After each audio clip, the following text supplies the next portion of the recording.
This guy right here is our MC. He transmigrates into a cultivation world, but instead of grinding from level 1 like a normal person, this genius dumps every last stat point from the very beginning. With just a mid-tier cultivation method, he splits the heavens in two. His summoned beasts are level 999 divine demon tier, capable of annihilating an entire continent in a few moves. No filler, no fluff. Let's get started. The story has been adapted, and the admin has brought it to you in English. Enjoy the show. The story opens in Sihai City, on the master platform of the newly established wuxia sect, starting with the sound of someone screaming their lungs out. Are you out of your mind? Two beautiful girls whose volume was directly proportional to their look stood on the master platform, yelling at the top of their lungs. Did you eat bear gallbladder or something? How dare you mess with us? This scumbag is toying with us. Our MC appears face the very picture of I couldn't care less and responds, my apologies, but you two don't qualify. This venerable one's standard for disciples is the absolute weakest of the weak.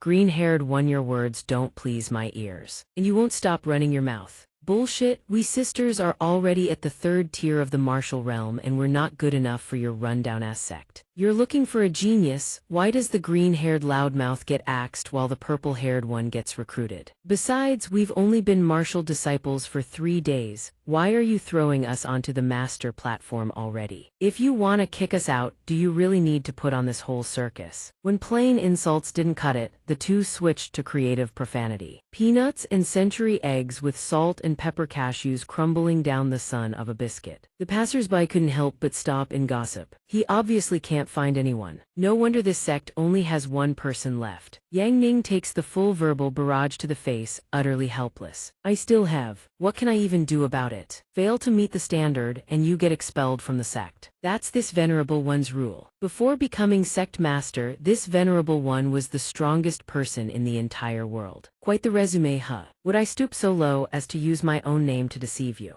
Are you kidding me? He explains until his armpits go numb and the two girls still refuse to get it. The strongest person in the world? Sure, and this place only has one person. Pull the other one, it's got bells on. Buddy, 6th tier of the martial realm, who's gonna vouch for you? Sis, let's go, don't waste any more time here. Who knows, this weirdo might go rabid and bite us. Let's go. At that point, Yang Ning could only sigh. What else was there to say? He lets out a long breath. The rules were set by that damn old geezer. He'd told them not to come, but they refused to listen, just had to try. Might as well keep quiet and let it blow over. Hearing Yang Ning's rambling only makes the girls angrier. In short, you're nothing but a shameless bully who picks on innocent girls. I curse you to choke on every meal, choke on every drink, run out of toilet paper, have no water to flush, and may your future children be born without holes. You'll never find a single disciple in your lifetime. The wuxia sect is doomed to shut down. Once Yang Ning gets angry, don't even ask who his daddy is. Fine, shut it down. He's had more than enough of this crap. I haven't wanted this sect master gig for a long time anyway. Yang Ning would rather go back to Earth and be a corporate dog pulling overtime. That'd be more fun than this. The truth is, last month at humanity's Western Defense Line, while the forces fought tooth and nail against the demon armies, assault Yang Ning somehow got hurled into a strange world. Before him stood an old man. He asked, what happened? I was clearly working overtime at the game company, testing the new Sword Emperor skill. Why am I suddenly in this godforsaken place? The old man replied, never mind that for now. Tell me, what was that divine technique you just used? Since the old man asked so earnestly, Yang Ning was happy to demonstrate once more. You mean that one?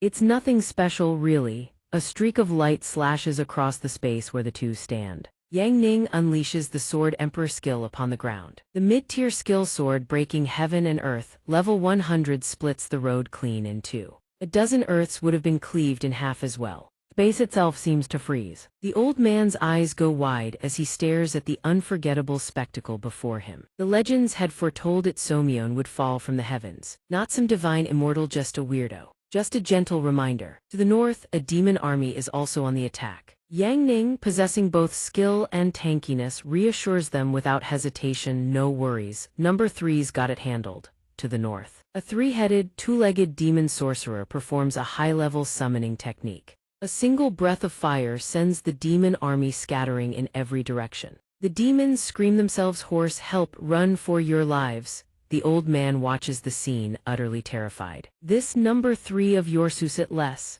Every time you summon that thing, it feels like it'll raise this entire world to the ground. Hearing this, realization dawns on Yang Ning. I get it now. The company's test account possessed the skills of every class, and during the transmigration, all that data bugs and all got absorbed into him. The old man doesn't understand a word and asks, "What's a test account?" It's a GM account the game company uses for testing. This account has every class maxed out. For example, Cultivator level 100, Swordsman level 100, Mage level 100, Archer level 100, and finally Sword Emperor level 100. The old man listens and understands absolutely nothing, concluding that this Bentai has to be out of his mind. After a long pause he says, "Forget it. Never mind all that, this old man doesn't care about the details. Let me be blunt, if I hadn't found you and rescued you while you were unconscious, those demons would have devoured you ages ago. A man must know his roots and show gratitude, you hear me? All that nonsense here, let me flick you on the forehead to knock some sense into you. But even that doesn't change the fact you can't force me to inherit this rundown sect with only you in it." The old man, flicked on the forehead, tears up and whimpers pitifully. "Fine, you can step down as sect master in one condition. Either make the sect number 1 in the world or recruit 7 disciples." Seeing the old man's pitiful, hard-to-refuse expression, Yang Ning wants to argue but finds himself at a loss. Seeing that Yang Ning is starting to cave, the sect elder beams with joy, soaring into the clouds and belting out a celebratory tune. "Oh la la." Just as he's done dealing with the girls, excited voices erupt from below once more. "The Hanyu cult has a senior sister guiding new recruits. Look at those newcomers over there, come, at Xuanling Gate. Anyone at the 3rd tier of the martial realm gets free room and board." The loud scream startles Yang Ning's fragile little heart. "Holy, scared the hell out of me. Whatever, can't recruit anyone anyway. This sect is gonna fold sooner or later." Below, the crowd murmurs in amazement. Are those celestial maidens descending from the heavens? Aren't they the fairy sisters of the Eternal Sword sect? The female cultivators descending from the sky are as cold as ice when they choose to be, as adorable as they wish, and as breathtakingly beautiful as they please.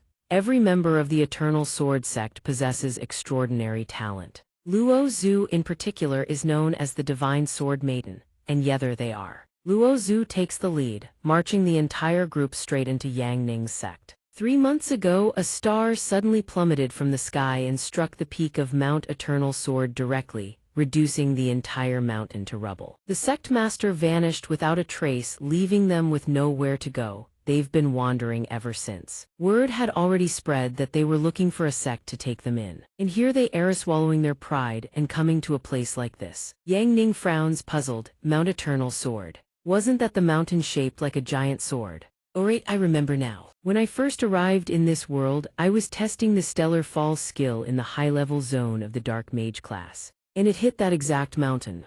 Never in a million years did I expect that casually firing off a little bit of fire for fun would make someone's sect master vanish into thin air and leave a whole troop of beautiful young women without a roof over their heads. Shelter. Su Shu speaks up first. "Senior sister, there are too many people here." Luo Zhu replies, "Let's observe first before making any decisions." Seeing the situation going south, of the 36 stratagems, fleeing is the best. Oh crap, would better get out of here fast. The crowd spots the beauties and their eyes light up, rushing over to invite them. "Beautiful ladies, if you have nowhere to go, come join our sect. Our sect is the best choice." "Senior sister," Zushu suddenly calls out. Luo Zhu's brow furrows tight. A deafening clang echoes across the space. Luo Zhu speaks loud and clear, "Listen up. We are the ones choosing Yao, not the other way around. Every sect with intention send your representatives out here. You lot move the second you hear the order. You're more handsome than me, go be the representative." Oh, this kind of flarer sect's representative, the sect master himself, is right here. The eldest senior sister of the Eternal Sword sect truly dominates in every way, going against the grain. Meanwhile, Yang Ning quietly slips away from the trouble. But this catches Luo Zhu's attention. That person actually has zero interest in their sect. Could it be that they don't even register in his eyes? Compared to everyone else, so utterly unique. Could he be some kind of hidden master from beyond the world? Suddenly, a shrill scream rings out from nowhere. Nobody picks, nobody moves, nobody leaves this place. Our Liang sect has already claimed these ladies. Don't even dream about it, everyone shows some respect. Then he turns and calls out to Yang Ning. Hey you, I'm talking to you, get back here. He silently chants a prayer in his head. Damn it, my legs are just itching to bolt, aren't they? But not that stinking old man already said it, a sect master must uphold his decisions before the public. I have to maintain the demeanor of a true expert. You deaf? Yang Ning turns around in one fluid motion and asks. Well, what do you want? The fatso sees Yang Ning's nonchalant act and grows visibly irritated. TCH, don't you put on airs with me, you're just the sect master of some half-baked, rundown sect. I'm running things here now, everything I say you follow to the letter. And you little girls watch closely, this is what real power looks like. Su Shu listens but doesn't understand a single thing. Who the heck is this guy even talking about? The guy keeps rambling on. Sect Master Yi, I'll give you 3 punches. If you can make me budge even an inch, you earn the right to leave this place. I'll let you walk away right then and there. Yang Ning scratches his head, processing the meaning behind those words. Punch this big lug, old man, did you drag him here just to get his ass kicked? The fatso burns with rage from a single insult. Sensing the situation turning sour, Luo Zhu quickly reacts. This isn't good. The fatso stomps the ground hard, fists raised, and lunges straight at Yang Ning. This bastard is seriously asking for a beating. He lets out a tired sigh. Yang Ning stands perfectly still, letting the fatso close in. The fist is mere inches away. Yang Ning's eyes flash, one hand rises to intercept the blow. Fine, I'll grant your wish then. 2 forces collide with devastating impact. Seeing Yang Ning block him so effortlessly, the fatso is utterly stunned. The next instant, he's blasted backward. Everything in his path shatters to pieces. The bystanders scramble to defend themselves. Watch out! The fatso finally slams into a wall 1,000 meters away. Skill-activated basic fist technique, Yellow Dragon Straight Strike, level 100 max. After the attack ends, he lets out another comfortable breath. But the next second, Yang Ning's face goes ghost white with panic. Never mind choosing sides, every single person shares the exact same stunned expression. How is this possible? The Wuji sect has fallen this far, how can it still have such a terrifying sect master? Isn't Wuji supposed to be a sword sect? Where the hell did such insane fist techniques come from? If that punch had hit me, I'd be off to meet my ancestors by now. After a few moments of stunned silence, Yang Ning regains his relaxed composure and bids farewell. Sect Master Liu, heck good was that one punch. What about the other 2? Let's just skip those, shall we? Luo Zhu stares at him, completely mesmerized. That person is way too strong. The fight ends and by then it's already late evening. The scene shifts to a beautiful landscape. Young birds have already woken to welcome a brand new day. A pair of feet dangle in midair, none other than Yang Ning. He lets out a breath and says, finally made it back, I'm dead tired. The sect is built way out in the middle of nowhere. Suddenly, something bizarre catches Yang Ning's eye, freezing him in place. The sect's front gate is so wrecked it's held together with duct tape. Yang Ning's voice drops, dejected. Every time I see this gate, I can't help wanting to smash it to pieces. The biggest headache every time he returns is opening the door. Too big, too heavy, impossible to budge with normal force. Last time he used basic palm technique level 100 and riding the momentum accidentally shattered the gate.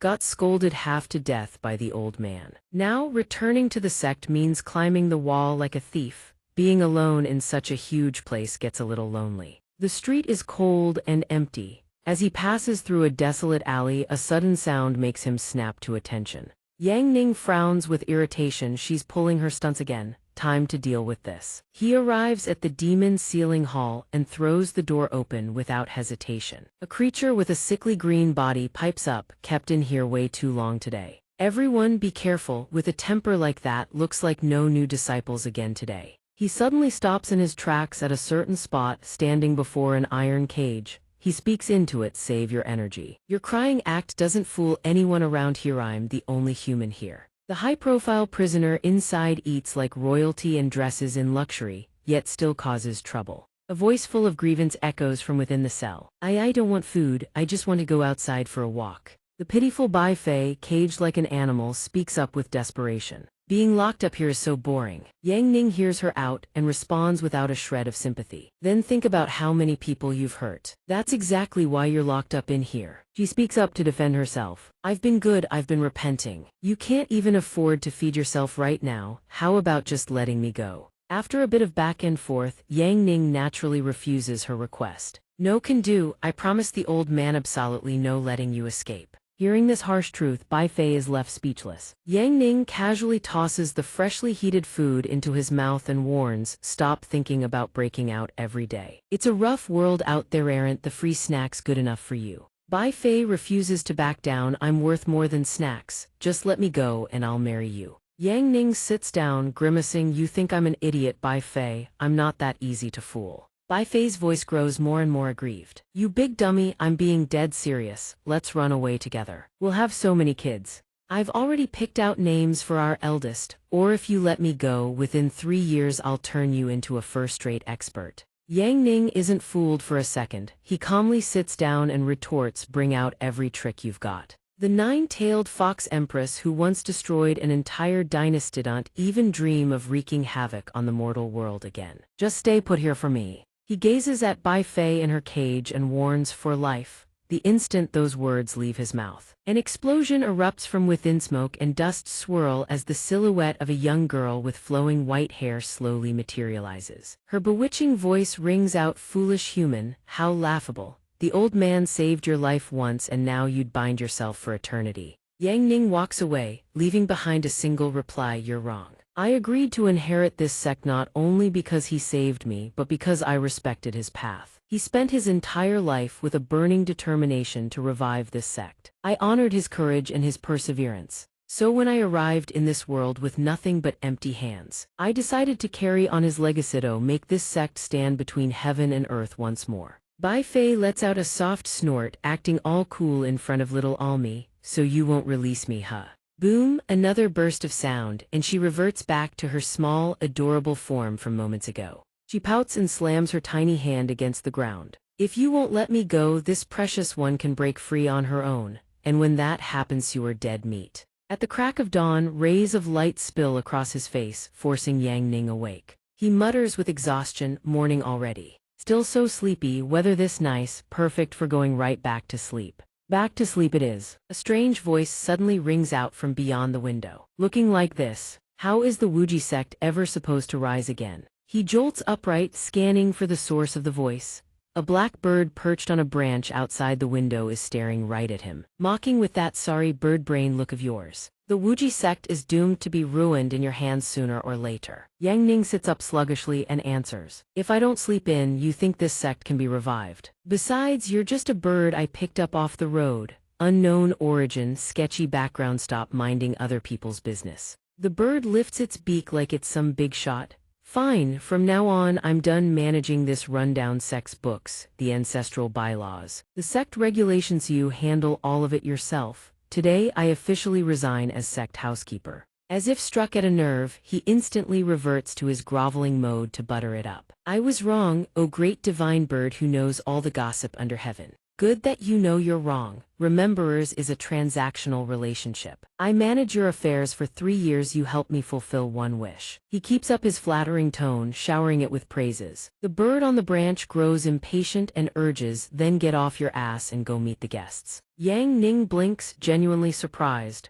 This sect doesn't even get a single demon visiting and now there are guests. The blackbird spreads its wings to fly off but doesn't forget to relay the message. Outside the mountain, there's a whole group of beautiful girls demanding to join this sect. Yang Ning's entire face scrunches up tight. Every line of his face screams annoyance. He thinks, good grief, they've actually come knocking, like lingering ghosts that won't take the hint, but my eyelids are so heavy, I can't hold on. No way I can meet anyone. The bird, about to leave, hears him say this and wastes even more breath trying to persuade him. Haven't you always been looking for suitable disciples? Pretty girls delivered right to your doorstep and you won't take them? Very suspicious if you ask me. Yang Ning refuses to accept reality and opts to pretend he's already asleep. The bird seems to give up and flies away, but not without leaving one last remark: suit yourself. Even with the bird upset, Yang Ning has no intention of coaxing it. Just ignore them, they'll scatter on their own eventually. That's right, it has to be that way. Outside the sect gates, several girls are indeed kneeling on the stone steps. Luo Zhu's expression is tense but resolute. Sect master, if you refuse to come out and meet us, we absolutely will not leave. They've been kneeling since the sun blazed high overhead, all the way until dusk settled in. The problem Icer man here isn't the type to go soft just because of a few pretty faces. Yang Ning stands at a distance, silently watching the group below the gate. A breeze sweeps past and his expression grows somewhat strained. The next morning, the sun climbs high, yet the girls are still stubbornly kneeling at the sect gate. Luo Zhu speaks with a determined face and an urgent voice, "Sect master, please come out and see us." Zhu Shu's face shows clear exhaustion. "Senior sister, we've been kneeling for an entire day and the sect master still hasn't shown his face. Doesn't that mean he doesn't want us?" Yang Ning sits on the rooftop listening to Su Shu and silently nods in agreement. Finally, someone gets it. Although Luo Zhu herself doesn't look too great, her voice still carries a thread of hope. The sect master is a transcendent expert beyond the mortal world. Accepting disciples naturally comes with countless trials. We must steel our resolve and never waver. Yan Yu, with her remarkable endurance, nods eagerly in agreement. Yang Ning gazes down helplessly and thinks, good Lord, they're not planning to kneel for the rest of their lives, are they? Forget it, go home and get more sleep. Night falls, heavy rain comes crashing down accompanied by thunder kaboom. The blackbird perches on a branch and calls out as if trying to persuade Yang Ning. The downpour is torrential. Though a sliver of worry stirs within him, Yang Ning's will remains ironclad. They're all martial practitioners, a little rain won't give them a cold, relax. The blackbird can only stare in helpless silence. What else is there to do? Even Yang Ning has to admire their tenacity. He thinks these girls are ruthless. I need to find a way to make them back off. What a headache. The rain hammers down like a waterfall, yet Luo Zhu and the others remain kneeling in the brutal weather. Thunder roars, lightning cracks, but not a single one of them considers giving up. The next morning returns with clear skies and calm air. Puddles of rainwater dot the ground everywhere. Luo Zhu is still kneeling there, her entire body soaked through by the rain. Extreme fatigue is etched across her face. Su Shu shivers from the cold. The rain really came at the worst time, yet the chill seems to reignite her resolve. Luo Zhu's eyes are locked dead straight on the sect gate. Cold gusts of wind still sweep through the space. From the rooftop, Yang Ning lets out a long sigh. Why haven't you left yet? Forget it, out of sight, out of mind, take your time suffering.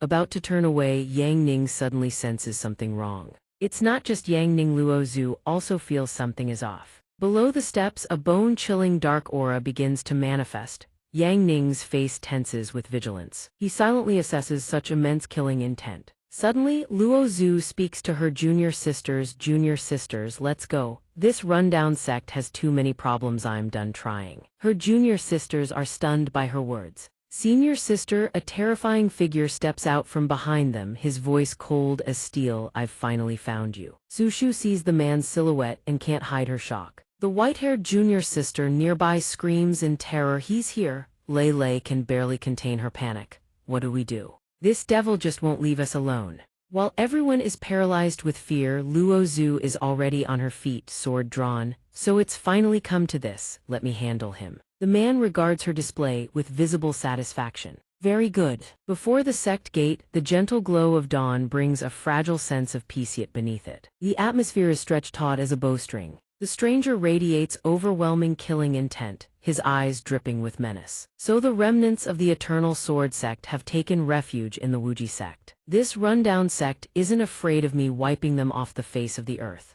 Su Shu sees the situation deteriorating and tries to warn her. Senior sister, don't push it. The white-haired junior sister also sees the gulf in their strength, her anxiety growing by the second. This is hopeless, but contrary to their fears, Luo Zhu maintains her composure and responds coolly. Wipe us out, bold words. Besides, the Wuji sect hasn't even accepted us yet. Jigu Sword Lord, years ago, you slaughtered the innocent. And our master punished you by taking your left eye. She pauses for a heartbeat, then presses on. Now you take advantage of our sword sect's downfall to settle a grudge. I'll face you to the bitter end, but let's take this elsewhere. Don't drag the Wuji sect into this. The stranger remains rooted in place, listening without a word. After hearing Luo Zhu's words, his hand tightens around the sword hilt behind his back. His voice carries a dangerous edge. Naive girl, none of you are going anywhere. Hand over every last one of your left eyes right here, right now. He seems supremely confident in his swordsmanship, speaking with arrogant ease. My blade is fast, it won't hurt for long. The sword on his back radiates an immense, overwhelming power. From the high stone steps, Luo Zhu and her junior sisters stand tall and call down. Back then, our master left you one eye so you could continue harming the world. With those words, she suddenly springs into the air, sword aimed straight at him. Her face is awash with killing intent as she flies forward, finishing her sentence, "Now let me finish what our master left undone. And claim that right eye as well." Her sword sweeps in a horizontal arc, but the stranger's reflexes are sharp. He dodges by a hair. Before he can even react, Luo Zhu leaps again, launching another strike. Yet somehow he dodges once more. He smirks. "Impressive, you truly live up to the title of Sword Maiden, but you're only at the spirit realm. I am a soul realm powerhouse, a full tier above you." Provoked by his words, she refuses to yield. She retorts through gritted teeth, "Who wins and who loses?" But it's not over yet. He's no pushover either. He leaps up instantly, dodging her slash. He glances down, his expression still as calm as if the battle hasn't truly begun.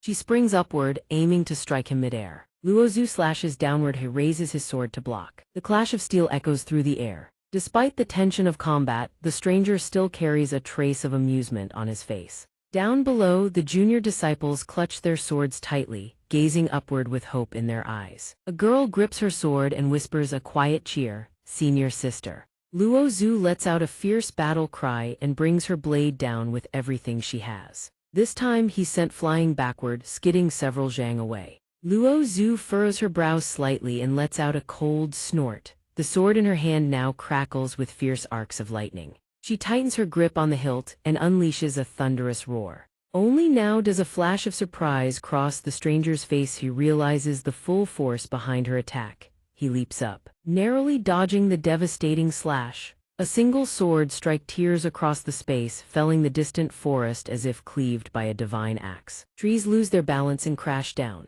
When the dust settles, bare stumps are left in its wake, splintered and shattered. A massive tree trunk is sliced clean in half. He lands right there, eyes gleaming with amusement, and speaks, "Not bad, you're more interesting than I expected." She lands on a separate trunk, hearing his words in silence. But then the aura around the stranger shifts. She must stay on guard. "My turn now." Before she can even react, his figure blurs right before Luo Zhu's eyes. By the time he materializes behind her, Luo Zhu tries to spin around, but he's already faster, swinging his blade toward her. "Mirror." His face shows clear satisfaction, a dangerous smirk curling on his lips.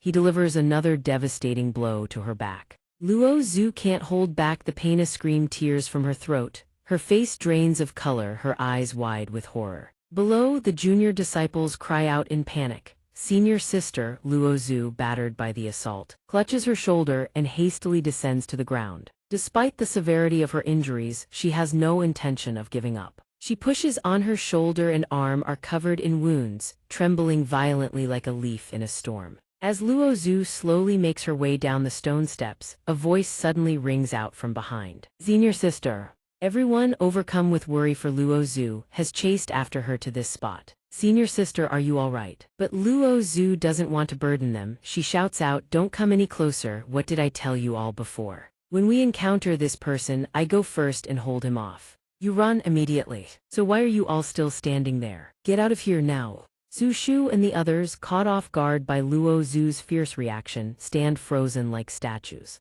Luo Zhu only wants what's best for them. That's why she barks out those harsh words. "Move it. Don't underestimate your senior sister. I have a plan. Stop getting in my way." While they're still exchanging words, he reappears, sword in hand, still trying to struggle. "A genius like you, your cultivation is far too shallow. Give it another year and maybe things would be different." A sly, cunning grin suddenly spreads across his face as he continues. "But right now, absolutely not." Faced with his threat, Luo Zhu shows no fear. She channels every ounce of energy into her blade. "Don't be so sure." Her sword suddenly erupts with a blinding radiance, lightning arcing wildly in every direction. This is no game anymore. Luo Zhu is dead serious. Her expression hardens to iron as she gives the command. "Wu Tian." Everyone is stunned. Luo Zhu actually unleashed a technique this powerful in her current damaged state. Could it be that move? Senior sister, no. In the blink of an eye, Luo Zhu's sword swells to a colossal size, radiating an overwhelming aura of raw power. It rockets forward like a bolt of divine lightning at terrifying speed. Confronted by the colossal blade descending at blistering speed, utterly overwhelming, he freezes stiff in place. The singular sword slams down right where he stands in the span of a single heartbeat, unleashing an unprecedented explosion of force. But this is only the opening act. Luo Zhu thrusts her hand forward, launching the next technique. The eternal sword begins spinning in midair, weaving a matrix of shimmering light like a constellation of stars in the darkest night. In the very next instant, the blade of light slams into the ground once more, and this time it reveals the full extent of its hidden power. The sword unleashes a torrent of light and force that tears the surrounding space apart. It continues to spin in the air like a war machine, crackling bolts of lightning radiating outward. Yet the stranger faces it all with an unshakable calm, a villain's grin spreading across his face. On the other side, Luo Zhu, body broken and battered, still refuses to yield, determined to hold her ground to the very end. In an instant, a massive energy explosion erupts, flooding the entire sky with blinding light. Her sword still stands firm, radiating devastating arcs of tribulation lightning in all directions. Luo Zhu holds her ground through the clash, refusing to fall before him. The friction between their clashing forces is so immense that everything around them is annihilated. Even he is momentarily blinded by the explosion. The entire space is engulfed in a wash of white. The devastating shockwave shreds the surrounding trees to splinters one by one. They buckle and crash down, unable to withstand the crushing pressure. The very stone steps Luo Zhu walked upon now crack and splinter apart. The sword, having fulfilled its purpose, continues to spin through the air, then rockets toward the distant stone steps and plunges straight through layers of earth and stone. Luo Zhu is truly no ordinary fighter. In her weakened state, she somehow achieved a decisive and utterly convincing victory. Luo Zhu can no longer stand. Wounds cover her entire body and her eyes grow distant, unable to focus clearly anymore. Victory. At least Luo Zhu knows she's won. Only now does she finally allow herself to collapse. Success. She poured every last drop of her strength from start to finish. No, she can barely breathe. Everyone witnesses the scene and screams in panic. Senior sister. Warm rays of sunlight filter through the canopy, casting golden light directly onto Luo Zhu's fallen form. Everyone stands in stunned disbelief, unable to comprehend what just happened. A moment later, they snap out of it and rush to her side. That was way too reckless. Are you okay, senior sister? Seeing that Luo Zhu no longer has the strength to stand on her own, they reach out to support her. It's all right, senior sister, I've got you. But just when they think it's all over, an ice-cold voice sends a chill down everyone's spine. I truly didn't expect this from Luo Zhu. Everyone freezes, jaws dropping in sheer disbelief. He's still alive. And indeed, the stranger stands fully intact behind the dissipating haze. You actually managed to unleash the eternal singular sword technique far beyond your realm. A pity it was nothing but a hollow shell. You overreached yourself. Realizing that despite giving everything she had, she still couldn't finish him, Luo Zhu burns with bitter frustration. Damn it, the stranger decides that looking down from above makes conversation too inconvenient, so he descends to the ground. His strength appears to have recovered significantly. His landing alone cracks the earth beneath his feet. His expression darkens instantly as he speaks in a chilling tone to eliminate future threats. I've changed my mind. I won't just take your eyes, I want every last one of you dead. Luo Zhu immediately senses the deadly surge of energy emanating from him and shoves everyone back. Move.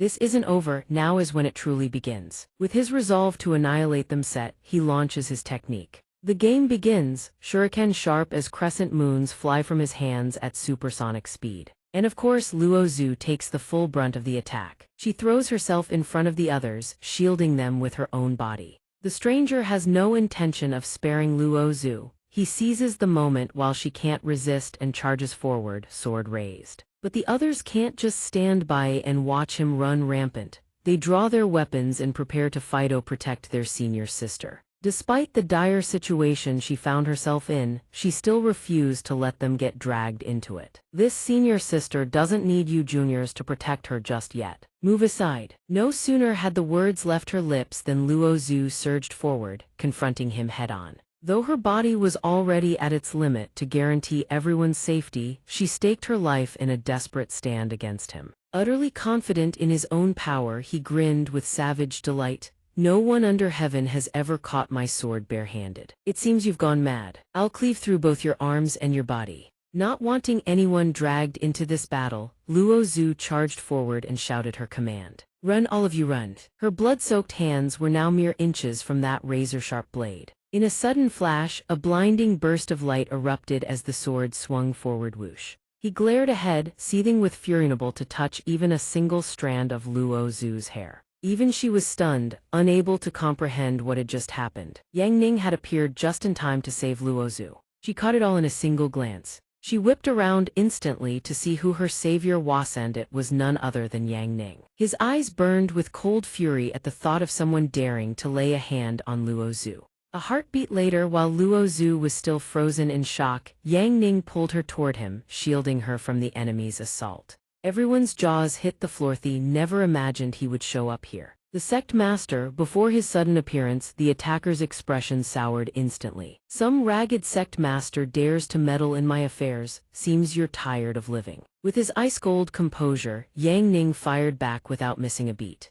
"That kind of arrogance, I like it. But here's the thing, you're the one who's tired of living." Having never seen the coffin, he sheds no tear sand, so his mouth remained as bold as ever. "Me. You'll die alongside them." Yang Ning placed his hand on Luo Zhu's shoulder, shielding her from the cold wind, and let out a sardonic smirk. "Oh." His temper snapped like a lit fuse, could endure no more, and he unleashed a flurry of vicious slashes toward them. The clueless busybody would soon be erased from existence. He gripped his sword tight and charged at them with breakneck speed, ready to strike head-on. Yet despite the attacker's aggression, Yang Ning was mildly annoyed. After all, he was a man who preferred to take things easy. The air around them suddenly grew heavy. He still didn't know his end was near, wearing that smug grin on his face. "Another fool who thinks he can block my sword with his bare hands." The next second, Yang Ning casually raised two fingers with a smirk as if about to unleash something devastating. "You're wrong." Who could have guessed he'd use those two fingers to catch the blade mid-swing?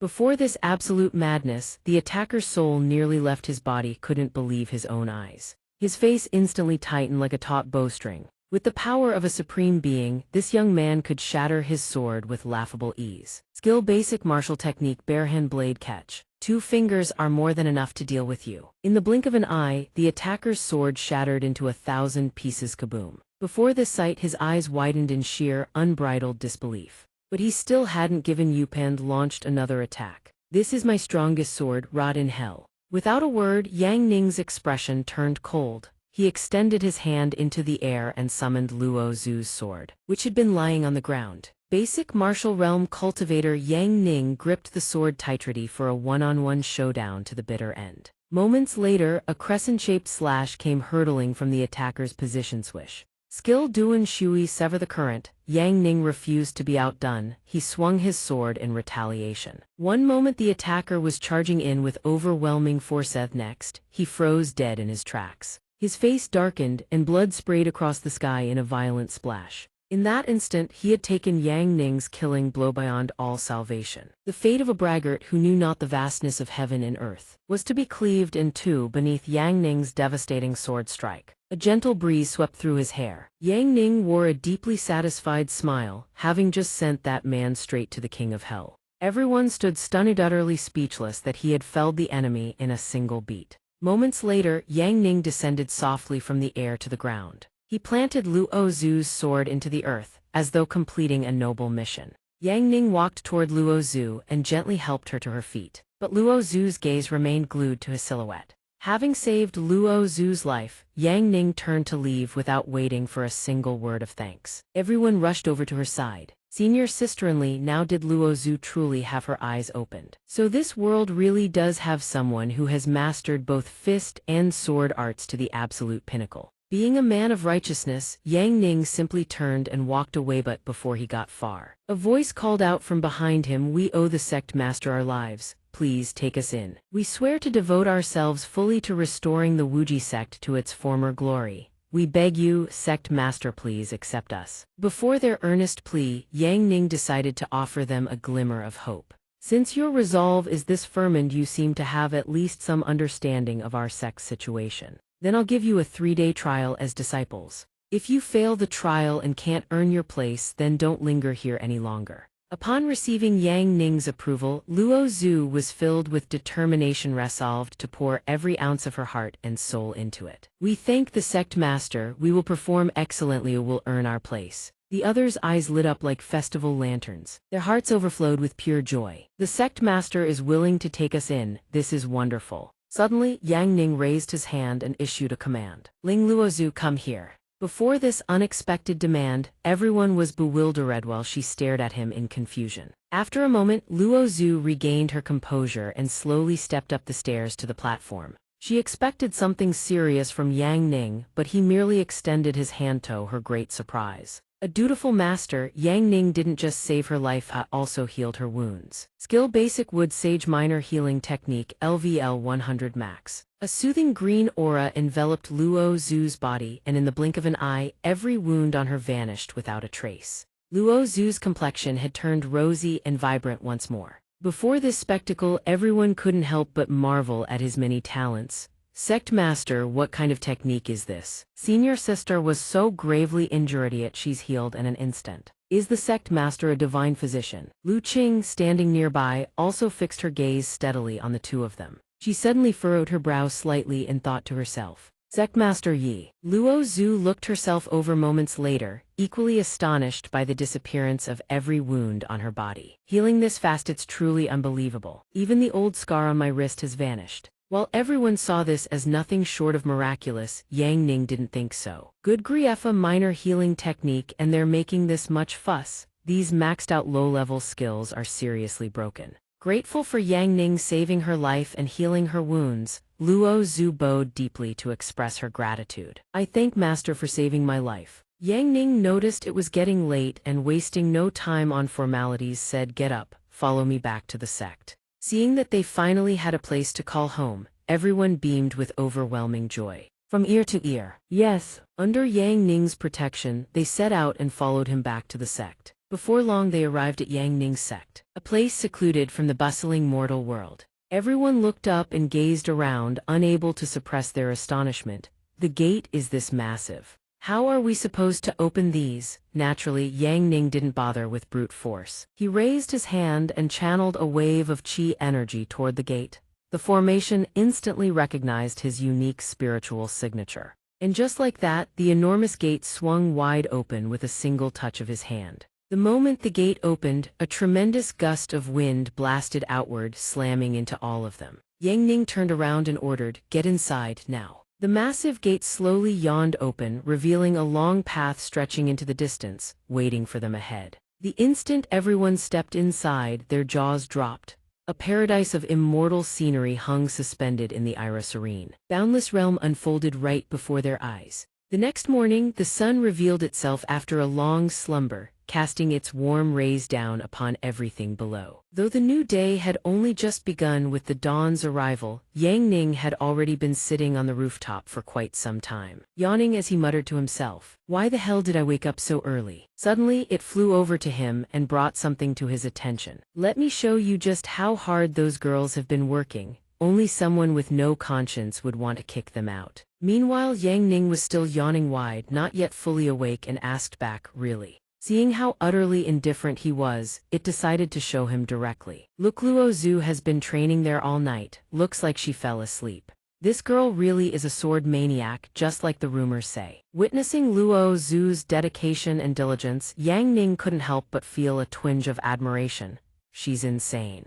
Then it suddenly grew curious about something. She's so deep into the sword dea, could she have lost interest in men entirely? And for that he scolded it. "You really ask too many questions. Where are the other disciples?" From early morning, the bird had been observing their every move and reporting back to him. Over their thigh have been up and working since dawn. Having received Yang Ning's kindness, none of them were willing to be lazy. They all pitched in to help with the sect's manual labor. It continued to press him. "Do you even remember all their names?" But Yang Ning answered bluntly, "A dozen girls, who can remember all of them? There are a few oddballs that left a deeper impression. The big one, Su Shuth, brute force laborer among the clueless cultivation group. Why am I always hungry whenever I cultivate?" Lei Lizelf proclaimed as the only one who truly loves Luo Zhu.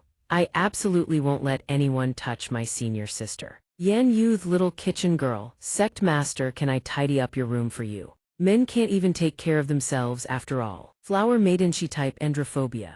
Master once said all men are beasts. The tomboyish xianxia loves cosplay and role-playing above all else. Lu King's strange girl who keeps pestering. Sect Master, have you forgotten about me already? The very next second, Yang Ning suddenly stood up and stepped down, much to its surprise. I've made my decision. What decision? Who would have thought he'd make such a ruthlessly cold-blooded call? I'm cleaning house. I'll watch them in secret, find their weak points, and kick them out one by one. It couldn't help but question his intentions. You're in such a hurry to get rid of them, did you do something to them? A while later, everyone gathered together at the Changluo Hall and sat down. While mending clothes, Zinner wanted to hear Xiao Hai's opinion of Yang Ning. Do you think the Sect Master is trustworthy? She replied, he's incredibly strong, but he seems a bit too carefree. But let's just trust in senior sister's judgment. Zinner's paranoia began to stir once more. What if he's lurking somewhere, spying on us right now? Male creatures really make us uneasy. She immediately shot that down. Nonsense, the Sect Master is an upright and honorable man. But even she couldn't have guessed that Yang Ning was, in fact, eavesdropping on every word. When he heard them doubting him, he couldn't help but feel irritated. That's right, this venerable one is supervising you all perfectly openly and honorably, not some peeping Tom. While everyone else was leisurely chatting away, Su Shu was busy chopping firewood with all her might. After chopping for a while, she began to tire. I'm so exhausted. Meanwhile, Yang Ning was quietly assessing Su Shu's capabilities through her labor. This fool chops wood without using any spiritual energy. Maybe she's the one with the easiest breakthrough point. Zinner had decided she would clean his room spotless, not a single speck of dust would remain. What a mess, let's tidy up this room a bit. I just can't shake the feeling that this Sect Master isn't entirely trustworthy. While she was wiping the floor with a damp cloth, an unexpected event suddenly occurred. Zinner immediately froze in place, wondering if she had accidentally triggered something. Moments later, a square section of the floor beneath Zinner suddenly began to descend. The ground was sinking. The others cleaning alongside her instantly sensed something was wrong. Who would have thought that Zinner, merely trying to clean the place, would accidentally plunge into a bottomless pit? Hearing her desperate scream, Yang Ning's attention snapped to the scene at once. He knew something terrible had happened and bolted toward the location without hesitation. Something's wrong. Yang Ning didn't hesitate for a heartbeat. He launched forward like a rocket. He tore straight through each building in succession, no different from a bolt of lightning streaking across the sky. Yang Ning moved so fast that all anyone could see were streaks of light flashing by. By the time he arrived, the others were still standing there in confusion, unsure how to handle the situation. Flower Maiden, Sect Master, if we delay even a second, it could be dangerous for Zinner. He didn't dare waste a single moment and dove straight down.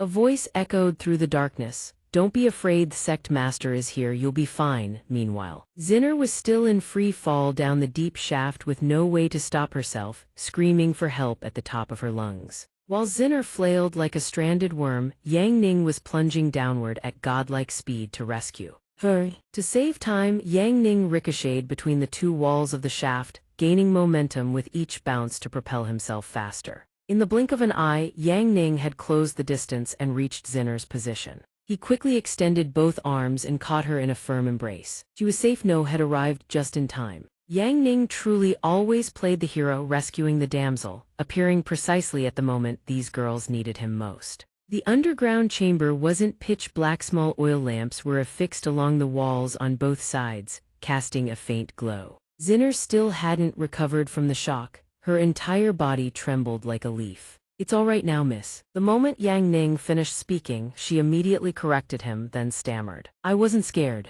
Also, my name isn't Miss Zinner. Master always said all men are wicked creatures, and she was absolutely right. Sect Master, please let go of me, don't take advantage of someone in danger. But the brutal truth was that she was the one clinging tightly to Yang Ning and refusing to let go, hadn't even touched her. Yang Ning understood that Zinner was still panicking, so he calmly reassured her. Don't worry anymore, we're safe now. In the very next second, Zinner immediately pulled her hands away from him and walked forward with a perfectly composed expression. She looked around and asked, Sect Master, is there an exit nearby? And the answer was predictably no. This place is designed to trap intruders. The formation arrays here suppress spiritual sense detection, nullify flight techniques, and disable escape arts. We wait for backup. Even though Yang Ning hadn't done a single thing to Zinner, she went right back to her wild imagination. Just the two of us, alone down here. Waiting for rescue. Sect Master, you wouldn't take advantage of the situation, would you?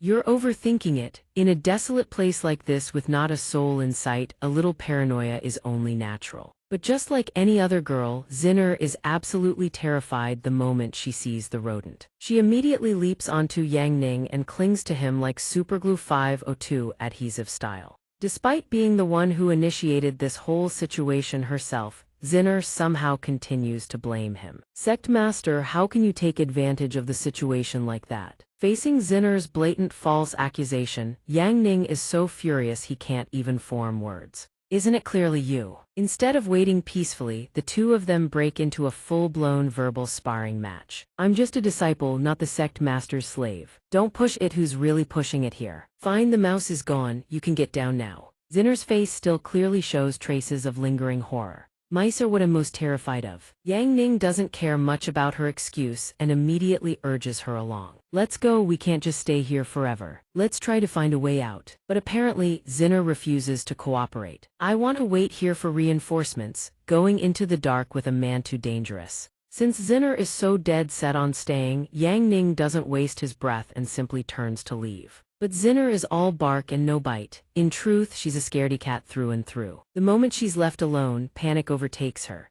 And just like that, in the blink of an eye, Yang Ning's face darkens again. She keeps accusing him of having ulterior motives, yet she keeps jumping onto him over and over. Get down, it's just the wind. What's there to be scared of? You've climbed on me 3 times today already. Getting addicted, are we? Seeing Yang Ning react so fiercely, Zinner reluctantly climbs down and starts sniffling to herself. Fine, I'm not following you. I've made up my mind to wait for reinforcements. Who could have guessed that Yang Ning actually does leave her behind and walks away for real? Zinner can't stay alone in this terrifying place. She scrambles to her feet and sprints after him. Wait for me, Sect Master. Sure enough, the deeper they venture inward, the darker the space becomes. Zinner doesn't dare leave Yang Ning's side for even half a step, clinging to the hem of his robe and trudging slowly behind him. Finding this annoying, he furrows his brow and questions her. Do you really have to hold on to me like that? Zinner stops the false accusations and reluctantly explains. My master once taught me that between men and women one must maintain a proper distance to avoid stimulating certain inappropriate reactions.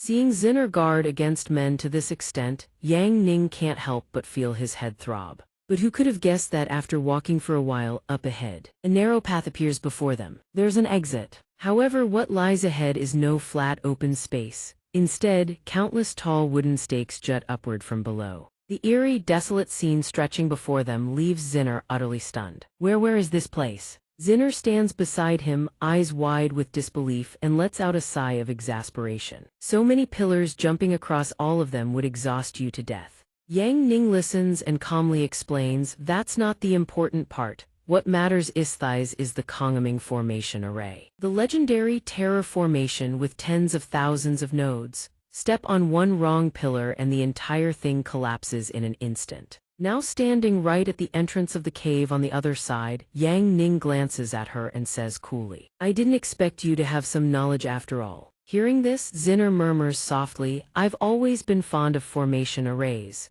Even if I've never eaten pork, I've at least seen a pig run. To clear this formation, you'd have to make countless jumps each time the array resets to its original state, forcing you to recalculate every safe landing point from scratch. This formation is basically impossible to pass. Seeing him begin to step forward, she panics. W, what are you doing? Unlike her anxious expression, he remains perfectly calm. Just stepping on top, I want to try a little jump. Zinner immediately rushes to stop him, voice trembling with worry. Sect Master, please don't be reckless. One wrong step and we die. I think we should just wait for the senior sisters to come rescue us. But he has already stepped fully onto the stone platform, maintaining that same unruffled composure. Then you can keep waiting, I'll head over there first. Without a second thought, Zinner lunges forward and clings to him tightly. Let's go, I'm ready, let's start. I am, after all, a disciple under your command. I'm willing to advance and retreat alongside you, my lord.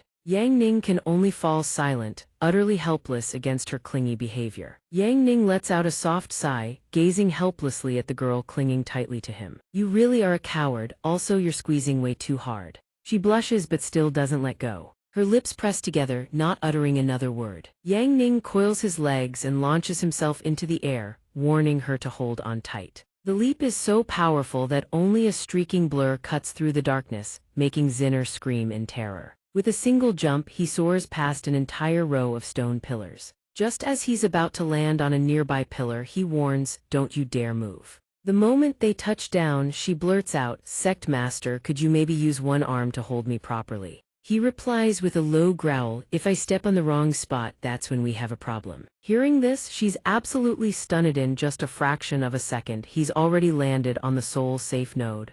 Sensing the tension, he warns, "I'm going to speed up, hold on tight." She wails in panic, "No, each jump requires searching through over 1,000 possible safe nodes, don't rush it." But he ignores her pleas and dashes forward, leaving her screaming until her voice goes hoarse. "Too fast, I'm getting dizzy." He continues leaping across the spaced-out stone pillars in rapid succession, while she grows increasingly nauseous. "I'm going to throw up."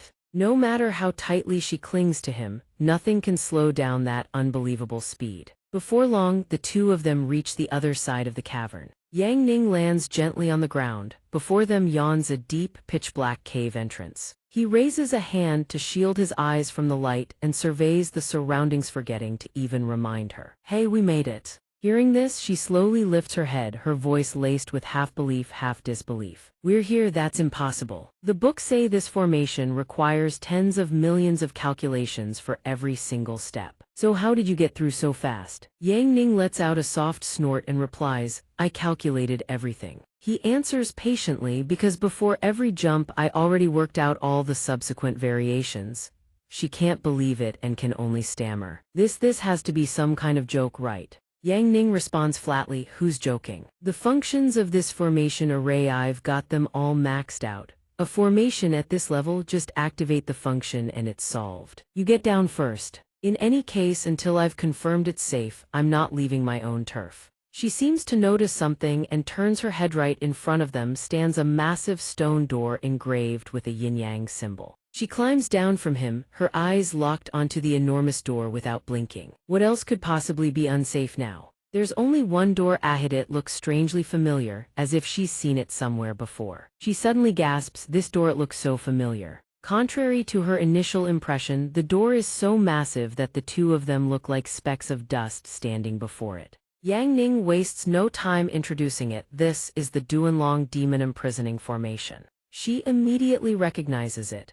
A Grandmaster tier formation array. To unlock it, you have to press these embedded stones exactly 188,632 times. One single wrong press and the stone door is sealed permanently. Throughout all of history, only 3 people have ever opened it successfully. Hearing her explanation, he merely responds with a nonchalant "Oh." Zinner watches him step forward without a moment's hesitation and is utterly bewildered. She suddenly cries out, immediately falling into a panic, reaching out to stop him, "Don't be reckless. This is a Grandmaster tier formation array with extreme difficulty. If you mess around and it locks, the entire space gets sealed with it. We'll be trapped and die in here." Yang Ning falls silent, then lets out a soft sigh. Yang Ning can't help but let out a few chuckles before suddenly shifting into a combat stance. She was somewhat surprised. "Wait, could it be that he's already finished calculating?" He replied with utter nonchalance, "Nope." Zinner blinked in confusion, "So he's going to wing it?" Yang Ning answered, "The calculation part is easy, but you'd have to press those stones over 10,000 times. That'd be exhausting as hell. I'm not solving this formation the proper way."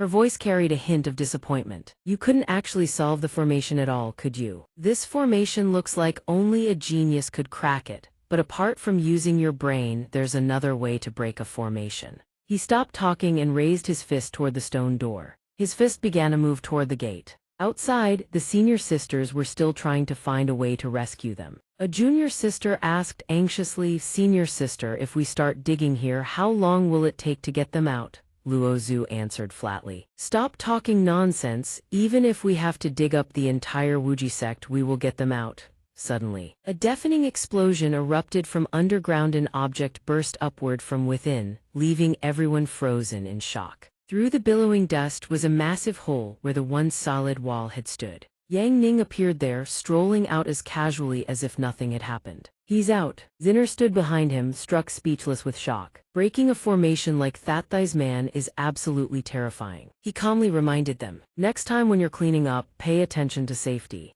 Unhurried, he hopped down from the shattered stone platform. Sushu, standing outside, could only stare blankly. Helpless. Then she muttered, "This is insane." One punch straight through a wall that thick. Yan Yu, standing beside her, turned to Luo Zhu and asked, "Senior sister, does that mean our rescue mission is just over?" Luo Zhu did not answer. A look of deep contemplation settled on her face. She watched his retreating figure in silence, and in her heart she made a solemn vow. "Sect master, please allow this one Lin Liuxu to follow by your side for a lifetime and beyond." In Sihai City, West District buildings here mostly bore an East Asian architectural style. The streets were always bustling, teeming with endless streams of people. Yang Ning's outfit today looked a bit different from usual. This world had no manga and no games. Thankfully, there were still novels to read. Surprisingly, the books that Chuni kid recommended were pretty good. He strolled along, glancing around as he read. Right, today was their second day of trial operations. He'd already borrowed the books, so he needed to hurry back and clean house. 4 burly men appeared ahead of him, walking with aggressive swagger and looking like they didn't give a damn about anyone. One of them sneered, "Yo, let's swing by that place over there in a bit, bros. That little punk up ahead looks dumb as rocks." Yang Ning was still absorbed in the book in his hands, completely oblivious to what lay ahead. This novel, Legend of Juanyang, is great. Juanyang, Lingfeng, or Zioa, who do I root for? Decisions. Too engrossed, he walked straight into one of the 4 men. Oof, he stumbled back and looked up at the person he'd bumped into. The man who got bumped immediately scowled. "Hey kid, you people, what? Don't you watch where you're going? You ran right into us." Yang Ning's expression didn't change. He simply replied with a mild, "Oh." That only made the thug angrier. He'd been itching for a confrontation, and know what's this punk going to do about it? "Well, speak up." Yang Ning calmly bent down to pick up the book he'd dropped, his voice still placid. "Then I'm sorry." But the apology did nothing to soothe the other party. The thug stomped right onto his book. Yang Ning raised his eyes. A cold edge crept into his gaze. The ringleader still kept his mouth shut, pointing behind him and barking an order. "Kid, my bro here got hit by Yao, badly injured, yeah." The one who'd been bumped immediately clutched his stomach and rolled around in dramatic agony. "Ow, ow, it hurts." An old man nearby let out a sigh. "Poor young fellow." The surrounding crowd began murmuring among themselves. "Those thugs are at it again." "Yeah, they always lurk near the library entrance to prey on scrawny scholars." Bangs covered part of Yang Ning's face. No one could read his expression, but his voice dropped noticeably cold. The ringleader still wore that smug sneer, reveling in someone else's humiliation. "So hand over every last coin on you right now, and we'll call it even." Yang Ning gripped the book tightly. A faint aura of pressure radiated from him. He spoke up, "And if I don't?" The old man, who had been watching from the start, could only shake his head in dismay. This guy was just another clueless scholar. "It's over for him. He's definitely going to get hurt. What do we do? Should we help him?" "Not those 4 bastards are all mid-stage martial realm experts. We can't afford to mess with them, damn it." And there were no patrol guards nearby either. The thug's build was far more imposing than Yang Ning's, so he spoke with swaggering confidence, his voice dripping with menace. "No problem, didn't think you had a spine, punk. Don't hand it over, then here's what happens." Yang Ning let out a small HMPH upon hearing the threat. He looked up, observing the troublemaker's every move. The ringleader pulled out a thick, hefty plank of wood from somewhere. Quickly, he put on a shoshidoring it with a bare-fisted strike. The bystanders were visibly startled by the display. Blindly confident in his own power, the thug sneered, "Gramps, look, Haritha's punch is going to land on your body." He merely swung his fist sideways, and the nearby wall cracked open with a gaping hole. Even though his fist never actually touched the wall, the old man standing nearby clenched his fists in fury. "That bastard, he's dangerous." Yet Yang Ning remained completely unfazed by the display of strength. "That's it. I can do that too." The thugs burst out laughing the moment they heard him. "This kid really is stupid, still talking tough at a time like this." The one he'd bumped into was laughing too but then froze, his eyes suddenly locking onto something. He looked left then right, frantically searching for his blade. "Where's my Dao?" No one noticed when, but Yang Ning was already holding the thug's blade, saying calmly, "I'm not lying to you, I really can." One hand gripped the hilts, the other held the tip, and he began bending it like a toy. "Watch closely." The moment he finished speaking, the large blade in his hands snapped clean in two by bare hands alone. The blade that had been whole just moments ago now lay in three separate pieces. The two thugs who had been mocking him just seconds ago could only stare, eyes bulging. The other two broke into a cold sweat, stuttering, what the hell is this? "Oh, and there's this too, I can do this as well." He raised his hand as if preparing to do something. "Watch carefully." He threw a casual sideways punch. The sound of destruction echoed through the air boom. A wall far from where he stood now had a massive, gaping hole blown clean through it. The four thugs could only gape in utter disbelief at his strength. Even those who had been worried for him just moments ago were now stunned beyond words. Is this young man an immortal who descended from the heavens? As expected, raw power is what truly matters. Am I dreaming right now? Someone slap me awake. He blew lightly on his fist and spoke softly. "So hand over everything of value on your bodies and we'll call it even." Having witnessed his terrifying display of strength, the thugs trembled with fear. "How are you this strong? Are you a monster?" They chose to preserve their own lives and bolted at full speed. "Run, whatever you do, don't let him get his hands on you." He casually turned back to look at the group who had just fled and said, "Running." He immediately gave chase. Don't even dream about it. But just as he did, after a few steps, one of his shoes slipped right off his foot. He could only stand there, helpless and utterly frustrated. He stopped, gave up the chase, and chose a different approach, holding the shoe that had just fallen off his foot. He casually spun the shoe in his hand and said, "None of you are getting away." Then he hurled the shoe forward with all his might. The shoe slammed straight into the back of the one running in front. The shoe ricocheted and struck another one right behind him. The guy whipped around in shock. The shoe had smacked his butt and bounced off behind him. The one in the back wasn't as lucky as the other three. The shoe flew straight into his mouth. The shoe hit with such devastating force that the moment it entered his mouth, it knocked him flat on his back. He flew back quite a distance and could only lie on the ground, groaning in agony. "It hurts." Yang Ning had already walked over to him, one shoe on, one shoe off. He was outrageously brazen, saying, "How dare you dirty my shoe like this?"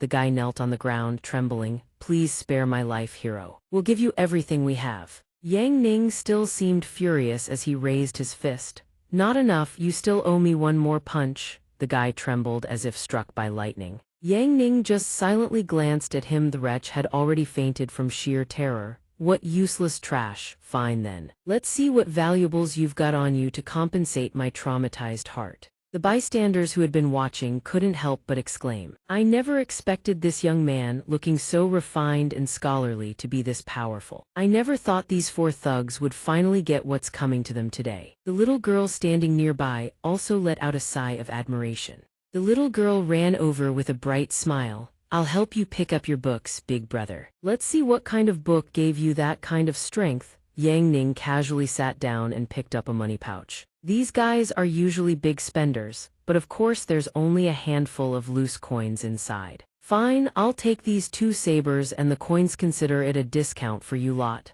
He picked up the 2 sabers and a money pouch, then casually turned to leave. As he walked, he spotted the little girl busy doing something. "What are you doing?" The little girl quickly answered him. "I'm helping you pick up books." The little girl also started reading the title of one of them. "These books are—" Yang Ning saw the little girl reading the title and was instantly startled. The little girl handed the book back to him and couldn't help but ask, "Big brother, do you normally read these kinds of improper books?" Yang Ning took the book, utterly speechless. The moment he grabbed it, he tucked tail and bolted. "I'm out." The little girl just silently watched him run away. It perched on a tree branch, peering into the study, watching Yang Ning deep in slumber, and let out a complaint. "How can you just sleep in the study like this?" Deep in his nap, he heard its voice and groggily woke, rubbing his eyes. "Don't even start. This morning, those broke bastards ran me ragged." He glanced out the window and was surprised dusk had already fallen. The sun's about to set already. Time waits for no one. It heard him and asked, "What do you want to do?" He cracked a grin so devious it couldn't possibly get any more sinister. "I've already found the breakthrough point. I can kick them out right now."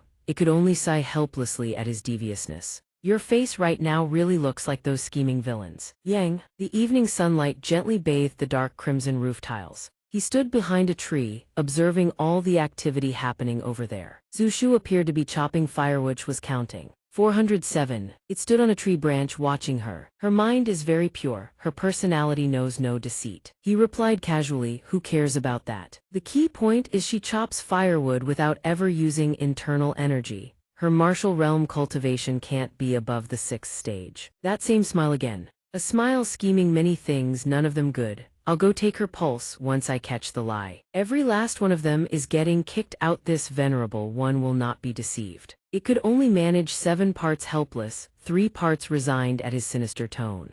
His voice rings out and she finally takes notice. Zushu, pause what you're doing for a moment. I need to check something about your condition.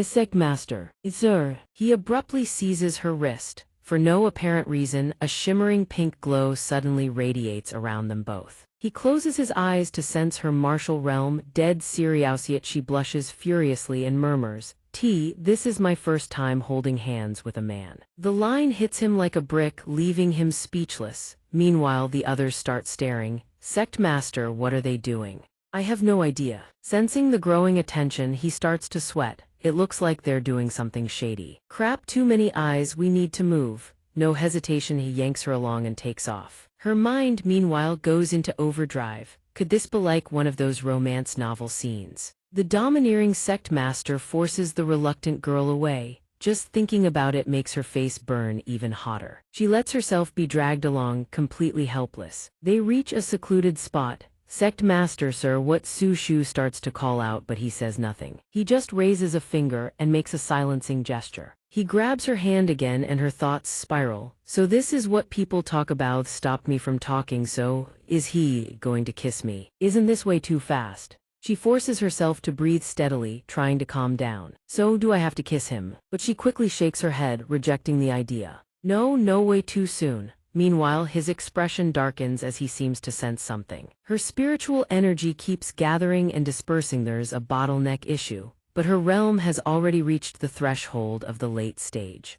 Nothing else for it, this is the only way. He suddenly releases her hand, making her flinch. She's still blushing hard as she speaks in a timid voice. Could we maybe start with a hug instead? I've never had intimate contact with a man before. He hears this and goes blank. What the hell is she talking about? Sect master, sir, you're being too hasty. It's my blessing that you'd even look at me. I know we're sheltering under your protection. A small sacrifice is only natural. I understand that, but still, it's my first time. Please, could you give me a little time to prepare? She goes on in one long ramble, and he has absolutely no idea what she's saying. What the hell is she on about? He opens his mouth to speak, but she cuts him off again. I'm the weakest member of this group, just dead weight. If this body can bear some indignity with the sect master in exchange for a place for everyone to stay, then I'm willing. I do have feelings for the sect master, but please guide a girl who knows nothing of such things gently. He listens to her non-stop rambling, constantly interrupted, and grows visibly irritated. Oh, for FCK's sake, I don't know any of this either. How the hell am I supposed to guide anyone?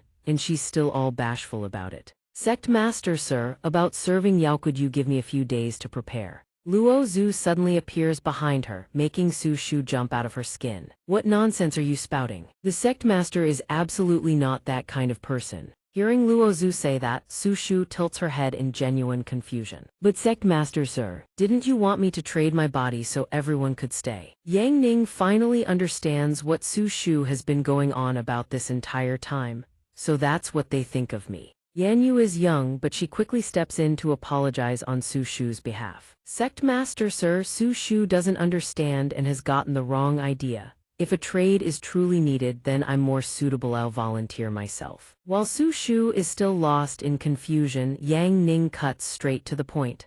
I was only trying to verify whether she's suited for cultivation. Luo Zhu immediately chimes in. The sect master is incredibly perceptive. He noticed that Su Shu's spiritual energy has an irregularity and intends to help her fix it. Su Shu, hurry up and thank the sect master. The realization finally hits Su Shu. Thank you, sect master, sir.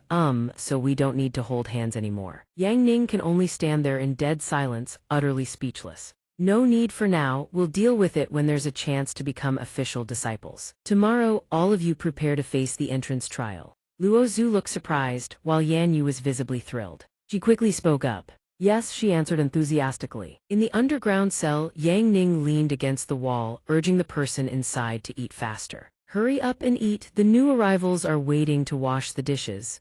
Bai Fei quipped casually, or you could just let me out, I'll wash them myself. Next to where she sat eating, there was a crudely scratched drawing, seemingly a sketch of him. He replied without missing a beat, how naive. She peered out from the cage in his direction and said, "Nu. Remember, you've really decided to let them take the entrance trial. Their cultivation levels meet the criteria, all we can do is give them the chance. Whether they pass or fail is up to their own fate." She set the food tray down. The Wuji Sect's entrance trial hasn't been activated in nearly a century. Suddenly activating it now could very well cause trouble. You need to be careful. Yang Ning sat down in front of the cage. Don't spout nonsense, it's just climbing a mountain, reach the top and you pass. That simple. She still trusted her intuition and argued back. The Wuji Sect is an ancient sect. A mountain isn't just an ordinary mountain. This time, I have a real feeling something big is going to happen. Yang Ning still didn't buy it and reminded her, stop trying to scare people. Forget it. Eat faster, I need to get back and sleep. Hearing that, Bai Fei hurriedly wolfed down her food. By the way, how about letting me try the entrance trial too? Having me as a disciple wouldn't be so bad, you know.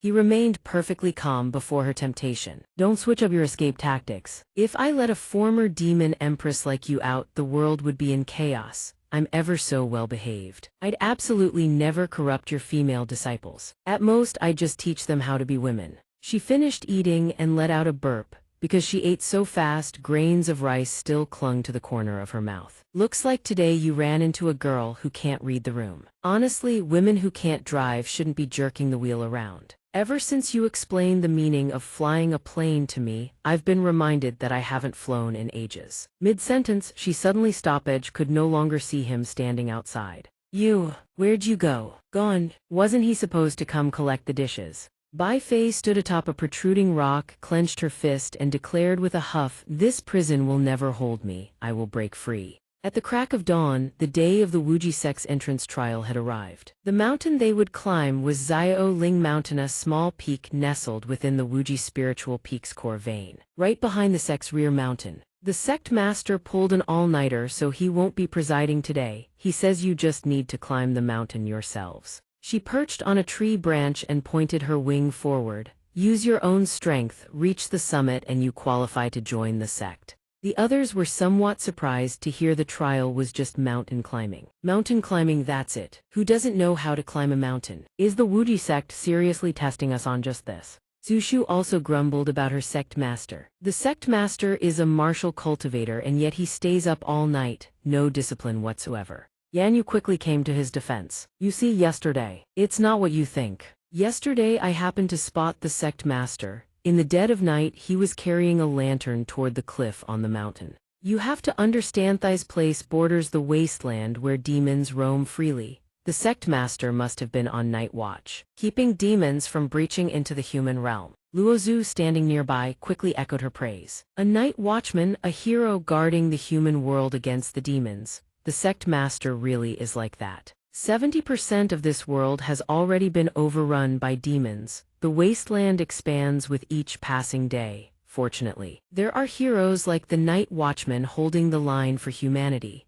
The Wuji sect sits right on the border of the wasteland. We should have realized it sooner. Listening to all of this, Yan Yu swelled with pride and admiration. Indeed, the sect master is a night watchman, both gentle and solitary. Luo Zhu also beamed with pride in him. The sect master is truly a hero who stands tall between heaven and earth. Their spirits soared with renewed conviction. Even if it costs us our lives, we must join the Wuji sect. We swear to follow the sect master unto death. The disciples behind them shouted in unison. Yes, she recalled last night when he had gone to the cliff. He'd clearly just woken up to relieve himself, gotten lost, and ended up at the canyon edge. He'd wailed to her in every way imaginable, moaning about how cold and terrified he was, begging her to come pick him up immediately. Where am I? Someone come take me home. But through Yan Yu's eyes, it became an entirely different image. Forget it, let them build up their own fantasies. They began walking up from the foot of the mountain, Suddenly, a stranger appeared behind them.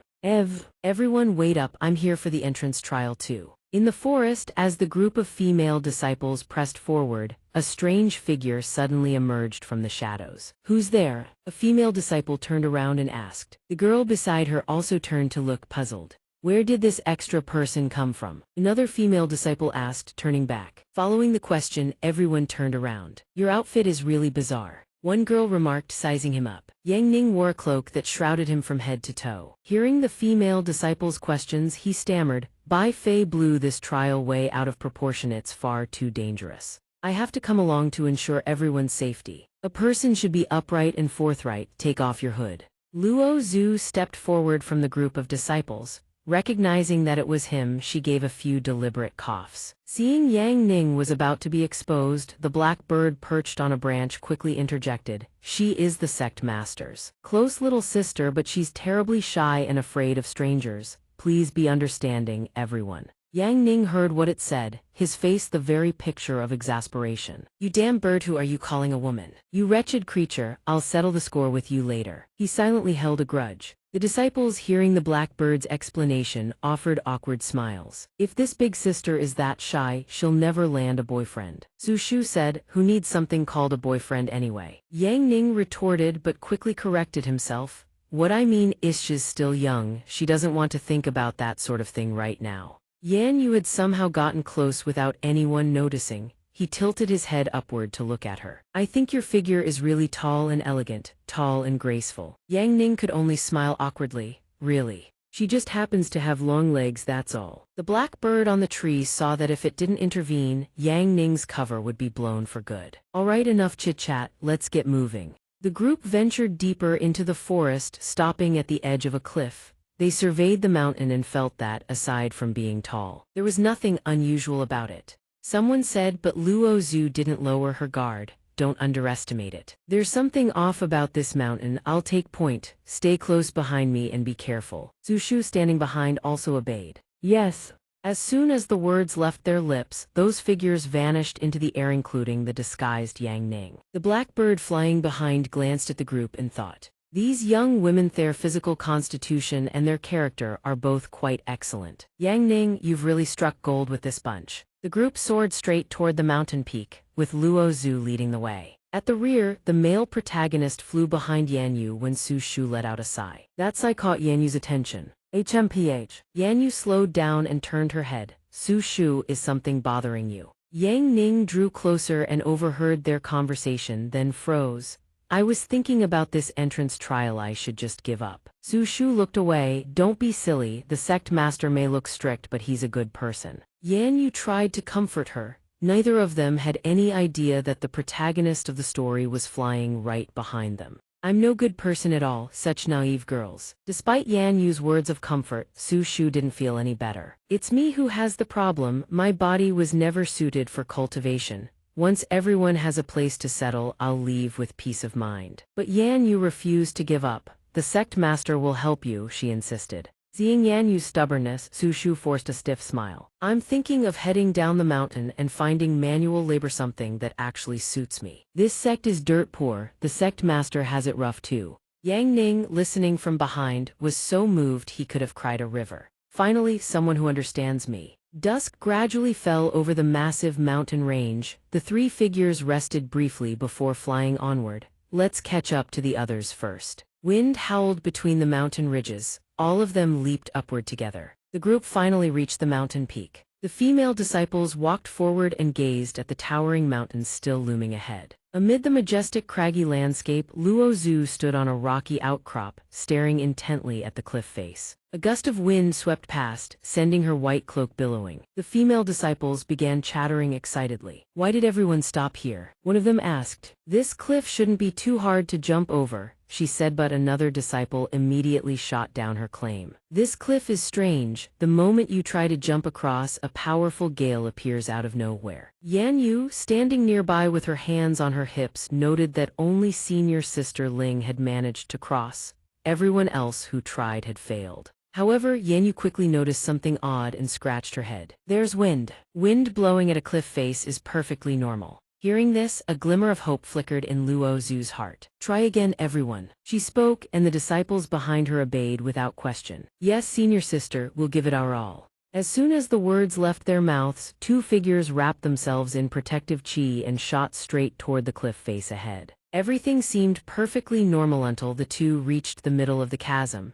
A ferocious gale erupted, so powerful that chunks of rock from the cliff walls came raining down. Both of them screamed, their protective chi shattered instantly. Carried by the gale, the two were blown straight back toward the group. They crashed asses first right into the ground. The two sat there for a moment, dazed, before scrambling to their feet and gasping for air. Are you all right? Su Shu rushed forward to support one of the female disciples. The girl didn't answeringly, saying that the wind was vicious, bone-piercingly cold. The Wuji sect truly is an ancient sect. The entrance trial is far harder than anyone expected. Yang Ning stood behind, watching everything unfold. A sudden unease crept into his chest. This isn't good, I hope nothing goes wrong. Yan Yu silently observed for a while, then stepped forward on her own. Let me try. My movement technique isn't half bad, she stated, not as a question but as a matter of fact. Before anyone could react, she activated her protective chi and launched herself toward the cliff, leaving everyone stunned in her wake. Hey, don't rush. Ignoring the shouts behind her, Yan Yu continued flying straight ahead. As she swept past the cliff face, a gentle breeze carried leaves into graceful arcs, a scene of breathtaking beauty. But Yan Yu didn't stop. Her gaze was resolute, each step pushing off with fierce determination. With every leap, the friction between her robes and the air hissed. The target cliff was right within reach. The female disciples watched the entire spectacle and gasped in admiration. Junior sister Yan Yu is truly impressive. Her movement technique is excellent. She might just become the second person to make it across. But just when everything seemed to be going smoothly, a barrage of boulder sand, an entire massive tree erupted from the depths of the chasm. They rocketed upward, aimed directly at Yan Yu's silhouette. The sudden appearance of the rocks and the tree stunned Yan Yu. Then something even more terrifying happened. A gale so fierce it completely blotted out everything ahead. Yan Yu's figure vanished in an instant. The wind continued raging toward the group of female disciples. They panicked. Not good this time. The wind was even fiercer than before. Yan Yu had been swept away without anyone knowing when. By the time she realized it, her body was completely out of control. She struggled in vain, her limbs flailing as she desperately tried to save herself. The sudden fall sent everyone into a panic. Yang Ning froze. But before he could act, Luo Zhu had already launched herself in pursuit. Seeing this, Yang Ning stopped in his tracks. He didn't follow. Just seconds later, Luo Zhu caught up to Yan Yu, catching her gently and carrying her back. Yan Yu lay in her senior sister's arms, her entire body trembling from the cold. It was unbearable. Seeing her junior sister in this state, Luo Zhu comforted her softly. It's all right now.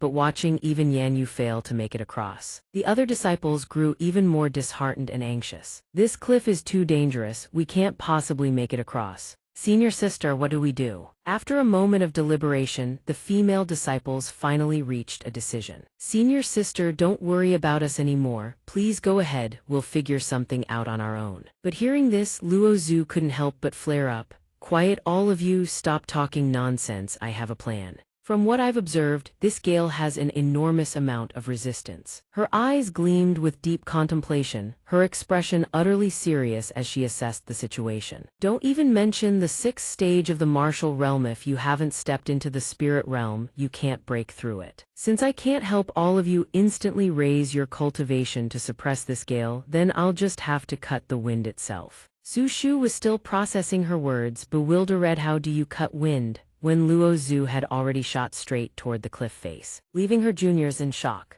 Unlike the previous attempts where everyone tried to leap across the chasm, Luo Zhu only made it to the halfway point then stopped. There's a formation array here. Destroy this formation and we can extinguish the 1000-fold gale, allowing all of you to cross safely. Luo Zhu turned to her juniors as she spoke, channeling her chi. True energy enveloped her body, streams of power converging around her, lifting surrounding boulders into the air. Yang Ning, still in disguise, stood behind and heard everything. A faint smile tugged at his lips. Truly worthy of being called a genius, identified the key in no time at all. After briefing the rest on the situation, Luo Zhu turned and dove straight down toward the bottom of the chasm. Her body moved so fast it left only an afterimage of blue in its wake. "Senior sister." A junior sister on the ground shouted, "Senior sister, please be careful." The remaining girls peered down into the pitch-black abyss below and yelled their warnings. Suddenly, from the depths below, a strange black aura began to coalesce. Whatever was down there, it was enough to paint every face above with unmistakable fear. This formation carries an enormous amount of destructive energy, Zinner said. Yan Yu, beside her, said nothing, but the look on her face made it clear she felt the same. While everyone's attention was still locked on the strange black aura rising from below, the ground began to tremble, earth and stone crashing against each other, each impact echoing through the air. "Oh, what's that?" "An earthquake," a disciple stammers. Yang Ning, standing further back, already knows what's happening the moment the ground trembles. A terrible premonition grips him. Trouble from deep in the abyss, a tornado surges upward, whipping boulders and trees into the air, rising toward where the junior sisters stand. Trees crash down without mercy. The tornado shows no sign of weakening, it grows fiercer with every passing second. Panic erupts, no one understands what's happening. What the hell is going on? The blackbird circling overhead sees the tornado growing more violent and swoops closer to the girls. Luo Zhu caused a massive disaster. She could have passed on her own, but she refused to abandon you lot. She deliberately disturbed the spirit formation. The ground beneath them is splitting apart at terrifying speed, and boulders hurled from the tornado are raining straight down on their heads. Now she's guaranteed to die, and the storm will swallow this entire area before long. "Run, all of you, get out of here now," the blackbird shouts, but all it gets back is blank, frozen terror. "What do we do? Everything keeps getting worse." But Su Shu and Yan Yu don't move, they stand frozen in place. "No, we have to save senior sister, we can't just leave her behind." The blackbird sees this and is at a complete loss for words. This wind formation can annihilate heaven and earth. The formation's spiritual energy is going berserk, surrounding space is being obliterated piece by piece. Even a grandmaster of formations couldn't break it at this point. "Run, you idiots, don't throw your lives away." It screams this while dodging falling boulders mid-flight. Yang Ning absorbs every detail of the chaos before him. Having heard the entire conversation, he stays silent. Then, whether by accident or design, he steps forward, missteps right toward the cliff edge with a perfectly natural stumble. Yang Ning's foot slips and he plummets straight down the wind-whipped cliff face. "Ugh, looks like I tripped." His arms and legs flail wildly. Su Shu, standing behind, sees Yang Ning's fall and screams. She bolts forward without a care for the danger, arm outstretched in a desperate attempt to grab him. Su Shu shrieks in horror, throwing herself to the cliff's edge. She reaches out, heedless of the danger. "Big sister, grab my hand." Yang Ning widens his eyes in feigned surprise, but this is all part of the plan. He keeps up the act, playing helpless. Ami arms have gone completely numb. As he says this, he throws both arms out to his sides. Su Shu stares in disbelief as his figure plummets into the abyss, unable to process what just happened. Behind her, the other female disciples start murmuring, utterly bewildered. How did she fall down there? Is she an idiot? Why is she pushing to the front at a time like this? The subject of their gossip becomes a streak of light plummeting at breakneck speed. Wind howls around him, tearing the sky apart. The junior sisters can barely hold on anymore. Yang Ning knows exactly how dire the situation is. He clenches his fist and dives with everything he has. His cloak whips across his face. All that's visible is his silhouette hurtling toward the bottom of the abyss. After a breathless moment, Yang Ning finally closes in on the abyss floor. There, a stone covered in glowing inscriptions sits pulsing with light. His eyes go wide, he locks onto the stony five-pointed star formation radiating energy in every direction. It's the source of the tornado. Luo Zhu stands at the center, barely holding out against the formation's crushing pressure. She screams in agony, her body trembling. Face deathly pale, teeth clenched. Yang Ning hears her scream and rockets downward like a bolt. On the stone, an antenna-like object crackles with golden lightning, channeling 3 massive tornadoes swirling around it. From that antenna-like device, tornadoes birth one after another. 3 enormous twisters now encircle the stone. He swoops in, raising his hands above his head to form a triangle, murmuring arcane words under his breath. A circle of runic script spreads outward from Yang Ning's palms. He glares at the killing formation. A blast of energy erupts from the circle like an artillery shell, rocketing straight into the formation's core. Above, a strange luminance envelops his entire body. The light blazes so fiercely that the pitch-dark abyss floor floods with illumination, as if the sun itself has descended. And because it's so blinding, Luo Zhu notices him. She stands in the eye of the tornado, staring at him with a mix of worry and shock. Go. But Yang Ning doesn't answer. He plunges like a meteor, smashing into the formation's center. The entire abyss shakes. Dust explodes outward. Rock fragments scatter everywhere. Some pieces strike the formation core, but the star-shaped stone remains unscathed. When the dust clears, Yang Ning's figure emerges face down, rear end in the sky, clothes torn and grimy. From where he lies, cracks begin to spread. Right behind him, the stone begins fissuring uncontrollably, letting out sharp cracking sounds. The ground erupts with widening cracks that spiderweb in every direction. Massive slabs of rock can no longer hold and break free, tumbling into the void below. The ground simply ceases to exist. Everything collapses before their eyes. Meanwhile, Luo Zhu lands on one of the remaining rocks across from Yang Ning. Hey, you fell right onto my formation's nexus. Yang Ning just got blindsided by Luo Zhu's accidental trap and couldn't even react. She trips, falls, and somehow smashes the formation's nexus. My face, it hurts. Naturally, since Luo Zhu caused this mess, she can't just stand by and watch. She rockets toward Yang Ning. And this time, Luo Zhu becomes the beauty, saving the hero, catching him in her arms and flying back toward the solid ground where everyone stands. Strange, isn't it? Your impact force was so enormous it actually shattered the formation's nexus. I've been saying I need to lose weight. Guess I don't need to after all. As Luo Zhu carries Yang Ning in her arms, she feels the crushing weight of his supreme tier power bearing down on her. You really are heavy, let's head up first. Everyone standing above watches the sky clear back to normal, confused. The tornado, how did it just vanish? Yang Ning's black bird flies to them and announces the formation has been broken.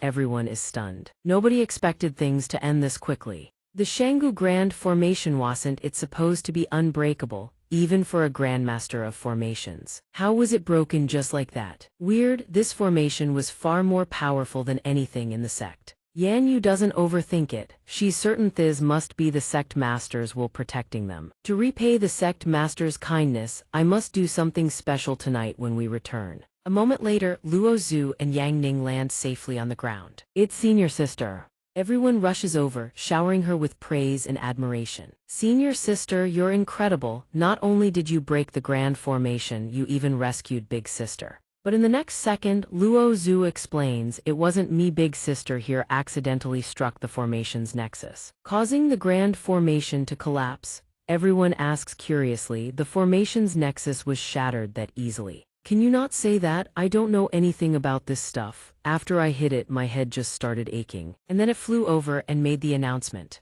The bird declares, I hereby announce that big sister has lost her trial qualification. Everyone else move out immediately. Yang Ning shoots a glance at the bird. His eyes nearly bulge out of their sockets. What the hell is this damn bird doing? Luo Zhu isn't happy with this outcome and immediately objects. But before she can finish, the bird cuts her off. I set the rules here. Her trial is over, now get moving, the rest of you. Hearing this, she gives up and turns to Yang Ning. Thank you for saving me, big sister. If the chance arises, I will surely repay you. May I ask your name? He refuses. No need, we're all wanderers in this world. When strangers meet, must they exchange names? If fate binds us, we shall meet again. If not, there is no need to know. But hearing all this, Zinner feels something is off and starts questioning reality. That tone of voice sounds oddly familiar. They didn't want to linger any longer and urged her on. Senior sister, let's go. Luo Zhu didn't hesitate either. She followed them without a second thought. Before leaving, Luo Zhu didn't forget to leave a few parting words for Yang Ning. Take care, sister. The moment she finished speaking, Luo Zhu and everyone else shot forward and vanished into the sky.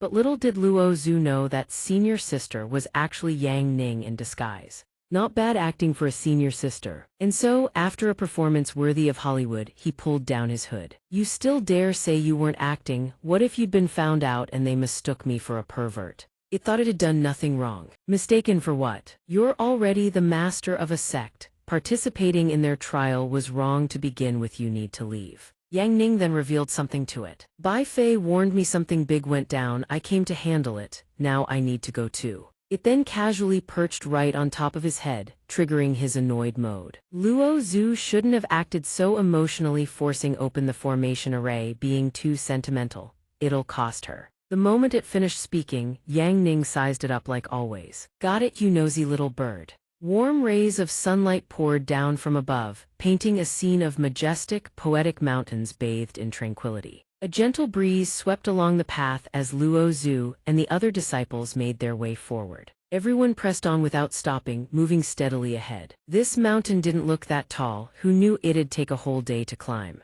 Everyone was completely spent, like wrung-out dish rags, yet Luo Zhu kept walking at the same steady pace, utterly unfazed. I'm starting to suspect senior sister Leng is some kind of mechanical puppet, one of them muttered. She showed absolutely zero signs of fatigue. Everyone silently agreed on that point. Right, she was the one clearing the path the entire way. During the trek, they'd encountered no small number of obstacles, but as their senior sister, Luo Zhu had stepped up and dealt with every single one. She cleaved down a pack of ferocious giant eagles that dared block their path, opening a safe route for everyone to continue. Under her protection, every beast that appeared on the road was sent straight to hell on the spot. Everyone walked and grumbled amongst themselves.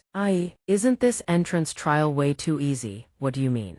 Su Shu wasn't well versed in immortal arts, but even she could tell something felt off. Something's not right, we've been breezing through the entire way. Everything falls within senior sister's range. Yan Yu didn't think too much of it and tried to reassure her. A trial going smoothly isn't that a good thing? We'll have a place to settle in soon, don't overthink it. Su Shu immediately shot back, teasing Yan Yu in the sect master's words, this is what we call setting up the leaf. She asked innocently what a leaf even was, but the real point is that you've been sneaking around. Exchanging glances with the sect master behind everyone's backs. Hearing this, another girl chimed in, teasing Yan Yu, oh looks like someone's sect master is about to be snatched away. Lei Lei couldn't let that slide and shot back, what do you mean Yan Yu's sect master? The sect master belongs to everyone, we all have a chance. Su Shu refused to be wrongly accused and quickly explained there was no sneaking around. I just happened to run into the sect master on the road yesterday and exchanged a few words, that's all. Since she put it that way, Yan Yu had no further suspicions. Fine, I'll believe you this once. Let's keep moving, we're almost there. No one stood around chatting anymore. They resumed their march. But they'd barely walked a short while when an enormous wall of gray smoke appeared before them. Luo Zhu immediately sensed something was wrong. She raised her hand and commanded, "Halt!" Su Shu watched Luo Zhu slowly step forward, and a strange feeling crept over her. Something's wrong with senior sister's expression. Su Shu's heart filled with unease as she whispered to the others. Be careful, she spotted something. Lei Lei also stared blankly toward Luo Zhu, arriving at the same thought as Su Shu. She's not acting like her usual self. The massive gray smoke still showed no sign of dissipating. Instead, it continued to spread wider and wider. Su Shu stared at the bizarre spectacle before her, utterly baffled. It's not even dark yet, where did this fog come from? Trouble really does find the virtuous. They'd barely had a moment of peace before a new danger lurked somewhere in the shadows. Looks like they'd pulled the Z-tier gacha. A skeleton soldier suddenly materialized out of nowhere and charged toward them like a raging god of death. Its eyes blazed with murderous intent, as if it wanted to devour everyone present alive. Lei Lei was startled but quickly regained her composure, drawing her sword and bracing for defense. As for Luo Zhu, she kept a cool head and fearless gaze, stepping forward without a shred of hesitation. She didn't pause for even a heartbeat, unleashing a slash sharp as a reaper's scythe that cleaved the skeleton soldier clean in two. Her strike was decisive, clean, and utterly devoid of any wasted motion.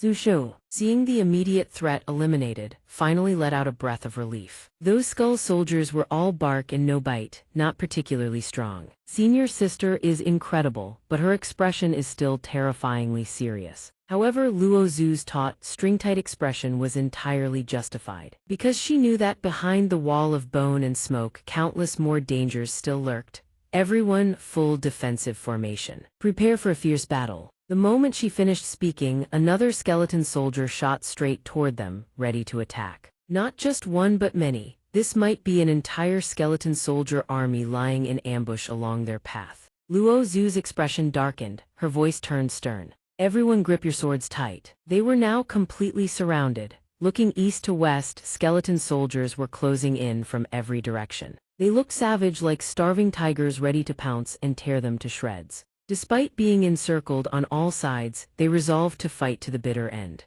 They're charging. Go big or go home. Everyone poured every ounce of their strength into this fight. Screw it all in. Su Shu had no proficiency in swordsmanship.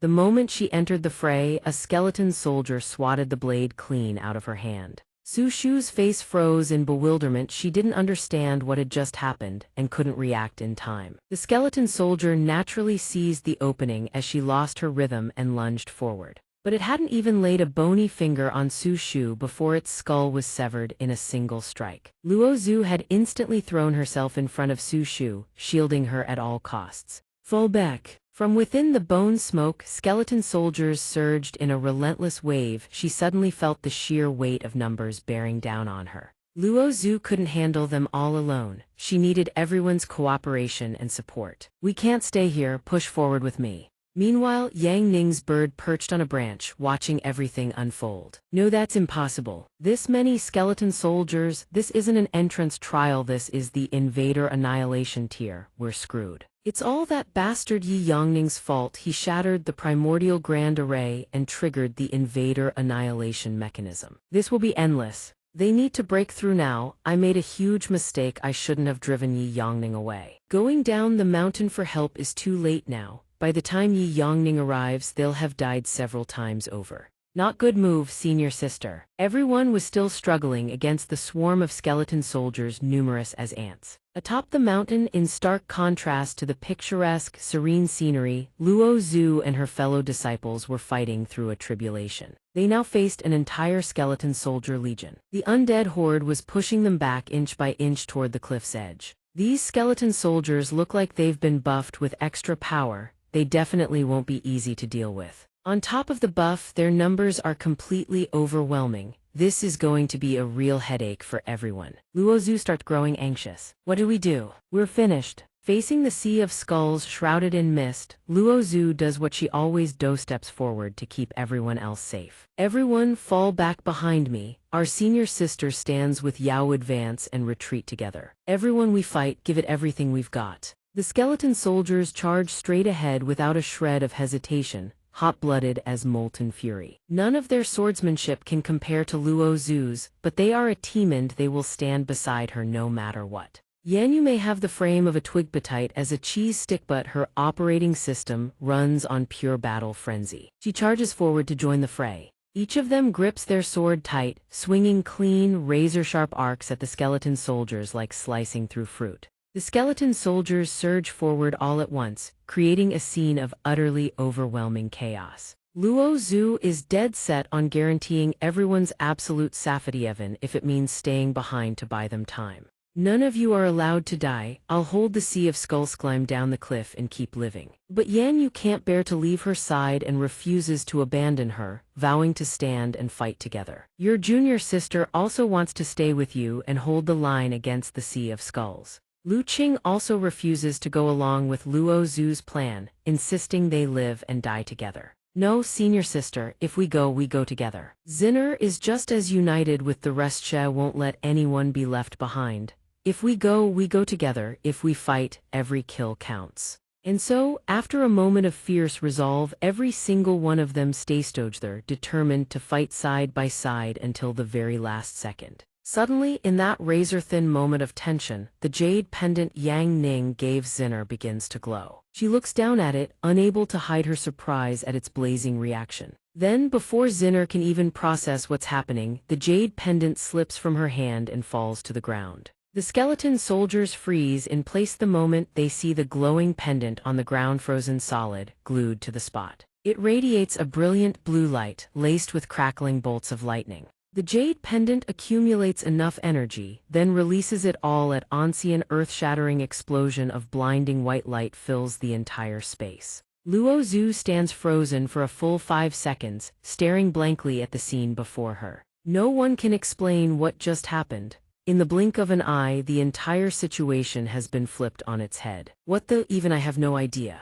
From within the hazy smoke, a silhouette emerges, Somion, who looks hauntingly familiar. Everyone turns their gaze forward, trying to figure out just what kind of entity has appeared. But the person standing before them is no stranger, it's Yang Ning. He sits up with a drowsy, half-lidded expression like someone freshly woken from a nap in the mountains. I was sleeping perfectly fine. Who dragged me here? At that moment, Zinner suddenly remembers something crucial. I remember now, last night the sect master stuffed a jade pendant into my hands and said, just in case. So that's what it was, a teleportation device. Everyone looks like they've been hit with surprise after surprise, each of them wide-eyed and completely bewildered, like deer caught in headlights. Meanwhile, the skeleton soldiers show no sign of stopping. They barrel toward the group with reckless abandon. Even though the spears are aimed straight at him, Yang Ning just sits there perfectly still, looking utterly bored. Luo Zhu sees the danger closing in on Yang Ning and screams a warning, "Sect Master, watch out." But Yang Ning keeps that same impossibly sleepy expression, completely unbothered by the world around him. In the next instant, he uses flash step and vanishes into thin air.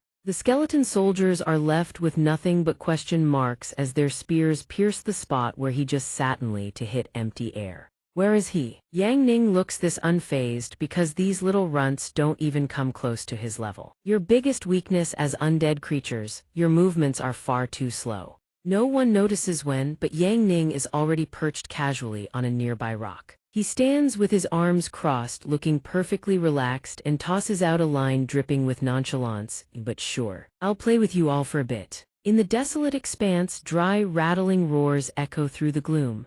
Wave after wave of skeleton soldiers lurch forward, eyes blazing red, swinging their weapons in unison. Luo Zhu sees the scene and shouts in panic, "It's dangerous. Sect Master, be careful." Yang Ning remains perfectly still, like a statue amid the battlefield, paying her warning no mind at all. Suddenly, a sharp cutting sound pierces the air and his eyes snap wide open. The skeleton soldiers keep surging in like an endless tide, heedless of everything. He rises to his feet and strolls calmly toward the mysterious circle. His unexpected action leaves the disciples around him stunned and bewildered. They have no idea what's going on. Right at that moment, an iron rod shoots up into the sky like an arrow. Yang Ning's hands twitch slightly as if he's about to snatch at midair. But the iron rod rockets straight down at terrifying speed, plunging deep into the frozen earth. Before he can reach it, it's already driven firmly into the ground. He walks over, grips the handle, and yanks it out with a single pull. At that exact moment, a strange creature wielding a weapon dives straight down from above.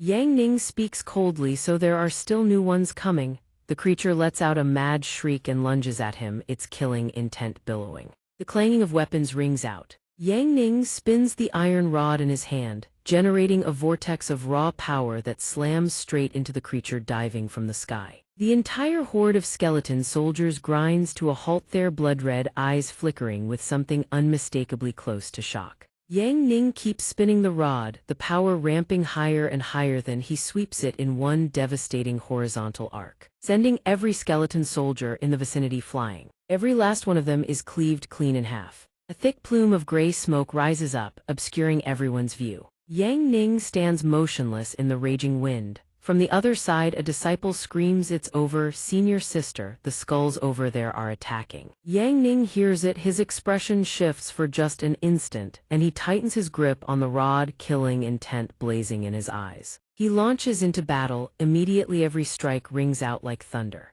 From his hands, waves of raw power erupt continuously, spiraling and crashing straight into the undead army. Then he raises his hand and channels his technique. The energy pouring from the rod surges, blazing brighter and fiercer than ever before. Beams of magical light lance into the skeleton soldiers, tearing through their rotting flesh and making them howl in agony. The radiance spreads wider and wider, pushing everything back. His disciples can only stand behind him, gawking in stunned silence. In a single instant, thousands of skeleton soldiers are incinerated to ash. The embers drift upward, forming a haze that blankets the entire gray sky. Seeing the spectacle before her, Su Shu can't help but gasp, "That's absolutely insane." Enhan Du responds with absolute confidence, "With the sect master here, there's nothing to fear."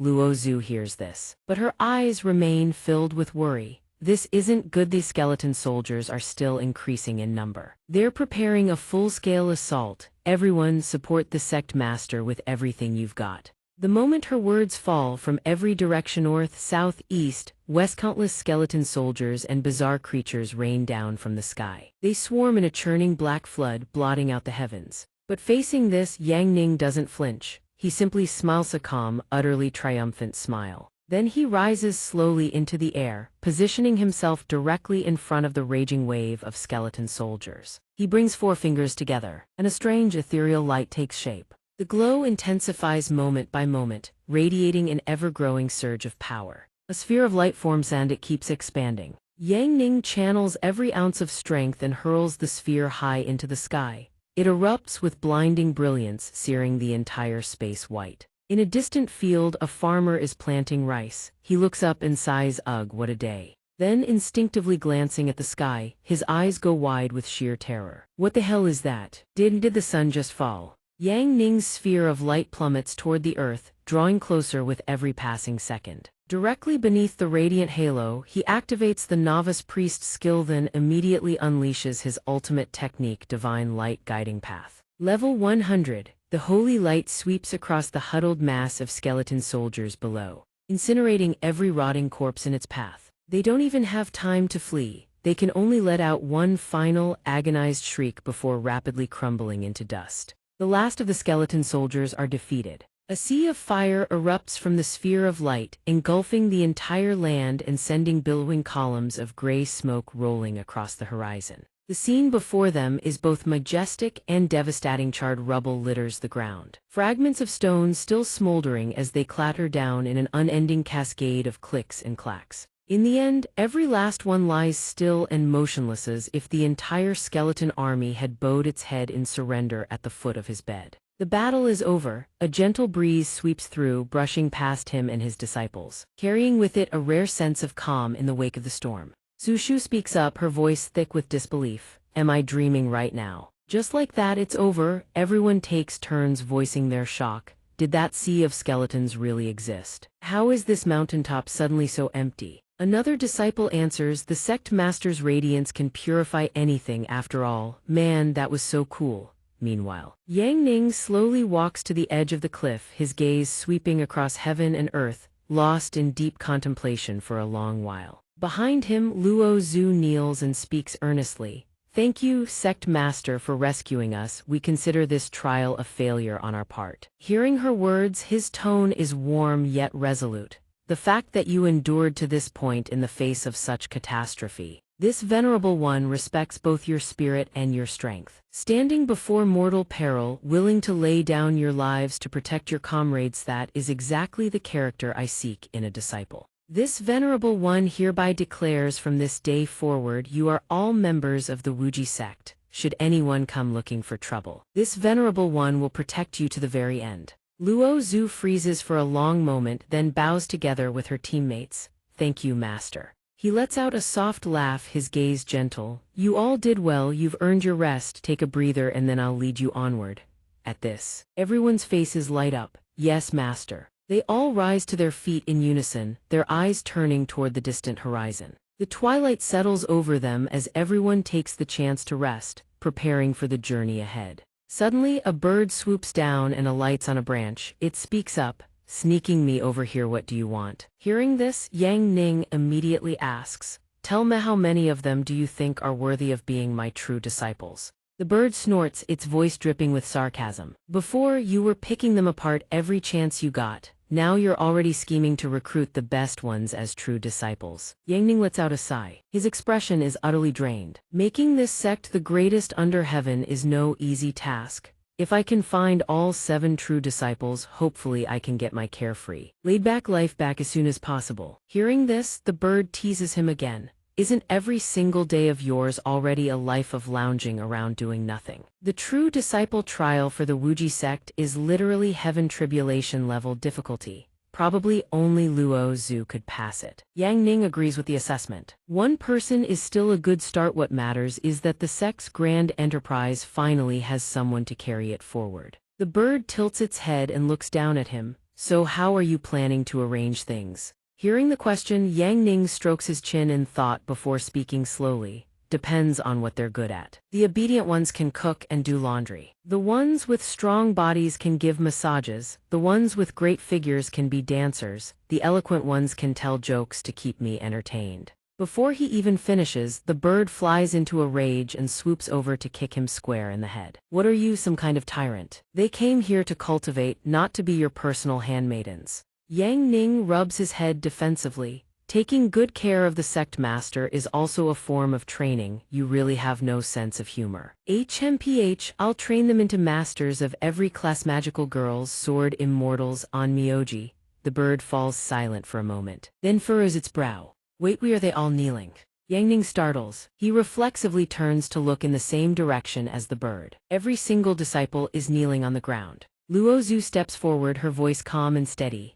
Master, we have finally fulfilled our promise to you, leading everyone to a new sanctuary and finding a worthy teacher. We no longer have to wander the four corners of the earth, bullied and oppressed.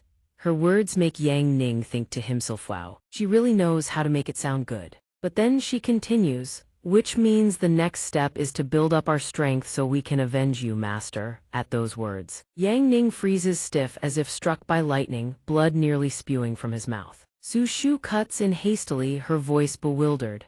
Master just went missing, his fate is unknown. Isn't talking about revenge a bit premature? There's also a chance it was just a twist of fate. Zinner immediately rebuts, but that person never allowed us to call them master. They said destiny had arranged a true master for us. Maybe they already knew they'd be sabotaged by a villain. Meh.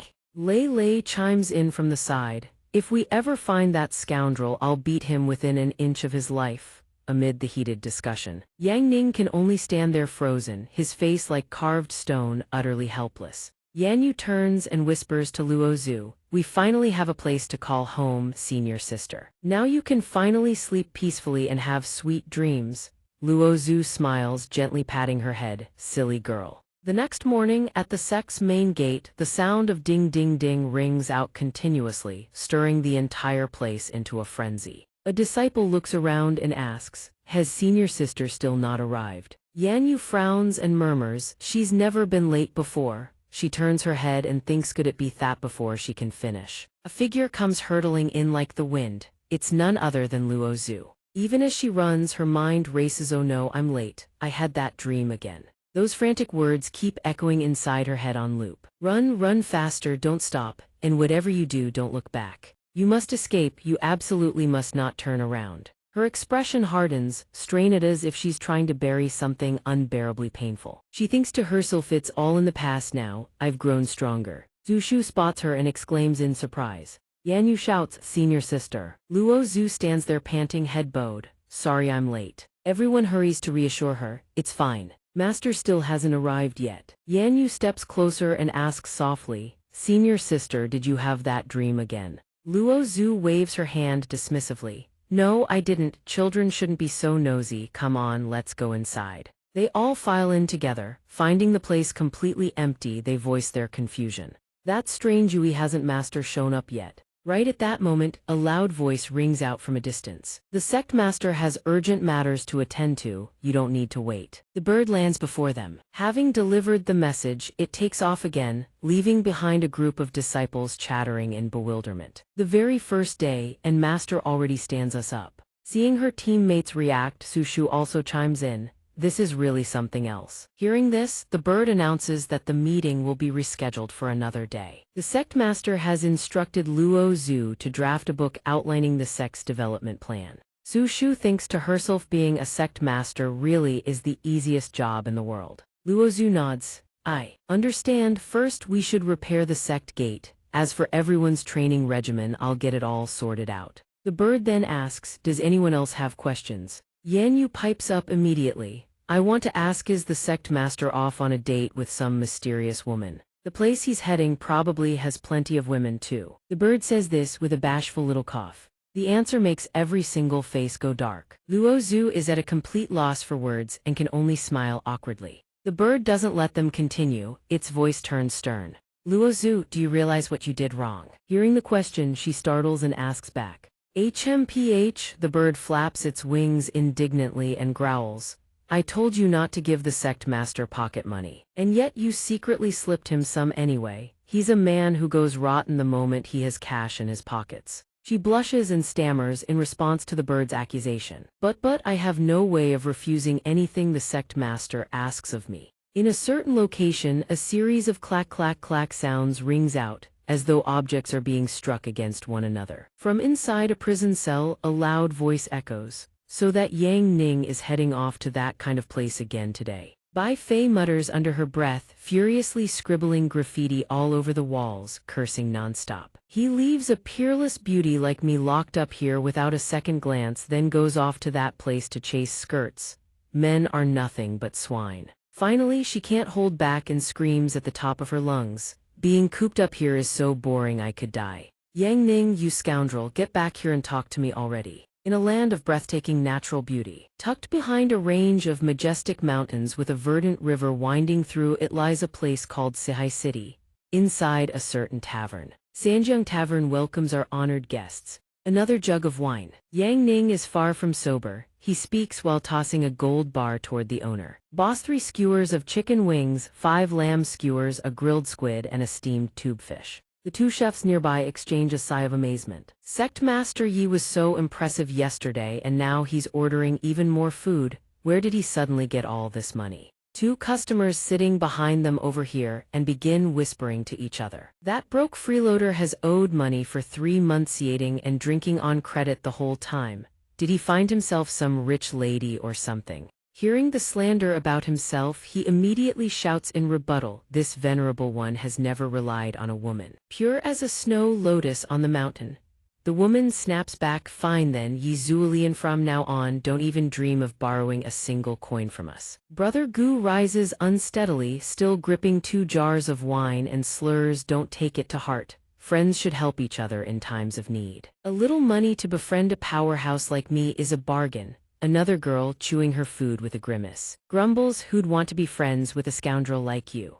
In this tavern you might not even be the weakest one here. A man suddenly steps forward. His voice is stern. I, Feng Hao, am his friend and his brother. Picking on my brother while I'm away, you lot looking for a beating, he declares with gusto. Yang Ning glances back and thinks here comes that Chunabiu kid with the wrath of heaven and earth complex. These people are about to have a very bad day. He saunters over to the woman, face full of smugness. Hey, big sis, looks like you've packed on some weight lately. That belt's about to snap from your massive waist. Without hesitation, she smacks Feng Hao on the head and screams, drop dead. Just because your father is the deputy city lord of Sihai City doesn't mean you can run your mouth. Feng Hao crumples to the ground. Rubbing his head, he mutters, violent women are truly terrifying. Then he whips his head around, eyes sharp as blades, staring behind him. The person sitting behind him jolts in fright, cold sweat breaking out. Feng Hao speaks, senior brother Jia, 5 years of cultivation with 0 progress. I hear you've even had to call juniors master now. If I were you, I'd have quit cultivation ages ago and gone home to farm.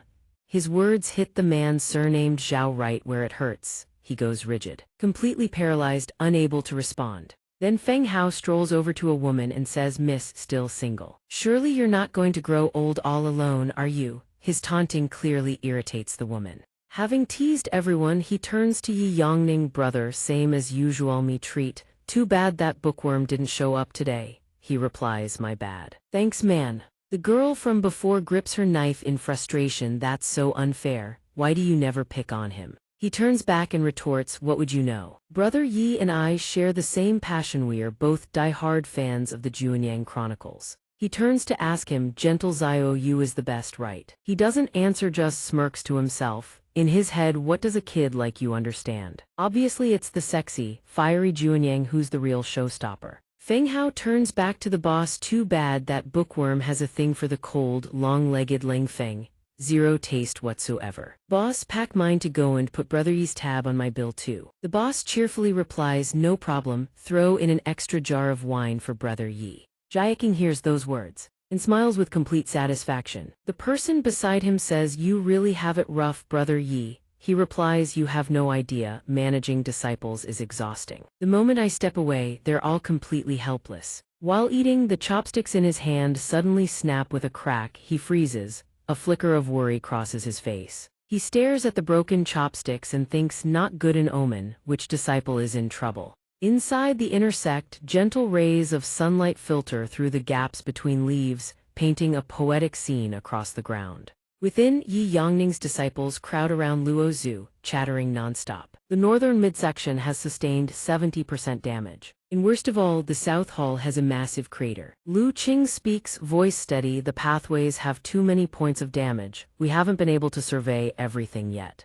Luo Zhu nods lightly and says the repair costs for the sect entrance are enormous. We'll split it into 3 phases. Phase 1, repair the living quarters first. We earn the funds ourselves. No one tells Master about this. Just then, Yanyu bursts in, panting heavily. Senior sister, we have news about the 5 Nangong junior sisters. She says they're still alive. Luo Zhu jolts, unable to hide her shock. What? Lu Qing speaks up after the eternal sword peak collapsed. The 5 of them went missing. Where are they now? Yanyu clutches her chest, gasping. They're trapped at Thenian Ridge, a place where demons frequently roam. It's one of the most dangerous zones in the wasteland. Just as the distress signal was received, one of them asks, should we get the sect master to step in? Ling Luoyu stands and replies, no need. I'll go alone. That place is far too dangerous. We shouldn't let anyone else die needlessly. All of you stay here and wait. I'll bring them back. She speaks. In a mountain range blanketed by endless greenery, something leaps swiftly from branch to branch. Luo Zhu clutches the green talisman in her hand and thinks, they'll be fine. They have to be fine. Nangong, you have to hold on. I know that no matter the situation, you'll protect everyone. But then she thinks, memories of childhood flooding back. When she was little, young Luo Zhu once said, Master, I don't like that new junior sister. Hearing this, her master asks gently, why is that? She answers, our sword sect's foundation is a fence. She only wants to learn defense. You he come to our sect. The master replies softly, she simply said someone here is a good person. Hearing that, her face clearly shows confusion. She asks, a good person, what kind of standard is that? The master speaks calmly. She could have had many other choices. Then she turns to look at Nangong, who is hugging her large dog, trembling with fear. A voice suddenly rings out from within. Your father, General Nangong, sacrificed his life protecting the Ziyuan kingdom. He says you are the daughter of the previous family head, yet you've been bullied by those uncles and aunts. Tormented. The young woman standing beside him speaks up, not knowing about this is one thing, now that I do. I absolutely cannot leave you in the Nangong family any longer. Another woman, haughty in demeanor, says, my lords, it truly isn't us bullying her. Her character is simply terrible from morning to night. All she does is steal from the household.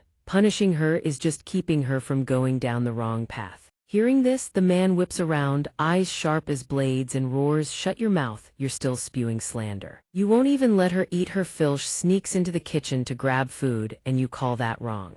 The woman counters, even if she took food from the kitchen, it wasn't for herself, it was for the crippled dogs. The ones that followed her father into battle. Hearing these rebuttals, the woman seethes with fury. He looks at the pack of dogs eating contentedly and says, she herself can barely eat enough. Yet she still insists on feeding those stray mutts, and you frame it as bad character. After you discovered those old, crippled dogs and deemed them a waste of food, you tried to kill them. She threw herself in front of them to shield them, and you beat her half to death. That's when this all came to light. Hearing this, the woman is furious inside but can say nothing. She just lets out a cold snort. The man approaches and gently pats Nangong's head. Good child. Tell me, which sect would you like to join? The aunties and uncles here are all peerless masters. Any of these sects you can take your pick. She hugs the dog shyly with one hand and speaks. Ugh.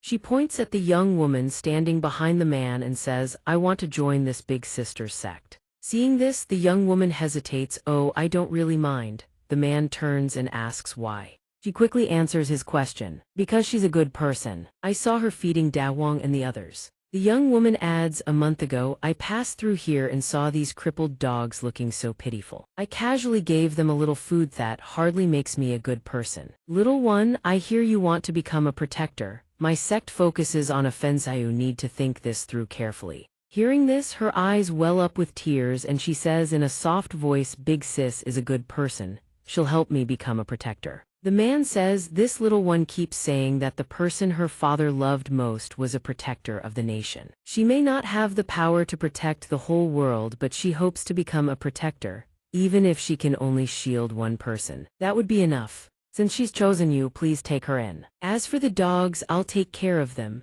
Let her bring one along to your eternal sword sect, he says. Hearing this, the master looks at her with compassionate eyes and replies, I understand. The master extends her hands toward her, as if wanting her to take them, gently beckoning, come here. Still feeling afraid, she presses her small body against the big dog. Seeing this, the master says nothing, simply offering a kind, warm smile to welcome her. At the Eternal Sword Peak, Luo Zhu suddenly shouts, what kind of nonsense is that? Offense is the best defense, protectors are meaningless. I don't like weaklings, she adds. Hearing Luo Zhu's words, Nangong is too frightened to respond. During training, Luo Zhu barks orders at her non-stop.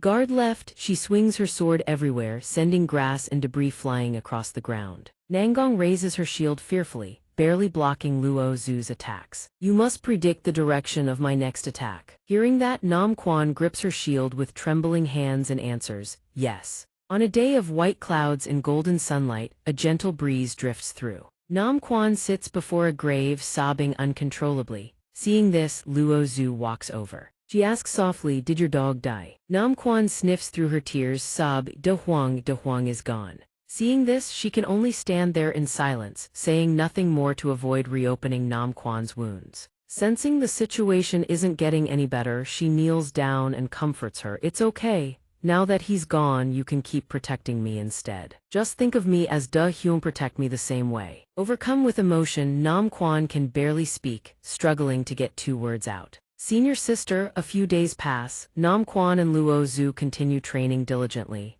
One day, the two venture deep into the forest and realize they've stumbled into danger. Luo Zhu shouts, there are wild wolves near, stay sharp. Nam Quan answers, don't worry, senior sister, I'll protect you. And so the two watch over each other day after day, protecting and caring for one another. Now, back in the present, both have grown. Luo Zhu pushes deeper into the forest, searching for Nam Quan. Suddenly, she notices the trace on the talisman fading. Ding, her heart clenches with worry. Noth trace is about to disappear. Nam Quan, you absolutely cannot be in trouble. She searches frantically in every direction, her mind consumed with thoughts of Nam Quan. Inside a massive cliff face, a group of people huddles together, panic in their voices. It's over, the Jade Messenger talisman is about to fail, senior sister won't be able to find us. Nam Quan steps forward to calm them. It's all right, senior sister will definitely find us, it might just take a little more time. Another voice pipes up, but my Lu senior sister was captured by a monster, what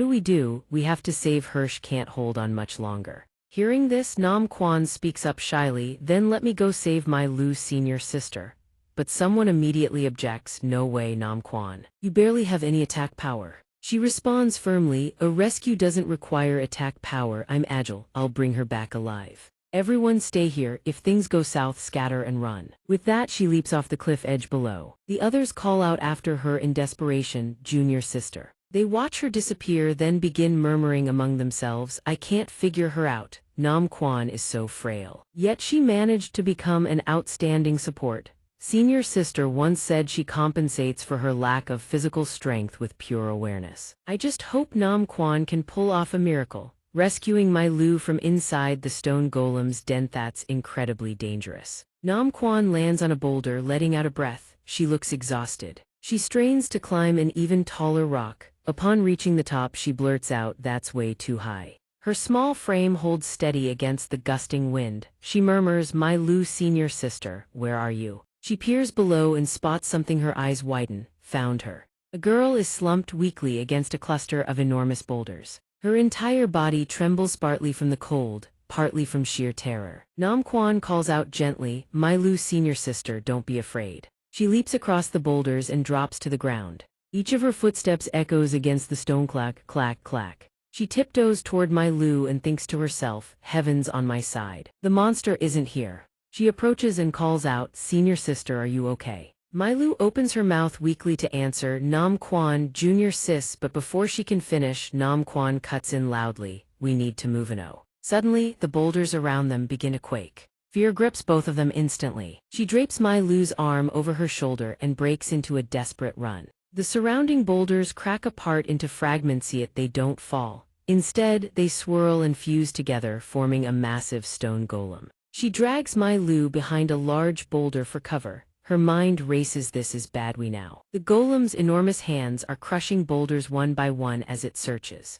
Glancing at the terrifying sight behind them, she thinks, what do? I have to hold my breath. If we're found, we're dead. She pulls my Lu close and thinks it's already torn through most of the rocks. It's probing the area. The air grows suffocating. She whispers under her breath, don't find us, don't find us. The words barely leave her lips when the golem's enormous face appears right beside them. It spots both of them. Its eyes flare with rage. It smashes the boulder they were hiding behind. Nam Quan hoists my Lu onto her back and leaps from the ledge. The golem whips its head around, locking onto them. She lands hard, skidding across the stone floor in a long trail that sends pebbles scattering. The golem inhales and unleashes a violent gust straight at them. The blast shatters the surrounding boulders in an instant. My Lu whispers weakly, you fool, you threw your life away to save me. We can't beat a stone golem. Nam Quan, comforting her senior sister. She replies, I still have one protective treasure that master left me. The stone golem takes thundering steps toward the two girls, each footfall shaking the earth.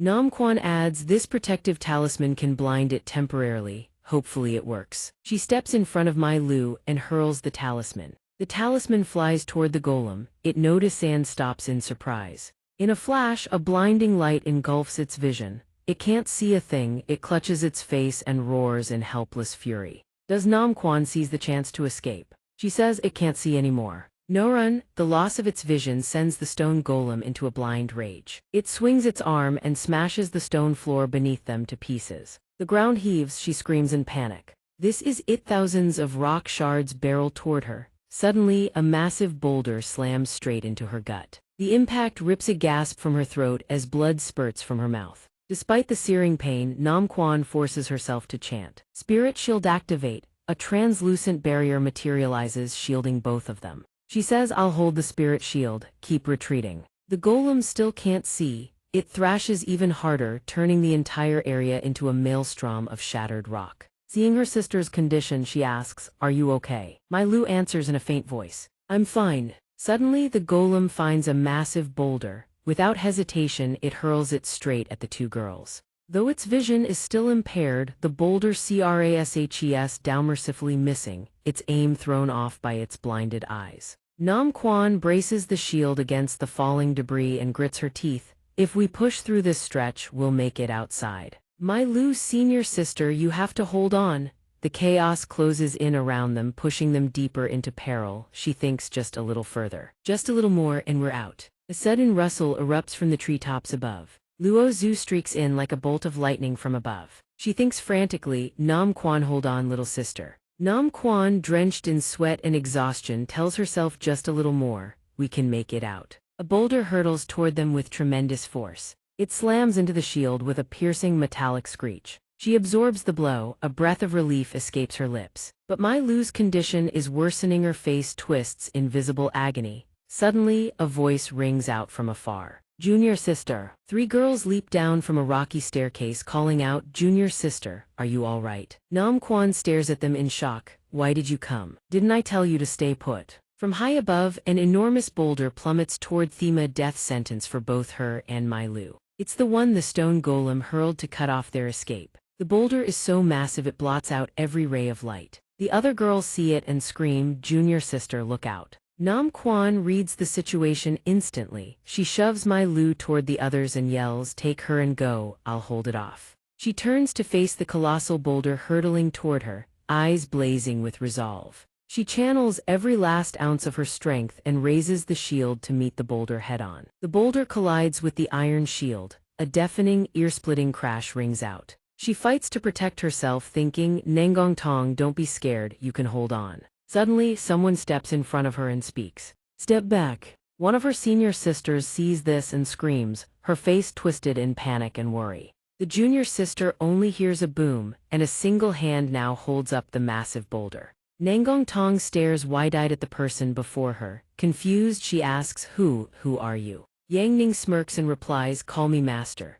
The boulder he's holding begins to crack, then, in an instant, it shatters into pieces. Nangong Tong's jaw drops. She can't believe he faces the monster without a shred of fear. Her senior sisters are equally stunned. With some impossible force, he forces the stone golem to halt and retreat. Then he turns around and smiles at everyone. "Oh right, Zushu asked me to bring you all back." Everyone looks confused. "Zushu." He nods, "Go on ahead, wait for me outside, I'll catch up shortly." With that, Yang Ning extends his hand. "Lend me your sword for a moment." Instantly, a sword flies from one of the girls, spinning through the air before landing in his grip. He catches it and says, "I'll return it right away." With that, Yang Ning soars into the distance, leaving everyone standing there in stunned silence. He lands atop a tall cliff, silently watching the monster from afar. After a moment, he suddenly calls out, "Hey, aggro successfully pulled." The creature squints, trying to make out his tiny figure. The moment it locks onto its target, it swings down, smashing the cliff where he stands to rubble. But he dodges in time, darting to another position. The instant he lands below, the monster gives chase, raising its fist to obliterate everything in sight. But instead of fleeing, Yang Ning turns around and catches the colossal fist with his bare body. He channels every ounce of his strength into that grip. Its eyes widen, shock and terror intertwined. From his small hands cracks spiderweb across the stone. The entire arm shatters, reduced to rubble cascading to the ground. Seeing its arm obliterated, the monster's face contorts in pure panic. It clutches the shattered stump, howling in agony. Yangning bellows, big iron head still won't give up. Hearing that, it whips its head around, fury erupts to its breaking point. Its colossal body quakes as if to raise this place to nothing, but his eyes show zero fear, only blazing determination. He lunges forward and headbutts the monster skull to skull. Kaboom! Stone pillars crash down all around them. Only the ground between the two remains standing, a ring of fate. Outside, Nangong Tong hears the noise and murmurs, the fighting sounds so intense. Inside, Yang Ning is still squaring off against the stone golem. He winds up and flicks it on the forehead with everything he's got. The monster staggers, its head cracks apart, crack, crack, crack, and the entire colossal body collapses, its whole form crumbling to ruin in an instant. From above, showers of stone rain down, kicking up a thick cloud of dust. The entire space goes dark and hazy, as though a cataclysmic battle just tore through. Standing at the summit, Yi Yongning gazes down and drops a line as casual as a breeze. "This stone golem is way too fragile. One poke with a bottom-tier, maxed-out martial technique golden bell shield and it crumbles. Everything falls silent now, no more chaos, no more noise." Seeing the situation is under control, Yang Ning decides to take his leave. Outside, everyone buzzes with anxiety. The fighting seems to have stopped. "He'll be okay, right? Going to check would be too dangerous," they warn. "You'd just be walking into your own grave." Suddenly someone shouts, "Hey, everyone look." From the distance, a figure approaches. Yi Yongning lands and speaks calmly, "Don't worry, everyone. The stone golem is dead. Is anyone hurt?" Nangong Tong stammers, "We're fine. You're that strong. Are you really our master?" Suddenly, Luo Zhu walks over and says, "That's correct." The moment they hear her voice, everyone's eyes widen in surprise. Luo Zhu responds, "He is our master." Whenever anyone sees her, they all call out "Senior Sister." Nangong Tong also calls out "Senior Sister," and throws herself into Luo Zhu's arms. Seeing this, she smiles and says, "It's over now. You held on for so long protecting everyone. You did great." Nangong Tong replies, "I thought I'd never see you again, Senior Sister." Yi Yongning watches from a distance, quietly reflecting. A beautiful moment of reunion, then he speaks, "Let's go, I'll take everyone home." Meanwhile, Luo Zhu gently pats the little sister's head, comforting her. She walks home beneath the golden sunset, thinking to herself, having a master really is wonderful. At the Wuji Hall where the sect assembly is about to begin, Yi Yongning leans back and sleeps without a care in the world. His snoring echoes through the hall. Below, the disciples exchange helpless looks, whispering among themselves. How can he doze off during the sect assembly? Every single disciple in the sect is gathered before him and he's still sleeping like a baby. Seeing this, a black bird swoops in from nowhere and kicks him square in the head, jolting him awake. Had enough sleep. It spreads its wings wide, voice dripping with displeasure. "You sit here for 1 second and you're already dozing off. Where were you out gallivanting last night?" Yi Yongning rubs his eyes and replies lazily, "My bad. I was up all night contemplating the sect's development plan." The bird scoffs coldly, "Contemplating my tale, so you were definitely up to no good, huh?" He fires back immediately. "I was actually working. I reviewed everyone's data all night, preparing a training regimen for the whole lot of you." In his mind, he recalls poring over each and every file. Su Shu's file reads, "Unable to gather qi for extended periods. simple-minded personality, bottomless pit when it comes to food. Yan Yao's file highly agile, but severely lacking in stamina. Mu Qing's file extremely solitary, quiet, distant from everyone. Lei Lei's file has a certain charisma, but despises physical contact with others. Excessively idolizes Luo Zhu, wasting her own cultivation time. Yang Ning rests his chin on his hand and mutters, a whole bunch of problem disciples. No wonder Luo Zhu couldn't find a sect to settle down with for so long. Good thing she ran into me. Let's see how this venerable one whips them into shape. Back to the present, he clears his throat a few times and announces, now that everyone's here, let's discuss this venerable one's plan. He stands up, flicks his sleeves, and declares, simple. All you need to do is one thing, make our sect's ranking return to number 1 under heaven.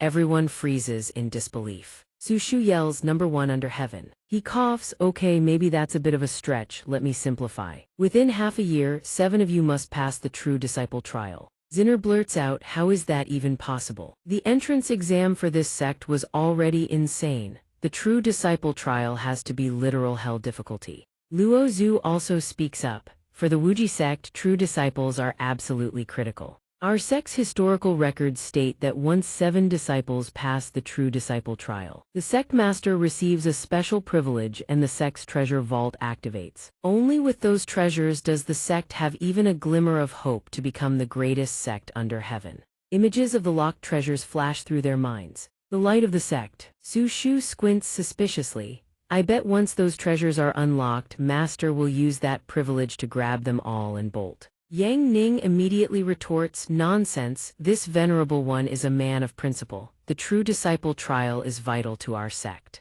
Luo Zhu steps forward earnestly. Though unworthy, this Luo Zhu pledges to devote every last ounce of strength to passing the true disciple trial. Lei Lei stares at her senior sister, eyes sparkling with devotion, swearing to give her life for the sect.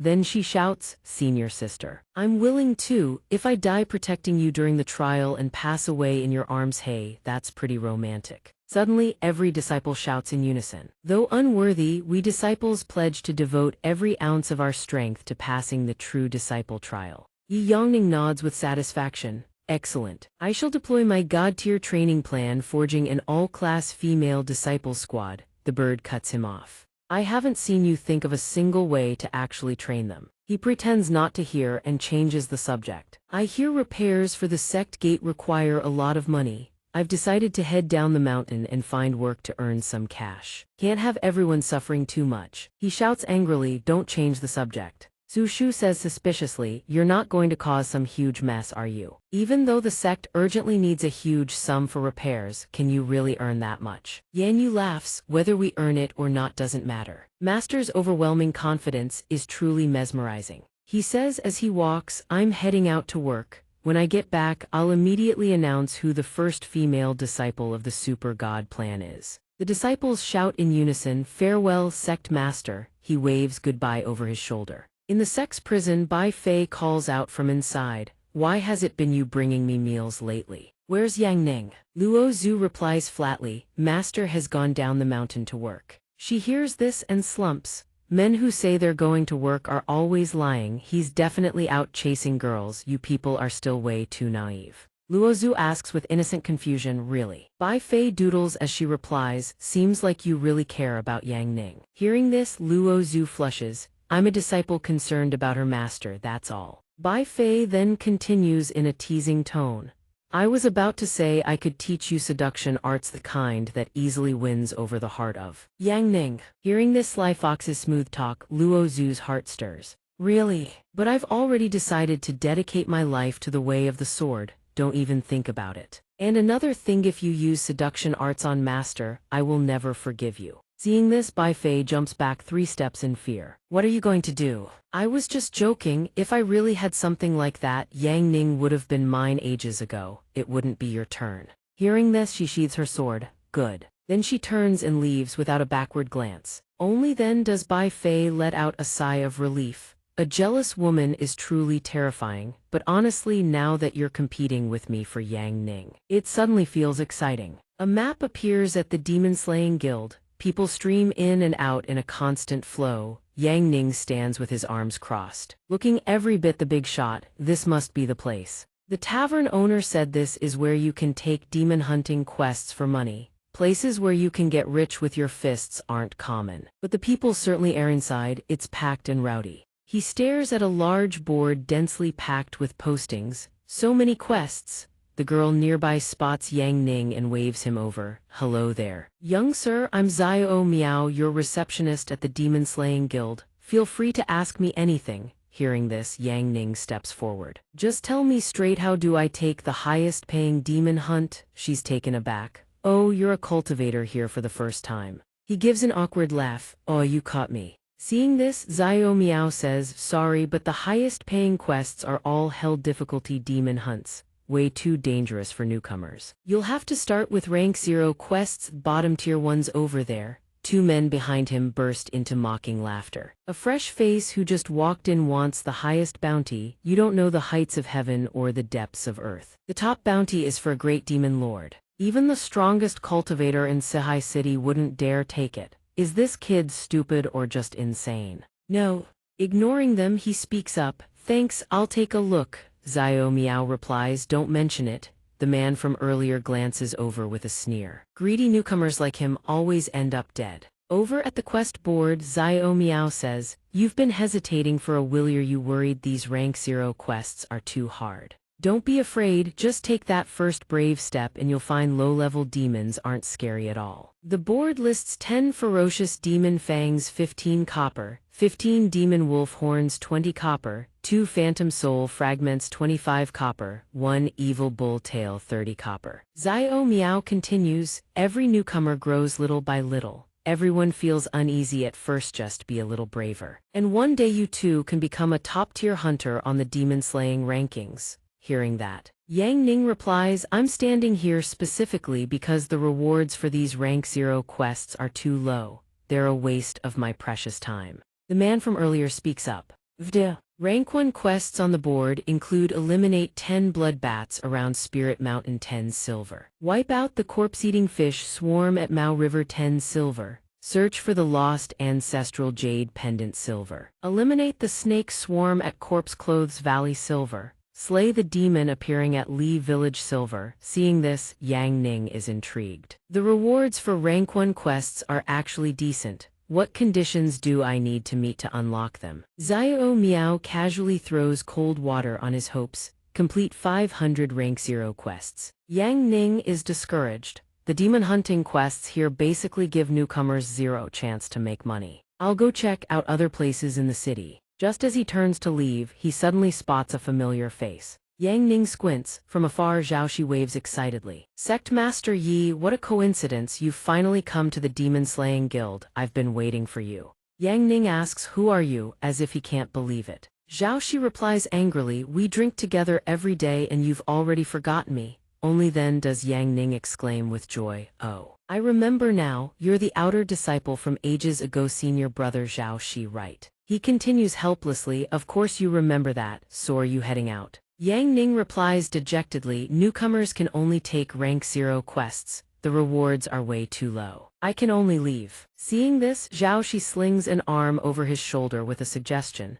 If you really need money, I can take you on a rank 1 demon hunt. But the risk is pretty high. Question is, can your heart handle a quest that intense? Yang Ning asks, can we form a party to share the quest and split the rewards? Zhaoxi quickly explains, exactly. The Blood Kite Hunt at Willow Hill Forest is designed for teaming up with newcomers who lack strength. I'll take you through it. But what he gets in return is a blunt, uninterested answer. I want to do this one. Zhaoxi's face goes dark. You're out of your mind, absolutely not. This is an extreme difficulty red quest. It has the highest fatality rate among all rank 1 quests, you can't take it. But Yang Ning gives absolutely 0 dams. The reward is 1 gold coin, other rank 1 quests pay peanuts. Zhaoxi remains hesitant. But at this difficulty level, I'm afraid I can't guarantee your safety. But with his signature overpowered nonchalance, Yang Ning reassures him. Relax, I've always been a really fast runner. Hearing this, Zhaoxi can only relent with a resigned sigh. Fine, just remember Safety first. In the end, both select the quest search and clear Tanzhuang village. Eliminate 30 rank 1 demons outside Sehai City. Zhaoxi talks as they walk. this is your first demon hunt. You have no idea how dangerous it really is. I have a duty to spell it out for you so you don't die a pointless death. Yang Ning replies casually, oh, thanks for the trouble, senior brother Zhao. Walking alongside with notes in hand, Zhao Shi explains, 70% of this world's territory has been overrun by demons. But humanity absolutely refuses to sit and wait for death. Demon hunters are humanity's force of resistance. The demons always want the remaining human lands to become wastelands too, but humans keep fighting to reclaim what was lost. That's why the wastelands surrounding human settlements are constantly being reclaimed by the military and demon-slaying organizations. Sect Master Yi, even the cleanup work we demon hunters handle is extremely dangerous. Zhao Shi says you have to remember stick close to me. Don't go running off on your own and you won't risk your life. Yang Ning quickly assures him, no problem. As long as the money-worth monsters don't run, neither will I. Zhao Shi starts to say, Sect Master Yi.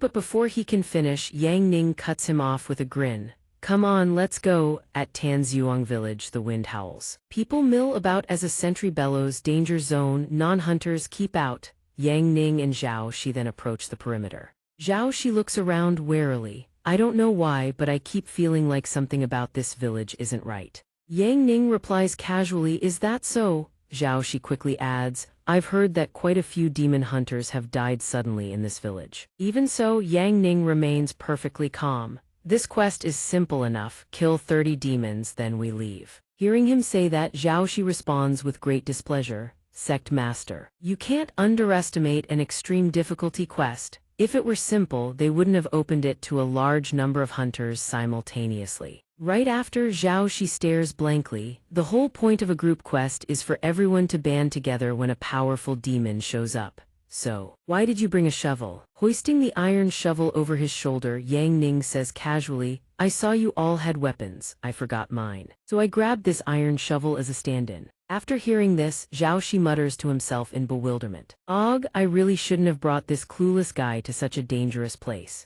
Zhao Shi hurries to catch up, calling out, Sect Master Yi, wait up. He replies, we gotta move fast if we want to finish quick. Zhao Shi pants as he hurries along, caution above all. We're in the wasteland, spirit realm level creatures could show up here. Remember, if we encounter a spirit realm creature, all we can do is run. Don't hesitate. Hearing this, Yang Ning pauses for a moment and thinks to himself, Spirit realm Evan Luo Zhu can't handle that. Suddenly, the two arrive at a tree completely stripped of its leaves. Seeing this, Zhao Shi looks around nervously. We've gone the wrong way, quick, back to the main path. It's just the two of us out here. If we run into a powerful demon, we're done for. Hearing that, Yang Ning points into the distance. A demon, you mean that thing? Where he points, a wolf with blood-red eyes appears, snarling menacingly. Seeing this, Zhao Shi's face goes white with terror. It's over, we've run into the most ferocious demon in this area. Yang Ning remains unfazed. Don't worry, the three-eyed wolf is fierce, but it hasn't reached the spirit realm. It's just fast, I can still handle it. Don't panic. Seeing Zhao Shi trembling up ahead, Yang Ning thinks, you're the one panicking, buddy. The colossal demon closes in on them step by step. Zhao Shi swings his sword with bravado. Come at me. Hello Kitty thinks she's a tiger. Only to take a claw swipe clean across the chest. He winces in pain. Meanwhile, the remaining wolves are still lurking, ready to strike. Seeing this, Zhao Shi retreats, though he doesn't forget to reassure his companion. Not good, to more are coming. Three-eyed wolves fighting in coordination would be devastatingly lethal. Sect Master Yi, don't be afraid, I'll handle this, shovel in hand. Yang Ning speaks up, let me take it from here. His face remains perfectly calm. He grips the shovel, channels his internal energy, and launches forward in an explosive burst of speed. That guy called Long Geth, one from the demon hall who'd been mocking Yang Ning, appears out of nowhere, cutting in with a smirk. All newbies in this area are under Long Ji's jurisdiction now. The woman beside him chimes in, puny little demon beasts like these have you all panicking, pathetic. Watch how the seniors do it. Yang Ning is utterly exasperated to run into these two walking Buddhas again. The demons around them snarl with fury. Long Ji's expression shift, looks like a berserk maniac. A deafening slash tears across the sky, whoosh, birds scatter in every direction. The wolf demons are cut down in an instant. Long Ji sheathes his blade and strikes a pose, acting like he's the main character, fighting just like the novel's absolutely perfect. Aren't you the little bro who tried to take on a high-rank demon hunting quest? The girl beside him collects the loot and sneers, overestimating yourself much. A level 1 danger quest, how could a snail like you ever handle it? Not enough strength. Getting yourself and others killed. Consider yourself lucky you ran into us this time. Longji picks up where she left off. A battlefield hellscape like this isn't suited for snails. Hurry on home, little guy, take care of yourself. Yang Ning stares at these two arrogant clowns, utterly helpless. Beside him, Zhaoxi breathes a huge sigh of relief. Let's go, we shouldn't linger here any longer. Shovel slung over his shoulder, Yang Ning speaks with quiet resolve. Go where?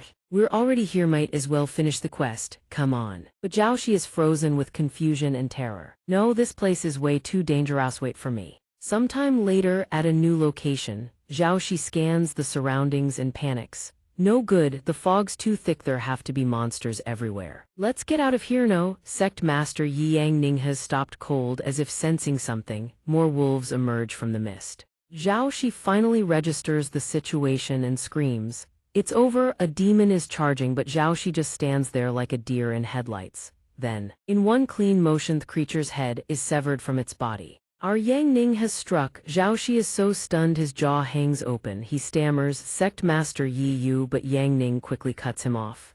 Quiet. Inside the fog, growling echoes outward. Wolves advance with bared fangs and dripping saliva, looking absolutely nightmarish. Yang Ning gives the order, move out. Both sides charge and clash, but in an instant, Yang Ning's shovel flashes and the demons' heads fly clean off their shoulders. He turns to Zhaoxi, I'm speeding up, stay close, don't fall more than 3 meters behind. Zhaoxi, still not recovered, can only manage a dazed oh. He scrambles after him, thinking how can he execute sword techniques with a shovel that fast. Up ahead, Yang Ning cuts down demon after demon without breaking, very movement crisp, decisive, and fast as the wind. From behind, Zhaoxi can't help but exclaim, Holy Mother, what kind of moves are those? Sect Master Yi, you've never hunted demons before, have you? Your technique is absolutely terrifying, it's not human at all. Yang Ning replies flatly, because of my passive skill knowledge mastery level 100. But the jargon he throws out only deepens Zhaoxi's confusion. I don't understand any of that, what does it even mean? Laziness wins out, he sighs. Forget it, you are still too slow, just stay right here. With that he dashes straight into the fog. A rapid barrage of swish swish swish slashes erupts from within. Zhaoxi stares from outside, eyes darting everywhere, his head is spinning. He can't track a single movement. A moment later, Yang Ning walks out. Behind him trails a procession of dead monsters. The sight makes Zhaoxi's hair stand on end. Yang Ning lands and surveys the wolf demons surrounding them, completely unfazed. Not too few, not too many. Plus the 3 from earlier, that's exactly 30. Zhaoxi is shaking, but they have completely surrounded us. Yang Ning stays calm as ever. This is actually more convenient. Zhaoxi's face goes pale. He trembles so hard he nearly soils himself. Mom, oh mom, before he can finish, Yang Ning grabs him by the collar and without ceremony hurls him skyward. A desperate scream rips through the air. The wolf demons lunge in to attack. They charge headlong into death's embrace. Yang Ning swings his shovel like the Monkey King himself, Sun Wukong incarnate. He thrusts his hand forward and a colossal wave of power erupts. A beam of blazing light sweeps toward the wolves. One by one, their heads are severed. Light slashes across the battlefield in every direction. Yang Ning watches the corpses rain down, expressionless. Zhaoxi is in freefall, screaming in pure terror. Yang Ning catches him by the collar at the last possible second, just before he hits the ground. Yang Ning orders calmly, it's over, go collect the wolf tails for our quest, make it quick so we can head back. Zhaoxi collapses to his knees. Stunned, it's already over. Sect Master Yuha, was that technique just now? So many monsters, and in just a single before he finishes, Yang Ning cuts him off. Basic swordsmanship. Zhaoxi cuts wolf tails while muttering in disbelief. Basic swordsmanship? The best swordsman I've ever seen can only produce sword flowers. What the hell was that thing you produced? Yang Ning answers casually, I actually held back, they were too weak for anything more. By the way, I have a question, what's the difference between demon beasts and demons? Zhaoxi bisects a wolf carcass as he answers, demon beasts haven't awakened their intelligence, they can't speak human language. Demons, on the other hand, can speak human language and know how to blend in with people. So demons are far more dangerous then. Hearing Zhao Shi nods, that's mostly true, but some demon beasts are stronger than demons. The only real difference is their level of intelligence. Got it, once we finish this quest together I can take on main quests by myself, right? Life isn't a dream. Zhao Shi shakes his head firmly. Absolutely not. Hearing this, Yang Ning deflates. Making money in this world is way too hard. Zhao Shi tries to comfort him. Sect Master Yi, don't rush, take it slow. If you need money urgently I can. Before he finishes, Yang Ning cuts in again. But then Yang Ning senses something abnormal. What is it? At the same moment, two figures sprint toward them from the distance, screaming at the top of their lungs. Help, run, it's a demon, a demon. Zhao Shi sees them and breaks out in a cold sweat. Sect Master Yi, we should, but Yang Ning stays perfectly calm. It's fine, keep going. Zhao Shi is trembling, let's run. Mimey hands won't stop shaking. Suddenly, a massive boom erupts from deep within the fog. Long Ji is blocking the demon's path. The woman shouts, Long Ji can hold them off, go run. But the very next instant, the demon swats Long Ji away like a ragdoll. Long Ji hits the ground face first, hard, the impact echoing back to his past life. The demon's face looks like a fusion of nightmares from the 1st and 15th of the lunar month. Lightning crackles across its entire body like a walking, leaking power. Linion, who lays eyes on it, is paralyzed with fear. Long Ji lies on the ground like a bloody doormat, trembling from his hair to his fingertips, terrified for his very life. He glares at Yang Ning and snarls, you stupid noob, what are you just standing there for? Run already. Everyone rushes over to him. Long Ji, are you okay? He keeps muttering under his breath, run, run. The girl beside him mocks loudly. Long Ji, forget about that piece of trash, he's probably scared so stiff he can't even move. Suddenly, the demon behind them unleashes a massive explosion sound like New Year's firecrackers detonating inside their skulls. Anyone with a weak heart is done. Everyone scrambles to flee. It keeps growling like it skipped breakfast and now wants to devour people whole. The demon slams its club into the ground, sending everyone into even greater panic. Long Ji's legs give out and he collapses flat on his butt. At this moment, Yang Ning steps forward.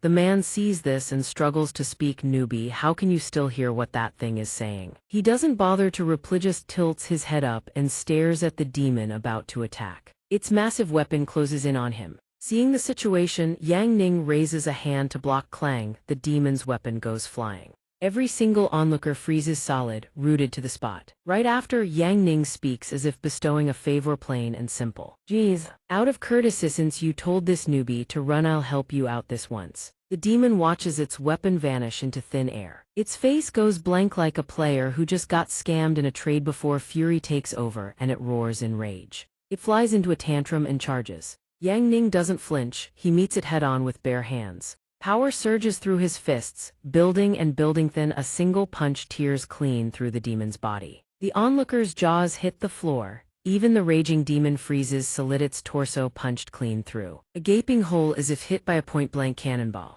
In one swift motion, Yang Ning leaps through the hole. In moments, the demon shatters into tiny fragments. Yang Ning stands watching from a distance, looking pensive, impossibly cool. The girl supporting brother Long stammers in panic. Are all newbies this freakishly strong these days? Sorry, brother Long, but from now on, I'm sticking with this guy. Meanwhile, Yang Ning asks with genuine curiosity. Senior brother Zhao, how much is this demon worth? Zhao Shi looks dazed like he just woke up, but calculates faster than a supermarket cashier, at least 1,000 gold coins. At the mention of money, the man is over the moon. Not bad, that's enough to cover the sect's repairs. Zhao Shi offers his praise. Sect Master Yi, you're way too powerful. You can solo sweep even the heavens, just how strong are you? Our man, utterly shameless, casually replies, I'm quite curious about my own limits too. I truly look forward to an opponent who can make me fight seriously. Zhao Shi nearly chokes. Internally, he's screaming, good lord, have mercy, this guy is way too full of himself.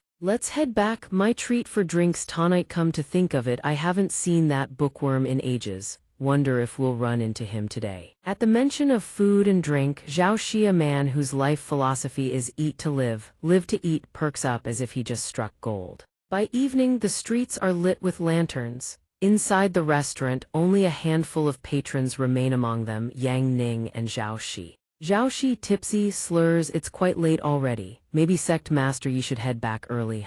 Yang Ning rests his chin on his hand and replies, you call this late? You've never been an overtime zombie, never seen Shanghai at 4 in the morning. The restaurant owner suddenly butts in with a tease, sect master Yi, stop drinking, someone's here to pick you up. Yang Ning blinks, someone's here to pick me up. That's right, your senior disciple Luo Zhu came by a while back and left a communication jade token. Said if you ever get drunk, to give her a heads up. Once the meaning sinks in, our man grumbles in dejection. That girl loves worrying over nothing. The owner adds, hurry up, your ride's probably at the door already. Yang Ning staggers outside in no time. He stumbles along, hiccuping as he goes. Oh, is that you, Su Shu? Su Shu greets him. Master, no choice. Senior sister is worn ragged from sect business, and the other junior sisters are all busy too. I'm closest to you anyway, mainly because I work in the city, so it's convenient for me to pick you up. Yang Ning looks absolutely hammered, but he still catches the key point. Doing what? Zhu Shu doesn't hesitate to share. I unload cargo from merchant ships at the southern port. Don't underestimate me just because my cultivation isn't great, me physical strength is solid. Yang Ning bleary-eyed asks in confusion. Why? Su Shu's mood drops, she recalls and confesses, I have no cultivation talent. I can't really help anyone with anything, so during the day, I go into the city to work and earn a little money for the sect. Immediately, our man refutes her words. Who says you can't cultivate? Before he can finish speaking, he vomits violently, sending Su Shu into a panic. Master, what do I do? I'll go get you some water. But Yang Ning refuses, no need, let's just go. Then master, let me carry you. No need, no need. He refuses, of course, but in the end, he ends up on her back anyway. Su Shu shares sincerely, I was really happy today. He mumbles incoherently, barely lucid, only occasionally forming a coherent sentence. So, got something on your mind? Tell me, cheer me up a little. While she's still stunned, Yang Ning starts squirming and demanding. Spit it out, come on, come on, come on. Su Shu, bewildered by his antics, stammers, I want that. Yang Ning, as if already knowing, casually probes. Still want to leave the sect? Su Shu, her face heavy with sorrow, speaks what's in her heart. I'm not suited for cultivation. I know I'm stupid, I hold everyone back. Leaving would be better for everyone. Before she finishes, something else catches Yang Ning's attention. Noticing the swaying object, Yang Ning asks curiously, what's that on your waist? She reaches for the item. You mean this? It's a gourd charm, I bought it with my wages for senior sister. Besides swordplay, it's the only thing she likes. Yang Ning can't hide his surprise, she likes cute things like this. She's a girl too, you know, and she's even younger than me. Such a wonderful senior sister. Did you know? Actually, senior sister is the one who took me in. At this moment, Luo Zhu's silhouette triggers a flood of memories from when Su Shu was just a child. When I was little, a sect threw me away. Those people cast me out into the pouring rain. Get lost, living in a crumbling ruin, little Su Shu always trained with everything she had. I always thought someone as hopeless as Muho falls asleep the moment she picks up a book had only one path, cultivation. But I couldn't even gather chi for any sustained length of time. She was even beaten half to death. The two thugs, having beaten their fill, dust off their hands and saunter away. Enough, enough, a little lesson will do, spare its life, who might have use for it later. His companion replies casually, but I'm not done yet. Beaten black and blue, yet little Su Shu remains unbreakably resolute. Give it back. But they sneer, little lord will come play with you again next time, let's go, let's go. Just then Luo Zhu appears, blocking their path. Stop right there, small in stature but fierce as a blade. She stares down the thugs and coldly orders them to return the stolen goods. One of them jabs a finger at Luo Zhu and howls with mockery. They catcall at little Luo Zhu, leering, hey, not bad looking. But life comes at them fast. Luo Zhu drops them both, stacking them like pancakes on the ground. After dealing with them, she walks up to Su Shu and extends a handkerchief. Then she looks at her and speaks two cold words. With Yang Ning on her back, Su Shu is still lost in memory. Abandoned by a sect at my lowest point, thankfully I met senior sister, she took me in. Suddenly, he retorts again, who says you can't cultivate just because you can't gather chi? Su Shu, seemingly not paying attention, continues her story. Senior sister is determined to use her own strength to protect everyone. But she's really just a girl too. I can't burden her any further. Drunk as a skunk, Yang Ning still manages to comfort his little disciple. Relax, there are many paths to cultivation. This master has been observing you for a while now. You have a very unique wild potential. I will help you. The moment he finishes speaking, he slumps forward face first onto Su Shu's shoulder. Seizing the moment, she starts venting without holding back. Sect Master, you don't need to force yourself to comfort me. You fight incredibly well, but you never agree to teach us anything. Some of the junior sisters even suspect that Master doesn't know how to teach disciples at all. Only after the words leave her mouth does she realize she's just made a fool of herself. Oh no, senior sister specifically told me not to let Master find out about this. Panicking, she stammers out, let's just head back first, okay? The two of them begin climbing the tall stone steps together. Reaching the top, Su Shu lets out an exhausted sigh. No, chi is such a pain.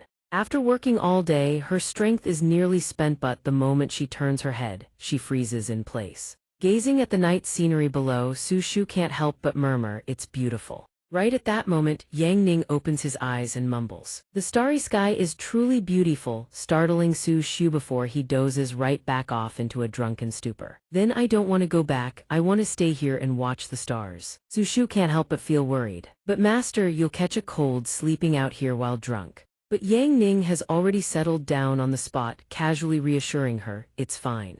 Staring at the sky full of stars and the starlit streets below, he lets out a quiet sigh. It's beautiful. Then, overcome by drunkenness, he collapses onto Su Shu's shoulder, making her jolt in surprise. For some inexplicable reason, she watches him sleep and can't help but smile with a flushed face. Above them, the canopy of trees rustles endlessly, swaying from the tallest trunk to the smallest branch in the evening breeze. Su Shu stares at her master and whispers to herself, no, I mustn't fall asleep. Let Master lean on me a little longer. But moments later, exhaustion wins and she drifts off. At the same time, a massive explosion erupts in the distance. A thunderous boom jolts Su Shu awake. Blows crash down one after another. The citizens scream and wail, begging for their lives. The ground is torn apart, left in total devastation. Su Shu stares blankly at the apocalyptic scene before her, her face pale and drenched in cold sweat. High up in the distant sky, three silhouettes hover in midair. Three demons loom over the chaos below, gazing upon the ruined world of mortals. One of the demons looks down and sneers, humans are so pitiful, so pathetically weak. Another darkens his face and smirks, you think you can run. He extends his hand, gathering energy at his fingertips, then massive stones wreathed in devastating power rain down from above. Su Shu can only gape in stunned silence. Each stone crashes down, unleashing shockwaves of unimaginable force. Citizens flee in every direction, screaming for help. The demons have breached the city. An old man carried on someone's back looks up at the demons in terror and begs, is anyone going to save us? In the distance, a squad of soldiers rushes in for reinforcements. Damn it, move it, follow me. The squad leader shouts at the top of his lungs. Demons, our Demon Slayer battalion will arrive any moment now. Surrender now or else. Sihai City is not a place your kind can invade at will. The female demon crosses her arms and scoffs down at them. Death's at your doorstep and you're still running your mouth. The male demon is even more arrogant, unleashes an attack mid-sentence. Whoever cleans up your corpse, it's all the same. The squad leader can only watch helplessly as his soldiers scatter in an instant. The female demon glances at the carnage and asks her companion, against such weak little humans, do we really need to hit this hard? Then she suddenly spots something new.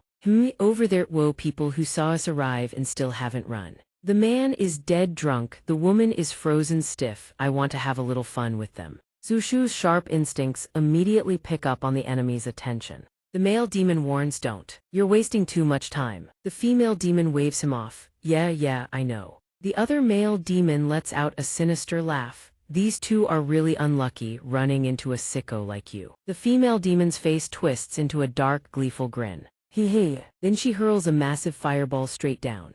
Su Shu watches in wide-eyed horror, rendered speechless. The fireball plummets and detonates with a devastating explosion. The three demons gaze down at the devastation below from their lofty perch. Meanwhile, Su Shu struggles to carry Yang Ning on her back, barely dodging the raging flameshare body nearly burned to a crisp. She gasps for breath, utterly exhausted. The female demon laughs with delight from above. Watching humans squirm is just so entertaining. Then more fireballs rain down in rapid succession. Su Shu grits her teeth and stares up as the next fireball descends. Boom, a direct hit. She's thrown back, internal injuries racking her body. Thud through death, deafening impacts echo through the air, followed by the sickening sound of a body slamming against the ground. Su Shu is smashed into the dirt. The drunk Yang Ning is blasted far away. He lies sprawled on the ground, caked in dirt and grime, yet still completely unconscious. Su Shu pushes herself up with trembling arms, panting heavily. In her heart, a single thought burns. At a time like this, I don't want to give up on cultivation,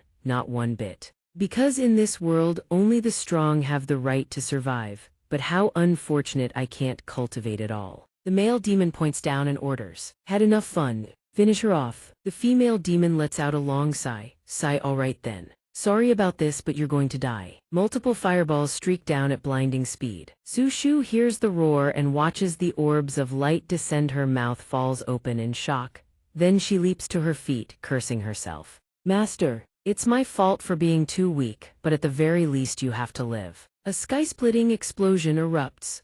Fireball after fireball slams down, each one thundering kaboom. An entire stretch of land is engulfed in flames. Watching the inferno below, the female demon grins with satisfaction, but very quickly, her expression shifts. Amid the roaring flames, Su Shu still stands tall. Yang Ning's voice cuts through, half-conscious but steady. This is called defensive magic. Even someone without chi can learn it. In a state between wakefulness and oblivion, Yang Ning raises his hand and weaves the spell. Su Shu cries out, "Master," Yang Ning murmurs. "After careful observation, I've determined that your soul is exceptionally powerful, so I've chosen the magical girl class for you." Staring at her master, Su Shu blinks in confusion. Magical girl. A mage is a class that channels magic for offensive attacks, he explains. High above, the three demons stand motionless, watching. The female demon frowns. "That drunkard actually blocked my attack." The male demon scoffs. "Must have stumbled onto dumb luck, that's all. Let me teach him how to be a proper human being." The strongest of the three male demons issues his command. "You two stop yapping, the Demon Slayer battalion will be here any second now." Yang Ning reaches up, wiping away a tear. "Su Shu, you've had it rough. Now Thenthai's master will open the door to a brand new world for you." Su Shu stares at him, bewildered. The mote of light before them rapidly expands, growing brighter and larger. Yang Ning names it Magic Wind Blade. She asks with burning curiosity, Does this thing actually work?" "Trust me," he replies, "you'll love it the moment you try." The male demon sneers dismissively. "What's this human trying to pull? An attack with energy output this pathetic," and he dares to show it off. The female demon joins in the mockery. The little thing's speed is passable, but only the leader among them falls silent. Eyes fixed on the incoming wind blade. He watches the wind blade slice through the air at blistering speed. Instantly, he senses the anomaly and screams. "No good, run now."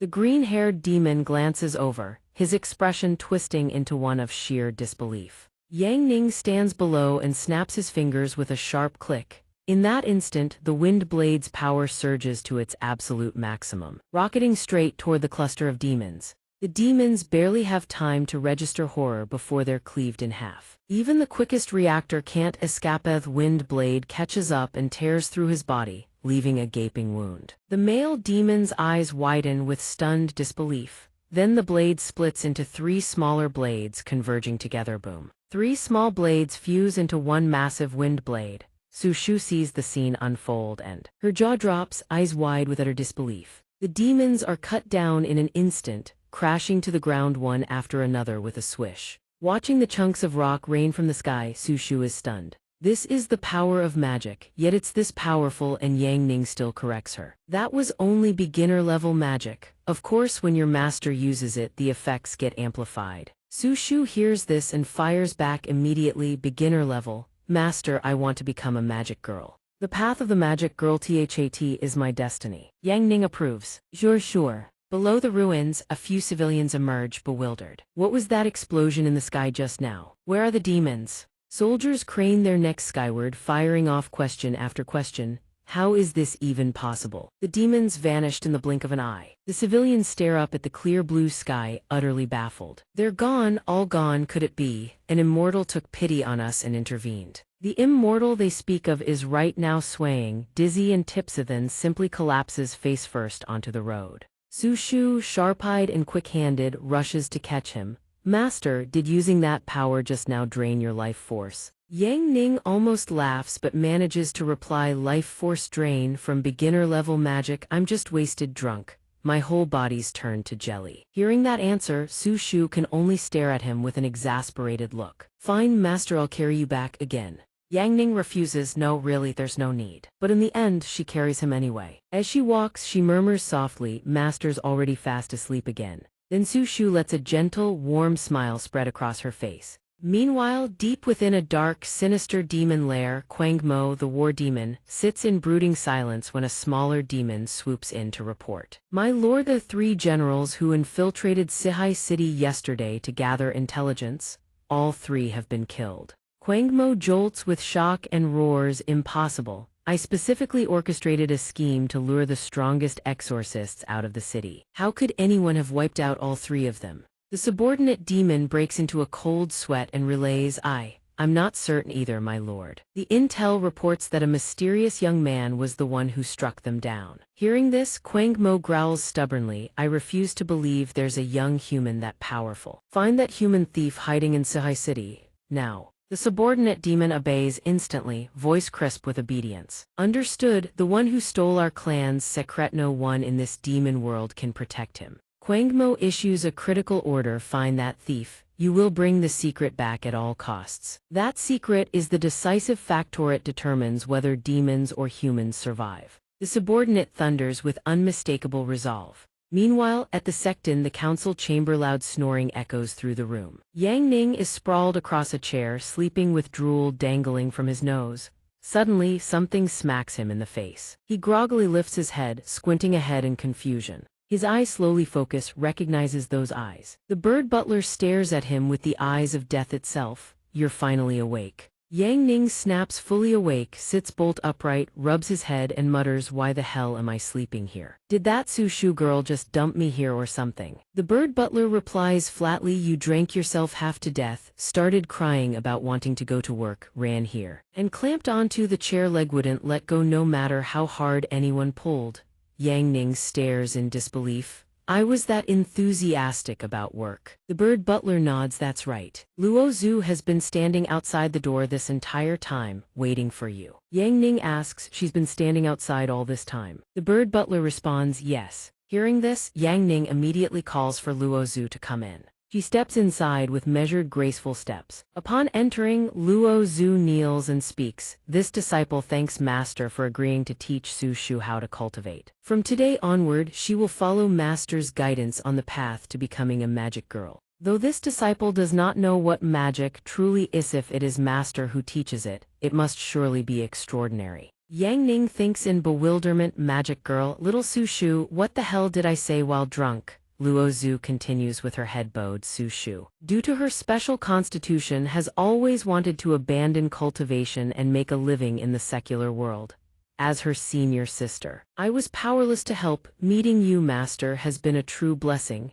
Yang Ning raises a hand to help her up rise. Being a senior sister doesn't mean being a mother. You worry far too much. Sometimes you need to learn to let loose. Life becomes easier that way. Luo Zhu clasps her fists after hearing his words. Thank you for your guidance, Master. I still have one more matter to report. This makes him turn to look at her, intrigued. Luo Zhu announces solemnly, next, I must enter seclusion to begin my breakthrough to the soul realm. I humbly request Master's permission to take a temporary leave. Yang Ning thinks, soul realm. The realm divisions in this world are martial realm, spirit realm, soul realm, void realm, secret realm, king realm. What comes after that? I forgot. Anyway, she's this young and already pushing for the soul realm. No wonder she's a genius. Luo Zhu reports all the important matters with her head bowed. All sect affairs have been arranged. If Master needs anything, you may instruct second junior sister to handle them in my stead. I humbly request Master's permission to enter seclusion. Everything is in order. Yang Ning has no reason to refuse. No problem at all. Good, but remember, whether it's sect matters or cultivation, don't push yourself too hard.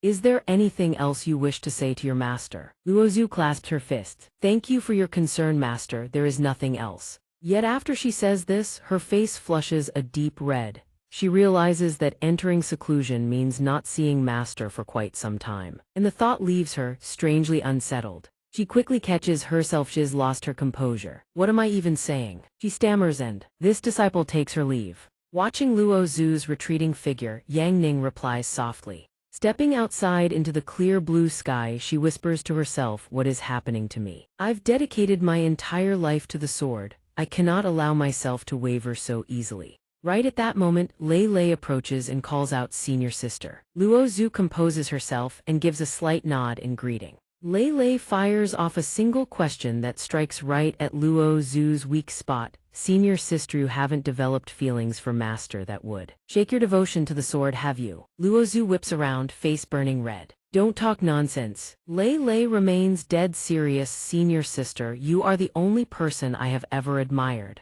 For the sake of your swordsmanship, I will eliminate anything that stands in your way. Luo Zhu is taken aback. What exactly are you planning to do? Lei Lei declares her intent without the slightest hesitation. If Master's affection becomes an obstacle on your path of the sword, then I will offer myself to Master. Accept his feelings in your place, so he'll leave you alone. Luo Zhu shrieks, don't you dare. She spins around and storms off. I'm going into seclusion, now. Lei Lei cheerfully calls after her, don't worry, I'll stand guard outside. I won't let Master get anywhere near you. The scene shifts to the neighboring wasteland, a barren, desolate expanse of cracked earth. Two figures sprint in a blind panic, screaming, run, move it. It's that demoness Feng Xing, a monster who betrayed humanity for power and evolved into a creature of darkness. Heaven will surely strike her down. She is now the leader of the three great heavenly demons, and she's gone completely berserk, slaughtering both humans and demons alike. Absolutely terrifying. At that moment, Feng Xing materializes with rabbit ears atop her head, her arrival accompanied by a savage, maniacal laugh. The two tremble violently and wail, Feng Xing, don't come any closer, please spare us. The instant the words leave their mouths, she swings her hand and cuts them down. Agonizing screams rip through the air, pools of blood spread outward, staining the earth crimson. Once it's over, she even lifts her hand and licks the blood from her fingers. When I, Feng Xing, make my move, whether my target is human or demona, one walks away alive. No exceptions. Fools should be erased from this world permanently. Come to think of it, I haven't been back to Wuji Sect in quite some time. I'm starting to miss that old man Sect master, junior brother of mine. Let's go pay him another visit. In no time she returns to Wuji Sect. Inside the prison cell, Bai Fei paces back and forth, grumbling nonstop like a nagging wife. Yang Ning, you jerk, Yang Ning, you scoundrel. Right at that moment, a booming laugh echoes through the chamber. Feng Xing appears, arms folded, and taunts Bai Fei. Still haven't broken free? Bai Fei responds coldly, none of your business. I eat well at Wuji Sect, I have no intention of leaving. Hearing that, Feng Xing shifts to emotional manipulation. Oh, so it's your own choice not to leave, and here I was about to set you free.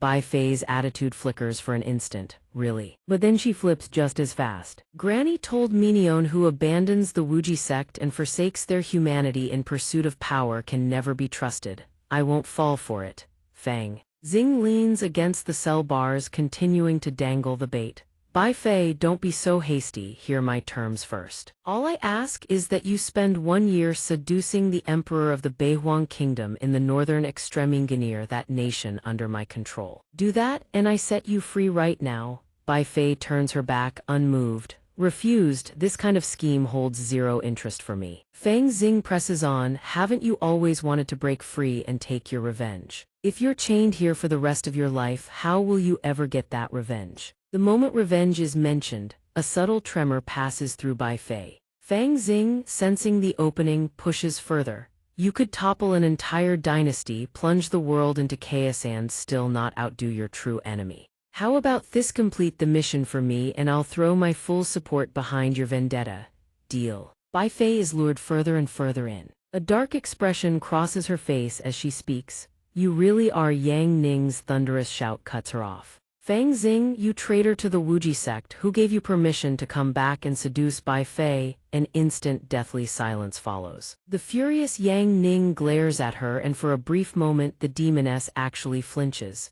But she recovers fast, closing in on him with a coy, pouty smile. Sect Master Junior Brother, we finally meet again. Truth is, I was pining for you so desperately that I sneaked back just to see you. Yang Ning extends his hand and shoves her straight into the wall with a thud. Cut the crap. I told you before, set foot inside Wuji Sect without permission, and I'll seal you permanently in this very cell. Smacked hard against the wall, Fang Xing lets out a yelp, but the very next second, she practically has stars in her eyes. That works too, I need an excuse to stay by your side anyway. You know the old man placed a curse on me. Only by marrying the new sect master how can it be broken, sooner or later. We're bound to share that phoenix pillow anyway. Guy, bang.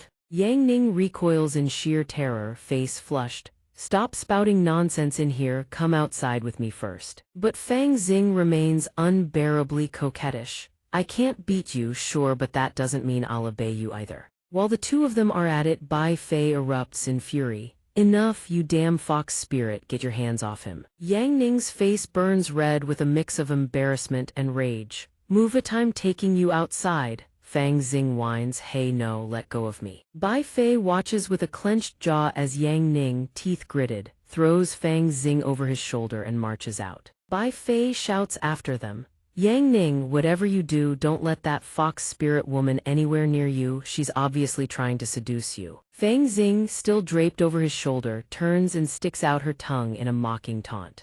Bai Fei, you're the real fox spirit here. Bai Fei refuses to dignify her with a response and turns away in furious silence. Yang Ning carries Fang Xing to the edge of the cliff. She tilts her head curiously. Sect Master Junior Brother. Bringing me all the way out here, are you planning something indecent? I like it here. Yang Ning, drenched in sweat and straining every muscle, clenches his jaw and with every ounce of his strength hurls her off the cliff, trying to put as much distance between her and Wuji Sect as possible. But in a flash, Fang Xing transforms into a whirlwind and rematerializes completely unharmed on the boulder right behind him. She asks, Sect Master Junior Brother, you really won't help me. If I don't marry you, my spiritual soul state will remain permanently unstable. It's so pitiful. Yang Ning maintains his ice-cold composure. The old sect master's curse may have been placed on her body, but not my problem. And stop calling me Junior Brother. You betrayed the sect long ago. Fang Xing refuses to back down, but people can change. I could return to Junior Brother's command. Yang Ning doesn't even need to think about it. Hard pass. Fang Xing's Blood Moon assassin commends dread in both the human realm and the demon world. Everyone scatters at the mere mention of her name. She is not someone you provoke. And one final warning, don't you dare lay a finger on Bai Fei. Otherwise, I'll have no choice but to deal with you permanently. That's that, I'm leaving now. To his surprise, Fang Xing suddenly protests with a grievance. Bai Fei is nothing but a captured demon locked in a cell, and yet you actually care for her that much. Yang Ning suddenly seems a touch flustered, and his voice rises to compensate. Enough talk, I'm busy writing cultivation manuals for my disciples. I don't have time to banter with you. Leave Wuji Sect now. As Yang Ning departs, Fang Xing sits there pouting, but moments later, she covers her mouth and breaks into a delighted smile. Sect Master Junior Brother really is amusing. Did you think you could escape the palm of my hand? Just wait until I return from the northern extreme, then I'll continue my conquest of you. The demon ceiling hall where Bai Fei is imprisoned. Behind the talisman-worded iron bars, a voice rings out. That senior disciple of yours, don't tell me she's actually an idiot. You're already training her in cultivation and she still wants to go work a part-time job. Yang Ning lowers his face, expression unreadable. She wants the salary for this month. Once the month is over, she'll quit. But if all you called me here for is to talk about disciples and nothing else, then I'm gone. Bai Fei immediately calls out, wait. Her face is now painted with raw jealousy. Tell me first, did that fox spirit do anything inappropriate to you? Yang Ning's expression darkens, and he fires back with flawless logic. You're literally the fox spirit here. Bai Fei flares her aura with pride and declares, that woman Fang Xing wants to compete with me over a man. She's 100 years too early. Hearing this, Yang Ning puts on a confident smirk. Listen, I'll be real with you, neither of you can seduce me. That's the one thing I'm certain of. Bai Fei lets out a sharp, incredulous "oh," and then an enormous boom rocks the chamber. Debris scatters toward Yang Ning, forcing him to squint. When his vision clears, his eyes go wide, jaw dropped, utterly floored. Bai Fei has shifted into her human form, every curve devastatingly alluring. she speaks, really. Am I really not attractive enough? Though his face burns scarlet, Yang Ning refuses to yield. Still doesn't work on me, never has. Bai Fei snaps back, then why are you staring? He raises a hand to his mouth and fakes a cough. Fine, I'll admit it, you're temporarily ahead, rabbit, but don't you dare let her trick you into leaving. Right then, Bai Fei lowers her head and pleads, let me go, I have an unfinished wish. Yang Ning turns his back, resolute, you stay here, it's safer for you and for this world. At that moment, Lu Qing steps in from outside. Yang Ning spots her immediately. Lu Qing approaches carrying a food basket. Greetings, master. Yang Ning asks, you're the disciple sent by Luo Zhu to deliver the meal, correct? Under absolutely no circumstances should you talk to that one in there. She might try to charm you into helping her escape. Disciple understands. Lu Qing nods obediently. Bai Fei, treated like this, can no longer contain herself. She screams, Yang Ning. You pig-headed fool, you never treated me like this before, it's all because of that rabbit, I will not lose. Yang Ning glances back at her, offering a soft, gentle smile. Behave, I'm heading to the library to find some references. I'll be back to see you soon. In the western district of Sihai City, Yang Ning browses through materials while muttering to himself. How am I supposed to write an introductory magic fundamentals manual? This is genuinely a tough problem. I have to write it from an angle that people of this world can actually comprehend. Let me start by referencing the 5 elements treatises of this world. Metal, wood, water, fire. Earthy correlate with elemental systems well enough. He quickly makes his way to the city's library and approaches the front desk. Excuse me, where can I find the 5 elements treatises? Yu Ru and her younger sister eye him with undisguised contempt. This good-for-nothing who can't read anything but cheap novels is here again. Can he even understand 5 elements texts? What's he even pretending to be? The nerve. These words leave Yang Ning staring in bewilderment. What the hell? But for all her attitude, Yu Ru still points the way. First aisle, bookshelfrau 1 through 13, that's where they are, help yourself. Her sister snickers behind her. This guy who only reads trashy novels is actually picking up 5 elements texts. Don't tell me he found out big sis Yu Ru is obsessed with real 5 elements lore and is trying to worm his way in. Yu Ru rests her chin on her hand, preening, being this beautiful really is a curse. Yang Ning stares at the two of them, a single thought running through his mind. Are they insane? Where does that confidence even come from? He quickly strides over to the towering bookshelf and flips open the volumes stored there. Yang Ning thinks I only need the structural framework and writing perspective from these books.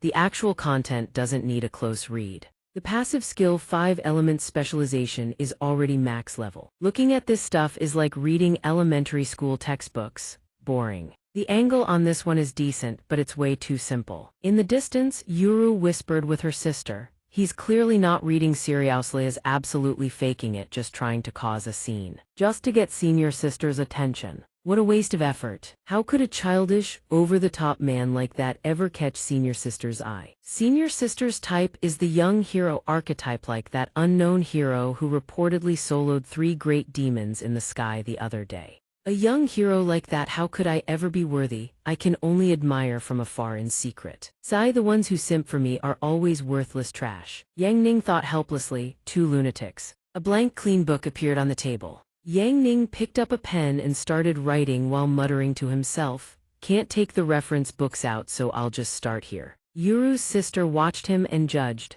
He's been pretending to write forever, but it's all just scribbles. These men will do anything just to hit on senior sister. She also turned her head to look. What Yang Ning had been drawing in his notebook were ugly, crooked lines. Yuru slammed the table in fury. Enough, you're just a trash who reads novel. Show dare you pretend to be a 5 elements enthusiast to get close to me. The two of them then stormed over with righteous fury. Yang Ning, still writing, had to look up. What's wrong with these 2 women? Yuru pointed at him self-righteously and declared, please leave. Yang Ning stared at them coldly, as if they were lunatics. What do you mean? Yuru's junior sister shouted back, pretend what? We've already seen through your little act pretending to be a 5 elements enthusiast just to get close to senior sister Yuru. Yuru continued, the library isn't a place to find dates. You don't know the first thing about the 5 elements. The 5 elements is a supreme art. I won't allow trash like you to defile it. Leave right now.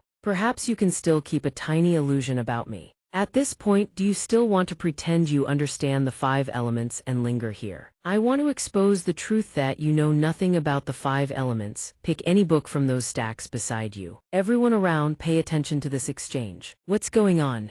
These two women are so loud and she just keeps admiring herself. I'll pick any question from those books if you can answer it. I'll admit you're genuinely reading these 5 elements texts. Otherwise, please give up on me, leave the bookstore and stop disturbing everyone. Yang Ning looked at them with disdain. This venerable one has never answered questions for free, and you two are the ones disturbing everyone. Hearing this, they looked behind and saw several other scholars already watching critically. These two women are so noisy it's killing me. He pointed his pen at them and added, this venerable one has never given free guidance to outsiders. Come on, 10 silver coins per question. Yuru's sister blurted out, that's shameless. But by now, Yuru had been thoroughly provoked into a rage. Fine, if you can answer, I won't just give you 10 silver coins. Let's raise the stakes. I hear you're a trash sect master who can't even recruit a single disciple. If you can answer, I'll become your disciple. If you can't, you're banned from this bookstore forever. Her sister chimed in. One sets the trap, the other springs it. If you can answer, you'll get what you want. Do you dare accept senior sister Yuru's challenge? Yang Ning remained calm and continued writing. A disciple? I'm not even considering you for a sect janitor, let alone a disciple. Let's begin in silver coins per question. More questions, more money. Yuru's sister grew even angrier. Still acting, you can't possibly know even the most basic 5 elements questions. Yuru picked up a book and announced, I won't make it too hard, I'll use this beginner-level book. 5 Elements Essentials Combination Probing. The others who heard the title exchanged glances and began discussing, this book doesn't even count as difficult. Wait. The combination problems in 5 Elements Essentials are actually advanced level. That honest young man is about to get set up. 5 Elements Essentials is way too hard. She arrogantly began to pose her question. In the 5 elements transformation cycle, the Zhengzin sequence, how many possible results are there in the wuxia combination?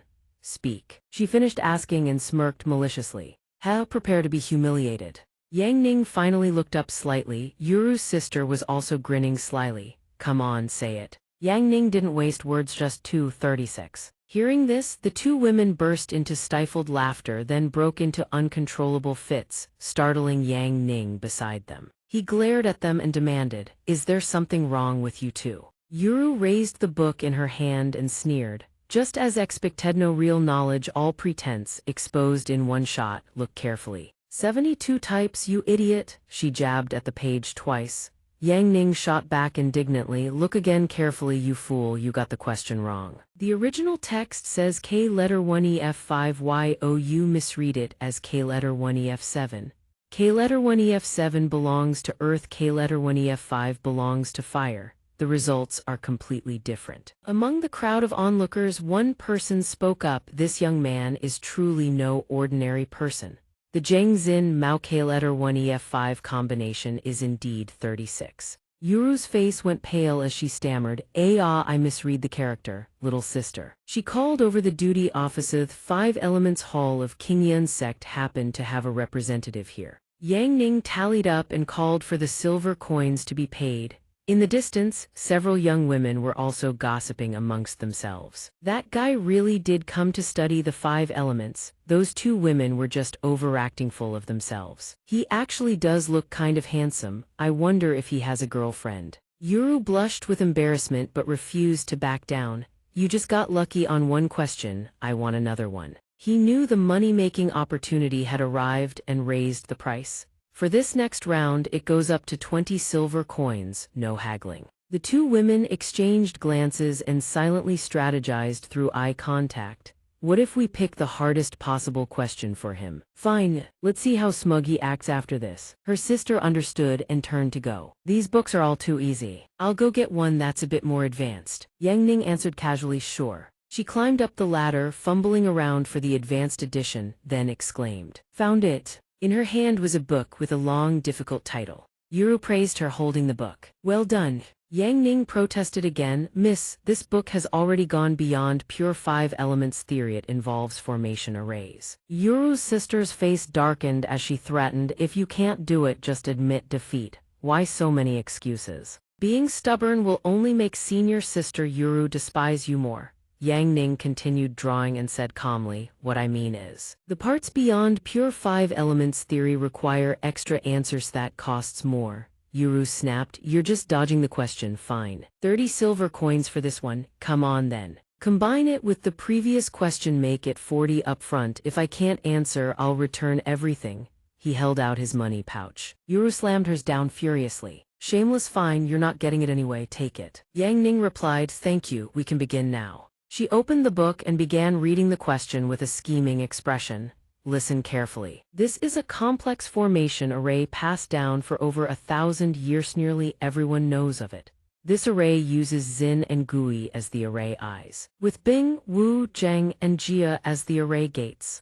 The counter array uses Yu and Wei as the array eyes, with Ding, Ng letter 1 ECD, Yin, and M letter 1 EADU as the array gates. After the two arrays merge, what is this ancient Hunyuan formation called, and how should it be broken? After hearing this question, even the steward from Qingyun Sect broke into a cold sweat. What do you mean everyone knows about it? This is a lost, forgotten ancient formation, unless one has been researching it for years. There are no more than 100 people in the entire world who know it. This is too cruel. That young man definitely can't answer this. Yang Ning remained silent, continuing his own work. Yuru's sister sneered, if you can't answer, just admit defeat. Stop wasting everyone's time. But contrary to her expectations, Yang Ning closed his eyes and answered, sorry about that, actually I happen to like formation arrays. When I first arrived in this world, I used the knowledge absorption limit of a level 100 skill to absorb all formation array knowledge. This is actually 2 questions. Oh well, buy one get one free. I'll be generous and answer both for you.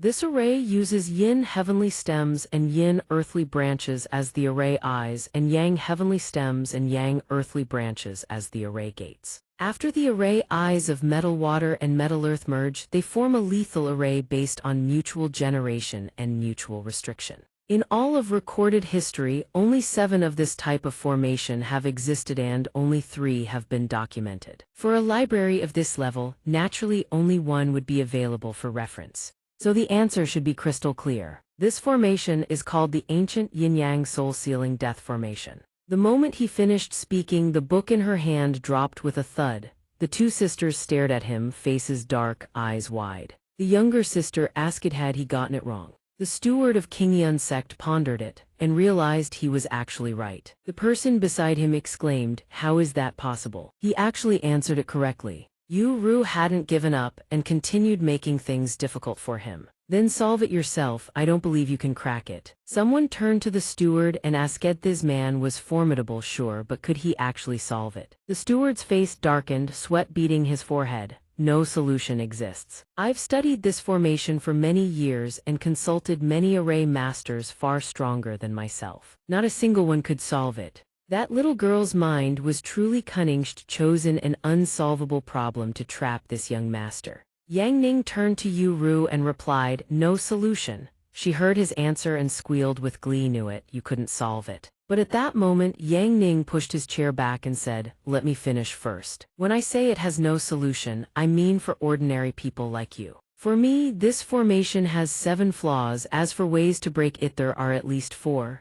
Standing across from the 2 of them, he pointed. Listen closely, I'll teach you the simplest one. The 2 sisters stared at him, both thinking he was far too arrogant, but then they listened at and the steward of Qingyun Sect was stunned. Could it be? He entered through the Bing gate of the Yang heavenly stem. Use fire to overcome metal, retreat 2 and advance 1, shift from the Jia gate of the Yang heavenly stem to the Mu gate of the Yin earthly branch. Counteract with earth. Hearing this, Yu Ru's face turned even redder. She asked, and then what? Yang Ning was exasperated. Are you an idiot? Along with his words came the image of the formation array blazing with light then exploding.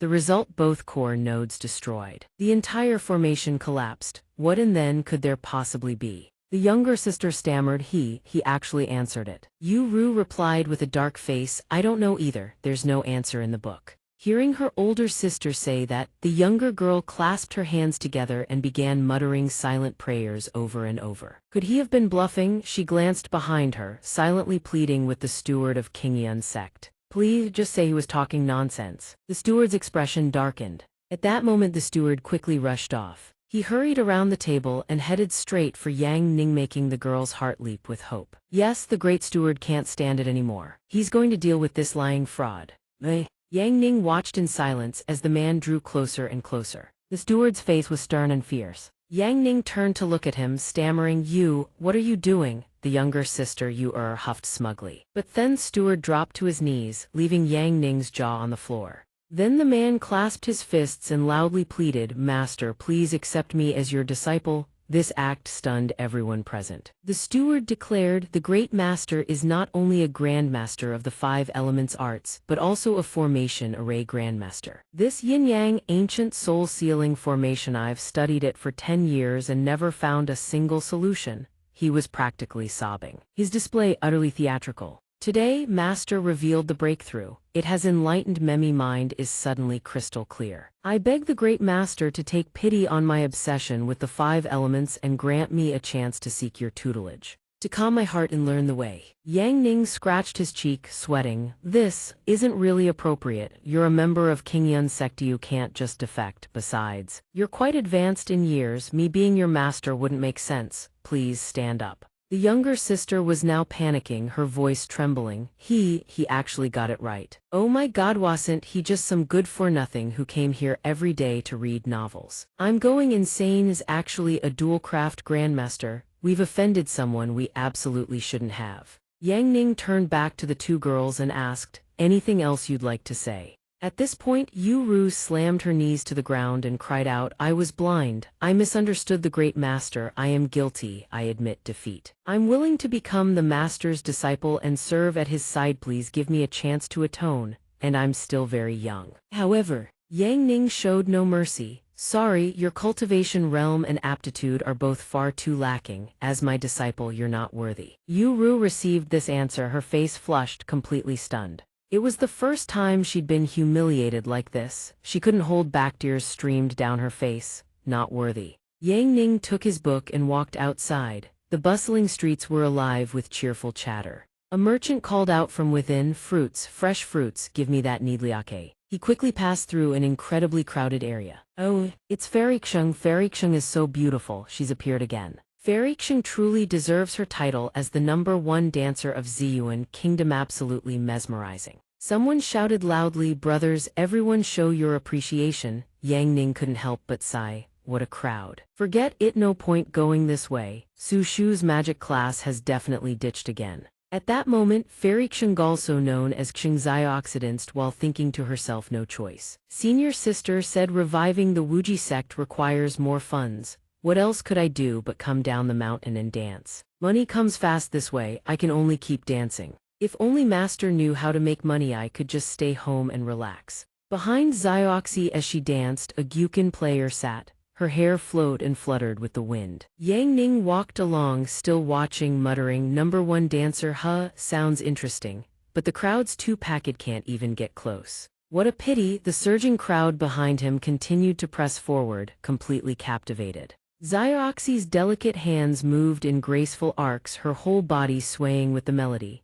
The spectators watched with flushed faces. Then figures in strange hooded cloaks appeared. The one at the front grabbed a civilian by the shoulder and ordered, "Move." The man who was grabbed turned around angrily. "Who the hell do you think you're pushing?" But the hooded figures didn't care, shoving their way through and angering everyone in their path. "Hey, who said you could cut to the front? Get lost." Xiaoxi had already noticed the commotion below. The leader of the hooded figures spoke, "Fairyxing, please come with us. We need your legendary dance technique." One of them, not knowing his place, stepped forward and bellowed, "Insolent, even kings and nobles couldn't get Fairyxing to perform solo. Who do you think you are?" A burly man, reckless and unaware of the danger, charged forward. "Stay away from Fairyxing." Before his words even finished, he was struck down. A single blow killed him on the spot. His body crumpled to the ground, riddled with 3 gaping holes. The onlookers stared in shock and horror. Some screamed, some fled, some stood trembling. "Demons, those are demons, how terrifying." The Guqin player rose to her feet, eyes fixed on the figures. "Demons brutal by nature, fairy run." The lead demon was small in stature, but its aura was absolutely terrifying. Have you made up your mind? If you refuse, what do you think happens to everyone here? Xianxia had no choice. She trembled as she spoke. Don't harm the innocent. I'll go with you, but before I leave you, one last thing. Master, save me. Yang Ning's eyes snapped open. He whipped around instantly. He stood there processing the situation. Was that my disciple's voice? That lazy little bug actually went down the mountain. Yang Ning sprinted back at full speed. He scanned the scene, bewildered. Where's my disciple? An injured civilian looked up and answered, those demons. They took Fairy Xing toward the north gate. Yang Ning heard this and fell into deep thought. Why would those demons kidnap my disciple? The person holding his arm stood up and began to speak. Those demons completely concealed their aura. This is bad. Fairy Xing won't be coming back. Yang Ning quickly moved to grab it.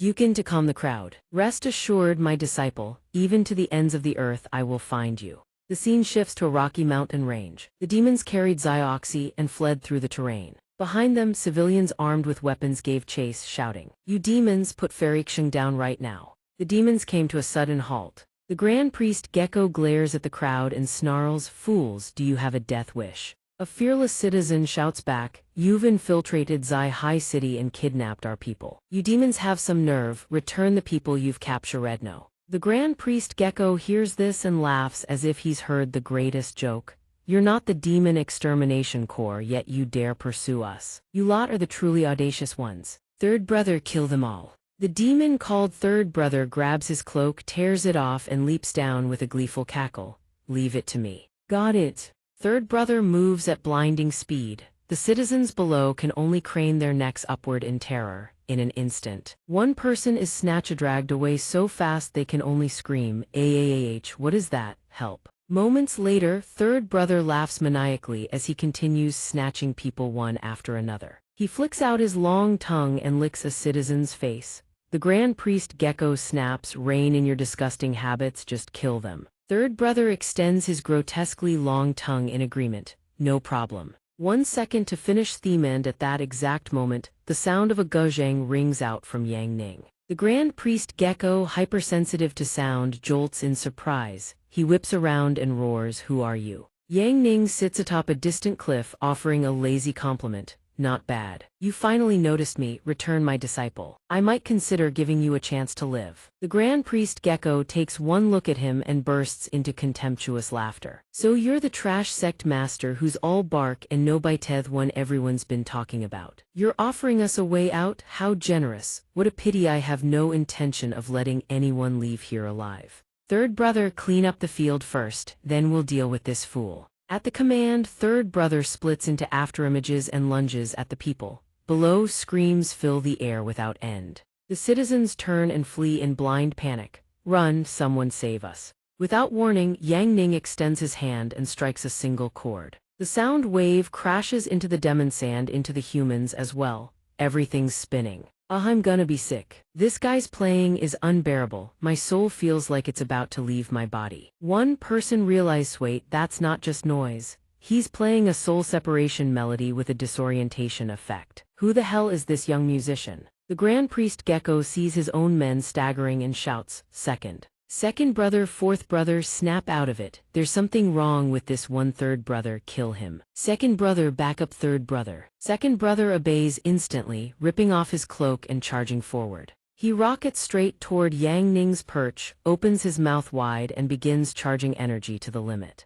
Yang Ning doesn't even need to look to know their game. Trying to counter my music with a roar? Seriously. Are you geckos actually stupid? The energy from the strings surges towards Second Brother instantly. He's blasted backward, screaming in agony. The other demons rush in to reinforce. Don't get cocky, brat. Third Grandpa is here to end you. They all converge on Yang Ning's position. His fingers dance across the strings once more. Threads of light pierce through each demon's body. High above, shockwaves burst out in rapid succession. Boom, boom, boom. The Grand Priest Gecko freezes, utterly stunned. Third Brother is dead. Yang Ning doesn't even bother looking up, still want to call it quits. The only answer is a demon's furious roar. Second Brother, use your ultimate, avenge Third Brother. Second Brother obeys instantly, his jaws open wide, unleashing a deafening roar. The roar rockets toward Yang Ning, he strums a counterchord in the same breath. Two forces collide midair. Second brother's attack is clearly the weaker of the two.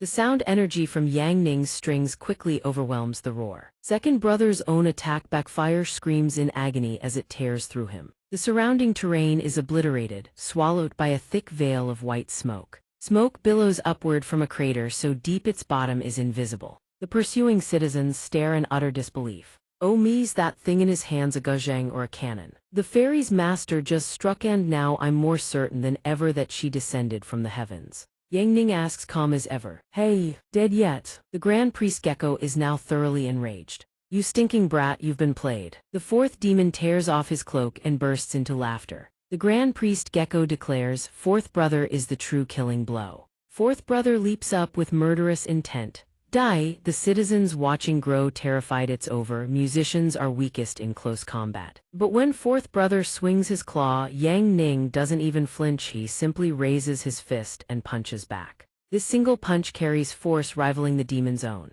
Instantly, spiritual energy tears through fourth brother, flesh ripped apart, raining down. Then kaboom, an explosion that shakes the sky. Another obstacle eliminated. Yang Ning turns to the Grand Priest Gecko. "Now it's your turn." The demon seethes with rage and snarls a threat. "Arrogant human, do you think I won't kill your disciple first?" But when he turns around, Xiao Hai has already fled, scrambling away in a pose no different from a wriggling red worm. The citizens witness this and can't help but praise her. As expected of the number one dancer Revan, her escape has rhythm. The Grand Priest Gecko leaps high into the air and roars, "Get back here." But in an instant, a brilliant light erupts behind him, followed by another massive explosion. Kaboom! After the shockwave subsides, the citizens are bewildered. How is this young man so powerful? From within the white smoke, a horn emerges. The demon moves with terrifying speed. It successfully snatches a person. It swings the victim high into the air. The person screams in terror. The Grand Priest Gecko is absolutely livid. He growls, "Stupid and weak humans, I will devour every last one of you." The citizens dodge attacks while shouting to each other. That mountain-devouring gecko is impervious to blades and immune to fire and water. It's a super-ranked demon. Everyone run, that thing's gone berserk. The demon turns and the mere motion creates a thunderous roar. Wherever its tail sweeps, people go flying. Panicked screams echo everywhere. One person is sent crashing through a boulder, shattering it. Another strike cleaves an entire stone mountain in two. Yang Ning strokes his chin, thinking, "This worm has some serious bulk. It actually withstood my regular strings." Interesting. As the demon closes in, Xiao Hai's face goes pale with terror. She screams, It's coming, master, save me." In an instant, the scene transforms into a giant gecko chasing down a tiny girl. The lead demon opens its maw and lets out a thunderous roar. Yang Ning swiftly channels spiritual energy into the strings. The force surges toward the demonach. String wraps around its body, binding it tight until it can't move a muscle. Yang Ning grips the other end of the strings, controlling the demon like a puppet. The gecko demon roars, desperately thrashing to break free. Yang Ning, perched high above, offers a calm reminder. "You can't break free, it's pointless." The bound demon refuses to listen, thrashing wildly. "Release me or you'll force me to unleash my full power." Yang Ning pays no heed. Hopelessly stubborn fool. He extends his hand and strums once more. The strings tighten instantly, slicing into the demon's flesh. The gecko demon is carved into pieces by the strings. It lets out one final, futile roar, then kaboom, a massive explosion erupts. When the white smoke clears, only fragments remain. Everyone who witnessed this asks in shock, "Wasn't it supposed to be impervious to blades? It just got taken out like that." Xiao Hai sees Yang Ning approaching and immediately begs for help. "Master, hurry and get this off me." In an instant, she's lifted entirely off the ground, dangling in midair. Yang Ning looks at Xiao Hai and asks, "You lazy little worm, who gave you permission to sneak down the mountain and busk for money?" She stammers her reply, "Isn't it because we're broke? Master, you still haven't untied me." Yang Ning replies nonchalantly, "Consider this a warning for sneaking down the mountain." Watching their departing silhouettes, the townsfolk erupt into heated discussion. The fairy's master must be an immortal too. Are they ascending to the heavens? Perhaps at this very moment in the demon realm. A lesser demon flies to Quang Mo's lair to report that the Great One has personally absorbed the sacrificial ritual of the secret vessel. "You have no way to perform the ritual anymore." Quang Mo roars in fury, What? The trembling demon delivers the intelligence report. Not only did they fail to secure the sacrificial maiden, but worse still. The grand priest who personally went to Sihai City to select candidates was torn to shreds. Quangmo, upon hearing this, concludes that this path is a dead end. Perhaps I must personally go to Sihai City, find that human thief, and reclaim the secret tied to the fate of our kind. Wuji Sect nighttime. An ear-splitting voice bellows from the Wuji Hall. The Wuji Sect Kitchen God Showdown is about to begin. Yang Ning grins with delight, drool practically dripping from his mouth. Everyone ready, bring out everything you've got. Mai Luo produces a jug of wine and announces, the tavern owner sent over a jug of fine wine. Master says good wine deserves fine cuisine. So he's hosting a competition. The winner earns a trip to the hot springs with Master. Upon hearing this, the sisters exchange fierce glances, sparks practically flying as they prepare to vie for favor except for Yanru, who sits off to the side, dejected. Her kitchen skills were so overpowered that she got disqualified. I wanted to soak in the hot springs with Master too. Yang Ning pats her head to console her. You're too skilled for your own good. Mai Luo raises her hand and continues, the judging criteria is Master's palate. The Sect's funds are limited, so there can only be one winner. She pauses, now announcing. The competition begins. Su Shu brings out a dish, blushing. I'll go first. A single steamed bun. Yang Ning takes one bite, his face goes dark. Game over, he spits it all out. Mai Luo announces with a dry cough, Su Shu can't cook at all, she can't possibly use Master's hot springs as an excuse to practice. Next up, round-toothed papaya sisters. They bring out their dish and chant in unison. Sect sisters united, breaking metal with a single blade. Master, please drink up while it's still hot. But when the lid is lifted, Yang Ning's face goes pitch black. Bone broth so overcooked the bones dissolved completely. Seeing the dish, Mai Luo understands instantly. Master refuses to drink this black sludge. Next up, cherry cake.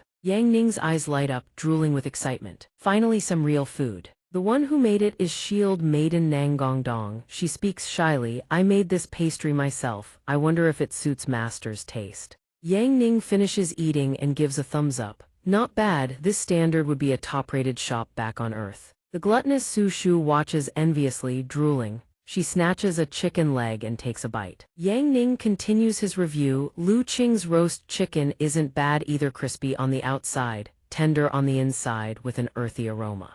Magnificent. Lu Qing responds bashfully, you flatter me, I was in the military before. I know how to make is this, as long as Master doesn't mind. A steaming bowl of noodles. Yang Ning stares in disbelief, stuttering, instant noodles. Yang Ning breaks into an awkward cold sweat. This reminds me of my overtime days. The homebody, xianxia, rubs her hands together with a sly grin. Plain instant noodles, no seasoning, but made with my whole heart. Master. Pick me at the hot springs, I can provide a relaxing massage. Feeling that her master is impossible to figure out, Yanru wonders who exactly is the lucky one who gets to go to the hot springs with Master. After much deliberation, Yang Ning solemnly declares, I hereby announce. The space falls dead silent, everyone holding their breath for the result. After a tense moment, Yang Ning decides there is no winner. All participants collectively deflate with a groan. Suddenly he drops a second bombshell, but I'll take everyone to the hot springs together. Yanru is stunned by his decision and explanation. While Luo Zhu is in seclusion and nobody's watching the finances, let's go have some fun, shall we? The atmosphere instantly explodes into wild excitement. Yanru is overjoyed, really, not just Hirvrion is ecstatic. Long live Master, the butler bird outside hangs its head in defeat. Luo Zhu, you need to come out of seclusion soon. This guy is way too out of control. Luo Zhu, as if sensing she's being talked about, sneezes non-stop. Mid-cultivation, she keeps motivating herself. Strange, no, I need to focus. I have to come out of seclusion quickly. Master is waiting for me outside. Lei Lei rests her chin on her hand and sighs, I don't want to go to some stupid hot spring. I need to stay here and watch over senior sister. But if I could soak in the hot springs with senior sister, now wouldn't that be the perfect life? Nighttime, in a room somewhere, Bai Fei lies on a pile of straw, mumbling in her sleep. Yang Ning, I want to go to the hot springs too. Soaking alone is so boring. A late afternoon at Sihai City, same old Three Rivers Tavern. While a customer calls for another jug of wine, a girl's voice rings out from the back. Today is the 1-year anniversary of the Three Rivers Tavern, cheap wine, free-flowing drinks. That ye sect master who always eats and drinks for free, how come he's not here? How strange. Feng Hao hears this and immediately chimes in. Brother Yi, he's been busting his ass day and night, working hard to train his female disciples into proper talents. He's been busy lately. She replies with a mix of irritation and contempt. That man, the weakest guy in the whole tavern, what could he possibly teach anyone? How to play dead? Suddenly, the young girl at the next table speaks up. On such a special day, with neither sect master Yi nor the bookworm here, something still feels missing. Hearing this, the elder beside her teases, Miss Li, don't tell me you've taken a fancy to those lads. She responds shyly, Elder, you really do love to joke. Seeing this, the men at the next table join in on the ribbing. I share the elder's sentiment, this place is boring without them. Suddenly, a stranger arrives at the tavern but is stopped at the door. Sorry, today's the tavern's anniversary, regulars only. Before the attendant can finish, the man bellows, Get lost. He kicks the attendant clean across the room, sending the man crashing to the floor with a cry of pain. Feng Hao hears the commotion and whips around to look. Two hooded figures loom at the entrance, exuding the aura of thugs. The crowd begins to panic. One of them speaks, Call your boss out here. The two who were joking moments ago draw their swords. Hey, do you have any idea this tavern is a gathering spot for cultivators? If you use force here, the consequences will be dire. No need to waste words on them. Teach them a lesson first. Before they can strike, one of the men is already sent flying by a single blow from one of the strangers. The other one freezes in shock. Hey, you, the two strangers speak coldly, not coming out. Get the owner out here, no, or we'll slaughter everyone inside first. Seeing this, Miss Li steps forward. The owner is away. If you dare butcher people in broad daylight in Sehai City, don't expect to leave here alive either. Quang Mo and Ren Ma, monsters that show no mercy to the living. I'll hold them off every own run. But to her shock, they've already overheard every word. He snarls, Who told you to run? His hand darts toward her, lifting her clean off the ground. Feng Hao sees this, fury exploding in his chest. Bastard, let her go. Provoked beyond reason, he spins around, unleashing a torrent of killing intent that shatters everything in its wake. Every wine jug and cup in the tavern cracks and shatters. The atmosphere in the tavern turns terrifyingly sinister. The chair slips from Feng Hao's hands, his eyes glaze over and he collapses. Miss Li tries desperately to call out to him. At that moment, the elder steps forward, props Feng Hao up on his shoulder and shouts, This is the central district of Sehai City. Quang Mo and Ren Mo. You two great war demons are leaking demonic aura here. Human powerhouses will arrive any moment. I advise you to leave immediately, he says. Hearing that, Quang Mo hurls Miss Li aside. She cries out in pain, her body slamming into a tavern table and shattering it to pieces. Then he speaks, Don't be naive, old man. We've set up an image lock barrier covering a 10 li radius. Even if everyone inside is slaughtered, those outside won't know, and they certainly won't get in. The elder's expression darkens. So you even deployed the legendary suppression artifact, the image lock barrier. Just how many demons have infiltrated Sehai City? Quang Mo answers nonchalantly, Over 100. The elder's eyes narrow. I see, what you're after this time must be something enormous. What exactly are you planning? Quang Mo responds immediately, We're hunting a thief, a human thief who stole the most classified secret of the demon world. This is a secret our race absolutely cannot afford to lose. Suddenly, the tavern owner walks in from outside.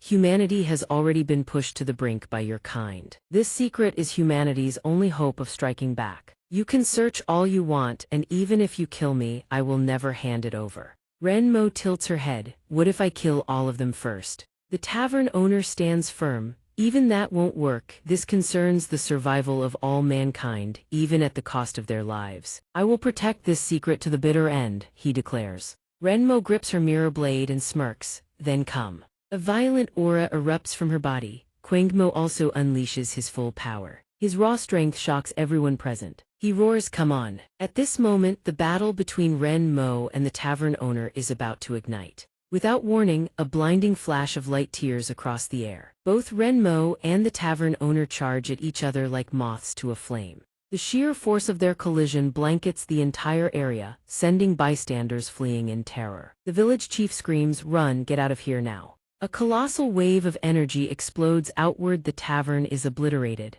Everyone still standing scrambles for their lives. The surroundings are caught in the crossfire, ripped to shreds. the ground itself is no longer fit for battle. The two shoot straight into the sky, their magical traces streaking green and red across the heavens. She swings a devastating slash. It rockets straight toward him without an ounce of mercy. The tavern owner is no pushover. He blocks the strike with ease, powerfully and decisively. Their speed is too great, no one can follow their movements. Then Renmo channels every last ounce of her strength into a single slash. Energy surges through her blade as she drives the tavern owner hurtling toward the ground. He strikes a dignified stance mid-fall and channels his chi for a counterattack. Renmo seems to sense the technique forming and immediately raises her guard. Power surges and condenses into his clenched fist taut with barely contained force. It begins, Renmo swings her sword at the same instant, ready to clash. Neither hesitates, they lunge straight at each other. In a flash, both silhouettes blur into nothing. Kaboom, a massive explosion rocks the battlefield. Both Renmo and the tavern owner land on the ground. But human stamina has its limits. The tavern owner is visibly exhausted. Renmo, however, still brims with power. Not bad, quite a mess you've made of the scenery, she remarks coolly. She stands tall, radiating calm superiority as she taunts him. Show me your strongest move, human. It's been too long since I've had a proper fight. She remains composed. The tavern owner, meanwhile, wheezes heavily, his breath ragged. The onlookers, having witnessed the entire exchange, murmur in disbelief. I never imagined the tavern owner was this powerful. He has to be careful. In somewhere above, a figure watches silently from the heights. Without warning, the tavern owner lunges toward a nearby boulder, lifts it clean off the ground and hurls it straight at Renmo. Then this old man will fight you to the death. Renmo faces the incoming boulder with utter calm. Her inhuman eyes calculate the trajectory in an instant. One clean slash, the boulder splits in two. Chunks of rock clatter to the ground around her as she slips through the debris with fluid grace. At that exact moment, the tavern owner materializes behind her with a devastating punch. Renmo reacts instantly. He unleashes a rapid chain of punches. She deflects each one without breaking stride. He channels everything into his final fist, the Star Annihilation Fist. The energy radiating from the punch lights up the entire sky, yet Renmo sidesteps it effortlessly. She laughs, mocking his persistence, but the tavern owner fights on, spirit unbroken, letting out a fierce war cry. After a stretch of fruitless combat, the tavern owner decides to summon the Six Paths Reincarnation Battle Body. Renmo's eyes widen in surprise as she floats in the air, now facing the full force of his Dharma manifestation. Below, every bystander watches in awe. The tavern owner is incredible. He actually summoned a Dharma War avatar. People rally, their spirits lifting. Hang in there. Every punch the tavern owner throws, his Dharma manifestation mirrors in perfect sync. The impact sends Renmo flying backward. The force is so immense that the shockwave tears through surrounding buildings. She's driven back a considerable distance but recovers with startling speed, stopping herself midair. The tavern owner gathers every last drop of energy into himself. His Dharma manifestation assumes a ready stance. A barrage of combo strikes erupts. A single punch from the Dharma manifestation carries enough force to level an entire city. He channels all his chi to control the Dharma manifestation, clashing head-on with Renmo. A beam of light pierces through the sky, the Dharma manifestation's ultimate technique. It strikes directly at her. Everything caught between the two combatants is annihilated. The surroundings disintegrate into dust in an instant. Dust and smoke fill the air. The tavern owner's figure vanishes. Now only the towering silhouette of the Dharma manifestation remains visible. Everyone stares frozen. No one knows what comes next. The Dharma manifestation's combo punches crash into Renmo, leaving a massive crater in the earth. Dust and debris obscure her form completely. The tavern owner watches from above. He looks utterly spent. He gasps for air. After all, human strength has its limits. From within the crater, Renmo's silhouette gradually emerges. Her body bears not a single wound, completely unscathed. The tavern owner's face drains of color, horror etched across his features. Even the spectators can't help but gasp, unbelievable. Renmo doesn't have a scratch on her. Unable to hold back any longer, the tavern owner burns through his final reserves. His face blazes with fighting spirit. His eyes burn with unyielding will, and veins bulge across his body like cables. The Dharma manifestation unleashes ultimate techniques faster than lightning, each strike aimed directly at Renmo. Yet she dodges every single one without so much as a flinch. Quangmo watches the fight from above, visibly losing patience. Enough playing around, finish him, he orders. Renmo channels sword energy into her blade and rockets upward. Don't need you to tell me, she snaps back. A colossal slash erupts from her blade, surging straight toward the tavern owner, devastating and merciless. His Dharma manifestation shudders, cracks spreading across its form.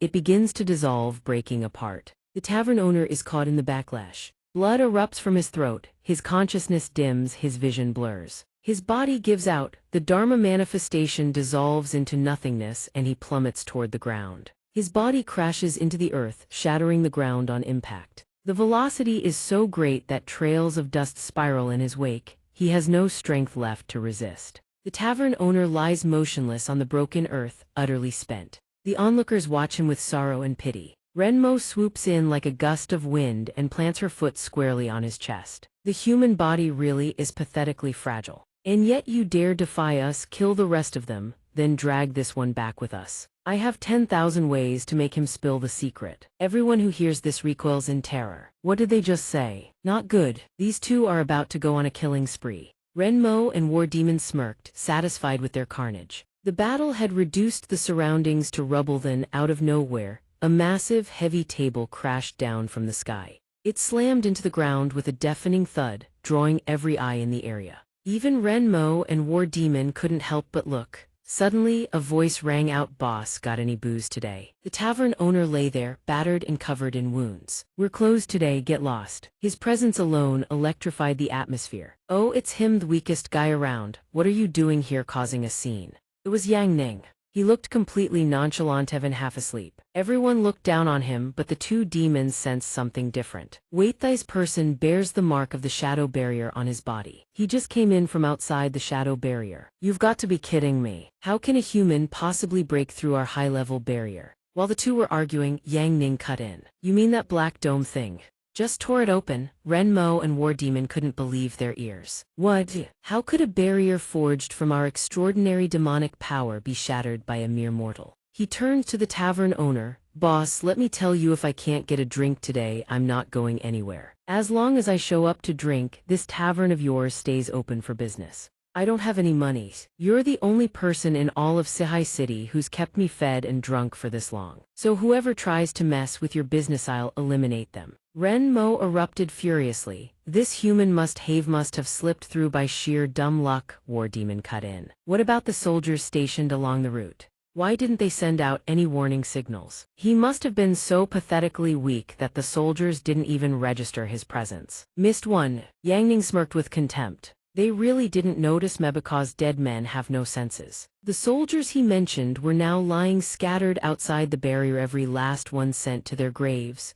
Renmo's pride had been struck to the core. Damn you, you lowly human, how dare you, I'll kill you. War Demon behind her also surged forward. Use your 3-strike heavy slash to send him packing. Renmo charged in, fury blazing. Die. Yang Ning remained perfectly calm, his expression unmoved by the dire situation. He raised the toothpick in his mouth and casually parried Renmo's violent slash. She froze for an instant and he seized the opening. 1 strike, 2 strikes, 3 strikes. His slashes connected directly with Renmo. Every part of her body seemed ready to burst apart. Before her end, she still couldn't believe it. How is this possible? A piercing scream erupted and Renmo's body dissolved into nothingness. Yang Ning spat out the toothpick from his mouth. On the other side, War Demon was contemplative but never stopped watching his every move. The toothpick he spat out shot through the air like a bullet. Whoosh! War Demon dodged on reflex, but it still pierced clean through his hand. In that instant, he could only scream in agony. Damn you, I have advanced dark regeneration. As he spoke, his arm was already restored by magically healed in moments. But that single spell had cost him a considerable amount of energy. War Demon rubbed his wrist and cursed loudly. You little brat! At that moment, Yang Ning's toothpick shot back like a boomerang. Yang Ning caught it effortlessly without even looking, then said flatly, regeneration, huh? Still gonna dry up and die. The bystanders stood in stunned silence. What just happened? Did Sect Master Yi just take out Renmo in an instant? Renmo wasn't even worth a single blow in front of him. How is that possible? Isn't he just a freeloader? We're done for. I used to mock him as the weakest person in tavern history. War Demon erupted in fury. you're going to die for this. Ren Mo was careless and didn't transform. That's the only reason you killed her. Despicable human, the sky darkened, a violent gale swept through. War Demon now unleashed his ultimate techniqueth immortal shadow body. Yang Ning stood watching and commented, "Oh, not bad actually." War Demon grew larger and larger, 100 times Yang Ning's size. The onlookers watched and remarked, "Is giant size trending these days or something?" War Demon raised his fist. Energy surged, growing more and more massive. Then the full force rocketed straight at Yang Ning. Die, but Yang Ning calmly sat in place, raised his toothpick toward War Demon and traced a few light gestures. A flash of light burst forth. It was the beginner cleric skill Holy Light Purification Bullet. War Demon couldn't withstand it. Struck by the attack, War Demon screamed in agony. Moments later, half his body instantly dissolved into the void. The onlookers were so stunned their jaws nearly hit the floor. The two demons who had terrorized the tavern owner had been dispatched in an instant. In his final moments, War Demon still refused to accept his fate. "You impossible, despicable human, you've made a grave mistake. We had a plan all along. If we can't drag this human thief away, then Sihai City's destruction begins. 3 lords from the 7 deadly sins. If they don't see us return, they'll start the citywide slaughter. You're dead," the crowd erupted. "The humans won big, that's incredible. Sect Master Yi killed another one. The 7 deadly sins, each one is a martial class monstrosity in the demon world. Each of them has the power to level an entire city. And this time 3 of them are coming. What's Sihai City going to do?" Yang Ning hoisted the tavern owner onto his shoulder. "Don't worry, I'll just send Xiao Yi on a quick errand. Zhao Shi, the boss is yours to look after." Carrying the tavern owner on his back, Zhao Shi stammered, "Why yes, sir." Then he asked, confused, "Sect Master Yi, what kind of god-tier play was that?" 2 chopsticks took out 2 war demons, right-hand Xiao Yi you mentioned earlier. Before he could finish, he looked up and came face to face with a colossal bear. Yang Ning had used the intermediate summoning technique, one-hit rage bear. The giant bear spoke, "Master, what are your orders?" The crowd stared in utter disbelief. "Xiao Yi, is that your?" Yang Ning replied with a lazy grin. "What a shame the bookworm isn't here to absolutely love Xiao Yi." Meanwhile, at the southeast entrance, bandits scrambled over each other to flee. "Run, someone save us." The demons were being obliterated one after another by pages of sacred scripture. A voice rang out, "Searched for half a day, whoever kindly left a crack in the barrier, I finally made it in." It was the bookworm, a regular at the tavern. Fan Shu was surrounded by demons, yet showed not a shred of fear. Then again, the 3rd volume of Lady Yan's Chronicles just came out. I really need to discuss with Sect Master Yi about ancient imperial beauties and whatnot. With that, the monk dispatched the demon attacking him without a moment's hesitation. "You demons always with the fighting and killing. Reading is so much better. Study more books and maybe you'll have a little less bloodlust." A gentle voice suddenly called out, making the monk take notice. It was Fan Shu, the monk whose name thundered across the demon-slaying rankings. No wonder he was so brazen. So that was Envion of the 7 deadly sins. He was one of the 3 great sins, and every human in Sihai City was equal before him. The deadline was fast approaching. Fan Shu suddenly realized envy, one of the 7 deadly sins. Why would the demon world send a demon of this caliber? From the sky, 2 more figures were summoned into existence, appearing one after another, greed and pride. The 3 of them together were the 3 great sins. Fan Shu could only sigh, 3 of the 7 deadly sins. It seems Sihai City's doom is inevitable today. Envy roared, "Exterminate every last human in this city, starting with you." Dujai controls his long tentacles, aiming straight at Fan Shu, but the boy dodges swiftly, not just once. A massive aerial assault descends upon Fan Shu, each tendril plunging down one after another. Dujai commands his tentacles from midair, ruthlessly demolishing everything in his path. Fan Shu, meanwhile, can only flee without a single counterattack. Suddenly he stops. Fan Shu draws his sword, his mind racing with no room left to retreat. He has no choice but to go all in. He swings his blade in rapid succession, slashing at the writhing tendrils, but they keep regenerating like tree roots, growing longer with every cut. Fan Shu curses in frustration, "Damn it.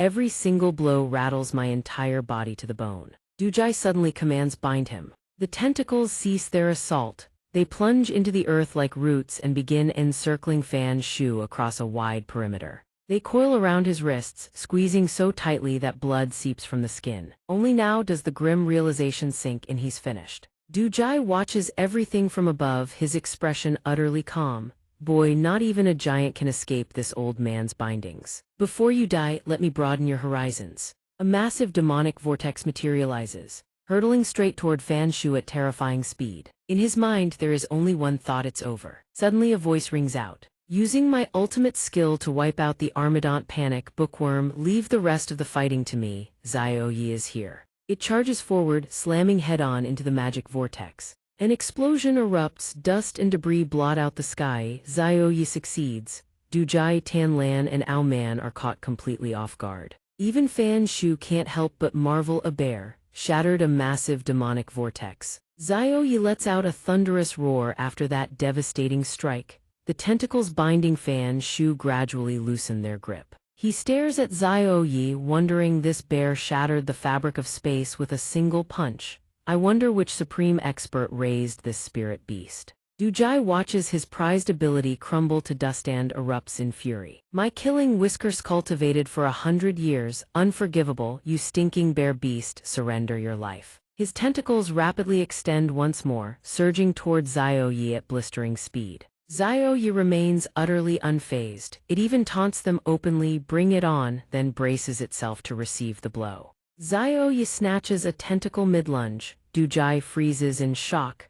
Xiaoyi yanks the tendril with brutal force and bellows, still breathing. Get down here. Dujai's magic tentacles are now mere toys in Xiaoyi's grip. He can neither advance nor retreat. Tanlan watches from above, stunned. A bear is pulling him down. Aoman tries desperately to hold Dujai back. Beast, stop this at once. Xiaoyi glances around, then confirms with a grunt, he's coming down. And in the blink of an eye, it yanks Dujai straight down to the earth. A brilliant crimson light erupts from Dujai's body. Xiaoyi sinks its razor-sharp fangs into Dujai. In his final moments, Dujai lets out a pained wail, release me. But does Xiaoyi show mercy? Not a chance. In mere moments, one life is snuffed out. Tanlan and Aoman are struck with terror. Ghana swallowed whole, one of the 7 deadly sins, devoured in a single bite. Fan Shu trembles at the sight, utterly shaken. Tanlan and Aoman feel nothing but searing humiliation and blind fury. Dujai, we are conquerors who have razed over 100 human cities. How dare your beast devour him? I'll erase this creature. I want all of Sihai City buried alongside Dujai. Tanlan channels his dark, evil magic to summon the Eye of Divine Punishment. Aoman matches Himhai's sword, transforms into an awakened demon blade, and a mantle of blazing fire envelops his body. Fan Shu watches in horror, stammering, we're done for. Sihai City is about to become a wasteland. Xiaoyi, on the other hand, is absolutely thrilled. It grins wildly at the demon's terrifying new forms. It gathers all its internal energy, not forgetting to declare before it swallows them. If you 3 insist on dying together, then reunite in my belly. Tanlan and Aoman charge in unison. But before even a single second passes, Xiaoyi finishes them off. What a pity didn't even get to show off their skills before both of them bit the dust. Xiaoyi beats its chest proudly, roaring like a triumphant Godzilla. Fan Shu witnesses everything from the sidelines, utterly dumbfounded. A single bear devoured all 3 great sin demons. Inside the city, Yang Ning downs his cup of wine in one gulp. Good, Xiaoyi's done its job. The small fry are left to the bookworm now.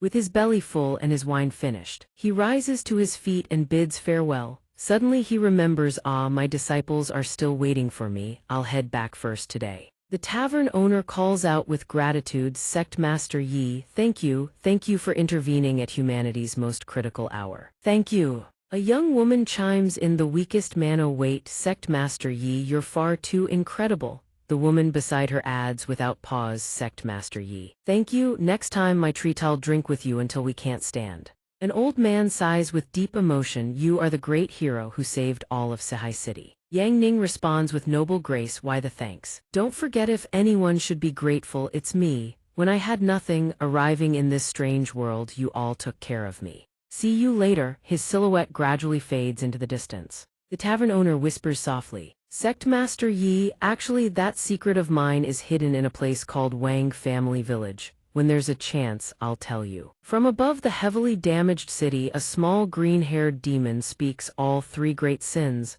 dead in Sihai City. Didn't that monk Fan Shu lose his heavenly scripture? How could he have killed all three great sins? Could Sihai City be hiding something powerful? Strange. The brutish one beside her speaks up. Should we summon the master of the Ling Jiu? She shakes her head. The master is in hibernation. We must not disturb him. Leave the matter of reclaiming that secret to someone else for now. Also Ren Mo's demon blade, they still haven't found it. Her relics were taken by someone unknown.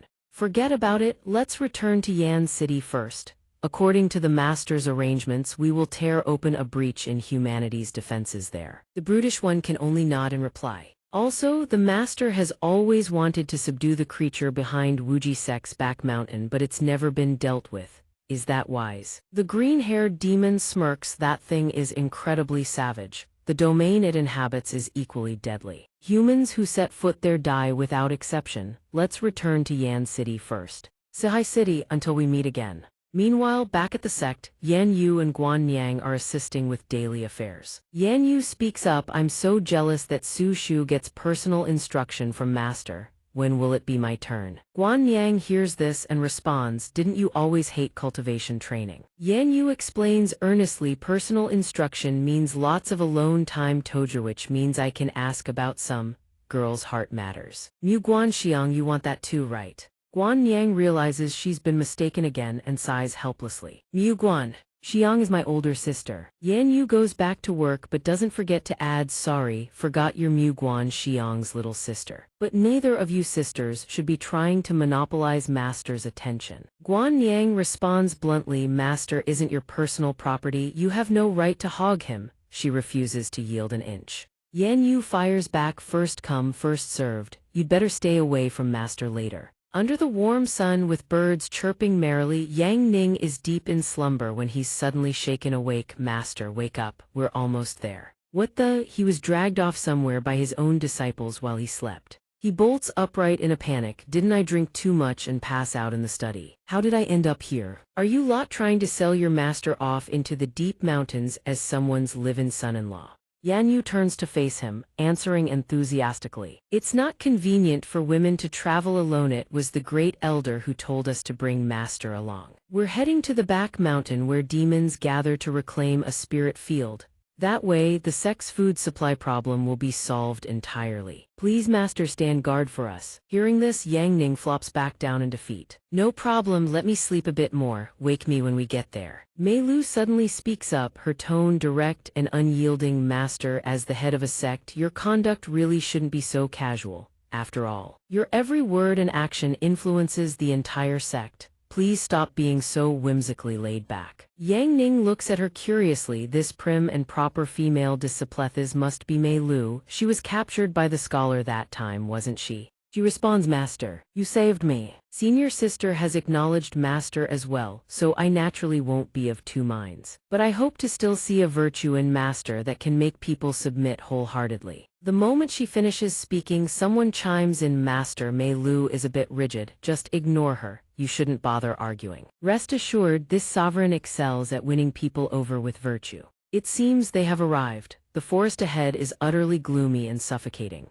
Yan Yu quickly recognizes the woods ahead as the dark forest rumored to be a place where ghosts and monsters roam. Mei Lu adds that to reach the spirit field they must pass through it. Mu Guan Niang calmly hints that they should stay composed and not lose their feminine elegance in front of Master. Sure enough, from deep within the shadows, something is drawing closer. Mu Guan Niang warns that something is approaching. Lu Qing immediately springs to her feet, going on full alert. Yan Yu is left mortified. Turns out Mu Guan Niang, so fearless moments ago, is now cowering behind her master, screaming in terror. And the thing that emerges, a Rabita cheese stick rabbit. Yan Yu can't contain her fury. She unleashes a torrent of scolding. Where's that feminine elegance now? Coward, you're scared of everything just like your sister. Running to Master's side again, get off him this instant. Yan Yu boldly yanks Mu Guan Niang away. The two of them bicker back and forth, a moment of intimate bonding between disciple and master. Is there a problem?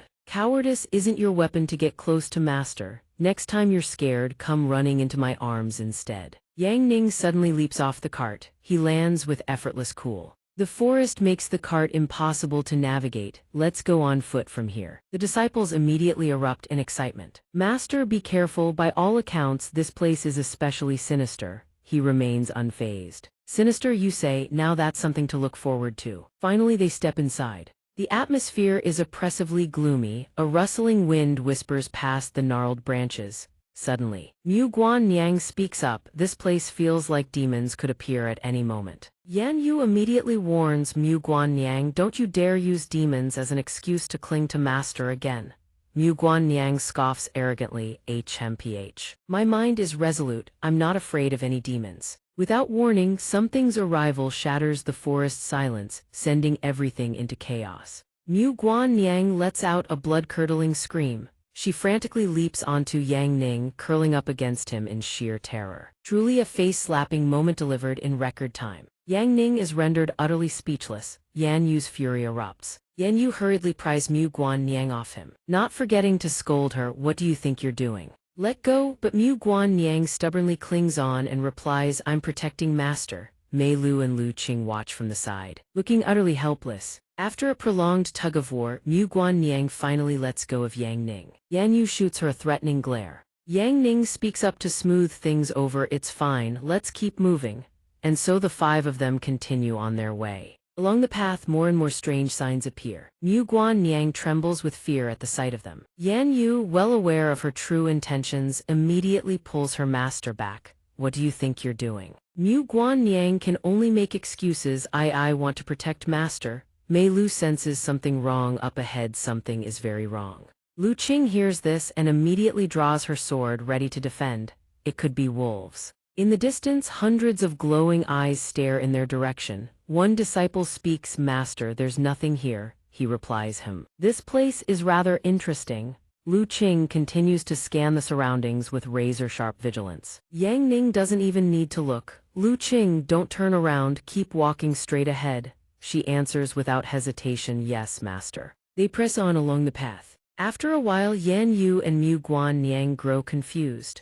We've been walking for so long, yet we still can't get out. Haven't we passed this spot before? Look, that tree has claw marks on it. Mei Lu can't help but worry, we've been walking in a straight line. Why are we back here? Lu Qing states with grim certainty, this place. There are definitely evil creatures at work here. Yang Ning's expression gradually turns serious. He offers a suggestion. Mu Guanniang, both you and your sister have an affinity for formation arrays. Try to analyze the cause. Mu Guanniang asks innocently, could it be that we're trapped inside a grand formation? He nods lightly. At this, Mu Guanniang grows more smug than ever. Yan Yu, have you seen now who Master values more? I believe demons have turned this forest into a magical formation, disrupting our senses to trap us here. Yan Yu, seeing Mu Guanniang's triumphant expression, throws her a withering glare. Yang Ning asks her, your intuition regarding formation, can you deduce how to break it? She ponders for a moment, then answers, let me think. The reason we can't leave is that the formation disrupts our perception.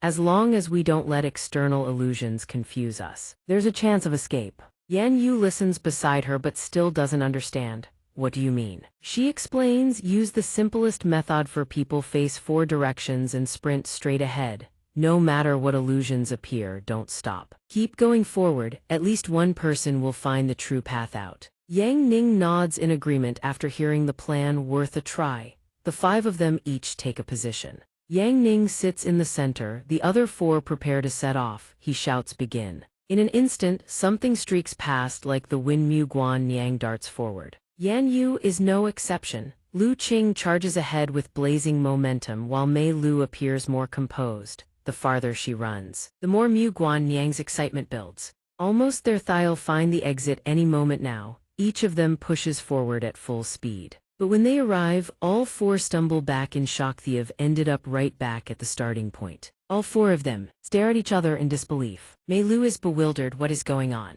While they were running in circles, Yang Ning sits beneath a tranquil heart tree, contemplating the situation in silence. Once he figures it all out, he explains, this formation doesn't merely disrupt our perception, it's a layered spatial formation. Mu Guanniang asks in surprise. A layered spatial formation. It means the spatial rules within this formation have been rewritten. We'll be forever trapped inside this single space. Yang Ning replies, your comprehension isn't bad. This is called the Void Skyveil Blood Shadow Formation. Hearing this, Mu Guanyang exclaims in terror, blood shadow. Does that mean this formation ultimately transforms everyone trapped inside into blood shadows? Suddenly, a single fly bursts out. No, it's an entire swarm of them. They swoop straight toward the 5 of them. Mu Guanyang screams in panic, it's over. The formation has spawned the Skyveil blood flies. They're swarming in thick as locusts, dense as ants swarming toward food. Everyone grows anxious. This isn't good, there are too many. These flies can split and multiply frantically. There'll only be more. The ravenous flies encircle them, bearing their razor-sharp fangs. At that moment, Yang Ning steps forward. Let me show you how to clean this up. He uses magic while reminding them, Mu Guanyang, watch closely. These creatures fear fire. Learn this and you'll be able to handle them on your own. Yan Yu and Mu Guanyang stand to the side watching. Both of them are left utterly awestruck. He flicks his hand lightly. The magical array surges in the direction of his gesture. The spell is the elementary fireball technique. It rockets toward the swarm, blazing with fiery might. When it draws close, just a hair's breadth away, Yang Ning gives the command. A level 1 explosion erupts. The flies spiral like a cyclone consumed by flame. The great blaze shrouds the entire area in thick, billowing smoke. Everyone witnessing the spell stands in utter amazement. Yan Yu marvels, a single talisman wiped out the entire swarm of sky-covering flies. Mei Lu is equally stunned, it even scorched the very space itself. The lush trees around them are engulfed in a blanket of crimson flames. Yang Ning speaks up. Fortunately, that was only the basic fireball technique. If it were any lower level, we'd have been buried along with this dark forest. Well, since this place is already a mess, might as well destroy this formation thoroughly. As soon as he finishes, he stomps his foot hard into the ground. The earth trembles violently, everyone staggers. Cracks race across the ground along the talisman lines. In the blink of an eye, the terrain is completely shattered, forming sweeping arcs of destruction. The great blaze subsides. The forest bears heavy scars from the ordeal. The 4 disciples stand frozen at their positions as smoke drifts in every direction. Mei Lu's lips tremble as she stammers, Tita, break a formation like this, it's the first time I've ever seen anything like it. Lu Qing marvels inwardly, incredible. Mu Guanyang is stunned. Master broke the formation without any technique at all. He just stomped the entire thing into oblivion with one kick. How am I supposed to learn that? Yan Yu watches from the side, eyes brimming with admiration. Master is truly amazing. Yang Ning stands atop the vantage point and replies warmly, a river has its bends and a man has his fortune's turns. Let it don't sweat the small stuff. Let's move, time to reclaim our spirit field. All 5 of them continue their journey together. When they reach the edge of the forest, Yang Ning can't help but marvel, the spirit field is far larger than he'd imagined. One disciple chimes in that they could grow all sorts of things here. The soil looks rich and fertile, even more so than land out in the mortal world. Yan Yu, upon seeing the spirit field, immediately drifts into a daydream, imagining herself planting a garden of flowers, then picking a bouquet for the one she holds dear. Mei Lu, on the other hand, remains vigilant about the group's safety. They can't afford to let their guard down, there's no telling where the true body of that demon might be lurking. Perhaps it's nearby. Guanyang senses something wrong just as a piercing shriek erupts from ahead. A colossal beast stands before them, its grotesque eyes burning with hunger, as if it wants to devour all 5 of them whole. Yang Ning raises his guard, ready to strike, and says without missing a beat, the big one's showed itself, take it down. And this spirit field reclamation job is as good as done. Mei Lu, Lu Qing, and Guanyang understand their master's intent. The 3 of them charge at the beast together. Sect Master, leave this one to us disciples. Indeed, if we rely on Master for everything, what use are disciples like us? Master, just hold the formation for us, leave the rest to your students. Everyone move. Yang Ning glances at her and asks, Guanyang, what about you? She blurts out her excuse in a fluster, I need to stay and protect Master, besides you already have enough people. Master, why are you staring at me like that? He sees right through her but just gives a nonchalant reply. Fine, right there on the spirit field. 3 disciples are already hurtling toward the beast. It watches them intently, its gaze hungry enough to swallow them all. Lu Qing strikes first. She swings the sword in her hand and launches herself at the beast. The beast howls in agony as the blade tears through flesh. Blood sprays everywhere, not 1 but 2 devastating slashes. The second slash comes from Mei Lu, severing the beast's legs clean from its body. The doubled agony drives the beast into a frenzy of shrieking. How could a battle be complete without everyone joining in? Now it's Yan Yu's turn, I'm coming in too. Though her weapon looks small and delicate, its strikes prove devastatingly effective. The beast's body is now riddled with wounds. Lu Qing lunges forward with another sword strike and Mei Lu follows suit. Together, they execute a seamless dual-blade assault to finish the creature off. In mere moments, a relentless barrage of slashes tears the beast into countless pieces. Its core detonates, sending a massive explosion rippling across the surrounding area. A thick plume of smoke blankets the entire spirit field. Suddenly, Guan Yang senses something deeply wrong. That was too weak, something's not right. Yang Ning, standing beside her, asks with a puzzled look. What is it? Guan Yang screams at the top of her lungs to warn them. Up ahead, Yan Yu and Mei Lu also snap their gazes toward the opposite direction. All three cry out in unison, it's alive again. The beast charges at them with ferocious momentum, fully regenerated. Lu Qing and Yan Yu courageously rush to intercept it, but as they draw close, they realize the beast has transformed, its size has grown enormously. Guan Yang screams, run, fall back now. Spotting Lu Qing in its sights, the beast lunges without hesitation.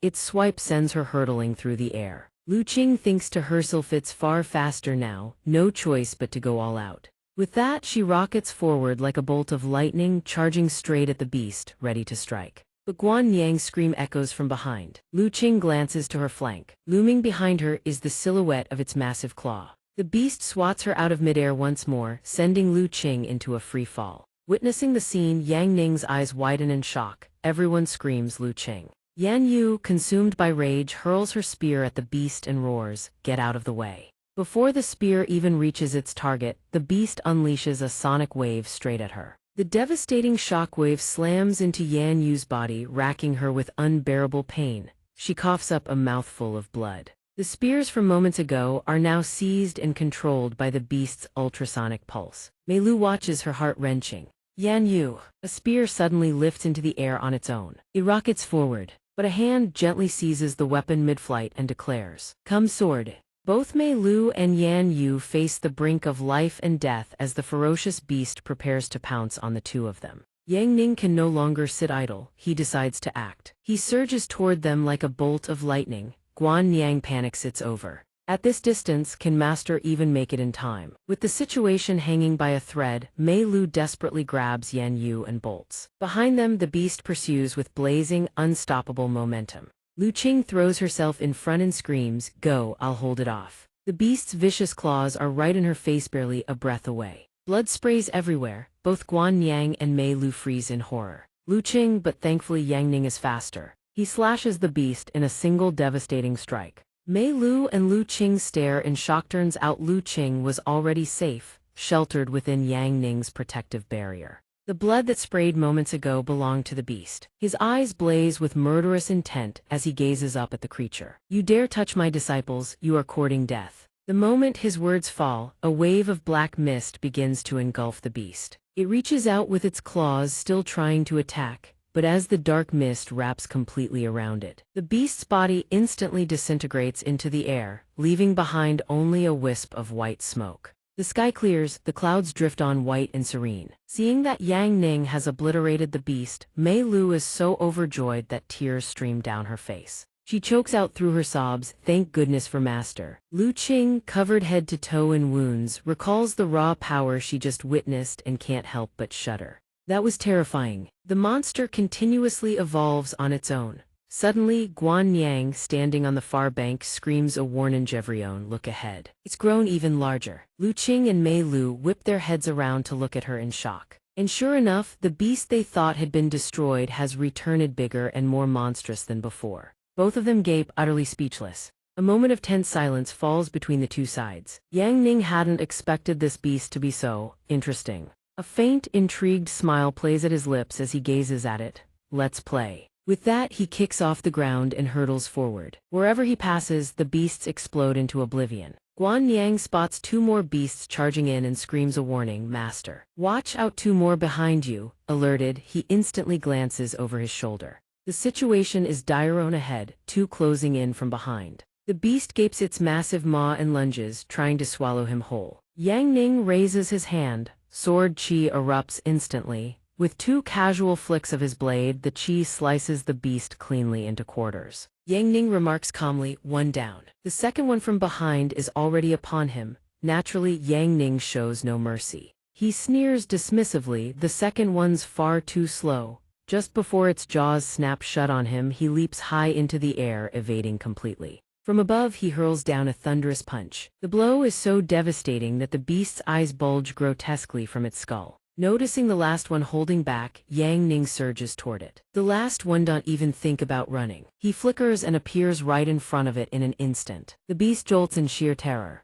Yang Ning plants a kick squarely into its body and shouts with delight, "Fly!" The final beast rockets away, sent hurtling dozens of meters through the air. Not only that, it bounces off the rocks like a ragdoll, crashing and careening wildly through the boulder field. Explosive bangs echo one after another. Dust and debris erupt skyward, sending rocks and soil scattering in all directions. When the dust clears, the unfortunate beast lies sprawled flat on the ground, utterly defeated. On Lu Qing and Mei Lu's side, the air falls into absolute silence. Only the rustle of grass in the wind remains. Mei Lu never expected the matter to be resolved so easily. She remains dazed, her mind yet to recover from the shock. "It's over, we're safe now." Lu Qing, however, lets down no guard. She fears another wave of attacks could come at any moment. Its true body has yet to appear. "We absolutely cannot let our guard down." Suddenly, a crack splits the ground. It widens rapidly, earth and stone crumble away. Thunderous rumbling fills the air, and from beneath the earth erupts a blood-curdling laugh. All 4 of Mei Lu's group freeze in shock upon hearing that ghastly laughter. Its true body has finally emerged. Its voice rumbles, deep and resonant, "Foolish mortals, you dare intrude upon this seat's sacred domain."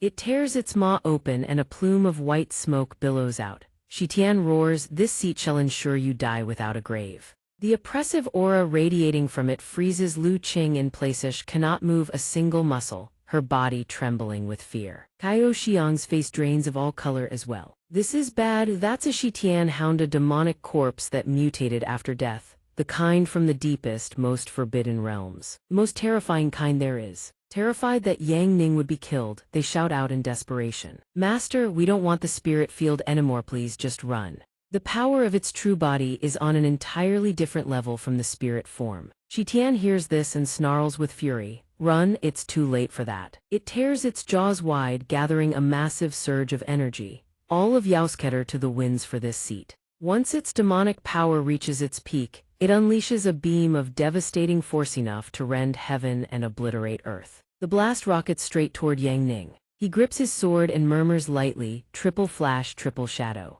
He stares at the approaching beam with wide eyes, then curses under his breath. "Pathetic." He swings his sword downward, cleaving through the air with a devastating surge of sword chi. "Still not enough for you." Shitian's blast is instantly pierced through by the sword chi. It cleaves the beam clean in half, and the sword chi doesn't even slow, it surges straight toward Shi Tian. Just like that, the Shi Tian that moments ago stood mighty and terrifying is split cleanly in 2. The sword chi is so devastating that after bisecting the beast, it continues to streak across the horizon behind it. Wherever it passes, a trail of razor-sharp sword energy lingers in its wake. All 4 of Yang Ning's disciples stand stunned. None of them had imagined he was this powerful. Shi Tian's body begins to fracture. Blood sprays from the wound into the air, then it erupts in a thunderous explosion. Fragments of its body rain down from the sky, and the landscape returns to its serene, verdant calm. But suddenly, through the lingering smoke, the faint outline of a miniaturized Shi Tian becomes visible.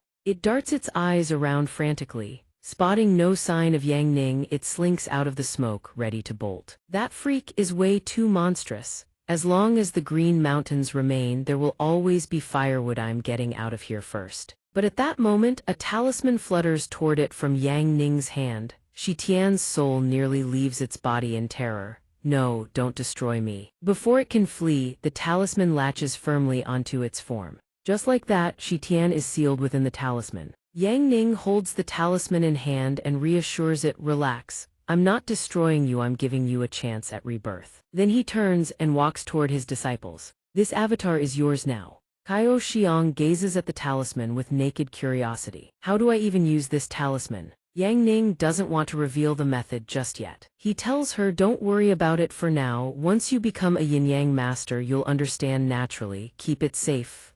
With that, the group departs from the area. Kaio Xiang's voice can still be faintly heard in the distance. This spirit field is really not bad at all. From now on, even if we stay cooped up in the sect without ever coming down the mountain, at least we won't starve to death. Mei Lu, however, feels no joy after their narrow escape. Instead, she blames herself. Master, as the head of a sect, how can you not even possess a storage pouch? He hears this, tilts his head to look at her, then scratches the back of his head with a goofy grin. Mei Lu lifts her head, stares at him in surprise, then lets out a soft smile, half helpless, half relieved. She thinks to herself sister's choice was right after all. Sure, he has a few minor flaws, but he's truly someone you can count on. Inside the prison cell, Fang Xing's melodious voice rings out. Junior brother, sect master, junior brother. Bai Fei, disguised in Fang Xing's appearance, begs him desperately, please help me. She puts on a show of betrayal and fury as she lays out her tale. Bai Fei, that wretch, I kindly helped her escape and she repaid me by tying me up here instead. Junior brother, please let me out. Yang Ning plays along perfectly, putting on a look of utter shock. Little, the vixen ran off. She asks, you're panicking? He furrows his brows with exaggerated disgust. Panicking? What is there to panic about? As a matter of fact, I was getting a little tired of seeing her face every day. At least senior sister here can give me something fresh and exciting. Bai Fei hears this and immediately erupts in fury. What? You're actually tired of me? Yang Ning continues to provoke her with a smirk. That's right, senior sister is beautiful and knows how to have fun. Why don't you stay here and keep me company in place of the little fox? She is furious enough to see stars but forces herself to hold it in. No, I can't compare to the little fox. She's the one who's beautiful and knows all sorts of tricks. She's more fun. Having teased her enough, Yang Ning drops the act entirely and tears the charade apart. Enough, change back. Bai Fei never expected to be exposed so quickly. Poof, she reverts to her true appearance.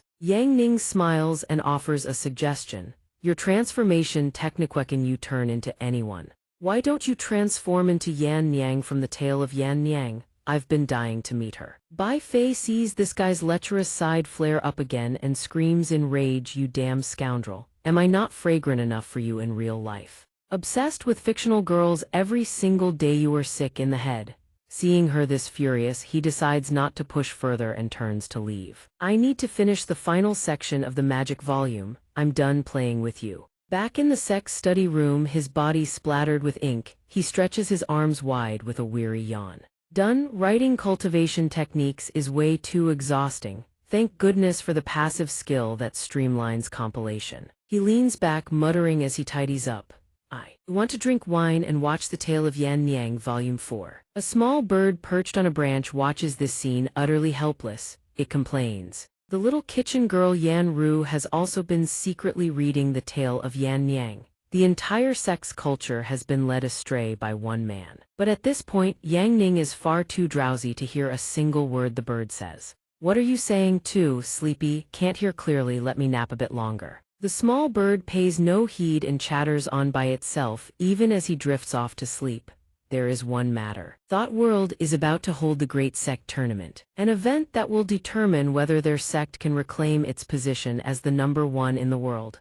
The scene shifts to a vast sea. A bustling port, sailors bellow for help, someone lend a hand, hurry. Su Shu pants heavily as she hauls cargo alongside the others. The ship captain barks orders without pause. Everyone move faster. Come on, give a hand. She wipes the sweat from her brow and exhales a hot breath. So exhausting, Yang Ning appears behind her and calls out softly, Su Shu. She mistakes him for the captain and blurts out, sorry, boss. I was just resting for a moment, I'll get back to work right away. He quickly says, it's me, recognizing Yang Ning's voice. She whips her head around in shock. Master. Su Shu drops the items in her hands and asks, bewildered. Why are you here? Didn't I say not to come here if there's nothing important? This place is filthy. He explains gently, saying he brought her a gift. Hearing this, her face lights up with a radiant glow. Good food. Yang Ning hands over a book, something like spiritual nourishment. Su Shu takes one look at the book and her face drains of color. Just looking at this thing gives me a splitting headache. He ignores her complaint entirely and asks whether her fire element magic has improved. She hesitates and answers, "The moment I enter magic meditation, I fall asleep." Yang Ning is in no rush, he speaks gently. Su Shu sits beside him, gazing at the shoreline stretching before them. She murmurs softly, "If I could just sit like this with you. Mr. No studying, no talk of cultivation, that would be wonderful." She pauses, "But I will try my hardest not to disappoint you." Yang Ning chuckles and teases her, "Then I'll test your progress first thing tomorrow." Remembering her unfinished work, she blurts out, "Right. I need to hurry and get to work." "Master, go already, this place is really filthy." Su Shu tries to push him forward. "Remember what we agreed on, finish this month, then take a leave." The dock laborers catch sight of them and tease with knowing grins. "Flaunting your love in broad daylight." Before he leaves, she waves cheerfully, not forgetting to remind him, "Come back early. And don't drink too much." Yang Ning waves her off, replying helplessly, Yeah.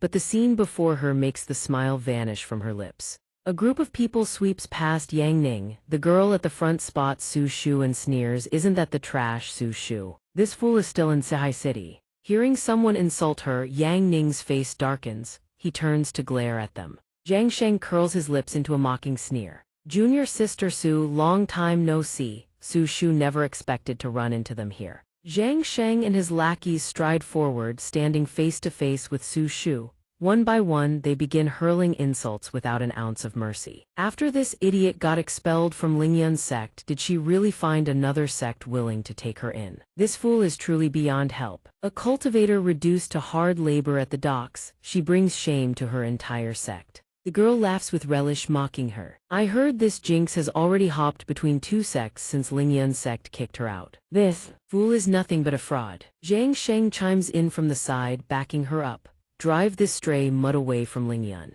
Lingyun's sect truly had foresight. Su Shu endures their barrage of insults. Though seething with rage, she forces herself to hold back. "Did you all come here just to say these things to me? If there's nothing else, I'm going back to work." "Hold." But Zhang Sheng has no intention of letting her go. He bellows, "You're not going anywhere, even though you were expelled from Lingyun's sect. I was your senior brother for a day, which means you owe me a lifetime of respect. Have you fallen so low in those trash sects that you've even forgotten basic etiquette?" Hearing him insult the Wuji sect, Su Shu finally can't hold back. She whirls around and fires back in fury. The Wuji sect is not a trash sect, but Zhang Sheng shows no sign of stopping. Seeing her flare up only spurs him on. "Not a trash sect, then why would they take in trash like you? Only the most worthless sect master would accept a good-for-nothing like you." Seeing her grit her teeth, Zhang Sheng eggs her on.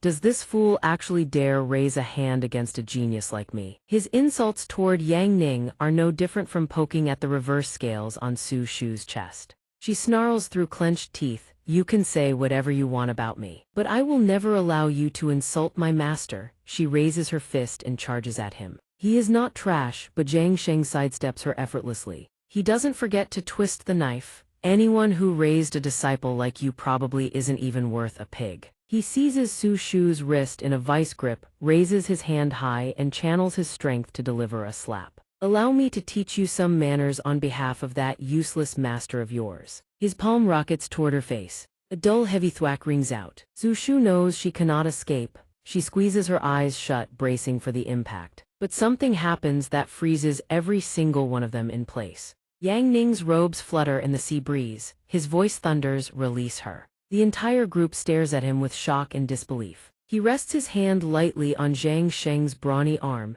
His voice drops into something dark and ominous. "Trash." Zhang Sheng tries to wrench free from Yang Ning's grip, but he can't. Panic drains the color from his face. His voice trembles. "Who the hell are you? Lingyun's sect is handling an errant disciple here. I advise you not to stick your nose where it doesn't belong." But why can't he move? How could Yang Ning possibly let go? He squeezes even harder. "I am her master. You presume to discipline my disciple right in front of me." Rage twists his features into something savage. "You are courting death." Zhang Sheng is terrified beyond measure, but for the sake of his pride, he keeps screaming. He even drags out his sect master's name to threaten Yang Ning. "Let me go this instant, you nobody from a dying sect. Don't you dare touch anyone from Lingyun's sect. Or when my master finds Yao, you're dead for sure." The rest of the group follows suit, brandishing their sect's name like a shield to intimidate him. You can't bear the consequences, release Senior Brother Zhang at once. Senior Brother Zhang possesses soul realm cultivation, yet against this man he is utterly powerless to resist.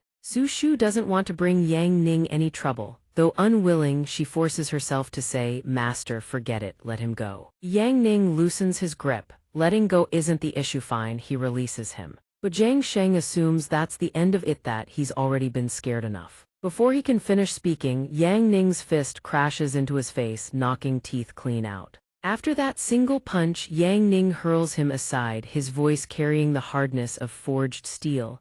But no one bullies my disciple. Zhang Sheng is sent flying, tumbling all the way to the far end of the street. Seeing him protect her like this, Su Shu is deeply moved. Master, Zhang Sheng's companions stare in open-mouthed shock at the scene. After dealing with Zhang Sheng, Yang Ning turns to beat the rest of his companions. Every single one of them gets a punch, no favoritism.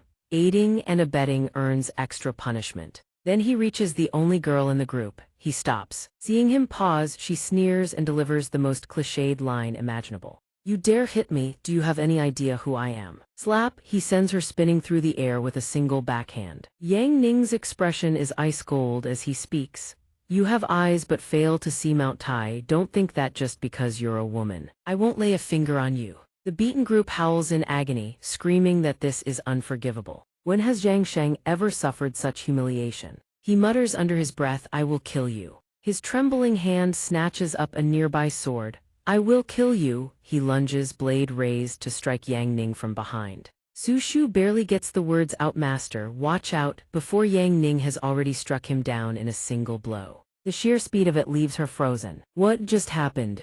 How is that even possible? Zhang Sheng lies crumpled not far behind Yang Ning. A breeze drifts past, almost awkward. His face is nothing but bruises. His head beaten until it resembles a pig's. Yang Ning's shadow falls over him. Terror floods Zhang Sheng's eyes. Yang Ning orders him coldly, "Stand up." The beating has left a deep trauma on Zhang Sheng. He scrambles backward in terror. Afraid that things might escalate to murder, Su Shu cries out, "Master, don't." Though still seething with rage, Yang Ning stops at Su Shu's plea. His voice drops, heavy with killing intent. "This time I spare you out of respect for my disciple." But the matter of Lingyun sect bullying Herit does not end here. His eyes blaze with cold fury as he roars, "Scram! Go back and tell your masters I will settle this debt with them." His companions help the trembling Zhang Sheng to his feet. He snarls through his teeth, "We'll report this. The Great Sect tournament is right around the corner. The Wuji sect will lose so badly that the sect alliance strikes your name from the records." Undisguised hatred burns in his eyes. "When that time comes, Lingyun sect will absolutely challenge you to a duel, and we'll see to it that your wretched sect is dissolved for good." His words remind Yang Ning of what the bird had said. The Great Sect tournament, it seems that was exactly what the bird was trying to warn him about. Su Shu blames herself deeply. "Master, this is all because of me." Yang Ning comforts her, "Don't worry, it's nothing." After consoling her, he turns back to face them head-on. "Very well, then we'll settle this at the Great Sect tournament. Go tell your sect master the debt of bullying Su Shu, my disciple, will be settled personally with you all. She alone will challenge every last member of Lingyun sect and defeat every single one of you." Su Shu was stunned when she heard him bragging like that. Zhang Sheng merely sneered at this, then spoke in a contemptuous tone. "With nothing but a piece of trash like her. How laughable, let's go." Knowing her own abilities were lacking, Su Shu asked him cautiously, "Master, can I really do it?" Yang Ning answered her unease with his broad, warm hand, patting her head gently. "Don't worry." His face was utterly serious, instilling instant confidence in his words. "If your master says there's no problem, then there is absolutely no problem."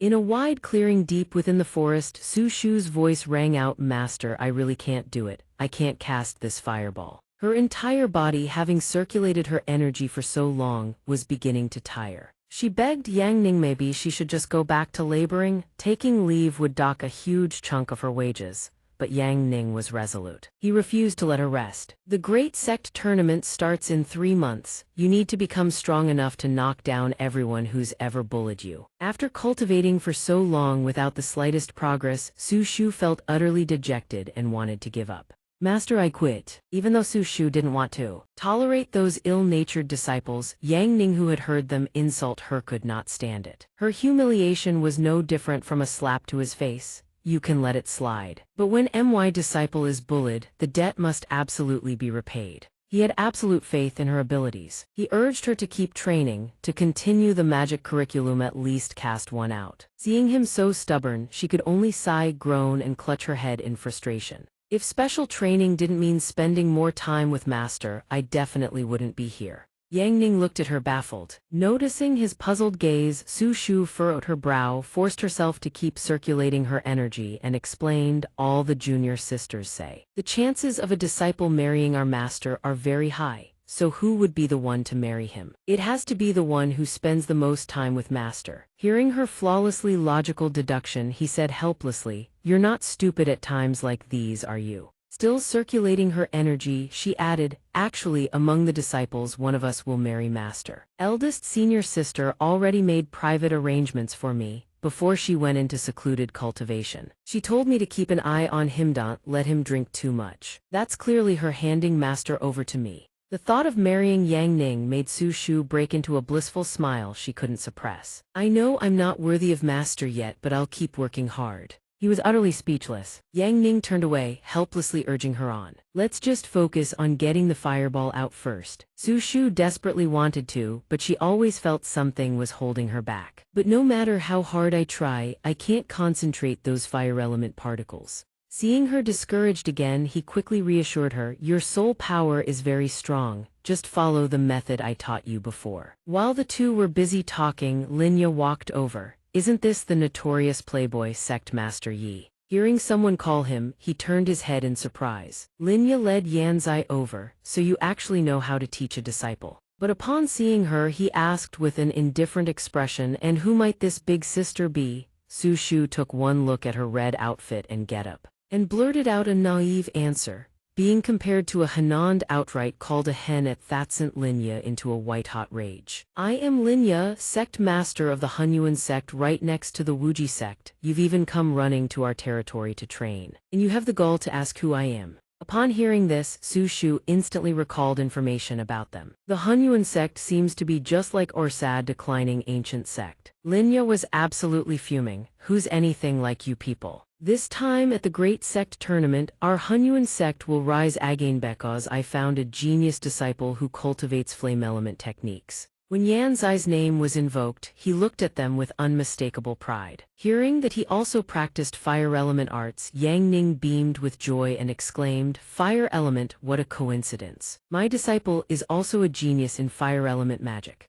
Hearing him say that, Linya sneered and mocked, a genius. I saw her hauling cargo down at the docks. Sect Master Yi, let me give you a word of advice. If you can't recruit good disciples, just disband the sect. No need to pick up stray dogs and cats to carry the load. Seeing she didn't believe him, he affirmed once more that she truly was a genius. But Linya didn't buy a single word. This genius has been at it for ages and hasn't produced a single spark. Jun show them your great flame palm. Yanzai immediately circulated his energy. A flame flickered to life in the center of his palm. Then he swung and struck out a palm, but fire was nowhere to be seen. Only a thick plume of black smoke erupted from his hand. Linya showed no shame whatsoever. Instead, she proudly boasted, Look, this is a true genius. He's only trained for half a year and the great flame palm already produces black smoke. By the time of the Great Sect Tournament, he'll definitely condense smoke into fire and conjure real flames. Yang Ning's eyes, meanwhile, had turned red from the acrid smoke.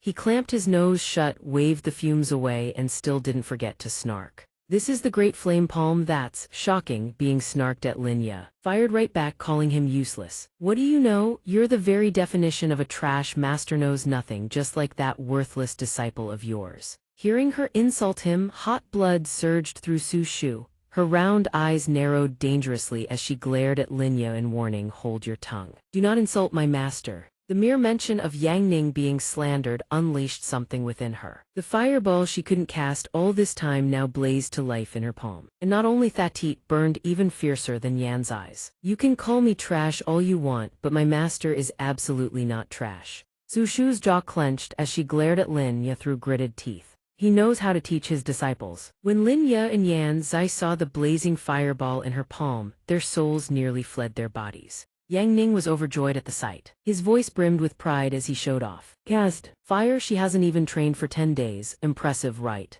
Lin Ye, scrambling to save face, shot back stubbornly, it's all for show. In combat, what matters is destructive power. Jun demonstrate the true might of the great flame palm. He immediately obeyed. Understood. After saying this, he gathered strength in his legs and launched himself forward. He aimed straight for the ancient tree ahead and slammed a single palm strike into its trunk. When his hand pulled away, a pitch-black handprint was seared into the bark. Lin Ye pointed triumphantly at Yang Ning's face. See that? If an ordinary person took that palm strike, they'd suffer dark internal injuries for certain. Su Shu naturally refused to let her master be outdone. She drew her hand back, channeling her power to unleash her strike.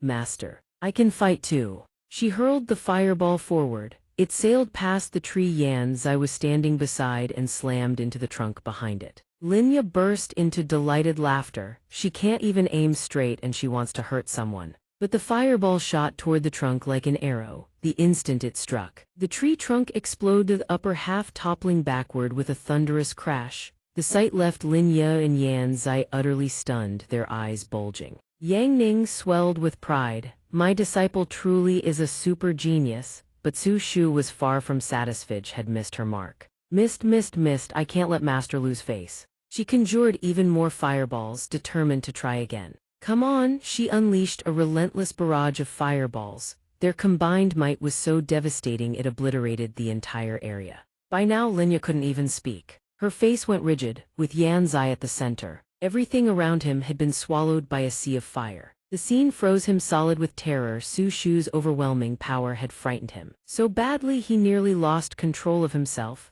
Tears streaming down his face, Yan Zai trembled and begged to retire from life itself. Master, I've decided to leave the Hunyuan sect and go home to farm. Su Shu had fired off a whole volley of fireballs, yet not a single one had hit Yan Zai. She collapsed into despair. I'm sorry, master. I can't hit him. I'm really not suited for combat after all. Lin Ye couldn't believe her own eyes. Good heavens, and you call that not suitable for combat? He reassures her, it's fine. The fireball came out, that's already massive progress. The benchmark scores will come with more practice. Heh? Yang Ning turns around with a serene expression, yet his voice drips with smugness, making Lin Ye tremble with fury. I told Yaomi disciple is truly formidable. Despite her rage, she refuses to let it shake her composure. You just got lucky. You don't know a single thing, yourself. You merely stumbled upon a good disciple. Seeing, she insults Yang Ning again and Su Shu immediately snaps into combat mode. Don't you dare talk trash about my master. Despite being scared half to death, Lin Ye still refuses to back down. What, all you know how to do is hide behind your disciples? Why don't you throw a fireball like your disciple did? Yang Ning smiles and replies, forget it, this forest is too nice it to be ashamed to destroy it. Lin Ye thinks he's just making excuses. She declares confidently, this is the Hunyuan sect's forest, if you've got the guts, show me what you've got. Always making excuses to hide the trash you truly are. Seeing she won't let it go, he sighs, fine, you asked for it so don't blame me when it gets destroyed. He raises his palm skyward, and a colossal fireball materializes. Elementary magic fireball technique, level 100 max. Lin Ye and Yan Zai see the fireball the size of a planetan, their faces drain of all color. Yang Ning pays them no mind. He calls Su Shu over. Good heavens, Su Shu, watch closely. Your master will show you how to throw a fireball. She immediately responds with boundless enthusiasm. Yes, master. Yang Ning swings his arm downward, his voice booms, go. The fireball, under his control, rockets toward the forest ahead.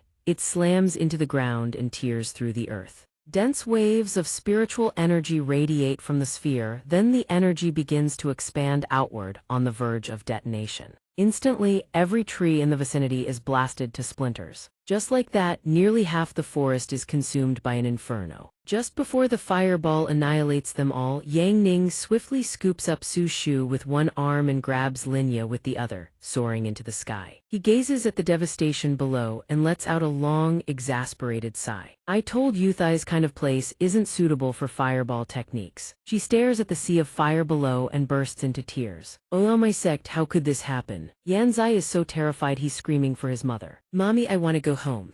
Go home and tend the fields. Yang Ning sees the situation below is beyond salvation and flies the entire group away. Forget about it, let me get you all out of here first. Under this inferno, your Hunyuan sect is probably finished. As he soars away, he can't help but add with a sigh of regret, should have moved out sooner. I'll miss having you all as neighbors. His speed is so terrifying they start screaming. Slow down. Meanwhile, Yan Yu is also present at the prison cell where the little fox spirit is being held. She stares intently at the book in her hands, puzzled. Why does Master like these kinds of books that make your face flush and your heart race? I'm only reading them so I'll have something to talk about with Master. However, the little fox spirit notices Yan Yu standing around idly reading and reminds her, little girl, didn't you come here to clean? What are you standing around for? After being scolded, she hastily hides the book behind her back and stammers, and nothing. The little fox spirit knows exactly what's on her mind. So it speaks up first. Stop hiding it. That book is called Tales of Yan Yang. If you think you can win a man's heart with just one book, you're delusional. Want me to teach you a few tricks? Although Yan Yu is dying to learn, she puts on a front. I definitely don't want you teaching me. But when the fox spirit speaks with such seasoned experience, it lies down casually and declares, men are visual creatures. Yang Ning is no different with a beauty like me, full where it counts, waist slim, legs for days. I don't even need to say a word before he comes crawling. But before it even finishes, Yan Yu indignantly cuts it off. You're not allowed to transform and seduce Master. However, seeing how green and naive she still is, the little fox spirit decides to enlighten her. Don't get your feathers ruffled, here comes the important part. No matter how much men crave excitement, when it's time to marry, they'll always pick an honest, sincere girl. Someone like you just needs to hold onto Yang Ning and you'll have your chance. Hearing this, Yan Yu is still as clueless as a wooden dummy, blinking in confusion. Really? The little fox spirit suddenly shifts into an incredibly fierce and decisive demeanor. How do you hold on, you ask? 3 words slash the peach blossoms. Whenever you see some beautiful woman trying to seduce him, find a way to sever those romantic ties. Over time, your chances of winning him over will only grow. Hearing this, Yan Yu feels as if her eyes have been opened to an entirely new world, utterly stunned. After finishing her cleaning duties at the prison, Yan Yu walks along the path with a broom in hand, lost in deep thought. Suddenly, Yan Yu stops and murmurs to herself, the little fox spirit has a point. But why would she help me? Yan Yu suddenly realizes something and frantically spins around, searching everywhere. That Tales of Yan Ning, how did it disappear? Who would have guessed the book is now safely tucked in the little fox spirit's hands? I need to see what makes this Yan Yang so captivating that people lose their minds over her. Know your enemy and know yourself, and you shall never be defeated. When Yan Yang comes galloping onto the scene, I refuse to lose to some fictional woman. Meanwhile, Yang Ning is still strolling through the streets, a growing urgency gnawing at his heart. I really need to hurry back to the sect and summon the author. The 4th volume of Tales of Yan Yang still hasn't come out. The Great Sect Tournament selection process will choose 5 disciples to competitive preparations need to be made. Suddenly, a booming voice from nearby grabs his attention. I've already told you Grandmaster Silver Dragon doesn't see visitors. You've been standing here for days and it's seriously hurting our business. The Grandmaster has no time to fix your pathetic little shield. Get lost. She clutches a bronze shield in her hands, her eyes brimming with sorrow. This shield is the only thing my father left for me. In all of Sihai City, the Grandmaster is the only one who can repair Black Heaven Stone. Yang Ning quickly recognizes her and walks over. Donghua. Both of them hear his call and whip their heads around in surprise. Nanguan is utterly flustered by Yang Ning's sudden appearance. Master, why are you here too? Yang Ning suddenly understands. No wonder I haven't seen you for days. You've been running around everywhere looking for someone to fix your shield. No need to beg random people. Bring it back to the sect and your master will fix it for you. Seeing him suddenly offer to help, she's surprised by his hidden talents. Master can fix shields too. That blockhead, blind as a bat, looks down on Yang Ning's abilities and proudly declares, this shield has already been appraised by our shop. Besides Grandmaster Silver Dragon, no one under heaven can fix it. What an arrogant claim. Everyone around starts focusing their attention on them. What's this, picking a fight with the Grandmaster? Yang Ning doesn't want to stay and argue with the man, so he turns to leave, taking Nan Guan with him. Let's go. Don't worry, your master's top-tier blacksmithing skills will definitely fix it perfectly. Even though he's backed down and let it go, that blockhead presses his advantage and gets riled up. Except for Grandmaster Silver Dragon, there's no way anyone can fix it. If you really can fix it, our smithy will give you 1,000 gold coins. Hearing his bold wager, both of them freeze in their tracks. As a slave to capitalism, Yang Ning absolutely cannot let this money-making opportunity slip through his fingers. He does a complete 180 and blitzes back toward the blockhead, catching the guy completely off guard. You mean it? He appears out of nowhere. By now, the blockhead's face is still scrunched up tighter than a monkey eating chili peppers. Still refusing to believe Yang Ning can pull off a miracle. Even Grandmaster Silver Dragon failed. Of course it's true. If you can actually fix it, otherwise your disciple wouldn't still be pestering the Grandmaster here. But there is nothing Yang Ning cannot do. He will absolutely show them what it means to stand at the peak. Enough nonsense, 1,000 gold coins deal, he turns. Donghua, bring the shield over. The surrounding crowd, consumed by curiosity, closes in around them. The sky stretches clear and boundless, perfect weather for Yang Ning to showcase his extraordinary talents for all to witness. Yang Ning strides into the forging area, determined to prove that punk dead wrong. Listen up, brat, fix it and the money's yours. Fail, and you're nothing but a swindle. We'll beat you half to death before dragging you to the magistrate. Nan Guan grows anxious, tugging at his sleeve, urging him to leave. Master, perhaps we should go. No one here believes in you. That man has truly lost his mind. The punk sneers, let me say this upfront, for 1,000 gold coins. I'd stake my entire career. If this fool can actually fix it, I'll quit being a blacksmith on the spot. Truly. They have eyes yet fail to see Mount Tai. That punk hasn't even witnessed Yang Ning's abilities and already dares to pass judgment. If you can't produce it in 3 days, then you. But Yang Ning doesn't even let him finish. He declares his own time frame. No need for 3 incense sticks, less than that will do. The moment the crowd hears this, they erupt into uncontrollable laughter, convinced Yang Ning is spouting nothing but hot air. This guy really is a fool. Yang Ning couldn't care less. He knows that in just a short while they'll all regret looking down on him. The shield must be repaired no matter what. Oh, and I'll be using your materials while I'm at it. Laugh while you still can. The punk doesn't make things difficult regarding materials. Materials aren't an issue, just don't waste them. I won't give your failure any excuses to hide behind. Yang Ning hears this and is thoroughly pleased. Very well, give me 2 gin of Blackfire Mountain Grey cast iron.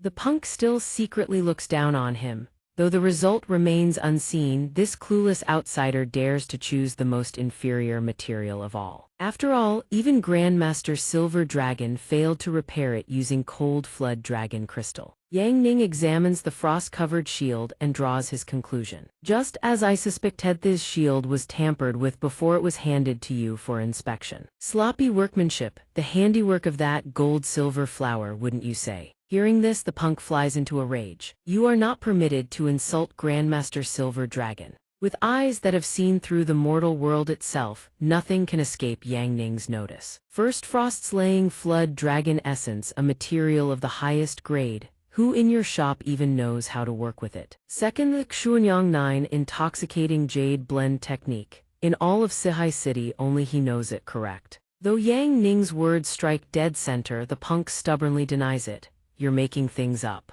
But no one expects Silver Dragon to suddenly appear from behind and admit to everything. I've told you before, there's no need to hide that I attempted the repair. This old man is no god. This shield was deemed beyond salvation. My failure is nothing to be ashamed of. Everyone immediately bows in reverent respect. Grandmaster Silver Dragon, the Grandmaster himself has come out. Grandmaster Silver Dragon makes no denial of having worked on the shield. Yet he still refuses to believe in Yang Ning's capabilities. Any blacksmith worth their salt would possess a discerning eye. Spotting that this old man touched it is no great feat, but I have hammered iron for 50 years and restored countless divine weapons. If even I cannot repair it, does a greenhorn like you think he can defy the heavens' decree? Remember, you have only 3 incense sticks time to make a fool of yourself. I shall watch in silence. Blackfire Mountain Grey cast iron. Without hesitation, Yang Ning feeds the necessary ingots into the blazing furnace. Silver Dragon stands with his eyes glued to every step of Yang Ning's process, scrutinizing each movement. His forging stance is completely wrong. When smoke billows from the furnace and sets him coughing, Nan Guan immediately pats his shoulder with concern. Master, are you all right? My throat is on fire. The onlookers witnessing this display can only stare in sheer astonishment. What a living treasure managed to get smoked out by his own furnace. Before them, the shield lies enveloped in the furnace's blazing inferno. All they can do is wait and hope. Yet Silver Dragon grows restless, continuously reminding Yang Ning of the ticking clock. Young man, let me remind Yaohaf an incense stick's time has already passed. To fix this, you'd need to hammer it at least 1,000 times. And you haven't struck even once. Yang Ning is a man of leisure. Naturally, he works at his own unhurried pace. He brushes off the reminder this repair doesn't need thousands of blows. One strike of the hammer will suffice. Both of them feel his method is utterly unprofessional. Grandmaster, this man claims one blow is enough. Even the #1 forging master in all of Sihai Nation couldn't accomplish that. This swindler has gone way too deep into his own act. When he's done, we drag him straight to the magistrate. After selecting the sturdiest and most fitting hammer, Yang Ning grips it firmly in hand. Yang Ning then strides toward the shield, a powerful aura radiating from his body like an invisible storm. Old man, watch closely. Without a shred of hesitation, he raises the hammer high overhead, utterly decisive, ready to bring it crashing down like a bolt from the heavens. With the might of a supreme being, Yang Ning channels every ounce of strength into his arm and slams the hammer down onto the shield. Intermediate blacksmith repair skill, heavenly tempering, 100 reforgings, level 100 max. Silver Dragon witnesses this spectacle and lets out a long, disappointed sigh. But mere seconds later, his eyes snap wide open. Silver Dragon's face drains of all color as he witnesses something utterly inconceivable. I'll drag him to the magistrate at once. Even Nan Guan stares at the shield in utter disbelief and awe. The old, cracked shield from moments ago has been resurrected by Yang Ning's hand, now gleaming with a radiant golden luster. The more they look down on Yang Ning before, the wider their jaws drop now. Heavens above, the shield is restored. In the blink of an eye, it's done. Good heavens, so one-hammer supermen really do exist in this world. Nan Guan is still frozen in shock, mouth agape. It's done, esteemed father, your shield has been restored. He pours water onto the shield to demonstrate its integrity, then calls out, that gold-silver flower person, would you care to come inspect it? Silver Dragon goes completely stiff on the spot, standing frozen for a full 5 seconds. Utterly dumbstruck, the punk's face turns as green as a banana leaf as he whispers into Silver Dragon's ear, Sir, would you like to inspect it? But with his lifetime of experience, Silver Dragon can judge the result from a distance alone. No need, this old man has hammered iron for 50 years. I can see it with my own eyes. Thigh's shield has been thoroughly and completely restored. So the god of forging truly exists, and he stands right beside me. Though Yang Ning's talent far surpasses all imagination, he shows not a shred of arrogantianly humble composure. Please, Thigh's old man begs for your guidance. I am left utterly speechless. She holds the shield in her hands, now gleaming like a mirror, and can't help but gasp in admiration. Not only is it repaired, it looks brand new, just like the day father gave it to me. Yet Yang Ning himself doesn't seem particularly impressed. This skill is way too broken. Honestly, even I'm not a fan. Nan Guan is overflowing with gratitude for everything Yang Ning has done. Master, you're too kind. From now on, I swear to repay you with everything I have. Yang Ning gently places his hand on Donger's head, stroking her hair softly. What is it, Donger? She can feel Yang Ning's warmth both inside and out. Master's hands are so warm. Master must be a truly kind and selfless person. Having completed the challenge, Yang Ning rightfully demands the agreed-upon payment. Oi, what are you standing there gawking for? Pay up now. They don't dare go back on their word, promptly handing over the money. Rightly, San, bring the money. The punk who was so arrogant moments ago is now cowering like a mouse. This lowly one was blind eyes of a dog daring to look down on a true immortal. Please do not take offense. Here are your 1,000 gold coins. Please accept them, thank you. For the first time in his life, Silver Dragon encounters a master like Yang Ning, and he cannot conceal his admiration. To witness true divine forging with my own eyes before I die, I could pass on without a single regret. Yet Yang Ning considers himself nothing special at all. An intermediate skill, what's so divine about that? But no one could have predicted that Silver Dragon's renowned Grandmaster would humbly beg to become Yang Ning's disciple. I beg you, God of Forging, please allow this little old man to enter your sect as a mere menial servant. Grandmaster, I know full well I am unworthy of becoming your disciple, but I humbly ask to serve at your side. If from time to time you could bestow even a few words of guidance on the Tao of Forging, this life of mine would be utterly without regret. Yang Ning doesn't waste a single moment of thought before retorting bluntly. No need. My little sect has no need for servants. Hearing this, Yin Long is stunned for a moment, as if some profound truth has just dawned on him. As Yang Ning turns to leave, he mutters to himself, as expected, I truly don't deserve the Divine Forgemaster's recognition. Or maybe the old man has another granddaughter. Would the Divine Forgemaster be interested in taking her on as a servant? But Yang Ning couldn't care less about such titles. He just wants to get the hell out of here. What the hell is a Divine Forgemaster? Better to leave this place fast before these obsessive blacksmiths start hounding him. He doesn't want to linger a moment longer, so he urges her along. Donghua, let's head back to the sect. Nanguan, upon receiving the brand new shield, is overjoyed and agrees immediately. All right, by now no one dares look down on him anymore. They all regard him with respect. Bow to the Divine Forgemaster. And so Yang Ning departs, having left the masses thoroughly stunned by his craft. Back at the Wuji sect, everything remains peaceful, not a single disturbance. While Ling Luoxu is still intensely practicing her swordsmanship, Lei Lei comes looking for her. Senior sister, Lei Lei isn't disturbing you without reason. There's something I need to ask of you. This time the closed-door cultivation must succeed. We need you, senior sister. Meanwhile, everyone is buzzing with discussion. We've been absent from 3 consecutive Great Sect tournaments. Don't even talk about world rankings. Even in the Sihai City rankings, we're dead last. It all falls beneath the sect master. Where is everyone? Suddenly, the big bird jolts in surprise as a familiar voice rings out.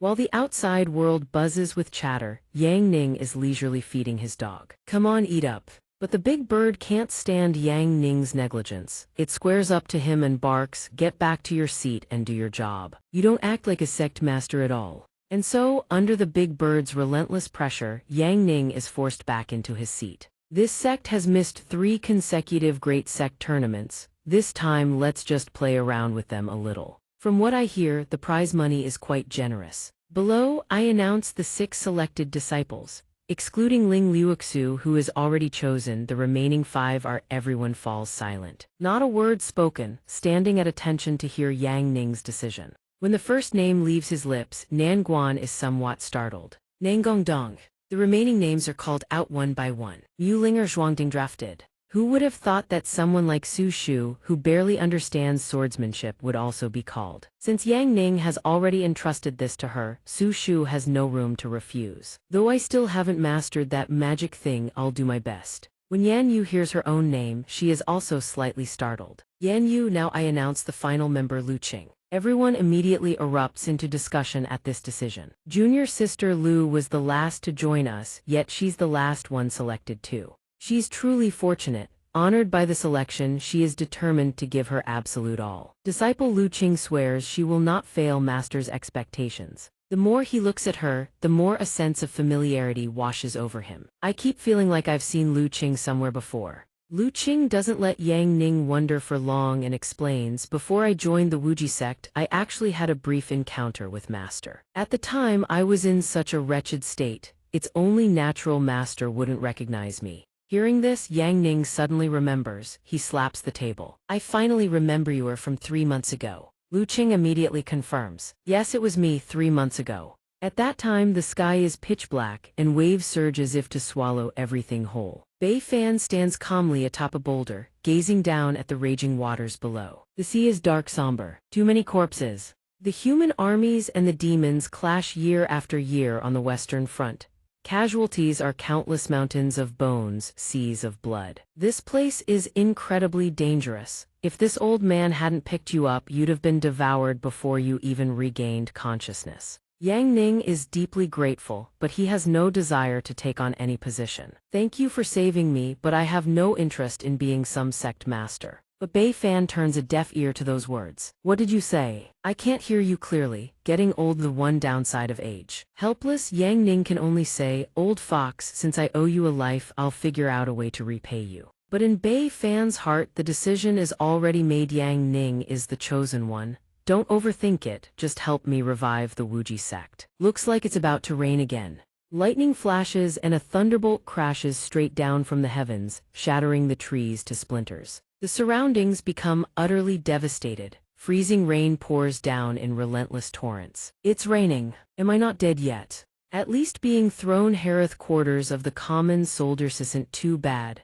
When I die, at least the sound of rain will keep me company. In that vast, cold emptiness, she has been abandoned by her very own comrades. Number 7, there's nothing we can do, your injuries are too severe. We can only leave you here. Even if we could save you, you'd be crippled. A soldier who can no longer fight holds no value. Besides, with no parents or family, your life ending here leaves nothing to regret. Lu Qing doesn't want to burden them, so she agrees to let them leave. Understood. Don't worry about me, everyone, go. I take pride in the Blazing Sun Army. Everyone is deeply moved by Lu Qing's acceptance of her sacrifice. The Blazing Sun Army honors her as one of their own, before giving everything to this cause. Lu Qing knows she has always walked a dangerous path, nameless, without legacy. Orphaned after demons raided her village, she would ultimately die alone, discarded on the battlefield. This was the life of a soldier, no regrets left. But Lu Qing's fate has not yet run its course. Yang Ning discovers her. Strange, faint vital signs, someone's here, you're definitely still alive.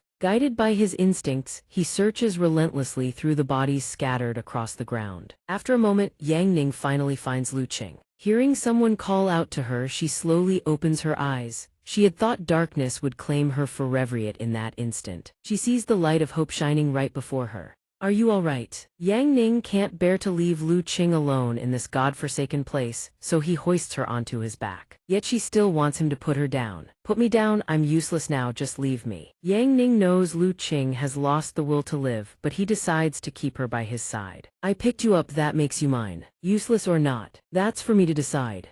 The sky above is shrouded in a bleak purple haze. Lightning continues to strike, as if trying to tear the heavens apart. Just when things seem to settle, danger lurks once more. Not bad luck at all, 2 survivors. Kill them or drag them back as slaves. The demonic beasts, upon spotting the humans, begin plotting their next move. I say we just eat them. But that pale-faced one looks far too scrawny. Lu Qing is overwhelmed with guilt, seeing that Yang Ning has been dragged into danger because of her. I'm sorry I've dragged you into this. But these small fry are nothing compared to Yang Ning. He is confident he can handle them all. Don't speak, leave this to me. These creatures haven't seen the coffin yet, so they still reek of arrogance. You haven't even grasped the situation, fool. What you face is far more than just us. Laughable human, what you've stumbled upon is a covert unit specializing in ambushing humans. Yet Yang Ning shows not a shred of fear, responding with supreme arrogance. Does it make a difference whether it's one demon or 1,000?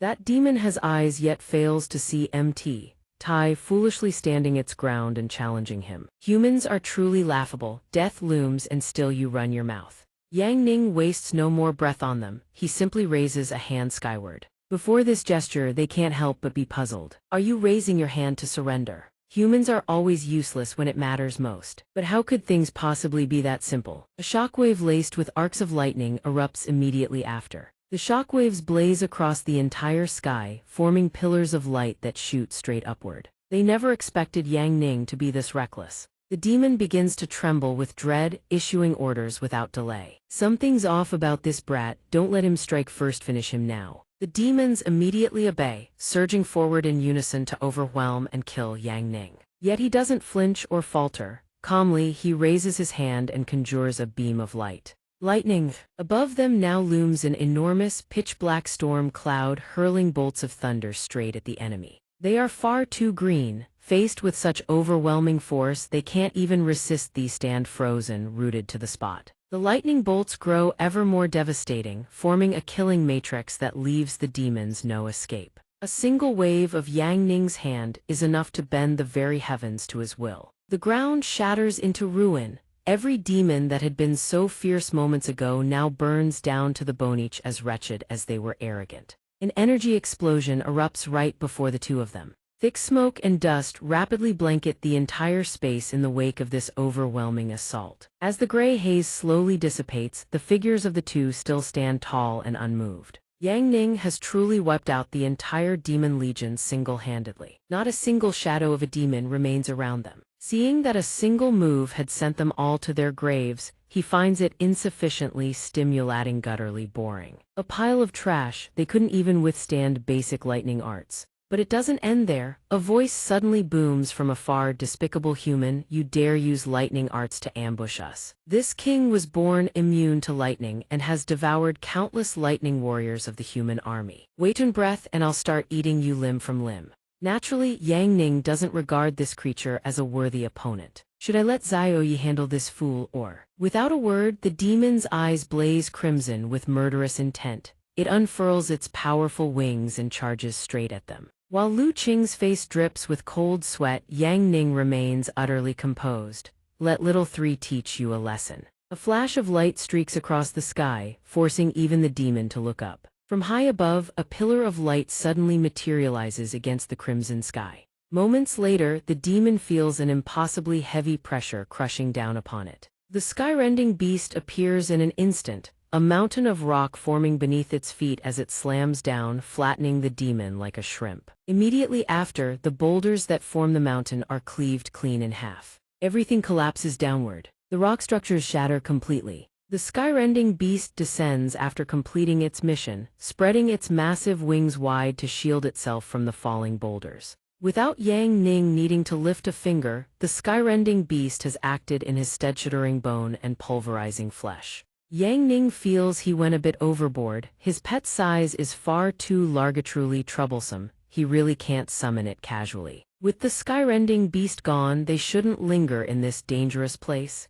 Yang Ning hoists her onto his back and departs at once. Let's go, the rain seems to have stopped. We need to find a place to restore your health and treat your wounds. A while later, they step out of that blood-soaked dimension and into a living, breathing forest. When Lu Qing is propped against a tree, guilt begins to consume her. I'm truly useless. Even if you save me, I'm just a good-for-nothing. Don't waste your medicine on me. But Yang Ning does it for free. He reassures her skills like this cost nothing. Relax, this'll be over in a flash. Intermediate cleric skill, healing arts, level 100 max. In an instant, a gentle green aura envelops Lu Qing's battered body. She feels the surge of power coursing through her, warm and relentless. Lu Qing is reborn anew. The technique takes barely any time. Yang Ning finishes in the blink of an eye. Try moving a little. Indeed, Lu Qing feels as if she had never sustained a single injury. The pain is gone, the wounds have vanished. How is this possible? Every meridian and bone in my body was shattered beyond repair.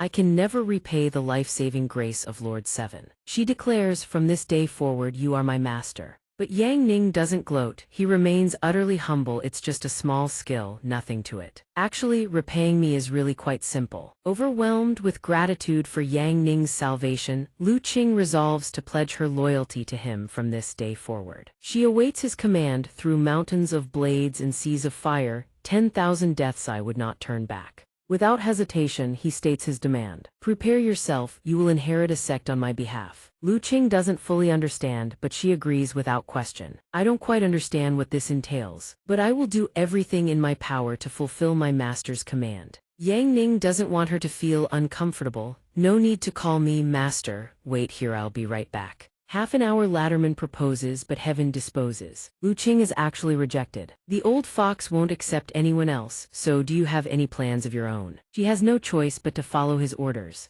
If my master has no need for me, I'll return to the Blazing Sun Army first and await your call at any time. After that, they exchange words about what needs to be done next. You've already died once for the army. Change your way of life, go to the mortal realm. I've never left the army, but no matter, the road lies beneath your feet. Just keep walking forward. Inside that bundle is some dried rations I took from the old fox, along with 2 gold coins. She takes it. After settling everything, Lu Qing slings the bag over her shoulder and prepares to set off. Your orders are my command, master. Before she departs, he also tells her to live well. In the blink of an eye, Lu Qing vanishes into the horizon. She silently vows never to forget Yang Ning's parting words. The road lies beneath my feet. I must never forget my master's words. No more Lushan, from this day forward I am Lu Qing. Back in the present, Lu Qing continues recounting her story. After that, I wandered and eventually met senior sister Ling and the other drifters.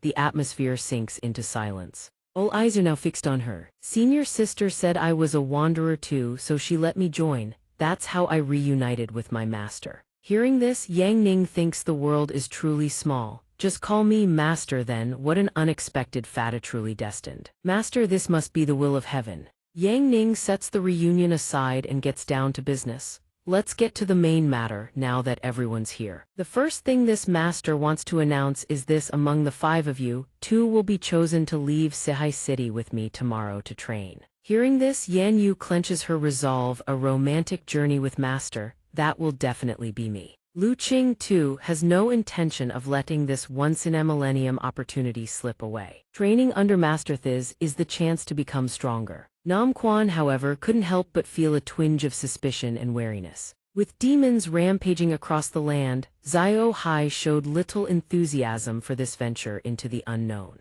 Trouble. The big bird couldn't contain its curiosity and pressed, "You're taking your disciples out to train." Yang Ning revealed his selection criteria without hiding a single thing. Second senior sister is making uniforms for you lot. Whoever finishes theirs first wins. Hearing Yang Ning's decision, the big bird fell silent for a moment in contemplation. Uniforms. Images of each disciple in their new outfits surfaced one by one in his mind. Su Shu, for instance, was a magi, so he'd dress her in a sultry mage's garb. Mu Ling was a yin-yang master, prepare an adorable yin-yang outfit for her. But the big bird was convinced he was just being a lecherous pervert, so it kicked him on the spot. That's not a standard at all, that's clearly your own degenerate fantasy. Every single person present now dared not utter a word, overwhelmed by the crushing pressure of the big bird within the demon confinement hall. At the demon confinement hall, it was Su Shu's turn to clean. Since the others were busy, she would take over the sweeping duties for today.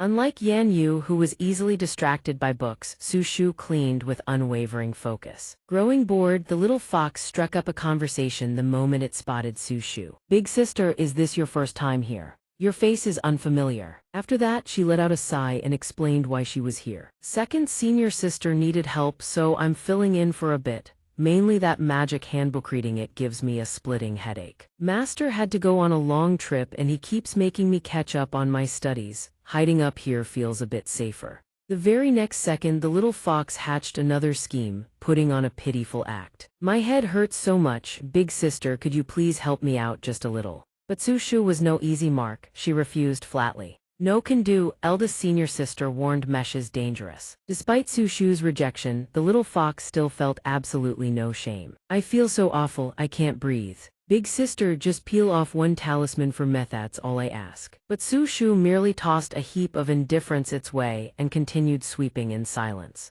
Seeing itself being completely ignored, the little fox erupted in rage like a caged lion. "Don't you have a shred of sympathy? I'm really about to die in here. Just peel one talisman so I can breathe just 1 minute, that's all I need." After endless pestering from the little fox, Su Shu finally wavered and turned around. After being psychologically manipulated for a while, she finally agreed to help. "Find just one talisman, right? I'll only peel it off for 1 minute so you can take a breath. Just 1 minute, okay?" The little fox's eyes were now glued to Su Shu, watching with bated breath for her to peel the talisman off. But Su Shu wasn't as green as the little fox had hoped. Instead, she broke into a triumphant grin and fired right back. "Oh dear, I just can't seem to peel it off. Little fox, you actually thought I was that stupid? You thought I didn't recognize a demon suppression talisman? Trying to trick me into releasing you, not a snowflake's chance in hell." But the little fox's next words struck Su Shu like a bolt from the blue. "Then what's that thing in your hand?" Su Shu instantly looked down, her face turning deathly pale as she saw the talisman she had already peeled off. The little fox broke into a grin of pure triumph, as if to say this moment was a long time coming.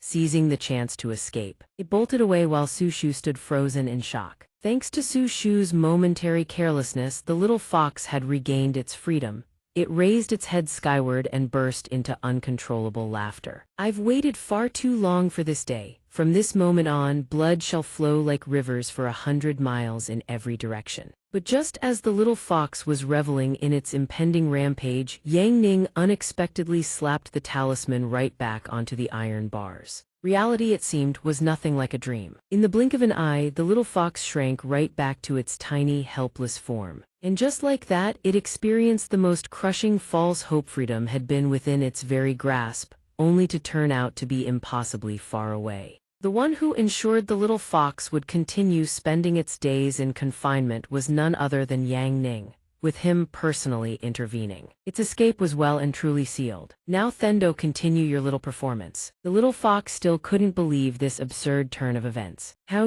is this possible? Once the 9 Heavens demon-locking talisman is removed, the entire formation should be rendered useless. There's absolutely no way it should still work after being reapplied. Seeing it was still so green and naive, Yang Ning took it upon himself to enlighten the creature. Simple, when the 9 Heavens demon-locking talisman is momentarily removed, the spirit array linking the seal does indeed vanish. But if you channel 10 times the normal spiritual energy into the talisman in that brief instant, using that fresh surge of power to relink the entire seal and rebuild the spirit array 9 times over, it's done. Unable to outplay him, the little fox resorted to tears as its weapon. You're too much. I never heard you were some great talisman master. You're shameless, a scoundrel, a villain. But Yang Ning would not yield an inch. He intended to teach the little fox a proper lesson. Stop changing the subject. You attempted a prison break and got caught. Now you face the punishment. Su Shu couldn't help but admire him. Master is truly incredible. Besides forcing us to study, he's absolutely perfect. Suddenly, Yang Ning dropped a request that stunned her. Su Shu, you may leave for now. I have something to discuss with the little fox.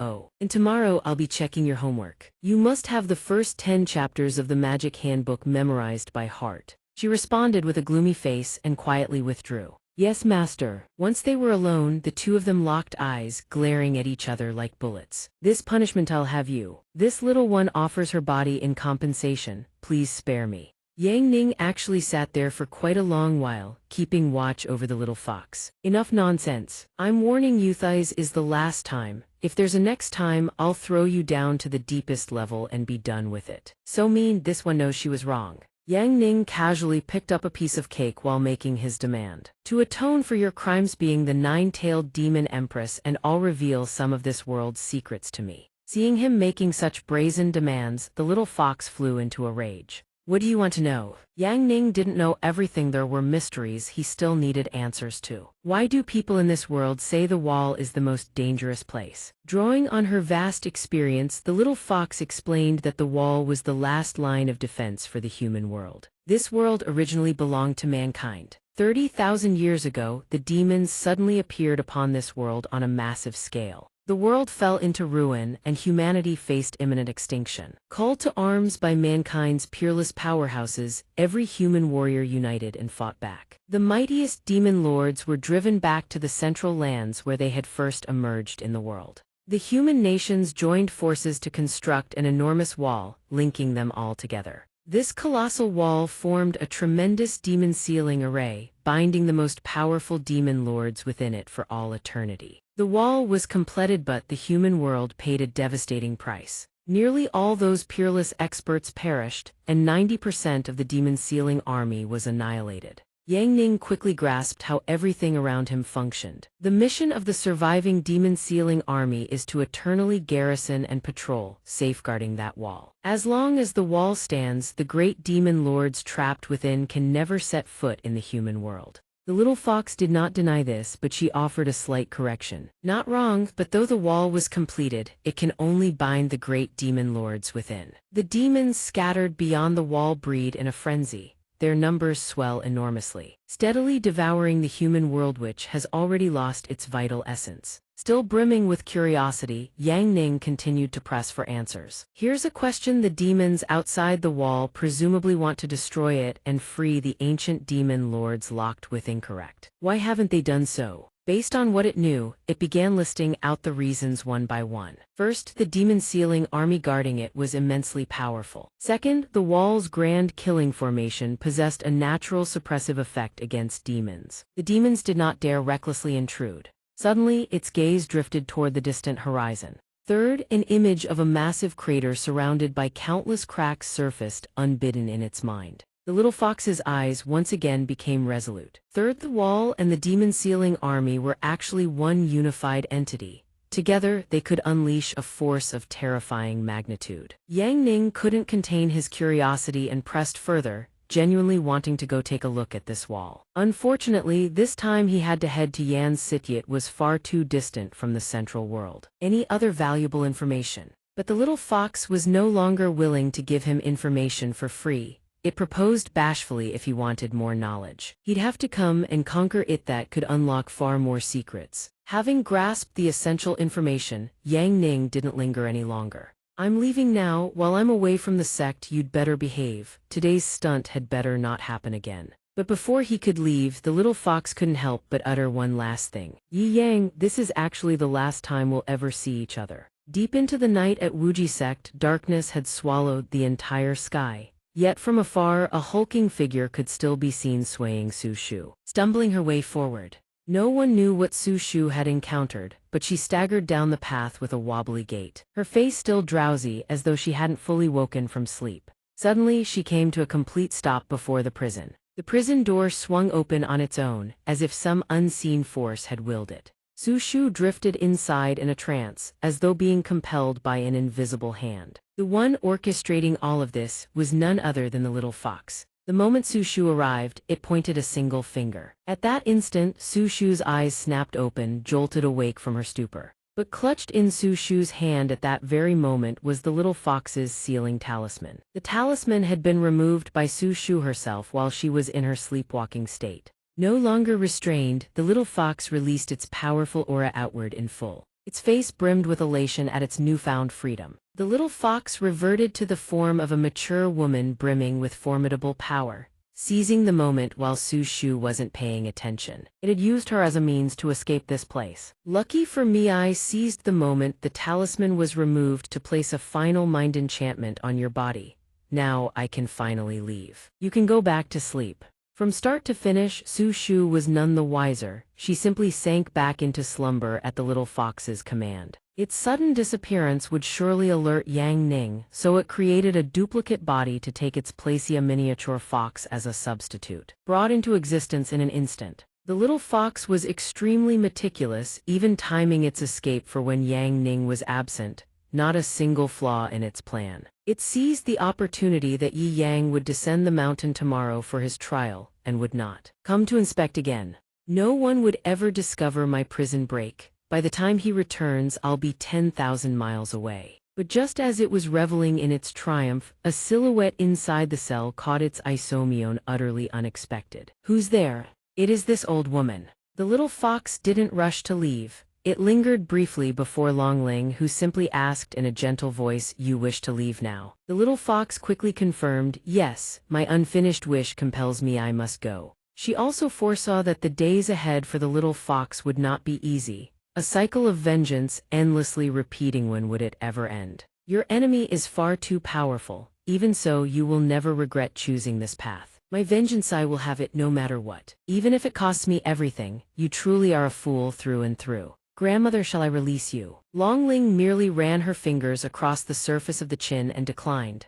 No need. I made a pact with the former sect master. There is 1 year remaining. When the time comes, I will leave on my own. Before departing, the little fox wanted to bid Longling farewell. Then I'll be on my way. Thank you, grandmother. She had always looked after and guided me. Though much time had passed, in her eyes the little fox was still terribly fragile. That great battle nearly obliterated your primordial spirit. I recall you're still terrified of thunder to this day. Have you truly prepared yourself to face your enemy? It answered with a hesitant heart. I have prepared myself to face whatever comes. Suddenly, Longling extended her hand and tossed something toward the little fox. The little fox caught it in bewilderment. Before the little fox departed, Longling had a parting gift for it. This is the primordial chaos pearl the former sect master entrusted to me. With it, you can enter and leave the sect grounds without triggering the defensive formation. The little fox was deeply moved by Longling's boundless generosity. Thank you, grandmother. She then offered, since your mind is made up, let me play a farewell piece taught to me by sect master Ye Tun called Pure Land of Ultimate Bliss.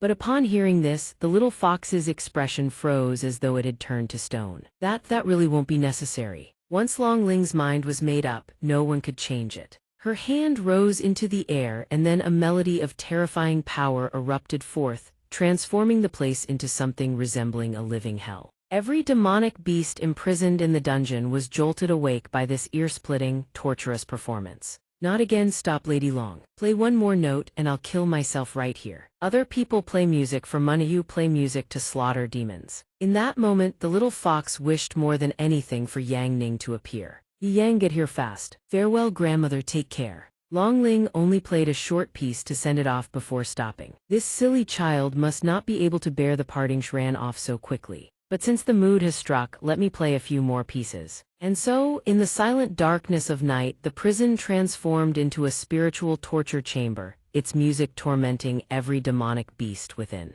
Meanwhile, under the brilliant moonlight, the little fox had successfully escaped to the outside. Before vanishing, it didn't forget to turn back and express its gratitude. Until we meet again, or perhaps never. Yang, thank you for those stormy nights. It remembered every detail of those thunderous rainstorms as if they were yesterday. Yang Ning, worried that the little fox would be frightened by the thunder, had personally come to check on it. He had heard from the former sect master that she was terribly distressed on nights with lightning. But her reaction seemed a bit exaggerated. What she had was called PTSD, post-traumatic stress disorder. Outside, the rain poured like a waterfall. Bolts of lightning tore across the sky as if trying to rip the heavens apart. The little fox had curled up in a corner, trembling like a leaf, utterly terrified. Understanding her distress, Yang Ning extended his hand. Here, take my hand. With me here, I guarantee nothing, no person, no demon, no monster will ever lay a finger on you.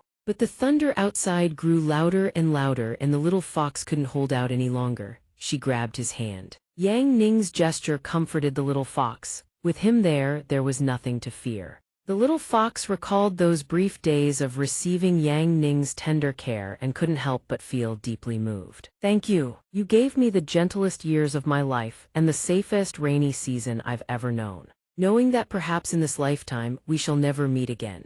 Then let me bid you farewell while you sleep like a log. Though it was only a dream, Yang Ning was still murmuring its name in his sleep. Little fox, don't be afraid, I will protect you. At the moment of parting, she can no longer hide the reluctance lingering in her eyes as she gazes at him. Yang, I have to go now. Thank you. You simple fool, I vow to protect you. I mean it, thank you. The moonlight high above radiates a gentle glow, illuminating the path for the little fox. She stands in quiet contemplation atop the rooftop, feeling the gentle breeze sweep across her body. She can delay no longer and vanishes into the air without a trace. Though the little fox has long yearned for freedom, in this moment she still feels a twinge of reluctance. Farewell, Sihai Sita. Just one day after venturing out to cultivate. At this moment, Yang Ning strolls down the street alongside his two disciples, Lu Qing and Nan Guan. Nan Guan and Lu Qing look nothing like their usual selves, strutting down the street in stylish outfits as if the road were a fashion runway. Under the warm sunlight, all three of them march forward with heads held high. Nan Guan can clearly see that everyone's attention is drawn toward them. Master, it seems like a lot of people are staring at us. Upon hearing this, Yang Ning thinks only one thing: the kids look gorgeous.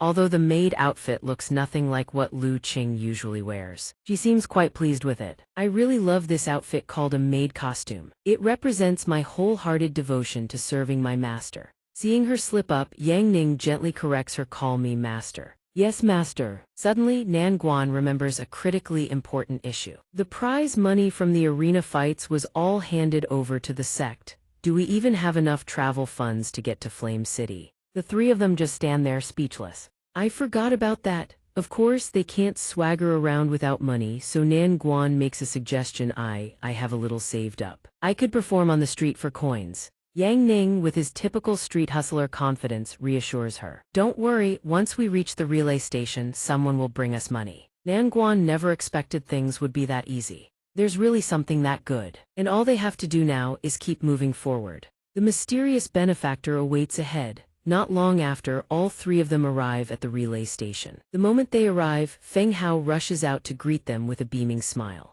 Sect Master Yi, the three of them turn toward the voice calling out to them. Yang Ning and Feng Hao exchange their usual fist bump. Brother, just as you said. Feng Hao pulls out a bag of coins and hands it over to him. Big brother, just seeing me off is already enough. Why give money on top of that? Feng Hao scratches his head sheepishly. You're taking your disciples far away to cultivate. You'll need plenty of money. Seeing Yang Ning act no different from a Hollywood actor, the two disciples chime in to question him. Master, why do you look so surprised? Didn't you say earlier that someone would bring us money? The fake world of adults, you don't need to understand, Donger. After seeing Yang Ning off, Feng Hao bids farewell with a big grin. Be careful out there. By the time you come back, Yan Ning's 5th volume should be out. Then we can chat about books and drink wine. Yang Ning waves back. Take care, brother. From what she's gathered, Lu Qing knows a thing or two about this person. She's heard that he is the son of the Vice City Lord, but lately he's been working tirelessly to earn money.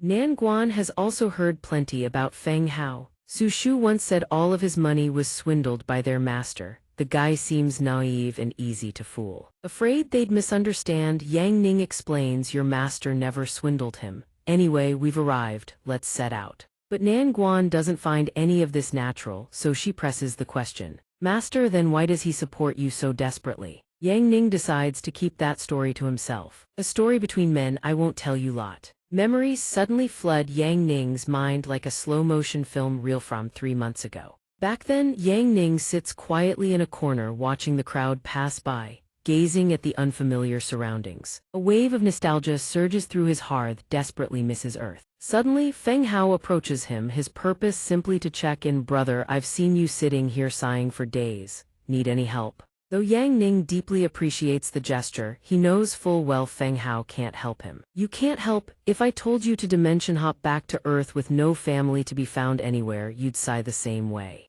Who could have expected Feng Hao to be such an incredibly generous person? He enthusiastically offers a suggestion. You have no family anywhere. Looks like you're a drifter who ended up here alone. How about I become your first friend in Sihai City? Moved by Feng Hao's concern, Yang Ning feels it would be a waste to just brush it off. Sometime later, Feng Hao finds himself tangled in trouble. I told you 3 days ago, stop following us. Are you an idiot? You're no longer qualified to hang out with us. Another one, seeing that Feng Hao has lost his former standing, decides to cast him aside. Your father, the Vice City Lord, has lost power and could be exiled at any moment. Don't you dare drag us down, damn it. Seeing them turn their backs on him, Feng Hao is utterly stunned. He pleads, but you said friends would never abandon each other. We even drank the Oath Brotherhood wine. But what he receives in return is not sincerity, it's a fist straight to the face. You fool, we never once considered you a friend, we were just using you all along. How old are you, still believing in things like friendship? They walk away, mocking him and laughing at his pain. This fool doesn't even know how to dodge, keep hitting him. But before they get far, Yang Ning appears from behind.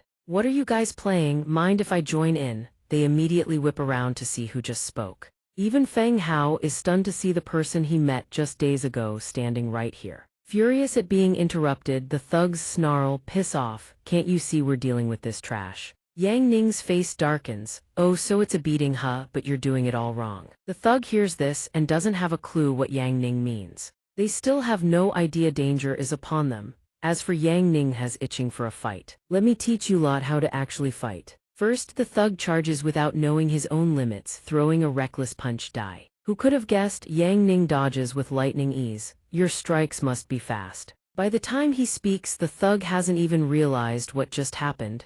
Your target didn't even run, no, a gentle push forward. Yang Ning just demonstrated a textbook takedown, clean, fast and brutal. The thug is utterly floored. The two remaining cronies witness the scene and stand frozen in shock. Yang Ning's force sends the thug crashing straight into the wall, shattering a massive chunk of it. Feng Hao's jaw drops. He never imagined Yang Ning possessed such terrifying martial prowess. Yang Ning turns to Feng Hao. What you told me last time? The thugs finally realize they've poked a hornet's nest. Damn it, we are finished. While Yang Ning is chatting with Feng Hao, the two remaining troublemakers attack from behind. About the friend thing, watch out. But Yang Ning pays no heed to the warning, continuing, I agree. From now on, you're my. Feng Hao looks up, stunned, reeling from one shock after another. This chivalrous act of Yang Ning's marks the beginning of their bond. My first friend. The two remaining thugs now learn from Yang Ning what it means to show proper manners. Since Feng Hao is now his friend, Yang Ning won't allow any of them to act rashly. The two remaining thugs could have escaped, but their stubbornness demands a price. Yang Ning grabs both of them by the collar and slams them down hard, leaving them sprawled unconscious on the shattered ground. Both of them are out cold, completely oblivious to the heavens above. After knocking them out, Yang Ning casually informs Feng Hao, "Done, they'll be bedridden for months. Hey buddy, you got any good novel recommendations? Something with a bit of spice, all for the cultured ones, you know what I mean." Feng Hao bursts into sobs like a child at that very moment. Now that he has finally found a true friend, Feng Hao here has finally made a real friend. Yang Ning can't help but be bewildered by his expression. "Why are you crying?" Back in reality, the three of them continue crossing a desolate, sprawling desert toward Flame City. They ride onward, pressing ahead as the sunset paints the entire sky in gold. The wheels roll steadily forward, leaving deep ruts carved into the earth behind them. Very soon after night falls, they pull over by the roadside to rest and kindle a campfire. They stop to rest in the heart of a dense forest, conserving their strength for tomorrow's journey. After a long night of recharging their energy, the three of them set off once more. They finally arrive at their destination and begin stepping down from the carriage. But the moment she hops down, she scans the barren surroundings and turns to ask, "Master, this doesn't seem to be Flame City, does it?" She had expected the three of them to reach their destination after the long journey. Yet all that greets them now is the absolute middle of nowhere. This master only snagged a 40% discount on the fare, and the beast carriage had the nerve to dump us here. How outrageous. But Yang Ning is the lord of optimism, so naturally he moves to reassure the two of them. "It's fine, it's probably not too far now." They could still press on, but Nan Guan suddenly spots something. Nightfall is approaching. She had assumed there wouldn't be a single soul out here, yet Yang Ning catches something on the horizon. Looking ahead, wisps of smoke rise into the sky. Nan Guan surveys the desolate landscape, unable to fathom how the monsters rampaging through the wasteland could be kept at bay. With his vast experience, Lu Qing swiftly provides the answer. They rely on guardian spirit stones powering a defensive formation array. Though they still haven't reached their intended destination, Yang Ning looks absolutely thrilled to explore this place. "Let's head to that little village up ahead and stay the night. Watch as this master leads you all to mooch a free meal." Truly the master's signature move. The three of them then make their way toward the distant columns of smoke. A hidden retreat belonging to a tavern owner Wang family village, a small hamlet, reveals itself in tranquil serenity. The moment Yang Ning and his group arrive, a crowd of villagers emerges to greet them.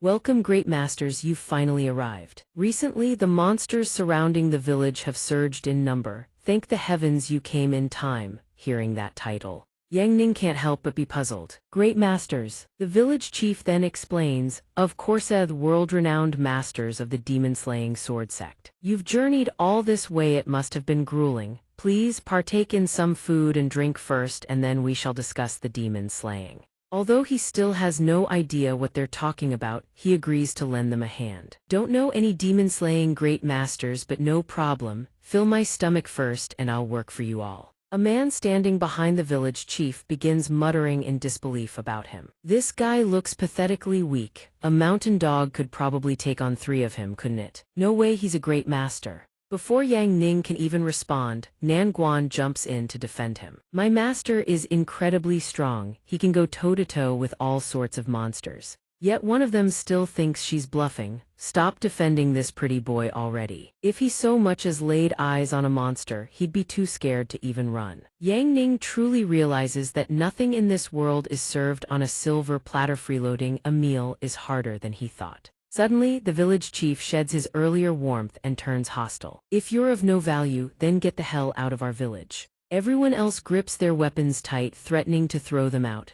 "Get lost, pretty boy, scram." Just then, in that taut, tense moment, an old man appears. "What do you think you're doing?" Wang family village has never once cast guests out into the wasteland before nightfall. These three are staying. Upon seeing the old village chief appear, the man's face turns green as he stammers out an explanation. "Old village chief, you've gone senile. We can barely protect ourselves. Can we spare the energy to look after these good-for-nothing outsiders?" But before his crude and disrespectful attitude, the old man refuses to accept it. Though you may run this village now, I am the eldest elder of the clan. When it comes to receiving guests, my word is final. Leave, I'll handle this. Before departing, the man doesn't forget to spit out a few furious parting words. Don't forget who's really pulling the strings around here. Right now, this village survives because of my protection. Push me and see what happens. With his trademark warmth and hospitality, the old chief cheerfully invites them inside. Follow me, honored guests. Looking around the village, Yang Ning offers a few observations. Elder, this village looks like it hasn't been renovated in years. It doesn't match the appearance of having so many residents. Master, don't. The old chief hears this and has nothing to deny. You've seen right through me, young man. Originally, this village only had a handful of elderly women and children left, but recently spirit minerals were discovered nearby. So a number of people have returned to the village, along with a massive influx of outsiders. Yang Ning quickly grasps the implication. So that's how it is. The old village chief then leads them into his home for dinner. It happens to be dinner time, and he has prepared a modest spread to serve them. They naturally don't fuss and dig right in. This is a humble token of sincerity from our households. I hope the three of you won't mind. Master, big brother, big sister, eat up. Night begins to settle in after the long, grueling day. Meanwhile, Yang Ning is busy savoring a delicious ear of corn. Now that's fragrant. Lu Qing, on the other hand, is investigating something, while Nan Guan is splashing around in the water with a little girl. Yang Ning then calmly turns his gaze outward. Zun Xiang, tonight we make our move on Wang family village. I've already scouted it. There are no experts above the spirit realm there. Very good. Disguise it as a routine demon crossing. Slaughter the place clean. There is no force capable of stopping us. We reclaim our clan's secret. A figure stands beneath a tree, calling up to the one perched above. Reporting, Master Yi scouted this entire village thoroughly. Yang Ning sits on a tree branch and upon hearing this, immediately asks, "Any discoveries?" The figure below continues their report. The village's guardian spirit stone is heavily degraded. It could crack at any moment, which means monsters could breach the defenses at any time. Hearing this, he falls silent for a moment before slowly responding. You and Donghua have both trained under me in Origin Battle Chi. If monsters breach the defenses, consider it live combat practice. The figure nods respectfully and replies, "Yes, master." Night descends upon the peaceful village, but mere moments later, a deafening explosion rips across the sky. The village itself is fortunate enough to escape direct harm, but the protective barrier shielding it has completely shattered. Red fragments of the formation rain down everywhere. The villagers see the sight and freeze in terror. Some shriek in panic. It's over. The spirit ward has been smashed to pieces. A man's face loses every last drop of color as he speaks in a trembling voice. Beside him, a young man stammers, "We're finished." The air in the village instantly descends into chaos.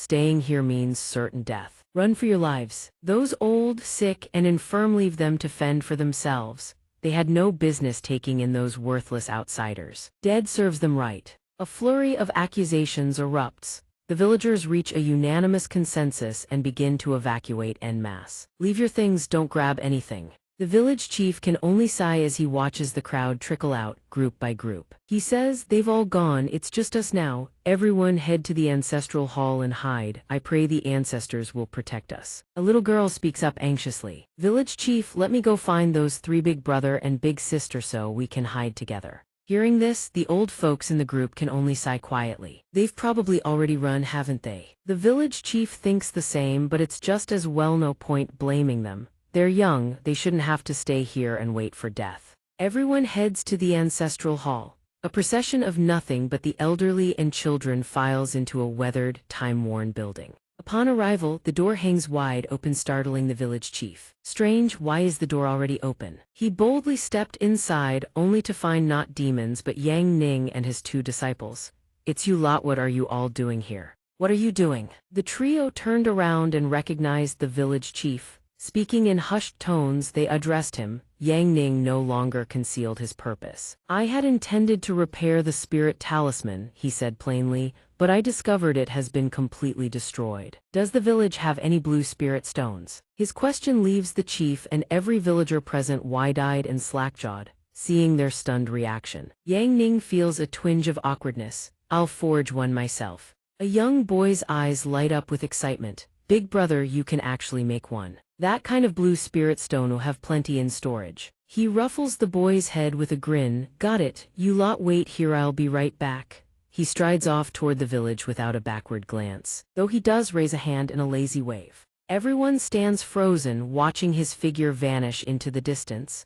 At that very moment, another group slips away from the village. They walk a short distance before halting abruptly, their faces frozen in shock. Something stands in their path ahead, a creature, its eyes blazing crimson with madness, glaring at them with murderous intent. Terror seizes the group as they stumble backward, trembling uncontrollably. A demon, then, seemingly from nowhere, a figure steps forward to block their path. Do not fear. He smirks. This is just a mountain spirit, minor fiend, brutally violent and fond of hunting humans, sure, but its offensive power is limited. Before the words even leave his mouth, the monster lunges, its weapons slashing through the air with lethal precision. But the man is faster. A single kick sends the creature hurtling backward. The crowd behind erupts in cheers. Brilliant! The man at the front hears the praise and lifts his nose skyward with smug satisfaction. The bodyguard my lord hired at such great expense handles these little monsters like chopping vegetables. The demon, though knocked away, quickly scrambles to its feet and lunges again. He smirks once more and launches another kick. But this time, the creature's weapon finds its mark, driving clean into his body. He winces in agony and staggers backward. The group behind him freezes, struck silent. Someone opens their mouth to speak but thinks better of it. The man crumples to his knees, clutching his wound as blood seeps between his fingers.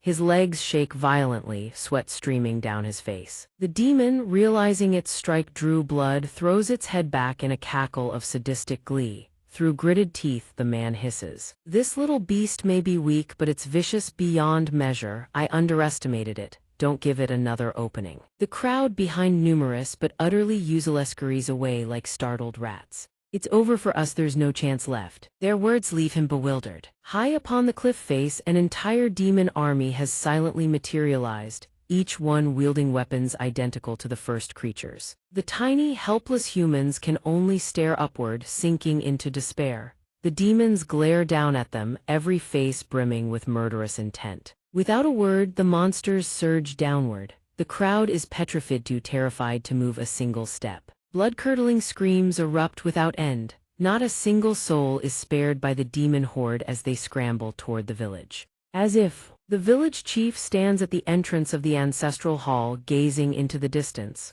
Murmurs echo from within. Not even a talisman array master can forge a guardian talisman directly from raw ore. That young man was lying through his teeth, is long gone by now. Despite the doubts swirling around him, the village chief places his faith in the stranger. He was a guest. After all, free to come and go as he pleased. The chief's only hope is to endure through the night. Tomorrow my old friend Master Bey will arrive. From the distance, blood-curdling screams pierce the air, jolting everyone inside the ancestral hall. Panic spreads. What in the heavens is that sound? The sheer horror grips even the village chief, yet he grips his blade and braces for the worst. From the shadows, dark silhouettes streak toward them at terrifying speed. Three-eyed demon sovereigns. As the two demons charge forward with guttural roars, a figure materializes before them, freezing them in their tracks. It is Lu Qing, her spear gleaming in her grip. She fixes her icy gaze upon the two demons. Her stare cuts through them like frozen steel. You're too slow. Yet the monsters show not a shred of fear. If anything, their eyes blaze with even greater frenzy at the sight of her. A sharp screech grinds between gnashing teeth, their excitement spiraling beyond all restraint. They lunge without hesitation, unleashing vicious strikes. One attacks and the other surges in to follow, but Lu Qing evades them all with effortless grace, flowing like a dancer. A voice suddenly calls out from behind. The moment the voice fades, a golden shield erupts with blinding radiance, seizing the demon's attention. Nan Guan bursts onto the scene, shield raised high, and slams into one of the monsters with devastating force. The creature shrieks in agony. One demon is sent crashing backward, dragging the other down with it. Both tumble across the ground in utter bewilderment. Nan Guan leaps skyward without hesitation, channeling her strength to slam them both downward. Below, Lu Qing stands ready, her eyes narrowing on the falling targets. She utters a single word. Now! The instant the word leaves her lips, Lu Qing surges upward like the wind itself. A single spear thrust cleaves through both monsters' heads and bodies split apart, halves crashing to the earth in unison with Lu Qing's graceful descent. As she lands and regains her footing, she turns to praise Nan Guan, not bad coordination. But instead of responding with joy, Nan Guan quietly raises her hand and stares at it. Then murmurs, Lu Qing, Master's origin battle key, it's made us stronger in an instant. Lu Qing's tone hardens instantly. Don't celebrate too early, stay in formation. The words die in her throat. On the horizon, a full demon armed to the teeth is bearing down on them. Lu Qing frowns, her voice cold. This is far more troublesome than we imagined. Without hesitation, both of them charge forward. Nan Guan unleashes a thunderous roar. The battlefield erupts into carnage, blood-curdling screams tearing through the demon ranks. Before long, demon corpses litter the ground in every direction. Lu Qing's spear punches clean through a demon's chest. But she doesn't stop, she immediately hurls the corpse away with a flick. She whips her head back to survey the battlefield. Worry is etched across her face. This isn't good, there are far more of them than we anticipated. Lu Qing grits her teeth, her gaze drifting toward the horizon. Another demon army continues to pour in, relentless as a tide. Nan Guan is no better, fear creeps across her features. With numbers like this, the village chief is in grave danger, we have to go back now. But Lu Qing's eyes darken. She cuts through Nan Guan's intent before the words fully form. We can't leave. Before them, a colossal foot crashes into the earth. The ground quakes. Heavy, labored breaths rumble from a massive form looming in the dust. Lu Qing and Nan Guan snap to full alert. Their gazes lock onto the towering silhouette emerging from the xianxia monster of terrifying, colossal proportions. Without a single word, it swings its enormous fist at them. Lu Qing barely evades by a hair's breadth. Where the blow strikes, the ground shatters into fragments. In that instant, even Lu Qing, renowned for her composure, screams, her face twisted in alarm. Nan Guan, the dust clears to reveal the monster has somehow closed the distance, driving its fist straight at Nan Guan. Her golden shield holds, sparing her from injury, but she's forced to pour every ounce of strength into keeping it steady. I'm fine, she reassures Lu Qing. The situation grows more perilous by the second. Lu Qing clenches her teeth and shouts, hang in there, Nan Guan, hold on. Her eyes blaze with fury as she glares at the beast. I'll use the moving spear technique to finish it off. From a distance, Lu Qing launches forward like a loosed arrow, her spear aimed straight at the creature. It roars in agony and swings, sending her hurtling backward, but the blow frees Nan Guan from danger. Lu Qing lands gracefully, having successfully rescued her comrade. But in that moment of relief, she fails to notice the monster's fist closing in. Fortunately, it doesn't connect. As if by some miracle, Nan Guan has already interposed herself between Lu Qing and the blow. Neither is injured, but the sheer force of the impact drives them both staggering back several steps. Lu Qing steels herself and rallies them both. We have to hold our ground. Her feet dig into the earth, her spear anchoring deep into the ground. At last, they stabilize their position, bodies riddled with scrapes, chests heaving for breath. Yet even now, the villagers remain their greatest worry. This won't do, that thing is a walking war machine. I can only pray the village chief is safe. Inside the village, the chief stands trembling at the doorway, muttering to himself. Why haven't those wretched demons arrived yet? Inside the ancestral hall, everyone begins to pray. O great ancestor, reveal your divine grace. And then, at that exact moment, the village chief spots something. The monsters have already appeared, no one knows when. They've arrived. He lets out a thunderous roar. They're everywhere, below, on the streets, up on the rooftops, every direction. One of them locks eyes on the village chief, grinning with twisted excitement. The village chief's eyes are bloodshot with terror. Seeing its prey paralyzed by fear, the demon cackles even louder, its laughter dripping with sadistic glee. A gust of wind sweeps through, and the sound of their gnashing teeth grows clearer and clearer. The villagers huddle together, trembling, while the monsters radiate murderous intent. Then, without warning, the village chief slams the door shut, leaving only himself outside. He shouts into the hall, hide well, don't make a move. Everyone inside can't help but worry for him. But the village chief's eyes hold no more fear, only killing intent as he stares down the demons. At the far end of the road, a massive explosion erupts, ripping earth and stone asunder. Each tremor reaches the village chief's ears like a familiar signal. A sense of dread creeps over him. A colossal demon bursts from the ground. It stares at him with a gaze cold enough to devour him whole. Old man, where is the treasure of this village hidden? The demon looms before the village chief, its grotesque face twisting with mockery, its voice a guttural rasp. Tell me where the goods are stashed, and I'll let you live as my slave. The village chief hears this, sees its brazen arrogance, and fury erupts to his skull. He roars. Whatever you're looking for, it doesn't exist here. This old man doesn't fear any of you. Come and get me. His defiant words send the leader demon into a thunderous rage. It points forward and barks in order. The lesser monsters behind it charge at once, their faces twisted with sadistic glee as if they're about to indulge in a brutal game. One of them leaps into the air, arms drawn back, ready to swing its weapon like a predator about to snatch up helpless prey. But the village chief is no easy target. The moment its weapon comes crashing down, he ducks low, dodges the strike, raises his axe high, and brings it down like a thunderclap straight into the attacker's face. Don't underestimate me. Even after landing the hit, he doesn't relent. He drives a fist straight into its face and snarls, "Get out." The monster is sent flying several meters back, tumbling across the ground before finally coming to a stop.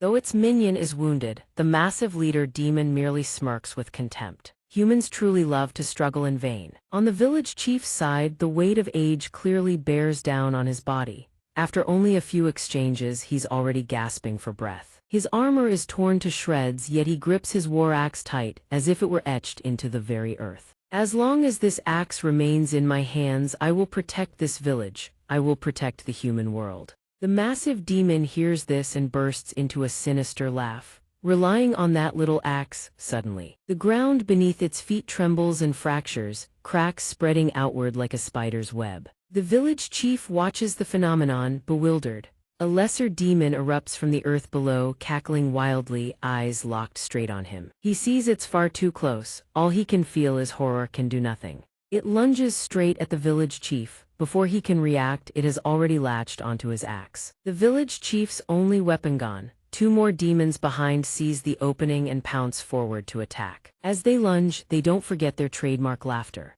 The leader demon stands to the side, watching everything unfold, thoroughly pleased with itself. That axe can't even scratch the skin of a low-ranked demon. Human weapons are truly pathetic. It mocks, but something strange happens, something that stuns it. Surprise, little chicks! The village chief has vanished from the scene at some unknown point. The two demons that nearly attacked their own comrade begin to panic. The massive leader demon senses something vaguely wrong. It whips its head around and freezes. Behind it, a figure is slowly materializing from the void. Sorry about that. Got held up, the spirit stones just finished processing, can swap them out right away. The figure speaks. At that very moment, the village chief appears behind the stranger, eyes wide with astonishment. "Yao, how did you?" The man doesn't answer, he speaks only a few brief words. Now then, he pauses for a beat, then makes a beckoning gesture with his fingers. The axe clutched by the monster suddenly hurtles backward through the air, as if possessed of its own will.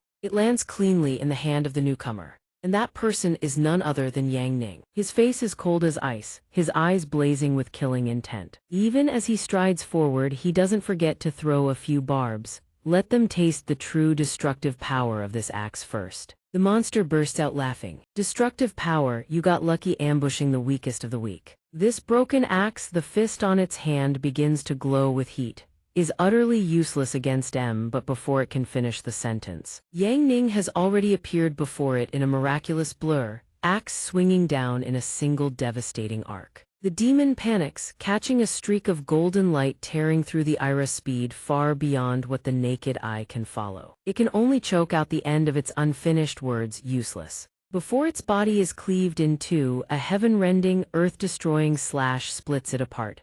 Every onlooker, even the village chief, stands frozen, watching the leader demon's corpse disintegrate. In stark contrast to everyone else, Yang Ning merely smirks, his voice is ice cold. All you demons come at once. This human weapon is hungry and restless. A fierce gale sweeps through, heralding the storm of blood to come, and immediately after, the demons surge forward like a tidal wave. Yang Ning moves aside in the blink of an eye, every last one of them crumples at his feet. Behind him, the village chief collapses to his knees, eyes glistening with tears. Great ancestor, this must be Jiu Ping watching over us from the heavens. Inside the ancestral hall, a young boy peeks through a crack in the door, witnessing everything. He murmurs, "One axe killed that many." But the adults are still on edge, the monsters just keep coming, there's only him. But the children don't care, they simply shout, "Uncle, keep going." Outside, Yang Ning swings his axe and cleaves a demon into 4 pieces like splitting a watermelon. His piercing gaze sweeps across the remaining monsters. Under that terrifying stare, they turn and flee. The battlefield quickly falls silent, littered with carnage. In another location, Lu Qing and Nan Guan are still desperately holding their ground, but the enemy is far too powerful. The monster lowers its gaze to the 2 small figures before it, voice dripping with mockery. "Still wanna struggle?" From behind, chaotic cries erupt. Lesser monsters scatter in panic, fleeing from something. The demon turns to look. All it sees are its smaller kin running for their lives from something. The monster glances back, puzzled, but then shrugs it off. It turns its attention back to Lu Qing and Nan Guan. It draws its fist back, flames erupt and roar to life around it. "Now time to send you both to the afterlife." Lu Qing stands before her shield, Nan Guan crouched behind it. Despair is written across their faces. "It's over." A punch like divine retribution comes crashing down. The surrounding earth shatters and splinters apart. The ground fractures into rubble, dust erupts in a blinding cloud, and boulders are hurled in every direction. Finally, after a long moment, the dust begins to settle, revealing the silhouette of the demon. Its face is frozen in shock. A single person has blocked its punch using just 1 finger. Nan Guan behind the shield is equally stunned. The figure is Yang Ning'an, hand stopping the blow, the other gripping his axe. His presence overwhelming and commanding. Yang Ning extends 3 fingers and flicks them once. A storm of fire-like agony tears through the demon's arm, but the pain doesn't stop there. A colossal surge of energy erupts outward. It howls in agony. Yang Ning exhales sharply, then surges forward like lightning. He swings the axe upward in a casual arc. In the next instant, he's already behind the demon. Then, light as a feather, he lands. The demon's legs, now severed, tumble lifelessly to the ground under gravity's indifferent pull. Lu Qing and Nan Guan see who has arrived. Their eyes widen in shock and they shout in unison, "Master!" Yang Ning lands gracefully. Beside him lies the charred, blackened corpse of the demon. The 2 girls rush over immediately. Lu Qing can't help but gasp, "That was incredible," but her mood quickly sinks. She berates herself, "Master, we're too weak. We couldn't be of any help." Yang Ning doesn't scold them. His voice is gentle as he comforts them. "You've both already grown. Fight a few more battles and you'll become even stronger." While the 3 of them are still talking, a thunderous explosion erupts in the distance, cracking the earth open. A demon clad head to toe in heavy armor appears. Its voice brims with excitement, "Final Ipri that can make my blood boil." Nan Guan sees it and her face drains of color. She stammers, "It's a celestial vein demon, legendary creatures clad in demon armor. No human weapon can pierce their defense." Yang Ning studies the demon. Lu Qing steps up from behind and requests, "I want to keep fighting, Master. Please restore me." Her unexpected plea catches his attention. He doesn't agree right away. He turns back to confirm, "You want a forced restoration." Lu Qing's body is covered in wounds, but her voice is unwavering. "Please, Master, I wish to challenge a powerful foe." Without a word, a thread of green energy shoots from Yang Ning's fingertip. The energy envelops Lu Qing's entire body. Every wound, large and small, rapidly heals. After a moment, Lu Qing's eyes snap open, clear and sharp. She grips her spear tight and charges forward in a flash. Even Lu Qing is surprised by her own speed. She's gotten faster. In an instant, she's closed the distance to the celestial vein demon, thrusting her spear again and again, but every strike is deflected by its shield. Nan Guan stands to the side, watching the scene unfold, struck speechless. The demon swings its arm and sends Lu Qing soaring into the sky. She's launched a tremendous distance. Her freshly healed body once again battered and broken. She gasps for air, eyes wild with panic. It vanished. Without her knowing when, it has already materialized behind her. Its arm is already drawn back. By the time Lu Qing realizes, it's too late. It slams a devastating blow into her small frame. She screams. She plummets from the sky, out of control. Nan Guan cries out in horror, "Senior Sister Lu!" Fortunately, Lu Qing manages to land safely, but the demon shows no mercy. It curls its body inward, shrouding itself in a dense aura of dark blue energy. The celestial vein demon raises its shield, eyes cold as the grave. farewell. The moment the word leaves its lips, it rockets forward like a missile straight at Lu Qing, who hasn't even regained her composure. Off to the side, the girl sees this, her eyes well up with tears. She screams in desperation, "Run!" But Lu Qing stands frozen, utterly powerless. The monster charges straight at him. Suddenly, something strange happens, freezing the heavenly vein creature in its tracks. Yang Ning appears out of nowhere, swinging his axe in a single, devastating downward strike. The creature tries to raise its arm to block, but it's too late. A streak of light tears through its body, cleaving it clean in two. A massive explosion follows. Lu Qing recognizes the figure and gasps, "Master!" As the explosion fades, the heavenly vein creature's body has completely vanished. Nan Guan, sitting nearby and watching everything unfold, blurts out, "Is Master's axe a divine artifact?" Behind them, several pairs of eyes lock onto Yang Ning with intense focus. This human is somewhat dangerous. No matter. Two silhouettes materialize before Lu Qing. They glare at him with murderous intent. "Let me crush him to pulp," one growls. The one beside it laughs with cruel delight. Behind the two monsters, a torrent of violet flames erupts. Yet where Yang Ning once stood, there is nothing. Only empty air. The monster blinks in confusion. Where did that brat? It fails to notice that its companion has already been cut down. Yang Ning speaks, and the monster's corpse collapses to the ground. No time to react. Yang Ning delivers a killing blow, then lands softly on the ground as though it cost him not a single ounce of effort. The lesser monsters watch their leader get slaughtered so effortlessly. They tremble in abject terror. The village chief kneels on the ground, his face twisted in absolute horror. Nan Guan stands behind, eyes wide and mouth agape. Master's axe isn't a divine artifact. Lu Qing catches on and finishes the thought. Master himself is more terrifying than any divine artifact. Yang Ning simply stands there, his killing intent radiating like a blazing inferno. The villagers hiding behind the boulders in the ceremonial hall gape in awe. That young lord truly is a celestial being descended to the mortal realm. "We're saved." The crowd erupts in cheers. After a fierce exchange of blows, Nan Guan lets out a long, relieved breath. It's over, thank heavens for Master. But the moment they relax, the earth violently shakes. From ahead, a colossal foot slams down. A booming voice rings out, "How laughable." A gigantic creature emerges, mocking them. "These insignificant, feeble humans dare resist me." Lu Qing and Nan Guan stare in sheer terror. The villagers and the village chief turn deathly pale. It's not just on the ground, the sky itself is swarming with demons, thick as storm clouds. Unable to believe his eyes, Nan Guan stammers, What is going on?" The girl sits to the side, clutching her wounds, equally bewildered. Something's off. A small village like this should never be the target of a full-scale demon army. What is hidden in this village? The village chief hears this, his eyes widen. His voice stutters as panic spreads. "We're doomed." The villagers hiding behind the boulders begin to thrash in hysteria. What do we do? What do we do?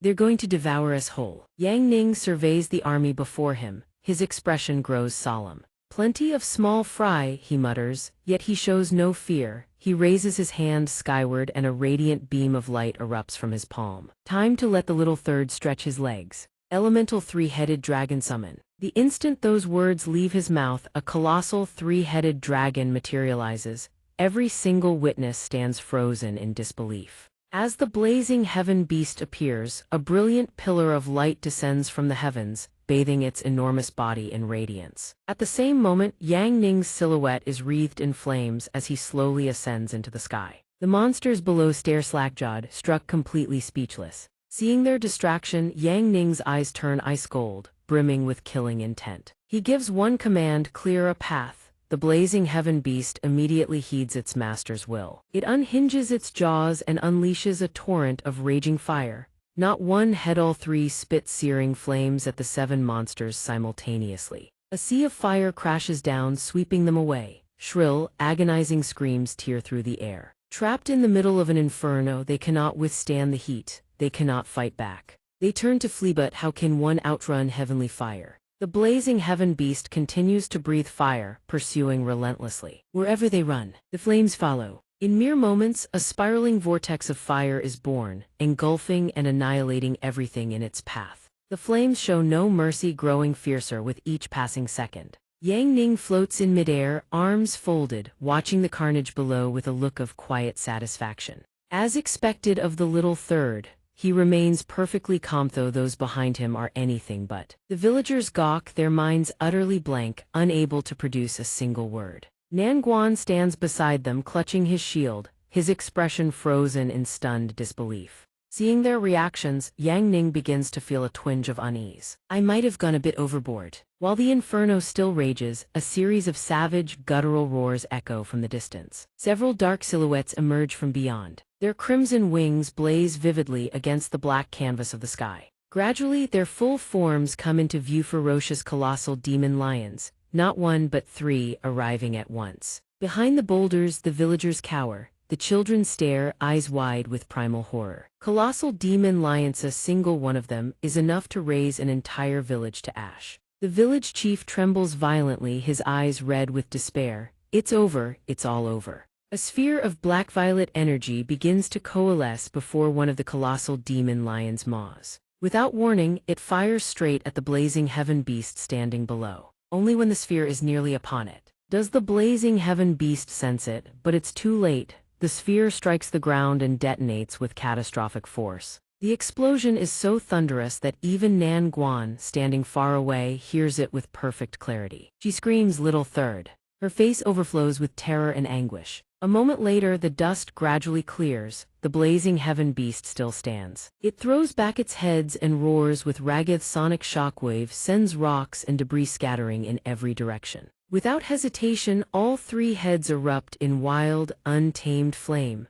One colossal demon lion manages to dodge, but the other two are not so fortunate. The survivor drifts silently to one side, gazing upon its incinerated companions. It utters not a single sound. No one notices when the blazing heaven beast takes flight until it appears directly behind the last lion. By the time the creature senses the descending claws, it's already too late. The blazing heaven beast plunges downward, its colossal body slamming onto the colossal demon lion's back, driving it straight into the sea of flames below. The colossal demon lion's body is swallowed whole. Only towering pillars of raging fire remain, not shrinking, but growing larger and fiercer by the second. The blazing heaven beast descends and lands, spreading its massive wings wide. It stands there and unleashes one earth-shaking roar. Yang Ning's expression reveals nothing. He simply watches everything with cold detachment. Those behind him, however, are petrified, hands hovering in midair, utterly unsure how to react.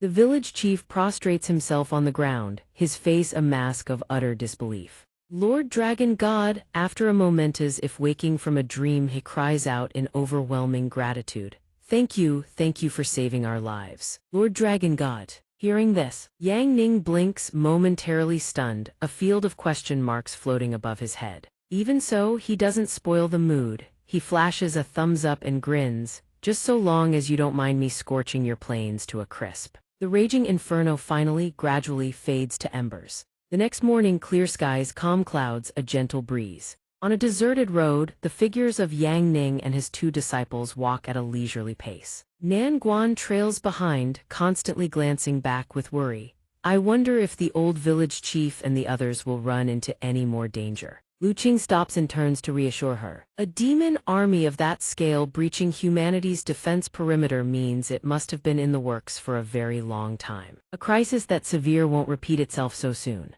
Nan Guan has no rebuttal. She gives a small nod and quickens her step. Yang Ning overhears the entire exchange and chimes in, relax. That person called Lord Fei has already arrived at the village. Sensing the two girls' doubt, he turns around with a radiant smile. I can sense his aura from here, it's incredibly powerful. Now then, let's move out. He pauses. The destination. Yan City, he finishes. Lu Qing and Nan Guan exchange a glance. They answer in unison, yes, master. A tall, imposing figure stands amid the vast plain snow, a battlefield scarred by brutal combat.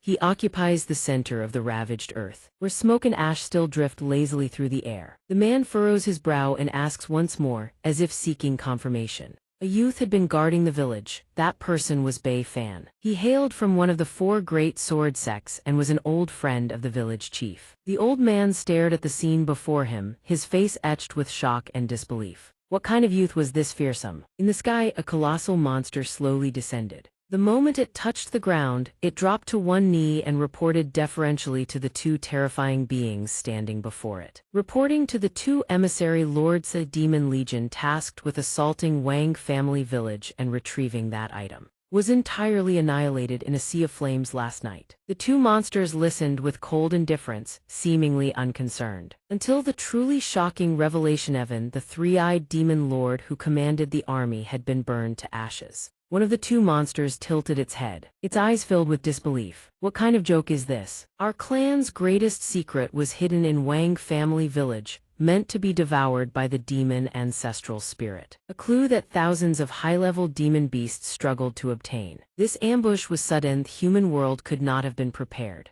Despite his display of doubt, the tiny creature perched on his shoulder showed no surprise whatsoever. Strange, the three-eyed demon lord assembled every demon and set an ambush across this entire region, launching a massive assault on a single village, yet somehow failed. Unbelievable. From her tone, one could detect a hint of disappointment. Hearing this, the subordinate monster seemed to gain courage and hastily spoke up. This subordinate boldly speculates it was likely the work of a band of super-powerful humans passing through. The massive monster nodded, finding it reasonable, and cracked his knuckles with a series of pops. Super-powerful humans, eh? I'll go have a word with, but the small creature on his shoulder cut him off. Don't stir up trouble. We must head to Flame City to prepare for that grand matter and welcome the Master's awakening. At that moment, the demon from behind respectfully reported the remaining details. Bei Fan of Swordslaying City has stationed himself at Wang family village. Not a single demon force dares approach. If there is nothing else, this subordinate takes her leave.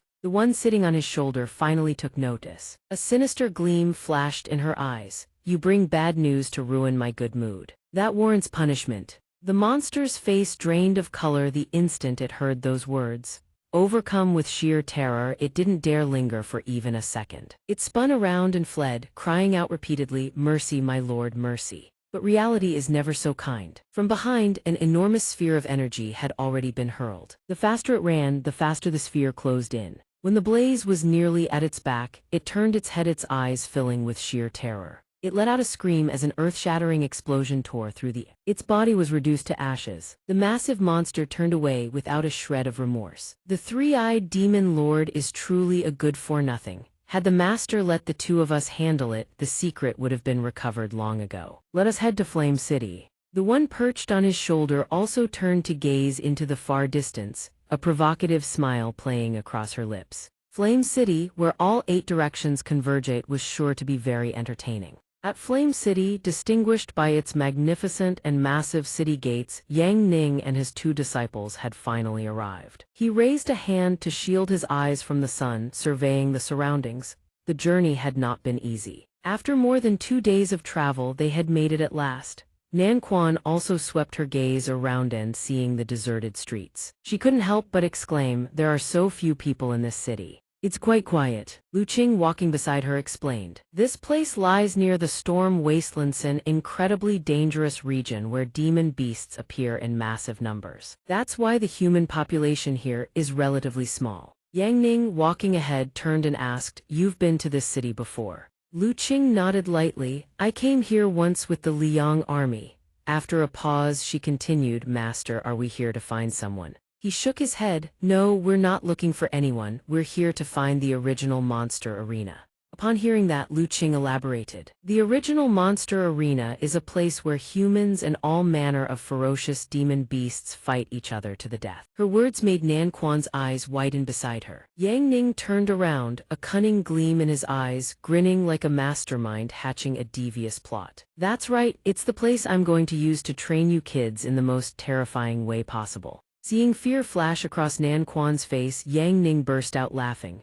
Little Nan Quan was truly frightened. He stopped teasing. The 3 of them pressed onward. "Come on, let's go have a look." Eagles soared across the sky on outstretched wings. Below them loomed a colossal, awe-inspiring arena. The 3 stood before its grand entrance, once again raising their hands to shield against the blazing sun. Yang Ning swept his gaze across the entire panorama and declared, "We're here." The place was packed and bustling with activity. Nan Quan couldn't contain her excitement and exclaimed, "The monster arena is so lively. Many cultivators come here to fight and earn money. Some factions even bet on the outcomes of battles." Lu Qing added, "If you can predict the winner, you can make a fortune." From the distance, an ox cart came into view. Shouts rang out, "Make way, make way." Nan Quan and Lu Qing looked over curiously. This seems to be the convoy of the monster traders at the arena. One person watched the convoy pass and muttered, "Those people. Selling monsters is an incredibly dangerous profession." Heaven's Theer, the renowned powerhouses ranked on the demon extermination board. The others gasped. The poverty ghost and the evil ghost of the 5 slaying ghosts have both come to Flame City. Following the exclamations, 2 figures, one large, one small, sat atop the cart's canopy. Lu Qing also noticed the 2, though her gaze lingered longer on the masked figure. The 5 slaying ghosts were infamous. Rumor had it that the poverty ghost would stop at nothing for money, their gender remained unknown. And when hungry, the ghosts would feast on demon beasts. This person was extremely dangerous. The fat one beside them continued eating nonchalantly, paying no heed to the whispers. Hearing his disciples chatter, Yang Ning merely said flatly, "Forget whatever ghosts they are. Look over there. We've arrived at our destination." Before them, a flood of people surged into the arena. Yang Ning grinned, "We're entering the monster arena tournament." The 2 girls heard this and looked puzzled. Master is competing too. 300,000 gold coins per person, and the tournament even covers food and lodging.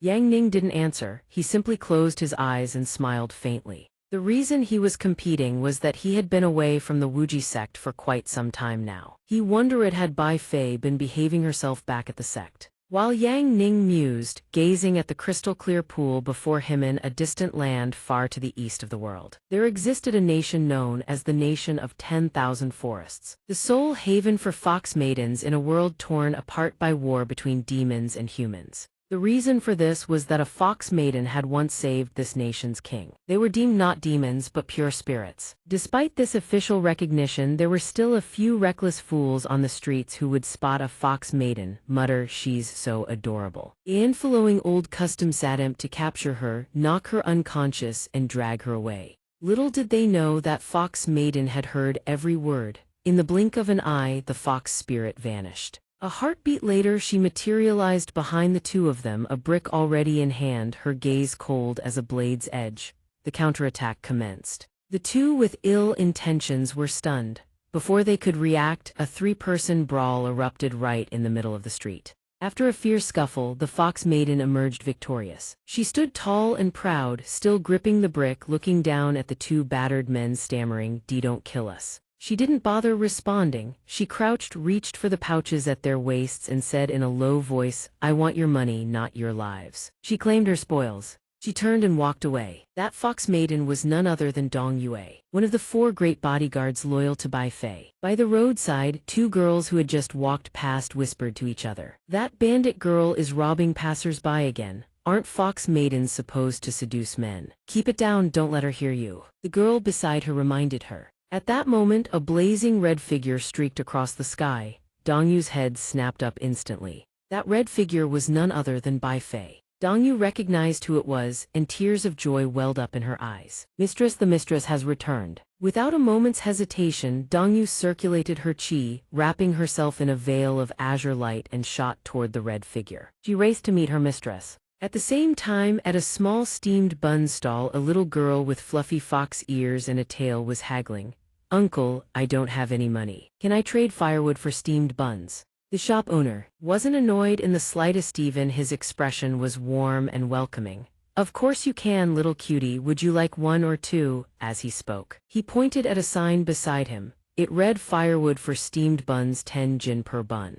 That little girl was none other than Chun Feng, one of the 4 great bodyguards. Her ears and tail wagged back and forth, radiating pure delight. "Uncle is so kind." Beaming with joy, she waved her ears and swished her tail before dashing off. "Wait for me, I'll be right back." Chun Feng's behavior left the bun shop owner utterly bewildered. A short while later, Chun Feng returned, carrying a mountain of firewood so tall that both the owner and the customers inside froze in shock. A young man even wondered aloud whether some colossal beast had wandered into the city. But no one answered his question. From the distance, Chun Feng trudged forward step by step, hauling the massive load closer. When she drew near enough, a radiant smile broke across her face. "Uncle," before anyone could process what was happening, Chun Feng hurled the entire pile of firewood forward. "For you." Firewood scattered everywhere. 3,000 jin, exchange it for 300 buns, Chun Feng declared proudly. The shop owner, who had witnessed everything from start to finish, stood rooted in place, his eyes wide with disbelief.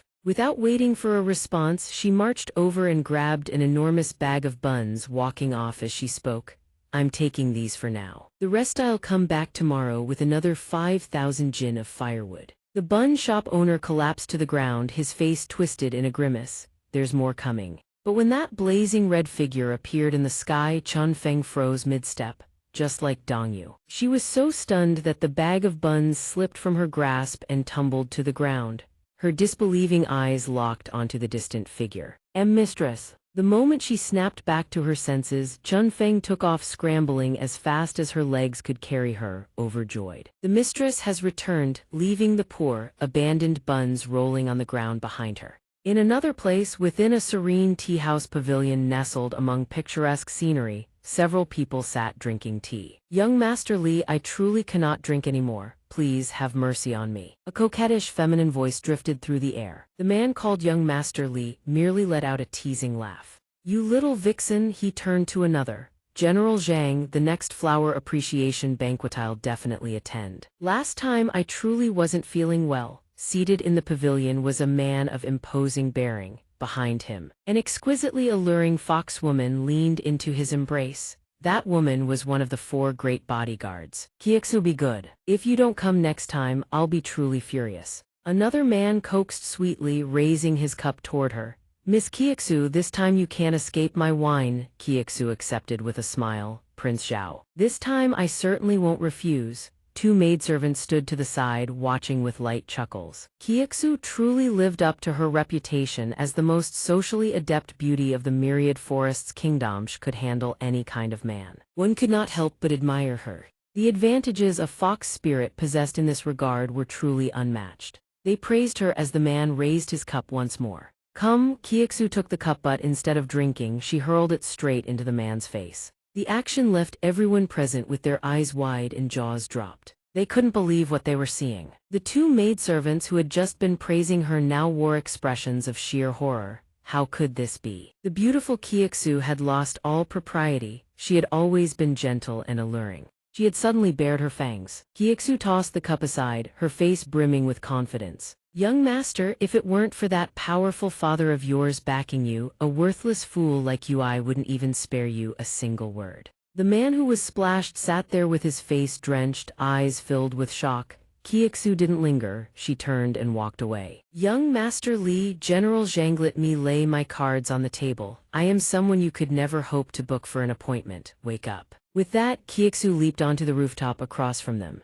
She stood there and called back over her shoulder. "Gentlemen, I, Xianxia, am a heartless fox spirit. That's precisely why I can play any role you desire. But my master has returned. I no longer need to continue gathering intelligence. Show's over, no need to keep up the charade, you're all on your own." The 3 men behind her stood in stunned silence. "Farewell." With those final words, she transformed into a shadow and vanished. All 3, Chun Feng, Xianxia, and Donghua, headed straight toward a single destination. They converged at a solitary tree perched on the edge of a cliff. All 3 swiftly dropped to their knees before Bai Fei, who sat upon a branch above. "Chun Feng, Xianxia, Donghua, welcome our mistress's return." Bai Fei, seated on the branch, responded gently. "Rise, during my absence you've all suffered." Upon hearing those words, Chun Feng's eyes brimmed with tears. "Mistress, you're still alive. That's simply wonderful." Bai Fei smiled with absolute confidence. "Of course I'm alive, I've returned and know it's time to settle old debts." Donghua's expression grew worried. "Mistress, your strength is far from recovered, you cannot set foot in that forbidden ground." Bai Fei turned her head away. "I will recover my strength quickly. This time I won't borrow the power of anyone. We alone are enough to take our vengeance." Xianxia, standing below, found this strange. When the mistress said she wouldn't borrow anyone's power, it was because there was someone in her heart she feared dragging into danger. She stared puzzled, as though her words had struck a nerve. Bai Fei whipped around in shock. "And no such thing, how could there be someone in my heart?" The three standing below found this even more suspicious and began whispering among themselves. The mistress lived among the humans before, could it all be because of a man? The mistress doth protest too much. Bai Fei erupted in fury from above. Who likes men? Men are nothing but tools to us nine-tailed foxes. Ignoring her protests, Chun Feng began speculating about what kind of man could have moved the mistress's heart. Her curiosity was burning. Back then, the bodyguards had all wanted to marry the man the mistress truly loved side by side with her. Someone spoke up, unable to hold back any longer. Bai Fei's entire body trembled with rage as she spoke. Enough! A wisp of smoke rose and her body began to shift back. Bai Fei returned to her normal appearance. There is no such person, I will recover my strength swiftly. Also, among the 4 great bodyguards, Xianxia has gone missing. Do you have any news? No more jokes. The 3 replied solemnly. We've found some leads, we'll locate her soon. Bai Fei leaped down from above, a trace of satisfaction crossing her face. She landed at the edge of the cliff. Very good. Once my strength is restored and all 4 of us are reunited, that is the moment we strike. The 3 behind her answered in unison. Yes, turning back to Flame City. The night before the Monster Arena tournament officially kicked off, Yang Ning stood in the middle of the street, clutching a bag of snacks, his gaze sweeping across the surrounding scenery. This place was definitely busy. Even the girl selling grilled skewers was dressed provocatively. Chewing the food in his mouth, he glanced at the rooftop behind him where a figure lurked silently in the shadows. Though he noticed, he pretended otherwise and turned away. Better hurry back to the inn. The grilled meat still piping hot, let those 2 girls have a taste. However, after walking only a short distance, Yang Ning's figure vanished without a trace. The one tailing him was none other than Donghua. Seeing him leave, she couldn't help but be startled. She leaps down from the rooftop with ease, landing softly on the ground. She scans her surroundings but sees no one. Donghua has no idea that Yang Ning is hiding behind a nearby building. A sudden tap on her shoulder makes her jolt in fright. Yang Ning speaks up and asks, "Why are you following me?" Being tapped doesn't even surprise you. Donghua answers calmly, "You found me out. I'm here to verify whether this man who tempts my mistress but refuses to admit it has any real strength." Hearing this, Yang Ning roughly understands the situation. Your mistress Bai Fei, she actually fled while I was away from the sect. Hearing that, Donghua retreats in anger, her gaze scrutinizing him from head to toe. You look utterly ordinary. I have no idea why the mistress is so enthusiastic about you. Regardless, I'll be taking you back first. Yang Ning smiles with keen interest, a sharp glint in his eyes. A bride snatching? I haven't had a good workout in a while. Come on, if you can so much as touch the hem of my clothes, I'll go with you. He taunts her. Hearing this, Donghua's aura surges. She assumes her stance. She is fast, incredibly fast, but the instant she moves, Yang Ning is already like a ghost, appearing atop the rooftop across from her. Donghua's eyes go wide in disbelief. Is this the speed of a human? Even so, she refuses to give up. Donghua once again surges forward with full momentum.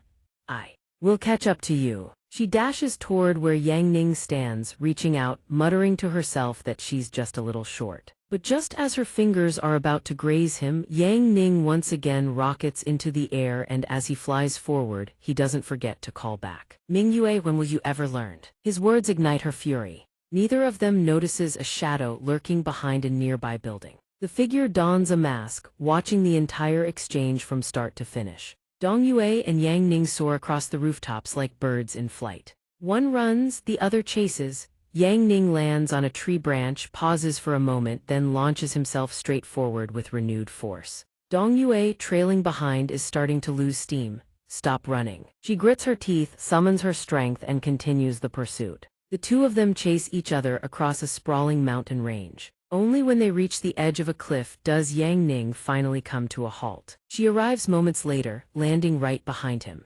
Donghua braces her hands on her knees, gasping for air. How can a human possibly fly that fast? She can't comprehend it, but he doesn't answer. He simply turns around and asks one question. You're the strongest combat force under Bai Fei's command, aren't you? She stands there, still struggling to catch her breath, her eyes filled with confusion, but she answers nonetheless.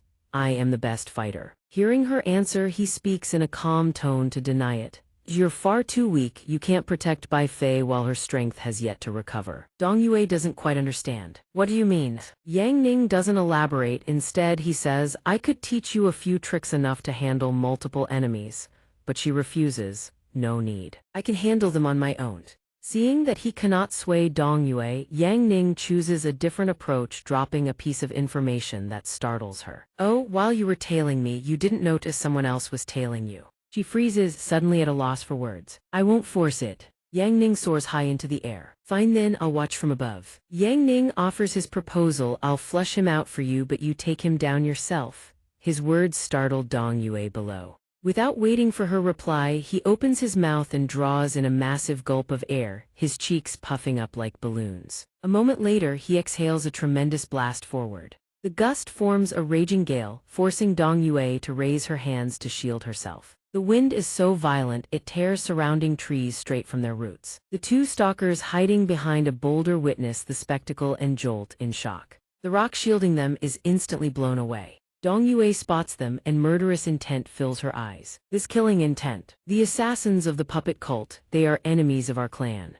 The two stalkers hear her but say nothing. They simply stand there, their expressions hidden behind their masks. From above, Yang Ning watches as Donghua draws her treasured sword. She wraps it in power and shouts aloud. Let's see if your strength can protect Bai Fei, she answers with absolute confidence. Of course it can. But in that moment of distraction, a blast of power erupts from the stalker's mouth like a cannonball aimed straight at her. Fortunately, Donghua dodges in time. The one behind is no less vicious. He reveals an arm bristling with razor-sharp claws and unleashes a torrent of purple energy. But Donghua's figure has already vanished from where she stood. She appears behind them, sword already swinging. They don't even have time to react. Her blade plunges straight into one of the puppets, and it coughs up a mouthful of blood. Seeing its companion injured, the other raises its hand to rake Donghua with its claws. However, she already sees it coming. Donghua leaps back and unleashes a vicious slash. Its body is cleaved in two. Stripped of strength, it collapses to the ground.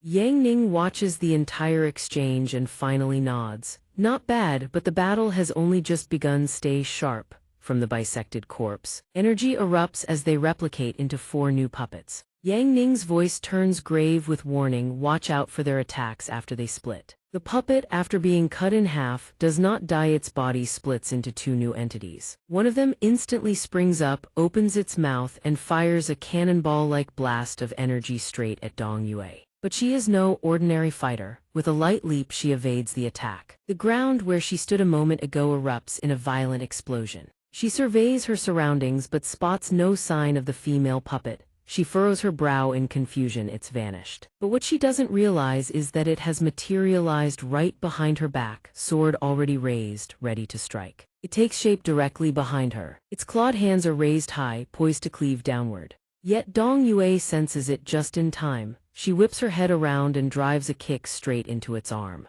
The humanoid puppet stammers out a single, unintelligible word. But Donghua doesn't let it finish. She swings her sword in a single decisive arc, cleaving straight through its body. The body is successfully split in 2, yet the puppet does not die. Instead, it separates into 2 distinct puppets. Where she faced one before, now both are lunging right at her face. While she's still off balance, a straight punch slams into her gut, doubling her over in agony as the puppets split again. Donghua grunts through clenched teeth. Before she can recover, a second punch crashes into her face, sending her hurtling backward. She can't react in time. Her body is launched through the air, rolling across the ground. She can neither control nor stop herself. Fortunately, just before crashing hard into the earth, Donghua regains control of her center of gravity and lands safely, skidding back several steps to steady herself. From the distance, the male puppet opens its mouth once more, firing another blast of energy at her. This time, it's not 1 but 4 blasts fired simultaneously. Donghua immediately rockets into the air to evade, but fails to notice that another blast is already aimed straight at her back from behind. By the time she senses it, it's already too late. Yang Ning witnesses the entire scene. Seeing the situation turn dire, he darts forward in a flash, using a tree branch to deflect the attack. The deflected blast ricochets back, slamming into the horde of puppets and erupting in a violent explosion that sends dust and debris soaring into the sky.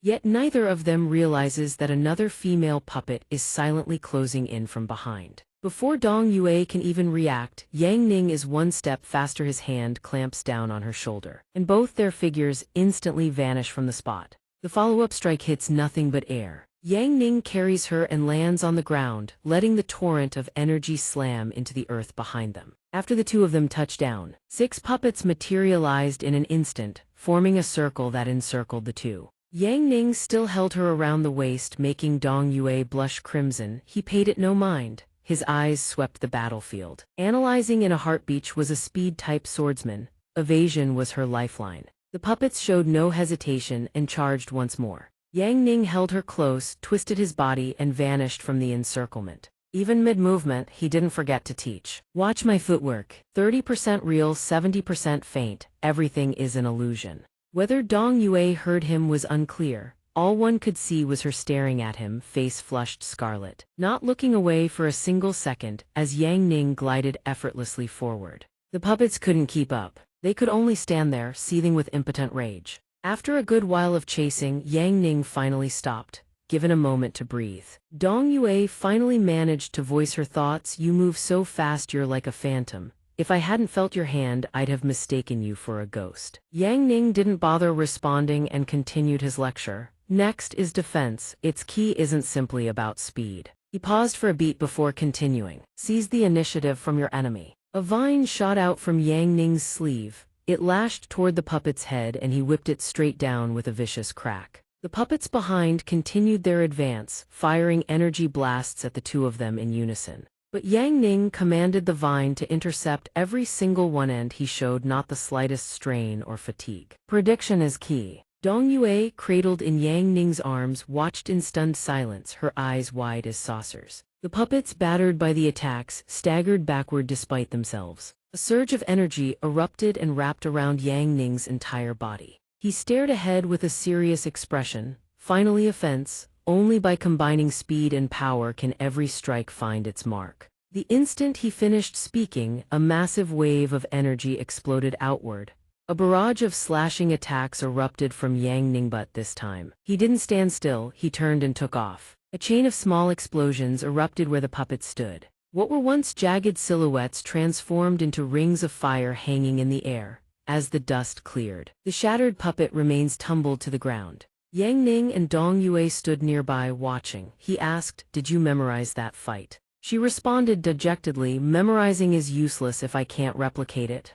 As expected, Yang Ning produced a book from somewhere titled Yi Family Basic Sword Technique, tossed it to her before striding away coolly. Not forgetting to remind her, "I wrote this book back in the day for 2 junior sisters in the sect to try out. Combine it with today's real combat, and you'll reap the rewards." The book landed squarely in Donghua's lap. She stared at it, bewildered. "Something this valuable and you just give it to me?" As if hearing her thoughts, he glanced back and replied casually, "If that little fox insists on running off, I'll let her roam free for now. When I'm free, I'll go drag her back. Until then, she needs to keep herself safe." With that, he soared off without looking back, leaving her clutching the book in her hands. Donghua watched his silhouette fade into the distance, lost in thought. He's incredibly powerful. No wonder our mistress has fallen for him. If that's the case and all 4 of us follow our mistress into marrying him, we'd actually be the ones getting the better deal. Only when his figure had vanished completely did she turn and leave. As she walked, she mused, "Head back to Wansan Kingdom.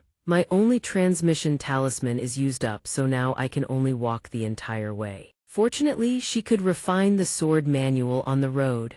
As for protecting her mistress, dawn was already breaking. At the monster arena, the grand opening day was about to begin.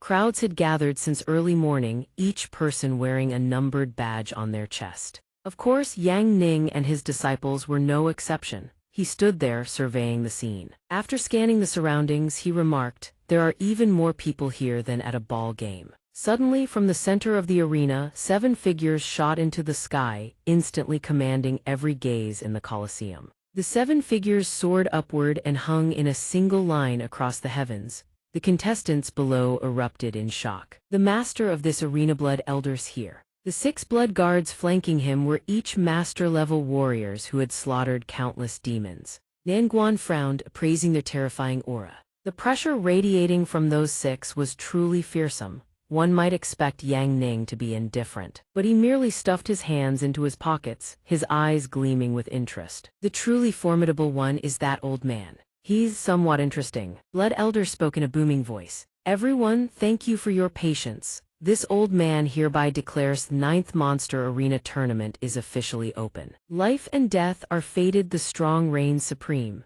The final champion will earn the privilege of facing this old man in combat. The stands below erupted in thunderous cheers. Blood Elder heard them chanting his name but paid them no mind. He simply turned to leave. Though not without a final remark, I wish you all luck. After a brief commotion, the 7 figures vanished as if they had never existed. In the wake of their departure, the contestants below were electrified with excitement, as if injected with a surge of fire. A transcendent powerhouse like Blood Elder was actually granting juniors a chance to challenge him, an opportunity of a lifetime. Those nearby nodded in fervent agreement. A single pointer from him could multiply one's strength tenfold. The registration counter was now open. Before its doors, people were packed shoulder to shoulder, and the contestant roster was swiftly posted on the wall. After examining it for a moment, a voice rang out. Not bad luck, you two are in Group 1. Head to the arena immediately. Yang Ning stood reading the roster and said calmly, your master is placed in Group 2, before he could finish preparing mentally. The referee's voice boomed across the arena. The first round survival trial is about to begin. All Group 1 contestants enter the arena immediately. The first round survival trial is about to begin. All Group 1 contestants enter the arena immediately. Hearing the announcement, Nan Guan's face paled. She asked anxiously, Master, this is a survival trial. Will people die? Yang Ning chuckled and patted her head reassuringly, making Nan Guan's face flush bright red. He comforted her, don't worry. With the evasion strike techniques I've been teaching you these past few days, no demon will get close to you. Before the 2 girls set off, he sent them on their way. But in this fight you battle for yourselves, no teaming up. The 2 girls' morale surged after his encouragement. Lu Qing replied, yes, inside the arena. The stands were packed to the brim without a single empty seat. Lu Qing and Nan Guan followed the other contestants inside. Lu Qing looked around and said carefully, Master told us not to team up. I'll head over there, be careful.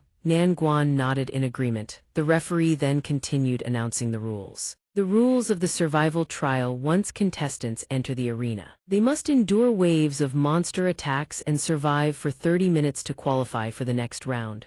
In the center, contestants huddled in a massive cluster. The referee looked toward the gates and shouted, Wave 1 of the monsters is approaching. Everyone, prepare yourselves. The monsters of the first wave are upon us. Brace yourselves. Countdown 10, 9, 8. Nan Guan trembled with each count. Behind her, a young couple stood pressed close together. The girl said fearfully, Brother Yang, I'm so scared, I really shouldn't have come.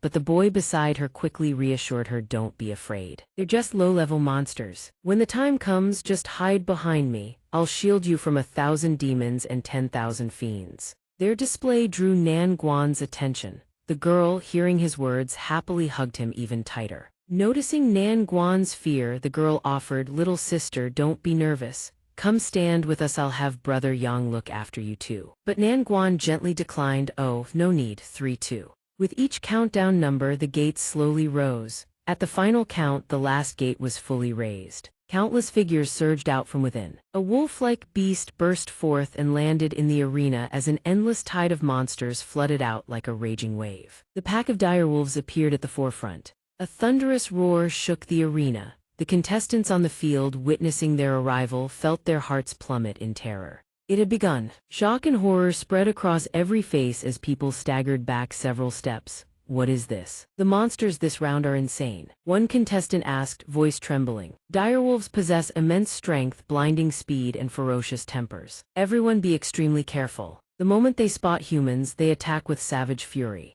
The words barely left his mouth before the wolves charged straight at the crowd. But their figures vanished without warning. For that very reason, the contestants stood frozen, unable to react until the attacks struck and they screamed in panic. One wolf landed right before Nan Guan and the couple behind her. The boy called Brother Yang, who had been so full of bravado moments ago, was now cowering behind the girl, trembling just as badly. Don't be afraid, I'm here, nothing to fear, big brother has got you a tall, burly man standing nearby witnessed the entire display and shot him a look of pure contempt. Trash. That man wasted no time. He launched his own attack, charging straight forward. The direwolf saw the incoming assault and lunged with a bone-chilling howl. Two other contestants stood watching as the man and the wolf were about to collide, marveling. Incredible, a true expert who dares to face a direwolf head-on. He's a spirit realm cultivator, actually has the confidence to challenge such a terrifying creature. Both sides clashed in a brutal collision, but even the so-called expert was swiftly pinned beneath the direwolf's claws. The wolf planted its feet and launched itself forward. In an instant, it appeared before Nan Guan's group. It stared at the three of them with savage, crazed eyes. Brother Yang screamed, his legs retreating as he abandoned the girl and fled, though his mouth still sputtered, "Don't worry, I'm here." The girl could only stare in frozen terror. Nan Guan finally summoned her shield. The direwolf lunged to attack. Though her body trembled with fear, Nan Guan remembered Yang Ning's words. Trusting in herself and her shield, she charged straight at the wolf. Shield strike technique defense mode. It blocks the wolf demon's claws dead in their tracks.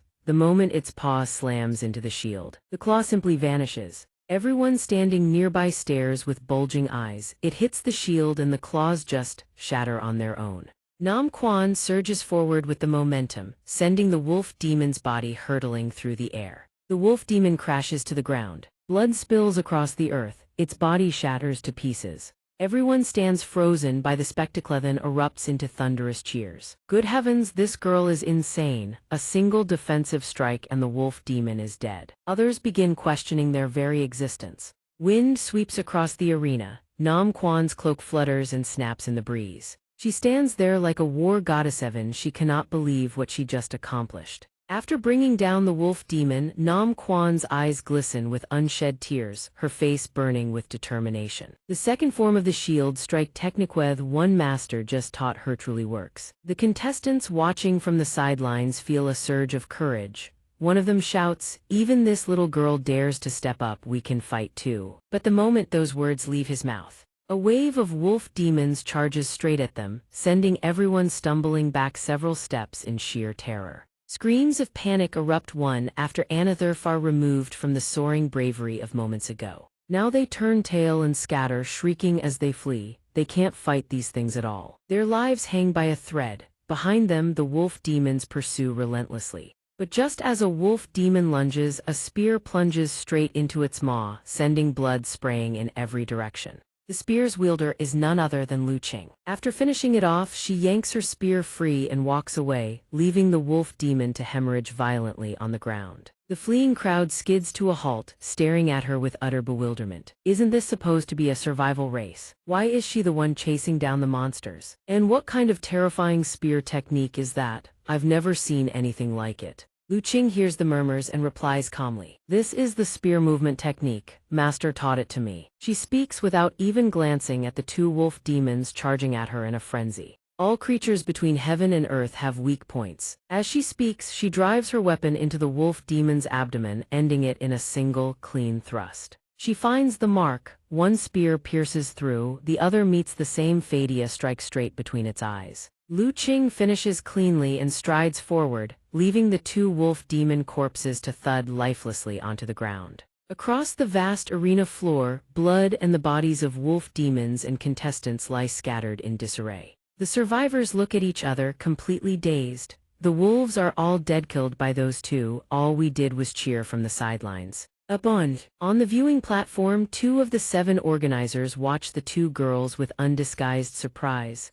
Watching them fight is exhilarating. I want to go down there and join in myself. Poor Ghost speaks up. "It's the prize money that's got your blood pumping, isn't it?" Hungry Ghost, sitting beside him, reads his true intentions the instant the words leave his mouth. Hungry Ghost doesn't dwell on it and resumes savoring the delicacy in his hand. "This time in Flame City, our mission concerns the lives of countless people. Don't stir up any more trouble." Poor Ghost lets out a long sigh, his gaze never straying from Nam Quan's fighting style. "Just watch the match. I like that little shield girl." He watches Nam Quan's figure standing on the arena floor, eyes full of anticipation, hoping she can hold out a little longer. The referee, silent until now, finally speaks, "Attention all contestants. The second wave of monsters is approaching. Prepare yourselves." The countdown begins. The contestants below are stunned. The referee counts 10, 9 and panic grips them all. Already, the second wave already, but the referee doesn't care, he keeps counting. 3, 2, 1 on the final number, the gate imprisoning the monsters lifts open, revealing creatures with long, lolling tongues. They are serpent demons and they surge forward in a frenzied charge. As they close in on the contestants, their mouths gape wide and a strange, frigid aura erupts forth. The freezing chi spirals into a vortex, hurling several contestants through the air. Those who fail to dodge are instantly frozen solid on the spot. A red-haired girl trembles violently. This is terrifying, they're frost-piercing serpent demons, what do we do? A young man named Dung hides behind her, his mouth still bold. Don't worry, an idea suddenly strikes him and he jabs his finger forward. That girl. She'll protect us, stay close to her. The crowd agrees it's their only option and huddles behind Nam Quan's small frame.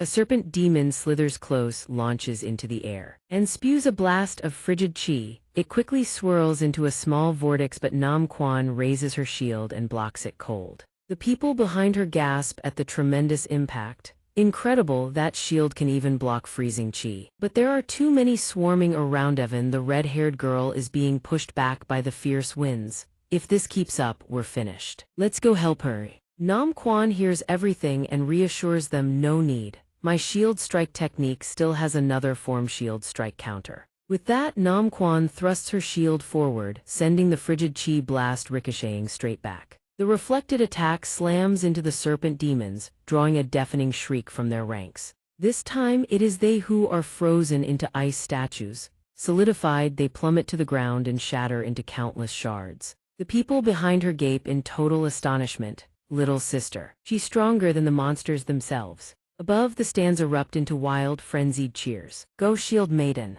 In another direction, a serpent demon lunges at Lu King, but she leaps aside with effortless grace. She vaults through the air, spins her spear and drives it clean through the serpent's skull. Rider and beast crash straight to the ground as one. The stands roar even louder. Go spear maiden, go shield maiden. From the upper level, the referee's voice booms a reminder. Team 2 contestants, do not leave the staging area.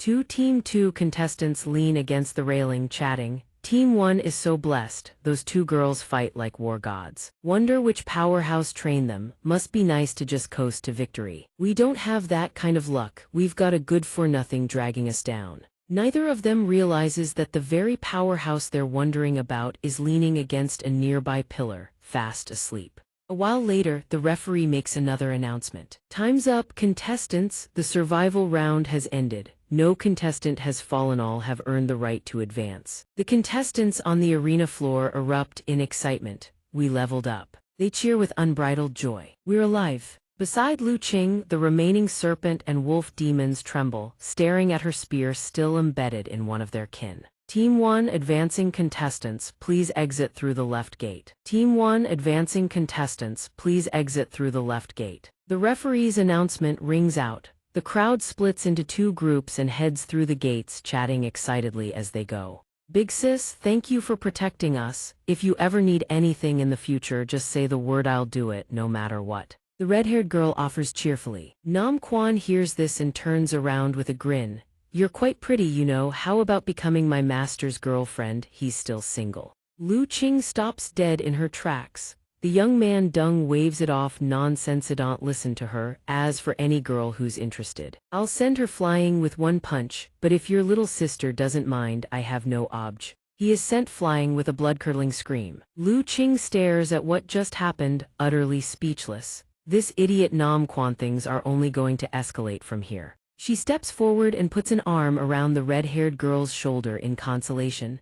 Sarish was just joking. Nam Quan blinks in surprise. But Master really is single, finding him a wife to make him happy. Isn't that the responsibility of us disciples? Lu Qing can only smile wryly. You silly girl. The red-haired girl's face flushes crimson. The group quickly makes their way to the waiting area. Nam Quan arrives and scans her surroundings, then calls out. I wonder if Master is off sleeping somewhere again. Lu Qing scans the area as well. Master really can't be left unsupervised. After the match ends, Lu Qing and Nam Quan quickly head to the rest area. Watching the arena from above, the contestants begin filing out. At the same time, the referee's voice rings out once more. Team 2 contestants, enter the arena immediately. The survival trial begins at once. Even after stepping onto the arena floor, Yang Ning continues yawning endlessly, clearly sleep-deprived. Up in the stands, Nan Guan and Lu Qing quickly spot the familiar figure. Nan Guan cheers, "Master is over there." Right then, her gaze lands on a cloaked figure. She reacts, remembering the big sister from the registration line who said she would protect her. Nan Guan's face flickers with surprise. She's actually from the same school as Master. As she speaks, her mind drifts back to when they first registered. "Little sister, the monster arena is extremely dangerous. Your worthless master actually forced you to participate.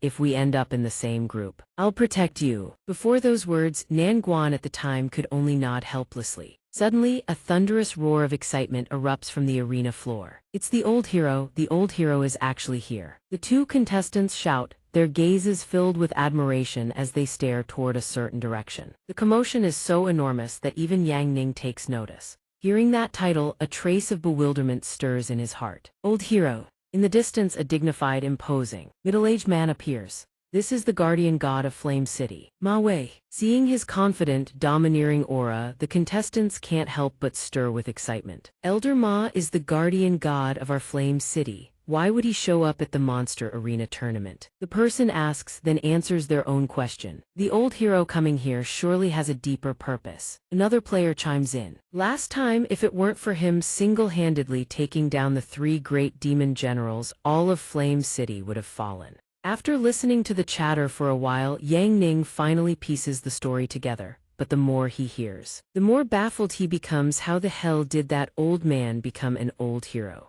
His memory drags him back 3 months ago to a vast grassland that had been ravaged beyond recognition. Yang Ning's eyes, sharp as blades, stare down the demons before him, fists at the ready. Get lost. The instant his words fall, a single punch erupts and annihilates all 3 demons in the blink of an eye. Even in death, they cannot believe they were defeated. Their bodies crash down, slamming right in front of Ma Wei. Ma Wei stares at the scene, his mouth agape, cold sweat pouring down his face. Heavens! Yang Ning lands lightly, leaving behind a single line, "Hey, these 3 corpses are your problem now." With that, he soars away into the sky, leaving Ma Wei standing there, still hasn't recovered his wits. Back to the present, Yang Ning is the first to speak. "Hey," just that single word makes Ma Wei jolt upright. He whips around, sees clearly who it is, and scrambles over on all 4s, his mouth spewing flattery nonstop. "Big bro," seeing Ma Wei rush to his side, Yang Ning finally speaks. "What's going on here? I told you to protect my disciples, and you come running to me instead." Hearing this, Ma Wei hurriedly protests, "Big bro's kindness to me is as heavy as a mountain. You told me to come, so I came. But the group assignments, I have no control over those."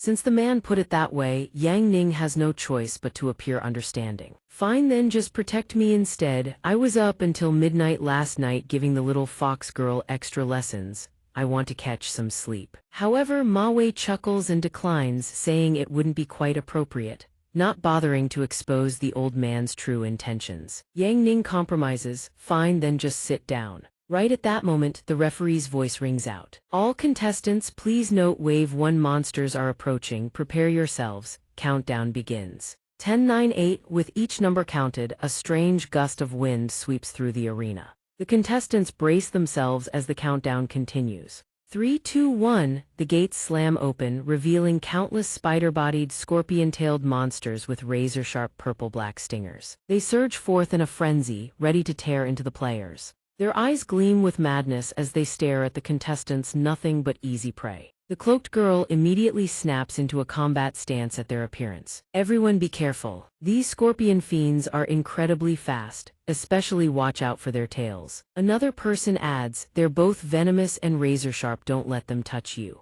Before the words even fade, a scorpion demon lunges forward, cleanly severing a player's arm. The man howls in agony. Seizing the momentum, a blood-soaked massacre erupts, accompanied by piercing screams from every direction. Ma Wei watches the carnage, his heart trembling with silent prayers. "Please, absolutely do not come this way." But the heavens seem to enjoy toying with people. A scorpion demon has already set its sights on Ma Wei. From its perspective, that old man isn't even bothering to run as if he's taunting it. Old man not running, you've got some guts. Under its charge, Ma Wei can do nothing but wear a mask of sheer terror, screaming internally. I'm just an old man running a martial arts school, scraping together pocket change. And suddenly, I've become the great hero of this entire city. Though business at the school has been booming, his actual strength is equally pathetic. At the thought, his body trembles with fear. He sneaks a glance at Yang Ning slumped behind him, fast asleep, and wants to run over if only his legs weren't jelly.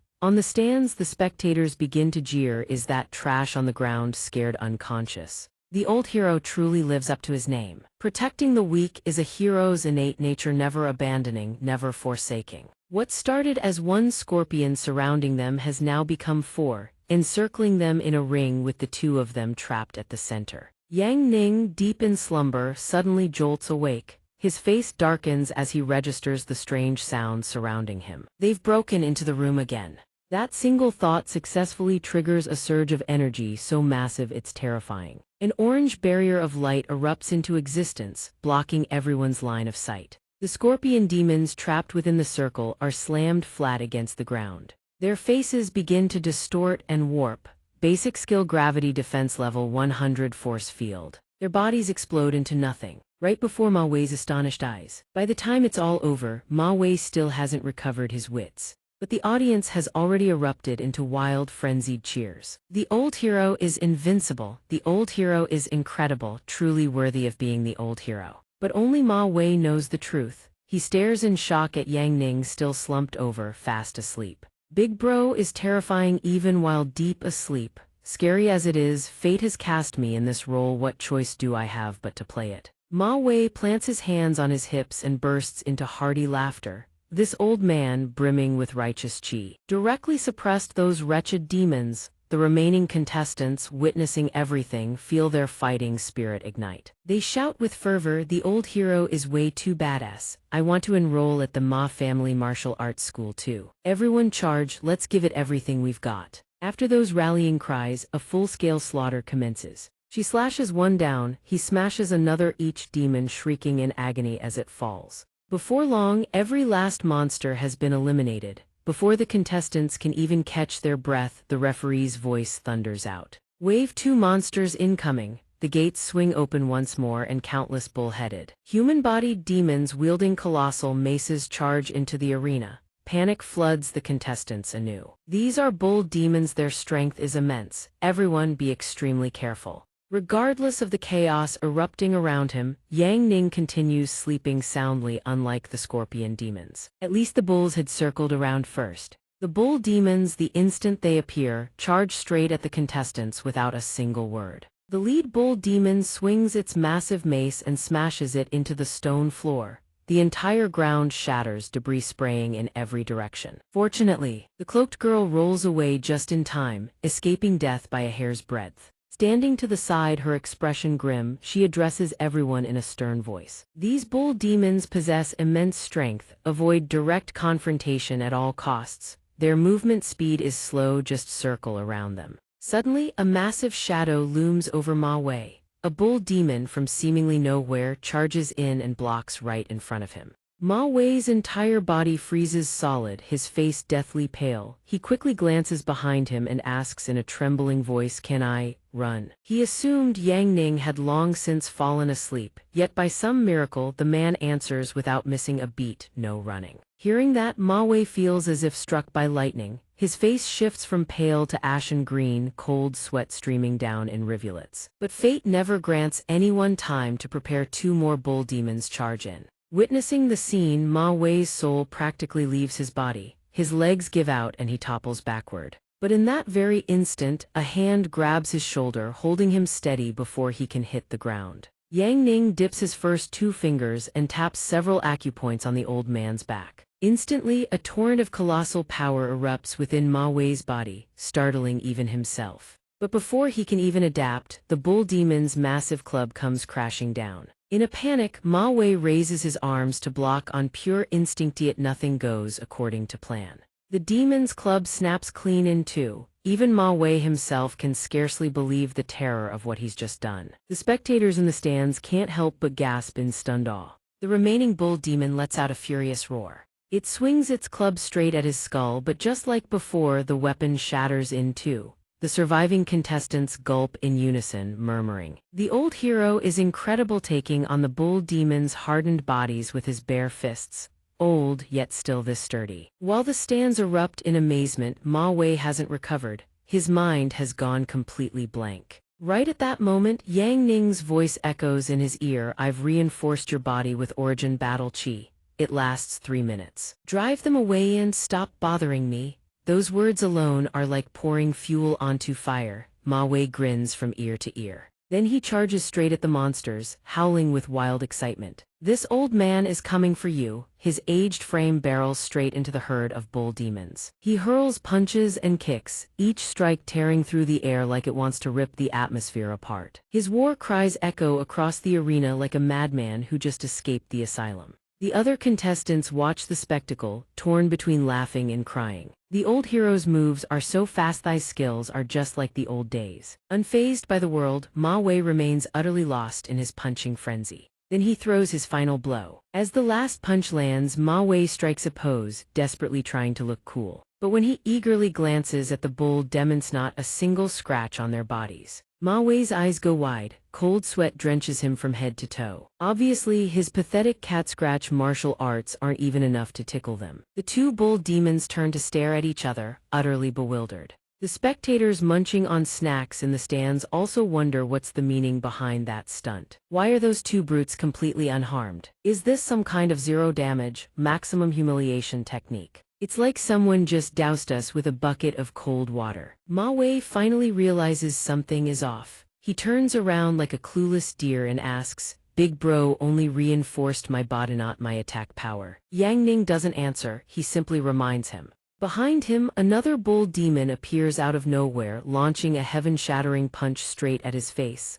By the time he turns, it's far too late to dodge. The punch lands square, planting a violent kiss right on his face, but surprisingly, the injured party isn't who you'd expect. It isn't Ma Wei, it's the bull demon. Its arm snaps clean in half, drawing a shriek of agony. Exploiting his momentary lapse in awareness, another bull demon swiftly materializes behind him. It drives its razor-sharp horns straight into his back, but all it does is make Ma Wei stiffen ever so slightly. The true damage falls on the attacker. The bull demon's entire upper body erupts into shreds. The remaining contestants, battered and bruised as they are, can't contain their excitement at the sight. So the old hero was toying with them the whole time. The old hero truly is a cunning veteran. He hears everyone's praise but understands nothing, his head filled with only one thought: big bro, after reinforcing my body. Using reflected force to destroy enemies is absolutely insane. The crowd in the stands goes silent for a single beat, then erupts in deafening cheers. Old hero, the invincible old hero. Bathed in thousands of voices singing his praises, Ma Wei raises his hand high. The crowd roars even louder. The invincible old hero. Seeing the situation stabilized, the referee announces the final demon descends. Two colossal black elephants materialize in the arena. Each footstep shatters the ground into rubble, sending people scattering in every direction. So it turns out these are ancient demon mammoths. The surviving contestants sprint for their lives, yet the beasts pursue with relentless fervor. Run, the arena is literally trying to murder us. If that giant elephant even touches you, your bones will be dust. Despite their desperate flight, one contestant still gets launched skyward by a tusk. It doesn't just gore, it wraps its trunk around another contestant and squeezes. The others scream at the sight. With just a slight increase in force, the victim would be reduced to nothing but a puddle of blood. Amid the chaos, Yang Ning's eyes snap open. He senses a wave of killing intent closing in fast. While fleeing, the young man stumbles and falls. The girl startles, quickly noticing the monster bearing down on them. In that instant, the cloaked girl screams and, without a moment's hesitation, throws herself in front of him. She draws her sword and shouts, "Get up now." The mammoth's colossal body is about to crush the cloaked girl beneath it. And right at that moment, Yang Ning's eyes fly wide open. As the ancient demon mammoth's enormous foot comes crashing down toward the cloaked girl, the entire arena holds its breath. The thunderous stomp shakes the heavens, shattering the ground into a horrifying web of cracks. In that very instant, the elephant freezes abruptly. A flicker of confusion flashes in its bloodshot eyes, as if sensing something is terribly wrong. A single hand beneath its foot gently pushes it upward. Yang Ning uses nothing but his bare hand, effortlessly swatting away its mountain-heavy foot. His voice, calm yet absolute, cuts through every noise move. The sudden throw sends the elephant off balance. Its titanic body crashes backward, kicking up a blinding cloud of dust. Yang Ning doesn't give it time to roar in retaliation. Instantly, the mammoth's enormous trunk convulses as if seized by an invisible titan's grip. To the beast's sheer horror, Yang Ning grabs its trunk with one hand and swings it around like a toy. He glares at it and delivers a single command, short and cold as a death sentence. Scram! Spun like a top, the elephant is far too dazed to do anything. Its enormous body gets hurled like a ragdoll, slamming straight into the protective barrier wall. The colossal beast is pinned firmly into the wall, embedded in stone by Yang Ning's raw strength. Old Ma Wei and the girl can only stare in frozen silence. Meanwhile, the man responsible for all of this casually dusts off his hands and asks, absurdly nonchalant, "You all right?" On the stands, the dust and debris block everyone's view of what just happened. Murmurs explode across the arena. What the hell just happened? All this smoke, who the FK threw that elephant into the wall? When the dust finally settles, the person standing closest to the scene is none other than Ma Wei. The arena goes dead silent for a heartbeat, then the cheers erupt like a tsunami. "Look, it's the old hero." The others immediately join in, chanting his praise. "The mighty old hero, the invincible old hero, old hero." Ma Wei still can't comprehend what happened. His face flushes crimson from the praise and nervous sweat soaks the back of his neck. The cheers keep pouring in. "Old hero." He quickly catches on, waving to the crowd in response. Meanwhile, Yang Ning's side remains eerily peaceful. "Thank you for earlier during the lineup. With C-1ED1 Dong Enhai's enthusiasmus, are you all right?" She narrows her eyes, vaguely recognizing the person before her. You're that useless master of hers." The gossipy onlookers nearby quickly start chattering about him. The old hero is truly merciful even when saving people. He drags along this useless trash. He's probably a disciple of the old hero. Lucky him, having such a powerful master. But if he relies on his teacher to survive the groupings this time, he's dead meat next round. Outside, the crowd continues to mill about. "Seriously? Stuck standing outside again, not even allowed in? This is so frustrating. They won't let us stay inside and watch Master's brilliance." Lu Qing beside her quickly chimes in with, "Demons at this level, there's nothing worth watching even if Master steps in. Little sister just wants to see if that pretty big sister who wants to look after her and Master has any potential for growth." Lu Qing standing beside her can only sigh helplessly. "Stop trying to find a Master's wife for Master already." Immediately, the announcement rings out, grabbing both their attention. "Time's up. This round of the survival trial has concluded. All contestants who have not been eliminated are hereby qualified for advancement." Yang Ning yawns lazily and strolls outside, ready to clean up and go back to sleep. Old Ma Wei remains basking in the adulation. "Old hero," the old hero's domineering aura. The old hero irritates the wolf beyond reason. Without hesitation, it lunges straight at him, catching him off guard before he can dodge. It pounces and bites him relentlessly, leaving him screaming. "Stop, stop, stop, stop." The people watching from above stare in bewilderment. Why doesn't the old hero just deal with that wolf? Perhaps he's a dog lover, as expected of a great hero who shows compassion even to small animals. Watching from above, he lets out a sigh. How boring. There are clearly some interesting demons in there. Why won't they release them? In a nearby room, someone speaks up. That young man behind the old hero is quite formidable. Could he be the one the demon world has been searching for? One of the people involved in the Wang family village incident. The woman beside him quickly interjects. The envoy from the demon realm mentioned that person might show up at the monster arena. Blood Elder. Let's use the next match to test him. Otherwise, the demon world will say we've been taking their benefits all these years without delivering. She immediately responds, yes. At Wanlin Nation, Autumn Leaf Lake Thurzu stands aboard a boat. Zun Fong rushes over from afar, her expression frantic. Mistress, mistress. She nimbly leaps onto the boat from the far shore, startling even Thurzu. Hey. Thurzu smacks her and she clutches her head, yelping. Oh, oh, oh. Thurzu glares at her. Such recklessness will disturb the mistress's cultivation. She calmly asks Zunfong, what is it? Zunfong immediately produces a book. Mistress, I found a magnificent, one-of-a-kind book. It will surely brighten your tedious cultivation days. She speaks slowly, Zun Fang, I've long since reached a stage where such things no longer bring me joy. Let me take a look. She picks up the book and can't help but be stunned. The title reads, Record of Yan Xiang. Instantly, a burst of energy erupts from where she stands, startling even Zun Fang. Die. I never want to see this book. Every copy of the record of Yan Xiang in Wanlin Nation must be burned. Her calm composure vanishes, replaced by white-hot fury as she tears the book to shreds. That Yan Xiang is nothing but a green tea schemer, pretending to be innocent all day to lure in those shut-in men. Even Zun Fang and Thurzu are taken aback by the sudden outburst. Thurzu suddenly speaks up, Mistress, what is a shut-in man? Hearing the question, she hesitates. Well, it's a type of man who stays cooped up indoors all day. Thurzu continues, if the mistress despises the record of Yan Xiang so much, why not let me hunt down its author and kill him? That shut-in man's obsession with Yan Xiang will be severed and his heart will turn to the mistress instead.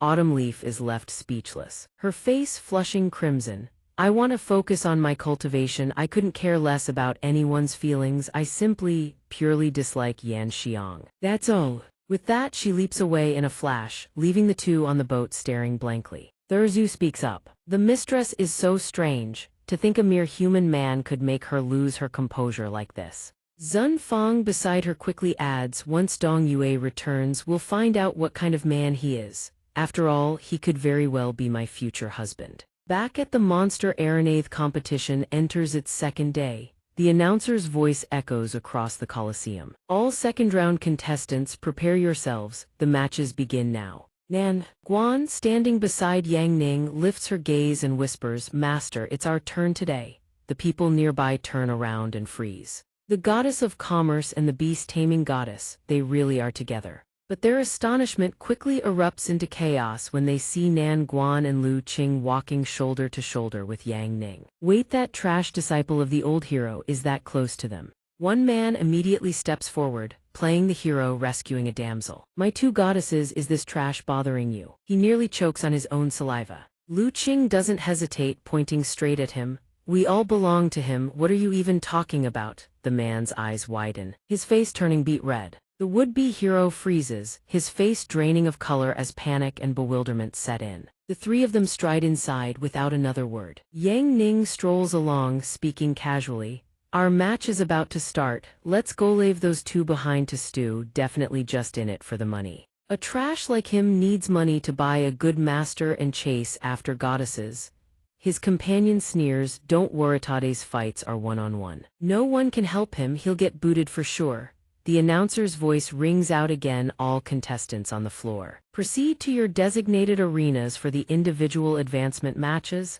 The moment Yang Ning steps up, the crowd erupts in disdainful whispers. It's that trash disciple of the old hero. Last round he only passed because the old hero shielded him. The two from earlier, on the other hand, laugh with absolute confidence. Without his protector, he'll surely piss himself in terror. Quiet now, the real show is about to begin. Right before Yang Ning, the ground trembles. A black rift tears open and countless massive tentacles slither out. The crowd on the stands gasps in shock. What in the world is that? The referee's startled voice crackles through the speakers, stuttering. This kid drew a non-ranked elite-tier demon, he pauses. What was it called again? Since the referee has the memory of a goldfish, he frantically flips through his handbook and finally finds the name. The referee's voice turns laden with dread. This octopus, it's the demonic Death Reacher. In a room near the stands, someone speaks up. Master, isn't using something as fearsome as the demonic Death Reacher on him a waste? The woman beside him cuts in quickly. After the demonic Death Reacher kills its prey, it devours their soul. That way, we can confirm whether he was involved in the Wang family village incident. If he was, we'll know exactly what happened there, sell that intelligence to the demon world and we'll reap enormous profits. The old man stands there in silence, his expression darkening. If the kid doesn't die, then he's as good as dead anyway. The stench radiating from the creature's body forces him to grimace and clamp his nose shut. God, that reeks, stay away from me. Soul-rending Rampagate attacks him instantly, but catching him is no easy feat. He leaps and bounds, weaving away from its foul, reeking tentacles. The two from earlier laugh with glee. Where does that trash think he can run? Now this is exciting. Go big octopus, get him. The two are so hyped that the people around them stare in disbelief. The acrid stench is so unbearable that he can't help but clamp his nose shut and scramble to flee. Attacking its body directly would send fluids splattering everywhere, hardly a fun time. He spins around and flips the creature off with a friendly middle finger. The three from earlier who wanted to assess his strength can only stare in speechless silence at the scene before them. Yang Ning flicks his finger. Basic priest's lure activates. The creature senses something amiss and flinches. Soul lure level 100 max. Its soul is ripped from its body in an instant. Everything happens so fast that it has no time to react. Blood Elder watches in shock. The demon beside him recognizes it instantly. This is the legendary soul-locking art. The lesser demon blurts out, is he human or the god of death? Unable to see the spiritual forms, these two can only stare in confusion at his actions. What is that trash doing? Is he seriously taunting the demonic Death Reacher? Yang Ning's expression hardens. He swings his hand to the side, no words wasted. He turns and walks away, his tone utterly nonchalant. Done. The demonic Death Reacher's soul splits in two. Its massive body crashes to the ground right behind him. Dust and debris billow where it fell, but he strolls away without a care in the world. Everyone present is struck by a mixture of shock and disbelief. The referee snaps out of his stupor and bellows into the speakers, contestant number 287 wins. Advancing to round 3. The two spectators from earlier are left in utter, incomprehensible disbelief. That demon just fell on its own. It must have been injured during capture. He just got lucky and drew a dying one. Meanwhile, one of them bolts away, muttering curses under his breath. Holy crap, Hugh! The figure standing beside Blood Elder speaks up quickly. The Death Reacher died at his hands. Shall I go down and probe him in the next round? She seizes the moment, rushing forward with a coquettish plea. This time let me go. Blood Elder finally opens his mouth, his voice carrying a hint of amusement. It's been a while since such interesting prey has appeared. I'll arrange things personally. Once we confirm he's involved in the Wang family village affair. Killing intent erupts cold as a blade's edge. He declares with absolute resolve, I will personally drag him into the demon domain and present him as tribute to the demon realm. In the next round, the name called is Ma Wei. The spectators in the stands erupt. It's the old hero. The old hero's solo battle has finally begun. Ma Wei stands at the center of the arena, waving with absolute confidence. All you monsters come at me. Flashback 10 minutes. Ma Wei clutches Yang Ning's leg, tears and snot smeared across his face. Boss, you absolutely have to help me keep the old hero title or my martial arts school business is done for. Yang Ning sits there calm and composed, his tone flat. This old man will give you face since you'll earn money after this. Always supporting the orphans of soldiers who died in battle. The demons will help you this once. Ma Wei immediately lifts his head, eyes as if finding light. Again back to the present, Yang Ning's voice rings out from a nearby stand, startling Ma Wei into spinning around. Hey, look ahead! From the dark portal before him, a colossal alligator slowly crawls out, the announcer's voice booming through the megaphone. Can barely hide its shock. Ah, it's the mystic water alligator. The old hero's opponent is formidable. The mystic water alligator is savage in temperament. Its body tough as steel, impenetrable to blade and spear. A truly fearsome existence. He nearly pops his eyes out seeing it. How will the old hero deal with this? Ma Wei tries desperately to calm himself. He must stay calm. Taking a deep breath, he points forward and shouts the rehearsed line, "Come forth, my avatar." He can't help but curse inwardly. Boss made him say the most humiliating lines. Instantly, a magic circle appears beneath his feet. Yang Ning, from his position in the stands, flicks his wrist to activate the mid-tier summoning technique. One strike Berserk Bear, level 100 max. A colossal bear, towering as tall as a building, materializes behind Ma Wei. He immediately puffs out his chest and declares with ferocious authority. Indeed, this old man's hidden occupation is the envoy of the material world. Old Ma Wei shouts these bizarre words, flailing his fists wildly forward. The spectators witness this magnificent spectacle and erupt in cheers. The old hero is so cool, that summoning is absolutely magnificent. The mystic water alligator roars, its eyes brimming with killing intent as it addresses the old man posing for show. Old men are nothing but bones. Thighs. Bear's meat must be delicious. The giant bear, hearing this, immediately flies into a rage and shoves Ma Wei aside with one arm. Old man scram, this lord wants to fight. Ma Wei stumbles to the side, yelling in a panic, bro bear, can you at least let me have some sense of participation? With so many people watching, at least save me a little face. The giant bear shoots him a sharp warning glare. It grumbles and grudgingly accommodates Ma Wei's wish. Fine, you get to be the bait in this fight. Then with a single casual punch, it sends him flying into the sky. The stands fall silent for several seconds at the sight, then burst into animated discussion. That old hero's avatar is brutal. Is this one of those summoned beasts that requires a ritual sacrifice of its master to unleash its true power? The mystic water alligator gapes its massive maw and lunges to devour the old man first, only to find the bear already in its way. It tries to chomp down on him, but the giant bear appears before it. No bear claws needed, bear fists suffice. One punch slams into its face. Berserk bear strike, a single blow obliterates its head. The crowd gasps in collective shotgun punch, instant kill. A massive crater is left on the arena floor. The mystic water alligator's body crashes down amid horrified cheers. Blood gushes endlessly from its neck. Ma Wei possesses such a terrifying summoned beast? Previously our investigation showed. He probably doesn't have that kind of strength. We need to report the latest situation to Master. Old Ma Wei crashes down from the sky screaming nonstop, a tremendous thud echoing behind the giant bear. The announcer springs into action, reporting the situation swiftly. Contestant 314 advances to the third round. The method of conclusion was rather spectacular.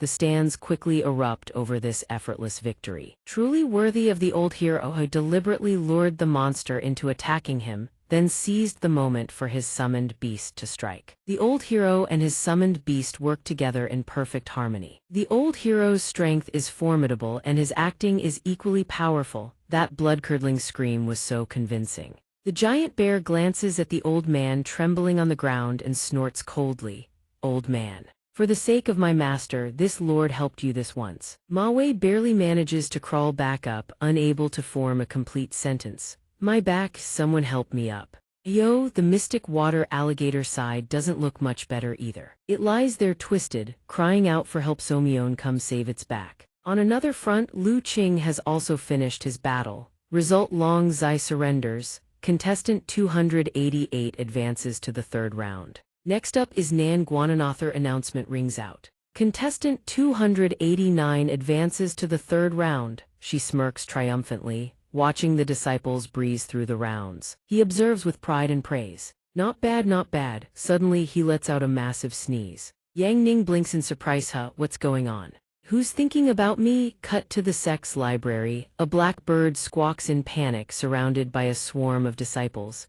Did you hear the rumor from somewhere? The first girl to enter Yang Ning's room will receive good luck. I suspect he made it up himself to trick people into cleaning his room. The girls quickly retort, Sect Master is the only man in the entire sect. If his room can bring good fortune, that's not nonsense at all. I heard there's even peach blossom fortune involved. You absolutely must secure the right to clean Master's room. Yan Ru glares at them furiously. Only I can clean Master's room. Anyone who wants to step inside will have to go through me first. The shut-in girl xianxia Ozai quickly chimes in, squeeze in, get out of the way. A nerd's room should be cleaned by a fellow nerd like me. Break any of those weird gadgets and can you afford to replace them? Fan pats the bewildered heads of Luo Zhu and Lei Lei. To make senior sister give up on Master. I can only sacrifice myself and bear Master's evil peach blossom fortune. Whatever nonsense this is, the cleaning right side don't care. Do as you please. Suddenly, someone steps out from the room.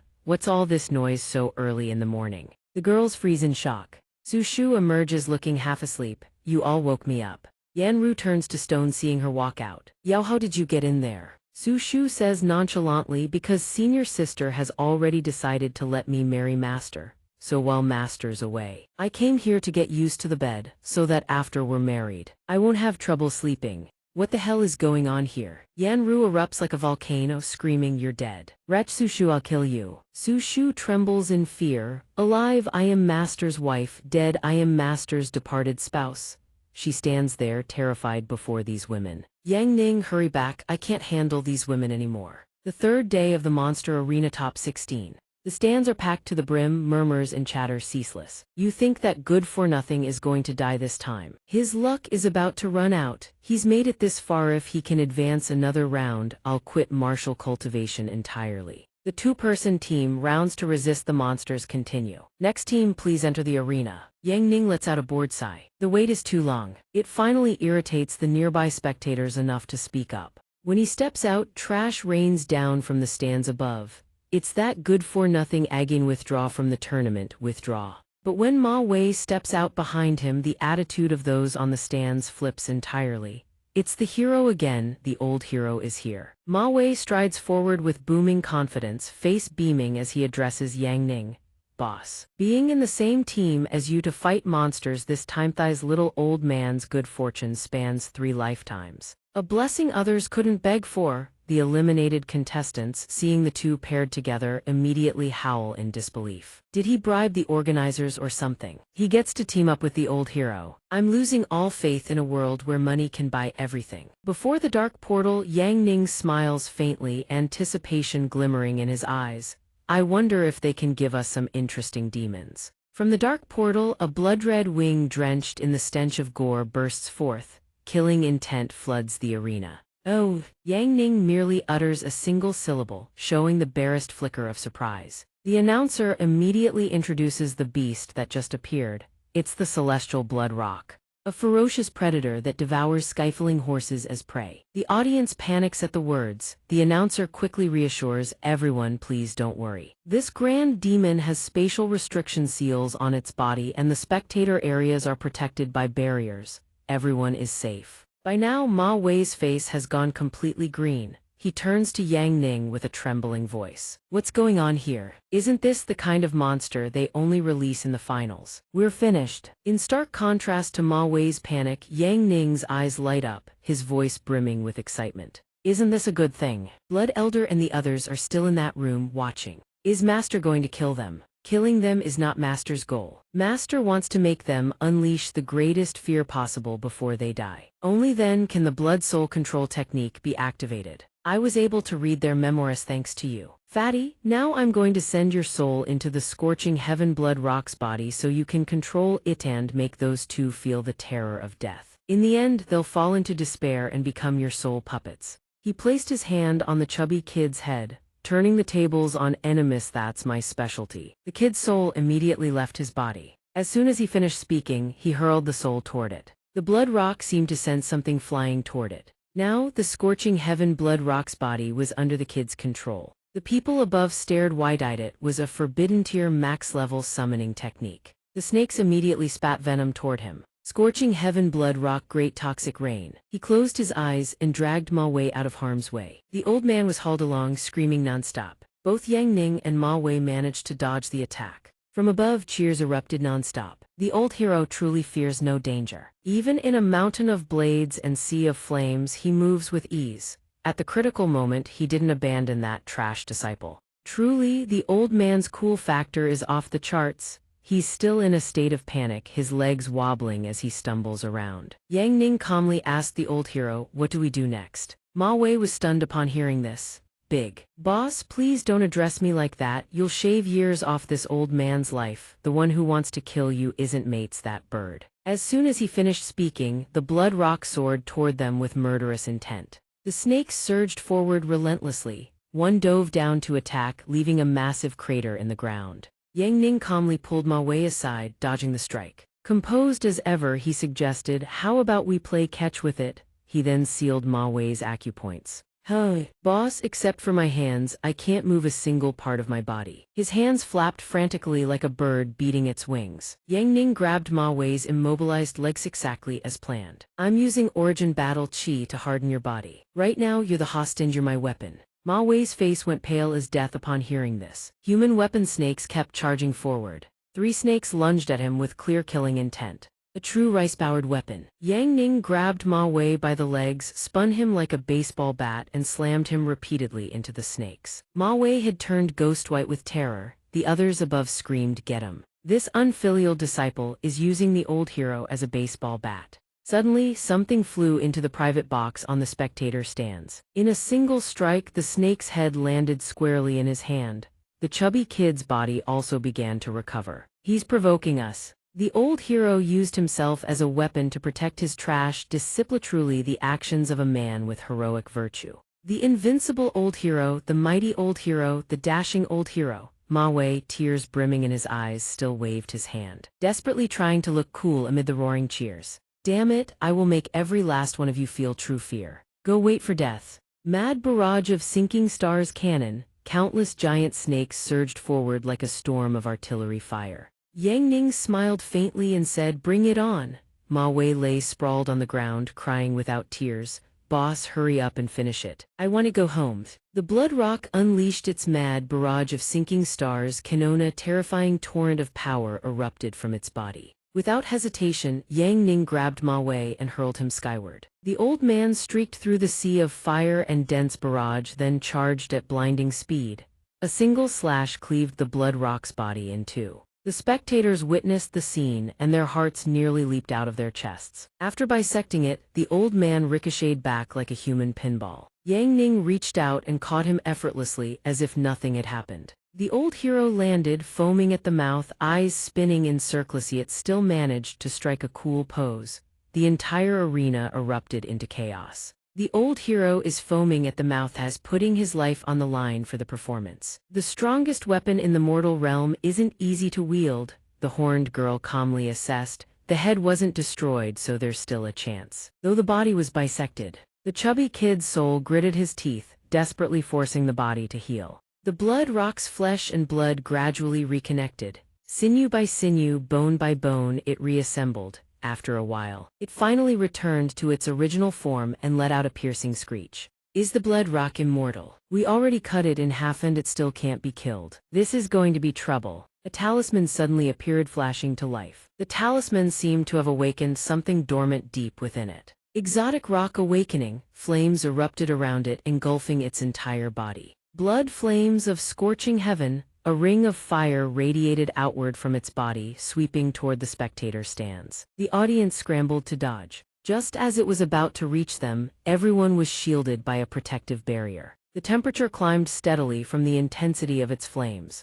A few stray sparks slipped through and the evil demon immediately drew them into its mouth. That thing really eats anything. Careful you don't get indigestion. Broke demon, stop your yapping, stop mourning your money already. Push any more and someone's going to die. The broke demon flicked a single bean hash. One bean soldier, one silverplum coin flip, one bet on my meal money. The bean dropped slowly, forming a tiny humanoid body. Moments later, it solidified into a small silver-grade bean soldier. It charged toward the crack and clung to it with all its might, refusing to let go. Gradually, the Blood Rock's body began to mend with startling professionalism. Moments later, the crack vanished, leaving the onlookers nearby wide-eyed in disbelief. The referee quickly announced, "Thank you, Lord Broke Demon and Evil Demon, for your intervention. That was far too terrifying. Blood flames of scorching heaven will incinerate everything within its area of attack. Can the old hero and his disciple hold on any longer?" Yang Ning hurled Ma Wei once again. "Here we go." The old man could only scream helplessly.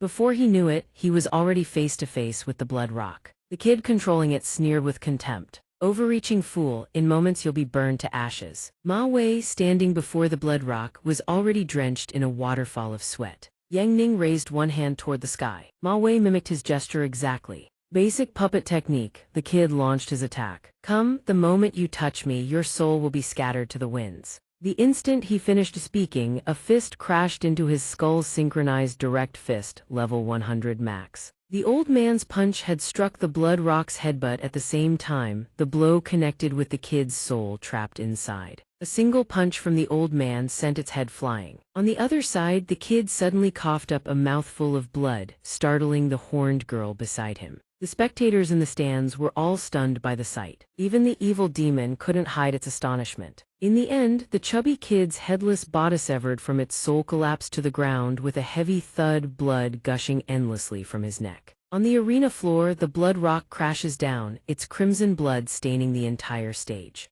The referee grasps the situation instantly and announces the result without delay. The Blood Rock is defeated. Congratulations to the old hero and his disciple for advancing successfully. He flicks his finger downward, come on down. The moment the words leave his mouth, Ma Wei collapses to the ground, trembling violently, his face pale as a corpse. Yang Ning releases his technique. He walks away with an air of nonchalance, not forgetting to remind Ma Wei to clean up his road to riches draws one step closer. Ma Wei remains ashen-faced, unable to comprehend what just happened while the entire audience erupts, chanting his name as old hero. In a dark chamber, the girl with a horn atop her head grits her teeth and asks, "Master, how do we deal with him?" "Go down there and settle that brat yourself," Blood Elder says in a low voice, his killing intent spreading.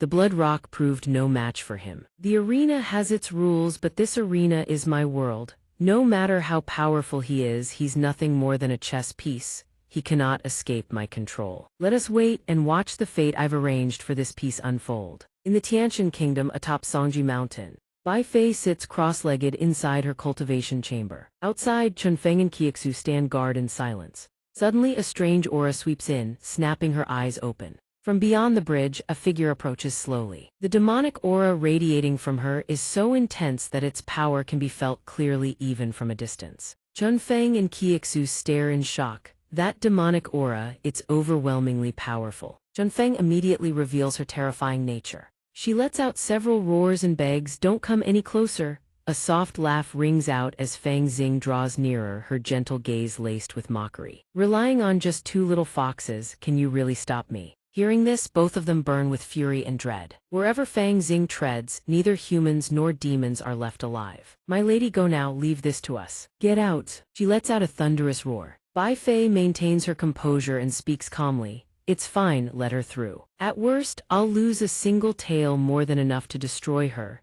In the blink of an eye, Fang Xing stands before her. Her face twists into a grimace as she speaks. "Bai Fei, has it really come to this? You'd sever your own tail just to slay an enemy. Once the queen of the 9 tails, now a homeless stray, how truly pitiful." Unmoved by her words, Bai Fei replies calmly, "You're the pitiful one." The proud prodigy of the past has become a monster, her mind liable to shatter at any moment. Relying on Yang Ning to break your curse, yet Yang Ning won't even look at you, because his heart already belongs to another. She sees it clearly. Witnessing Bai Fei's utterly nonchalant attitude, Fang Xing can barely contain her agitation.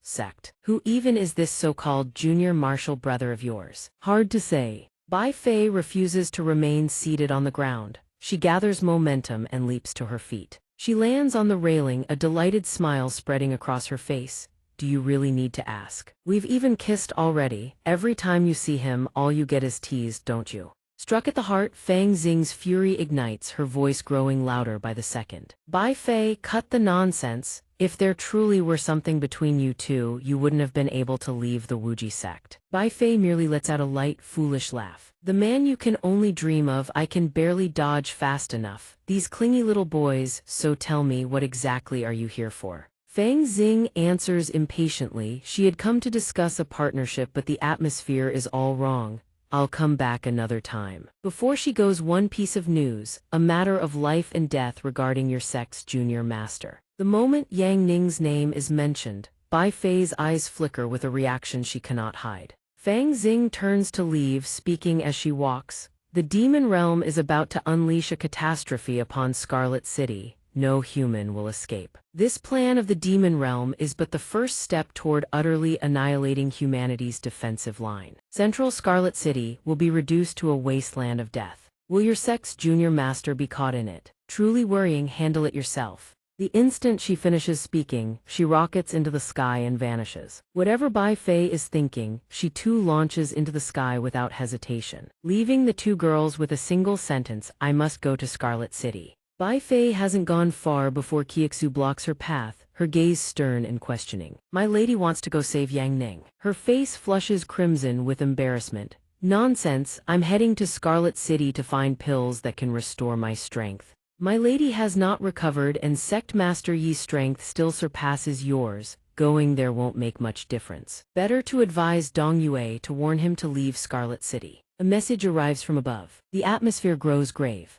Xianxia reports tensely, "My lady, I've just located Xianxia's position. She's been pinned down, we need to deal with this first." At the mention of Xianxia, she freezes. In the end, Bai Fei turns her back, signaling her intent to return. "Fine, tell Donghua to warn Yang Ning he must leave Scarlet City immediately. I don't care whether he lives or dies, but he has helped me before." The Azure Fox clan has always repaid both kindness and grudges in full. Chunfeng giggles to herself, "My lady is so adorable." The two little foxes speak in unison without prior arrangement, repaying kindness and grudges in full, we understand completely. After a moment of thought, Bai Fei finally orders Chunfeng and Xianxia to go find Xianxia. Both respond, yes. Meanwhile, in Scarlet City, 7 figures huddle together gossiping about Yang Ning. That old hero's disciple, and he actually made it into the top 16. So annoying, makes you even angrier the more you think about it. He struts around every day with 2 goddesses on his arm.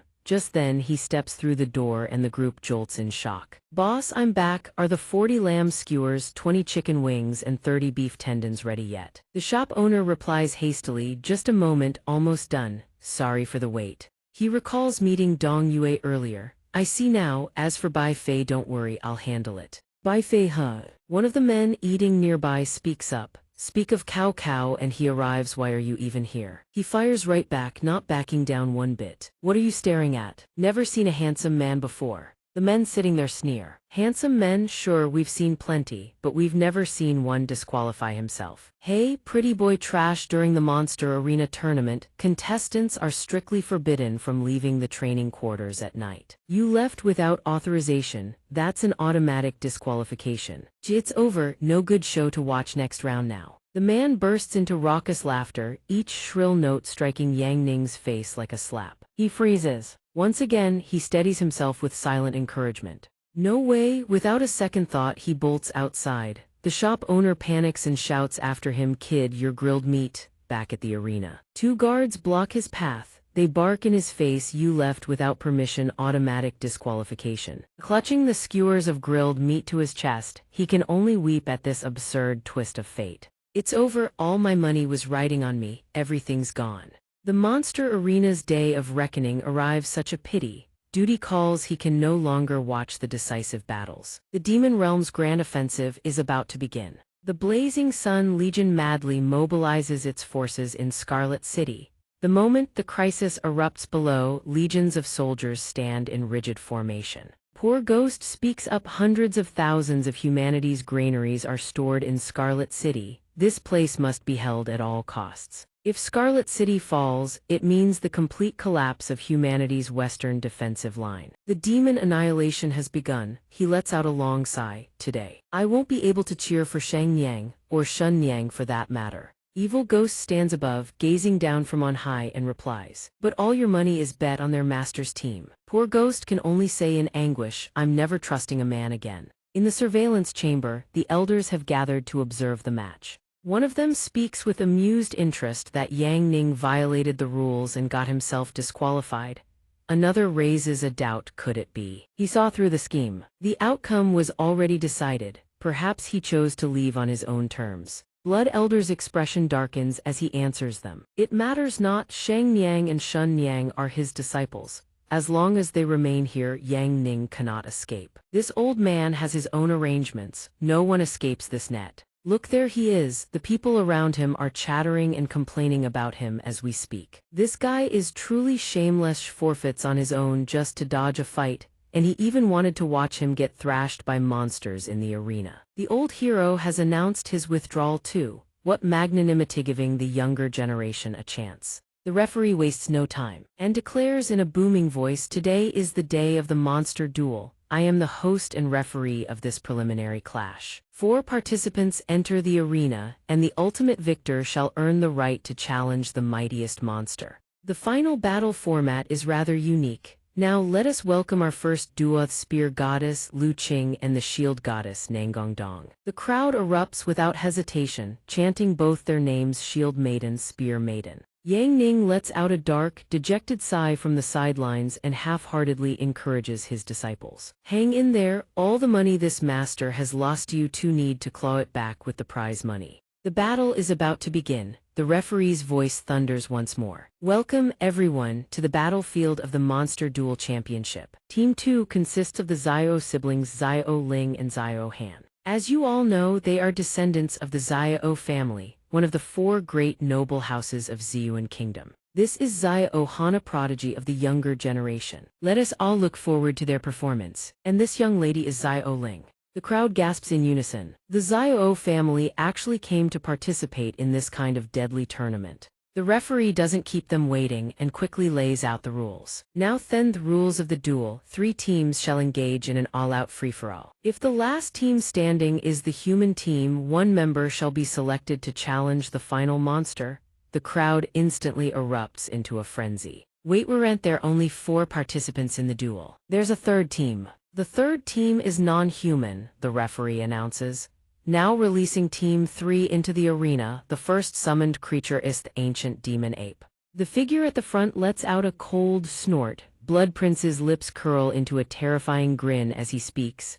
Master has finally let me loose. No one on that stage is leaving alive. The audience immediately descends into chaos. Good heavens, an ancient demon apia walking super-tier magical platform. Those 2 teams are completely doomed. What are they even supposed to do? More importantly, there's a humanoid high-level demon among them. This truly is the championship finals. The match begins, the referee roars. The battlefield is open. Who will emerge as the ultimate victor? Let us wait and see. May fortune favor them all. Even the referee seems to be looking forward to this match, speaking such words. The audience is still speculating wildly about the 2 human teams' strategies. How do you think this match plays out? The human teams will definitely join forces to eliminate the monsters first before settling things between themselves. I think someone will use the monsters to wipe out one team first, then reap the benefits. The countdown timer begins to echo through the arena. 3, 2, 1 and the match officially begins. The battle turns thrilling right from the start, fueled by the referee's electrifying commentary. Incredible! The Xiao siblings have the audacity to wage war against both the humans and the monsters simultaneously. This is absolutely heart-pounding.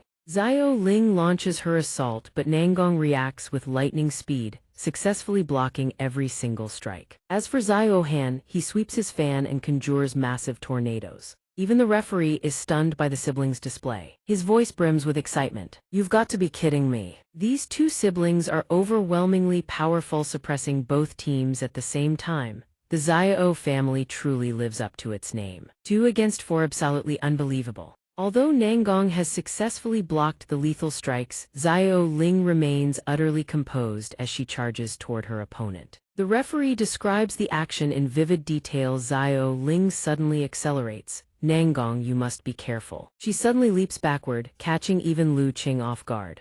Xiao Ling rockets in from behind, her blade aimed straight at Lu Qing's vitals. Fortunately, Lu Qing reacts swiftly and leaps backward to dodge. Nangong coordinates seamlessly, raising her shield to intercept. The blade crashes against the shield, and in a single instant, Xiao Ling's sword shatters into pieces. Xiao Ling stares in disbelief. Lucky me, that shield is absolutely domineering. It's practically a weapon-destroying machine. My sword, it's broken. Xiao Ling immediately springs away, maintaining a safe distance. On the other side, Xiao Han enters the fray with his full focus. With such a mundane approach, my opponents have no chance of resisting. He sweeps his fan, his expression darkening with intensity. He unleashes his wind formation chaos beast technique. Massive tornadoes instantly spiral to life, engulfing everything around them. The tornadoes grow so immense that dust dissolves into the gale, blotting out all visibility. A thunderous roar erupts immediately. Lithe ancient demon ape bursts through the vortex, its fist descending like a mountain straight toward Xiao Han's face. The audience is struck with terror at the sight of the blow. The announcer reviews with fervor a massive turning point. A single strike from the demon ape has completely reversed the situation. The might of that creature is truly terrifying. Sensing the dire situation, Xiao Ling whips around and cries out, "Brother," without a second thought. She abandons her target and rushes to her brother's side. Blood Prince stands behind the veil of smoke, a sinister smirk playing on his lips. His voice drips with leisure as he gives his command. Continue. Xiao Han has already been knocked to the ground, yet the ancient demon ape still moves to pummel him with more blows. A deafening crash suddenly rings out amid clouds of dust. Xiaoling tries to charge in, but Blood Prince blocks her path with a single casual wave of his hand, sending her coughing up a mouthful of blood on the spot. She is sent flying dozens of meters away. Just as the ancient demon ape moves to finish Xiaohan off, Nanggong dashes in and shields him with her barrier. The referee continuously relays the battle's developments. Contestant Nanggong is actually helping her opponent. She's taking that devastating blow head-on. Little cutie a beauty with a kind heart, but she must be careful. Over here, Xiaoling is in mortal danger. The demon is aiming for a killing blow. Blood Prince brings his fist crashing down toward Xiaoling, but just as it descends, a swift surge of power sweeps her away. It turns out Lu Qing has saved her life. She calls down toward him. She's already lost consciousness. Hey, you really must hunt them down to the very last, don't you? Seeing his prey snatched away, Blood Prince's expression turns deadly serious. Then die with her, he snarls. He lunges at her. Blood Prince hurls a strike toward Lu Qing, but with her nimble footwork she evades it effortlessly. The crowd instantly erupts, shouting their encouragement. Lu Qing, Spear Maiden, why haven't you counterattacked yet? Spear Maiden, strike back already. Yan Yu, who has been watching the match from the sidelines, also chimes in. The Spear Maiden's technique is about finding the enemy's weakness, own thrust, one kill. So when she doesn't strike, she holds back, but once she does, her enemy dies. According to the previous combat data, the critical kill rate of monsters she's slain with a single blow reaches as high as 95%. The reason she hasn't attacked yet is because she still hasn't found her opponent's weakness. She remains focused, dodging his relentless attacks. Her mind races with calculations. I've found his weakness, but his raw power is overwhelming. Before I can strike his weak point, I'll be killed first. On Nanggong's side, the ancient demon ape is still furiously pounding against her shield. Nanggong remains perfectly composed, not a single speck of dust on her person. The announcer praises her as expected of little Nanggong. Even facing the onslaught of a colossal beast, she achieves absolute defense. The ape roars in rage, heaving heavy breaths. It slams both fists into the ground, forcing her to drag Xiaohan aside and use her shield as a makeshift sled to escape. Little Nanggong. So clever, but right now the monster team completely dominates the battlefield. What can the humans possibly do? Big brother, it's already come to this, and you're still reading that Flame Maiden story. Ma Wei says this, but his eyes remain glued to the book, his face beat red. Yang Ning is equally flushed, eyes fixed on the book. Wait until I finish this page, he mutters. The MC's voice thunders across the stands. Ladies and gentlemen, the demon team has seized total dominance. The human team is in dire peril. The arena floor has never been more devastated. Blood Cyan attacks relentlessly, laughing with savage delight. Lu Qing dodges with blinding agility, evading each strike one by one. Suddenly, a howling wind erupts behind him, razor-sharp gales hurtling straight for his back. Blood Cyan pauses slightly, tilting his head. A sneak attack from the weak. It turns out Xiaohan has regained consciousness. With no other choice, the humans can only join forces against the demons. Before his words even fade, something flashes before his eyes. Blood Cyan is so fast he materializes in front of him and drives his hand clean through his body. With just that single strike, Xiaohan collapses into unconsciousness. Wounds bloom across his frame as the referee hastily relays the situation on the arena floor. The situation is dire. The Xiao brothers have both been defeated in the blink of an eye. The demon team now holds an overwhelming advantage. Having struck down Xiaohan, he rockets toward Lu Qing at blistering speed. What will the Qingdong Duo do now? She immediately sets Xiaoling down beneath her and dodges away. He pursues her relentlessly. The Qingdong Duo has plunged into a bitter struggle. Both sky and earth are under the demon's dominion. On her end, she is also desperately dodging its savage punches. Old Ma Wei, frantic with worry, shakes Yang Ning desperately. Big brother, stop reading the book. Your disciples are locked in a bitter battle. The nearby spectators hear him call Yang Ning big brother and are bewildered at his disciples' big brother. He remains utterly calm, reading his book while transmitting his voice through spiritual resonance. Lu Qing, Nanggong, two of you, listen carefully. Your enemy's strength far surpasses yours. Cooperation is the key to defeating the strong with the weak. Nanggong, you must shield Lu Qing and clear every obstacle before she targets the enemy's fatal weakness. Both Nanggong and Lu Qing are already surrounded by the demon squad. Yang Ning's calm instructions continue to ring out, steady as a heartbeat. Use the yin-yang formation I taught you. Both of them grasp the strategy Yang Ning has laid out. They lock eyes instantly, a silent signal, clear as day. The spectators in the stands are just as anxious. They're reaching their limit. The gap between humans and high-level demons is simply too vast. She immediately shouts, "Activate the Chaos Origin." Yin-Yang formation, the referee continues. The primordial demon ape's ultimate technique is about to be unleashed. Can the human team withstand it? My heart pounds so hard it feels like it will stop. The primordial demon ape attacks without delay. Demon Ape Annihilation Cannon, a colossal blast of energy erupts outward in an instant. Nangong immediately raises her shield to intercept the attack. The yin-yang formation shifts with exquisite precision. Because Nangong absorbs the blast, it deflects off-course, hurtling straight toward Blood Cyan. Caught completely off guard, he has no time to dodge. The force is devastating. He is sent hurtling across the arena. Blood Cyan lies on the arena floor, blood still streaming from the wound on his arm. Lu Qing immediately surges forward to attack. She leaps up in front of the beast. It throws a crushing punch at Lu Qing, but Nangong blocks it with her shield. Lu Qing swiftly leaps upward. Shield strike technique retreat. Under the shield maiden's coordination, the spear maiden finally unleashes her strike. She drives her spear down toward its skull. Blood erupts from the pierced wound. She immediately leaps away to dodge the spray. He sees the primordial demon ape has been felled and is utterly stunned. Blood Elder is equally shocked by this display. Ma Wei is bewildered. The spectators are terrified by her power-owned spear strike, one kill. The referee shouts with wild excitement, "This battle is absolutely breathtaking." Reversal after reversal, the primordial demon ape has been slain by the Kingdong duo, and now they continue the pursuit against the humanoid demon. Gravely wounded by the ape. Fight on. Blood Cyan has risen to his feet. His entire body tenses as his power erupts. Before anyone realizes what's happening, he rockets forward. God knows who will fall. Lu Qing and Nangong both charge forward as well. Nangong raises her shield to block his devastating punch. The high-level demon's claws crack against the shield. From behind, Lu Qing has already circled behind him, spear in hand. The weapon seems to know its target. It traces a perfect arc straight toward Blood Cyan. A single precise strike pierces clean through his body. Blood Cyan, impaled, leaps away to create distance. The high-level demon somehow survives the killing blow. But this is his last stand.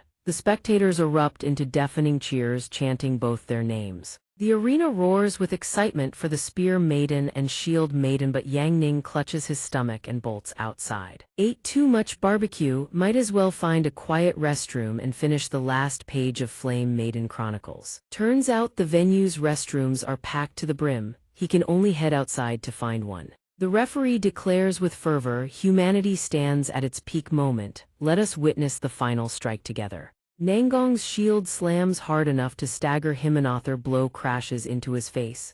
Finish him, stab him. He stumbles backward as both step forward together. Blood Cyan's voice stammers, "Don't come any closer, get away." Inside a hidden chamber, the demon emissary delivers his orders: cause the greatest possible chaos and lure every garrison soldier in Flame City to the monster arena. He speaks in a low, rumbling voice. "These foolish demons think they can use me as a pawn. But I am the one using them. Now I will slaughter everyone in the arena first, make my opening gambit." As he speaks, his overwhelming aura erupts outward, his voice dripping with menace. "What I desire I will take. This entire world will become a blood-soaked arena under my dominion." The MC's voice thunders across the arena.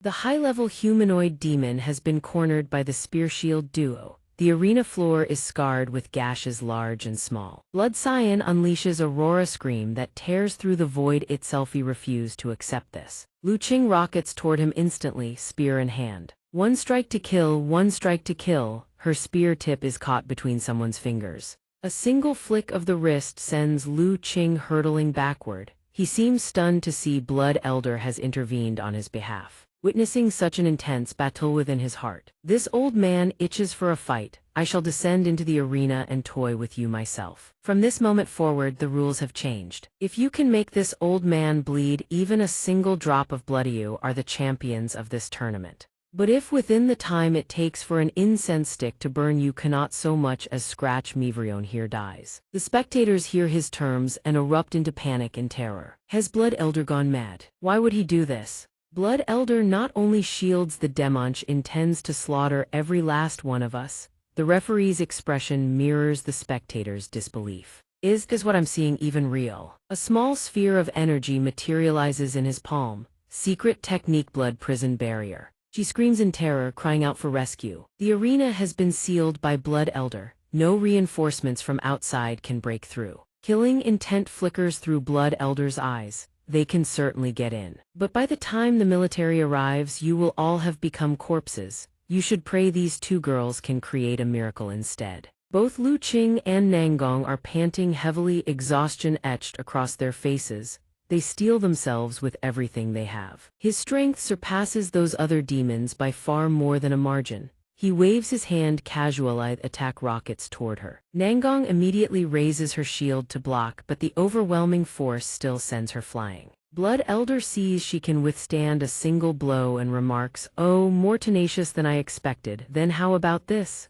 He unleashes 2 strikes. Those 2 consecutive blows send her crashing down. She slams into the arena floor with a deafening impact. Moments ago she was unscathed, now she is battered and broken. She lies on the arena floor, coughing up a mouthful of blood. Lu Qing, who vanished moments ago, now appears behind Blood Elder spear poised and ready. Without hesitation, she drives the spear downward. He blocks it effortlessly with a single finger, as though swatting a child. A powerful counterblow sends her hurtling away. All she can do is scream in agony. The old man licks the blood from his fingers and speaks, "Human fear is the most exquisite delicacy." The audience cheers for both fighters without pause. "Come on, Shield Maiden, don't lose to him, come on." Nam Quan forces herself upright, gritting her teeth. She coughs violently over and over. She trembles as she struggles to sit up. Lu Qing also scrambles to her feet. Without hesitation, both charge forward at the same time, each unleashing their own attacks. Spear thrust technique, blazing flame, shield bash, super heavy strike.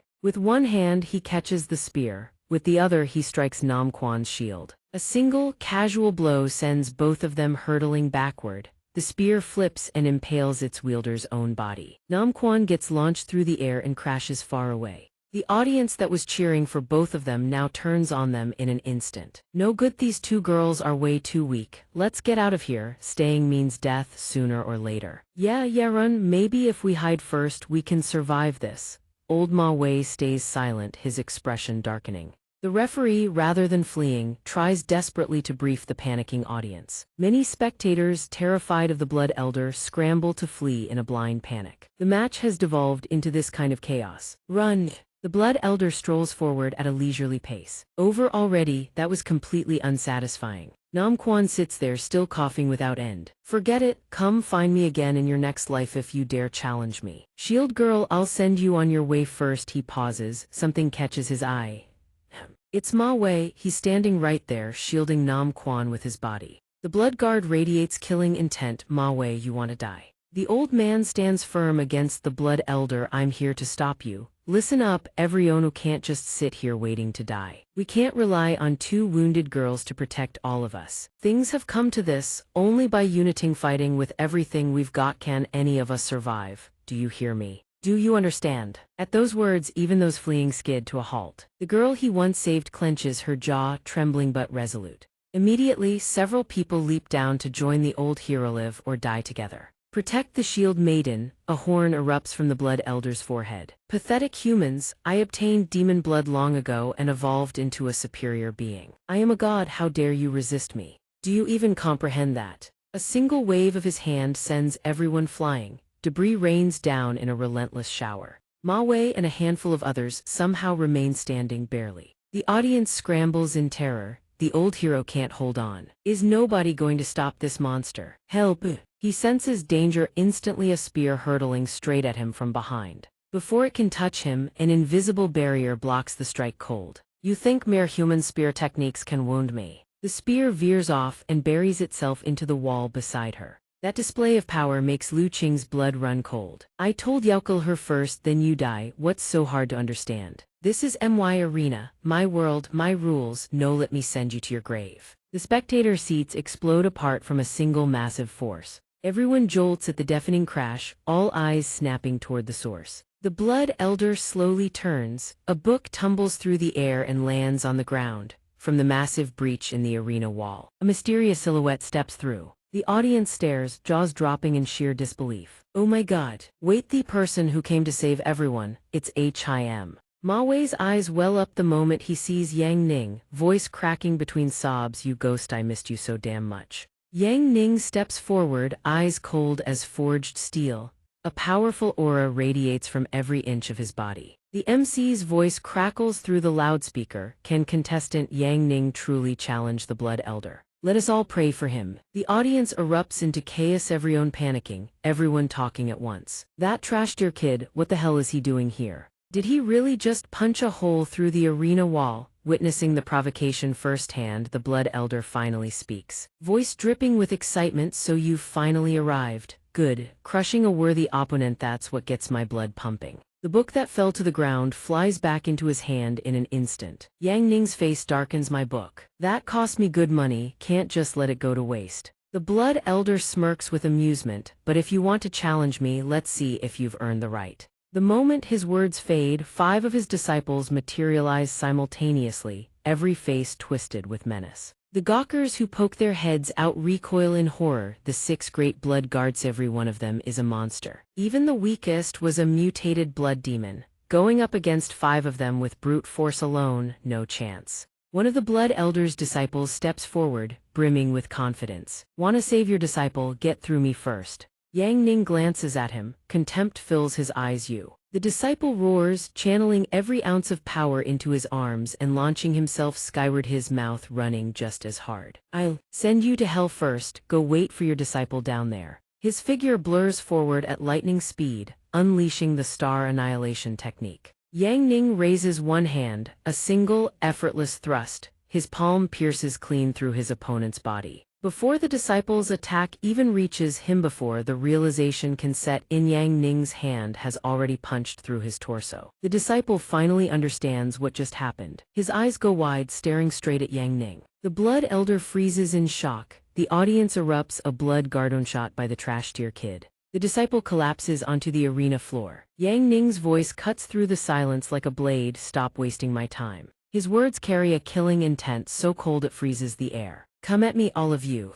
4-on-1, how shameless. The remaining blood guards attack in unison. Radiant flame cannon, thunder artillery, heavenly flame wave. 9 heaven slash. 4 strikes converge into one devastating wave, surging straight at Yang Ning. The combined assault triggers a catastrophic explosion.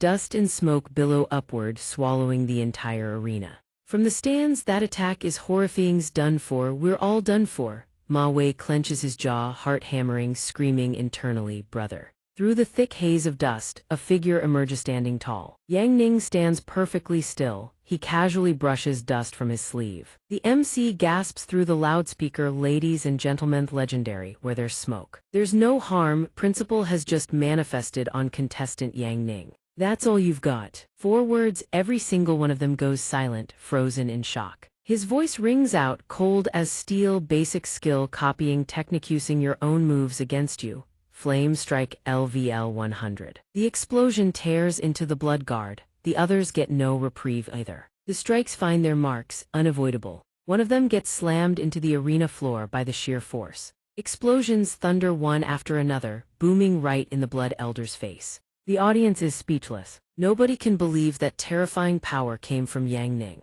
The Blood Elder's voice erupts with fury. You killed my disciple, I'll take your life to pay for theirs. Dark Dragon Claw. The Blood Elder lunges immediately, playing dirty, targeting Nam Quan directly. I'll make your master suffer for the rest of their miserable life. Yang Ning flips open his book and tears out a single page. The page whooshes through the air, intercepting the blow right in front of her, catching the Blood Elder's strike head-on. No matter how devastating the force behind that punch, it cannot pierce even a single thin page of paper. Yang Ning flicks his fingers coldly, a dangerous glint flashing in his eyes. They're my disciples, you don't get to touch them. The paper explodes instantly. Blood Elder can't dodge, and Timeth blast sends him flying straight into the stands, crashing down with debris scattering everywhere. The referee stares, utterly bewildered. Blood Elder can't even handle a single piece of paper. The audience finally realizes the terrifying power Yang Ning wields. Holly's actually bullying Blood Elder, he's no weaklings, a god. Oh my god. Emerging from the pile of rubble, Blood Elder's deep, hoarse voice echoes out. That's your ultimate killing move, is it? Impressive, it destroyed 80% of my beastified body. But, a moment of silence. The body you burned away, it regenerates in an instant. Now let me show you the true horror of a great demon. Blood Art deployed Forbidden Skill Terra War Commander. He bursts into maniacal laughter. The referee shouts urgently, "This is bad." Blood Elder is fusing with the Arenize, this his final form. The rocks beneath everyone's feet begin to tremble and shake, rising hovering in midair. Yang Ning frowns, his voice drops low. "So the old man likes playing with dirt." Blood Elder cackles, his eerie voice echoing across the arena. "I have fused with the arena into one." Blood Elder's body undergoes a grotesque transformation, his aura growing heavier and more terrifying. The earth begins to crack and rumble, chunks of stone flying upward. The spectators on site start to panic. Is the arena going to swallow us? This is terrifying. Young Master Yang Ning has to win. Yang Ning's voice deepens, laced with irritation. "Old man, if you want to fight, then fight. Stop trying to look cool." Blood Elder grins with a mad laugh. "Then I'll crush you to dust." He immediately strikes, Terra Colossus Wrath. Enormous stone hands burst upward from the arena floor, shooting straight toward Yang Ning. The referee screams in panic, "Contestant Yang Ning, run!" Yang Ning merely stomps lightly on the ground. Basic skill anti-gravity defense field. Level 100 max. A golden circle of light expands around him. In an instant, every stone hand shatters into dust like sand. The arena is now nothing but wreckage. A few spectators hiding behind their seats can't help but blurt out, "Holy crap, this guy is absolutely insane." Blood Elder's body remains embedded in the earth, only his upper half exposed. "Brat, that was just an appetizer." Blood Elder presses his advantage, launching his next move, Terra Colossus Fury. "This is my true killing technique." Massive stone colossi rise from deep within the earth all at once. The referee immediately realizes Blood Elder's stone colossus Armithas is no different from a monster assault. It will slaughter everyone in the arena. The army's emergence makes Blood Elder even more arrogant. "All of you kneel and beg for mercy. Kneel sincerely enough and I might just pick one lucky survivor to keep as a pet." The moment he finishes speaking, he bursts into gleeful laughter. Yang Ning's gaze turns sharp as a blade. Anti-gravity defense field amplified. Instantly, an invisible, crushing pressure bears down across the entire arena. The stone colossus army collapses to their knees in unison. Blood Elder is forced down, unable to lift his head. The pressure, it's unbearable. Everyone seems frozen numb before the spectacle. "I can't believe my eyes." Blood Elder and the colossus army just knelt before Yang Ning. Yang Ning lowers his index finger, issuing a command. "Kneel all you want, I still won't spare you." Instantly, a colossal finger-shaped torrent of energy descends from the heavens, slamming down on them. Both Blood Elder and the army are driven deep into the arena floor. The sound roars like thunder, dust and debris billow into a thick haze. Ma Wei chokes up, tears brimming in his eyes, unable to stop praising. "Big Bro is drop-dead gorgeous." Yang Ning stands there without a single scratch. Suddenly, the ground behind him cracks open. Blood Elder bursts forth, still laughing maniacally, lunging straight at him. "As long as I'm linked to this arena, I can endlessly regenerate my body and fight you forever." He slams both hands down onto the floor and commands, "Arise." Massive streams of energy erupt from deep underground, converging into a single point Terra destruction core. The aura radiating from it is immensely powerful. Some energy tendrils even lash toward the stands. Ma Wei quickly dodges out of the way. Nan Guan instantly raises her shield for protection. Lu Qing stands beside her. The energy streams continue roaring toward Yang Ning in overwhelming numbers. Yang Ning stomps hard on the ground. "Then I'll sever your connection with the arena." Basic skill anti-gravity defense field level 100 max. Basic skill anti-gravity defense field level 100 max. Half of the massive arena floor is instantly lifted off the ground. The audience gasps in collective shock. Half the arena just flew into the sky. Is he a god? The ground shakes violently, massive fissures splitting the earth. At the center, the arena floor hovers in midair, radiating a terrifying pressure. From the raised section, Blood Elder erupts, screaming in madness. "Damn you, you beast!" He keeps cursing Yang Ning without pause. "Lu Qing, watch closely, I'll demonstrate this for you once." Her spear flies from her hands. In a flash, it's already in Yang Ning's grip. He executes the Universe Pillar technique. Basic spear skill, level 100 max. The spear spins like a vortex in the air, shooting straight into Blood Elder's body. Blood Elder's eyes go wide, his entire body stiffens. He can only stammer, "Impossible. How can I die at the hands of a nobody?" His shriveled body is sent hurtling off the arena, crashing straight into the ground below. He lies on the ground, his body battered and mangled, blood splattered everywhere. The loud impact immediately draws soldiers rushing to the scene. "It's over, we mobilized all these rescue personnel and there's nothing left to do." The section of the arena that was lifted gradually descends back into its original position. The MC announces the result. "The match has concluded. Everyone, contestant Yang Ning just saved us all. It was him, contestant Yang Ning is like a god." Jeers erupt across the entire arena. "Oh my god, he was never some useless student, a war god. Now I believe the old hero is actually his student. Yang Ning." The chanting of his name echoes endlessly through the arena. Yang Ning. Yang Ning just stands there, his expression unchanged despite the roaring adoration. The cheers go on without end. Yang Ning finally shouts, "Shut the hell up, what are you all yelling for? I didn't come here to save you lot, I was just protecting my disciple." The entire arena falls dead silent from the sheer embarrassment. He raises his hand, casting a simple healing spell on his disciple, and says softly, "Sorry about the spear. Master will make you a new one later, don't look at it anymore." Lu Qing quickly responds, "Master's universe pillar is truly magnificent." Yang Ning says nothing more, he simply turns and walks away. "Let's go, time to head home." The two immediately respond in unison. "Yes, master." A sudden cold gust of wind makes him stop. He looks up. The sky has turned pitch black and the wind howls without end. Yang Ning ponders, looks like the skies over Yan City are about to change. Inside the demon ceiling hall, on an ancient stone wall, a line of blood-red text stares back, "How to attack Yang Ning." Lan Yu clears her throat, as serious as if she were lecturing on a sacred forbidden art. "I know everyone has always hoped I would speak on this topic. Today, now that I've returned to the sect, I will fulfill all of your wishes." Yan Miao immediately pulls out paper and brush, ready to take notes. Lan Yu is going to lecture on how to attack the sect master. Yan Shu writes with one hand while gossiping with the other. Senior sister Lan Yu is always sent out on business negotiations. This chance for her to come back and give a lecture is truly priceless. She begins lecturing on the most powerful shut-in of the Wuji sect. Lan Yu begins the lesson. "Although I have 10,000 ways to make men bow their heads, the only thing I truly have feelings for is money." Yan Miao doesn't care much about thought as long as she can win the sect master's heart. Yan Miao tosses it into her hand.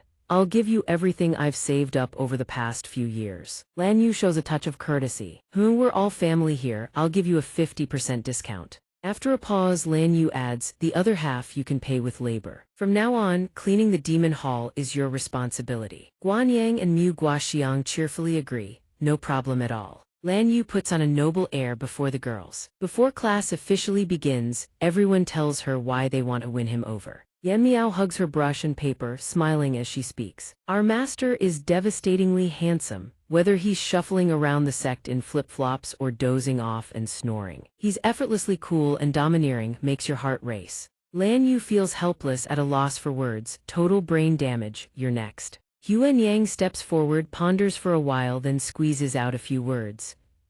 I always feel like I simply can't lose my sect master." Hearing this, Yan Miao bursts out furiously, Lose your head, you never had him in the first place." Guanyang pays Yan Miao no mind. She continues, "After all, the sect master is the most important man in my life." Yan Miao can't take it anymore and cuts in. "Hey, don't jump to conclusions. You can't just claim him like that just because you're scared of other men, so you're forcing yourself onto the sect master." Yu Guaxiang, standing nearby, chimes in as well. "My reason is simple." She props her chin up and muses, "The sect master is a shared resource, belongs to all of his disciples. I don't want certain people hogging all his love for themselves. I want to even the playing field." Seeing that Yan Miao is furious enough to kill, Guanyang frantically grabs her hair to hold her back. "Calm down." Yan Miao thrashes in Guanyang's grip, still seething. HMPH. Lan Yu speaks up to quell the chaos and restore silence. "The pre-class survey is over. Now the real lesson begins, so you can listen while you work." Suddenly, a substitute puppet is tossed out as Lan Yu's gentle, melodic voice rings out. "First off, everyone knows the sect master is extremely powerful. That's in terms of combat effectiveness. She throws the puppet aside to demonstrate. But when it comes to emotions, he's essentially just a shut-in who reads novels and has a simple mind. Targeting a shut-in like that is relatively straightforward. Allow me to introduce the techniques. Bai Fei is secretly hiding nearby. Hearing Lan use words, she thinks to herself, "Lucky I can use the soul projection technique to temporarily check in." She forces herself to listen to Lan use boring tactics. Lan Yu launches into a lengthy speech before quickly wrapping up. In summary, here are the 3 key points for capturing the sect master's heart. First, fulfill any and every request he makes. A simple-minded shut-in has 0 defense against an enthusiastic girl. Yan Miao silently nods in satisfaction. I can always agree to his requests, it's just that he never makes any. Bai Fei, still eavesdropping, pulls out paper and brush to take notes. Second, never show jealousy toward a man like the sect master. There will naturally be plenty of beautiful women around him, but your gentle, generous nature is what will make him linger. Third, when the moment calls for it, force the kiss. You can't just keep chasing with words forever. When the time is right, physical contact is the catalyst that ignites passion. Bai Fei finds this more and more laughable. Ha ha ha, I'm doing this is pure nonsense. If you follow her advice, you'll only end up farther and farther from Yang Ning. Bai Fei's words reach the ears of Lan Yu, Yan Miao, Guanyang, and Mu Guaxiang. Lan Yu's expression darkens as she turns to face her. Oh, Bai Fei, do you have a different take? Bai Fei remains utterly composed, oblivious to Lan Yu's fury. You lot, you are all far too naive about matters of the heart. Do you know why our kind has been able to keep men wrapped around our fingers for thousands of years? Because human women are too soft. They don't understand the true nature of emotions. To win Yang Ning, you must practice the 3 nevers. The moment these words leave her mouth, the 3 girls' expressions turn blank with shock. Bai Fei seizes the opportunity and eagerly shows off. First, never be too eager. Simps never get what they want, anything that comes too easily. A man won't treasure. Yan Miao listens and actually agrees. That actually makes sense. Bai Fei continues. Second, never let Yang Ning get entangled with any other girl. Those beautiful women are dangerous. While none of them have a chance right now, this is the fairest approach for all of you. Third, never initiate physical contact. How shallow is it to rely on touch? A woman who's too handsy will leave a bad impression on Yang Ning. Huan Yang stands up. That sounds very reasonable, but what she's saying is completely different from what Lan Yujai said. Mu Guaxiang chimes in. Bai Fei is probably right after all. Fox spirits understand men best. Lan Yu sneers. Bai Fei, this little speech of yours makes everyone think you have ulterior motives. Bai Fei replies bluntly, what bad intentions could I possibly have? But you are the greatest boy charmer in the entire Wuji sectui. Are you still single? Is your theory really even reliable? Bai Fei tucks her tail and slinks away. I've said enough, you girls figure it out yourselves. Yan Miao fumes, her face flushed red. Both sides have a point, dammit, whose advice do we even follow? Mu Guaxiang murmurs timidly, I'm really afraid of making one wrong move. Calls of your majesty echo one after another. Only when Xuan Fang and Zhu Zhu stand before her does Bai Fei slowly open her eyes. She groggily hears Zhu Zhu's voice. Your majesty, you were spacing out just now. What are you smiling about? Bai Fei jolts awake and denies it. I wasn't smiling. I was just thinking about how to deal with those puppets. She explains further, the puppet clan has been causing us trouble for years. This time your majesty has recovered 20% of her strength. Zhu Zhu asks, puzzled, shouldn't we just wipe them all out? We can already destroy their entire clan. Bai Fei murmurs in response, sure, but this is just to rescue Xia Hua, who's trapped in the forbidden zone. Zhu Zhu looks slightly surprised. Killing all these puppets would be a waste. Why not keep them alive and make them slaves for your majesty? Some dirty work, we really should let others handle it. What does your majesty think? No response from Bai Fei. Zhu Zhu continues calling, your majesty. She snaps back with a start. Oh, whatever, doesn't matter, do as you see fit. Xuan Fang, standing behind her, suddenly spots something on her fox fur and exclaims, what's this? Your majesty was just absent-mindedly copying something a moment ago. Bai Fei's face flushes red as she whips her head back. Don't look, give that back to me right now. Before she can snatch it back, Xuan Fang reads aloud the neatly written words on the paper. Fulfill any request he makes. Third, when the moment calls for it, force the kiss. Your majesty, what exactly are you memorizing? 1. Fulfill every request he makes. 2. Never be jealous. 3. When the moment calls for it, force the kiss. Bai Fei furiously snatches the paper away, stammering. K-kids shouldn't butt into things like this. Once we've secured the map, we set out for the place where Xia Hua is trapped. Xuan Fang hastily responds, "Ah yes, ma'am." A glint flashes through Bai Fei's eyes. She says, 10,000 miles to the west there is an overwhelmingly destructive orate's direction is Yan City. Zuzu offers reassurance. Your Majesty, don't worry, once Sect Master Yi receives word from Donghua he should have already left Yan City. Bai Fei replies. I certainly hope so. Yan City will soon be completely destroyed, hopefully he can make it out alive. The Yan City catastrophe. Looking down from above, the entire city is swallowed by a gloomy sky. Deafening gunshots and blinding flashes of red send flocks of birds scattering in panic toward the horizon. Barrages of gunfire and bullets fly without pause. Everyone is scared out of their minds by the relentless roar of weapons. What's happening? Gunfire melds with agonizing screams, composing a symphony straight from hell. Earthmines, the Earthmines are here, help. A ghostly voice echoes from the distance, growing closer and closer. Finally, it has been triggered. She and the demon lord stand on a high vantage point, gazing down at the sea of chaos and fire. This is only the first wave. The demon beside her responds softly, the forest is done for. Yan City is becoming unsalvageable as everything is being destroyed piece by piece. The rain of bombs and bullets continues endlessly, with no end in sight. Buildings collapse one after another, thick murky smoke blankets the sky, the demon's expression darkens as it speaks. These structures are truly too fragile against earth mines. Nearly every house has been demolished. The demon's face turns ashen, even the bridges can't hold anymore. Even the grandest structures collapse, everything is now reduced to rubble. All of Yan City sinks into mourning. Desolate and hopeless, the poor ghost can only sigh. Yan City is completely finished. Even the central arena is riddled with cracks. Desperate cries for help ring out. Help! The arena is about to collapse. Yang Ning immediately forms hand seals basic skill, level 100. The massive stone fragments slowly descend to the ground. Civilians flee in terror, scattering in all directions. Yang Ning raises a protective barrier to shield everyone. A girl shouts, everyone hurry to the square, get away from the collapse, come here now. Yang Ning turns to his disciples, Lu Qing, Tong protect yourselves, I'm heading up to check things out.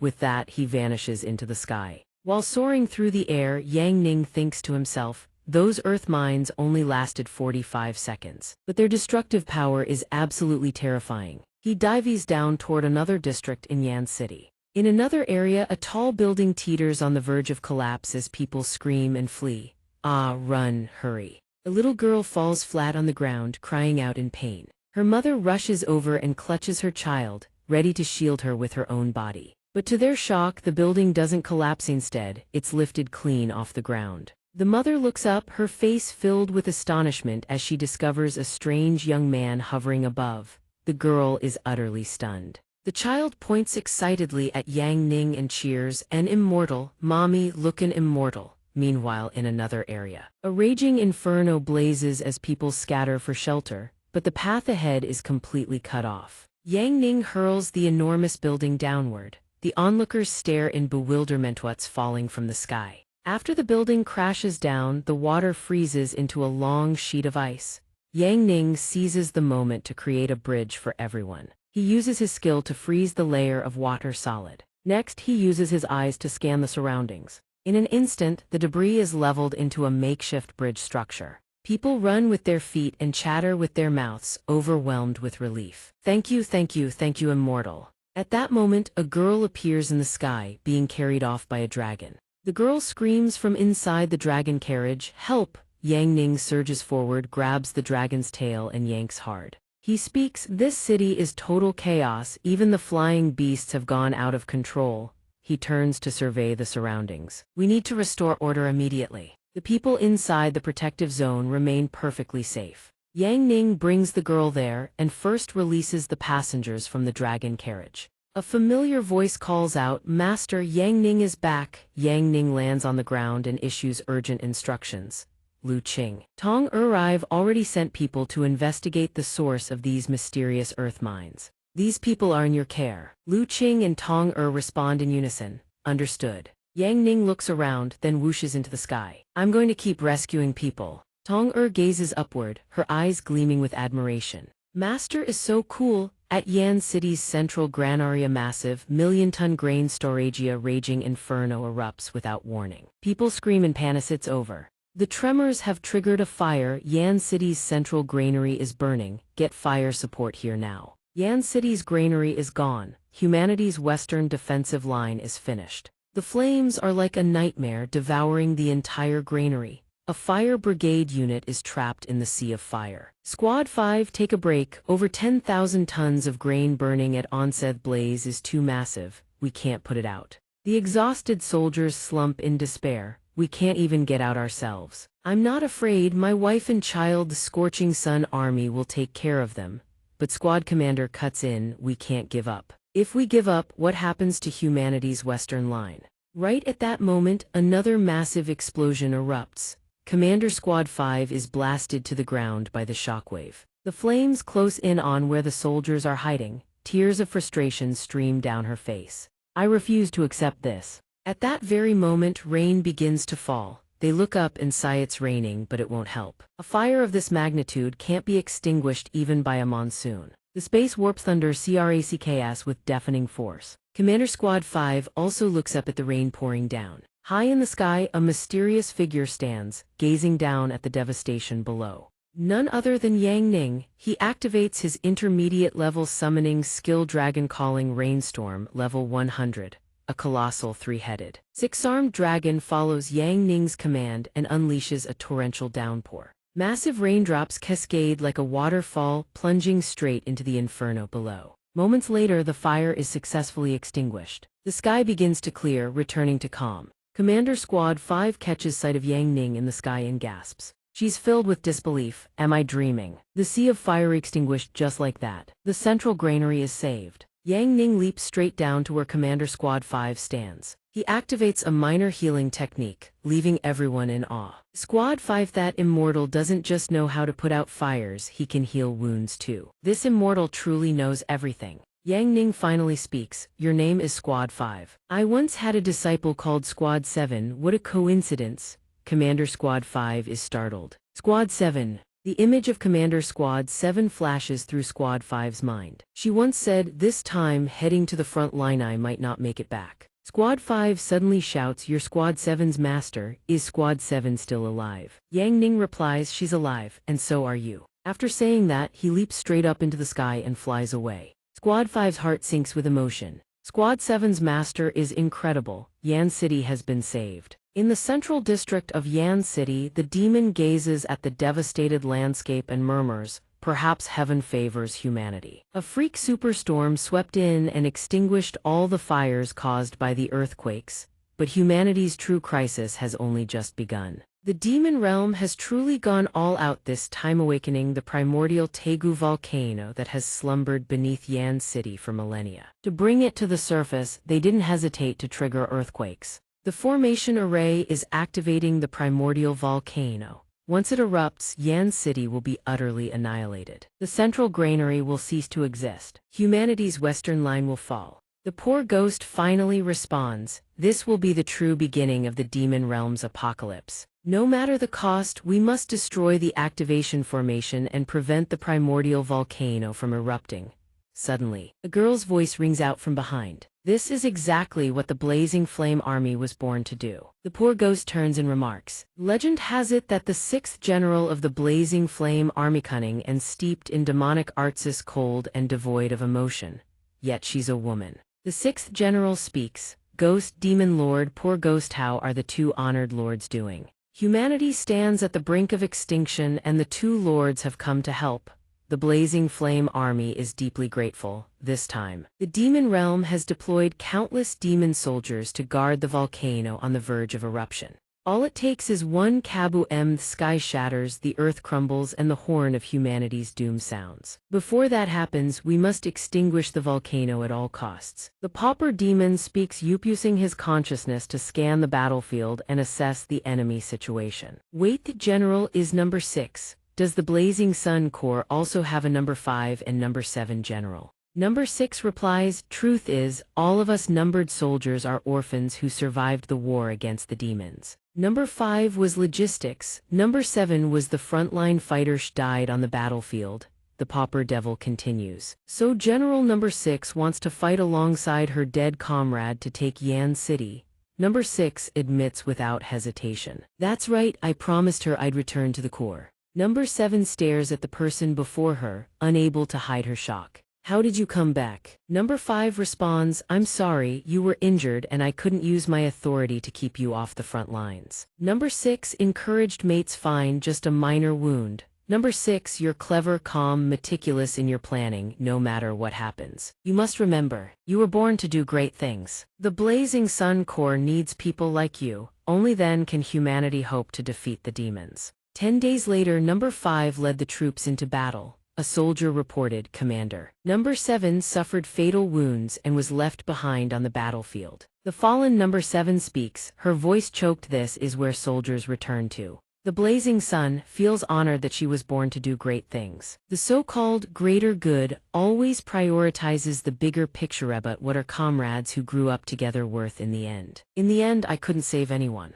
Suddenly, a signal soldier reports the area ahead is a volcanic toxic zone. Wounded soldiers are slowing down. Relying solely on the elite combat guard numbers, breaking through deep enough will be nearly impossible. Elsewhere, the evil demon speaks with a dark expression. Reconnaissance around Yan City is complete. Ahead of us lies a sacred formation made up of the great demon army. We can only break through by force. Pauper devil, make your move. The pauper devil curses under his breath. Damn it, this is a massive blood expenditure. The Blazing Sun Corps better compensate me. Number 7 affirms as long as Yan City holds, the army will definitely compensate the pauper devil. Double the payment, the pauper devil replies. To avoid taking a loss, I have to stop the primordial volcano from erupting. This time, I'm going all in. With that, he activates his super-grade technique bean soldier summoning. A horde of silver rank minions materializes. They charge aggressively toward the demon horde ahead.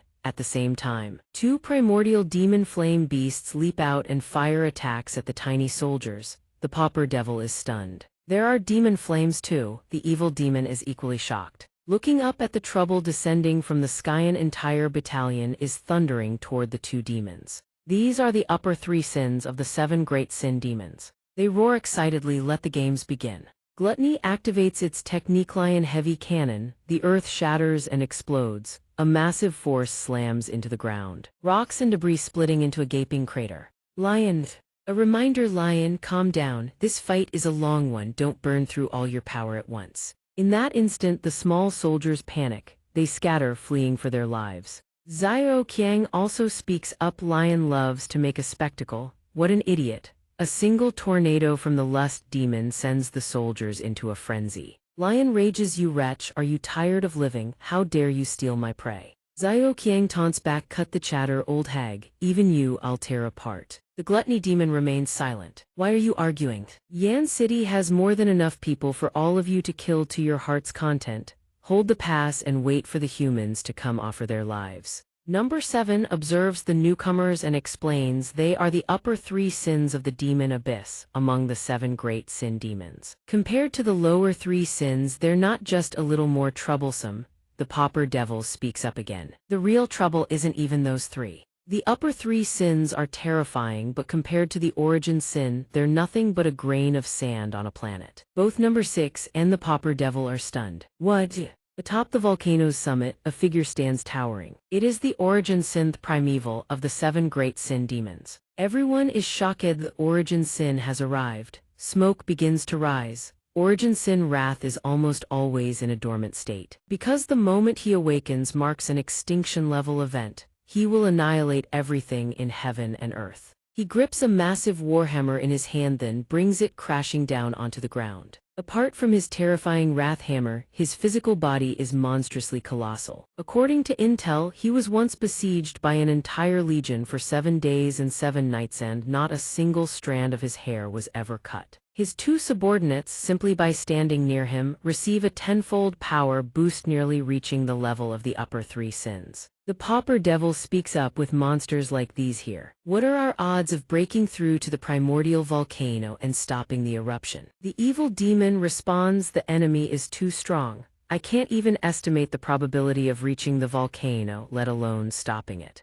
Number 6 speaks, before we reach the primordial volcano, we'll most likely be wiped out entirely. But we have to bet that one person can break through to the very end, surpass the upper three sins, surpass the origin sin, and stop the eruption. The evil demon sighs, save xianxia, save humanity. They all stare ahead, thinking the same thought, we can only charge forward. Then they shout in unison, move out. Xiao reports, Master, all intel has been synced. Have you received everything, Master? A line of information appears, special summoning life form detected, Yi Yang Jai Jai Niang. Yang Ning responds, Xiao I see, so these demons are causing trouble, let me handle it. He extends one hand into the void, thinking this time, I need a sturdier sword. Suddenly, a sword materializes before number 6. Someone shouts from afar, that's my sword. The sword immediately flies toward the speaker, it's Yang Ning. He grips the sword in hand. Xiao observes and remarks, I can detect that the master is about to use a limited skill. Limited skills are class-specific abilities with restricted usage, default usage count 1. Yang Ning raises the sword high. Arcs of golden lightning crackle along its blade. Limited skill, activated lightning cultivator, mid-tier class skill, 1 sword slaying 10,000 demons, level 100. A grid-like net gradually forms, enveloping the entire mountain. From where Yang Ning stands, a crimson aura radiates outward. The targeting notification appears, targets confirmed and tagged 1, 1334, 1335, 1336, 1337, 1338. Targeting system, all monster positions locked. They are still howling and screeching, devour them all. Targets 1339 humans, 1340, 7442, 7443, 7444, even the flying monsters. Tagged within the 10,000 meter range, 9,999.1.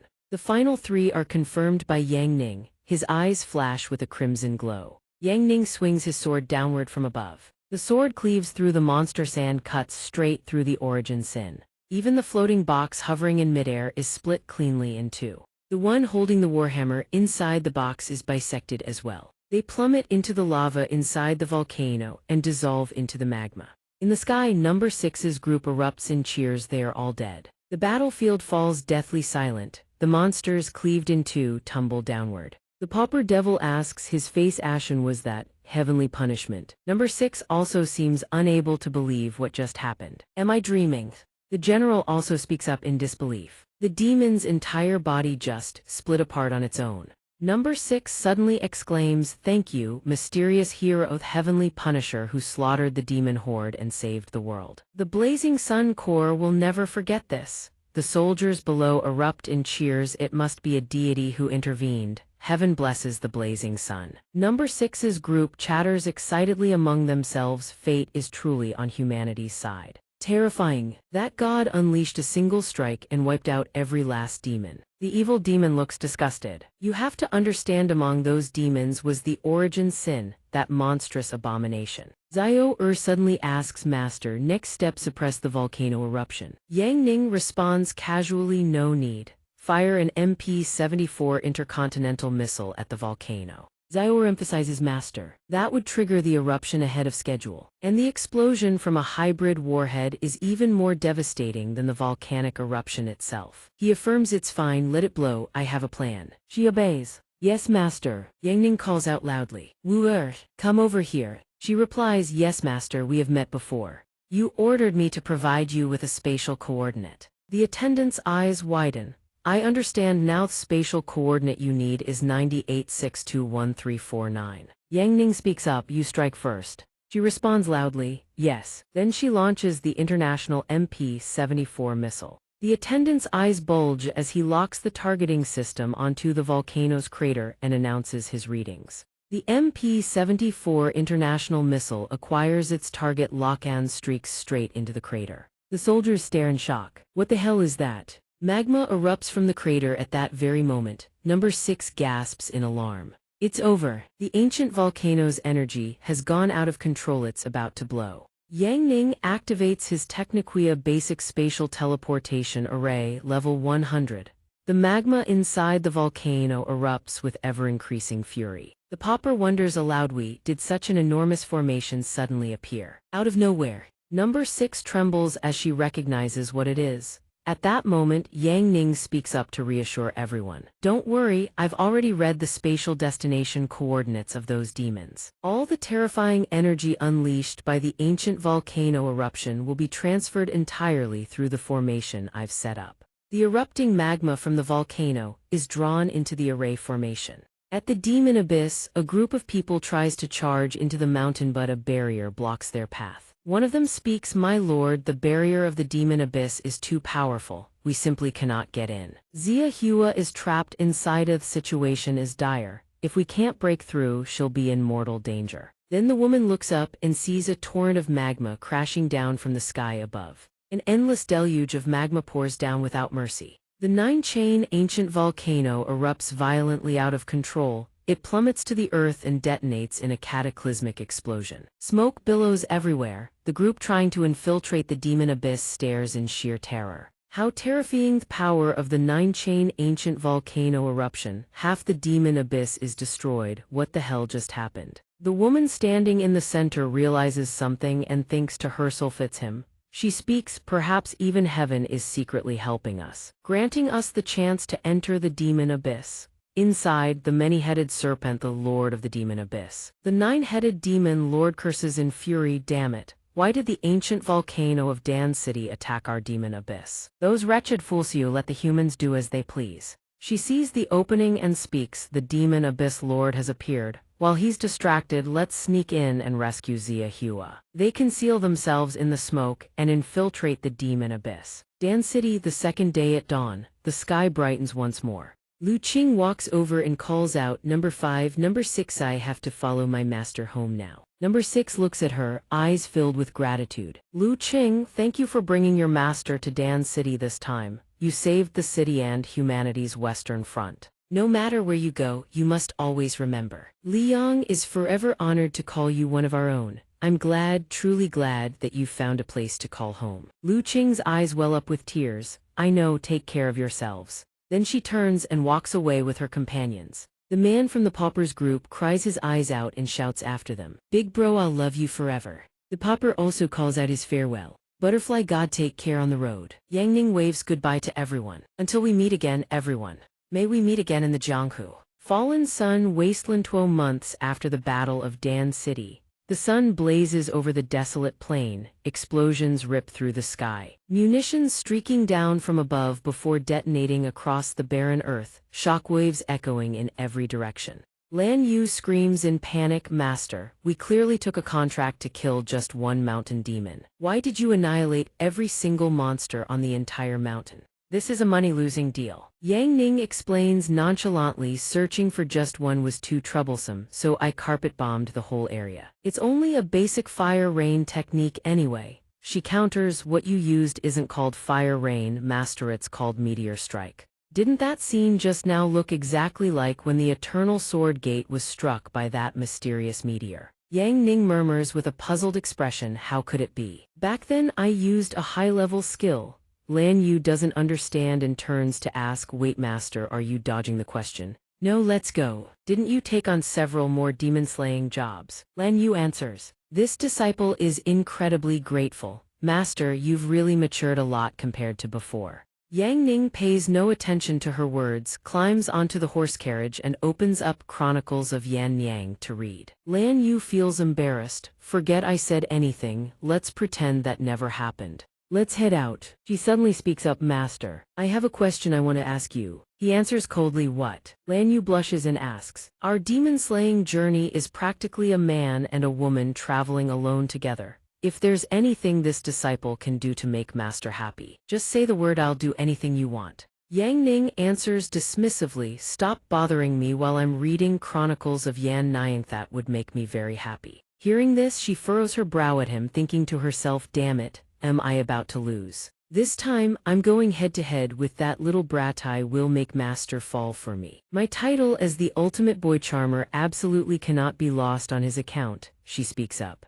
I wonder if the harsh environment outside is the reason. Master, my fair, slender legs are feeling a bit uncomfortable. He replies lazily, must be your blood type acting up. If you're uncomfortable, drink more hot water. Suddenly, a group of people approaches from afar and shouts, Little miss, our scouts have been watching you for a while now. Just a word of advice, that flirting won't get you anywhere in the end. That pretty boy obviously can't appreciate what's in front of him. Bring your money and come be my woman instead. Turns out they're bandits. After saying this, they all burst into laughter. Lan Yu demands, what kind of nonsense are you bandits spouting? Suddenly Yang Ning speaks up. Hold the Chronicles of Yan Yang for me, I've got something to deal with. She grips the whip in her hand, her face twisted in a scowl. These small fry don't need master to lift a finger. I've traveled the north and south, handling them is no problem at all. These bastards dare call me a bootlicker, all of you. She lashes the whip forward with full force. A bandit takes the hit and is sent flying with a scream.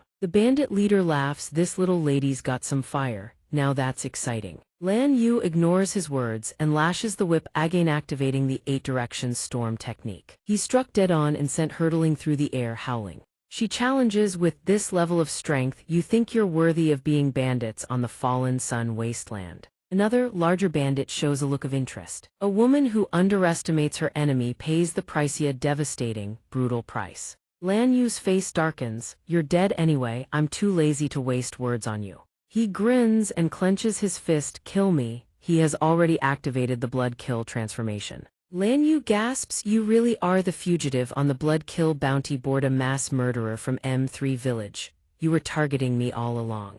Exactly, if it weren't to lure you out, who the hell would ride this junk wagon back and forth around here? Now hold still and accept your fate. He grabs her whip and sneers, this woman sure knows how to schemaskery indeed. Too bad you're far too weak, I'll deal with you first. Then kill that pretty boy. Lan Yu is yanked into the air and screams. At that very moment, a figure swoops in and catches her. Yang Ning holds Lan Yu tightly in his arms and roars, how dare you touch my disciple. The bandit stares in shock. This bookworm actually knows some kung fu. His face darkens as he demands, I only have one question, is your power drawn from the demon abyss? He grins and admits it freely, that's right. I once obtained the blood of the demon abyss. 1 finger is enough to kill 100 men. In an instant, Yang Ning snaps the whip, hurling the bandit away. The bandit barely manages a cry before the whip slashes through every remaining bandit in succession, severing their heads from their bodies. After dispatching every last one of them, Yang Ning speaks without a trace of emotion, clean up. The two of them resume their journey on the carriage.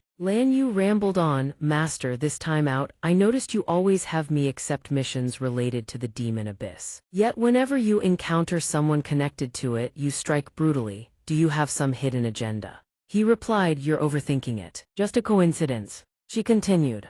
The demons have been quieter than usual these past 2 months, yet Master keeps provoking them. It just feels like Yang Ning is playing possum right, no-napping through everything. Lan Yu didn't get a reply, so she called out Master, but he remained silent. Yang Ning gazed up at the distant sky. At Liuori City, the Shen family estate, Lan Yu spoke up, add another 100,000 gold coins. Or I'm walking. Shen-san cried out, Miss Lan Yu, you can't do this to us. Didn't we clearly agree on 100,000 gold coins? You jacked up the price the moment you showed up. Our family is about to go bankrupt, where would we get that kind of money? She sat down in a chair and continued, Master Shen jests. You neglected to mention beforehand that the demon you wanted dealt with is the Earthheart Elder. The Earthheart Elder is a city-destroying class demon who has lived for over 1,000 years. He may not be the strongest in the demon abyss, but he's the oldest. He feeds on towns and cities, devouring the life force of entire populations, turning them into wasteland and sand.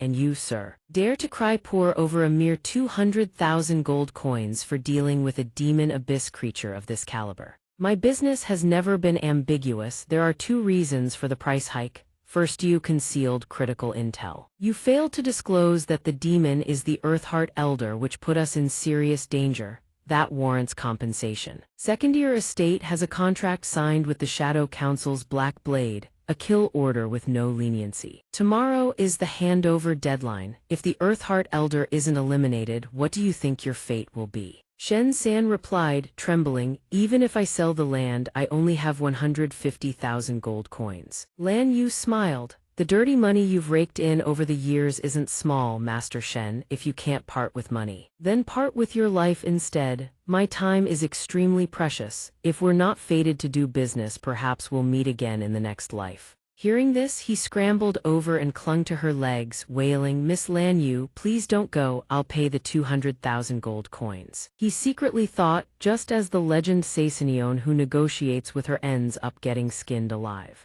Lan Yu sighed, if you'd been this decisive from the start, everyone would have been happy. Playing the pity card with me doesn't work. Master, I'll have to trouble you to take action now. Zhen Bio was puzzled. Miss Lan Yu, weren't we told the person coming was Yi Shen, the one who saved the Western human defense line? I can't sense his cultivation realm at all. He's clearly just an ordinary person. Lan Yu warned, don't talk too much. If you bother my master while he's working, that'll cost extra. Yang Ning suddenly tapped the ground. Shen Bio and Shen San continued chatting among themselves. After summoning the Peerless Shade, the cooldown was a bit long. Otherwise, having it out would have made locking onto the demon's position much more convenient. He pressed both palms flat against the earth, listening for something. Shen San frowned and asked, if you can't eliminate the Earthheart Elder, I won't pay a single coin. Looking at that crack in the ground, does he really think the Earthheart Elder is just going to crawl out on his own?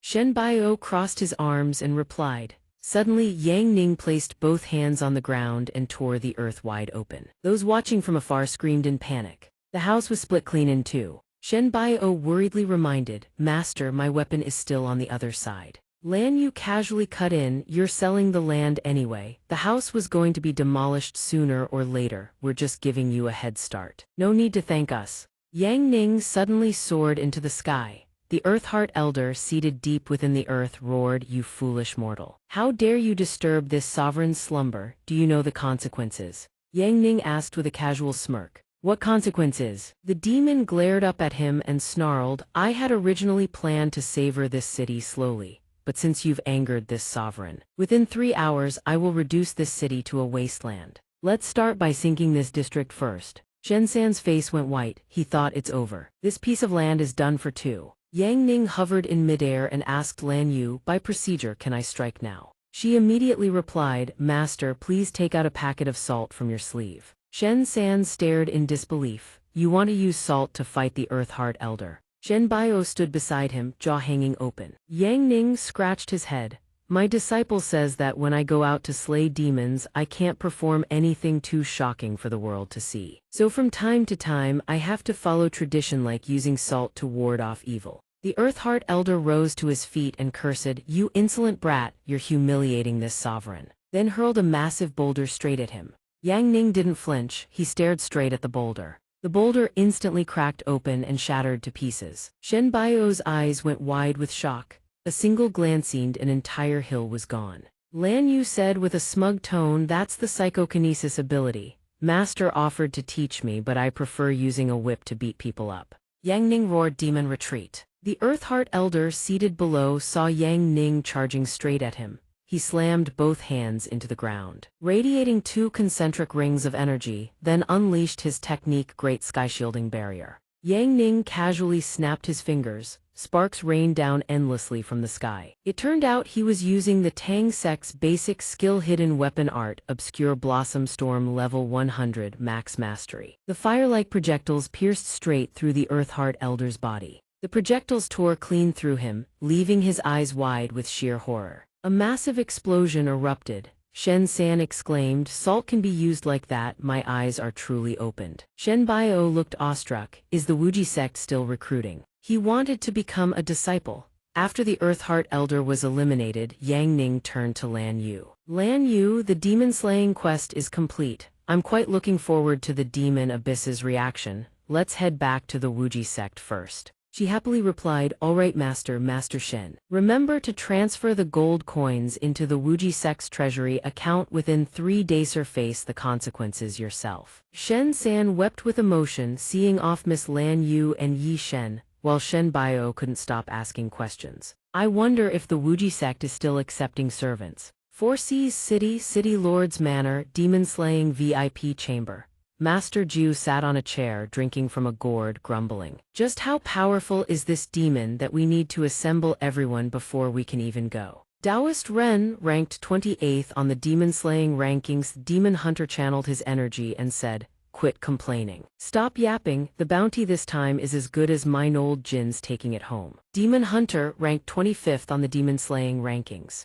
Lan Yu sat beside Yang Ning in silence for a moment, then cautiously asked, "Master, you won't blame me for picking up one more job after we already arrived in Four Seas City, will you?" She really didn't want to take it either, but the bounty was so staggering she couldn't help being tempted. A bounty of 500,000 gold coins was simply too alluring, and Yang Ning didn't feel it was any trouble at all. With his strength, he said with absolute confidence, "No problem."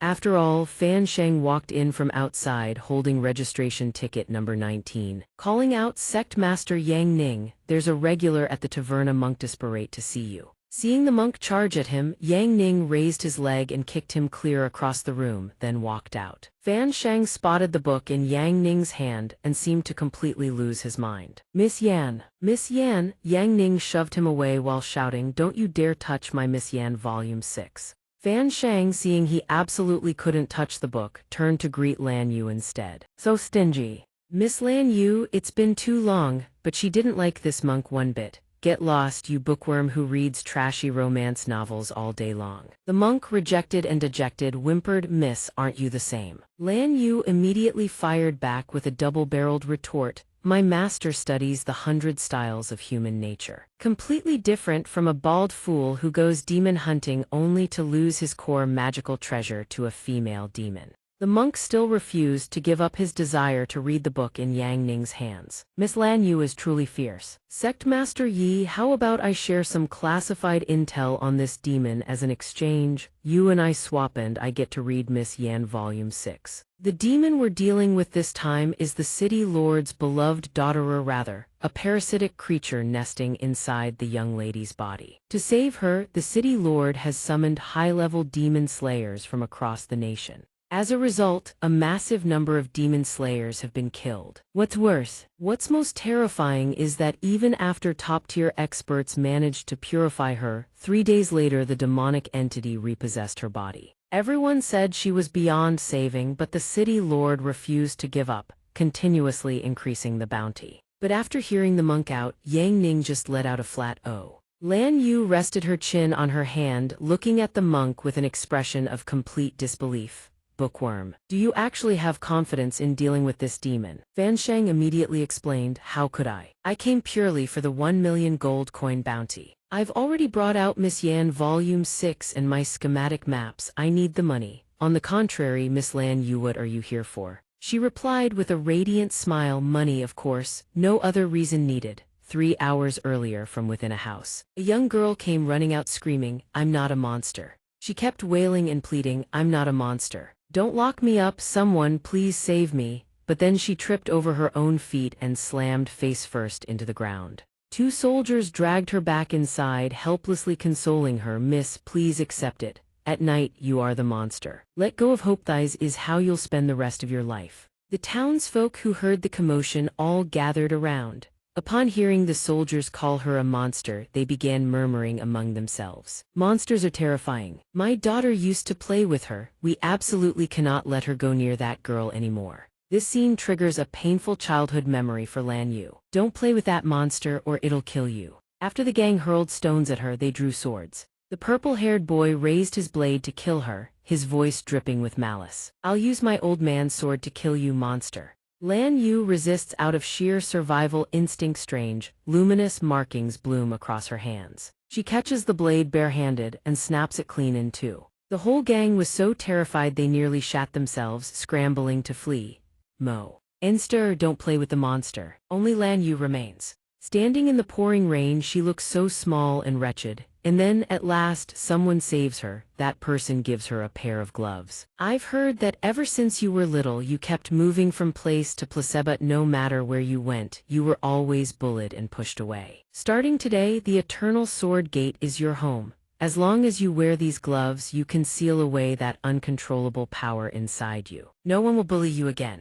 She recalls her small, pitiful self back then, her heart hardening with resolve. I will never let anyone find out I'm a monster. In her memory, the young Lan Yu stares at the gloves, tears of gratitude streaming down her face. Thank you, Master. She pulls out a quest scroll and makes a request to join Yang Ning. Master, this money is something we must earn, and that girl, I have to save her. Just then, a soldier calls out names in order, his voice booming. Exorcists number 11 through 20, please report to the young Mrs. Exorcism Hall. The group is guided past a small lake. 9 exorcists enter the grand hall and face Zhao He. He clasps his fists and bows low, his voice desperate as he pleads with them. I beg you, masters, please save my daughter's life. If you can save her, aside from the bounty, I will grant any one request of yours. I, Zhao He, city lord of Four Seas City, humbly beg you to save my daughter. After being captured, Miss Zhao has been locked inside an iron cage. She sits inside it, whimpering helplessly. Rank 73 on the exorcism board, Zhanzhai. Yi Yang, ranked on the demon-slaying board, not yet entered. Yi Shen, ranked 9th on the demon-slaying board. At that moment, Zhanzhai steps forward and volunteers. Leave it to me. She makes her request to Zhao He, just release my big brother from death row. He agrees instantly. No problem, as long as you can save my daughter, even a death row prisoner can be pardoned. Even a death row inmate can be granted amnesty. With Zhao He's word secured, she walks over, opens the iron cage door and steps inside. She gazes at Miss Zhao within the cage. The moment Miss Zhao spots Zhanzhai, she latches onto her. Big sister, I'm so scared. Zhanzhai catches Miss Zhao and gently soothes her. There, don't be afraid. Let big sister take a look, will be fine soon. But in that instant, Miss Zhao's expression twists. Her eyes turn sinister and demonic. She opens her mouth wide and lunges to take a bite out of Zhanzhai. Zhanzhai dodges nimbly and snarls, demon, ambushing me won't be that easy. But Miss Zhao seizes the opening and sinks her teeth into Zhanzhai's shoulder. Zhanzhai lets out a blood-curdling scream as fangs pierce her neck. The onlookers are stunned by Miss Zhao's terrifying speed. This demon is fast as hell. After finishing off Zhanzhai, she leaps up and sits cross-legged atop the iron cage, looking down at them with utter contempt. Is that all? What kind of trash showed up today? Just as Lord Jiu steps forward, Elder Dia charges in Hai's fishing rod thrust straight at the demon's face. Demon, don't you dare cause trouble. Leave it to this old man to handle you. Old brother, let me have this one. Don't compete with me this time. Fan Shang watches from behind and immediately recognizes the two. Lord Jiu and Elder Diu both are top-tier masters ranked within the top 30 on the demon-slaying board. They always claim to be each other's worst enemies, but the moment one of them is in trouble, the other will throw themselves into the fray without hesitation. Miss Zhao lets out a piercing shriek and charges. Lord Jiu immediately exhales a plume of smoke, great fury flame. The moment the smoke cloud surges forward, Miss Zhao dodges effortlessly. But in that exact instant, Elder Dia lashes out with his demon binding rope and wraps her tight. The demonic binding rope cracks her down into the ground. Seizing the opening while she's restrained, Lord Jiu blows a ring of fire that encircles her. Zhao He sees this and panics, afraid his daughter will be hurt, rushes forward. Don't harm my daughter. Elder Dia quickly reassures him. Rest assured that smelly Taoist's demon refining fire only harms demons. Humans won't be injured. I'll extract the demon right away. With that, he swings his fishing rod upward. A wad of pitch-black demonic chi is yanked out, tangled and bound by the enchanted line. Zhao He thinks it's over and nearly weeps with relief. Thank heavens! Fan Shang can't help but marvel from behind. The legendary Wynendrad duo truly lives up to their name. Lord Jiu doesn't stand idle either. He produces a gourd from its mouth. A blazing red chi erupts, blazing crimson purge. It wraps around the demonic chi and sucks it into the gourd in his hand. Purification complete. Miss Zhao regains consciousness, looking around in confusion. Lan Yu watches and feels a wave of relief wash over her. Thank goodness she's saved. But a sudden scream makes her freeze in her tracks. Miss Zhao has severed one of Lord Jiu's arms. He howls in agony, but she doesn't stop there. She lunges forward, aiming to finish him off. Elder Dia sees this and rushes to his old friend's side. He grits his teeth, staring at her in disbelief. Impossible, but the moment he gets close, Miss Zhao swishes, severing both his head and an arm in one strike. After dispatching one opponent, she floats in midair and taunts everyone below. Pathetic humans, come try to exorcise me. Fan Shang can no longer stand idle. He unleashes his technique Celestial Scripture Summon and bellows Seal. As the heavenly scripture brushes past Miss Zhao, she is instantly imprisoned back inside the cage. The monks are stunned of the strongest exorcists present, and they still failed. This demon is terrifying, it can resurrect itself. Perhaps the only way is to kill the host along with the demon. Yang Ning speaks up from behind, addressing her gently. Lan Yu, let me handle it. She lowers her head, her expression unreadable. Only her lips move, barely forming words. Master, can I try? I want to say something to her. He doesn't stop her, he simply nods. She approaches the iron cage. Miss Zhao spots her and smiles. Big sister, you're so pretty. Lan Yu's voice comes soft and gentle like a whisper. Little one, big sister wants to tell you something. The only person who can save you is yourself. Miss Zhao stares blankly, her face a mask of confusion. Lan Yu looks at her with unwavering resolve and repeats, the right to control your own body must be held by you alone. If you don't want to be a monster forever, if you want to return to the normal world, then take your body back. Inside the cage, Miss Zhao trembles, her voice fragile and uncertain. Big sister, can I really do it? Lan Yu encourages her, you have to believe in yourself. She nods obediently, big sister, I understand. But in the blink of an eye, her expression does a complete 180. She opens her big, round eyes wide, staring straight at Lan Yu. But big sister, I can see the monster inside your body too. You can't control it either. In her pupils, Lan Yu's demonic silhouette reflects back in all its eerie glory. We're the same kind, aren't we? Why don't we just destroy this world together? Destroy the world that despises us. Pinned by that stare, Lan Yu freezes on the spot as if paralyzed. The demonic aura sealed within her stirs, surging upward as if provoked. Miss Zhao's voice acts like a catalyst, triggering the dormant demonic energy inside Lan Yu. She begins losing control to the demonic aura, repeating Miss Zhao's words, destroy the world that fears us. That's right, I'm a monster too. No one will ever accept a monster.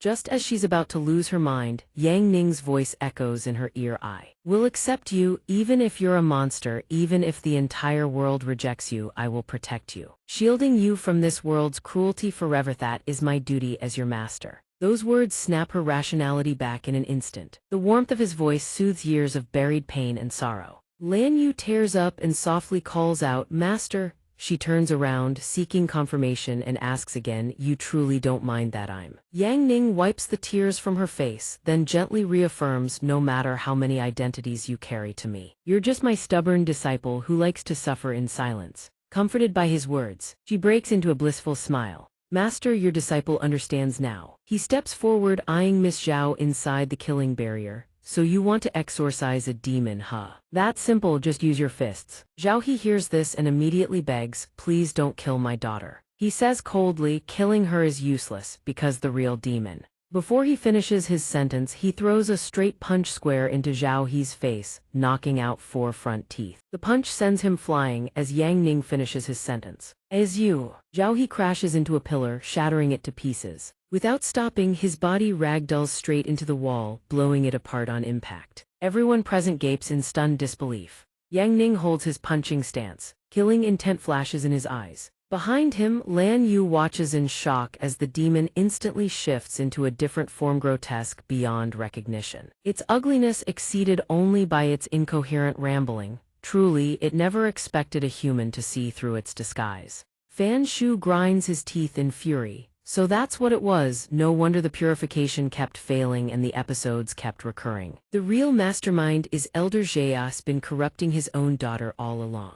The demon cackles with newfound arrogance. She's no longer my daughter. I obtained the demon abyss bloodline long ago and evolved into the supreme existence. She was nothing but bait to lure demon hunters right to me. The young girl suddenly breaks free from the demon's control and collapses. Lan Yu watches the earth-shattering spectacle unfold before her eyes, unable to contain her excitement. The demon blathers on without acting.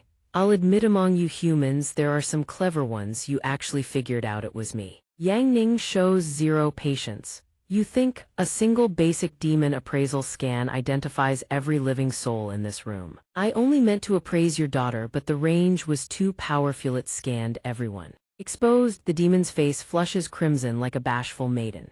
A true player fears no storm. The demon strikes first. Let my annihilation eye technique send you to your grave. Skill activated, demon eye soul destroying wave. Yang Ning has never been one to back down. I techniques, I know those too. Skill activated basic thunder flash ILVL 100 max. The demon's eyes split apart in sheer terror. A massive explosion erupts. The young girl, freed from mind control, collapses to the ground. Lan Yu surveys the situation, lets out a long breath, and breaks into a deeply satisfied smile. Half an hour later, outside the city lord's residence, Yang Ning idles about chatting with a catavan. The cat can't catch a break. So, do you think Yan Niang is really the empress the rebels are looking for? Quit stalling, let's go find Yan Niang already. Lan Yu happily walks out from the city to deliver the report. The little girl is fine now. Thank you, master. She's no longer a monster. Yang Ning, well-meaning as ever, adds his own observation. Actually, you're not a monster either. Lan Yu freezes, caught completely off guard by his words. He ignores the cat entirely, giving her his full attention. It's just that your innate power is too strong and you don't know how to control it. That causes mutation and energy overload. Once we're back, I'll teach you ability suppression arts. That way, you can master your own power. Lan Yu replies calmly, I don't care whether I'm a monster or not. The only thing I care about is being your disciple forever. Fan Shu seizes the opportunity to grovel. I don't care if Miss Lan Yu is a monster either. Can you spare me some money to buy Yan Niang's autograph? Seeing this idiot ruin the mood, Yang Ning delivers a kick to send him flying. Get lost. Having said everything he needed to, Yang Ning turns to leave, not forgetting to add, head back to the sect first. I have one more thing to take care of, it won't take long. Lan Yu replies promptly, not forgetting to tease. All right, I'll head back first. Master, don't you go eloping with Bai Fei, got it? In a barren wasteland, Yang Ning stands on elevated ground and commands, come out. Moments later, 3 demon figures leap up to where Yang Ning stands. Yang Ning doesn't even bother turning around, asking with disdain, what do you want? This ugly thing with a human body and serpent tail is that. One of the 6 great heads of the demon abyss, a dream demon, speaks cryptically, revealing its purpose. The lord of the demon abyss wishes to see you. Yang Ning with towering arrogance demands. The demon abyss, that's a demon realm drifting through the void. Finding it isn't exactly easy. But I have zero interest in the demon abyss. If he wants to see me, tell him to come to the Wuji sect himself. The dream demon exhales a wave of demonic energy, sneering, that's not your call to make. All 3 demons unleash a combined blast of demonic energy at Yang Ning. He sustains not a single scratch. That's it. A crystal prison materializes around him. The 2 serpent demon underlings stare in shock. Are you really the legendary Yi Chen? No matter, Dream Demon Lord's crystal seal is formidable. Regardless, it worked. We've earned our merit, let's drag this one back to the Demon Lord. All 3 lunge forward, pin him down, and vanish into a plume of smoke. The rocky outcrop, bustling just moments ago, returns to its desolate silence. Inside the demon abyss's crystal prison, Donghua stands alone in a corner. In stark contrast, the atmosphere in the cell is surprisingly lively. Cards are dealt. When the round ends, Bai Fei still holds cards in her hand. She panics, oh no, I lost again. Xianxia speaks up, the card game that Sect Master Yi taught our lord is truly entertaining. The one beside her adds apologetically, forgive me, my lord. Xianxia of the 4 great guards flips her final card. Last card played, I win again. Su Zhu chimes in, Xianxia is the strongest strategist in our Kinkyu clan. It's only natural we too lose to her. But our lord seems especially invested in winning at this game. Is it because the game Sect Master Yi taught Yaoyu refused to lose to anyone outside the clan? Bai Fei, red-faced with embarrassment, flies into a rage fight. Don't you all want to win? Why even bring up that clueless fool? The next to speak about Bai Fei's dark past is Xianxia. The opportunity that Sect Master Yi created was meant to save us, but instead, we were chased down and dragged back by the 9-headed demon lord. That day's scene flashes through Xianxia's mind. Bai Fei hangs her head, taking all the blame upon herself. Unfortunately, I've only recovered 20% of my strength. We have to find a way out. In 3 more days, he'll move us to the enemy's stronghold. Qiuzhu, Chunfeng, and Xianxia suddenly grew anxious. Donghua doesn't join the conversation, only watching from the outside. Bai Fei gives the order, Xianxia, tell us your plan to escape the demon abyss. After Bai Fei's prompt, Xianxia lays out the plan. We secretly set up a spatial formation now. When we're escorted to the crystal prison, we activate the formation and escape. Those things up there are watching us the entire time. Bai Fei speaks up with absolute confidence. No problem, I'll lock down their senses. As long as the nine-headed demon lord doesn't come to patrol, there won't be any issues. Xia Hua lowers her gaze. She ponders for a moment, then speaks right now. The nine-headed demon lord and the big shots of the demon abyss are probably in the Scarlet Phoenix Nation, playing their little survival judgment game. They won't return to the demon abyss anytime soon. Chun Feng repeats the keyword in confusion, a survival judgment game. The nine-headed demon lord is a calamity-level demon capable of destroying entire nations. He frequently leads his subordinates to invade and capture small, weak human nations. After gaining control, he starts playing his Gameth judgment of humanity's survival. The six great demon abyss lords, Ghost Slayer, Demon Remnant, Blood Fee, Monster Chi, force the strongest humans to play chess against them, or select the mightiest warriors to duel the demon lords head-on. The fate of humanity is decided entirely by the outcome. But until now, the humans of 5 small nations have all perished because of it. Bai Fei rests her chin on her hand. That's truly awful, she says with indignation.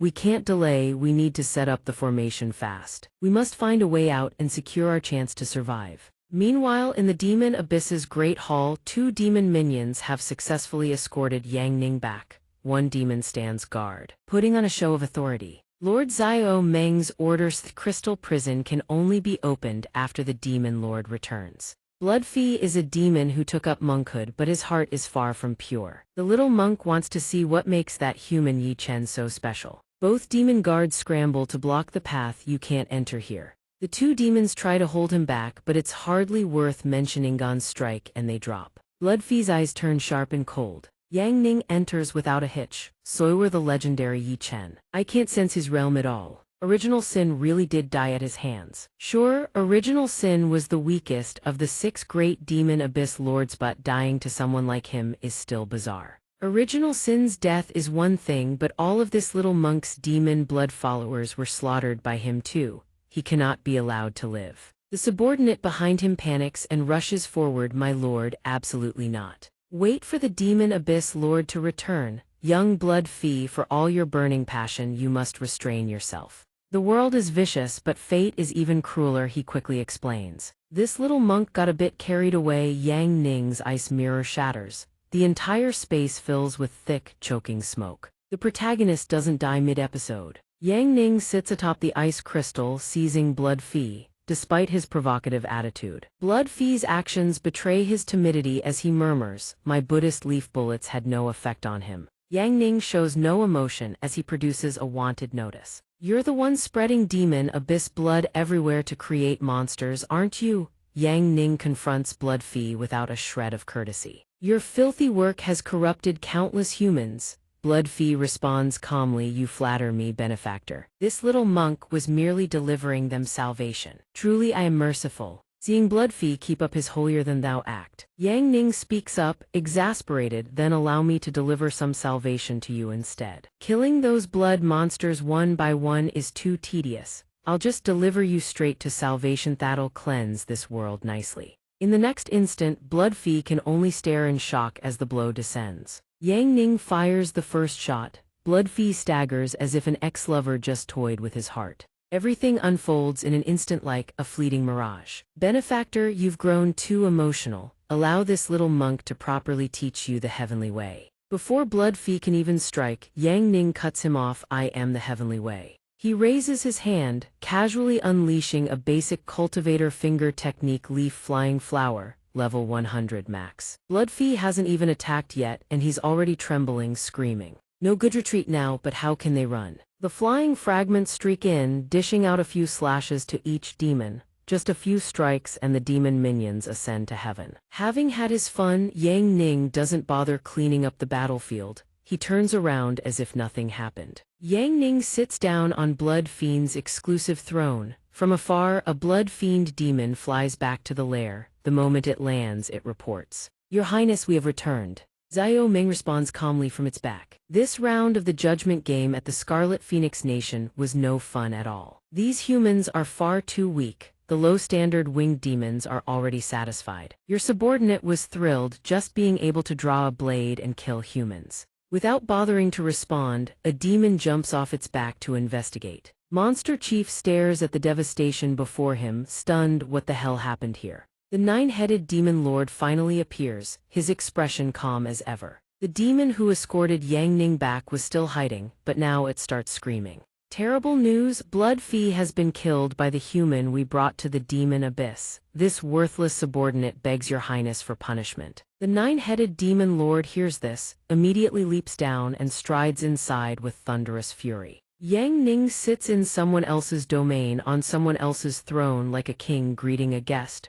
You're finally back, he says, let's play a game. It's called the Judgment Game, the Demon Abyss's survival. If you win, you get to keep living. If you lose, every last demon in the Demon Abyss gets slaughtered. Demon Remnant can't help but frown in confusion. The Judgment Game, the nine-headed demon lord, unfazed, issues a cold threat. Human, the Demon Abyss has never been a place where you can throw your weight around. Yang Ning's expression darkens, he speaks in an icy tone. Monk, just now you couldn't even handle a single finger of mine. You lot really want to resist me. The nine-headed demon lord roars. Ha, a single strike from me could kill even Blood Fee. You've gone too far. You think killing Original Sin and Blood Fee means you can do whatever you want in the Demon Abyss. Is that so? Demon Remnant chimes in alongside. Exactly, how can the demon lord's domain allow someone like you to run wild? Yang Ning unflinching stares them down. Can't run wild, you say? Then two massive bursts of power erupt. Kaboom, the deafening explosion rings out.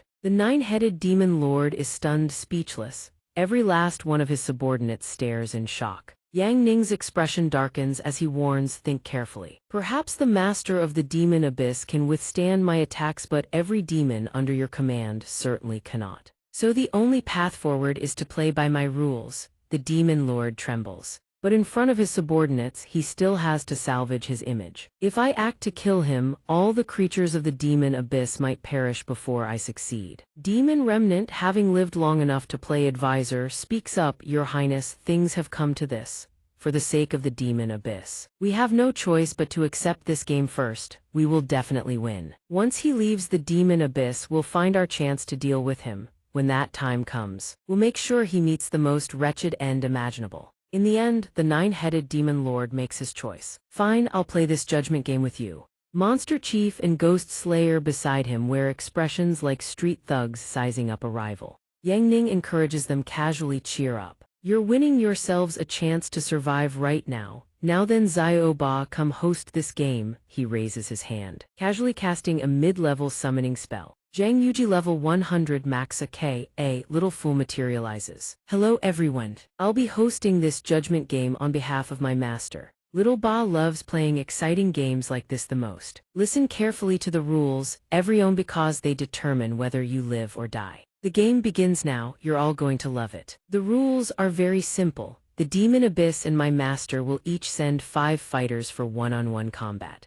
Have you Demon Abyss folks been thinking your chance has finally come? By the Master's special grace, the Demon Abyss only needs to win 2 out of 5 matches for the challenge to succeed, and you shall receive the Master's pardon. Maz, how merciful, Zio Ba loves it and you all will too. Quai th letter 1e7 and qu letter 1ef7 tr letter 1e3m watched the scene, practically itching with impatience. Yang Ning snapped his fingers. Ngu Ko, catching his cue, called out, then let the first match begin. A goodwill reminder: if the Demon Abyss wins 2 matches midway through the game, you all get to keep living, so struggle all you want. Should the Demon Abyss lose 4 consecutive matches, the Demon Abyss shall be annihilated. Demon Abyss, you may now send out your first player. Quai th letter 1e7 roared with fury, let me go first. But the Demon Lord held him back. Qu letter 1ef7 tr letter 1e3m was to take this fight instead.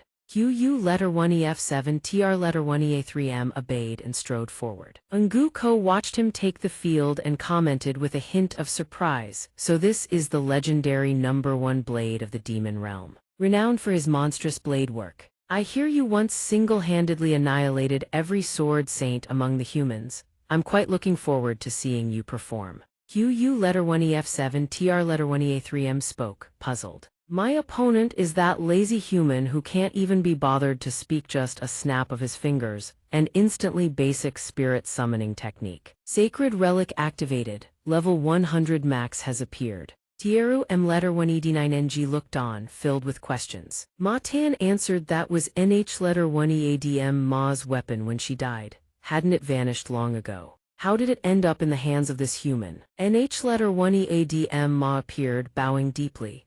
Greetings, Master. I thank you once again for summoning me, granting me the chance to return to the mortal world as a spirit. To feel the thrill of battle once more, M letter 1ED9NG immediately confronted her. NH letter 1EADM Ma, you carry the bloodline of our demon abyss. How can you accept a human as your master? NH letter 1EADM Ma replied, utterly indifferent. I've always served the strong. Compared to my master, you're all pathetic. The demon lord, humiliated beyond bearing, could barely suppress his rage. QU letter 1AF7 TR letter 1EA3M, show no mercy. She's nothing but a lowly, despicable demon slave who dares betray her master. Make her regret ever betraying the demon abyss. He obeyed instantly, unleashing his signature move Phantom Blade. First Severington replied, rest assured, my lord. I'll make sure she dies drowning in regret. The first strike cleaved the floor clean in two. He immediately followed with a second move Phantom Blade Heaven and Earth Net. NH letter 1EADM Ma stood still, facing the blow head-on, but in a split second she vanished, reappearing behind him. A single slash landed, then both fighters leaped backward, pulling distance. QU letter 1EF7 TR letter 1EA3M praised her without restraint. You're stronger than I thought. NH letter 1EADM Ma boasted casually. Obviously, my master has already buffed me. But the great QU letter 1EF7 Tragil weighs so high and mighty you were slower than I expected. Slicing with his blade, QU letter 1EF7 TR letter 1EA3M roared, take this and die. 4 phantom blades shot forward like homing missiles. This was his ultimate technique, infinite phantom blade. Watching from the sideline, Tieru M letter 1ED9NG was thrilled. Infinite phantom blade, that wretched woman is dead for sure now. But life is no dream. NH letter 1EADM Ma shot forward, appearing right in front of QU letter 1EF7 TR letter 1EA3M with a mocking smirk. She then countered with Yi-style Phantom Mirage Step. QU letter 1EF7 TR letter 1EA3M was struck down by his own technique. QITH letter 1E7 exclaimed in shock. The first time I've ever seen QU letter 1EF7 TR letter 1EA3M wounded by his own blade. Ma Tan added, I never expected her speed to become this monstrous after her enhancement. Hovering in the air with the upper hand, NH letter 1EADM Ma spoke with pride. I'll give you 3 more seconds, I want to end this fight. QU letter 1AF7 TR letter 1EA3M wiped the blood from his mouth and cursed furiously, you wretched demon slave, how dare you speak to this lord with such insolence. Annihilation awaits. He then unleashed his ultimate skill, infinite phantom blade Heaven and Earth severing. Even Ma Tan had never witnessed such ruthless killing intent. NH letter 1EADM Ma was as good as dead, or so they thought, but against all expectations, NH letter 1EADM Ma smiled. Too slow. She raised her blade high, channeling every ounce of power into a killing strike, thousandfold heavy slash enhanced. The tide reversed in an instant. QU letter 1EF7 TR letter 1EA3M stood frozen, defenseless. The blade cleaved his entire body into he didn't even have time to gasp. The 9 demon lords stared at the carnage and screamed in shock. QU letter 1EF7 TR letter 1EA3M and Ma Tan quickly transmitted a voice message to council restraint. Your Highness, you must remain absolutely calm. If your Highness acts now, you may win, but the entire demon abyss will be destroyed by him. After the match, NH letter 1EADM Ma landed gracefully. Yang Ning, seated on his throne, raised his hand to give thumbs up. She was instantly elated, feeling the master's power course through her, strengthening her even further. This feeling is truly wonderful. Nguko materialized, her voice sweet and lilting as she announced match 1. A Ren wins, Wuji Sect vs Demon Abyss. The Demon Abyss's QU letter 1EF7 TR letter 1EA3M ended up looking like that. How adorable. The game continues. Ma Tan seethed with rage, that traitor to the demon abyss. Tieru M letter 1ED9NG chimed in as well, cursing the turncoat. NH letter 1 EADM Ma turned toward them and repeated once more, I only follow the strong. The weak shouldn't waste their breath. The demon lord was incensed. NH letter 1 EADM Ma, a ruthless killer without mercy, was now being controlled by a mere mortal. Ma Tan, equally furious, gritted his teeth and advised Demon Lord, there's nothing we can do. NH letter 1 EADM Ma's speed was already terrifying on its own. After this enhancement, her speed has increased 30-fold, enough to rival the 6 great elders. This human is unpredictable. If we can't kill him in a single strike, Your Highness, please be patient. Swallow your rage even if it chokes you. The demon lord gritted his teeth. Meanwhile, the beast lounged in his throne with an air of absolute authority. Yang Ning spoke, well done, Aren. You may withdraw. Before vanishing, NH letter 1 EADM Ma turned back and called out, that battle was exhilarating. I'll keep training the way Master taught me. I look forward to Master arranging the next match soon. Also, I very much enjoy serving Master. I hope Master can give me that chance. Your humble servant takes her leave. After she left, the human wailed like a hungry child. Hurry up, next demon abyss fighter, make it stronger, I want a real fight. Ma Tan spoke, testing the waters. Your Highness, among our demon abyss elites, Kwai Th letter 1 E7 is truly our trump card, don't forget that. The demon lord agreed. Indeed, this round our victory is certain. Kwai Th letter 1 E7, having waited eagerly since the previous match, finally stepped onto the field brimming with arrogance. Your Highness, I will absolutely not embarrass us. Yang Ning snapped his fingers once more. Zioyi, go fight. Instantly, a massive white bear crashed down from the sky. Master, you're finally letting me fight, I'm so happy. Kwai Th letter 1 E7 looked at his opponent and puffed his cheeks. You stupid bear, meeting me is the worst luck of your 8 lifetimes. He took a deep breath and exhaled a foul demonic miasma. Quickly, 2 silhouettes emerged from the miasma. Was B letter 1 ED9C N letter 1 ED9, the other QU letter 1 EF7 TR letter 1 EA3M. Nguko watched the scene unfold and added with flair, now this is getting interesting. So Kwai Th letter 1 E7's special ability is using waste matter to temporarily recreate the bodies of fallen comrades. Hearing the explanation, Kwai Th letter 1 E7 clicked his tongue in approval. Not bad, you know your stuff. The demon blood of the other 5 elite commanders is stored within my body. I can create 2 fallen comrades at their peak strength at once, though they can only last for the time it takes an incense stick to burn. But that's more than enough. Everyone, let's hunt this bear. Ma Tan and the demon lord watched smugly, noses turned skyward. 3 demon elites attacking together, playing dirty. You want that bear's gallbladder. B letter 1 ED9C N letter 1 ED9 was the first to charge in, leading the combo with a ferocious snarl, swinging a massive warhammer at Zio Yi. The white bear didn't flinch, raising its fist to meet the blow head-on. The clash between these two was a textbook case of when titans fight, the grass suffers. Zio Yi sent the opponent flying and couldn't help but gloat. Didn't you eat your fill today? Meanwhile, QU letter 1 EF7 TR letter 1 EA3M attacked from the flank, screaming as if desperate not to be outdone. Phantom Annihilation slashing square at the foolish ambusher. Zioyi dodged with flawless precision, and on top of that, bit the enemy's weapon clean apart. Watching this, QU letter 1 EF7 TR letter 1 EA3M was stunned. The Phantom Annihilation slash was eaten. This bear is absolutely terrifying. From behind, Kwai Th letter 1 E7 enlarged his arms and howled, unleashing his evil shattering strike. B letter 1 ED9C N letter 1 ED9 and QU letter 1 EF7 TR letter 1 EA3M acted on the same impulse, screaming in unison, kill it together. Trap of Fury Temptation, Annihilation Net of Severing Nguko watched from the sideline, thoroughly entertained. Oh, it's finally getting interesting. The 3 great elites of the Demon Abyss joined forces against Zio Yi. Zio Yi stood below, looking up, then a massive explosion erupted, blasting all 3 demons away. Kwai Hindered seized the moment and slammed the ground with everything he had, but when he looked up, he was startled stiff. Little One has transformed, towering and colossal in its beast form. Giant beast state. Watching Little One transform, the monster commander cursed in fury. Damn it all, guess I have no choice but to use that technique. The moment those words left his mouth, a colossal hammer materialized out of thin air. The hammer slammed down with earth-shattering force, divine annihilation strike. And when the wrath beast looked up, perfect Timinga pair of half-bodied wraiths lunged from behind, going all in on a desperate ambush. But Little One whipped its head around, jaws wide open, chomp.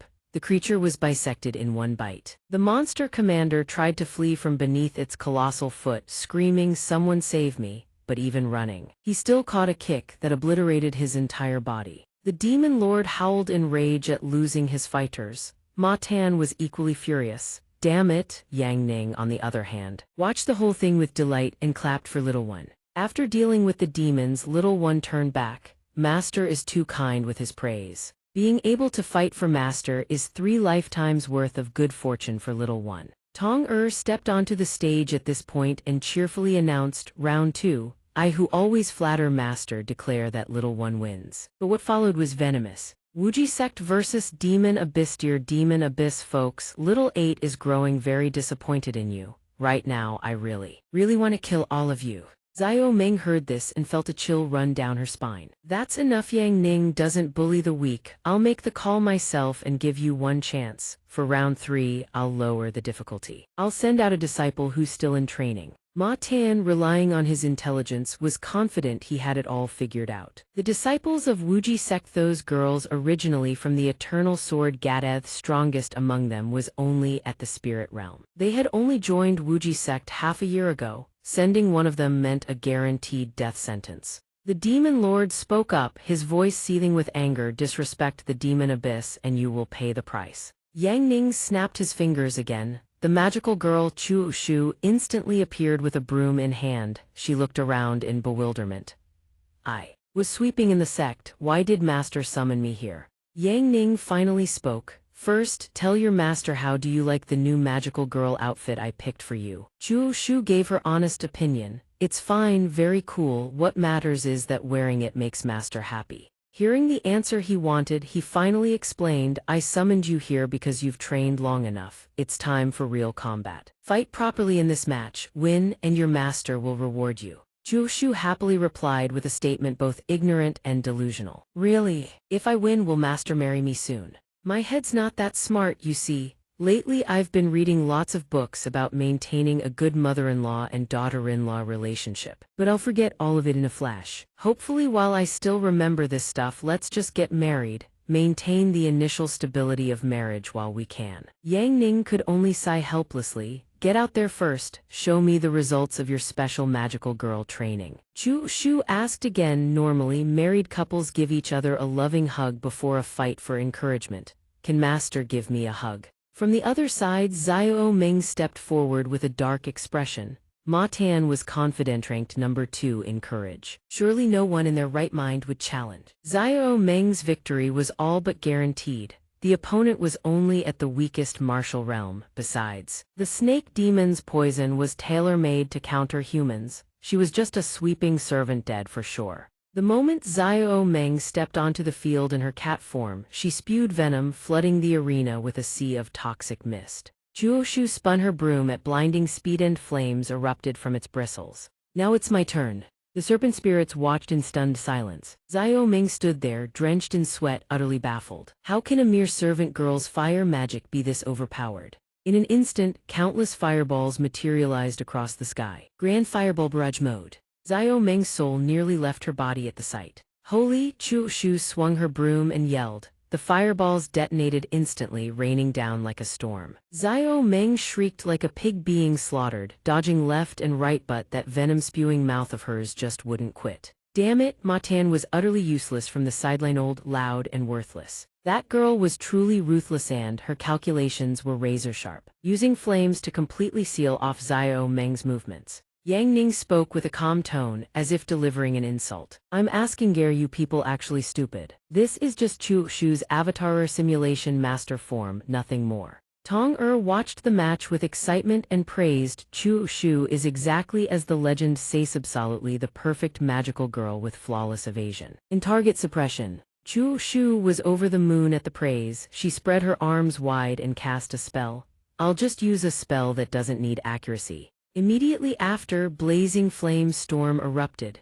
Xiao Meng bolted for her life, but escape was hopeless. She was swallowed by a fire tornado, her screams echoing to the heavens. Below, the serpent spirits under her command screamed in horror. "Lady Xiao Meng, Without warning, a tentacle shot out 2 serpent spirits went flying. Donghua was livid and threatened them, no matter who you are. Anyone who violates Master's game rules will be punished by Little 8. The Demon Lord was seething with frustration but still didn't dare make a move. From this side he stepped onto the stage, his voice flat and even. The Demon Abyss had lost 3 rounds in a row. There was only one option left. The Demon Abyss had only one last chance remaining. Right at that moment, Chu Shu chimed in sweetly, "Master, I won. Shouldn't we talk about marriage now? We don't need a dowry or anything, let's just talk it over." Even the effortlessly cool master couldn't help but crack because of his disciple. Yang Ning instantly snapped his fingers and sent her back to the origin. Go back, the action left Chu Shu utterly bewildered.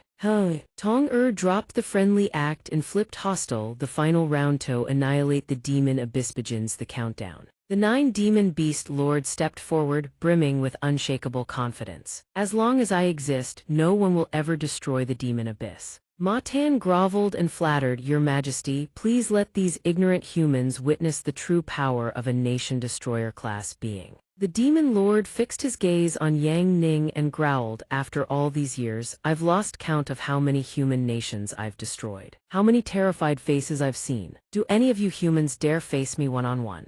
He matched the pose perfectly, his tone dripping with arrogance since arriving in this world. "Not a single being has been a worthy opponent for me, great demon of nation destroyer rank." Now that does sound interesting. The 9 demon beast lords' face darkened at this delusional arrogance. "If I hadn't held back out of concern for the demon abyss's living beings, I would have crushed you long ago. This fight will drag you straight to hell." Yang Ning rose to his feet and strode forward, oozing with hubris. "I hope you don't disappoint me." Donghua was practically buzzing with excitement. Master is about to make his move. Little 8 was hyped beyond belief. The 9 demon beast lord charged first tyrant fist army annihilator. Yang Ning calmly raised one hand and caught the blow head-on.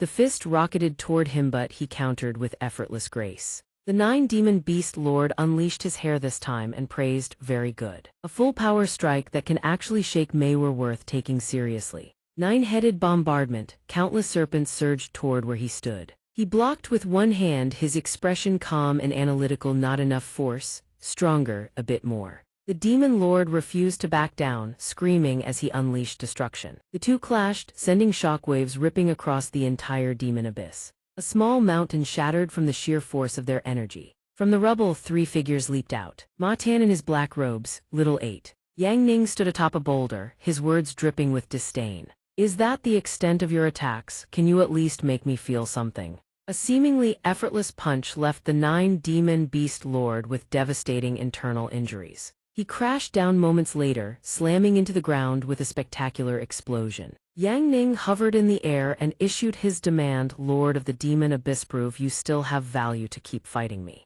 Donghua tempered her earlier excitement. "If Master hasn't had his fill yet, he'll be furious. That demon lord got absolutely wrecked and still doesn't know when to quit. Insolent, lowly human, since you're so eager to die, this lord will gladly oblige." Thunder annihilation. His entire body erupted with golden light as he charged headlong into the barrage of tentacles. That golden radiance obliterated everything in its vicinity. Even Donghua was stunned speechless at this move. This single attack wiped out a massive swath of the demon abyss's floating continent. Yang Ning stands there completely unscathed and calm. "A worthless attack of this level, you thought it could actually hurt me? How laughable." At the same time, he activates skill basic martial technique Lion's Roar, LVL 100. The mass of tentacles is immediately engulfed by the shockwave. Ma Tan, crouching on the side to shield himself, is caught in the secondary blast regardless. Demon Lord. The Demon Lord decides to go for the kill. Human total annihilation. 9-headed wrath erase them all. Nguko observes the situation and suddenly jolts alert, shouting a warning, "Master, be careful, don't let it bite you. Its venom has multiplied 10,000-fold." Yang Ning swings his arm and conjures a massive whirlwind. Skill basic ancient martial technique Supreme Whirlwind, LVL 100. Demon Whirlwind hand spin. The demon lord is sucked into the vortex and screams, "It hurts." The wretched human beneath the Carnagetru to his name howls in vain, "Demon Lord." Yang Ning hovers nearby, arms folded. "If you won't bring out your final battle form for me to play with, then let me send you on your way." The demon lord commands Ma Tan prepare to activate the barrier at any moment to protect the demon abyss. My final form is far too dangerous. Hey, immediately answers without hesitation, demon lord, please unleash it. As long as we can defeat this wretched human. Even if the entire demon abyss is destroyed, we will have no regrets. The moment those words leave his mouth, the demon lord activates skill god-demon transformation, pushing into his absolute strongest state.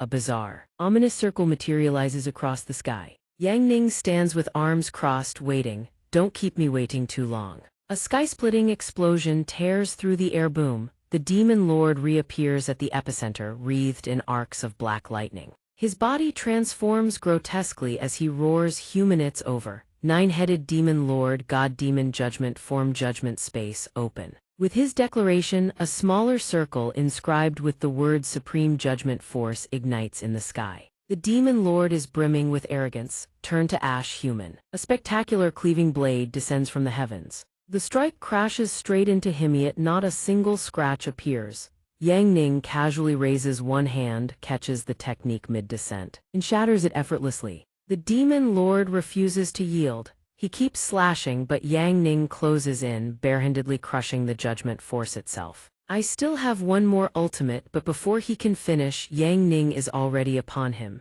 He grabs the demon lord by the throat, staring down at him with ice-cold eyes. Rest easy, the entire demon abyss will die with you. Skill basic intermediate martial technique Dragon Claw. LVL 100, one hand, one squeeze, the demon lord's head bursts like a watermelon. Ma Tan stands frozen, jaw slack, completely catatonic, from afar. The demon horde witnesses the scene and screams in unison, "Demon Lord." Ngu Ko takes the stage once more. What a shame, Master has already won. The demons of the demon abyss are finished. Judgment has descended, you have been completely annihilated. Ma Tan, still refusing to accept defeat, snarls, the demon abyss will not just sit here and wait for death. We still have the undead legion amassed by the demon abyss lords across the Aegisan, the true nation-destroying divine artifact. Release it. Instantly following the command, a horde of soldiers materializes. As the demons emerge, a cluster of brilliant light also descends from the sky. A three-headed dragon touches down with a thunderous roar.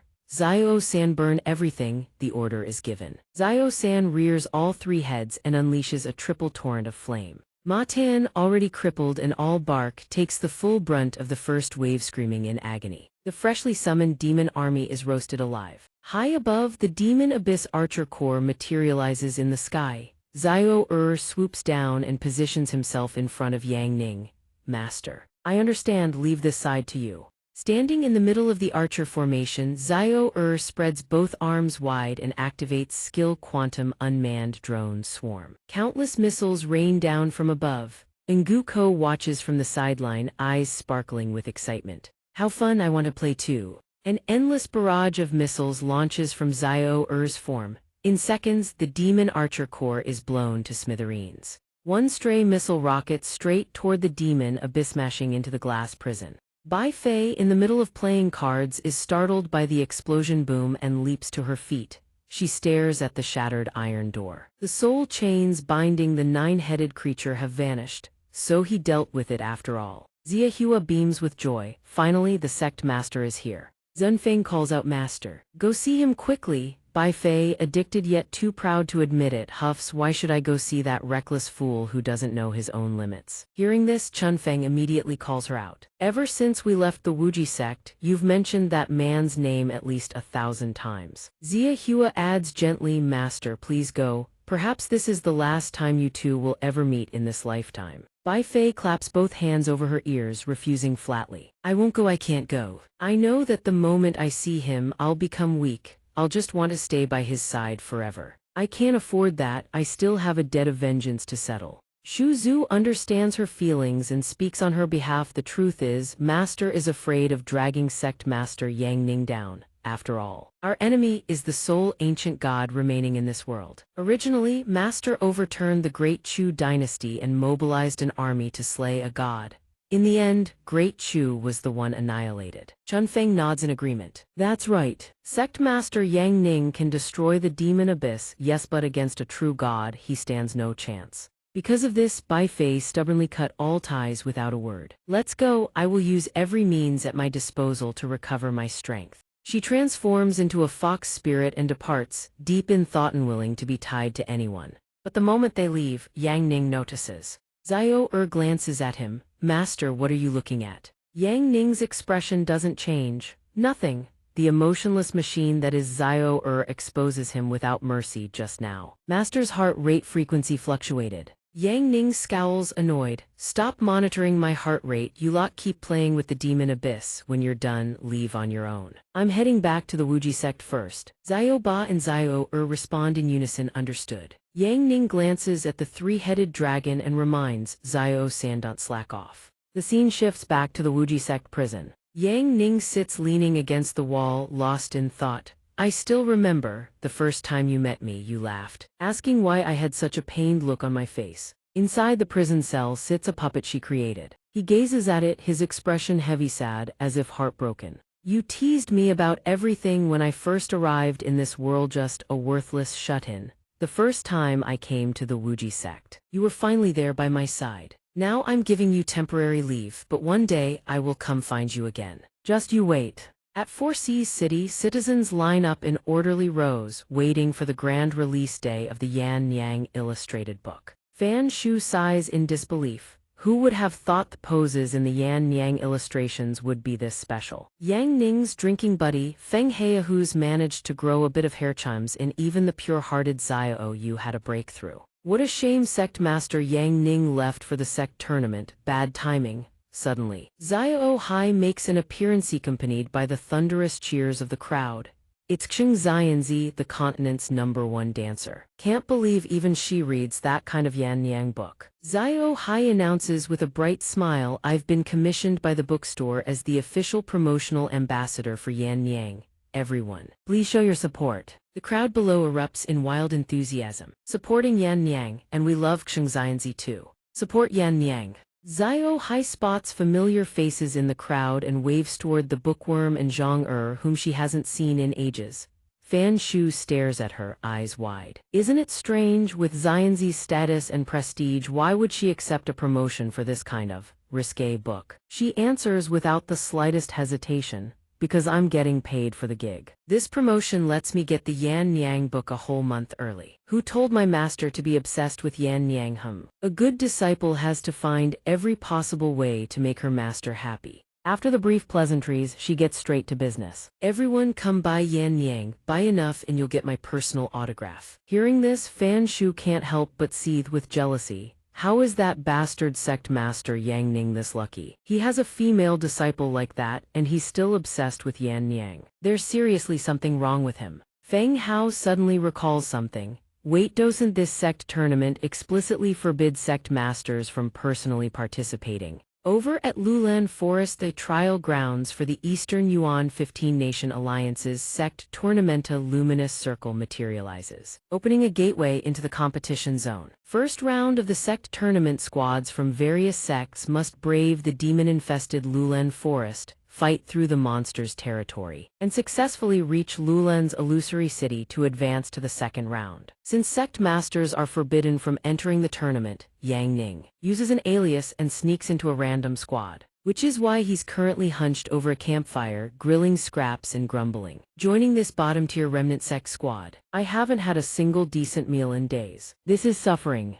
The remnant sect elder, Baixian, hears this and erupts in fury. Brother Yang Ning, that is absolutely out of the question. Lighting a fire will lure the black demon lizards here. They'll camp out in this river and water region. Our team won't have any way to get past the first checkpoint. Yang Ning glances back unfazed. We're a temporary squad, we were meant to be eliminated at any time. Calm down, a drunk who could drop dead at any moment. A good-for-nothing who can't fight. A 5-month-old baby, the young master of the remnant sect, and a literary maiden. Quite the roster. Bai Xuan laughs cheerfully. Little Bao, when you grow up, be like your big sister, a novelist who doesn't even glance back at wolves. And that old martial arts guard in 7 layers, this team surviving at all is a miracle.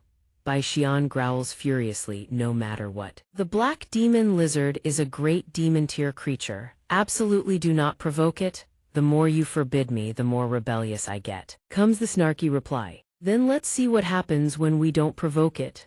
After that single strike, a demon goes rocketing into the sky. Yang Ning, proud as the heavens, calls out, "You scared little Bao." Then he snaps his fingers and the demon's body simply explodes into nothing. Sheng Yuan and Bai Xian witness the scene, their faces drained of color. Then Yang Ning uses a basic ability and pulls out a demon's leg. Bai Xian stares in confusion. "What are you?" By then, the leg is already roasting over the fire. Bai Xian breaks into a cold sweat. "What I mean is, our remnant sect is an assassination sect. In the future, brother Yang Ning, you really should use more assassination techniques in combat." Yang Ning replies casually, "Old man, I'm just here to fill the head count. You're asking way too much." Then someone yells, "The meat's burning." Quickly, time rewinds to 3 days earlier. Bai Xian looks left and right, puzzled. Where is everyone? Still one person short. Ancient Assassin Sect recruits the living join the sect tournament, free food and lodging included. Yang Ning steps forward with his usual indifferent expression. "Being alive is enough, right? Just this morning I saw you calling for experts." Bai Xian, quick on his feet, blurts out, "State your name, time's up. Sign right now, stamp it, and we'll have a bright future ahead." Yang Ning can't help but think a sect master can't participate in a sect tournament, but he does worry about those disciples back home. Finding any random sect to join would do the trick. After filling out the form, he carefully double-checks. "Hey, you really have enough people?" Bai Xian answers eagerly, "Of course, let me introduce the team. I'm the Grand Elder of the Remnant Sect. My lifelong wish is to see the Remnant Sect flourish." This is the young sect master. Bai Xian knows nothing about martial arts. She wants to give up cultivation to become a literary writer, but her essays are all street vendor quality. Bai Xian immediately chimes in, "I've also written books for money like the xianxia adaptation of Madame Yan's Tale." Hearing that title, the diehard fan Yang Ning lights up. "What? You're a colleague of Bai Piopio, the author of Madame Yan. I can't believe the standards among her colleagues are this high. Was all of that your work?" Quickly, Bai Xian holds up a hand to silence him and explains. I was just writing to make a living. The real goal is to become the most famous literary figure in history." He's little Bao, the youngest member of our team. I picked him up in a village when demons attacked. Yang Ning looks at the group helplessly. The sect tournament has no age restriction. They used a child just to fill the head count. Brutal. Meanwhile, Sheng Yuan thinks sinisterly, "I'm not some random brat. I'm a sacred spirit from the demon world, infiltrating the human realm. When the time comes, I'll conquer all of you, slowly turn every last one of you into my slaves." But in the very next second, the little one lets out a startled hiccup of fear. Yang Ning leans in close, his aura intimidating and terrifyingly cool. "You'd better be a good kid. Uncle here hates naughty children the most." Instantly, Sheng Yuan puts on his innocent, sweet little angel act again. "This is bad. This person is incredibly dangerous and overwhelmingly powerful." Bai Xian continues, "The last one is a strong man we happened to meet on the road. Our goals just happened to align, so we took him in." The drunk being introduced sways unsteadily, mumbling, "I'm not drunk. Can't go see the goldfish. Look at that kiddo, no night from day. Rain from shine, our boss definitely. You must have seen her passed out cold, so you had her sign just to fill the head count." Bai Xian protests. She joined completely willingly. Back to reality, he sighs and laments. "What kind of bizarre team have I actually joined?" Sheng Yuan crawls behind Yang Ning, silently assessing on hand, and the black demon lizard is crushed to nothing. Terrifying, I absolutely cannot let my true identity as a demon be exposed. Standing atop a cliff, gazing into the distance, Yang Ning murmurs to himself, "I hope my disciples are all doing well. Hang in there, the path back to my world is already open." In the trial forest, piercing, agonizing screams echo through the trees. "Why are we so damn unlucky? It's over. That's it, we are all going to die here, another beast tied." Suddenly, a figure soars through the skitsushu. She sweeps her arm and a wall of fire blocks the threat. Behind her, another person appears and reassures everyone, "Don't panic." And that person is a familiar face. The divine sword maiden Ling Liuxu declares, "We will handle this." Below, people have already recognized her identity. It's the divine sword maiden, Ling Liuxu. She's also participating in this sect tournament. Liuxu raises her hand high, conjuring countless swords blade annihilation of heaven and earth. After shouting "kill," countless blades shoot forward, sword intent crackling with lightning rains down upon the horde of demons. Vortex-slashed blades carve through them in an instant, cleaving them into 3 pieces. In a flash, Yandu rockets past with a blade in each hand, cleaving through flesh like a butcher. Disobey, and you'll be punished. The people who had just been fleeing now stop dead in their tracks, spectating and cheering. Goddess Ling is both beautiful and powerful, truly worthy of being the continent's most beautiful young goddess. That little junior sister is adorable too. The shield maiden and a male spectator standing far away comment. Everyone's gotten so much stronger since changing classes. Spear maiden Lu Qing chimes in, you're incredible too. So far, no monster has been able to break through your defense. With you here, everyone feels safe this time. Soon, night falls and the moon climbs high. The sisters gather around the campfire, and Liuxu speaks to reassure them. There's no need to be afraid, the danger has passed. We're all cultivators. If we're participating in this tournament together, we should look out for each other. It's getting dark, I suggest we all camp together for safety. The others are overjoyed and exclaim, thank you, Goddess Ling. As expected, the goddess is a beauty with a heart of gold. What lucky man will get to have her? What nonsense! Goddess Ling is devoted entirely to the sword in this life. How could she possibly make room for a man? Yandu sighs while grilling meat. I wonder if Master's eating properly and without me by his side. Who knows if some strange woman might deceive him? Suddenly, Lu Qing turns to her in surprise. Where are the others? Yandu answers with a huff of irritation. Senior sister went to practice her swordplay. Nan Gong is running around everywhere contacting beauty essays. He needs to screen candidates for Master's wife. As for Su Shu, she seems to have gone to find some married senior sisters to ask about something. Meanwhile, in a tree hollow, Su Shu is asking questions. Excuse me, Sister Zhang, could you say that again? If a mother-in-law is in a bad mood, what should the wife do? Sister Zhang isn't bothered. Let me repeat sweet words, humble tone, and most importantly, be generous. But you're not even married yet. So why are you so interested in this? Pulling out paper and brush to take notes, Su Shu answers shyly, it'll happen soon. Senior sister already wants to rush me into marrying Master. These are questions I'll have to face sooner or later. I'm slow-witted, so I need to start preparing early. Also about that thing couples do, how many times a week is ideal? Should I be more proactive? Or should I try to be more seductive? At that moment, high up in a tree, someone is watching them. Fang Xing crosses her arms, seething with frustration. What kind of bizarre bunch has junior brother taken in? Aside from that training machine, Ling Liuxu and her obsession with the sword, the other disciples seem far more interested in junior brother than in cultivating. Thinking this, she mutters aloud in frustration. If I weren't afraid of angering junior brother, I'd kill every last one of them.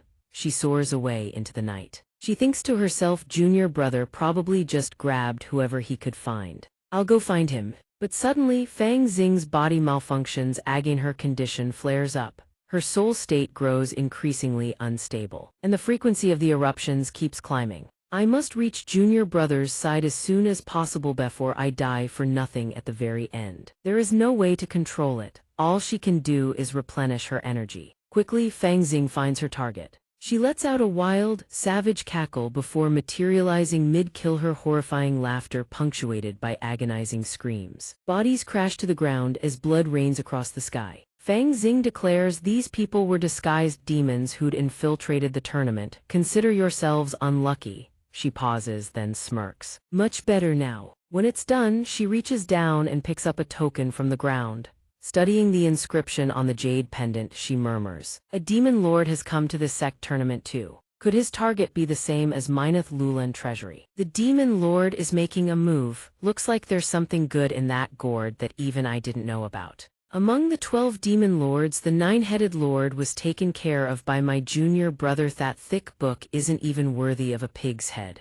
After all, that one was subdued through nation-ending force. The 9-headed one only managed to destroy some spiritual tier cities of the Xiao kingdom. Of the 12 demon lords, only one truly matters. I feel like even that star-tier existence can't compare. At most, it's just a star-tier threat. Zhou Tian is a red moon tier figure who has devoured tens of thousands, but the most terrifying existence is still the New World tier. Cataclysm level Dragon Lord. If Zhou Tian truly shows up, every single person at the sect tournament could get swallowed whole. Decided, I'll put off finding junior brother for now. First, I need to see what Zhou Tian is really after. Who knows, maybe I can snag a treasure that makes me stronger. This sect is turning out to be far more interesting than I imagined. Junior brother, keep living. Back at the camp, Saint Origin's wailing echoes through the air. Yang Ning frowns, what's going on? Crying nonstop first thing in the morning, what a pain. Saint Origin cries on the surface, but inside she's elated. Hurry up and hand me to someone else.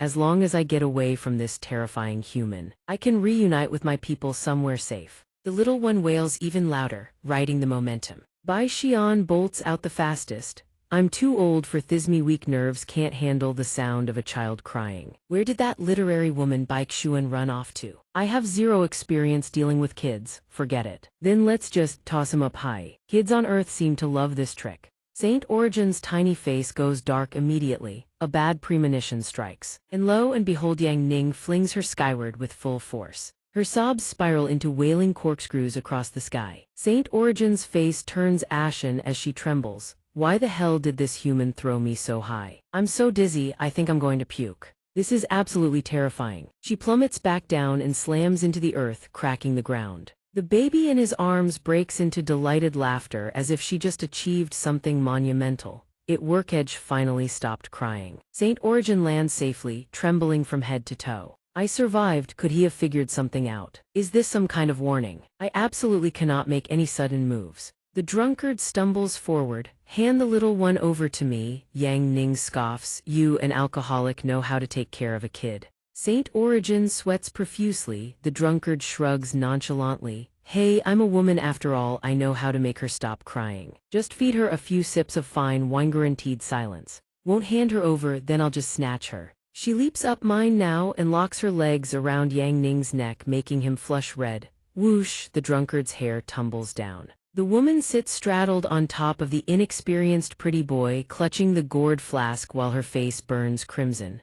Sorry. A little rough, I know, forget that I'm a woman, it's just the heat. She pushes her hair aside. You're drenched in sweat, Yang Ning says flatly. In a distant tree, a shadowy figure murmurs in confusion. Wasn't it said that the little lord would kill any male creature after drinking alcohol? So that was a lie. The drunkard's eyes flash toward the right as she sniffs the air. I smell the stench of demons. You should know that I, the drunkard, rank 99th on the celestial rankings. You still dare come here to throw away your lives. Saint Origin hears this and shudders with fear. She's the most powerful among the 5 demon-slaying spirits. Thank the heavens my special bloodline can conceal my demonic aura. If this woman finds out, the world as we know it is finished. The drunkard takes to the air with light footwork, soaring toward the tree line. She shouts beneath the blades of the 5 demon-slaying spirits. No demon shall be left alive. Since you've come, then don't bother leaving. The assassins nearby break into a cold sweat.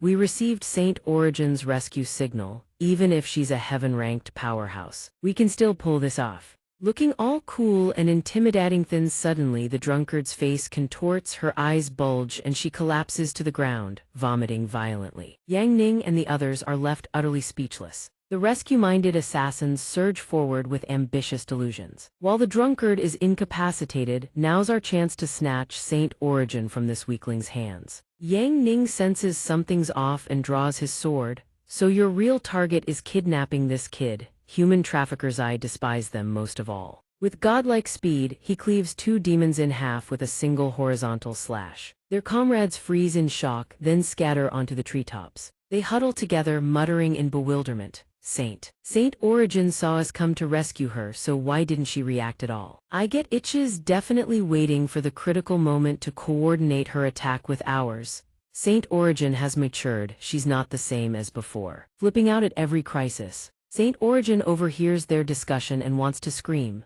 Matured my ass. I'm being crushed in this monster's arms and he could snap my neck at any second. Flip out, your whole family would flip out. Damn it all, I don't even know you people. Dark clouds roll in without warning and rain begins to pour. Yang Ning casually holds the baby up to block the rain. I just washed my hair, I'm not getting it wet again. For the sake of her life, Saint Origin can only cry and accept her fate. This expert is definitely probing me. I must stay calm, no anger, just smile. The one in black. The rescuers observe the scene, baffled. Why is he holding Saint Origin up like that? And Saint Origin is smiling, one of them speaks with self-assured conviction. Saint Origin is definitely signaling us. We have to hold our smiles to the very end. This young guy must be weak. That slash earlier probably drained all his power. They stand frozen in place. Yang Ning frowns. Why are these idiots just standing there like statues? He makes his decision.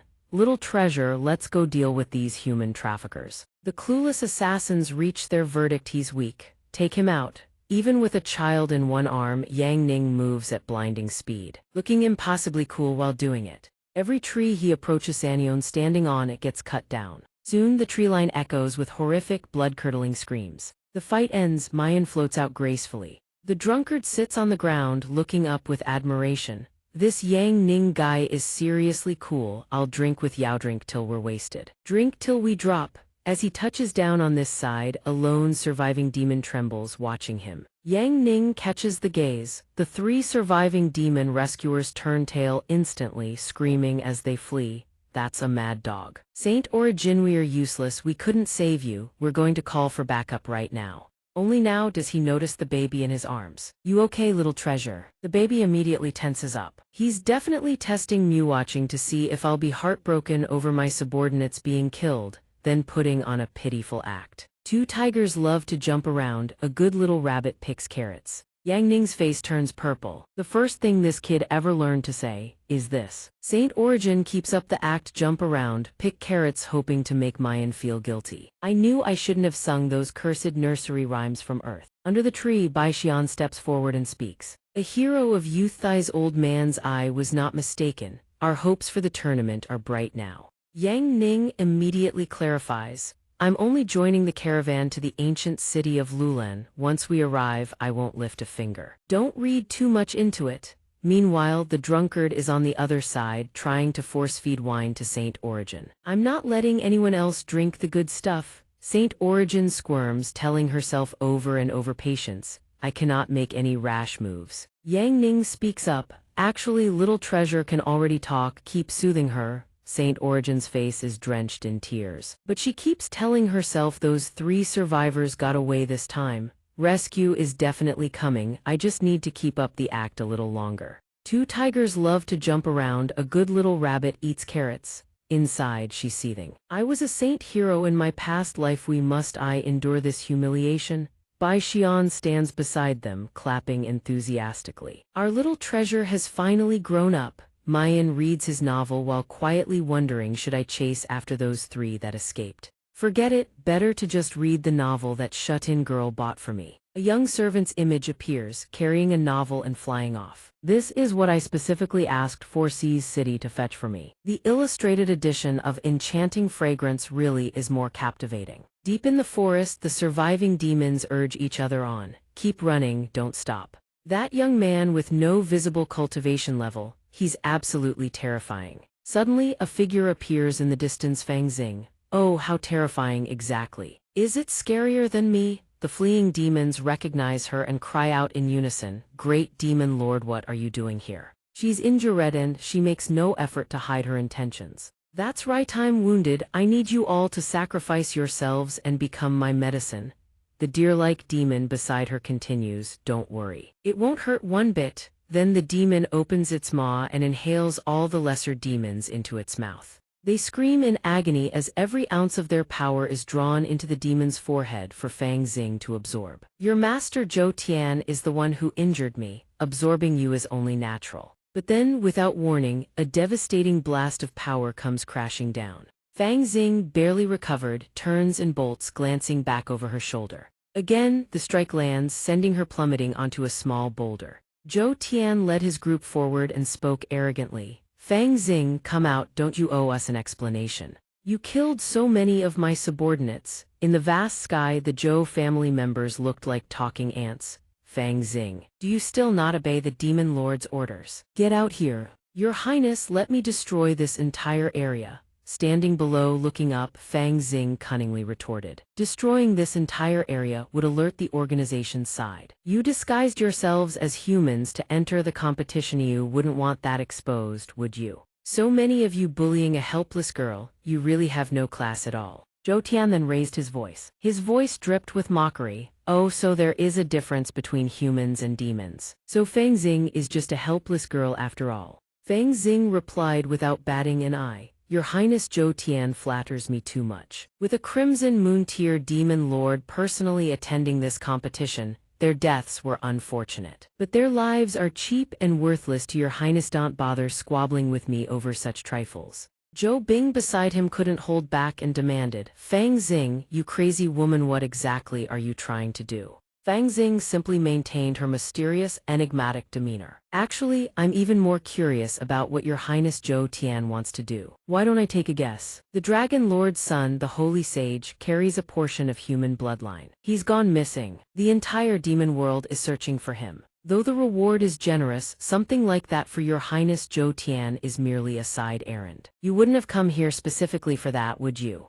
The Sect tournament of 15 nations in the Eastern Plains region. There must be an important treasure within the Lulan treasury being opened this time, one crucial to both the demon world and humanity. That's why your Highness Zhou Tian has personally graced us with his presence. Zhou Tian listened, his face darkening. Miss Dongfang, though a bit crazy, is indeed still clever. Then why did you come here? Feng Xing replied with a coy expression. Us girls have to get married at some point, don't we? But to marry into a good family, you need a decent dowry. Why don't you give me the treasure your Highness Zhou Tian wants as my dowry? Zhou Yan was officially driven to the brink by her. Your Highness, stop wasting words with this crazy woman. We can't let her ruin things. Your subordinate will kill her right now. Zhou Tian reminded him, capture her alive. Drawing his nether rock blade, Zhou Yan replied confidently, fine. I'll keep this crazy woman's head intact for the soul transfer ritual. A shark was summoned alongside his command. Bring me her head. The giant fish charged straight at Feng Xing. Being called crazy, who could stand that?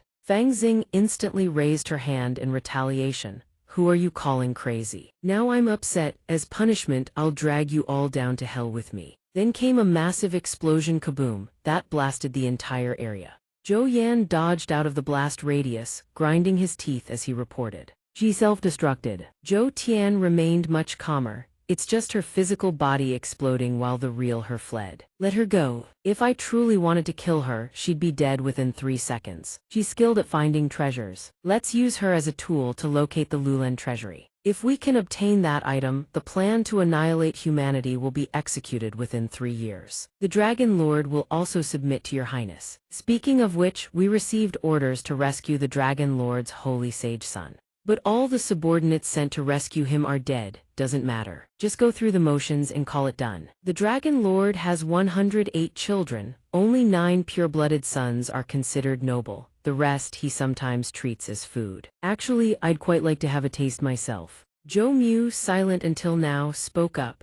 I've been contributing intel all along based on our intelligence. The Wuxia sect killed a demon lord and its leader is also participating in this tournament. That Yi Shen might show up too. Zhou Tian looked up at the sky and declared arrogantly, that worthless 9th brother of mine, I might actually shed a tear for him. It's decided. After arriving at the ancient city of Lulan, I'll swallow the Yi Shen Halido taste on behalf of my dear departed brother what it's like. At the ancient city of Lulan, a figure in white stood observing. Yang Ning sighed and decided might as well fly these strange companions up.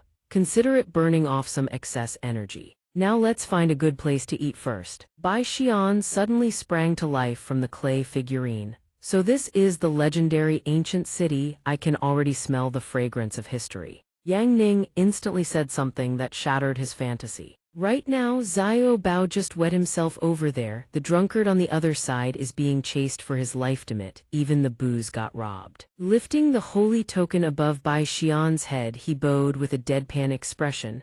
Old Sect Master, we've arrived at Lulan. I haven't failed your wish to revive the sect. I willingly offer this brat to the heavens. He stood up there with black lines all over his face. You damn old man. Right at that moment, a giant white bird appeared. Immediately everyone buzzed with discussion. Look over there, it's the snow goddess of the Wuxia sect. On the seat sat the silhouettes of 5 sisters. Yan Du looked around and sighed. I miss Master so much. Everyone's staring and gossiping. The little junior sister is adorable. Miss Sushu's popularity has been rising lately too. Yang Ning blended into the crowd, gaining new knowledge. They have transportation mounts. I thought everyone just flew on their own. The white bird suddenly landed. Luozu walked toward Yang Ning, puzzling everyone. What's going on? What could the snow goddess possibly have to say to a sickly old man from the crippled sect? Perhaps someone mentioned the crippled sect as if caught red-handed doing something wrong. He immediately pulled his hood down to hide. It's over, this girl found me out. I told myself I absolutely wouldn't stand out this time. Liu Zhu smiled warmly and said, Big sister, since we parted after the entrance trial, I didn't expect to meet you here. This truly must be fate's arrangement. Hearing these words, Yang Ning was startled and realized. She recognized his disguise from the entrance trial back then. What kind of eyes does this sword-obsessed girl have? Suddenly, she scooped Yang Ning up in a princess carry.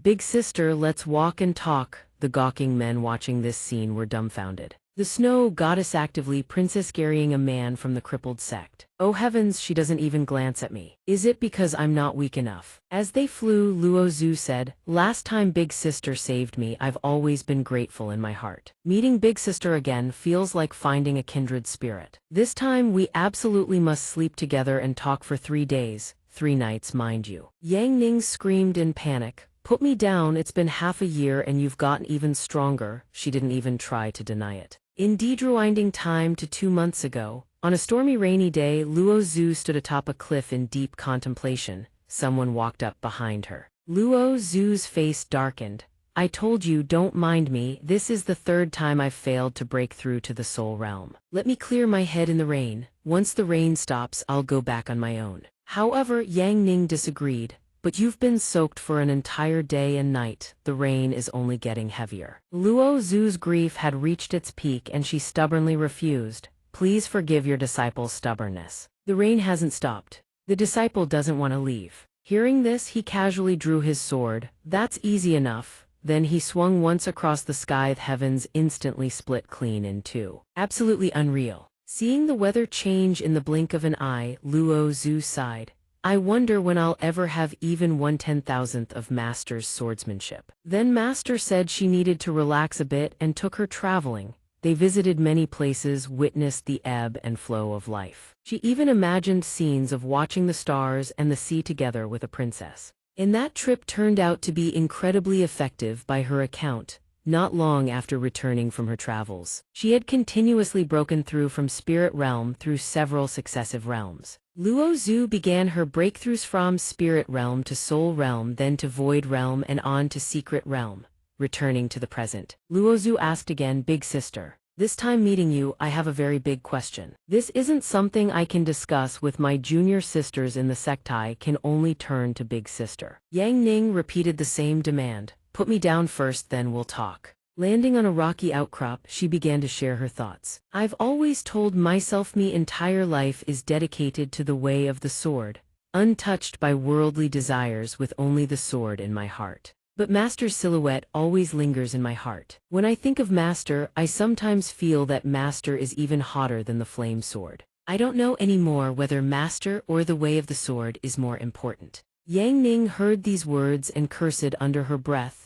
Oh crap, she turned away to hide her expression and began to lecture. In theory, your master's body temperature is 36.3 C to 37.2 C even with a fever. At most 42 C. The melting point of a sword is 1500 C. There shouldn't be a scenario where your master is hotter than a sword. But the most important judgment is one we can resolve through a classic dilemma. If your master and your sword both fell into the water and you could only save one, who would you save? Hearing those words, Luozu falls into hesitation. Swordsmanship, swordsmanship, always swordsmanship from Master. Yang Ning watches, unable to help but wonder, where on earth did she get those flowers from? Even the very last flower on the branch turns out to be swordsmanship. No more guessing. Master, this annoying swordsmanship, I don't want to give up a single one. Big sister, please give me some guidance. Where did Big sister go? Though she had already left, our resident shut-in still left a note tucked under the stone. The note read, your problem, I'll write to the author of Yan Yang for answers.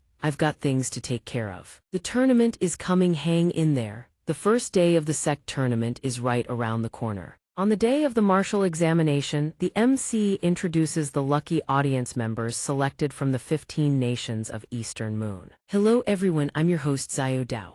Welcome to the Sect tournament of the 15 Eastern Moon Nations. On the first day, each Sect's team will be teleported into the martial examination space to face their challenge. What awaits them inside are powerful demons of every kind. Now, let's focus on team number 1, the Ruin Sect. The camera pans toward Yang Ning's group. Bai Xian exclaims about his lucky draw of number 1. What a fortunate start. Xiaojiao quips. The Ruin Sect has been silent for several hundred years. They've been voted the number 1 team most likely to get eliminated. Who would have thought they'd ride sheer luck all the way to the ancient city of Lulan? Everyone, place your bets. How many minutes do you think they'll survive in that space? The other teams burst into contemptuous laughter. This squad is completely unreliable. There's even a little kid in there. If they pass this martial examination space, I'll stand on my head for the rest of the tournament. And the funniest part is that Bookworm is definitely going to piss his pants when the monsters show up. Bai Xian is so panicked that stars are spinning over his head. Where are the stats displayed? Our trial is about to begin. Is everyone 100 times more confident than this old man, in his heart? His goal is to rank first in the tournament and enter the Lulan treasure vault. Meanwhile, Yang Ning sits there absorbed in his book, reading intently. Yang Ning announces flatly, I won't be making any moves. I'm just here to wait to get eliminated. The drunkard pays the world no mind, continuing her drunken stupor. She hugs Saint Origin and holds up Bai Xuan, saying, Little treasure might be going home soon. Bai Xian is so enraged by them that he curses, You damn bastards. Among the group waiting to take the stage, Zhou Tian's face darkens. I think I smell the death aura of the 9-headed prince on that book-reading kid over there. At the ancient city of Lulan, the surrounding spectators remark, This team doesn't have a single normal person among them. Why are they even at Lulan? The martial examination space they're definitely headed for disaster. Xiao Jiao grabs the megaphone and shouts toward the crowd, as the first sect to kick things off. I hope the Ruin Sect members can hold out a little longer. Everyone, let's send them our blessings. Zhou Bing glances at Zhou Tian, asking whether they should kill him, but is quickly stopped. Wait, hold on. Once we get the clue to the Lulan treasure vault, then we strike. By then, everyone in the ancient city of Lulan will be devoured. He'll definitely be the first to go. The MC's voice booms as the teleportation begins. Yang Ning's group is swiftly transported into the martial examination space. Old man Bai Xian is more determined than ever. Fight on, young ones, but his teammates are the complete opposite. Seeing the situation, Bai Xian can only hold his tongue. Fine, I'll handle this myself. In no time, a horde of demons of every shape and size charges toward them at breakneck speed. Bai Xian trembles, his face turning green. He swears to fight to the death rather than surrender. Yang Ning advises from the side, Stop struggling, just give up. Suddenly, the drunkard undergoes a transformation. She screams wildly, consumed by fury and grief. Kill the demons, all demons must die. Black smoke erupts from her gourd. Bai Xuan, carrying Saint Origin on her back, cries out in alarm. The drunkard has erupted. Behind the drunkard, the silhouette of the sky-shrouding enchantress materializes. She mutters endlessly about slaughtering every demon in the world, then soars into battle alongside the phantom. In mere moments, the demon horde is torn to shreds. The drunkard, still in her berserk state, roars, Are there any demons still alive? Kill them all. The sky-shrouding enchantress raises her umbrella and fires several golden blades. Those blades tear into the demons, ripping them apart one after another. Yang Ning watches the spectacle, utterly puzzled. What just happened? Didn't we agree to just lie down and wait to get eliminated? Bai Xuan, worldly wise as ever, explains if this truly is the drunkard from the demon-slaying quintet, then this is perfectly normal. The drunkard was a member of the Crane Sky Orphanage organization rescued from demon territory by soldiers. But during one rescue mission, every member of Crane Sky was annihilated. She alone survived. Since then, she came to be known as the drunkard. Whenever she fights demons, she loses all self-control. After the carnage, the little one wails in frustration, Dead. These demons are already dead. That wasn't enough. I want to destroy even more of them. Xiao Jiao can't believe his eyes and begins the announcement. All monsters in martial examination space number 1 have been eliminated. All members are about to be teleported out. The Ruin Sect has advanced. How the hell did they pull that off? The situation inside the martial examination space couldn't be fully observed. But in any case, congratulations to the Ruin Sect for advancing to the next round. The spectators in the stands can't help but wonder this sickly, ragtag team actually advanced. Good heavens, what kind of situation is this? Yang Ning hears the result and his face goes pale. Even something like that counts as passing. Whatever, reading a book here is the same as reading anywhere else. Saint Origin wails in dismay, I don't want to advance. I want to get eliminated and stay far, far away from that terrifying man.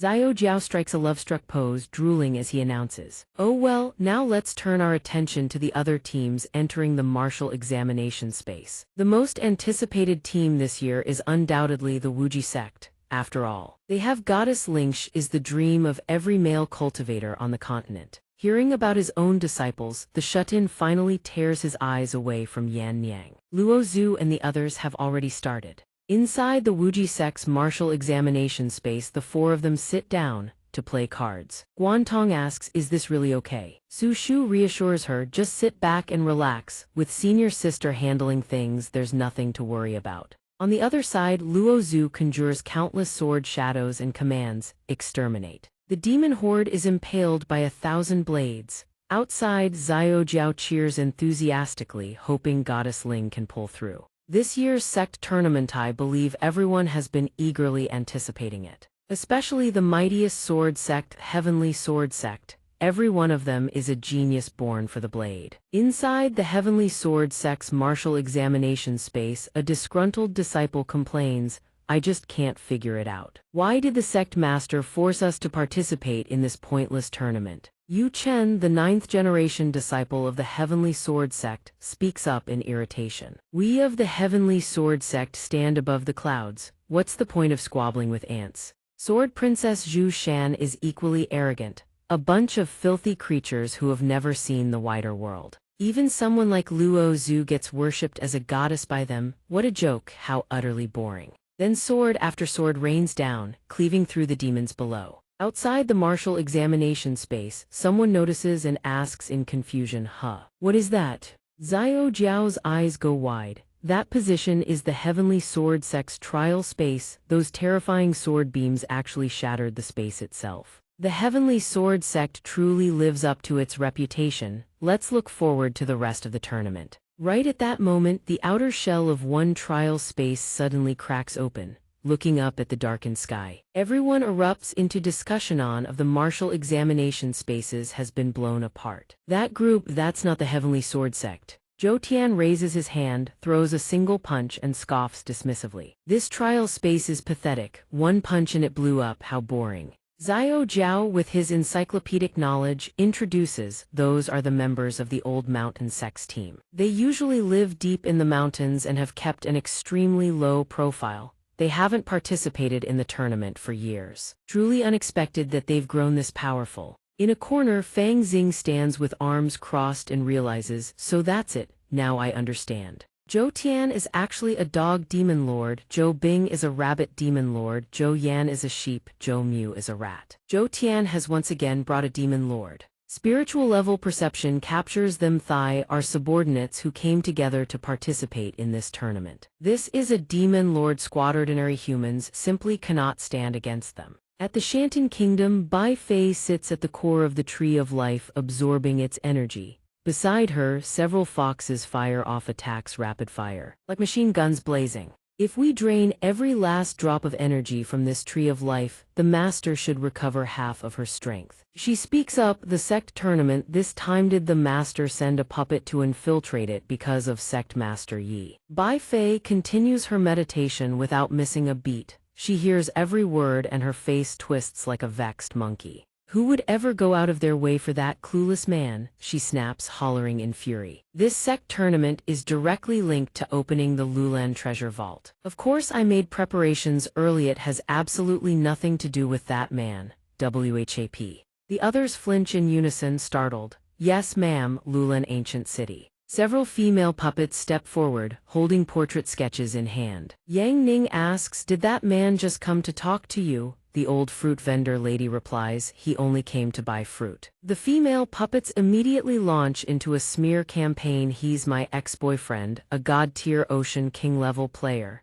Don't let him deceive you. I'm the best friend of his ex-girlfriend. I accidentally fell for him. I'm so scarred now that I can't even find an honest boyfriend. I'm his ex-wife. He once swore we'd never part in life or death, but now he claims he made mistakes over 300 times when he was lonely. Deep down, the female puppets are now absolutely determined to carry out their master's order, sabotage any chance of romance developing between Yang Ning and the female disciples he encounters outside. In the second round battle space, Yang Ning glances around, bewildered. Lately, every woman he met in the Lulan ancient city has been giving him the strangest looks. Bai Xian immediately cuts in. I barely scraped my way into the second round. Brother Yang, you're thinking about romancing girls at a time like this. How are we supposed to achieve anything great? Our opponents this round are another assassin squad from the Blood Blade Sect. They are our sworn enemies. Yang Ning keeps reading his novel and answers flatly, whatever, I'm not fighting this time anyway. Bai Xuan adds with a grin, the drunk drank way too much and still hasn't woken up today. Let's just forfeit and be done with it. Sheng Yuan mutters under his breath, finally freedom. Yang Ning flies off, leaving only a message behind. Stayed up late watching Glamorous Lady last night, going to find a spot to nap. Old man, just surrender early. Bai Xian shouts in a panic, what do we do now? The Blood Blade Sect plays dirty. How are we supposed to deal with them? Once again, Bai Xuan chimes in with the brilliant suggestion of surrendering. Yang Ning leans against a tree and drifts off into a peaceful sleep. The Blood Blade Sect squad saunters past, eyeing their target. Start with the weakest one, kill him first, he doesn't know his own limits. No cultivation realm whatsoever, and yet he stumbled into this Asura-level deathmatch. When the Blood Blade Sect strikes, we show absolutely no mercy. But when the hidden blades fly down, Yang Ning is already gone. He had shifted to another spot to continue sleeping. The Blood Blade Sect members stare in bewilderment. How did he dodge that? He must have some kind of protective artifact that deflects hidden weapons, just a weakling's last-ditch survival trick. Everyone charge, kill him, then we claim the artifact. One of them, blade in hand, closes in on Yang Ning and grins, celebrating far too early. But a sudden flash of searing light erupts, freezing him in place. The arm raised to strike Yang Ning is incinerated on the spot. He lets out an agonized scream. The remaining Blood Blade Sect members immediately sense something is wrong. A tremendous force radiates outward from Yang Ning's body. That is skill basic thermal radiation defense barrier LVL 100 max. A scorched, barren patch of earth. They collapse to the ground, bodies trembling. Bai Xian lets out a terrified wail. Sheng Yuan, witnessing the scene firsthand, can't help but shudder involuntarily. Was that a warning for us? That's terrifying. Just as Yang Ning groggily stirs awake, a notification rings out. System, congratulations. Wuxia Sect has advanced to level 32. He jolts fully awake. I leveled up just from sleeping. Luo Zhu's opponents are the Lingyun Sect. She can't help but worry about the bookworm Su Shu after all. These are the very people who expelled her from their sect. She forces her way into the battle space to observe the showdown between the Wuxia Sect and the Lingyun Sect. Guantong glances at Luo Zhu and asks, Su Shu wants to take on 5 of them by herself. She doesn't have any issues, right? She replies this is her oath to her master. Trust her. Before the fight begins, Su Shu clasps her hands together in prayer. Grandfather in heaven, today is the most important day of my life. Ever since I was little, I had no parents. You were the one who always took care of me. You always said girls should marry young, Grandpa. I'll work hard to fulfill your wish. Senior sister already arranged things for me and Master, but I know I'm still not worthy. Still, I will strive to become worthy of Master. This battle I will make Master see me in a whole new light. Those Lingyun Sect brats have gotten quite cocky. Finally, I get to fight that little wretch Su Shu. See that trash Su Shu over there? That woman was a servant at Lingyun Sect. She's already lost all dignity. Taking her in, Wuxia Sect will surely pay the price. Sitting on a broomstick that matched Su Shu's outfit like a proper witch, she called out, dear. Lingyun Sect members they hadn't seen in a while. One of them immediately sneered, you trash, you can't even condense chi. Yet just because you have a flying artifact, you think you're above everyone. The old man in the squad spat contemptuously, little wretch, you actually dare come alone. Su Shu had the strength to back it up, so she paid them no mind. Instead, she issued a formal challenge, enough talk. Dealing with you small fry, I alone am more than enough. Now I'll complete Master's first assignment, a slap for each and every one of you. Another one answered arrogantly, you, alone. Su Shu didn't bother with more words, she attacked with phantom pierce. The guy who was just running his mouth stood frozen, eyes wide. Then he ate a slap that sent blood spraying from his mouth, howling in agony. The old man from the sect also caught a slap that knocked his teeth clean out. Su Shu whooshed up into the air. The Lingyun sect crew kept getting wrecked, accompanied by agonizing screams. One disciple took a hit so hard he collapsed, clutching his face and wailing. At the same time, someone ripped off their mask and roared, "You wretched disciple." Learning such despicable tricks, that's the sect master of Lingyun sect, Yin Lion. He clenched his fists and bellowed, "You still dare ambush your own benefactor?" Recognizing the familiar face, Su Shu raised a warning, "So it's sect master Yun, disguising yourself to enter the competition, that's against the rules." Then she straightened up. "Besides, you are not my benefactor, I only have one master and his name is Yang Ning. Now time to complete the second task master assigned me." With that done, she raised her hand and conjured a fireball. The massive fireball materialized the Yizai energy sphere. The Lingyun sect crew stared, eyes wide and jaws dropped. How is this possible? In an instant the fireball was hurled down. They scrambled and screamed, "Help! Shut it and run!" But there was nowhere to run. Everyone took the hit. They screamed in unison, writhing in pain. Su Shu looked down calmly from above. Master's second task was to rip off their fake masks. No masks in sight, so she had to rip everything off instead. And lo and behold, the Lingyun sect bunch was left stark naked. Yin Lion frantically covered himself and screamed, "You wretch, you've ruined my lifelong innocence." Yang Ning clutched his stomach, laughing until his face turned red. Ripping off their fake masks was just a figure of speech. This girl Su Shu really is innocent. Yang Ning shook his head with a wry smile. The organizers set up an observation screen, probably at everyone's request. "Let's start the broadcast. The battle in the arena will now be broadcast. It's the clash between the goddess of Wuji sect and Lingyun sect. The battle is absolutely spectacular, folks, don't blink." On the screen right now were the images of those stark naked figures. Su Shu is too cruel, blasting wildly on purpose, deliberately missing us, tormenting us over and over. This evil woman, why doesn't she just finish us off with one strike? Su Shu called out from afar, telling them to shut up. She raised a hand to cover her eyes barely. Xiaojiao said before the fight, Lingyun sect said they'd teach Wuji sect a lesson. "Oh, my eyes hurt. Kids, don't look." Sitting with arms folded on a tree branch. Enjoying the show, Yang Ning remarked, "Su Shu can be truly ruthless to her enemies when she wants to be." Match announcement. Congratulations to Wuji sect level 33 advanced. Yang Ning mused to himself, Lingyun sect is dealt with, as for whatever comes next shouldn't be a problem, after all we have Luo Zhu. In the Tianjian sect's battle arena, the gap between the two sects was equally enormous. Zhou Tian said, "The name Luo Zhu, I never want to hear it again. The one and only sword goddess can only be one, and that's me, Zhou Tian, never forget it."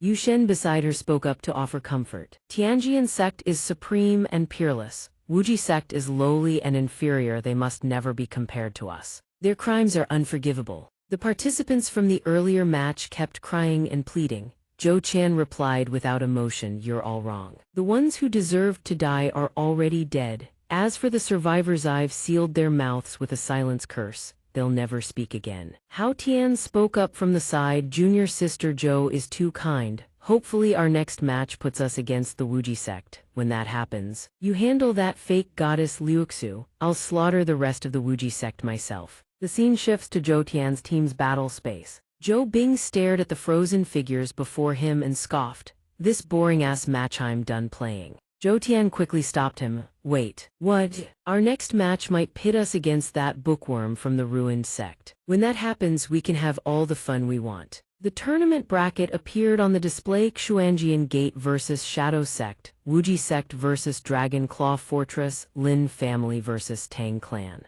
Yang Ning glanced at it and remarked, "Dragon Claw Fortress, no threat whatsoever." Bai Xian burst into tears on the spot. "It's already come to this and you're worrying about other sects, Yang Ning. Our opponent is the Heavenly Sword Sect." Yang Ning stared blankly. "The Heavenly Sword Sect, what the hell is that?" Bai Tian immediately explained, "The strongest sword sect in this entire tournament. They say every other sect is just cannon fodder to them." Hearing that, Yang Ning couldn't be bothered. He turned away. "You guys handle it, I'm not fighting anyway." Bai Tian set her terms. you will fight, and for every match we win from here on I'll give you one yin-yang fanbook. The moment he heard yin-yang, the simp inside him awakened. Really? Can I pick whatever pose I want, whatever action I want yin-yang to do? Bai Tian replied coolly, of course. Hearing that, Yang Ning rushed over like an eager puppy. I want Yi, Niang, Xiaoyu, Leng Feng, and the main character all locked in a secret chamber. The three of them are also poisoned with a mysterious toxin. The main character rescues all three at once. Bai Tian agreed generously, no problem. Yin Yang's prison chamber of spring scenery right it now. They sealed the deal with a high five. Bai Xian wiped tears of joy streaming down his face like a broken dam. Finally, the young sect master is taking things seriously. This is all for the ruined sect. I heard the Lulan vault contains tons of ancient records. I'm definitely going to get my hands on them. The day before the ruined sect's decisive battle, at the contestant quarter, Yang Ning pushed open the door and found Su Shu already sitting inside. She tilted her head and smiled warmly. Senior sister told me Big Sis is about to face the Heavenly Sword sect in her decisive match. So she sent me over to help Big Sis relax her whole body a bit. I'm an expert foot washer and back scrubber, you know. Come to think of it, during the entrance trial, Big Sis saved me. I've always wanted to repay her. A flashback scene appeared, accompanied by Yang Ning's words. It's nothing. In Su Shu's admiration, Big Sis is so strong. Yang Ning's face turned purple with frustration as he thought to himself. Back then, I masked my face to protect them during the entrance trial, and now they've mistaken me for Big Sis. Will this masked persona never go away? He closed the door and refused coldly. Thank you, but no, please leave. However, Su Shu's broom blocked the door. Then whoosh, a flash of white light. Su Shu pinned Yang Ning against the wall, leaving him bewildered. What are you doing? She answered with righteous conviction. I can't help Big Sis with that. Then won't Big Sis help me practice kissing instead? I'm about to be married to Master, but I don't want to look like some clueless idiot on my wedding night. The first man I want to kiss can only be Master, but I want to practice with someone experienced like Big Sis first. It's no big deal. Su Shu closed her eyes and leaned in. Yang Ning's face flushed crimson. She was embarrassed too, but quickly steeled herself. Come on, Big Sis. I'll master a kissing technique that satisfies Master or die trying. Big Sis, your temperature seems to be spiking really high. At the same time, Yang Ning found his escape route a distraction. This master of yours is really that important to you? Su Shu answered, of course. We watched the starry sky together. We drank together, spent the night alone together as man and woman, and woke up in each other's arms. Hearing that, Yang Ning couldn't help but wonder. Did we really go through all that together? What matters is that Master never looked down on me for being a foolish, useless idiot who can't cultivate, living in a world overrun by demons, always relying on others for protection. Even though I'm dumb, I can't drag everyone down, so I focused my spirit and trained with everything I had. Thankfully, I met Master. You taught me magic and told me to always believe in the light. In truth, Master is my light. No matter what happens, I want to marry Master. Yang Ning stared, stunned and at a loss. He wiped away her tears and muttered gently, you fool. Instantly, Su Shu leaned in again and puckered her lips. Big Sis, kiss me, put some force into it. Panicking about his virtue, Yang Ning frantically snapped his fingers. Go home now. In a flash, Su Shu appeared in the middle of the street. She looked left and right, utterly confused. Huh, that's weird, why am I here? Wasn't I supposed to be with Big Sis practicing kissing? Over on Liu Xu's side, she and the other girls clasped their hands in prayer. I hope Big Sis will be safe tomorrow against the Heavenly Sword sect. Tong Tong also prayed, as long as Big Sis survives when we get back, I'll introduce her to Master for sure. Lu Qing heard this and sighed helplessly. Just how many people are on your master wife candidate list exactly? Xiao Zhao's voice echoed across the arena. Welcome, everyone, to the round of 32 Showdown Ruined Sect vs. Heavenly Sword Sect. The legendary clash between the weakest and the strongest in the tournament. The spectators buzzed with discussion. How did the ruined sect even get this far? I bet that drunkard is some washed-up has-been from the heavenly rankings just dragging a bunch of losers up the bracket. Even so, at best he can only win one match. What about the other four? Everyone turned to watch the Heavenly Sword Sect members backstage. Yu Chen is so handsome, and he was chosen as the 9th generation Heavenly Sword before even turning 20, undefeated since his debut. Zhou Chan is a goddess too on par with Liu Xu, the strongest swordswoman in the Heavenly Sword Sect. I wonder how many sword strikes the ruined sect can even endure. Bai Xian held the flag trembling. What do we do? This round is best of 5 first to 3 wins advances. We're totally screwed. Yang Ning was still reading his yin-yang book, perfectly calm. Calm down, just follow the plan I laid out. And what a surprise. Bai Xian and Bai Tian both raised white flags. The ruined sect opened the round with 2 members forfeiting. The Heavenly Sword Sect won 2 consecutive matches by default. Their members laughed smugly. The spectators munched on snacks and chatted from the stands. 2 forfeits in a row, unless they pull off a miracle and win 3 straight, there's no point watching. A washed-up drunkard, a little kid, and a bookworm with no cultivation realm win 3 straight, in their dreams. Yu Chen sat in his chair, radiating arrogance. Zhang, go finish this fight, this match is utterly boring. Oh. And if the opponent refuses to surrender, take your time tormenting them. Zhang Shibo responded, relax. Anyone outside the Heavenly Sword Sect is just a toy. The arena had gone silently, dead leaves drifted across the empty stage. To lure out the little brat, our man needed a bit of strategy. Come on, win this and I'll buy you drinks, my yin-yang book is riding on you. Zhang Shibo appeared, radiating overwhelming presence. On the battlefield I show no mercy, not to women, not to the weak. Whoever dares face our Heavenly Sword Sect, your final fate is to be crushed worse than dogs. He forced himself into combat focus. Zai Gui scoffed, ridiculous. Then she threw a single punch. POW, her opponent's eyes bulged out. An elbow strike followed, crashing into his jaw. Zai Gui successfully knocked out a few teeth. The spectators in the stands jolted in shock. What the hell just happened? That drunkard is absolutely brutal. Is this really a sect tournament? No different from a street brawl, getting smacked around by a drunkard who grabs your hair and drags you. Senior Master Zhang stammers, Yaoyu were sitting right there watching the match, you saw everything. Xiaojiao slams the table in shock. I'm not reading this wrong. Grand Elder Zhang Ci, a legendary senior of the Heavenly Sword Sect. The man who once destroyed an entire sect with a single sword strike. What the hell is this right now? Then Zio Gui swings her arm and sends Senior Master Zhang flying into the sky. She spits out a mouthful of wine after having the booze splashed all over her. Senior Master Zhang's temper flares. You no good drunkard, you ambushed me, how can you even call yourself a hero?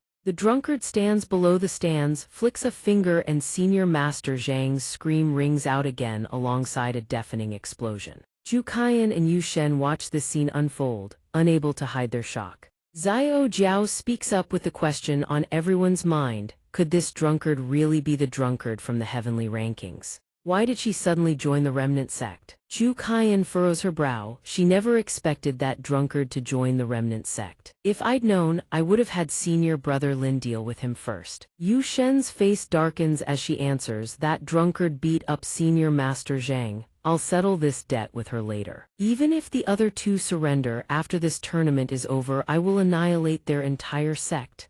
Zio Jiao immediately announces. Next up is the 4th match, taking the stage this time Zio Bao. Yang Ning threatens at this point, if uncle can't see Yan Yang, he's going to be very angry, you know. Zio Bao glances over and goes pale with fear. That guy really is terrifying. Zhu Kaiyan steps up to accept the challenge. She looks at her opponent and can't help but seethe with rage. They sent a little kid out here, is this supposed to be an insult to me? Don't the trash of the remnant sect have someone else to forfeit on his behalf? Zio Bao picks up on the insult and seethes with frustration. In the blink of an eye, the little one lands a punch so hard on Zhu Kaiyan that her eyes practically pop out of their sockets. While she's trembling in agony, Zio Bao leaps up again, watching as his opponent prepares to counterattack. Zhu Kaiyan swears, you little bastard, and immediately eats a foot straight to the face. That kick actually shatters the arena floor. The spectators watch in horror, hands covering their mouths. This kid is way too violent. Goddess Chu's face is probably done for. The sword goddess of this generation might only have Liu Xu left now. Bai Xuan watches the match, a look of bewilderment spreading across her face. Zio Bao He, Yang Ning grins happily. You finally figured it out, huh? However, contrary to expectations, Bai Xuan blurts out a line that leaves the two behind her completely speechless. Xiao Bao has picked up bad habits. Near ink you turn black, near light you shine from now on. I can't let him hang around that good-for-nothing uncle anymore. With a face swollen like a pig's head, Chu Kaiyan lies on the arena floor sobbing uncontrollably, watching her being carried away. Xiao Jiao steps up and makes the announcement. Regrettably, according to the physician's assessment, all the meridians throughout Miss Chu's body have been completely shattered. She has become permanently crippled, unable to cultivate ever again. The little hellion from the remnant sect is truly terrifying. Back in Bai Xuan's arms, Xiao Bao gets his little butt smacked repeatedly. Who told you to pick up bad habits? Who told you to pick up bad habits? The other competitors who had been provoked by Chu Kaiyan earlier finally speak up. Now they can talk again. The silencing talisman she used has worn off, thank the remnant sect. The bookworm kid is about to face the strongest fighter in the heavenly sword sect.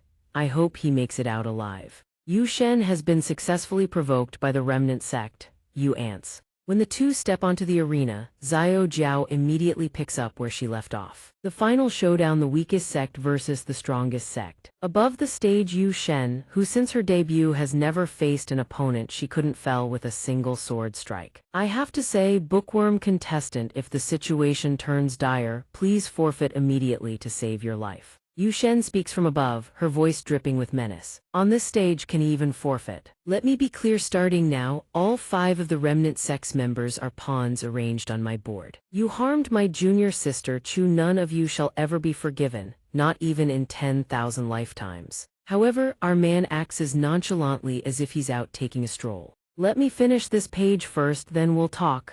Yu Shen's blood pressure spikes at this display. She spews nonsense in fury. An ant should know its place before the strong. Right now, I'll use just a single clone and I can still sever every meridian in your entire body. She immediately launches a heavenly sword shadow attack. Xiao Jiao stands below, continuing to watch and commentate. This is the 9th generation heavenly sword's signature flex, deliberately refusing to use the real body, humiliating and tormenting the opponent to prove the heavenly sword sect's supreme superiority. Yu Shen commands from behind her, clone charges forward. When the phantom closes in, Yang Ning vanishes, leaving Yu Shen stunned. He immediately appears behind her, back turned. The phantom version's face darkens with a frown. From the stands, the audience is no longer surprised. Heavenly sword shadow, another miss. Yu Shen conjures countless swords, then declares this is the secret sword art, infinite chain, soul lock. None shall escape, and with those words, a storm of sword shadows hurtles toward Yang Ning, and the arena floor is destroyed yet again. But when the dust settles, our man is still standing there, calmly reading a book about Yan Yang. Let's watch the final moments of this match. Xiao Jiao gasps in utter disbelief. What just happened? The bookworm contestant is clearly just standing there. He didn't move an inch. The heavenly sword launched that many attacks and not a single one hit. Over at the commentary panel, they fold their arms and give an honest assessment. Actually, every single one landed. For some unknown reason, the bookworm didn't dodge, yet Yu Shen's heavenly sword couldn't even graze the hem of his clothes. But the truth itself is starting to blur. Could the bookworm contestant have some kind of consumable defensive treasure on him? Yu Shen grits her teeth in frustration. 2 consecutive attacks, both failures. She tells herself it must be because she underestimated him. This time, heavenly sword's ultimate technique, sword shatters heaven and earth. Xiao Jiao continues narrating. This is the heavenly sword sect's strongest area of effect. Attack. The bookworm is dead for sure this time. Audience members, please step back from the arena.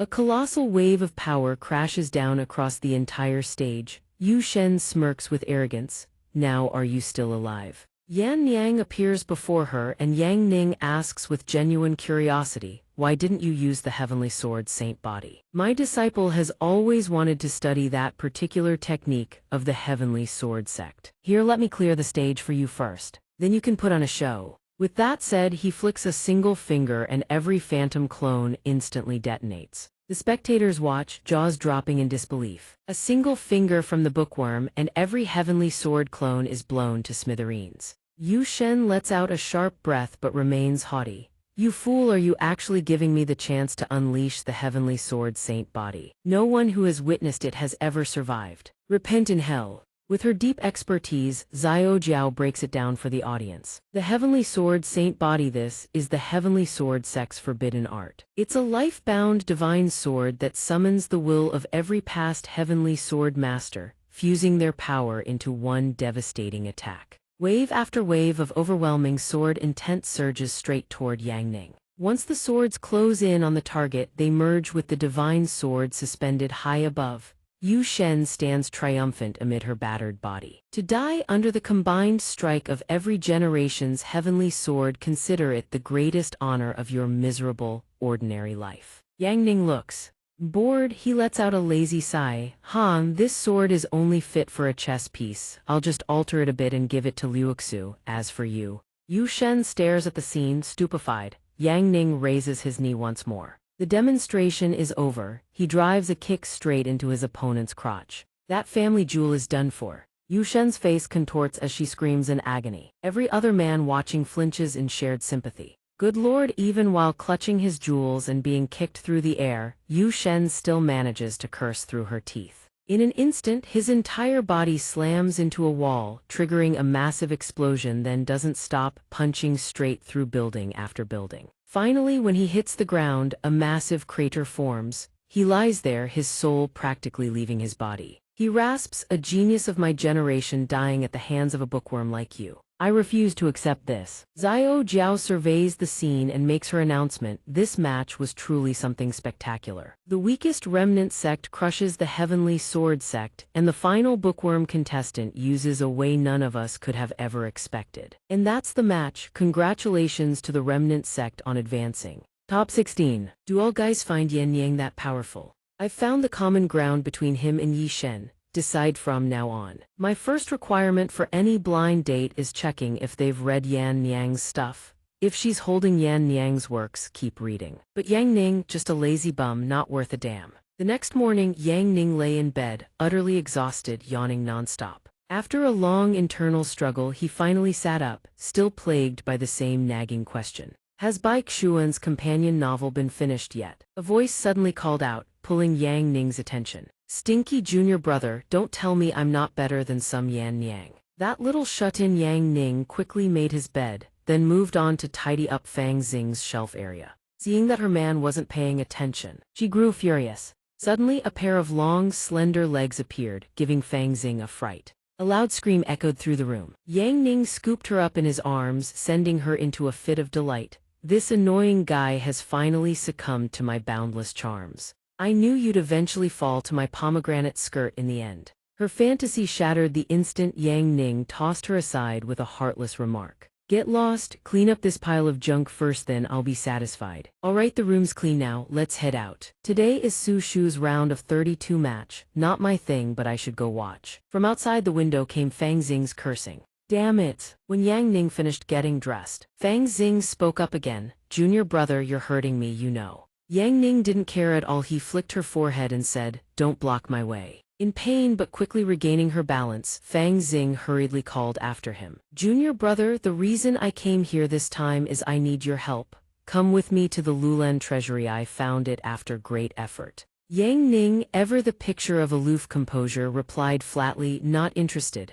Left with no other option. She played her trump card, pulling out a stack of documents. I spent big money to dig up some exclusive details about Yan Yang. The manuscript has several iconic poses that are absolute fire exclusive content, mind you. Just come with me and they're all yours. Not surprisingly, once the addictive bait was dangled, our man took the hook. Fang Xing, having achieved her goal, was overjoyed. This must be what happens when you've been single too long. Once we're inside the Lulan treasury, a man and a woman alone, tinder near flame, let's see if I can devour you whole. At the Lulan treasury, Fang Xing walked while deep in thought. What Zhou Tian wants is inside here. Whatever lies within could have a massive impact on both the demon world and the human world. I have to get to it first. Time to make my move. Junior brother, the gates of Lulan are sealed with numerous ancient formations crafted from sky-mending stone. They're incredibly heavy. The great demon army once spent 3 days and 3 nights just to break through.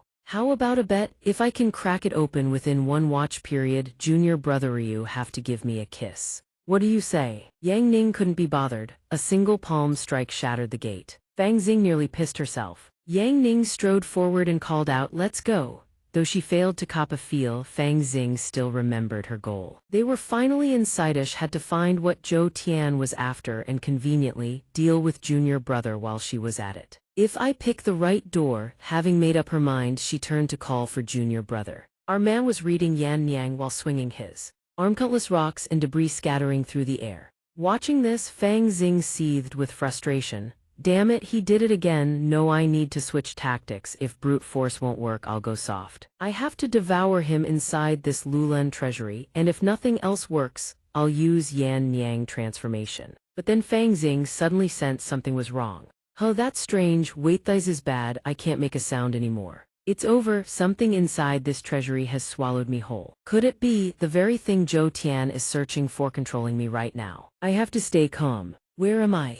Is this a time reversal? You cannot blame us for deceiving you. The village needs a child as a sacrifice to the demons. A wandering orphan like you has no ties to anyone. Eat your last meal and be on your way. This is your fate. Even if you keep starving yourself, nothing will change. The scene shifts. Buildings engulfed in flames. The arsonist is none other than Fang Xing herself. You wanted my life. This is your punishment. From this moment on, anyone who threatens Mehuman or demon I will eliminate. At the gates of the Wuji sect, Fang Xing kneels before xianxia. Xianxia speaks. Girl, your heart was crooked from the start. I had no intention of taking you in, but every dawn you knelt here. And every midnight you scavenged for scraps. In the blink of an eye, 3 months had passed. Your willpower was steadfast as a mountain, so I made an exception and accepted you. But you killed and plundered treasures everywhere, slaughtered the innocent without mercy, committed unforgivable sins and brought the wrath of every sect down upon us. Things have reached this point. I have no choice but to expel you from Wuji. As she left, Fang Xing still clutched the bloodied weapon in her hand. She said, "This is a world where the strong rule. They were weak. They deserved to die. Killing them was not wrong.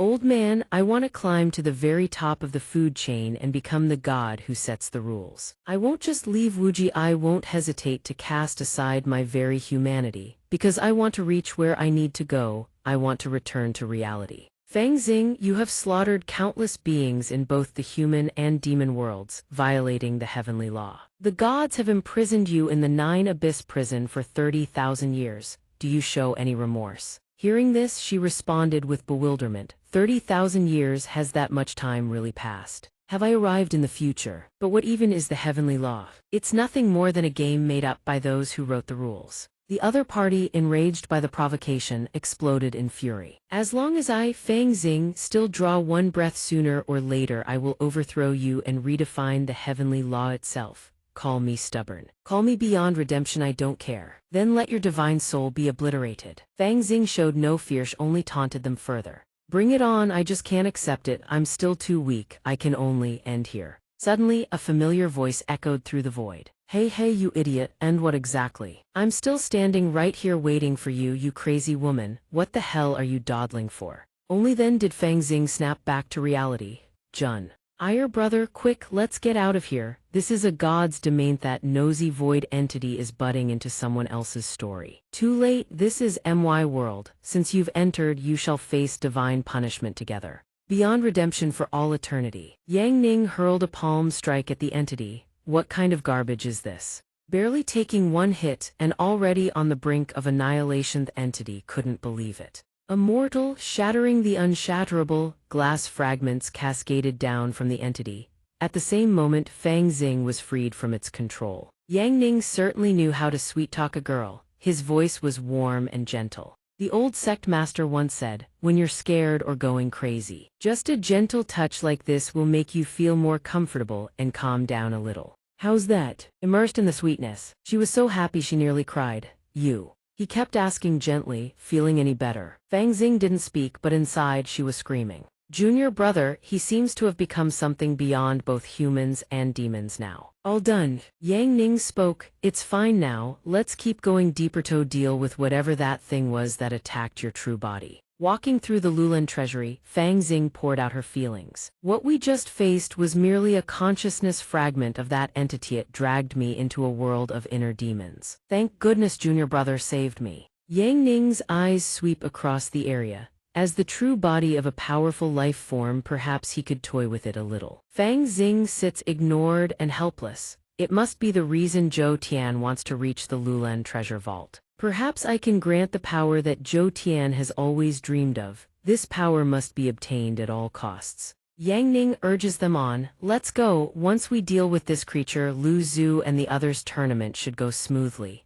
Back at the arena, Xiao Jiao's booming voice rings out, welcome to match 32 of the Sect tournament. The goddess that everyone has been waiting for from Team Wuji Ultimate has entered the stage. Lu Zhu's team steps out following the announcement. The men in the stands instantly flip into fishwife mode, gushing non-stop. The goddess and her junior sisters are here, that tall sword goddess maiden. I like Miss Su Shu, she looks both innocent and beautiful. And Han Du glancing over at me like that, I'm dead. Shang Niang and Chun Niang are also super popular. Shang Niang is cold, Chun Niang is adorable. Their master really hit the jackpot. Wuji Sect will definitely win. Wuji Sect #1 in the world. On the other side, Team Long Claw Treasure sighs dejectedly. I feel like I've already lost. Both squads send out 2 members each for the first round. And Han Du shoulders the responsibility for the opening match. Xiao Jiao's voice rings out. The first match between Wuji and Long Bao, truly something to look forward to.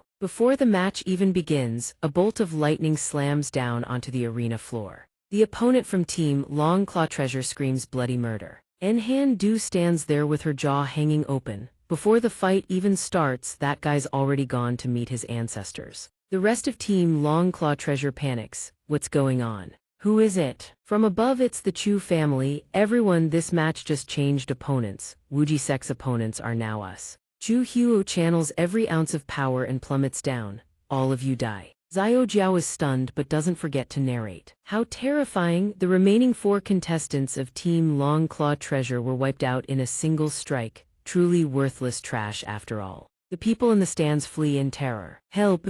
Let's go run now, before things get any worse. The MC tries to rally them. Everyone get out of here, move, run for your lives. The advisors rush forward to intervene. The city lord roars with fury, insolent. The Lulan city lord is right here, how dare you demons cause chaos. Zhu Bing's cold expression shifts as she unleashes her technique.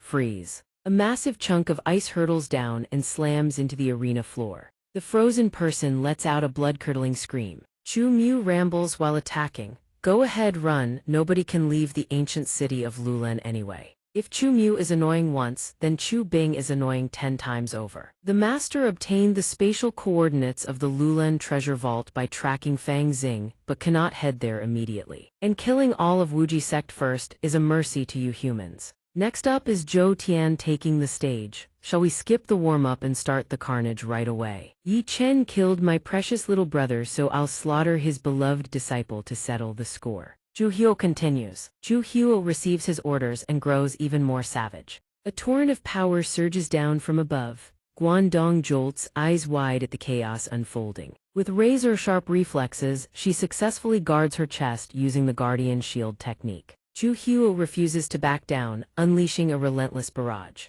Demon Abyss killing fist. The one panicking the most right now seems to be Xiao Jiao. How terrifying! One punch in the sky crumbles, the earth splits. And Han Du acts swiftly, joining the fray. Master always said the best defense is a counterattack. Super Cyclone Slash. Zhu Huo's smug grin vanishes in an instant, barely missing tears. And Han Du fires back with a taunt. Don't underestimate us. Zhu Huo's shirt tears away, 2 extra arms each wielding a weapon sprout from his sides. This is the demon's summoning with a grotesque, twisted body. He lunges forward to attack. Very good, I love it when prey fights back, it makes the slaughter even more exhilarating. Lu Zhu charges in. Your opponent is me, that armor might look tough but I bet you can't actually fight. Tung Lung Evil Spiral. And Han Du murmurs to herself, senior sister. Lu Zhu and Chu Huo both soar into the air, yet strangely they never collide once. One blazes green, the other red, clashing like a martial arts showdown.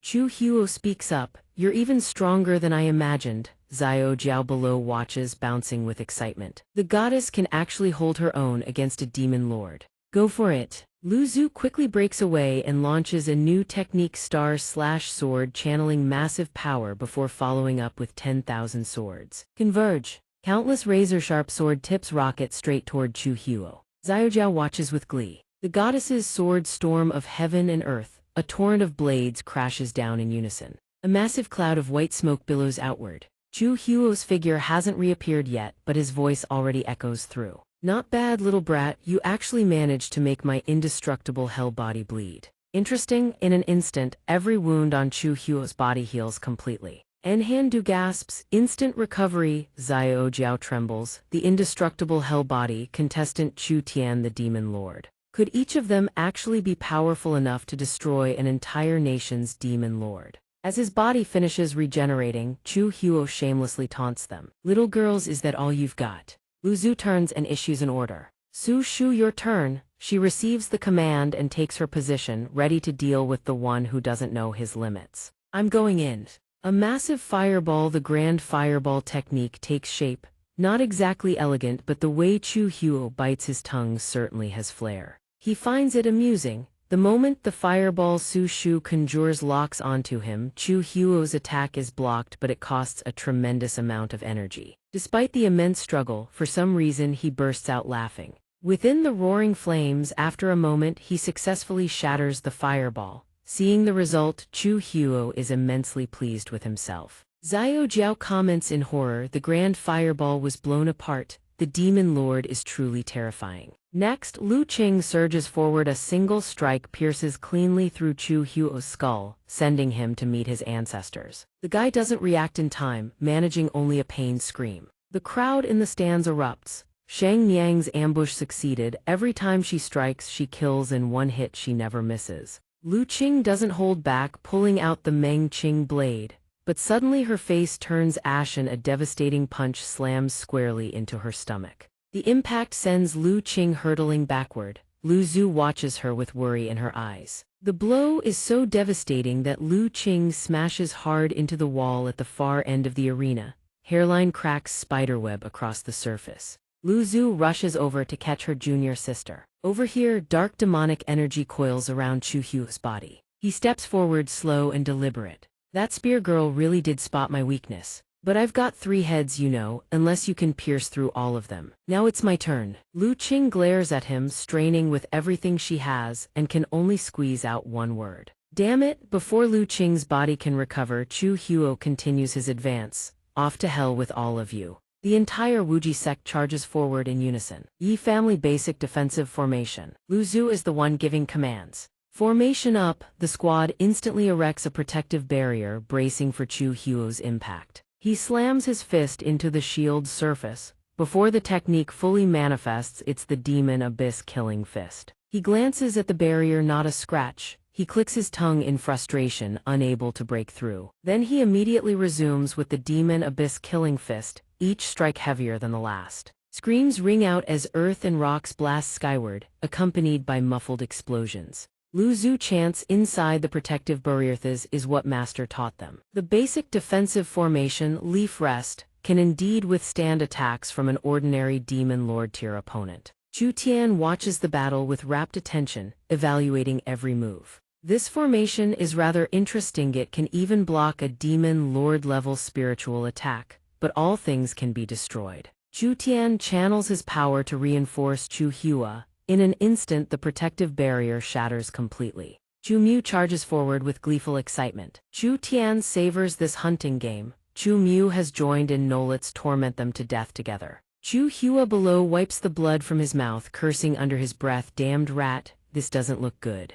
Lu Zhu, come up with a plan. I'll hold them off, everyone else run. She startles at the voices shouting warnings from above. Lu Zhu, you can't hold them off alone, let me merge with you. The group in the sky fuses into a single nine-tails puppet formation.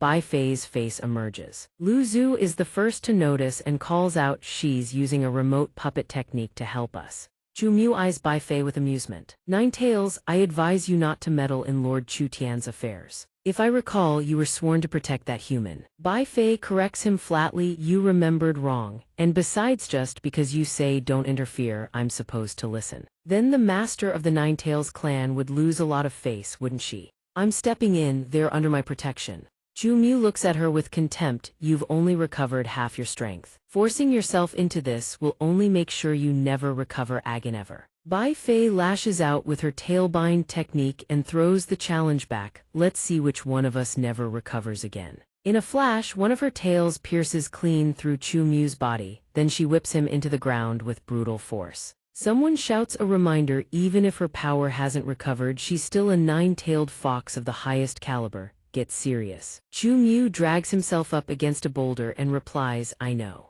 Then he lets out a bizarre shriek and transforms. After shifting into a massive rat, he leaps into the air, unleashing the demon rat's skyrending fist and demands old dog attack together. Attack together. Chu Yan lunges from the side. You think two measly tails can hold me down? Bai Fei's piercing white eyes snap toward him. The nine tails forest entangles without endan naturally. Her tails don't spare Chu Mu either. Tu Shu watches from below and comments, Bai Fei is incredible. Lu Zhu sighs in admiration. 1 against 2, and she's not at a disadvantage at all. Without warning, a dark surge of power rockets in. Bai Fei's keen senses detect it, but she can't dodge in time. She's pierced clean through. It's Chu Tian who struck. He sneers, puny creatures deserve nothing but annihilation. Game over. Quickly, Bai Fei's figure fades, then dissipates entirely, leaving only a wisp of red aura, returning to her true form. Bai Fei's face darkens as she coughs violently. The foxes around her immediately panic. Master, you've only recovered 40% of your power. You mustn't force yourself to fight anymore. The remote battle puppet has been destroyed. Your true body has been affected as well. Bai Fei reassures them, it's fine. I've stayed at the Wuji sect long enough. 1 act of assistance and I no longer owe Yang Ning anything. Su Zhu stands nearby with crossed arms, her expression stern. Master only recovered 40%, yet held her own 1 against 2. Once she's fully recovered, vengeance is only a matter of time. Bai Fei responds with a weary sigh. I only managed to stall them temporarily. Especially that demon dog lord's undying hell body. I couldn't break through his defense at all. What happens next depends entirely on Yang Ning himself. Chunfeng asks, has Sect Master Yi arrived? She answers yes, he appeared out of nowhere in that very instant. My puppet body was blown to pieces. After eliminating Bai Fei's puppet, Chu Tian grows arrogant. In the end, it's just a fox, nothing impressive at all. Yang Ning materializes like a demon behind him, his voice calm. Oh really? So you're the one who laid hands on my people. Guantong spots him and shouts with joy, Master. Tu Shu also cheers, Master is here.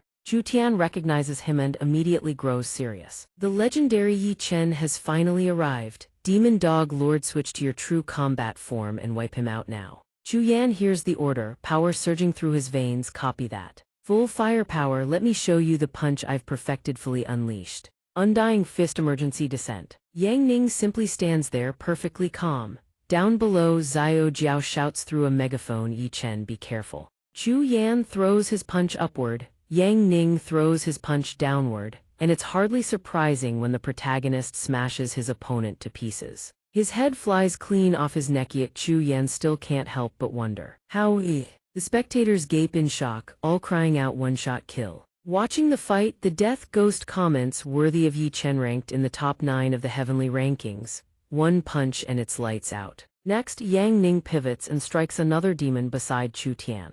That one at least has time for a final sigh before his head separates from his neck. Xiao Jiao, watching from below, is completely shaken. On punch each, and 2 demon lords are wiped out just like that. The 2 demon beasts crash to the ground with bone-shattering force. Zhu Bing, Chu Tian, and Chu Mu stare stunned silent. Chu Tian licks his lips with hungry excitement to unleash attacks at that level. This has to be the most delectable human flesh in existence. Yang Ning, I'm coming for you. The pinnacle of terror, surely the pinnacle of human flavor. Yang Ning hears this and responds with a shrug. Oh, then come on over, let's have some fun. Chu Tian closes in from behind. I've sniffed the scent of countless powerful humans. He draws nearer and nearer, then asserts with absolute certainty, and I'm sure of it, you are the most exquisite appetizer I've ever found. Then he bares his hideous face in a savage grin. The commentators watch and remark, looks like this genius youth is destined to end up inside the pig demon lord's stomach. Nobody has ever escaped being swallowed by him.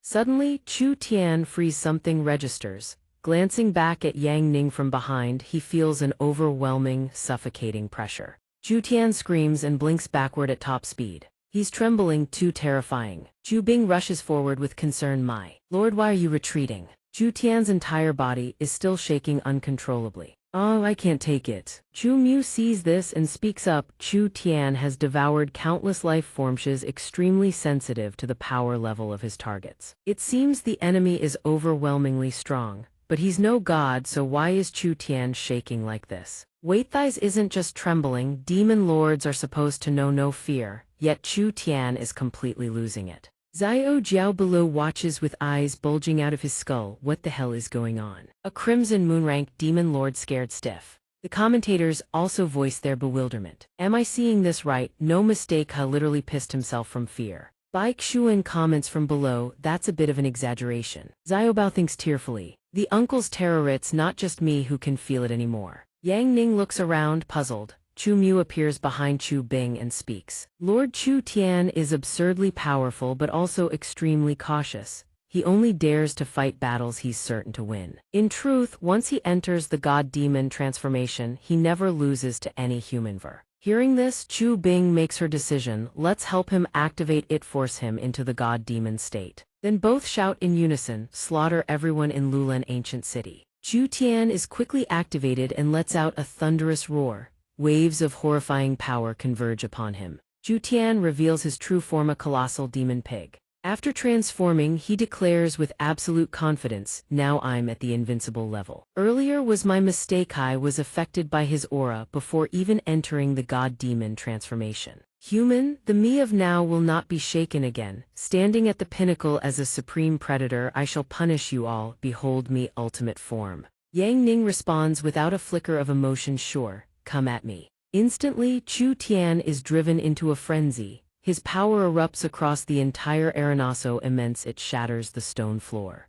Lu Zhu is terrified, Tu Shu turns pale and gasps, heavens, Yandu size so enormous, Guan Tong stands frozen in shock. Zai Gui looked up, unable to suppress a shudder. Has the apocalypse arrived? Zhou Tian had now transformed into a hideous, colossal pig, his piercing gaze causing Xiao Jiao's hair to stand on end. This was the ultimate form chosen by millions across an entire nation. The celestial beast Bai Quan trembled in fear, while Xiao Bao cradled in someone's arms. Thought to himself, so he's finally revealed his strongest form. Zhou Tian stood towering there, poised to strike, and roared furiously, mankind. The apocalypse has arrived, Yi Chen, I won't give you any chance, you will be swallowed whole. Surprisingly, at that moment he looked left and right, utterly bewildered. Oh, it's gone. At this critical juncture he's still only worried about Yan Yang. Where's my copy of the absolute records of the Flame Maiden? Could I have really lost that treasure? Seeing him like that, Zhou Tian schemed viciously. Perfect, know that you're distracted, this is my chance. Let me destroy you along with this entire world.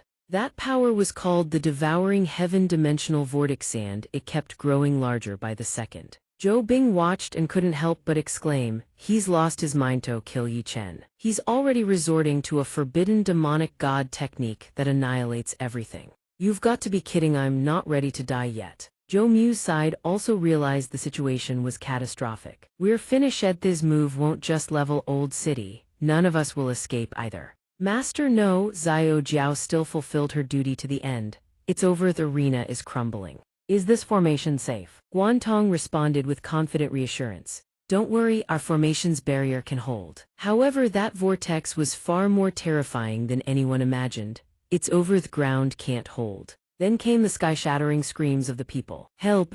Bai Xian, who had been fleeing, was also sucked back in. No, I don't want to die.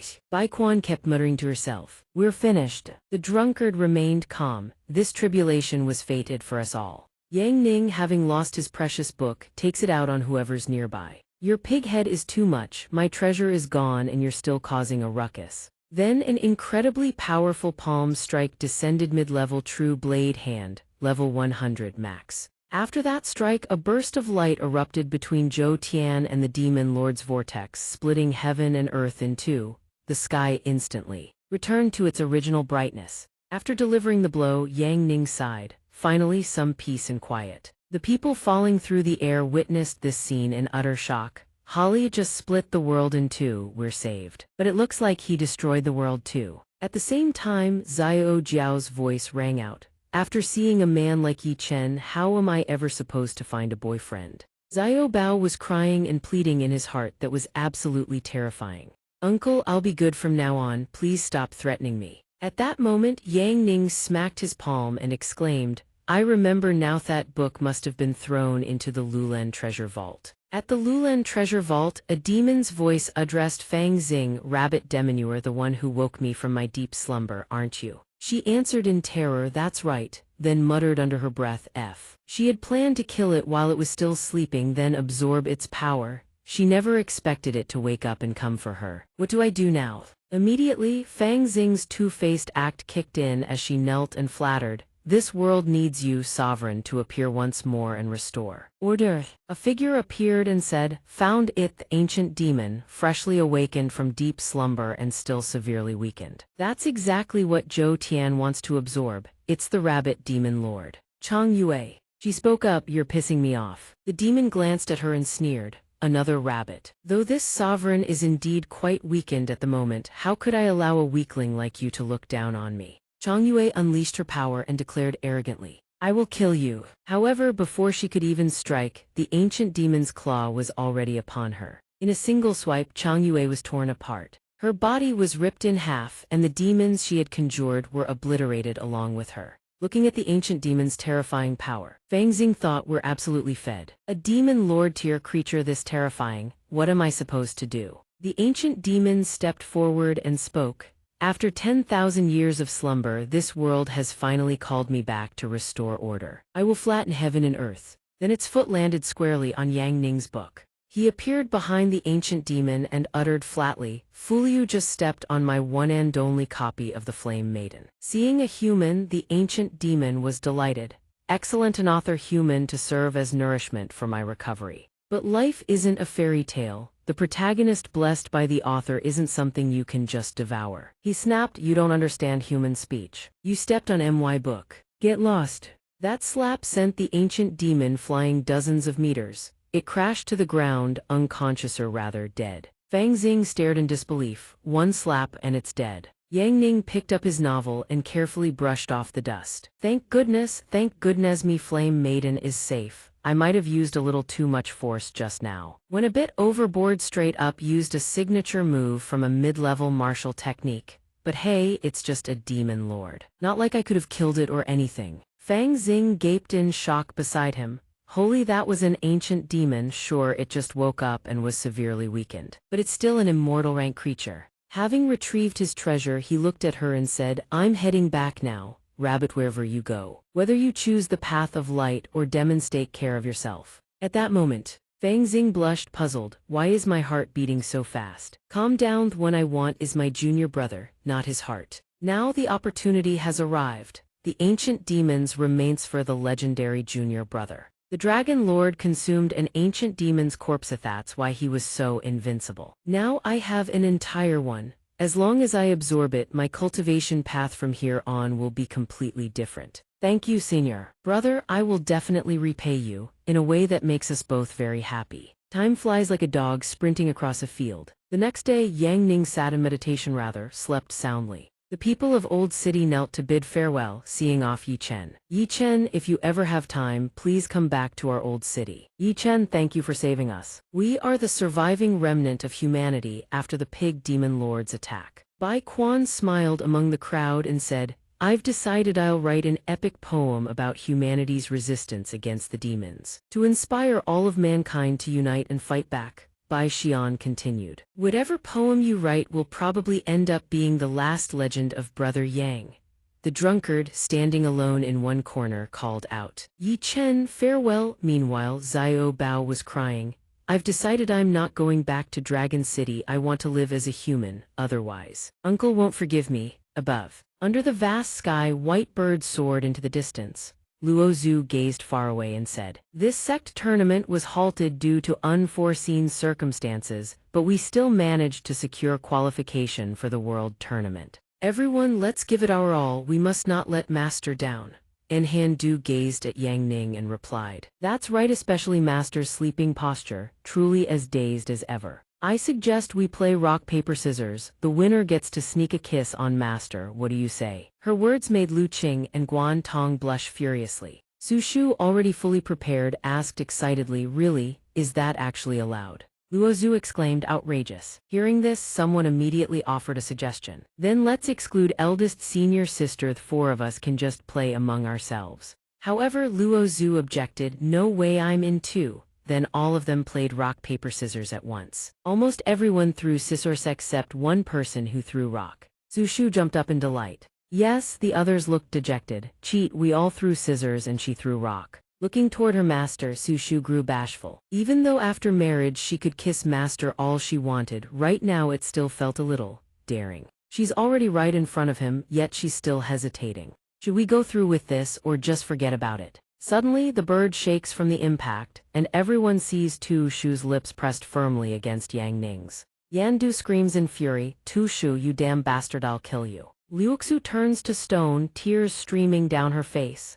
Master, the sword day at Four Seas City, men's faces turn crimson, some even have nosebleeds, and the entire crowd erupts in wild cheers. I'm dying, even Goddess Ling is in the Yan Yang Dance Festival. Goddess Ling, Fairy Xing, and Miss Tu Shu perform the ninefold flower dance Tojthritz like a dream. I can handle this. Up above, Liuxu's group in pristine outfits continues dancing while the crowd below cheers without pause. Fairy Xing is so graceful, Miss Tu Shu being clumsy is actually adorable. Goddess Ling dancing this piece truly sends people to heaven. The bird butler watches the scene, thinking to itself, these disciples pamper Yang Ning endlessly. It's been a month since they returned from Lulan ancient city, and he hasn't done a single day of real work. Ling Liuxu and the others joined this dance festival just to make him happy because the first place prize is a life-size Yan Yang doll. How reckless. Whatever, tomorrow is New Year's, let's head back to the sect and celebrate with everyone first.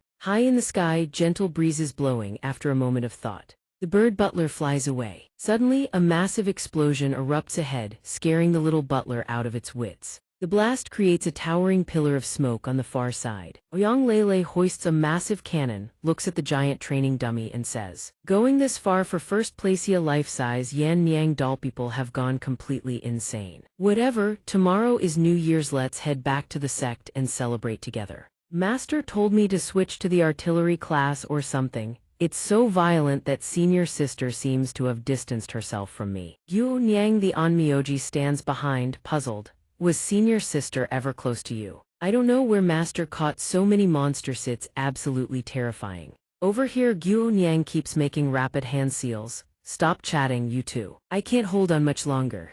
Master demanded I kill with a single arrow. Lele glances over from the side, still convinced that Master is training them to destroy the world. The moment she finishes speaking, the soul-shattering bow's arrow flies from the string, aimed straight at the training dummy ahead. It pierces clean through the dummy's head. Just like that, the dummy's head is obliterated. The tremendous noise wakes Yang Ning, who calls down from the tree above. All right, that's enough. Tomorrow is New Year's, let's head back early today. Lele hears this and turns to make a request.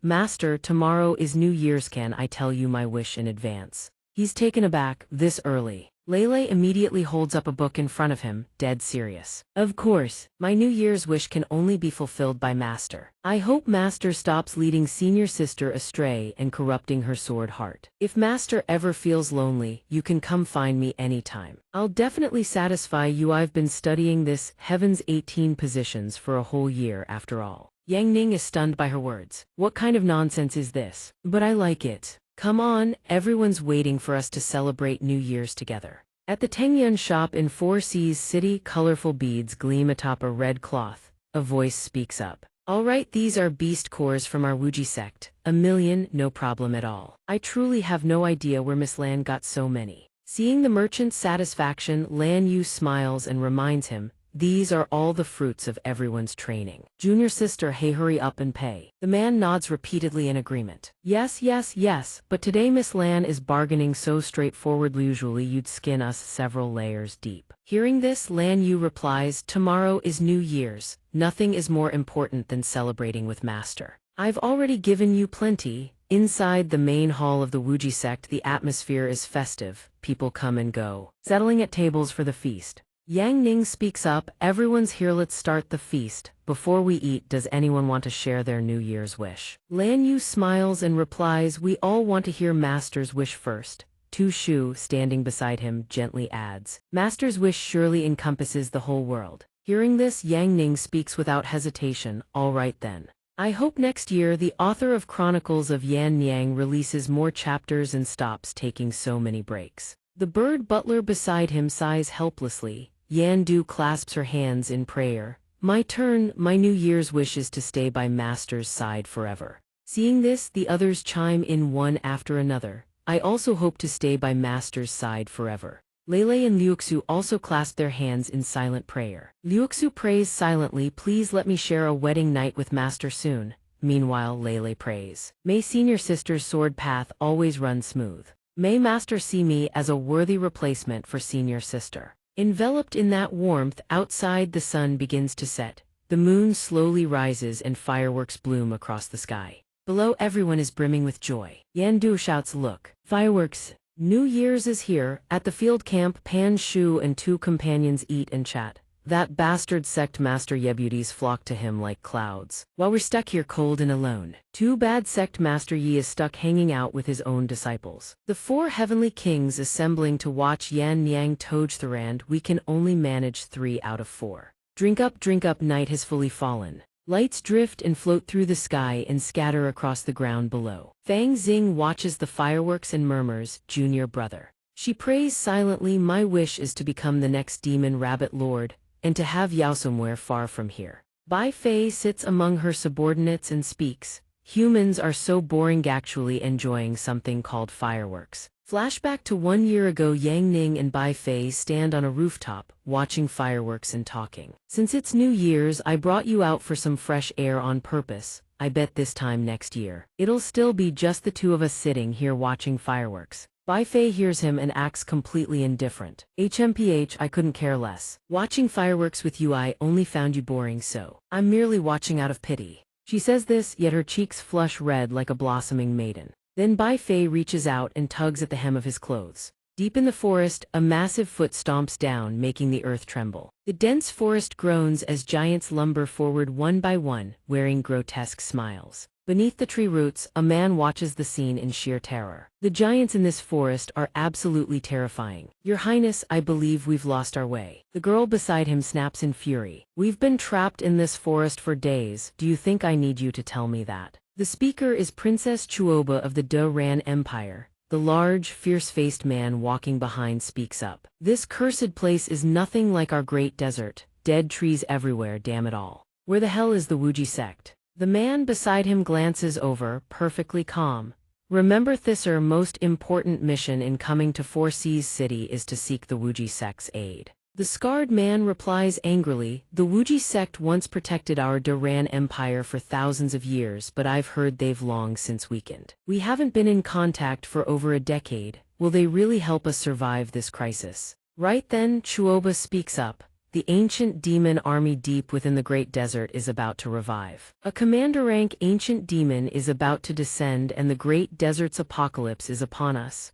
We have no other choice. Seeking the Wuji sect's help is our last hope. Wait, so Mion's ahead. Under a distant tree, Yang Ning holds a copy of Yan Niang and sighs to himself. In a deserted forest, alone with the newly released Volume 7 of Yan Niang's is truly the life. The man in the hat speaks up, puzzled. This person has no cultivation whatsoever. How is he even in a forest crawling with demons? The scarred man cuts in irritably, probably just lost and trapped in here. Someone like that is worthless, don't bother with him. Right then, Chuoba approaches Yang Ning and asks, young friend, you must be lost and trapped in here, right? Come with us, we can protect you and leave together. Yang Ning hears this and asks, puzzled, why would I leave? Chuoba smiles and replies, this place is crawling with demons everywhere. One wrong move and you're dead. You can't walk because you've been locked up in here for days with no strength left, right? Amu, share some of our dried meat with this young man. Instantly, Amu carried over a wooden box, trailing a rich, mouth-watering aroma. Yang Ning, initially uninterested, had a sudden change of heart. Ah, that smells amazing, I'm coming with you guys.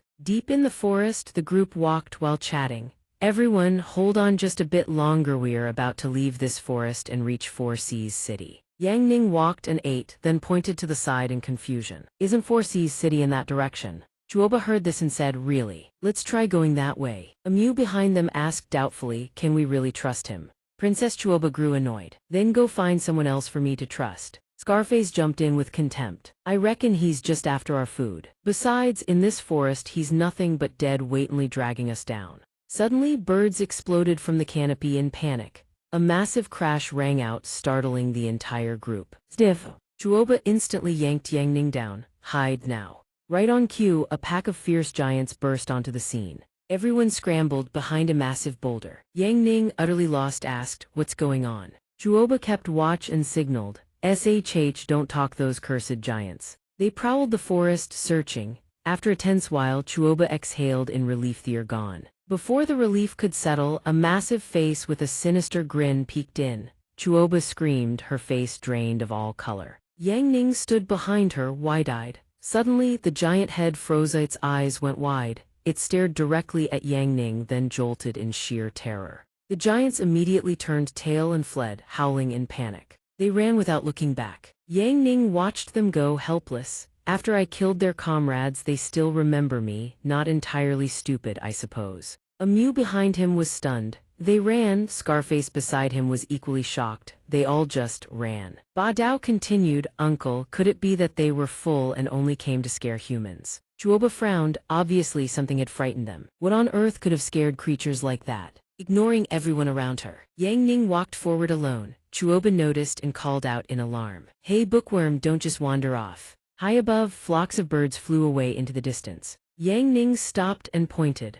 All right, follow this path, walk about 3 more hours and you'll leave the forest and reach 4C's city. Chuoba asked, you're not coming with us? He casually held his book and replied, no, I have to go back and read. Ba Dao muttered beside him, this bookworm's probably read himself stupid. Suddenly, something enormous appeared before the group, a Yaoming hunter. Ba Dao gasped, a Yaoming hunter spotted us. A single secret realm-class demon could level an entire village. Scarface, however, looked thrilled. Leave it to me. He channeled power into his fist and swung. A devastating blow called Heaven Opening Strike slammed straight into the Yaoming hunter's face. It showed absolutely zero reaction. Scarface gritted his teeth. Ordinary strikes are useless against a Yaoming hunter. It has to be a blitz kill. Only by burning his vital essence could he use this technique. Immediately he switched techniques. Life-burning blood annihilation appeared to work. The Yaoming hunter's entire body burst apart under a relentless barrage of fists. Blood streaks appeared across Scarface's body.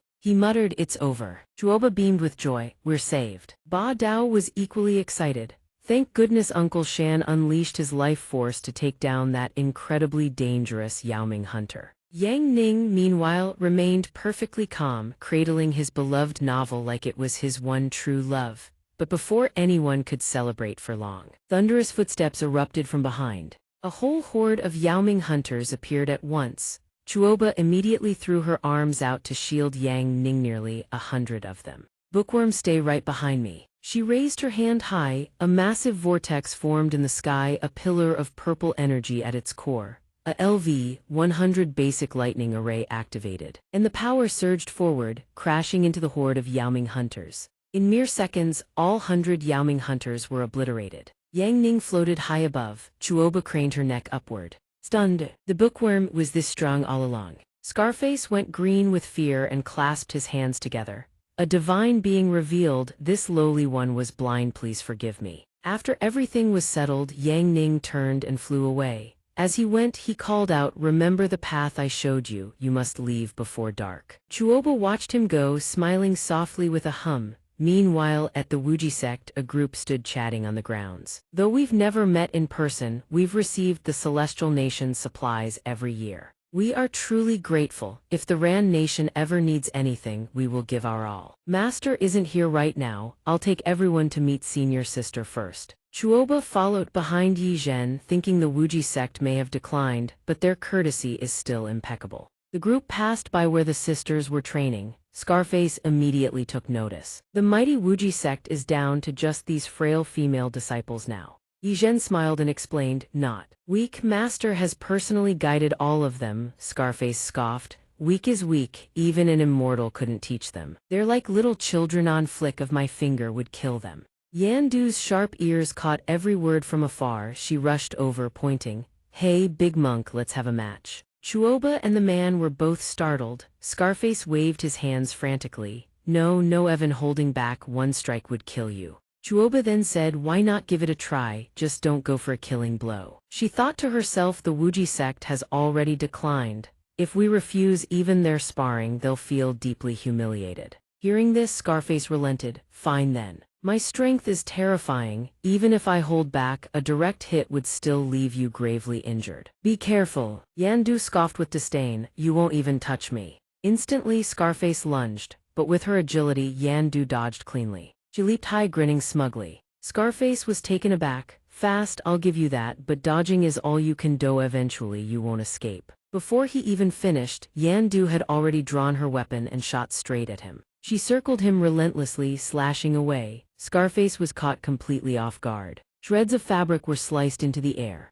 In an instant his clothes were slashed to pieces. Thankfully, his hands covered the essentials just in time. Yandu landed and smirked. I held back, you know. After snapping back to reality, Scarface screamed in utter embarrassment. Yizhen and Chuoba awkwardly turned away. Amu hurriedly shielded him. Sir, please put on my clothes, quickly. Scarface tied a robe around his waist, then declared.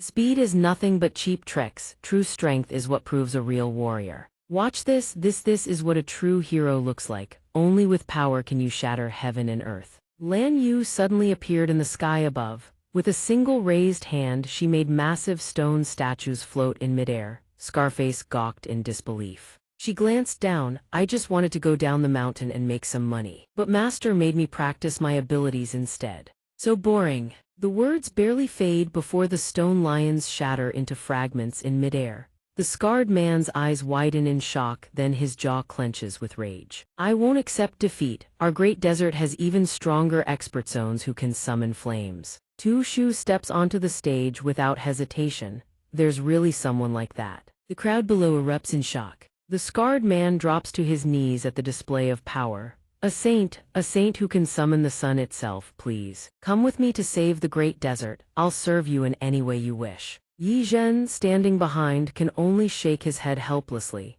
That's just Tu Shu's basic fireball technique. The senior sister is still waiting for us to invite her over. The elder pipes up. Hasn't the Wuji sect already fallen into decline? How did this sect master manage to train so many terrifying experts? This sect master is no ordinary man. Hall of 10,000 Beasts, Luo Zhu speaks. I already know why you've come, there's no issue with this. Chuoba's face lights up with joy. You can really lend it to us. Luo Zhu then leads the group forward. Master isn't here, but he's always been generous. Follow me inside. The group descends a staircase leading underground, arriving at a rocky outcrop. Below, jagged and flat rocks jut out in every direction.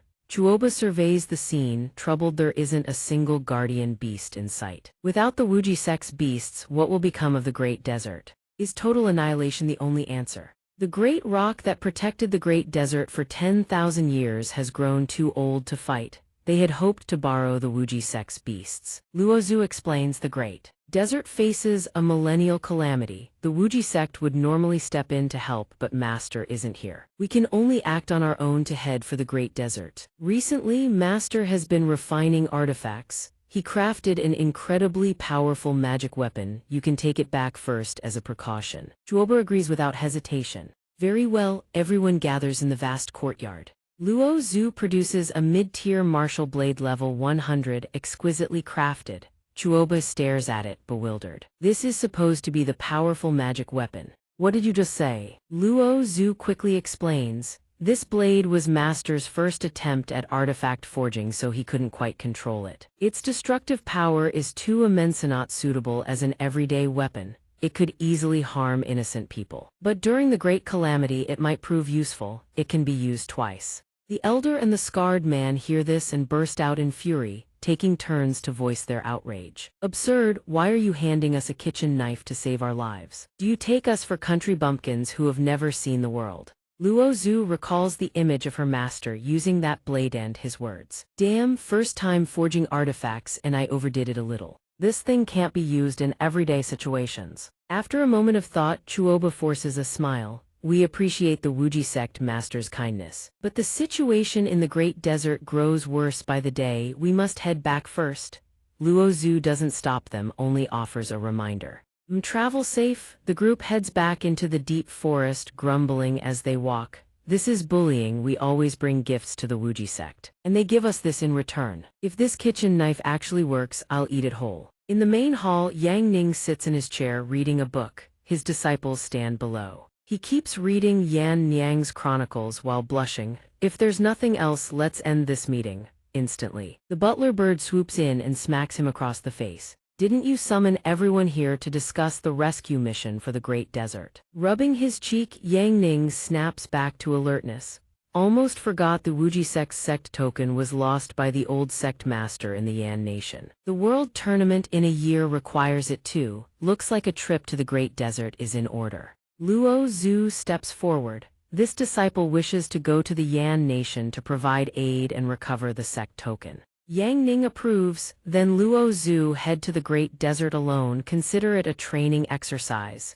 She beams with delight at his approval. Understood. Yang Ning then lays out the plan. In 3 days, I'll take the disciples into the Great Desert for special hell-level training. Last time you couldn't even beat a demon lord. You all need serious training. Luo Zhu, depart immediately. We'll regroup at the royal capital of the Yan Nation. Luo Zhu responds promptly, understood. Just then, the butler bird swoops in to address everyone. A word of caution: the resurrection of the ancient demon army won't just spell doom for the Great Desert. It could trigger the apocalypse for the entire human world. You must treat this with the utmost gravity. Your responsibility on this trip to the Great Desert is enormous. The butler bird glances toward Yang Ning's seat as he speaks, but the man vanished who knows how long ago. The butler bird snaps, unable to hold back a curse. That damn Yang Ning sneaking off before every single meeting ends. You're not a part-timer anymore, you son of a... The scene shifts to the Great Desert in the western wasteland.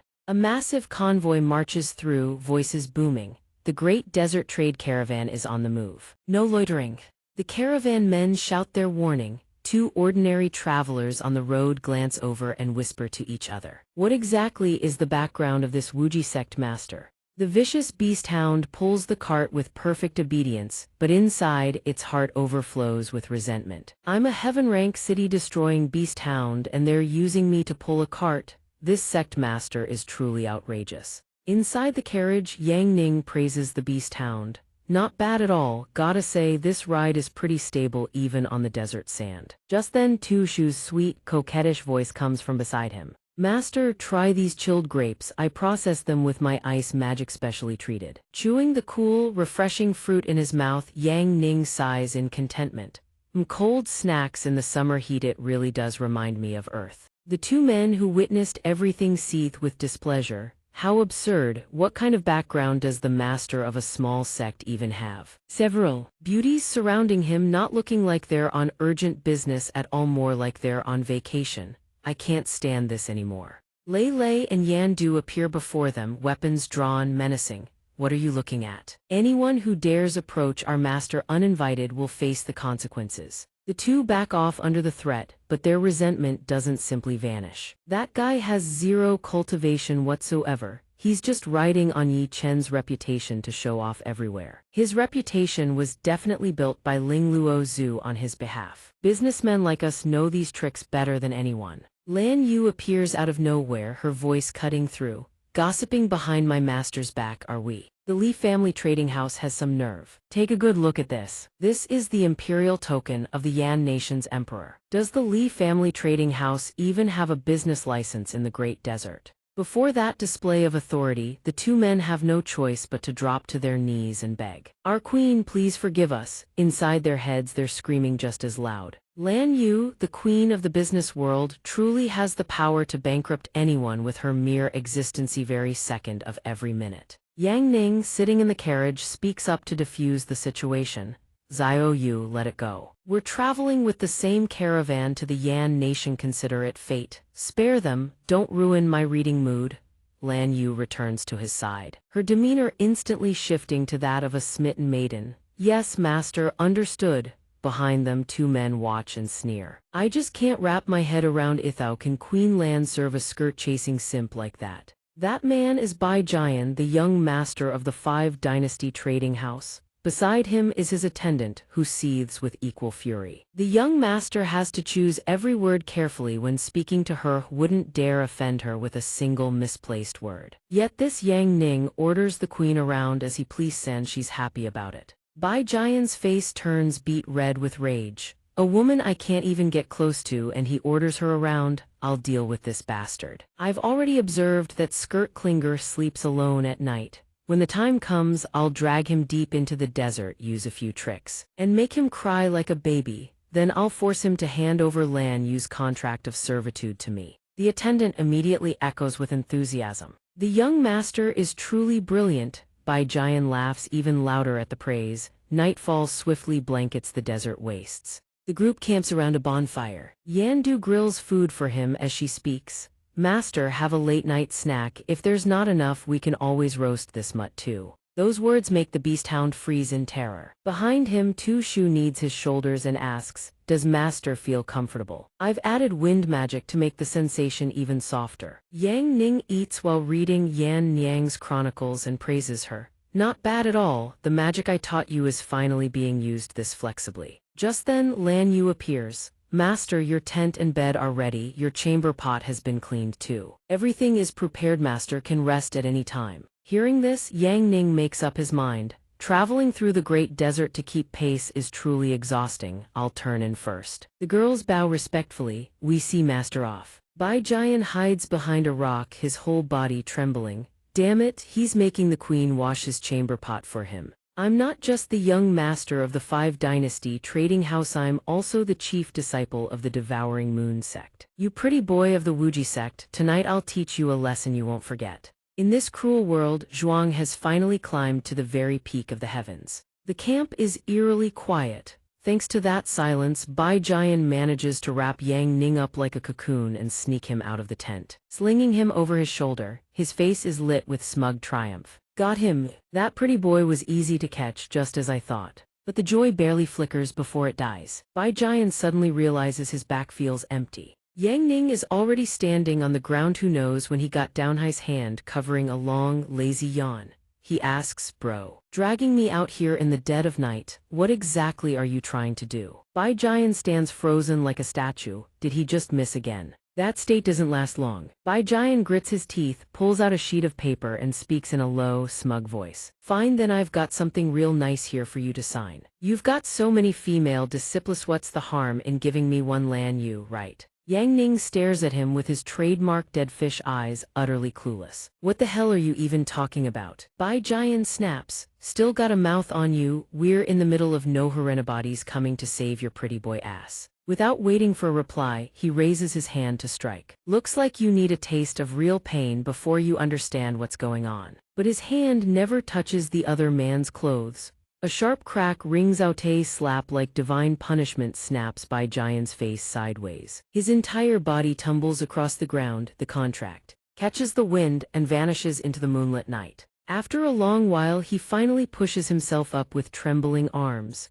His battered face lifts and he stammers out a challenge, you, but Yang Ning, who knows when he slipped free, stands right in front of him, his presence cold as a blade's edge. You still don't understand what's going on here. The crushing pressure of killing intent hits Bai Jian like a wall and he shrinks back. Before he can even recover, Yang Ning flicks his wrist. Bai Jian's body rockets backward several lengths. Sober up a little more, Yang Ning says flatly as Bai Jian screams mid-flight. That strike is no ordinary blow. It punches straight through 4 or 5 mountains, shattering rock and earth into fragments. Dust and debris explode in every direction, choking the view completely. When the dust finally settles, it reveals Bai Jian's battered, half-conscious body. Once again, Yang Ning appears before the terrified Bai Jian as if by magic. But Bai Jian quickly scrambles to his feet, gripping a sword. Eyes blazing with killing intent. You. Pretty boy, you forced my hand, I'll kill you for this. He presses the purple-black blade against Yang Ning's throat. This is the moon-devouring blade of our Devouring Moon Sect. Across mountains and abysses, countless great beasts from secret realms have fallen to this very blade.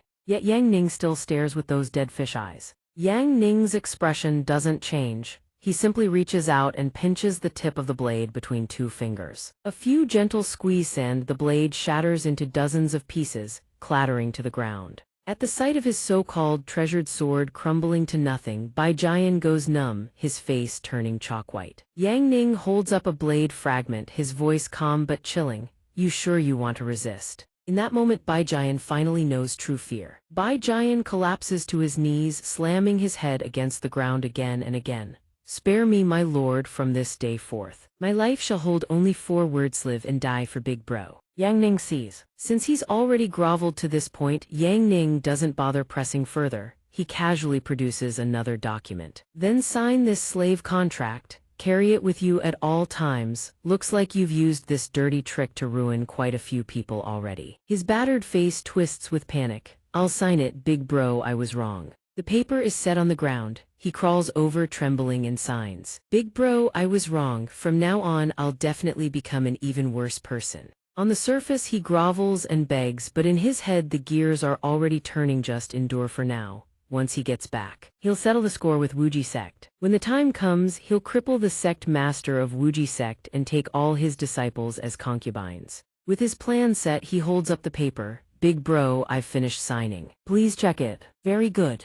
In that very instant, Yang Ning merely flicks his wristband. Bai Jian's head separates from his neck in sheer horror.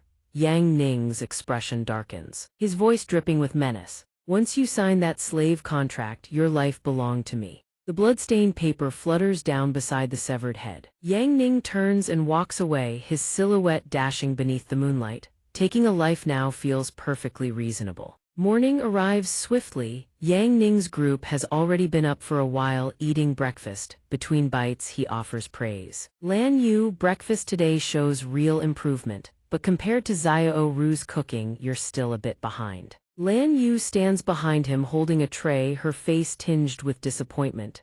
I've let master down. I'll make sure to learn cooking from senior sister Yandu from now on. Yang Ning lifts his bowl and slurps, not forgetting to encourage her. Keep at it. The group on the other side watches this scene unfold, growing increasingly agitated. The queen of the business world, Lan Youth woman who despises household chores above all else, is actually doing all this for him without a single word of complaint. Don't stop me, I'm going to kill that pretty boy master of hers. Overhearing the entire exchange, Lan Yu speaks up, whether intentionally or not. Oh right, that young master from the 5 Dynasties trading house who caused trouble yesterday. His body was found on the sand dunes this morning. He didn't disturb your sleep last night, did he, master? Yang Ning replies casually, not at all. I slept like a baby. The others begin to panic. The young master of 5 dynasties was also the chief disciple of the Devouring Moon sect. Going around beating people isn't right after all. I am a refined gentleman. Right at this moment, Su Shu steps out of her tent. Good morning, master. She surveys her surroundings and quickly notices something odd. Where are Xiao Ru and Aoyang? Yang Ning answers between bites. They went off to train. Hearing this, Su Shu pauses mid-bite of her pastry. Training, I want to go too. Yang Ning, of course, doesn't shortchange her, tosses her a scroll. Your training is to study magic theory and spell formulas. That grand fireball spell is so advanced that even a magic lord level caster can't handle it properly. You need an upgrade. Su Shu's face begins to lose color. She lets out a weary sigh. But master, reading gives me a headache and makes me sleepy. Can I please skip studying? Yang Ning raises an eyebrow. Where did you learn that trick? Read properly, there'll be a test tomorrow. Knowing she can't change his mind, Su Shu reluctantly accepts. Fine, but for some inexplicable reason, she darts over and wraps her arms around him in a tight hug. Okay, if I pass tomorrow's test, can master reward me with 1 hour? In that 1 hour, I can ask master to do anything I want with me.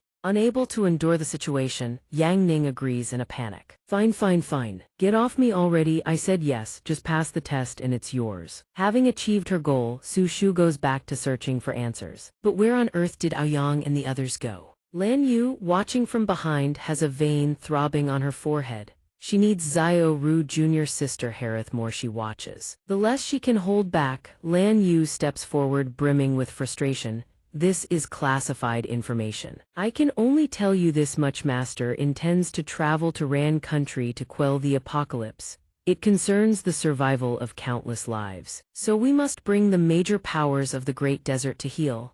blockhead, even if I explain further, you wouldn't understand. Those words stun Su Shu. In a flash, Su Shu charges headlong into a heated standoff with Lan Yu. Being smart is that impressive? At most, you're just master's strategist. In the future, I'll be your master's wife. Lan Yu fires back without missing a beat. Being the wife is that impressive? I can do that too. Master never said there could only be one wife. The two of them go back and forth, bickering endlessly. This stupid woman actually wants to hog Master all to herself. Master doesn't like greedy gold diggers like you. This is the main topic of their argument. Yang Ning doesn't understand a thing. Why are they so heated? Must be the Great Desert's weather, it's just too hot. Back at Yan Du and Lei Lei's location, the situation isn't looking good. The two are surrounded by a group of strangers, their eyes brimming with killing intent. Yan Du keeps her composure, speaking in an even tone. Not bad, just a wandering maiden passing through. What I mean is, little girl here, what exactly do you lot want?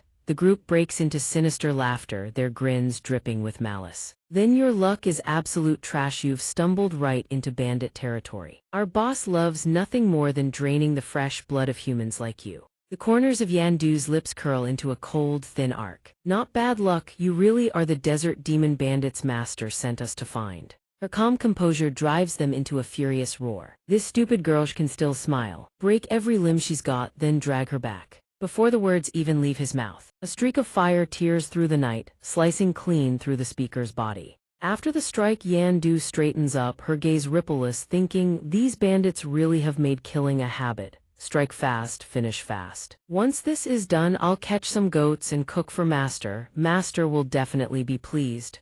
The bandits' companions immediately scream. Impertinent wretch, kill her now. Yan Du notices them, but they share the same fate as the first. 2 bullets bury themselves in their skulls before they even manage to charge. The rest whip their heads in panic toward the rocky outcrop above. Lei Lei clutches her sniper rifle, grumbling in frustration that she missed a few more. Still not proficient enough, huh?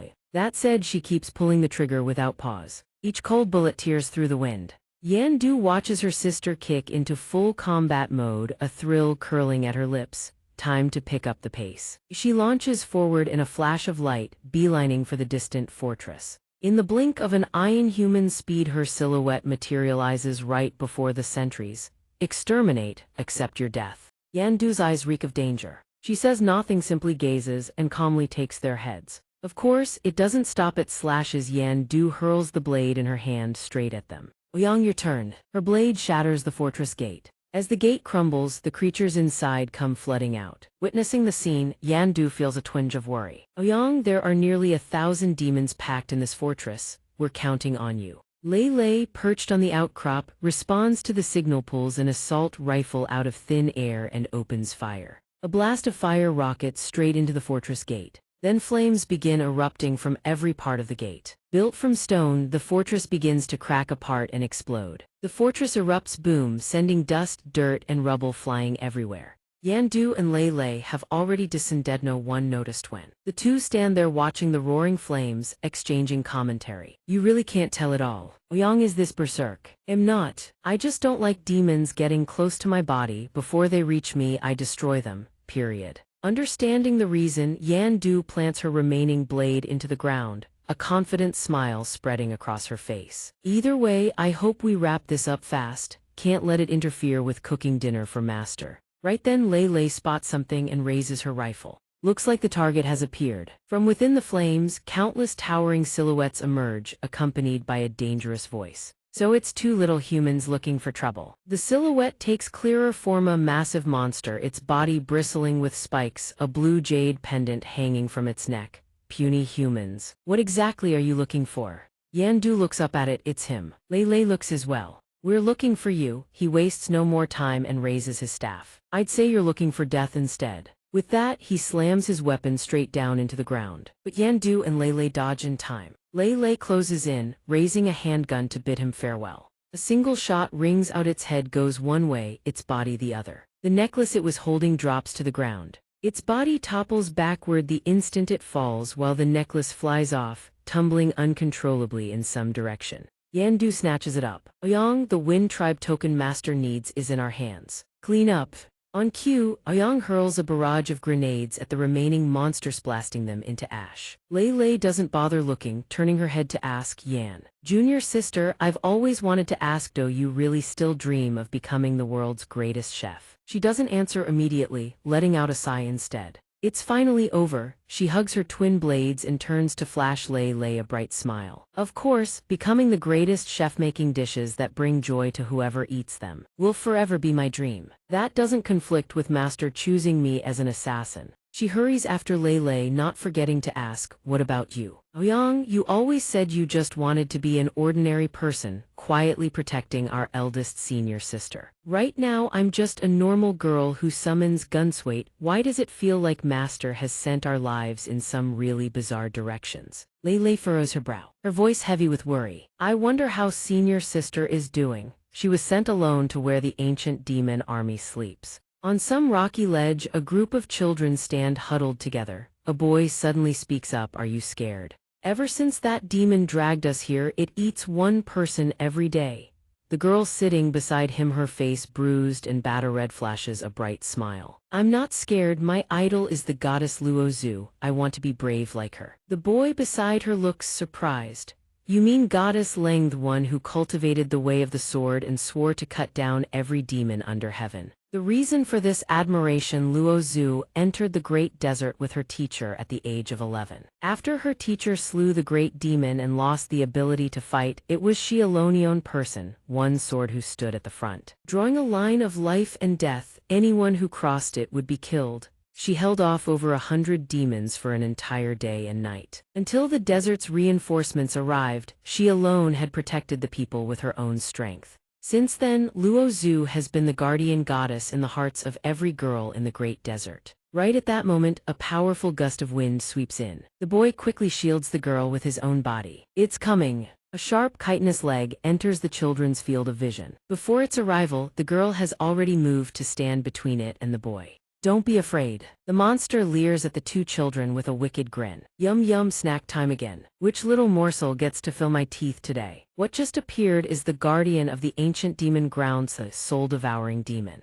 The girl grips a wooden stick, standing guard over everyone. You won't. The soul-devouring demon eyes her trembling body with amusement. Little human girl, you actually think you can resist? Despite her trembling, the girl stands fierce. Goddess Leng once said, with a sword in hand, never give up until the very last moment. Goddess Leng once said humanity must never sit and wait for death. The boy standing behind her finds strength. Screw it, we are dead anyway, might as well fight, screw it. The monster, no longer amused, raises its arm to crush them. Die! But a surge of green energy snaps its arm clean in two. The blast slams downward, striking the rocks below. The impact shakes the very boulder the soul-devouring demon stands on, sending it toppling. The soul-devouring demon and the boulder crash straight into the ground, creating a massive explosion. The dust clears slowly, and a pristine white silhouette comes into the children's view. They look at her and cheer excitedly. It's Miss Ling, the goddess. The girl at the front is probably the happiest of them all.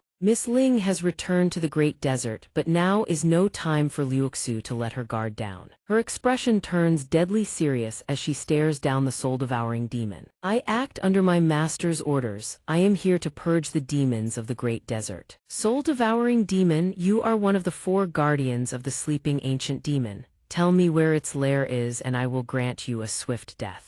Having witnessed the entire spectacle from start to finish, the children erupt in cheers, their young voices ringing out. Thank you, Miss Ling, for saving our lives. After those words, Luozu finally takes notice of them. Hearing this, Luozu descends to the ground, gently pats the girl at the front on the head and praises her warmly. Get up, all of you, you were very brave. Your parents will be here any moment now. I still have other matters to attend to, so I must bid you farewell here. Just when she thought everything was settled, a boy suddenly steps forward timidly. Miss, I want to ask you something. You can say Itan's given the go-ahead. The boy voices his question. Do you have a boyfriend? That question successfully catches Luozu completely off guard, her face flushing bright red. To avoid further embarrassment, Luozu turns around, ready to bolt.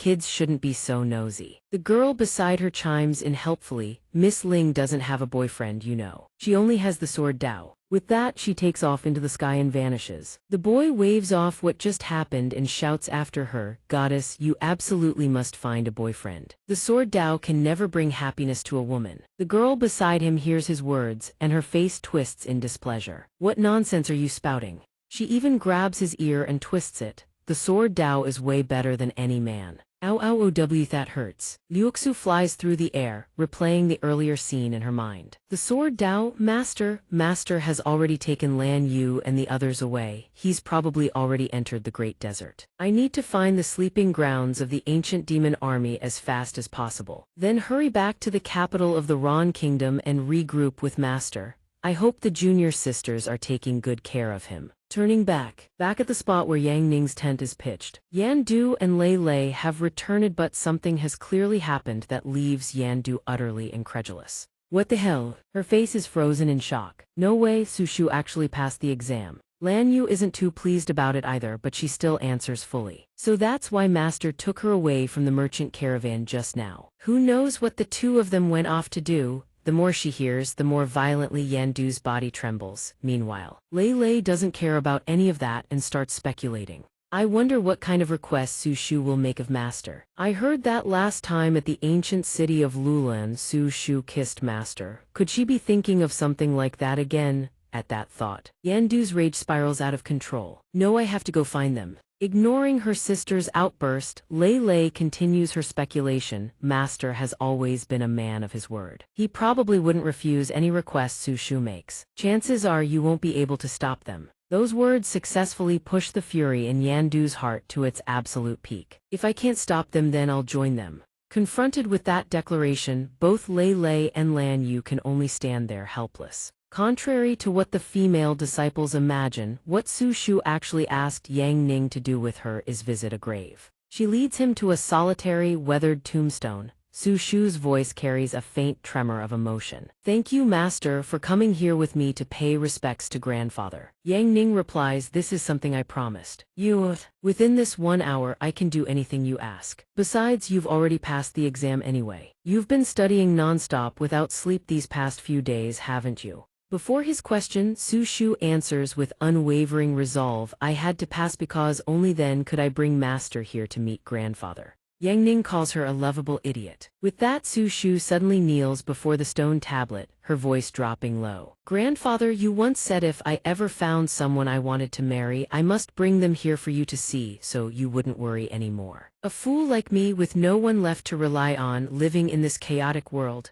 Yang Ning responds firmly. "Rest easy, grandfather of Su Shu, I will protect this little fool." After a long heart-wrenching sob, Su Shu wipes her tears, her voice choked with emotion as she says to Yang Ning, "Master, grandfather was the last person in this world who truly loved me. Grandfather always told me I must be a good wife. I will be a wife who makes Master's life feel like heaven. I'll work hard in the kitchen cooking for you." Suddenly, a giant hawk swoops down and lands on a branch. Spotting the bird, Su Shu exclaims joyfully, "It's grandfather hawk." The bird seems to respond to her with a cry, chirp. The hawk lets out a single call, as if confirming. Su Shu beams with even greater delight. Grandfather hawk has come too. Hearing this, Yang Ning can't help but ask, "Grandfather hawk?" The hawk glances at him and bristles with hostility, letting out a cold snort. Su Shu explains, "That's right. Years ago when grandfather and I were wandering through the Great Desert, Grandfather Hawk helped me bury grandfather after he passed and even saved my life. Every time I come to pay respects to grandfather, Grandfather Hawk flies here too. I always report to him how I'm doing.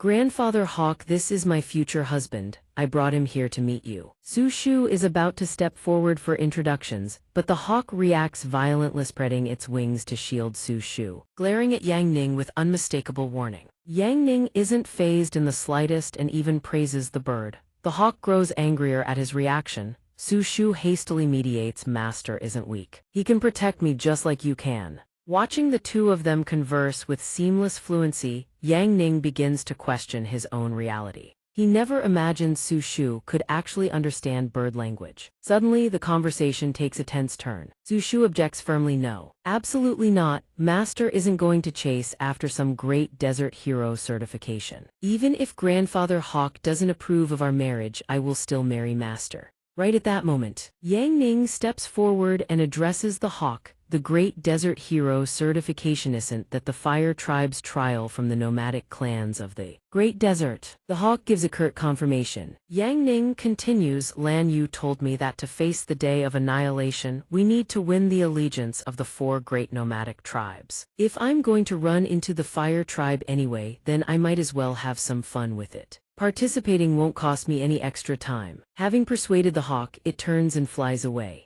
Su Shu listens and relays. Grandfather Hawk says that although you're quite the greenhorn, you have courage. In a frigid, snow-capped mountain region, a group of people has gathered, all of them muscular and radiating tension. A broad-shouldered man steps into Yang Ning's path and declares, the hero. Certification of our fire tribe is traditionally closed to outsiders. It's far too dangerous. A bookish type like you has no business in a trial of this caliber. However, you've been vouched for by the sacred beast, the Great Rock, guardian of the desert for 10,000 years, so I'll make an exception and allow you to participate. Su Shu gasps in surprise. Grandfather Hawk is a sacred beast. The trial has 3 stages in total. Is the first stage climbing the snow mountain? He asks. The broad-shouldered man begins his explanation. The first stage is to go and collect cold star stones. Everyone has already started. I advise you not to act recklessly. Watch how the warriors of our tribe do it first. This snow mountain is extremely perilous. The terrain is treacherous. Bone-chilling frost permeates the mist, and savage magical beasts lurk throughout. Once you reach the summit, dangers beyond measure await. You must collect the cold star stones amidst that brutal environment. Cold star stone is harder than diamond.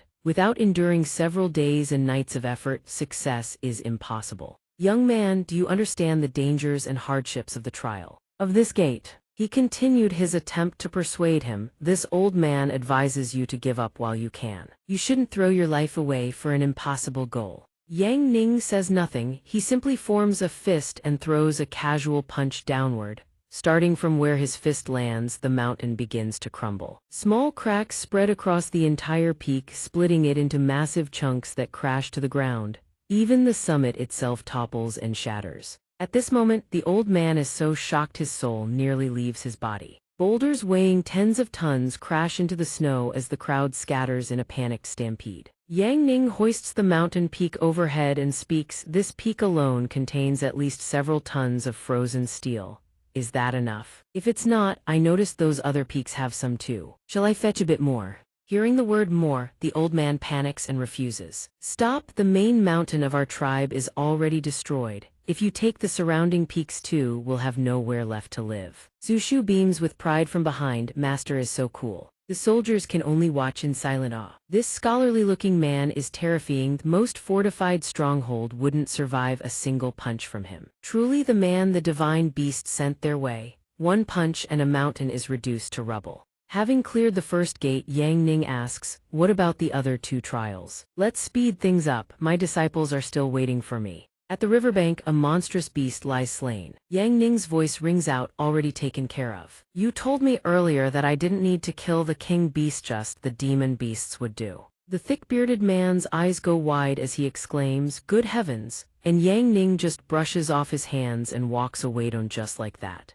As casually as if commenting on the weather, Yang Ning continues, that'll do for now. Without waiting for anyone to respond, Yang Ning walks to the lakeside, lifts his foot and stomps down hard. The ground beneath shatters apart. The moment his foot strikes the earth, a massive column of water erupts from the depths of the lake, surging high above the surface. Smaller spouts follow in its wake, and cresting atop the waves, a grand wooden vessel materializes. Yang Ning speaks first. The 3rd Gadeth tribe's lost treasure is aboard that vessel. That should settle things, yes. The final trial is complete. Su Shu chimes in, so my master has earned the title of Warrior of the Great Desert, as Grand Elder Eagle appointed. One disciple shouts in confirmation, and then, as if moved by a single impulse, the entire crowd drops to their knees and pays homage to the Fire King. Yang Ning raises an eyebrow. War. Rear is fine, but I have no interest in being some Fire King. Yet the thick-bearded man stands firm. By the laws of the Fire Tribe, the warrior who shatters all records shall become the Fire King.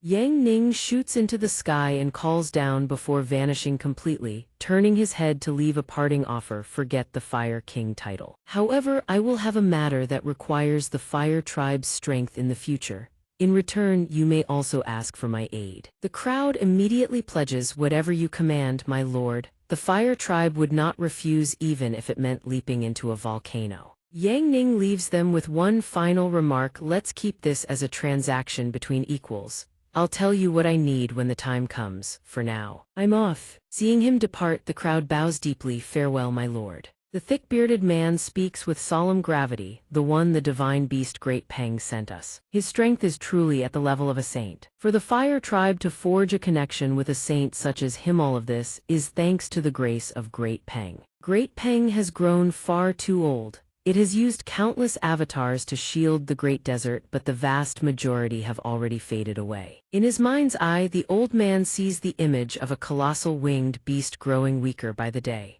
Before long, it will lose its capacity to fight entirely. When that day comes, who will protect the Great Desert? Could this young saint be the one chosen to succeed Great Peng? Someone in the group asks curiously. Let's go, we need to return to Byuluo at once. At the same time, the Fire Tribe's village is engulfed in smoke and flames. The scene is utter chaos. Cries for help echo in every direction. Help! Run!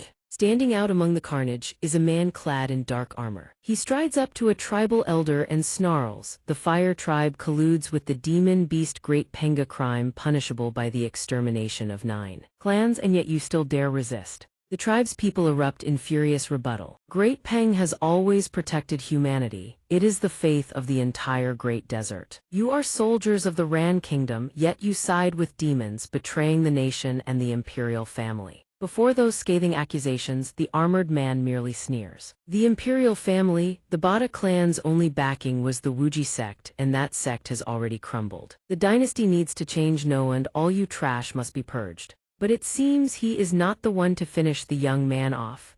Another soldier lunges forward and delivers a sweeping horizontal slash. The victim screams in agony, then collapses backward. As for the one who struck, his only creed is slaughter. One by one, then in rapid succession, countless lives are reaped by a single sword stroke each. One of the tribe's people sees the situation growing dire. He rushes to the fire pit and lights a signal flare. The leader spots the smoke rising from behind and makes no move to stop it. Instead, his eyes gleam with cruel amusement. Excellent, I was hoping you'd call for reinforcements. Round up the entire Fire Tribe, the order rings out. He raises his sword and rallies the soldiers into formation. Meanwhile, the group with the thick-bearded man spots the massive column of smoke rising from the direction of the tribe. They realize what has happened in an instant. It's over. Panic crashes over them like a tidal wave. After Great Peng's decline, it seems the surrendered factions within the Ran Kingdom's military have begun colluding with demons, plotting to annihilate all forces still resisting on behalf of humanity. The thick-bearded man clenches his fists, fury blazing in his eyes. He fears the worst. A red-haired man gives the command, everyone, double your pace. Even if every soul in the village has been slaughtered, we will still have our revenge. Back at the tribe, the massacre continues unabated.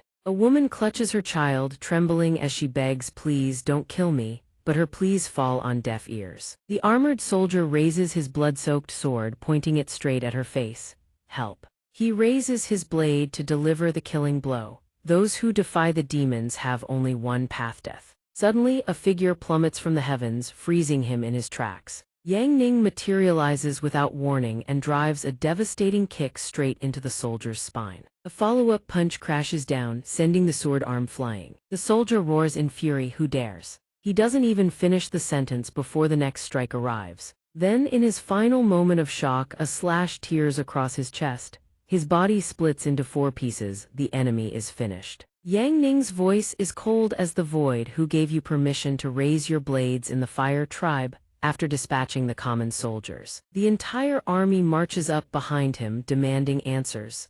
Outsider, do you have any idea what it means to kill soldiers of the Ran Kingdom? The consequences will be catastrophic. Yang Ning merely turns and waves his hand. A flash of golden light erupts once more. The three soldiers standing at the front share the same fate as their comrades moments before their bodies are cleaved in two. They collapse in halves under Yang Ning's utterly indifferent gaze. The soldiers behind them witness this display and cannot help but tremble with fear. Even so, the commander still believes he can intimidate Yang Ning into stopping. "Young man, calm yourself. I know you're formidable, but one man alone cannot stand against an entire army." He presses on with his psychological gambit. "We came prepared, so don't force our hand. Would hate to have to kill you. Whatever you desire, I can make it happen to your satisfaction. I can even grant you the power of the ancients. It can be a win-win for both sides." To prove his words, he steps aside, revealing a vast and formidable army arrayed behind him. Before the last syllable leaves his mouth, his head tumbles from his neck, severed before his own astonished eyes.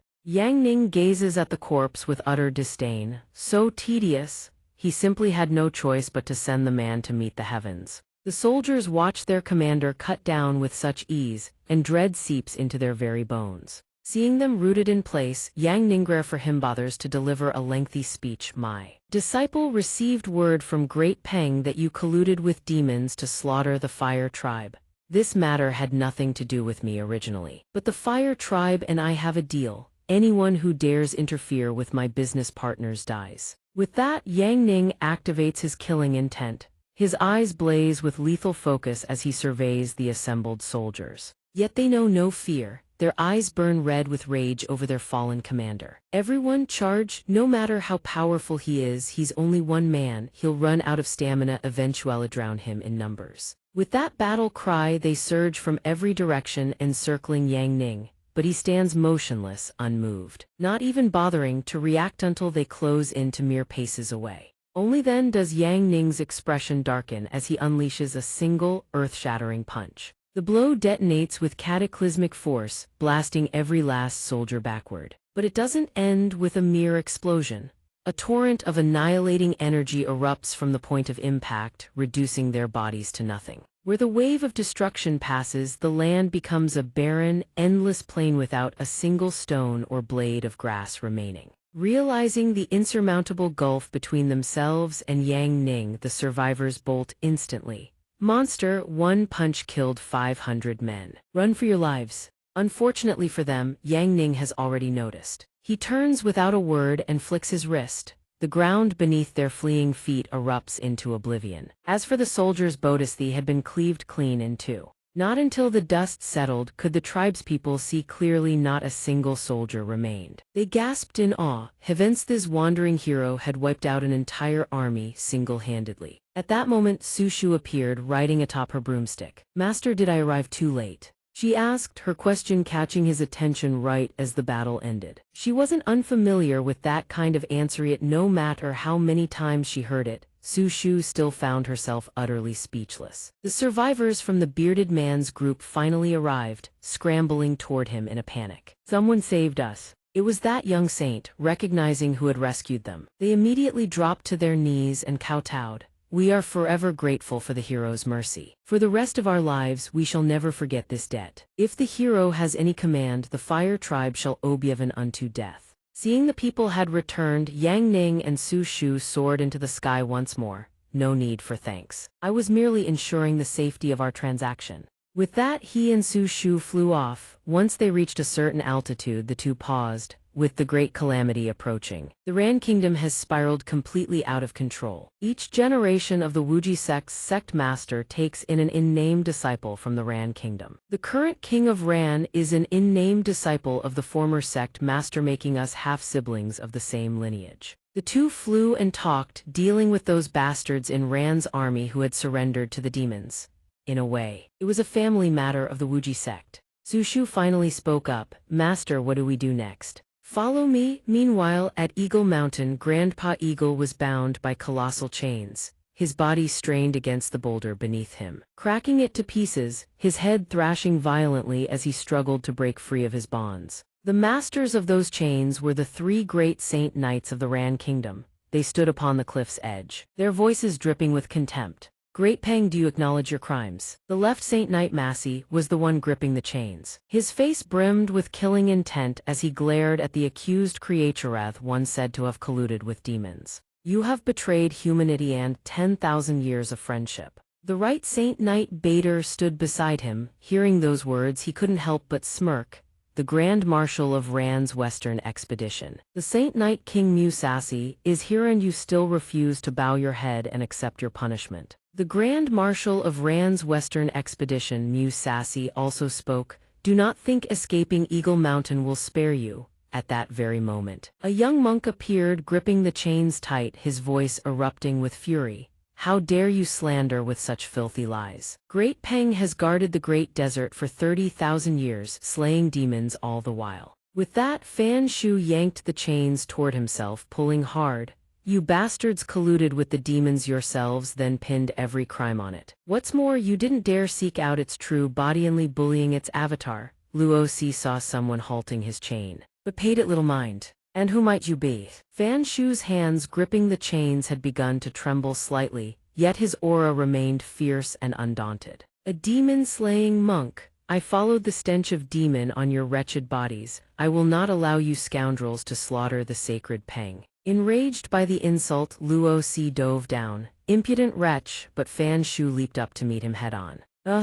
Their fists collide head-on, shattering the rock beneath them to rubble. After the strike, he retreated, his voice dripping with mockery. So you're just a monk who's lost his primordial celestial scripture. I thought you were some heaven-ranking expert, and yet you dare meddle in affairs beyond you. Still burning with rage, Fan Shu unleashed a glowing book. Without the celestial scripture, the book unfurled into countless pages. Under Fan Shu's will, they gradually merged into a single sword still capable of slaying demons. A colossal sword materialized in the air, and to everyone's surprise, it was made entirely of paper. His opponent was no slouch either, whipping out his chains. God-binding chain, you are nothing but a mere mortal. Puny and insignificant, yet you dare contend against the three great knights who wield power bestowed by the gods. Submit. As he spoke, the chains coiled tightly around the sword. A single squeeze was all it took. The blade reverted to ordinary pages of paper. Demon chains erupted from behind his back, unfurling in all directions. They coiled around Fan Shu like serpents, slamming into him with brutal force before hurling him down to the ground. The impact made it nearly impossible for Fan Shu to break his descent. Damn it! His opponent struck again. This time the chains morphed into a cage-like prison, the ultimate chain piercing through heaven and earth. Suddenly, every single chain was severed. Yang Ning descended like a god, his arms folded nonchalantly. Monk, it's been a while. Yang Ning stood atop the boulder and gave a casual wave of his hand. The chains shattered into fragments. He spoke calmly, Monk, get up first, then we'll talk. Fan Shu gazed up from the ground, a flicker of surprise in his eyes. Luo Si saw someone intervening and ground his teeth. Who are you? Do you not know that the Grand Marshal of Ran is slaying demons here? Fan Shu, seated behind him, heard those twisted lies and shouted a warning in fury. Sect Master Yi, don't believe a word of his lies. They are the ones who pledged themselves to the demons. Yang Ning placed one hand behind his back and reminded them, don't be rash. Now hear this, all three of you. My disciple needs training to grow stronger, and I require your cooperation for a moment. Yang Ning added, consider it a little game. Around the massive boulder where they stood, a golden circle materialized, encircling everything within. His voice echoed once more, begin. From this moment on, the three of you shall not take a single step outside this circle. Bader, unable to contain himself at such brazen arrogance, roared in fury, have you gone mad? To act so insolently before Lord Musashi, commander of 100,000 troops. Musashi himself stepped forward, his tone a warning. Ha ha, young man, this desert is my domain, all rules here are mine to set, and you presume to confine me within your little boundary. Yang Ning looked up, his expression bored beyond measure, laced with unmistakable disdain. I advise you not to challenge the rules. Musashi's fury ignited at his attitude. He issued the order. Bader answered darkly, yes sir. He shot forward at blistering speed, howling, kid, if you've got the guts, try and stop your granddaddy. He blasted out of the mountain, shattering the boundary, running and cackling like a lunatic who'd escaped an asylum. Ha ha ha. Something flashed past and the grin on his face froze. A pillar of light plummeted from above, severing one of his arms and one of his legs clean off. A piercing shriek tore through the air. Luo Si stared, unable to believe his own eyes. How is this possible? Musashi sensed something was wrong and extended his hand, activating the power bestowed by the ancient demon. he spoke simultaneously. Fall back first. This formation is incredibly powerful. Do not rush out until it's broken. A beam of black light shot down upon Bader, restoring his body. His screams still echoed as his limbs regenerated to their original state.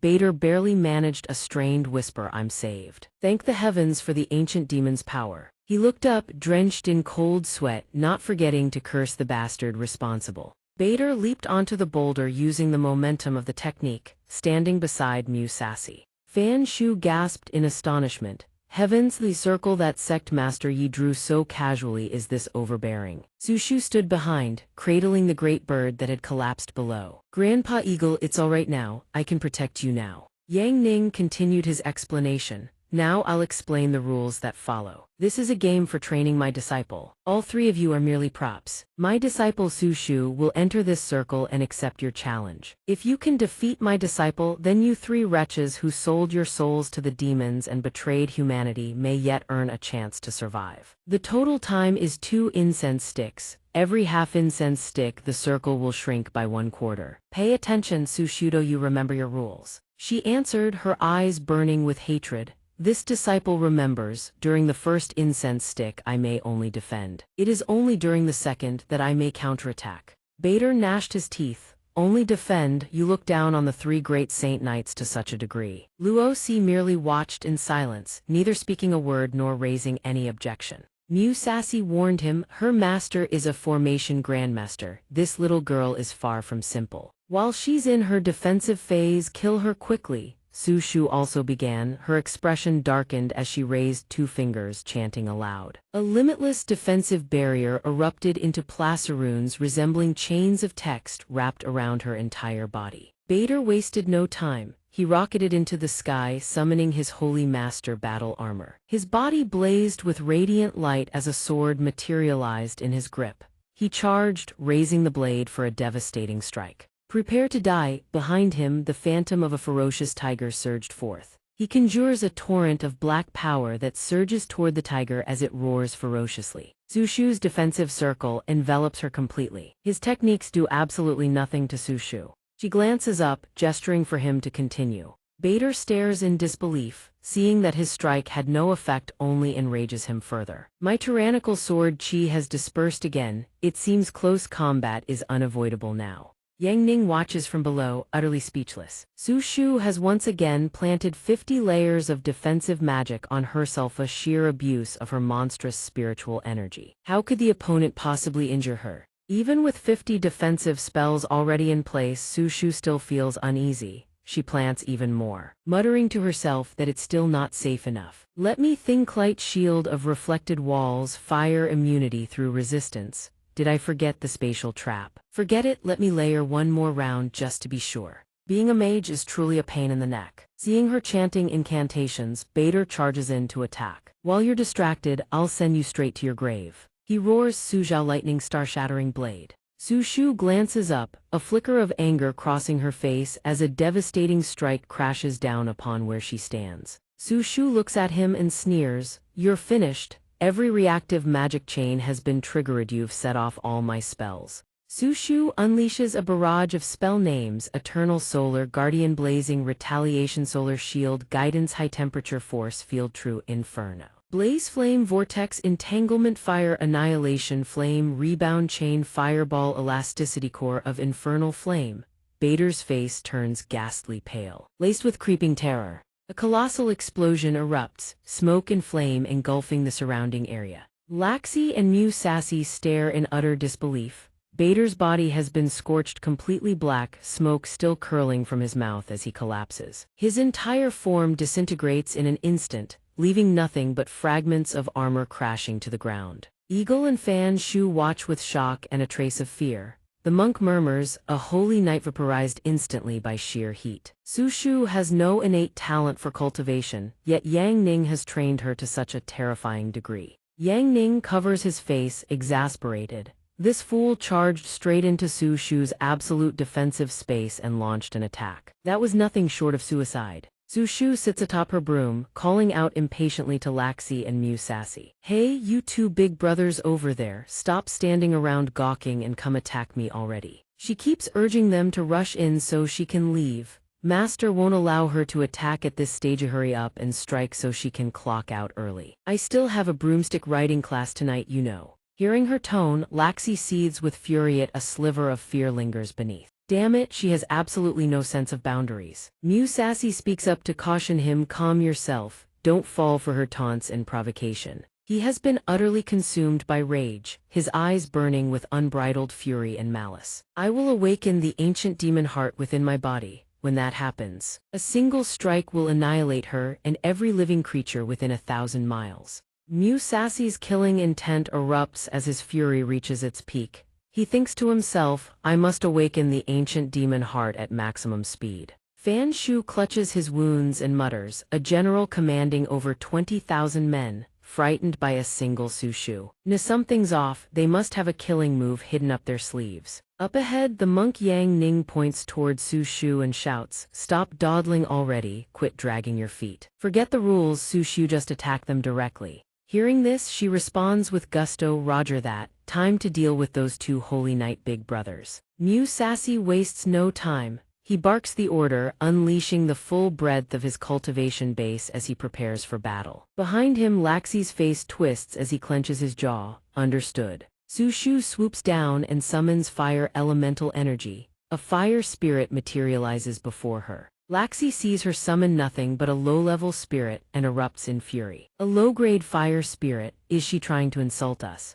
Sassy also scoffs. The energy signature is negligible. It seems her only strength lies in defense. Still, we cannot afford to let our guard down. Su Shu speaks with rare seriousness. My luck is absolutely terrible. I'll just have to rely on you, little one. Let me give you some extra seasoning, she says, unleashing a torrent of buffs onto the fire spirit bloodthirsty flame fire conversion of 7 stars art of explosive inferno doomsday sword. Dance temperature escalation core of magma fire resistance erosion berserker's curse purgatorial thrust. The low-level fire spirit absorbs every single one, growing exponentially more powerful. The tiny fire spirit devours them all, transforming into something as volatile as a volcano on the verge of eruption. Fan Shu's jaw drops. That tiny thing, it's like a living volcano about to blow. In the blink of an eye, the fire spirit rockets toward Laxi, a wicked grin on its face.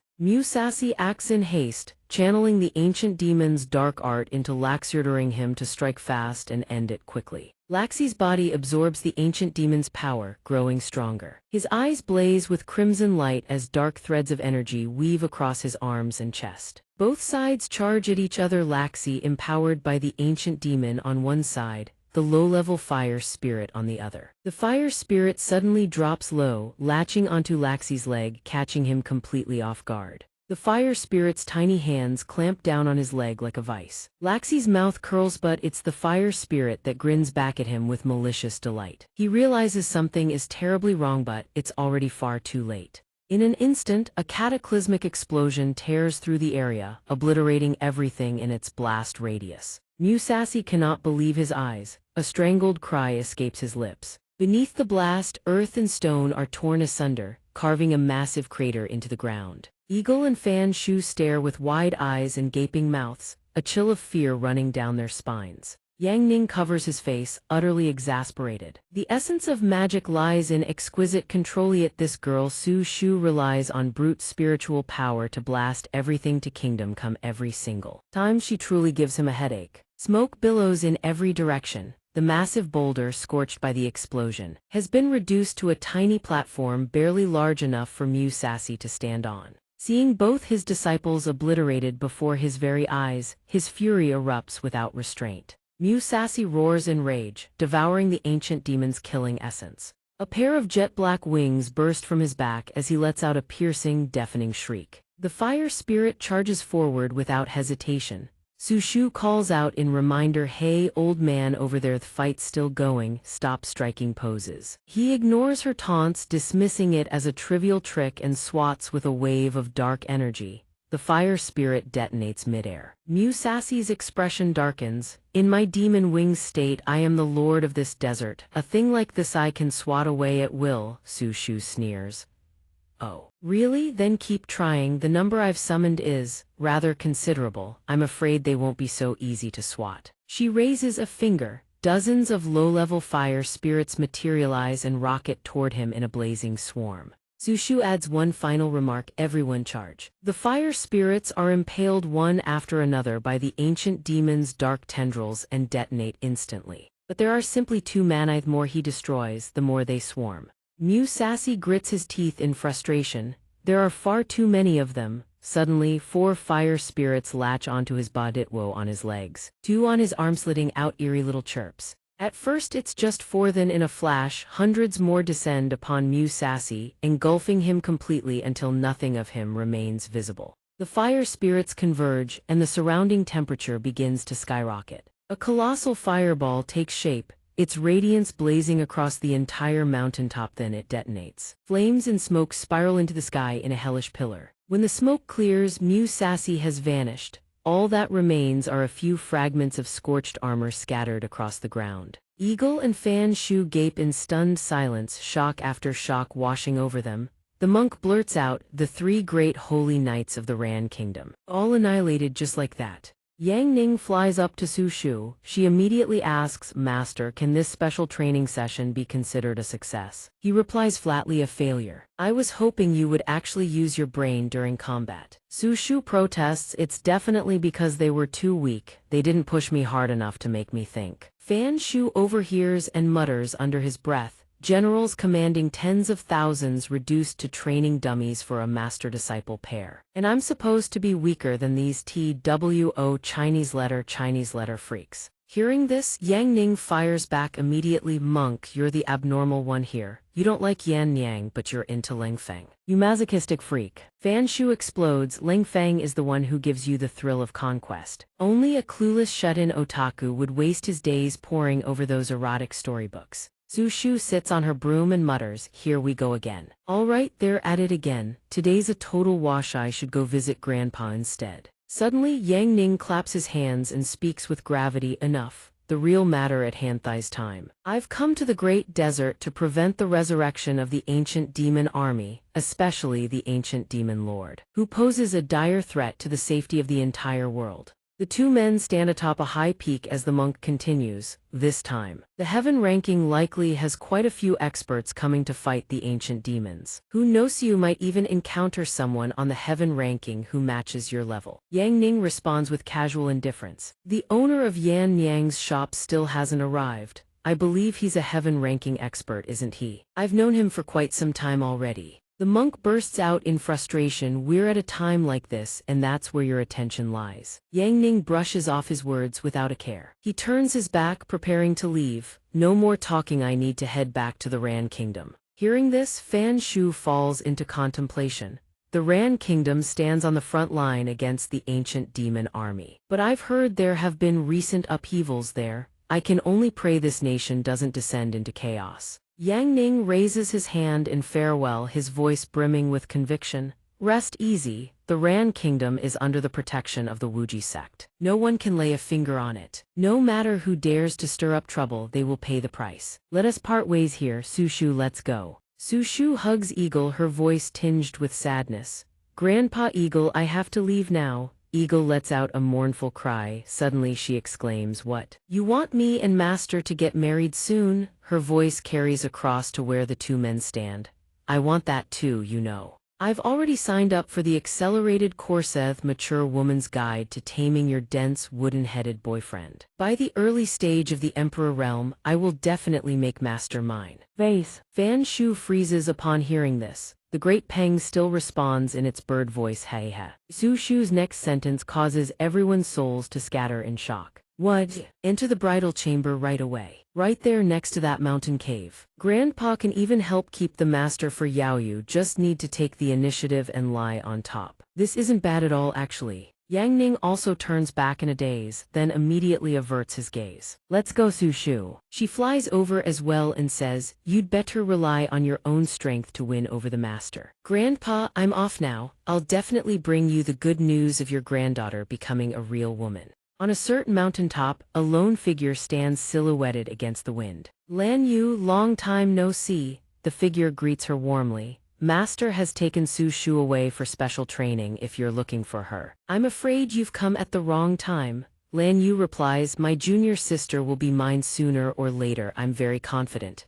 Then, Fang Xing hurriedly changes the subject. This time someone is looking for you, she begins her persuasion in earnest. Lady Lan Yu is the most intelligent woman in all of Ziyuan Kingdom. In truth, you should go govern an entire nation, not serve as the pursekeeper for some petty little sect. However, Lan Yu calmly refuses.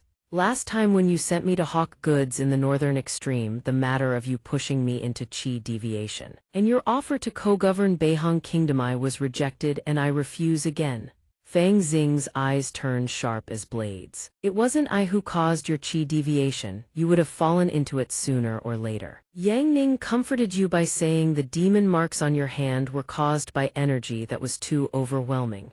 Do you actually believe that? Although I do not know your origins, half the bloodline coursing through your veins is the most powerful demon blood I have ever encountered. Sooner or later, you will abandon your humanity and become a true demon. When that day comes, the world will see you as a monster. No matter how vast the heavens and earth are, there will be no place left for you. Lan Yu remains perfectly composed, her reply utterly nonchalant. It's fine, even if the entire world brands me a monster. So long as my master acknowledges me as his disciple, that is enough. Fang Xing delivers a ruthless psychological blow. Yang Ning will certainly protect Yao, but can you bear to watch him shield a demon disciple like you and become the enemy of all creation? That line lands perfectly, freezing Lan Yu stiff as a board. Fang Xing presses on without missing a beat. I know why you've been desperately earning money. Because ever since you were a child, you knew full well that one day you would inevitably become a demon. Before you transform into a monster, you wanted to earn enough so that your senior and junior sisters could live safely through this chaotic era of upheaval. A young Lan Yu affirms firmly to her master. Master, I will find a way to solve the money problem.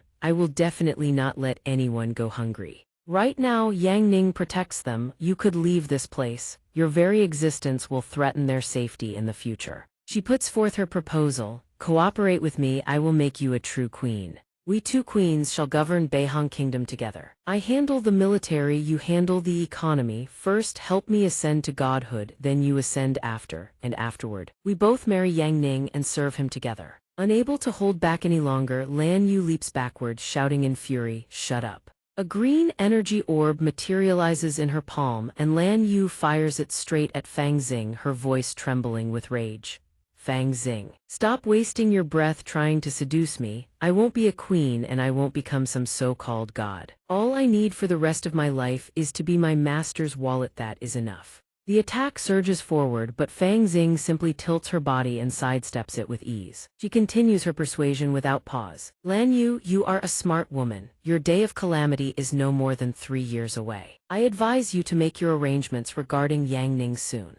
Lan Yu soars through the air, a trace of irritation flickering across her face. Fang Xing, you crazy woman, you should worry about your own problems first. If within a year you haven't entered the bridal chamber with my master, that will be your true day of calamity. Fang Xing responds impatiently, my affairs, I know how to plan them. By the way, regarding the revival of the ancient demon army, this time tell Yang Ning to be absolutely vigilant. This time, the ancient demon army's main body has awakened. It not only possesses world-destroying power but also excels at corrupting the hearts and minds of men. I hear that the entire Ran Kingdom has already fallen into its grasp. Lan Yu prepares to depart.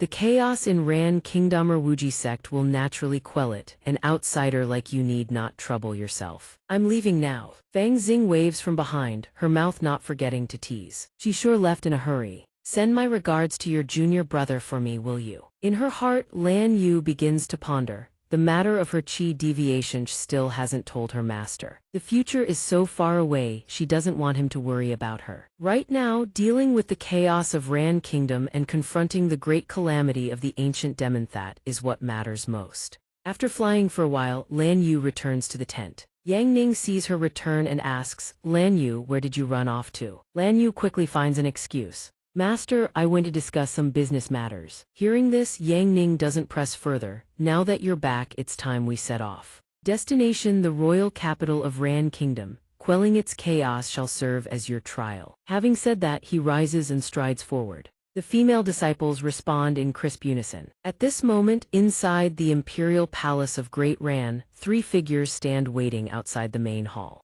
Chuoba Yan stands before the great hall, her voice growing cold.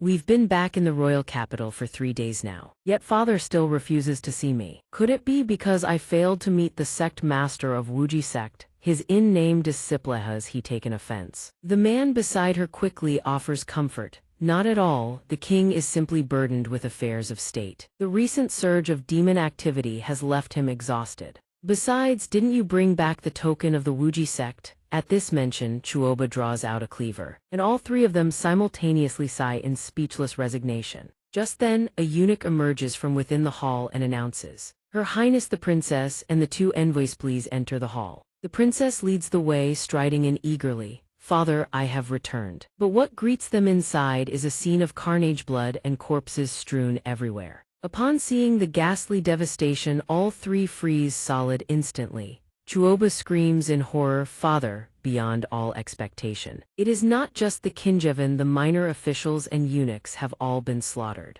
Chuoba's face contorts in anguish, her eyes flooding with tears. How can this be? Suddenly, a man flanked by 2 demons appears behind them and speaks. "Chuoba Yan, you've returned, have you?" Instantly, the other 2 rush forward. Shielding her with their bodies, Princess fall back. The Imperial Advisor. Yuthi's man is none other than Imperial Advisor Bai Lun. He speaks in a voice dripping with mockery. "Does the king of Ran bear any crimes? Chuoba Yuan colluded with demons. Great Peng betrayed humanity, a crime of monstrous proportions. He has already confessed his guilt. All the criminal officials who supported Great Peng have been executed. Chuoba Yan, you are his daughter. Do you have anything left to say?" Chuoba Yan retorts with fury, "Clearly it is you who colluded with demons and betrayed humanity, yet here you stand, reversing black and white and spouting barefaced lies." The man shielding Chuoba also curses angrily. "You people have thrown your lot in with the demons. You are criminals against the history of all mankind. I spit on you." A sinister expression surfaces on Bai Lun's aged face. Humanity will be exterminated sooner or later. History will naturally be erased. You must learn to adapt to the times. They are not demons, they are gods. Your uncle, the king's own younger brother, understood this wisdom and was appointed the new king by the divine envoy. General xianxia of the imperial army, Mu Sassi, has also sided with the new king and begun the slaughter of all who resist. What demons? They are gods. A corpulent man appears, flanked by 2 beautiful women. "Your Highness, have some wine." The newcomer is none other than the new King Chuoba Wei. His face hides a sinister cunning. "As long as we submit to them, we can continue living without a care in the world." His face conceals a sinister cunning. "As long as we submit to them, we can continue living without a care in the world." The other 2 stare at him, their fury reaching its absolute peak. "Disgusting, with that worthless head of yours, you dare claim you're worthy of being the new king of Ran." But Bai Lun shows no fear whatsoever. "Chuoba Yan, kneel, accept your crimes and prepare to die. You have already fallen into the heavenly net of the divine forces. Moreover, with 2 divine guardians of boundless power standing right here, you have no chance of resistance. Submit obediently to death, and your corpse will at least remain whole." Despite every threat, Chuoba remains utterly unyielding. "I will not accept guilt. I will defend Ran Kingdom." The cleaver in her hand begins to radiate an unceasing glow, as if awakening on its own. Chuoba declares without a shred of submission, "I will never acknowledge this so-called new king. Without the approval of the elders and the 4 great nomadic tribes, the new king's coronation is illegitimate and holds no authority." Bai Lun's face darkens as though he has swallowed something foul. The demon envoy has already made his arrangements. They will either agree or die. Now the first successor to the throne has taken his own life out of guilt. What a convenient coincidence indeed. Chuoba's eyes gradually fill with contempt. A demonic beast surges forward with ferocious momentum. Bai Lun raises his hand and speaks with barely concealed excitement. "Don't the 2 divine guardian lords enjoy tormenting human women the most? This is a princess's body. Tormenting her would be quite the thrill, wouldn't it?" A guard standing in front of Chuoba lets out a string of curses under his breath. "Damn it!" The beast-headed demon advances, axe in hand, and sneers, "Your Highness, this one has come to attend to you." The other man sees it approaching and raises his sword to meet the charge. "Your face is twisted with rage. Leave this demon to me." The man leaps high, swinging his sword behind his head and channeling energy into the blade, preparing to bring it crashing down. Thunder-shattering slash hit cleaves a single devastating line straight through the demon's body. But the moment the sword strikes its body, the blade shatters into countless fragments. While the demon remains completely unscathed, blood streams from the man's eyes, nose, and mouth. The demon throws its head back and roars with laughter. My physical body is of the indestructible Vajra grade to you humans, even standing perfectly still. I can vibrate your pathetic little lives into oblivion. The demon speaks in a sinister, gloating tone. It finishes and unleashes a thunderous roar. Demon sound devastation. The man takes the full brunt of the attack and is sent flying backward, while Chuoba Yan and the remaining fighters struggle desperately to resist. The man is blasted straight into the wall, shattering it to pieces. Chuoba Yan's eyes dart backward, filled with terror. Xianxia realizes the situation is dire. The remaining man rises and shields Chuoba Yan. Don't come any closer. The demon watches the scene with gleeful amusement. Ha ha ha, a human female, how utterly exciting. Chuoba Yan grips the cleaver in her hand. Her body trembles with fear, but her words remain defiant. I am not afraid of you, for I possess a supreme magic tool personally forged by the sect master of the Wuji sect. Everyone who hears this is stunned into silence. The entire room erupts into uncontrollable laughter. The Wuji sect is truly pathetic. To think they'd arm Chuoba Yan with something like this. Even the demon mocks her with open derision. Has this woman lost her mind? Every word, every syllable forces Chuoba Yan to grit her teeth in humiliation. The beast-headed demon appears as well, regarding her with undisguised contempt. You're relying on this. Then go ahead, swing that vegetable cleaver of yours at my indestructible Vajra body. I absolutely will not dodge. It stands there taunting her with sheer arrogance. Chuoba Yan's grip tightens around the cleaver. No more hesitation, she brings it down in one desperate, reckless slash. A single slash cleaves everything in sight clean in two. The demon meets its death, its face still frozen in disbelief. Not just the Demonvan, the imperial palace is split clean in two. Every guard standing outside is struck dumb with shock. In the ancient demon's lair, a voice rings out, thick with disbelief. How is this possible? The man observes everything through his orb, shock still gripping his features. The heaven and earth net I meticulously lay destroyed by Chuoba Yan. This man is none other than the first demon master. He begins to scheme. No matter where her strength comes from, I will drive her into a corner. Activate the secret weapon within the Imperial Palace. After the Imperial Palace collapses, Chuoba Yan and the other two find themselves inside a glowing orb suspended in mid-air spatial teleportation talisman. The man in the hat activates the orb while the bald-headed one still hasn't recovered his composure.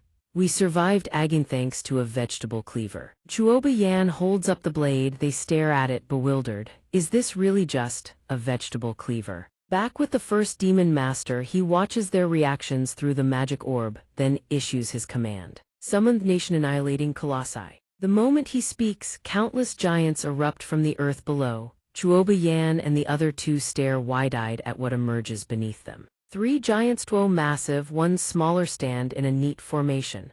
These are the 3 nation-annihilating titans. But this time Chuoba Yan no longer trembles. She raises the cleaver high, her face brimming with confidence. I'll take them all on by myself. The instant those words leave her lips, she slashes a single line through the giants' bodies, cleaving them clean in two. The first demon master watches the titans split apart. A flicker of panic crosses his face. He refuses to accept this outcome. Impossible. How can Chuoba Yan possibly wield a divine artifact capable of countering the nation-annihilating titans? Cleaver in hand, Chuoba Yan issues her threat. Who dares come forward? I will use Yithang's blade to ensure that wretch never achieves reincarnation. The bald-headed man behind her hesitates. Her Highness certainly knows how to intimidate people. Miss Luo Zhu once said Thai's blade can only be used twice.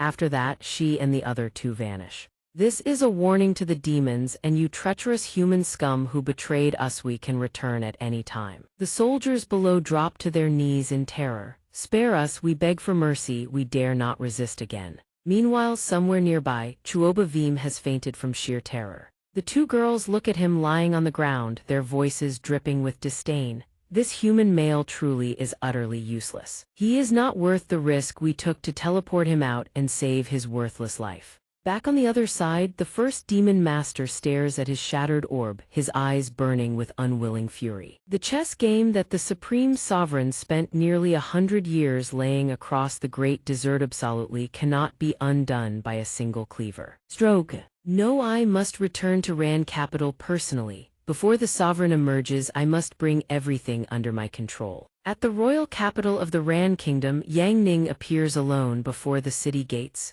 He holds a wanted poster bearing Chuoba Yan's likeness, a trace of puzzlement in his eyes. I've met this girl before, is she really worth this much? After glancing at it a moment longer, Yang Ning tosses the paper aside. He strides forward, muttering to himself, Lan Yu and the others are all off on their missions, I need to finish my own job too. But the Yan Niang story is just reaching the best part. I can't stop reading now. He finally reaches the city gates and addresses the two guards.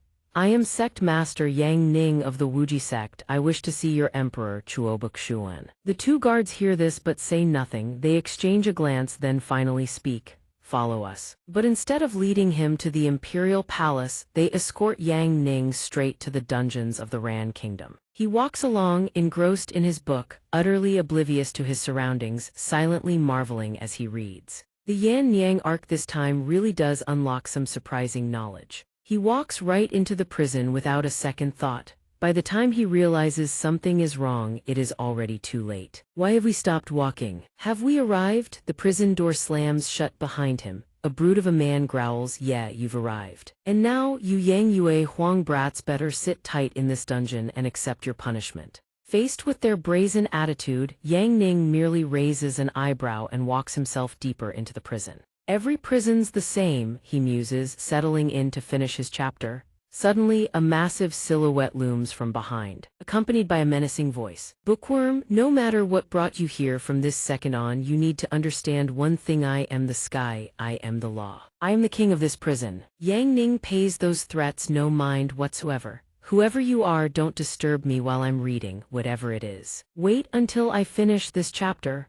The rest of the inmates gradually reveal themselves, their faces twisted with menace as they close in. By the rules, every newcomer eats an intimidation punch. A scrawny bookworm like you looks like a gust of wind could knock you over. One punch might just kill you. A girl called Second, a leaf-rolled cigarette dangling from her lip, steps forward. The boss watches, unwavering. The rules can't be broken. Eighth, go easy on him, we're short someone to keep the debt ledger. The one called Eighth steps forward. His face is small, but his body is a rippling mass of muscle. Before making his move, he doesn't forget to warn the bookworm Yang Ning. I advise you not to dodge. My Black Mountain Fist has never once failed. It'll be over quick, just endure a little pain while I shatter 3 of your tendons, and it'll all be done. With that, he charges, but Yang Ning casually extends his foot to block his path. That single motion sends the man tumbling face first to the ground, his wig flying clean off. The boss and Second stare at the scene, eyes wide and jaws dropped in utter disbelief.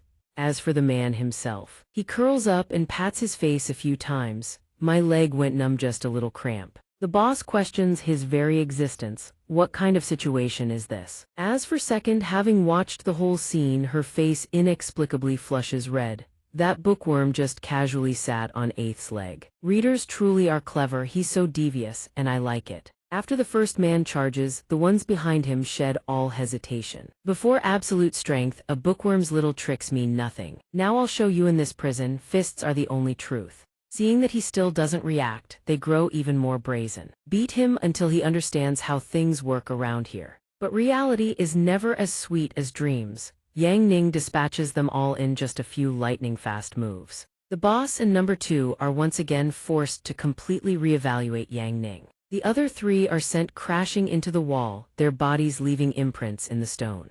Only then does Yang Ning turn his head, asking calmly, who's the boss here? I want to have a word with him.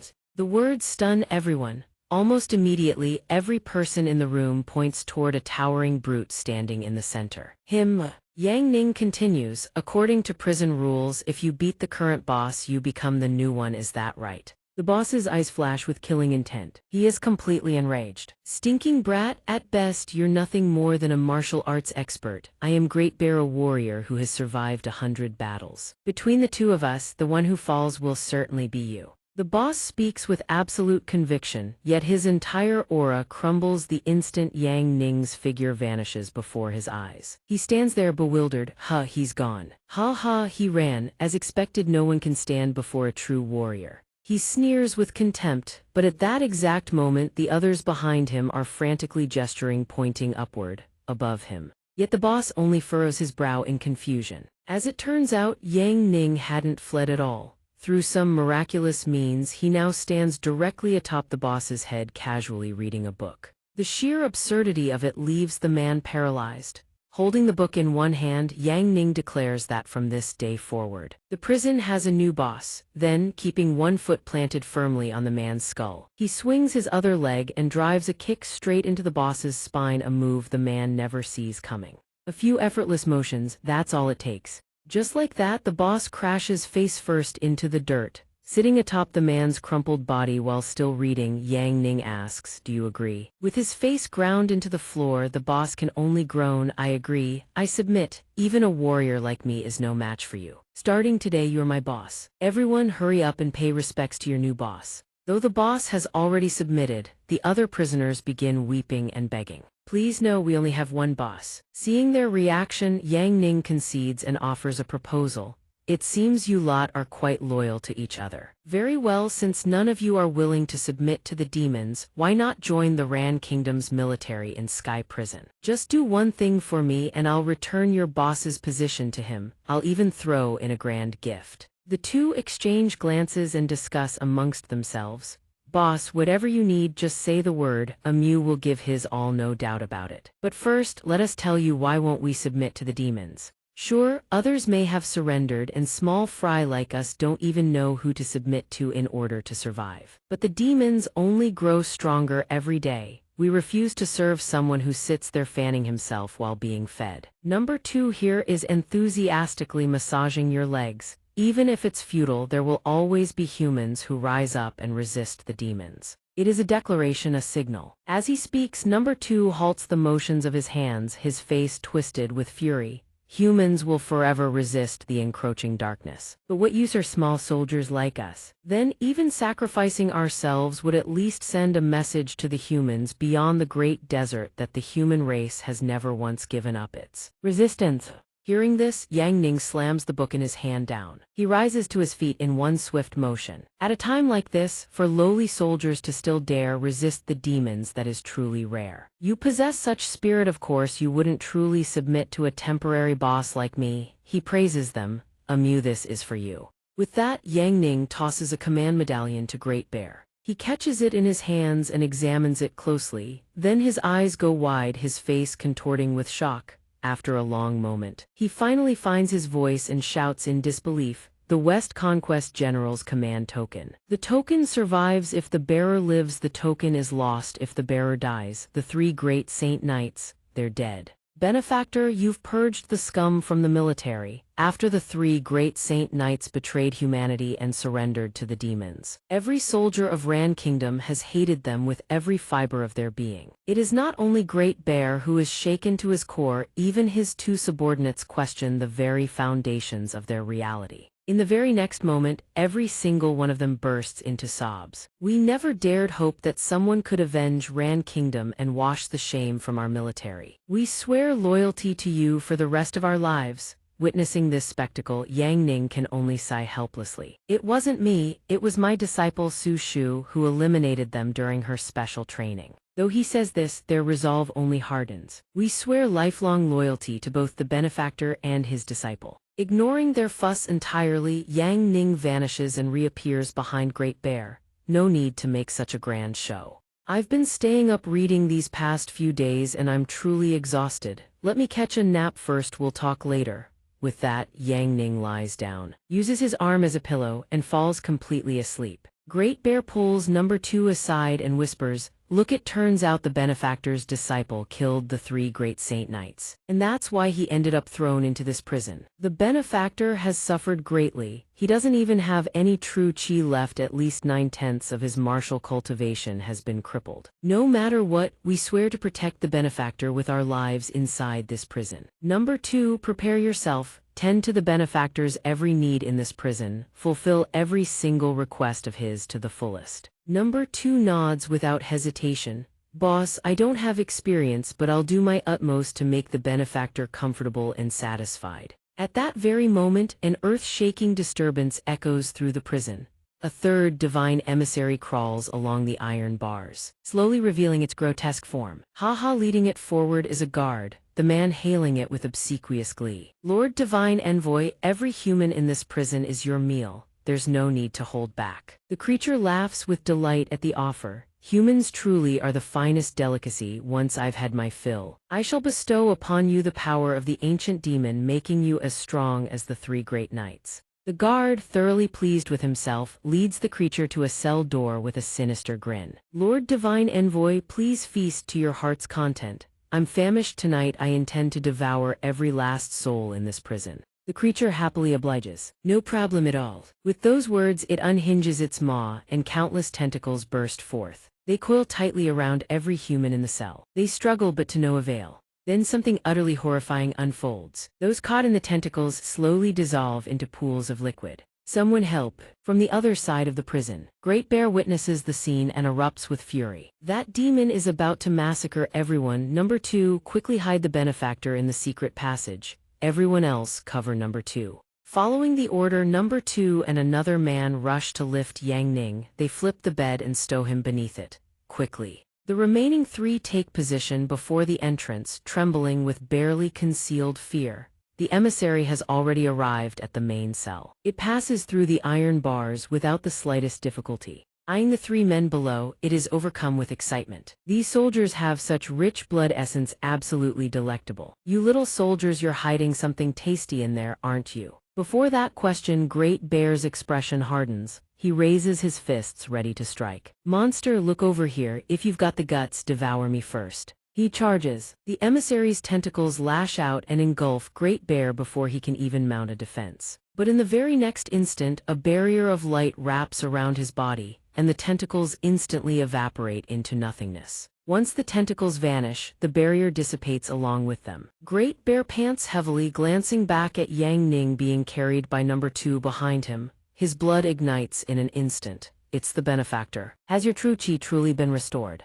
Great Bear watches warily as the tentacles retreat from him, the very creature that seduced the 3 great knights into betraying humanity. Yang Ning has already appeared at some point. You're the one who orchestrated the pursuit of Great Peng, aren't you? The creature shows not a shred of fear at his appearance. If anything, it grows even more delighted. Hee. You surely covet the power of the ancient demon too, don't you? Being able to block my demonic energy means you could become an even finer battle slave than the 3 great knights. Ignoring its words entirely, Yang Ning reaches out and plucks a single blade of straw drifting through the air. The creature, seeing his silence, doubles down on its pitch. Kneel now and swear loyalty to the ancient demon, betray humanity and... Yet Yang Ning merely flicks the straw in a single, effortless arc. The creature's mouth continues to ramble. I will make you stronger than you can imagine. Dance for me instead of kneeling. Finally, Yang Ning speaks. The answer will reveal itself in a moment. Before the creature can utter another word, its body splits into 4 clean pieces. Severed completely, the emissary's massive corpse topples and crashes to the ground. Every prisoner who witnesses the scene stands slack-jawed. The guard immediately drops to his knees, groveling. Great Bear, spare my life. I was only forced by the demon. Please have mercy. I was coerced by the demon. I had no choice. Before he can finish his plea, the blade of straw rockets forward and buries itself between his eyes. The impact sends him hurtling backward. Slamming into the wall, his limbs go limp. He is finished. With everything settled, Yang Ning turns to the group. You are free now. Yet number 2 does not look the least bit relieved. He lets out a heavy sigh. It's useless. The Lord of Ran Kingdom's White Flame Tower has already surrendered to the demons. There is nowhere left in the great desert for us to take refuge. Simple, Yang Ning replies, then we just put a new lord on the throne. As he speaks, he extends a hand and points toward the guard's corpse pinned against the wall. The body gradually withers, its head twitches ever so slightly, and then the corpse vanishes entirely, reappearing to kneel before Yang Ning.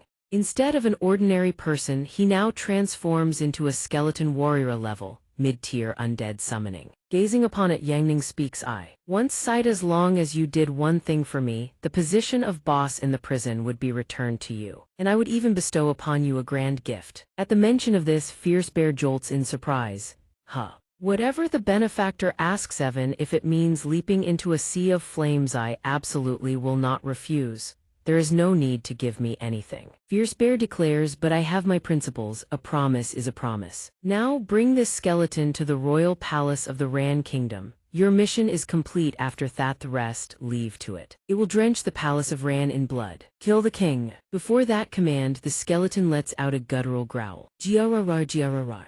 Though Fierce Bear understands nothing, he still complies. Finally, one man and one skeleton arrive at the palace gates. Right, Harith, fate of the entire great desert rests in your hands. Fierce Bear gives his final instructions. The skeleton raises its sword and snarls. Outside the palace gates, a cluster of soldiers gathers, chatting noisily. Suddenly, a soldier frowns in suspicion. Do you hear that strange sound? The soldier beside him looks bewildered. The divine emissaries are garrisoned in the palace right now. Any human who gets close will be killed. Just then, a strange mist creeps out from nowhere. A soldier eyes the mist before him and scoffs, that little wretch Chuoba Yan wouldn't have the gall to come here. The haze gradually clears, revealing a bizarre silhouette. The moment that figure enters his sight, the soldier freezes. It is none other than Yang Ning's skeleton warrior, stalking forward with murderous intent. The remaining soldiers exchange bewildered glances. What is that thing? Nevertheless, they remain on high alert. Could it be an attendant of the divine emissary lord? No one answers. The skeleton warrior suddenly swings its sword, one cleave, and the soldier is split in two. The entire squad screams in panic, a monster, reinforcements. Before they can call for help, the skeleton warrior charges in, carving through each soldier as effortlessly as chopping vegetables. Those struck are still reeling. Where are the guards? The soldiers behind draw their weapons, shouting warnings in unison. A monster. A monster has breached the palace. That cry of alarm draws out a man whose presence radiates overwhelming might. He thunders, no matter what kind of demon or specter you are, this general stands here. You shall not take another step into the imperial city. Immediately after those words, he too meets the same phaeton clean cleave, and it is over. The lowly soldiers see the dire situation, equal parts terrified and furious. Damn it, everyone charge together. Use the demon-slaying formation the divine emissary lord taught us. Dozens of spears plunge into the skeleton warrior at once, causing it to halt momentarily. One soldier shouts in elation. This skeleton can't withstand the assault, shatter its soul to oblivion. They only stop once the skeleton warrior's entire body is pierced like a pincushion. They stare at the motionless skeleton warrior, a hint of joy creeping onto their faces. Indeed, the formation the divine emissary lord bestowed the myriad fierce hook annihilation works. This was just a lowly skeleton after all. We were too tense. Someone poke it one more time. The moment the soldiers lower their guard, the skeleton warrior's eyes blaze like stars. Witnessing this, they finally learn what true terror smells like. Shrieks erupt one after another, agonized, desperate. Don't save me. Blood sprays in every direction. In moments, the skeleton warrior stands atop an entire mountain of corpses. It does not stop there. It roars, a challenge to all who remain. Roar, roar, roar. Right after that roar, a squad of imperial guards on horseback charges out, while the surviving soldiers flee for their lives. This monster can't be killed, run, but the cavalry brims with confidence. All the equipment of the cavalry battalion was bestowed by the divine emissary lord, purposed to slay demons and heretics. Kneel and accept your death. Little skeleton. Undaunted by their taunts, the skeleton warrior charges straight at them. What follows is a repeat of the bloodbath from moments before. Every member of the Imperial Guard is cleaved cleanly in two. At last, the skeleton warrior sets foot before the Grand Hall and darts inside. In the main hall of the palace, an obese man lounges, flanked by two alluring women. At the commotion outside, he is puzzled. Why is it so noisy out there? It sounds like an entire army is still fighting out there. One of the two women beside him lifts a goblet of wine and speaks with absolute confidence. Your Majesty, rest easy. All three divine emissaries are garrisoned within the palace. Even if the heavens collapse, they will bear the weight. Your Majesty, drink your wine in peace. With the three divine emissaries here, not even an army of 10,000 can breach this place. Successfully lulled by those words, his face turns smug as he declares, "My beloved ministers, let us continue our revelry. Together. Let us toast to the supreme sovereign descending from his slumber. The day of his arrival to unify all under heaven." After those words, the court officials below erupt in fervent agreement. May we prosper forever, may glory endure. Back outside, the skeleton warrior drags its blade along the ground, ascending the steps one by one. Standing above, watching everything unfold, are the third and fourth demon emissaries. The fourth demon emissary speaks with disappointment about the current situation. These human soldiers truly cannot be relied upon. An entire battalion frightened out of their wits by one little skeleton. While she is still speaking, the fifth demon emissary charges forward of his own accord. Let this old man kill this skeleton. He surges toward the skeleton warrior, then conjures a black hole. Grand demon wheel slash. The fourth demon emissary, watching from above, did not expect things to unfold this way, using a killing move right from the start to end the fight. Old 5 really is no fun at all. No matter how powerful the opponent, the skeleton warrior merely flicks its sword and it is done. Watching the fifth demon emissary's body split in two and crash to the ground, she gasps in shock. One strike from this skeleton and old 5 is dead. The second demon emissary begins to voice his doubts. Could it be immune to physical attacks? The fourth demon emissary, without knowing when, has already flown out, disregarding the accuracy of her earlier assessment. She remains utterly confident. Fine, then let me use sorcery to blast this thing straight to hell.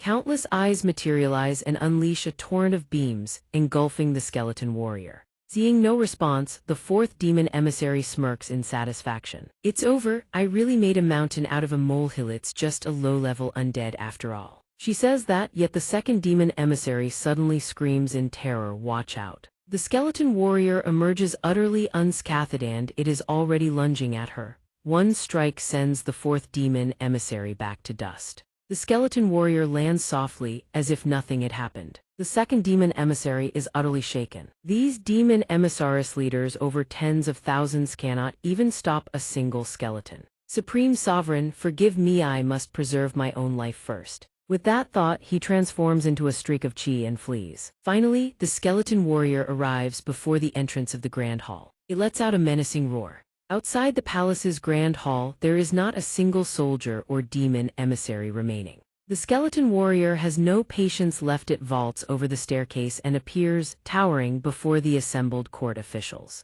At the sight of that figure, the master of the Grand Hall goes deathly pale. The two women who had been clinging to him moments ago cry out, "Where are the divine emissary lords? Big sister, save me." The woman in the pink dress merely glances at him with utter contempt. "Fat pig, looks like the divine emissary lords have already died for your sake. Even the divine emissary lords are no match for it. Pray for your own wretched life, you fat pig." Saying this, the two women exchange a glance and bolt toward the door. That act stuns everyone present. But before their feet even touch the threshold, the skeleton warrior turns and unleashes two slashes. In an instant, two bodies collapse, cleaved in half. The Grand Hall falls into a deathly silence. No one dares utter a single word. The master of the hall trembles violently, collapsing to the ground, muttering, "My beloved ministers, rescue me at once." Yet the Grand Hall remains, as before. No one dares move a muscle. A low-ranking official whispers a warning, "Everyone, do not move. This divine general's target is the new king, not us. If we don't move, we survive. Your Majesty, please endure this sorrow."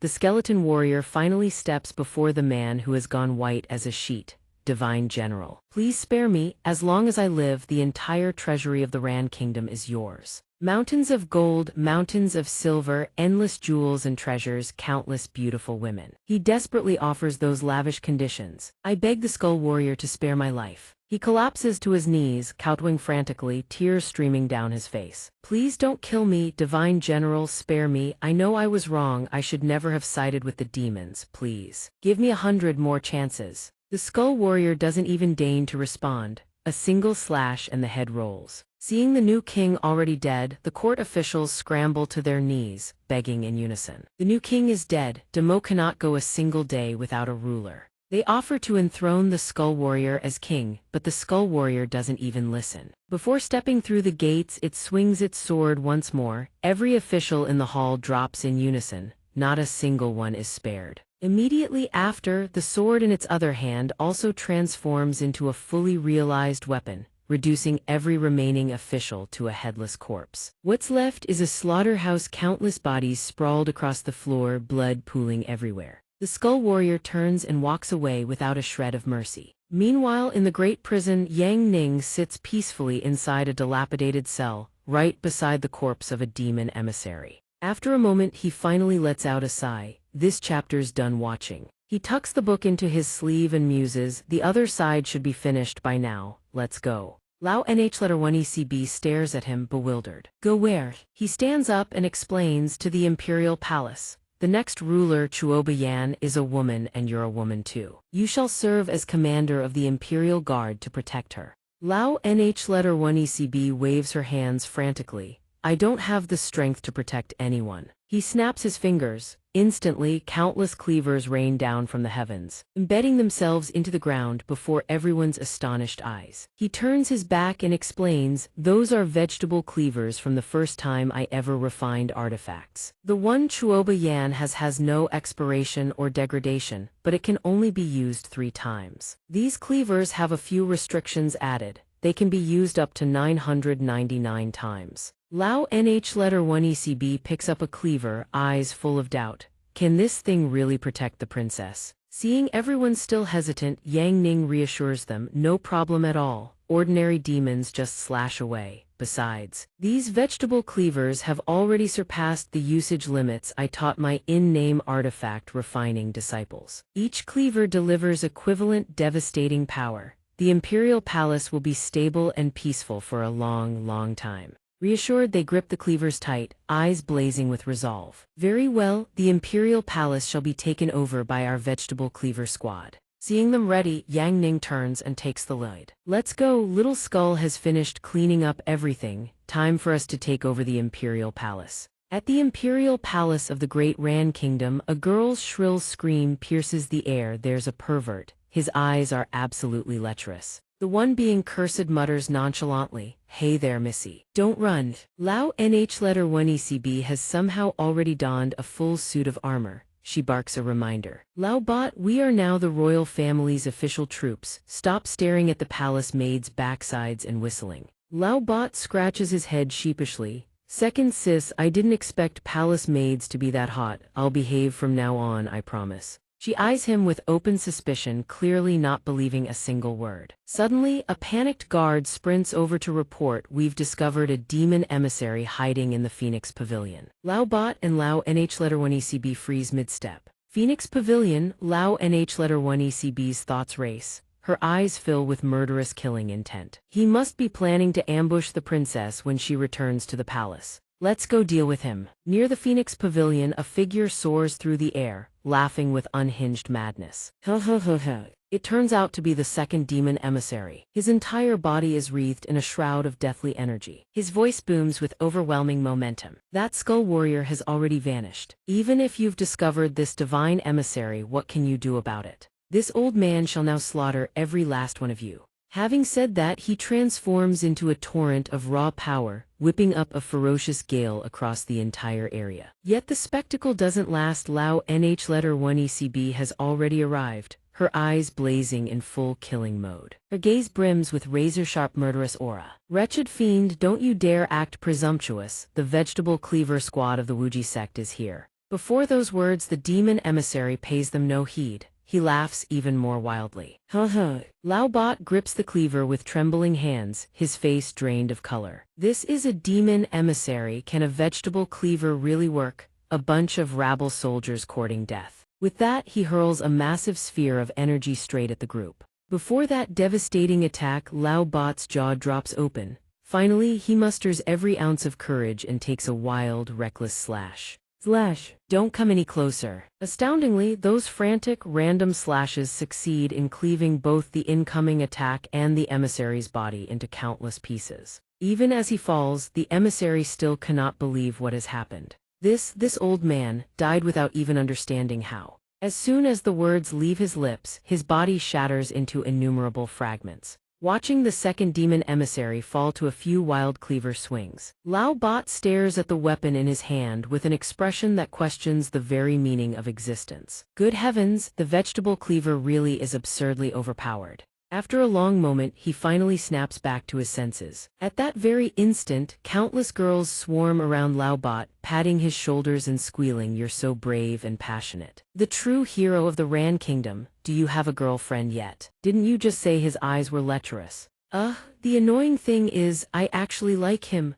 Lao NH letter 1 ECB watches Lao Bot surrounded by fawning girls and turns crimson with embarrassment. Blushing furiously, another member of the squad raises their cleaver in awe and marvels. The sect master's cleaver even has the power to attract women. Surrounded by all those beauties, Lao Bot's mind can't help but soar beyond the 9 heavens. The vegetable cleaver bestowed by the Imperial Preceptor truly is a divine artifact. The Imperial Preceptor is probably waiting in the Imperial Garden to receive the princess by now. Just as Lao Bot predicted, Yang Ning is sitting in the Imperial Garden, leisurely fishing. Behind him, Princess Chuoba kneels in gratitude. Ran Kingdom is finally at peace. I thank the sect master for eliminating the new king, slaying every last demon emissary to avenge the Chuoba clan, and even dispatching 2 senior sisters to rescue me. The Chuoba clan will forever remember this boundless kindness. Before those overly formal words, Yang Ning's expression turns serious. Stand up. The Chuoba family has devoted itself to the Wuji sect for generations. This is only right. Prepare yourself, ascend the throne, and become the new queen of Ran Kingdom. Hearing that sudden declaration, Chuoba hastily refuses. That absolutely won't do. I truly am not suited to govern Ran Kingdom. There are many in this nation far more talented and far more worthy than I. I don't understand politics in the slightest. Yang Ning finally sets down his fishing rod and turns to face her. But the heart you carry to protect Ran Kingdom that cannot be found in anyone else. This seat has already acknowledged you as an in-name disciple. I'll have Lan Yu assist you for 3 months. Ask her if there's anything you don't understand. He gives his orders. Lan Yu stands to the side with her arms crossed, saying nothing. The 2 attendants following Chuoba also drop to their knees and implore, "Please, Your Highness, accept the Imperial Preceptor's coronation decree. Please accept the Imperial Preceptor's decree of enthronement." With things having come to this, Chuoba has no choice. In the end, she can only accept. I thank Master for accepting me as an in-name disciple. I shall give my all. Stand up, the new queen's coronation. The Elder Council session is about to begin. Go with Lan Yu first. He instructs. Hearing this, Chuoba grows visibly nervous. In the past, 9 out of 10 members of the Elder Council would refuse to accept me. Go, Yang Ning encourages her. At Yi Pavilion, the assembled crowd watches Lan Yu lead Chuoba inside and greets them with deep respect. Greetings, Miss Lan. Seeing the crowd, Lan Yu's expression hardens. Greet my in-name junior sister properly. Chuoba Yan, your true sovereign. Hearing this, the entire group immediately bows. Greetings, Your Royal Highness. As they follow inside, Chuoba whispers to Lan Yu in surprise, "They all know you, Miss Lan. I have dealt with them before precisely through transactions of mutual benefit. Those who submit to me shall enjoy promotions and prosperity. Those who defy me shall lose their privileges, slaves, mansions, concubines, their reputations ruined, listed as collaborators with demons, cursed by all generations to come." Hearing this, Chuoba Yan is stunned. "You've already dealt with all of them." Lan Yu gently shakes her head. "Not quite, there are still a few stubborn holdouts. Look, here they come now." Speak of Cao Cao, and Cao Cao arrives. The foremost Confucian scholar of the age, Master Mo, has come. The man who approaches is an elderly figure with a dignified bearing. This old man greets you all. Apologies for the long wait. Lan Yu explains he is a man of great virtue and prestige, the beacon of the scholarly world in the great desert. Chuoba Yan recognizes who has arrived and grows uneasy. It's him. Could it be that he has already pledged allegiance to the demons? The old man walks to the table and freezes. Who is this big-headed brute? What gives him the right to sit in a counselor's seat? The one sitting there is none other than Baoxing the fierce bear lord. He flicks a glance at the old man with cold indifference. At this very moment, Yang Ning and his disciples stride into the great hall. He is the newly crowned king's general of the Western expedition. Yang Ning looks at the old man with undisguised contempt. "Old man, do you have a problem?"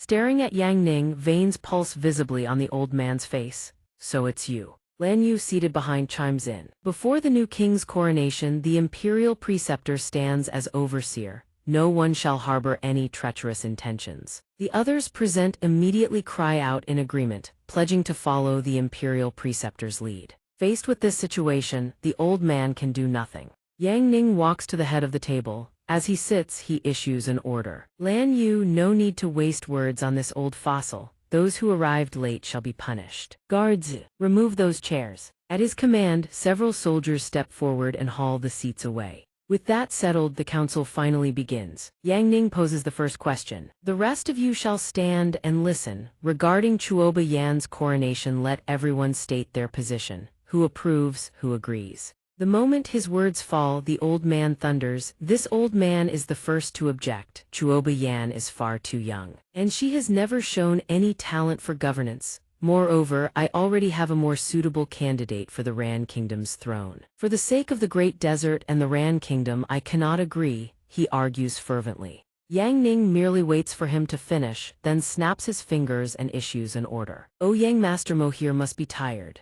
Let him rest for a while." Believing Yang Ning has conceded, the old man beams with satisfaction. "This old man is righteous and upright. I shall never bow before power." He fails to notice that Yang has already materialized behind him, a firearm in hand. Bang! A single bullet buries itself straight into the old man's skull. His body crumples to the ground, blood splatters across the floor. Every person present witnesses this scene and stands frozen, struck utterly speechless. Yang Ning speaks again, his voice like an usura's. The council continues. Within the chamber, a stern voice rings out. "Begin the final vote. Who approves, who objects?" The subordinates respond in instant unison. I approve, I raise my hand first." We all approve of the imperial preceptor's proposal. Hearing this, Yang Ning nods slightly and speaks in a deep voice. "Then prepare yourselves. Channel every resource to face the great ancient demon calamity in 3 days' time." The subordinates shout in response. We see off the imperial preceptor. Beside him, Chuoba Yan's expression is filled with worry. "But I'm still concerned." Lan Yu hears this and replies, "No need to worry, leave the difficult matters to me."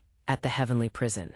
On the eve of the coronation, a guard bows his head and announces Chuoba Guang. "Lord Lan Yu has come to see you." Lan Yu gazes at the man before her and speaks. "This heavenly prison is no place for someone like you. The incense I've brought has a rather peculiar scent. I'll keep this brief." The incense she speaks of permeates the entire cell. "You are the son of the former Ran King Chuoba Guang, correct? I hear you were thrown into prison for opposing your father's ascension. That does take some backbone." The first demon envoy responds, "The lady is too kind. This is merely what any scholar of the Ran Kingdom would do, hardly worth mentioning. That you have lowered yourself to visit this heavenly prison, I wonder what instructions you might have." She speaks, "Here is the matter. The new queen, Chuoba Yan, believes you are the one truly worthy of the throne, the one who can revive the Ran Kingdom. However, because my master has given his orders, she dare not disobey. She will ascend the throne first. 3 months later, she will voluntarily abdicate and let you take the crown. What say you?" He hears this and replies, "I refuse. A name without proper authority breeds disorder. I once opposed my late father. I myself will not accept the throne, but this nation, perhaps it should indeed be placed in Chuoba Yan's hands. Yan is a simple maiden who lives for her country. I will devote all my strength to support her." Lan Yu says, "Good, my little in-name junior sister is indeed an innocent soul. I was worried you might harbor divided loyalties. But this nation will change hands sooner or later, and when that happens, my master would have to rush all the way here from afar just to handle the petty affairs of some small kingdom." He responds, "Lord Lan Yu worries too much. I absolutely will not harbor divided loyalties." She then looks at the servant behind her and says, "Drink this cup of wine. Consider it a show of your loyalty. Once you finish the wine, I shall release you from this prison." He presses Miss Lan Yu, why must you pursue this to the bitter end? If you cannot trust me, I am willing to disappear deep into the great desert, that should suffice. Lan Yu taunts, you are indeed a clever man. But for my master to read his books in peace at the Wuji sect without worrying about these ticking time bombs in the great desert, they must be eliminated. The first demon envoy hears this and stares at her in shock. He opens his mouth to speak only to realize blood is already streaming from his nose. Seeing this, Lan Yu smiles with satisfaction. I've always been one who plans everything well in advance. The water and food you consumed these past few days were laced with an invisible poison. Whether you drink the wine or not makes no difference. The incense I prepared will trigger the toxin regardless. The first demon envoy finally reveals his true form, his voice dripping with impatience and malice. Wretch, so you've known my true identity all along. She responds, that was actually just a pleasant surprise. I couldn't care less whether you're human or a first demon envoy in disguise, hatching whatever wretched scheme. I simply wanted to kill whoever held the identity of Chuoba Guang. You just happened to be unlucky. Don't speak of a mere demon envoy, even a demon king could not withstand the poison formulated by my master. He unleashes the ancient demon transformation. Fine, I'll drag you, this wretched woman, down to hell with me. Lan Yu remains utterly composed, unmoved even as his body continues to swell and transform. She looks at him and says, being big makes you impressive. Don't underestimate me, you've already been hit with a virulent poison and you still dare to challenge the Queen of Abilities. What a joke. She instantly activates her anti-gravity ability. The first demon envoy has no time to resist. His massive body smashes through an entire section of the wall. Lan Yu speaks again, decomposition ability. He rasps, the Supreme Sovereign shall descend upon the great desert alongside the great ancient demon calamity. When that time comes, you will all pay the price. His entire body disintegrates, accompanied by a final agonizing scream. Lan Yu watches and sneers, fool, the title of Supreme Sovereign belongs to my master alone. She murmurs to herself, very well. The great ancient demon calamity is only 2 days away. It is said that every time the great ancient demon calamity descends upon the great desert, anomalies arise beforehand. This time, who knows what disturbances will emerge before the ancient demon army awakens. Hopefully, it won't disturb her master's reading. On the day of the great calamity, a contingent of warriors stands at the foot of the mountain. They speak in succession. Quite a few experts have shown up this time. In response, someone says, after all, the demon army is about to emerge from the abyss. Atop the mountain, a young woman stands firm. She declares, Master, I will give everything I have to hold back this great ancient demon calamity. Suddenly, Xiao Bao exclaims, look, a heaven-ranking expert has appeared. Ah, it's the 84th on the heaven-ranking Lunar Hunt Youth, the 71st Master Yixin, and behind them the 96th Wu Bai, someone calls out. In this great calamity, under the guidance of 3 heaven-ranking seniors, earth-ranking juniors like us are sure to reap great rewards. One person declares, another retorts, these seniors came here to slay demons, nothing like you lot who are only after the ancient demon's treasure. The 96th on the heaven-ranking Wu Bai hears this and speaks, that's correct. We are all here to rescue the great desert, not for personal gain. Suddenly, a young boy sitting on the edge of a cliff, drinking wine, speaks up, these heaven-ranking experts are all bark and no bite. If senior brother Yi 9th on the heaven-ranking were here, every last one of these people would have to kneel and call him your majesty. Xiao Bao nods in agreement. Of course, uncle, is that terrifying? Then he adds, oh right, big sis, can you let me go now? This ancient demon is not something we can handle. I don't want to die. She hears this and replies, not a chance. You need to follow me and kill all 666 of these demons before I'll let you go, otherwise, I'm telling senior brother, and all you'll be able to do is cry helplessly. Suddenly, a gust of wind sweeps past her. Hurry! She speaks, half believing, half doubting that wind actually carried Xiao Bao away. This is a harbinger. The great calamity has finally begun. A colossal tornado erupts into existence. Everyone cries out in shock. Is this an apocalyptic-level megastorm? Xiao Gui exclaims in alarm. In the blink of an eye, the entire desert ahead has been swept clean. At the eye of the tornado, a girl stands before her sword and calls out clearly, Zai Sha.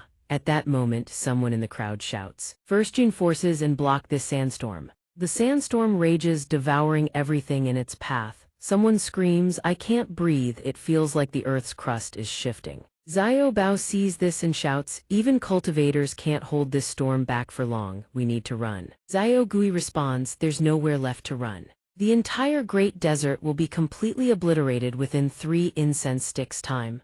The tornado grows ever stronger, ever larger as if it wants to devour heaven and earth whole. At the city gates, 2 guards stammer in disbelief. Heaven's Ran kingdom has fallen. Inside the imperial palace, someone bursts in to report, "Your Majesty, this is the apocalyptic sandstorm recorded in history. The Great Desert and Ran kingdom will be completely buried." A girl stands there, her gaze resolute. "We will endure. Great Peng's true form has appeared, and it has summoned the divine city barrier to shield Ran kingdom."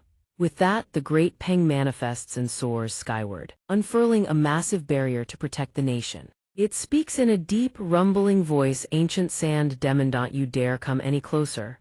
It swoops down, its claws tearing into the approaching beasts. The beasts counterattack in unison, shredding Great Peng's wings to ribbons. Seeing this, it roars in agony and curses, "Damn it, at my age, my strength and speed are no longer what they used to be. Get lost."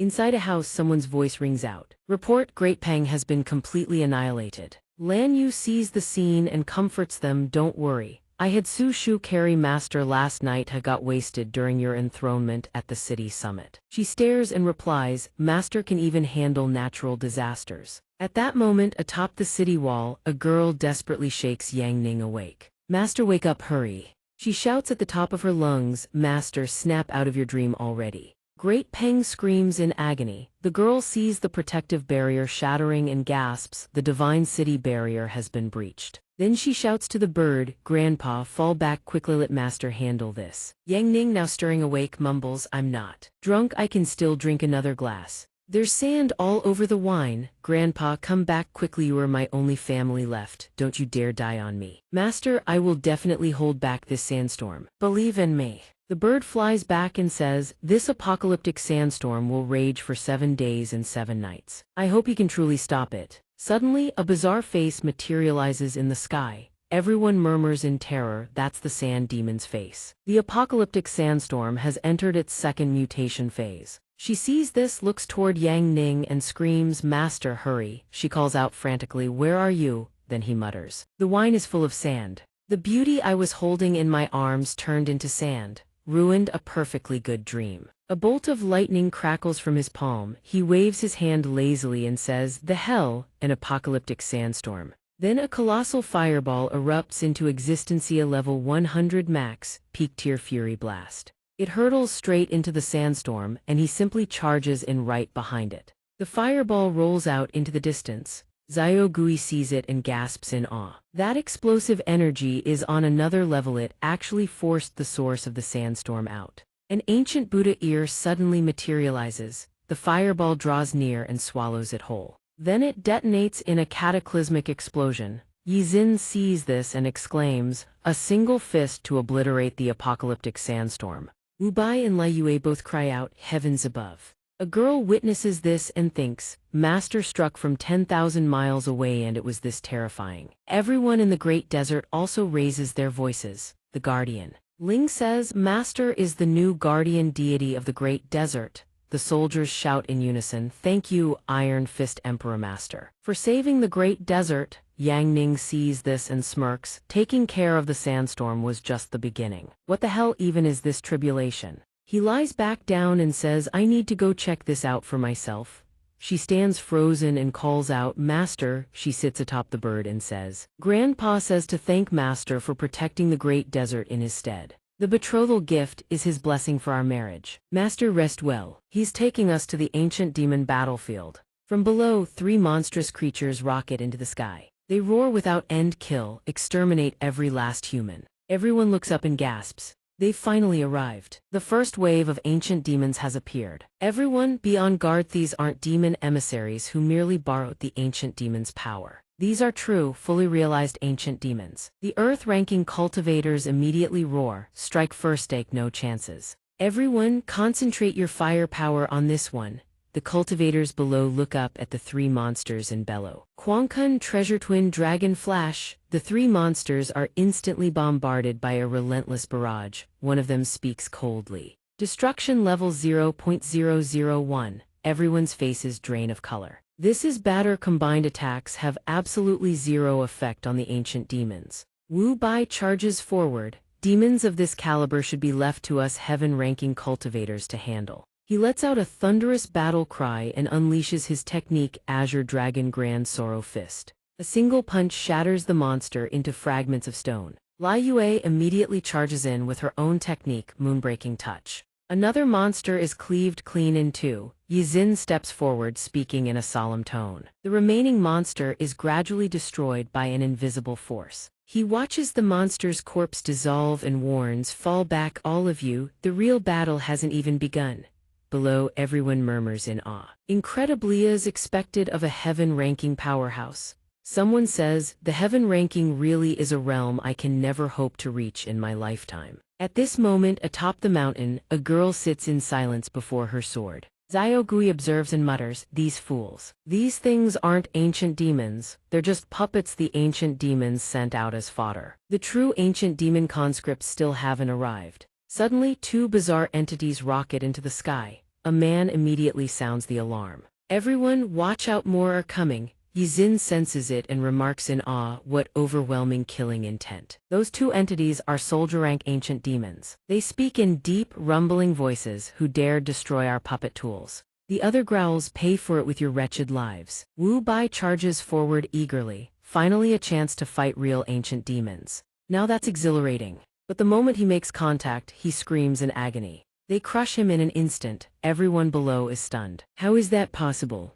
A heaven-ranking expert couldn't even scratch them. Lai Yue strikes from behind, bellowing, "Shatter." "For me!" Everyone roars in encouragement. At this critical moment, Lai Yue the maiden has broken through. "Come on, Lai Yue, you can do it." But the soldier-rank ancient demon snaps her blade like a twig. It counterattacks without missing a beat, taunting, "Are you scratching an itch?" The earth-ranking cultivators cry out. Lai Yue's attack had no effect. Before the words even fade, the ancient demon hurls her away. "Begone." She is sent crashing into a deep ravine. Yizin sees this and immediately acts, "I'll use my own soul as bait to trap that demon's body." Wu Bai and Lai Yue unleash their ultimate techniques. The soldier-rank ancient demon is bound by forbidden bindings. "This old man will burn his soul 3 breaths is all I can hold it. Strike now." The ancient demon roars, "Pitiful humans. You will never contain me." Wu Bai and Lai Yue roar with everything they have. They unleash the Grand Sorrow Celestial Dragon Bullet in unison. Wu Bai strains with all his might to hurl the energy sphere toward the ancient demon. Die. At that moment it breaks free and sneers, "I told ya you can't contain," but the sphere has already struck, slamming them down before they can even react. Lai Yue gasps for breath, "It's finally done." The crowd below erupts in cheers, "Well done." However, the earth-ranking cultivators remain anxious. "There's still one more, what do we do?" The 3 seniors are far too weak now. One of them speaks up, "Do we flee?" The remaining soldier-rank ancient demon stands ready to attack, sneering coldly. "The woman has been sitting here all along. I find dealing with you far more interesting." Seeing this, Luo Zhu calmly rises to her feet and draws her sword. She unleashes a single slash at the ancient demon, caught off guard. It flinches in momentary panic. That single strike gradually disintegrates the ancient demon's entire body, reducing it to tiny fragments. The crowd below is stunned by the strike. Who is she? Someone recognizes her and shouts, "She is Yi Chen's disciple sword goddess, Luo Zhu." Little Ghost gazes at Luo Zhu and murmurs, "Brother Yi Chen's disciple has grown far stronger." Little Bao chimes in from the side. "Big sis is so pretty." Yizin nods thoughtfully and remarks, "The younger generation truly surpasses us." After this battle, Luo Zhu will surely enter the heaven ranking. At that very moment, waves of soldier rank ancient demons begin appearing one after another. Their numbers multiply with each passing moment, blotting out the sky in a sea of darkness. The crowd buzzes with terror. Have the gates of hell been flung open? Another voice cries out, "There are enough of them to annihilate an entire human army." Before the horrifying sight, Luo Zhu charges straight into the horde without a moment's hesitation. Every sword strike she delivers is swift as lightning, sharp as thunder. Each arc cleaves an ancient demon in two. Their body parts scatter across the sky. From below, someone exclaims, "Is the sword goddess truly the bane of all ancient demons? If she joins the wuxia sect, she'll certainly enter the heaven ranking, won't she?" After cutting down every soldier rank ancient demon, Luo Zhu's expression turns solemn. "I've detected a powerful presence nearby." The instant she finishes speaking, a terrifying burst of power erupts. Luo Zhu immediately roars, "Everyone retreat from this place." All eyes turn skyward as demonic silhouettes gradually materialize from the void. Liu's face turns deathly pale. "Those are demon general rank ancient demons." One of them speaks, its voice dripping with mockery. "We've barely awakened, and already there are so many sacrificial offerings. So hospitable of you humans." Another adds, "Then let us reap them at our leisure. It's but the work of a single strike." Immediately after, they unleash the demon seed storm in unison. Yizin cries out in alarm. "They are general rank ancient demons. All earth ranking cultivators retreat immediately." Torrents of malevolent power sweep forth like a cataclysmic storm, obliterating everything in their path. Little Ghost grits his teeth. "There's no time." Luozu steps forward, her gaze icy and resolute. Heavenly Sword, absolute melody containment. She swings her sword to meet the onslaught, clashing against the ancient demon's devastating power. The two forces collide violently. One of the demons remarks, "This human is somewhat interesting." Suddenly, Luo Zhu materializes out of nowhere and strikes at him. She activates the summoned Holy Sword technique. The demons immediately deploy a blocking formation to intercept her attack. One of them bellows, "Out of the way, let me toy with this one for a while. I hope this human can keep me entertained." Luo Zhu raises her sword and executes the technique-fused Holy Sword. She roars the killing command. The blade surges forward, piercing clean through one of the demons at blistering speed. It slams into the ground, shattering the stone floor into pieces. Liu and Yi Xin speak in unison, truly worthy of being Yi Chen's disciple. Luo Zhu pauses from battle, standing still as she ponders in silence. The ancient demon pinned beneath her sword speaks, "I never imagined a human would force me to transform." It surges upward and attacks. Caught off guard, Luo Zhu is wounded and screams in agony. "Ah!" Another demon appears and speaks, "Such fragile creatures." It exhales deeply and adds, "Farewell." Liu trembles, I can't stop shaking." Yi Xin responds, "That is an ancient demon beast general." On the other side, Little Ghost hurls Little Bao into the distance and shouts, "Hurry. Go save them." Little Bao screams as she's thrown.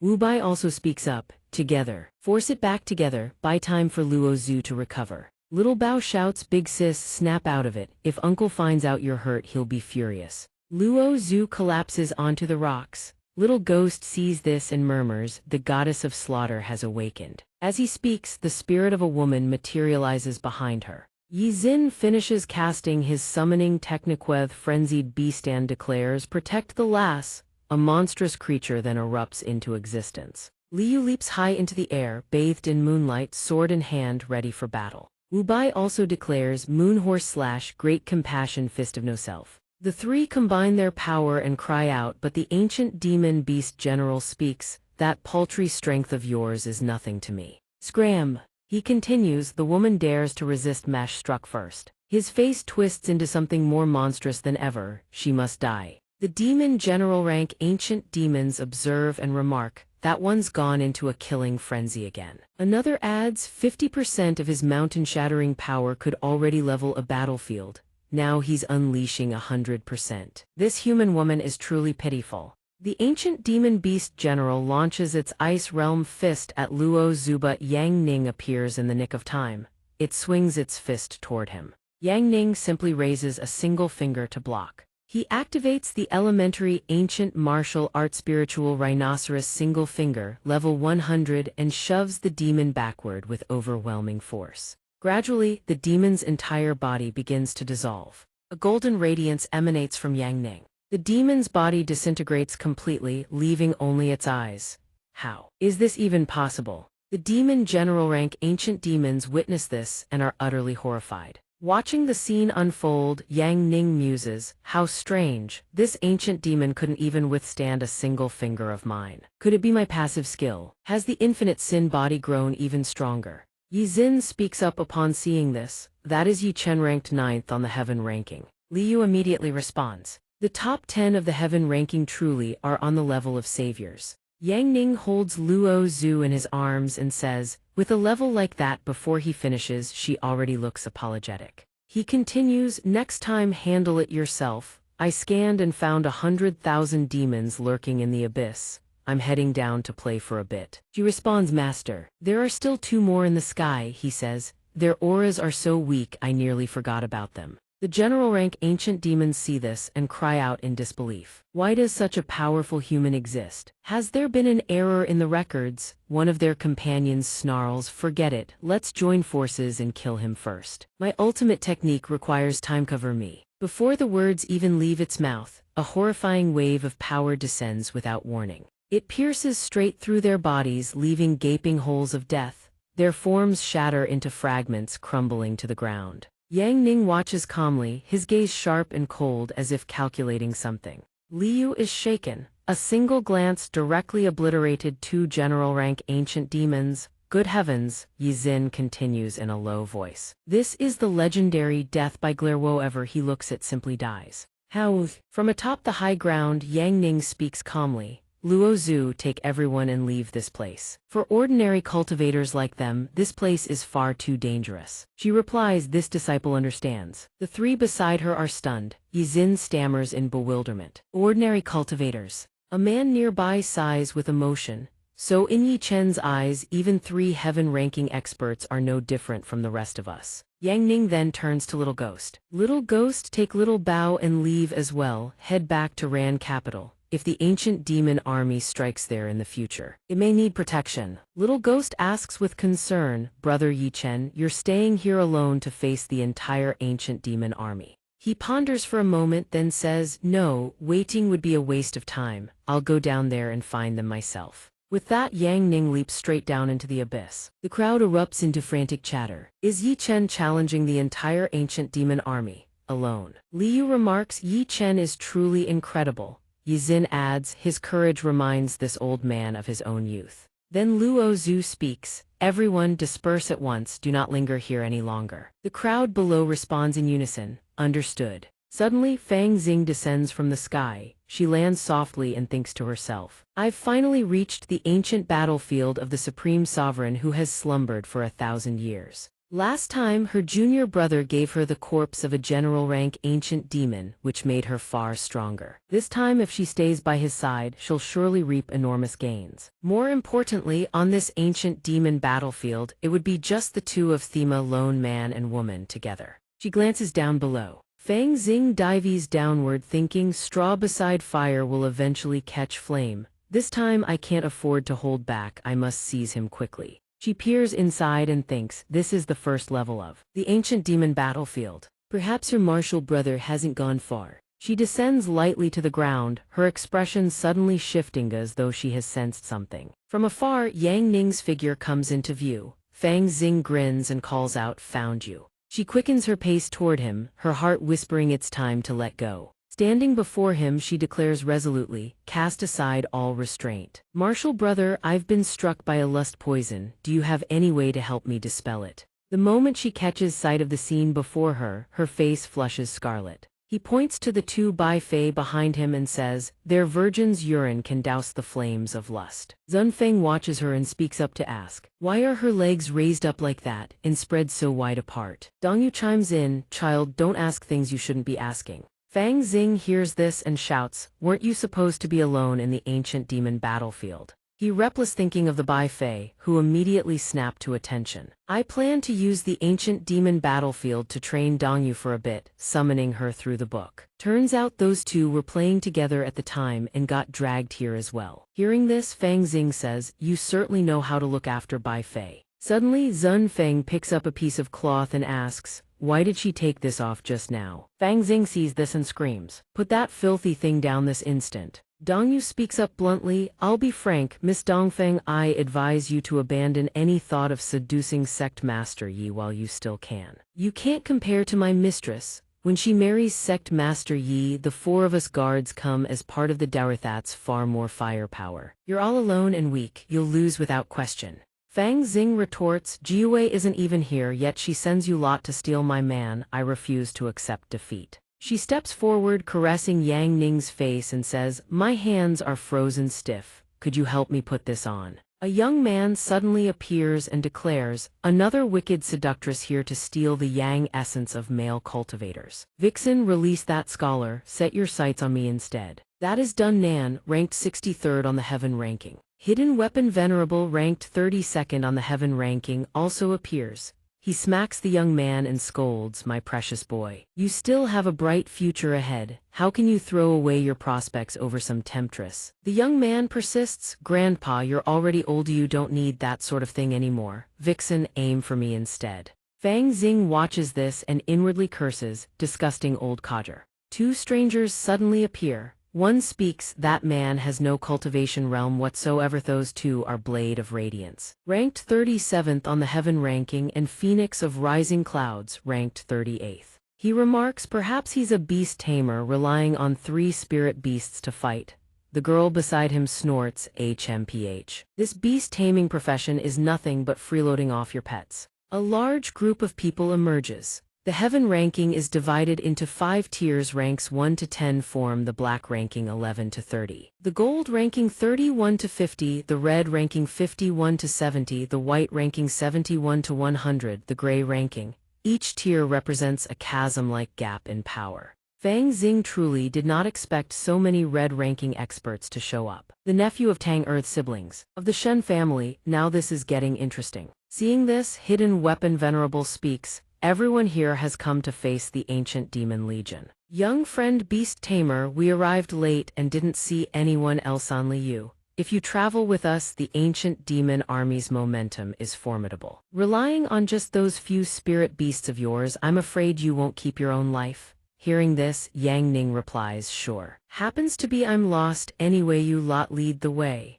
The old man continues, "This ancient demon battlefield has a total of 100 levels. With each subsequent level, the danger doubles. Your spirit beasts don't look like ordinary creatures, but you yourself are far too weak. So make sure you stay by this old man's side, don't wander off." Yang Ning replies, "Much obliged." The scene opens with a faint white mist, shrouded in a haze. Within it, a group of people advances step by step. Suddenly, Hidden Weapon Venerable roars, "Halt!" Everyone tenses up. The entire group stops dead in their tracks. Before them yawns a bottomless abyss. Someone whispers in bewilderment, "What is that?" They turn to look, and on the far side of the chasm stands a horde of ancient demon colossuses. Their numbers reach into the hundreds of thousands. Yang Ning gazes at them and casually mutters in his nonchalant way, "Good heavens, that's way too many." Blade of Radiance clenches his jaw. These Colossus troops are elite demons, soldiers nearly at the Demon General tier. With the strength of our Red ranking members, we could handle Demon Generals, but this many, Phoenix of Rising Clouds estimates beside him.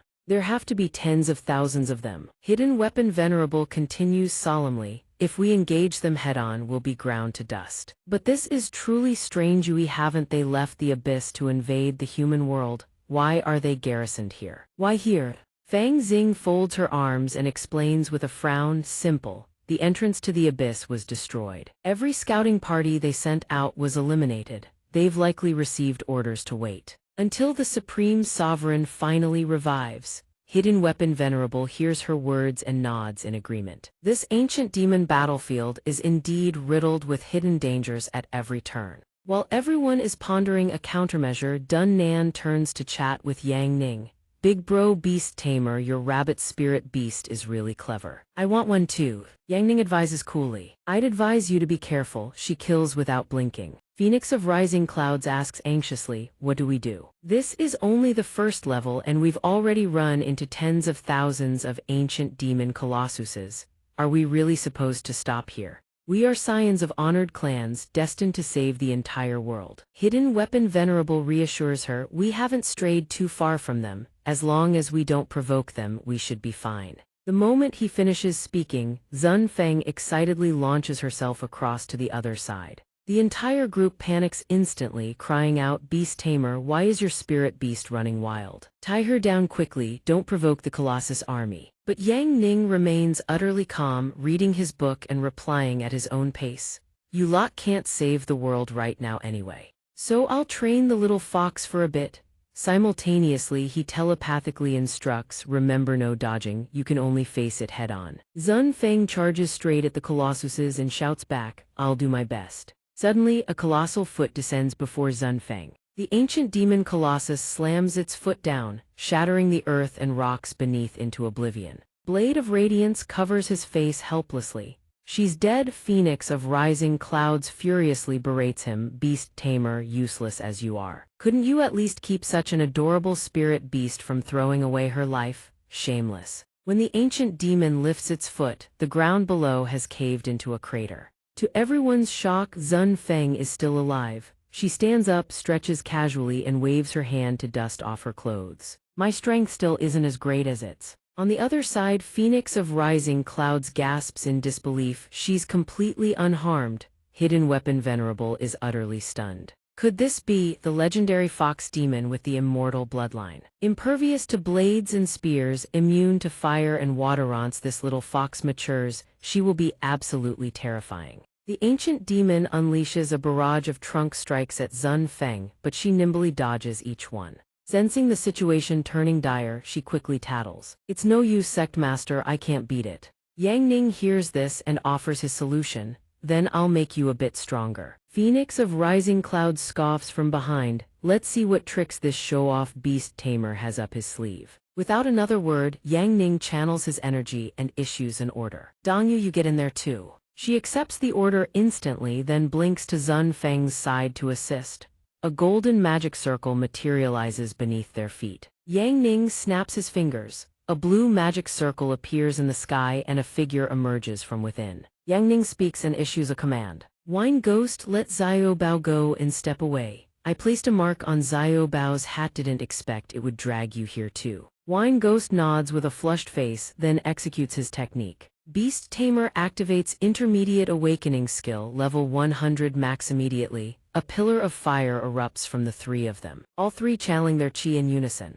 Behind Yang Ning, all four onlookers stand slack-jawed in disbelief. Moments later, Yang Ning's group receives a tremendous power boost. The dust slowly settles. Super Fighting Fox Zun Feng, Flying Celestial Spirit Fox Donghua, and the Dragon Child Ba Zia. The others cannot believe what they are witnessing. Hidden Weapon Venerable is so astonished his spectacles nearly shatter. What in the heavens? The Dragon Child Ba Zia unleashes a soul-shaking roar. The ancient demon Colossuses charge in unison. The Dragon Child stomps onto, sending several of them straight to the afterlife. It repeatedly lifts and slams its feet down without pause. Every ancient demon that charges forward gets stomped flat. Fang Xing gazes at the sight, unable to hide her awe. The legendary Ba Zia, one of the 9 sons of the dragon, is truly an impenetrable, mobile fortress. The Hidden Weapon Venerable wipes away a tear of gratitude. This beast originally possessed only half a dragon bloodlineal mongrel that could never hope to evolve. Yet, under the beast tamer's hand, it has ascended into a pure-blooded Ba Zia. Yang Ning steps forward, signaling them. Everyone board, we shall use this as our vessel. Dun Nan and the Hidden Weapon Venerable follow closely. The sheer scale is staggering, it is like a moving city. Guanghui remains stunned. I have lost. This beast tamer's mobile fortress is 10 times the size of my Shen clan's bastion. The dragon son Ba Zia is monstrously vast. Compared to its size, the ancient demons are nothing but ants. Fang Xing moves behind Yang Ning and asks with curiosity, Junior brother, what kind of young beast did you awaken with that technique? Could it be used on me as well? But she receives a cold, blunt reply. No, you are too old. This technique will have absolutely no effect on you. Upon hearing this, she huffs in resentment and sneers coldly. Yang Ning watches Xuan Feng, who is brimming with fighting spirit, and issues a command. Xuan Feng, go test your new strength. Obeying the order, she immediately leaps into the fray. At that moment, an oblivious ancient demon stomps its foot toward her. The Hidden Weapon Venerable grinds his teeth and shouts, it's over. But this time, Xuan Feng lifts the beast's leg with one hand, laughing with satisfaction. She then flickers into a blur, strikes it with brutal force, and launches herself before it, delivering a crushing punch. The ancient demon takes the blow head-on and is sent flying into the distance, lost in a cloud of dust. A series of explosions, both large and small, erupts in its wake. The Hidden Weapon Venerable can only gaze on in profound admiration. Guanghui pales, his face drained of blood. the demon seed fighting fox is terrifying. Even the spirit Jiao guarding my Shen clan could not withstand a single punch from this fox. I have truly lost. Yang Ning continues to issue orders. Dong Yue, you also begin. When your training encounters a powerful enemy that Xuan Feng cannot handle, you are responsible for leading Bai Fei to safety. Remember, do not attack beneath the feet of these giants. You must leave an X mark on their left feet and an O mark on their right. Only then will the training of these 3,000 specimens be complete. Dong Yue silently follows the instructions. Su Yun, watching from the side, offers her assessment. This beast tamer is truly monstrous. The required task is fundamentally impossible to complete. Guang Hui sighs beside her. I cannot even conceive of how such a goal could be accomplished, let alone by a mere pet. Dong Yue accepts the command. Understood. She darts toward the horde of ancient demon giants at blinding speed. Wherever she passes, they fall. Su Yun screams in alarm. The airflow created by her high-speed movement is swirling directly into the stone statues. Dong Yue attacks with the speed of light, leaving the precise X mark under the foot of every beast she strikes. The hidden weapon Venerable watches. To think this one is a soaring spirit fox. After evolving, its speed is nearly on par with a divine beast. Guang Hui finally realizes, too late, that every pet belonging to this young master is of god-tier quality. I am the eldest grandson and a heaven-gifted genius of my clan, yet I am not as intelligent as a pet. Seeing this, Su Yun shouts in irritation, Brother, stand up, do not disgrace our Shen clan. The hidden weapon Venerable suddenly recalls something and points a finger, exclaiming, I know, you are the Beast Emperor. Ranked 17th on the heavenly ranking. No, that is not right, you are not that sort of person. Yang Ning is left puzzled by these words. What? At that exact moment, Little Ghost approaches, clutching her head and complaining. I drank too much last night. Little Bao is still spinning and my head is throbbing. She then leans heavily against his shoulder. Yang Ning asks with concern, are you all right? Seeing this, Fang Xing also approaches, whispering to herself that she cannot lose and naturally leans into his side. My head hurts too. Zai Gui watches this scene and teases, the warmth of Brother Yang's broad shoulder is truly intense. In an instant, Yang Ning is teased until his face turns bright red. Dun Nan looks at him with amusement. Is this a scene I get to witness for free? Pets and women competing for their masters favor a truly spectacular sight. The hidden weapon Venerable also blushes. Grandson, actually your grandfather has always wanted to change careers and become a beast tamer. I shall leave the Tang sect to you. Meanwhile, an idea strikes Guang Hui. He adds, little sister, why don't you sit down as well, otherwise I shall think you are not being sociable. Su Yun hears this and turns away in anger, ignoring Guang Hui's pleading. Go, for the sake of the proud bloodline of our Shen clan. We must absorb the most powerful bloodlines. This is all for the Shen clan, Su Yun says, choking on her own fury. Finally, you all set aside your pride, walking awkwardly toward Yang Ning before haughtily declaring, you too move to the sides. I am the daughter of a great clan, I must sit in the middle. At the entrance to the second floor of the ancient demon battlefield, a bizarre, colossal vortex suddenly manifests. With clean, precise slashes, Dong Yue sends a multitude of ancient demon statues to the afterlife. After the struggle, she stands arrogantly with her sword and announces, 3,000 completed. As for me, Xuan Feng's side is finished. Xuan Feng is currently working to finish off the remaining ancient demon statues. I am almost done as well. These ancient demon statues are only large in size, their combat techniques remain raw and amateurish. Powerful slashes are unleashed wherever they land, the enemies vanish into nothingness. The area instantly transforms into a living hell as blood sprays everywhere, refusing to cease. The slaughtered ancient demon statues then become fuel for her to harvest vitality. Fang Xing does not directly join the battle but stands in a safe place, absorbing the energy of the ancient demon statues. More, give me more so that I may continue to consume.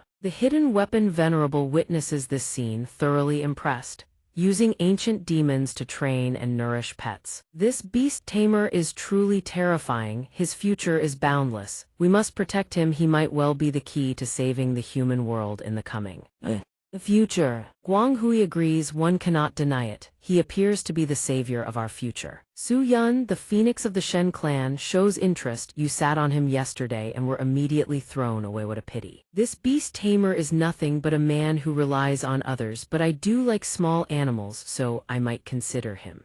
Yang Ning, watching from above, ponders, ready to leave the first floor. Very well. Xuan Feng Donghua, if you wish to advance, you must challenge stronger monsters. Wait a moment, the drunken devil interjects. The two of them have only killed a few thousand. They will not look upon these 10,000 giant soldiers with any regard. When the time comes, they will invade the human world and cause an unimaginable catastrophe. Historically, 5 of these great giant soldiers were enough to destroy a city. Some nations have already been wiped out by them. We have few people, so we can only deal with the ones at the bottom. Or the ringleaders. Some sacrifices are inevitable. While she is at a loss, Yang Ning speaks up. Leave these ancient demon statues to me, no matter how large their numbers. They are no match for Yang Ning. Holding a book in his hand, he manifests a small flamed limited-time jealousy ability. With 2 uses and points his finger at one of the statues. The statue shrieks in agony as a potent purple aura envelops it, appearing to incinerate every fiber of its being.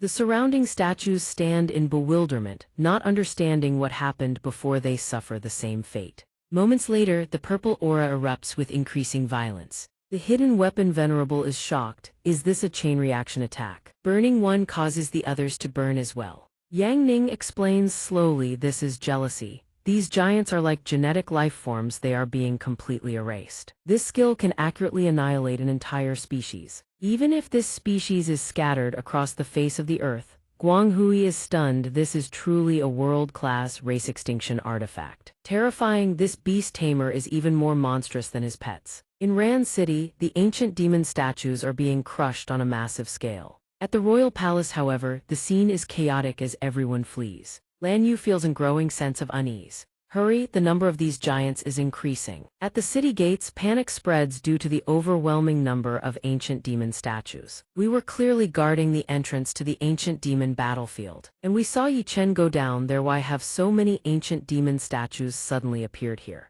The ancient demon statues are always the vanguard of the ancient demon army. Battlefield legends speak of the ancient demons possessing a spatial movement array. It seems it was true after all. When they dispatched their vanguard to scout, half of the great stone statue army had already closed in on Ran Capitalinely. Then did they launch a rapid assault. The true main force of the great stone statues had arrived. This battle marked the beginning of humanity's annihilation. At this moment, the court attendants prostrated themselves, begging, "Your Majesty, the destruction of the kingdom is now unavoidable. Please retreat to the imperial mausoleum to escape this calamity." Lan Yu refused to drag her into this catastrophe. She urged, "Go, I'll stay behind and buy time. I promised Master I would protect you until the very end." Suddenly, several ancient demon stone statues before them began writhing in agony, engulfed by a torrent of violet energy. Both of them stood frozen for a full 5 seconds before the sight, and the others nearby fared no better. What in the heavens was happening? Everything escalated with terrifying intensity. All 3 who witnessed the spectacle turned ashen-faced. The entire ancient demon army was burning. Could this be divine retribution? Tens of thousands of soldiers crumbled to ash in the blink of an eye. The girl standing beside Yang Ning spoke, and the world fell silent. This gene flame was truly terrifying. What would happen if it were unleashed upon humans?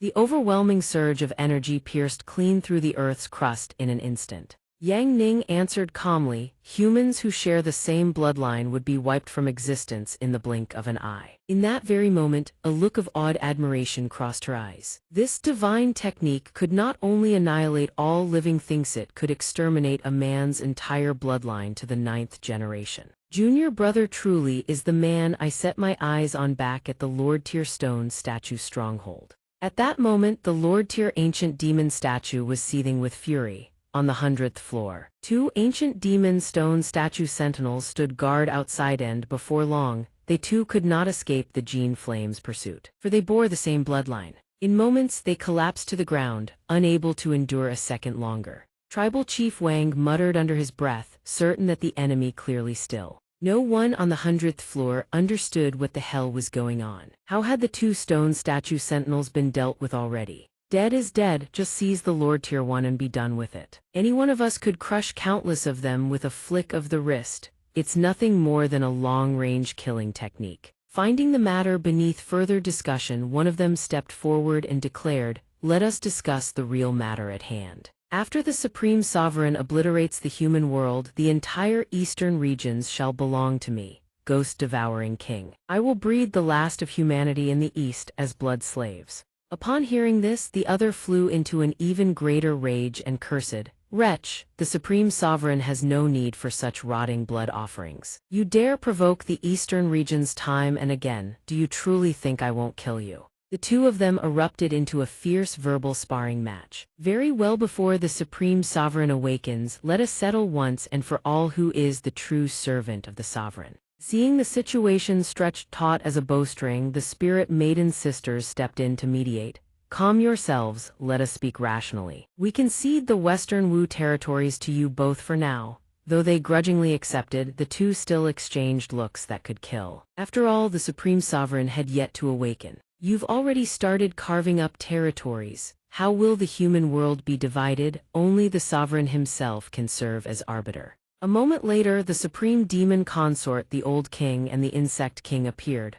Without hesitation, every soul present dropped to their knees in reverence. "We pay respects to the Supreme Demon Consort." She spoke. "I have held my silence until now, but I shall make my position clear. For the first time in an age, our 9 great ancient demon kings shall, under the leadership of the most exalted sovereign, annihilate the old world of humanity and forge our new world anew. Each king shall receive a portion of the human world as decreed by the Supreme Sovereign. Whether to destroy them, breed them, or experiment upon them is entirely at your discretion. Now cease this bickering at once." The old king, having eavesdropped on the situation, promptly reported, "Your Highness, the demon consort human intruders this time have actually dealt with the ancient demon army. Rather interesting. Shall we go toy with them for a bit?" The next instant she commanded, "No need. The stone statue king guards the 10th floor. Countless human powerhouses have perished there. There is nothing to worry about. Now let us offer our most fervent prayers for the Supreme Sovereign's swift descent. Let us welcome the Supreme Sovereign's arrival." Yes. After Yang Ning unleashed the Gene Flame, Yi Chen's identity was finally exposed. After the heaven rankings were thrown into chaos for several hours, with no need to worry about the ancient demon matters for the time being, they began focusing on a game of cards with him. The 9th floor of the ancient demon battlefield. Though the situation was stretched to the breaking point, they were thoroughly engrossed in their gambling. They had barely played for a moment before the entire group started bickering. Chu Yun was deeply displeased with Guang Hui's gambling habits. "Brother, we came to the ancient demon battlefield to save the world. How can you spend all day drowning in these wagers?" He refused to back down. "Isn't everything I do for you, sister? I originally planned to beat Yi Chen so he'd marry you. But my luck was too damned awful. No, even the family shops are gone, and I can't win another hand to save my life." Suddenly, Zun Feng plummeted from the sky like a meteor, unable to stop in time, and crashed headlong into a boulder. Zun Feng, acutely aware of her battered state, begged to withdraw. Crash. "My lord, every rib in my body is shattered. I can no longer fight." At the same moment, a demon beast hurtled down from above at incomprehensible speed, then abruptly froze midair. The creature abandoned its assault and flew away. The aura radiating from Yang Ning was so overwhelming that even these elite demon generals dared not draw near. "Following him is truly reassuring. We absolutely must forge a good relationship with him, otherwise we'd have to pawn off our grandmothers as collateral." Yang Ning, ever thoughtful, offered without hesitation. "Zun Feng, take this blood pill." The pill immediately flew toward her. In a flash she swallowed it whole. In the span of a single breath, Zun Feng was bursting with vitality, good as new. "I'm alive again. I can feel tremendous power surging through my body like a tidal wave." Zun Feng could barely contain herself, hurling a fist forward before anyone could react. Both of them stood there, jaws agape, utterly dumbfounded by Zun Feng's instantaneous recovery. This fox warrior, every time she suffers a near-fatal wound and gets revived, she comes back even stronger than before. That constitution was truly terrifying. But what was truly horrifying were the immortal pills Yi Chen produced without end. Without Yi Chen's 2 fox companions, she would have died 100 times over. How could she have grown this powerful? Being a die-hard bookworm, Yang Ning let the others decide for themselves while he continued reading. You lot play your cards, I need to read. This is the part where Cold Phoenix and Flame Lady launch a simultaneous attack.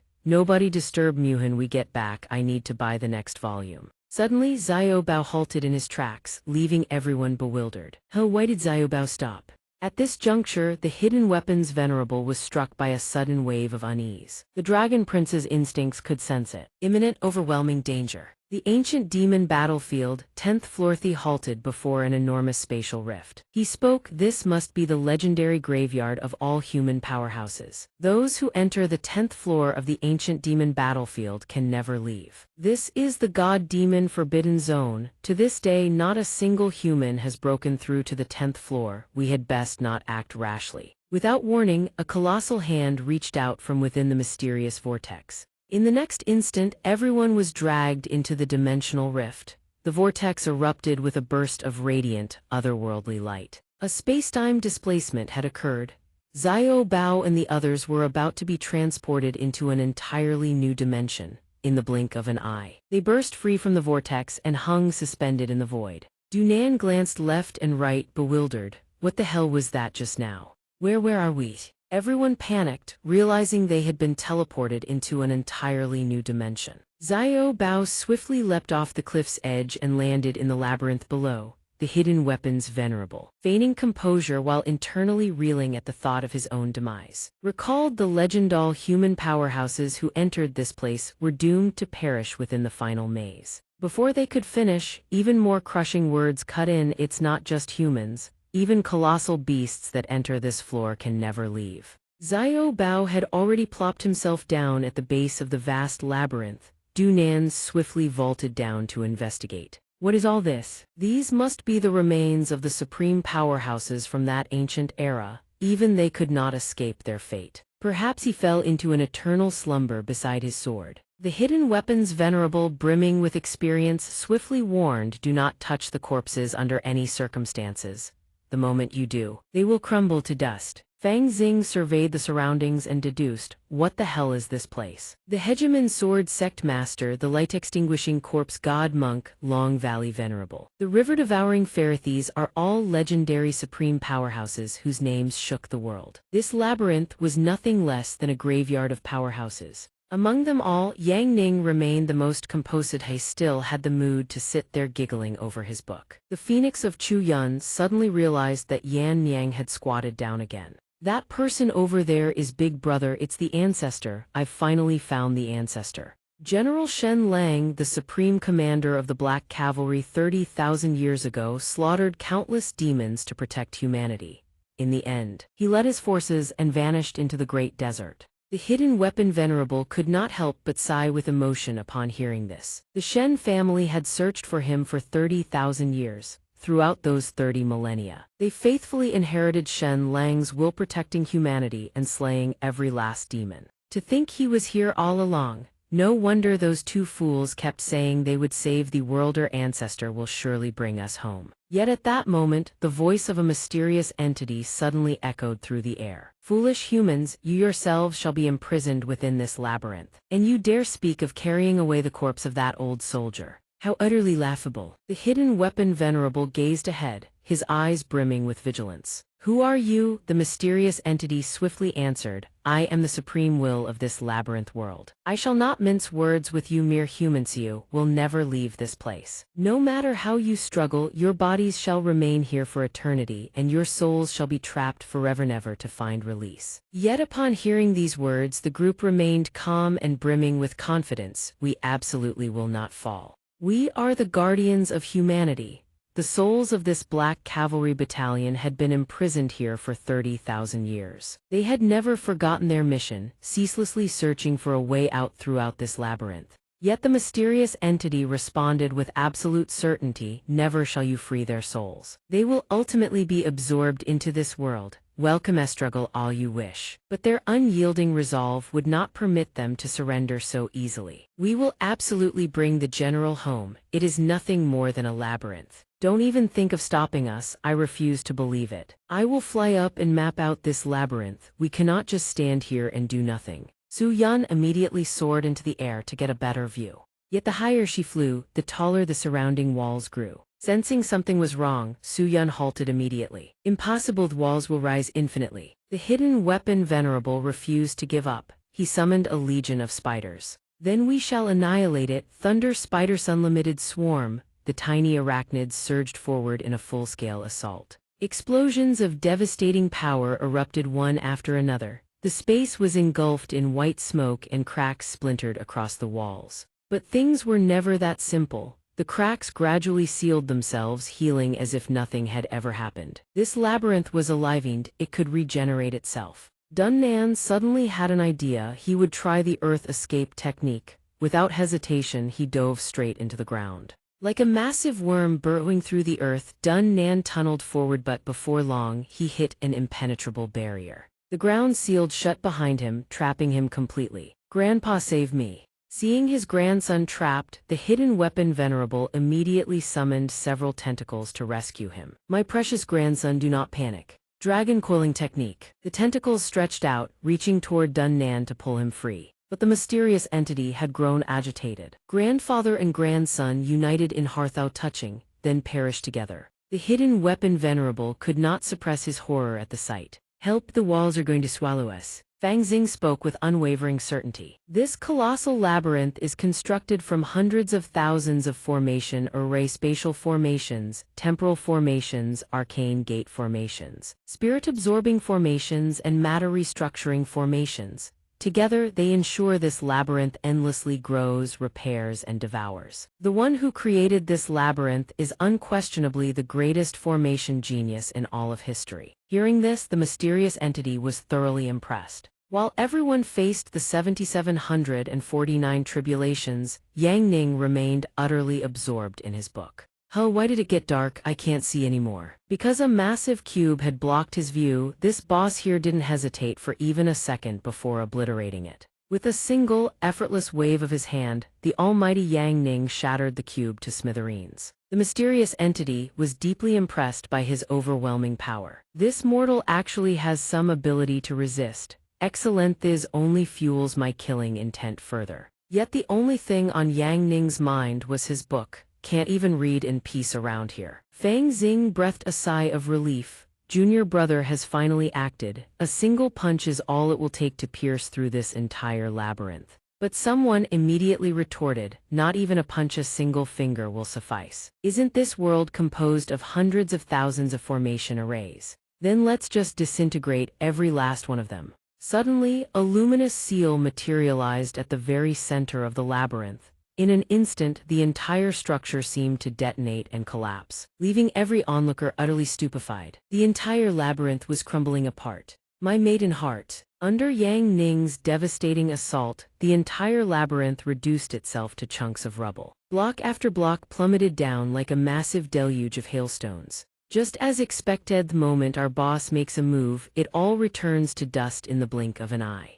Fortunately, Dunnan emerged unscathed. Thank goodness I made it out. That's Yishen for you. The hidden weapon Venerable swept his gaze around, unable to believe his own eyes. A single finger disintegrated hundreds of thousands of formation arrays. What manner of existence is this? As for Fang Xing, she was hardly surprised at all. My junior brother is the god of formations. Besides not knowing how to bear children, is there anything he doesn't know? The stone statue king, who mere seconds ago had been fierce and domineering, fell completely silent. Impossible, the formation world I spent 10,000 years crafting. How could a mere mortal dissolve it all with a single finger? The stone statue king refused to accept this. Suddenly a voice rang out. It is the light, at last we can leave this place. The new guardian of humanity has appeared, we thank you. In response to their gratitude, Yang Ning merely gazed at them with a complex expression tinged with pity. Everyone present was filled with profound gratitude for Yang Ning's rescue. Thank you, Yishen, for liberating our ancestors. The Shen family will forever remember Yishen's kindness. There was no need for such formalities. The souls of these soldiers should never have been imprisoned here. These ancient demons truly deserved a beating.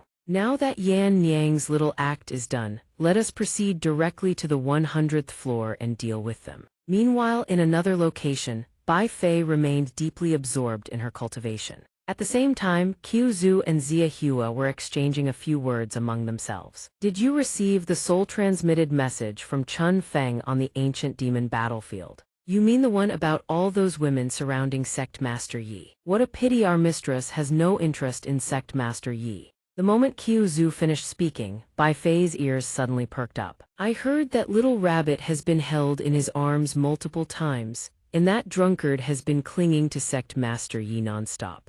As for me, I heard a noble young lady directly sat on Sect Master Yi's lap. The mere thought of it sent the flames of fury roaring even fiercer within Bai Fei. Ziahua immediately asked, her eyes wide with surprise, Mistress, do you truly feel that way? Bai Fei was not pleased in the slightest. Her face darkened. What kind of question is that? I'm suffering from qi deviation, all right. Confronted with Bai Fei's violent reaction, both could only add, Mistress, please take care of yourself. We hope those two can protect Sect Master Yi on the ancient demon battlefield and keep other women from seizing the opportunity. Otherwise, it will affect your cultivation speed. Meanwhile, Bai Fei could not stop thinking about Yi Yang on the 100th floor of the ancient demon battlefield. Yi Shen punched straight through from the 10th floor all the way to the 90th in an instant. We've been falling through this cavern for 3 days and 3 nights and still haven't reached the bottom. I'm scared to death. Yet contrary to everyone else, Yang Ning was lying peacefully in a corner, sleeping soundly without a care in the world. Fang Xing watched him, a mischievous thought forming in her mind. When junior brother sleeps, he really is adorable. Should I take this chance to ambush him? Sometime later, Xiao Bao crashed down below with tremendous force. Everyone slowly stepped forward, sweeping their gazes across the surroundings. We've finally arrived. Is this truly the legendary 100th floor? Crimson energy surges violently from both sides, startling Dun Nam. What's happening? From the sky, thunderbolts laced with lightning crash down, painting a scene of pure devastation. Dun Nam and Fang Xing stand frozen in shock. What the hell is that? Xuan Fang pops several pills in rapid succession, instantly closing every gaping wound. Arriving at just the right moment, her strength fully restored, she rockets forward at breakneck speed. That's not all from the other side. Donghua continues unleashing a barrage of slashes. Before long, the giant hand is completely annihilated. But it doesn't end there. Something else materializes, a colossal eye. Someone shouts, what is that? Dun Nam, with his towering arrogance, seems to have figured it out and raises a hand to calm everyone down. Everyone, don't panic. None of this is real. I'm picking up massive psychic energy signatures. This is the ancient demon king, an illusion conjured by the fierce king. Hearing this, the dark weapon venerable grows wary. Dear nephew, the fierce king is far more terrifying than you could ever imagine. Its ability is to turn the catastrophes imagined in your mind into reality. In simple terms, it possesses the power to create a pocket world of its own.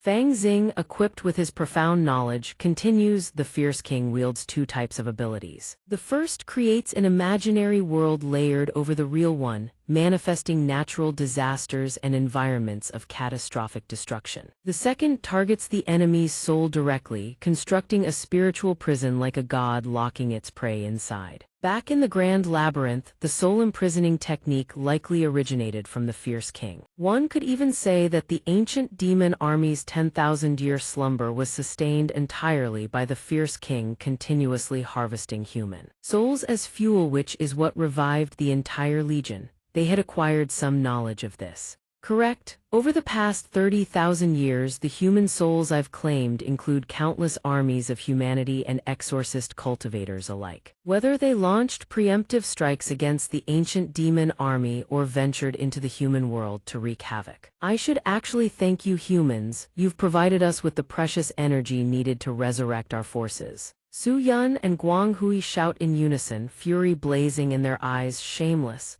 These abominations must be exterminated. Only by killing it can we stop the ancient demon army from reviving endlessly. But the fierce king shows no fear. It laughs. How naive, all of you combined don't even amount to a single thought of mine. Humans dare challenge and slay a god. Ridiculous. The brat, perpetually wasted as always, points at it with drunken arrogance. You're proud of Jack Squat. Brother Yi, get up already and crush these bastards. The very next second, the fierce king drops a bombshell. You're still pinning your hopes on Yi Chen. He's already been sealed inside the perfect world I created, living out a fantasy. He will never wake up. You have only yourselves to blame. Yi Chen was far too reckless, charging into the legendary 100th floor of the ancient demon battlefield without a shred of caution. Sleeping soundly with his guard completely down, this is the price of underestimating the ancient demon race. The brat hears this and furiously grabs him by the collar, shaking him violently. Brother Yi, but the fierce king wastes no words. He strikes without hesitation. World Eye Beam, I'll obliterate you all first. Not yet tired of living, Fang Xing counterattacks immediately. I was trained by my junior martial brother summon demon barrier. Black flame twin destruction. The beam rockets forward at terrifying speed, surpassing every obstacle in the blink of an eye. The demon barrier can't hold, cracks begin to spiderweb across its surface. The very next instant, Fang Xing is critically wounded, coughing up blood. Xiao Bao and the others are blasted far away by the overwhelming force. The fierce king, having blocked the strongest among them, grows smug. How many of my attacks can you lot withstand combined? The answer shall be revealed shortly. Meanwhile, the brat is still desperately trying to wake the sleeper. Brother Yi, snap out of it already. On the other side, Yang Ning sinks deeper into a dream. Honey, I'm back from the market. The one calling out is none other than Bai Fei. This morning, I'll make your favorite breakfast. Are you hungry? At this scene, Yang Ning bolts upright, his face flushed red as a blushing maiden. Am I married? He looks around in bewilderment. Where am I? Am I actually married? Being swindled out of money and love for so long by some wandering vagrant with no background, I really drew the short straw. In the distance, two small children squabble over the last pastry on the table. It's my turn this time, right? Mom said I'm the youngest, you should let me have it. Yang Ning picks up the pastry and splits it in half, one piece for each child. They're fair and square. Problem solved. Madam, your cooking is truly delicious. It tastes exactly like Imperial Palace cuisine. Hearing this, Bai Fei jolts. He's hit a nerve. Has my secret been discovered? Despite her unease, she forces composure. What nonsense are you spouting? You've never even tasted palace food. Have you now? Back in the Imperial Palace, Bai Fei issues an order. Go to the Imperial kitchen. Fetch me freshly baked egg tarts and load them up generously. The attendant is puzzled. Your Majesty, aren't you the one who hates sweets the most? She replies coolly, he likes them, mind your own business. Yang Ning sits on the rooftop, grinning ear to ear. So the lady of the house is actually the empress of a nation. No wonder she always disappears without a trace. My wife is an empress. Before the subordinate departs, Bai Fei gives one final reminder. The rebellion in the West must be quelled within 10 days. I need a peaceful, prosperous kingdom so he can live out his quiet, ordinary life. Your servant obeys. After arriving in this world and casually marrying a woman, she turns out to be an empress. Talk about hitting the jackpot. Back to reality, Yang Ning savors the pastry and says, though I've never tasted Imperial kitchen dishes, my wife's cooking skills are this good, it surely can't be any worse. Contrasting his cheerfulness, she looks a bit grumpy. Save the sweet talk. I'm not falling for it. I cook for you because you're the only man in this house. Know your place. He replies, understood. But her words are immediately blown apart by their beloved daughter. Mom's lying again. Last time she said that as long as she could be with Dad, she'd give up the whole world.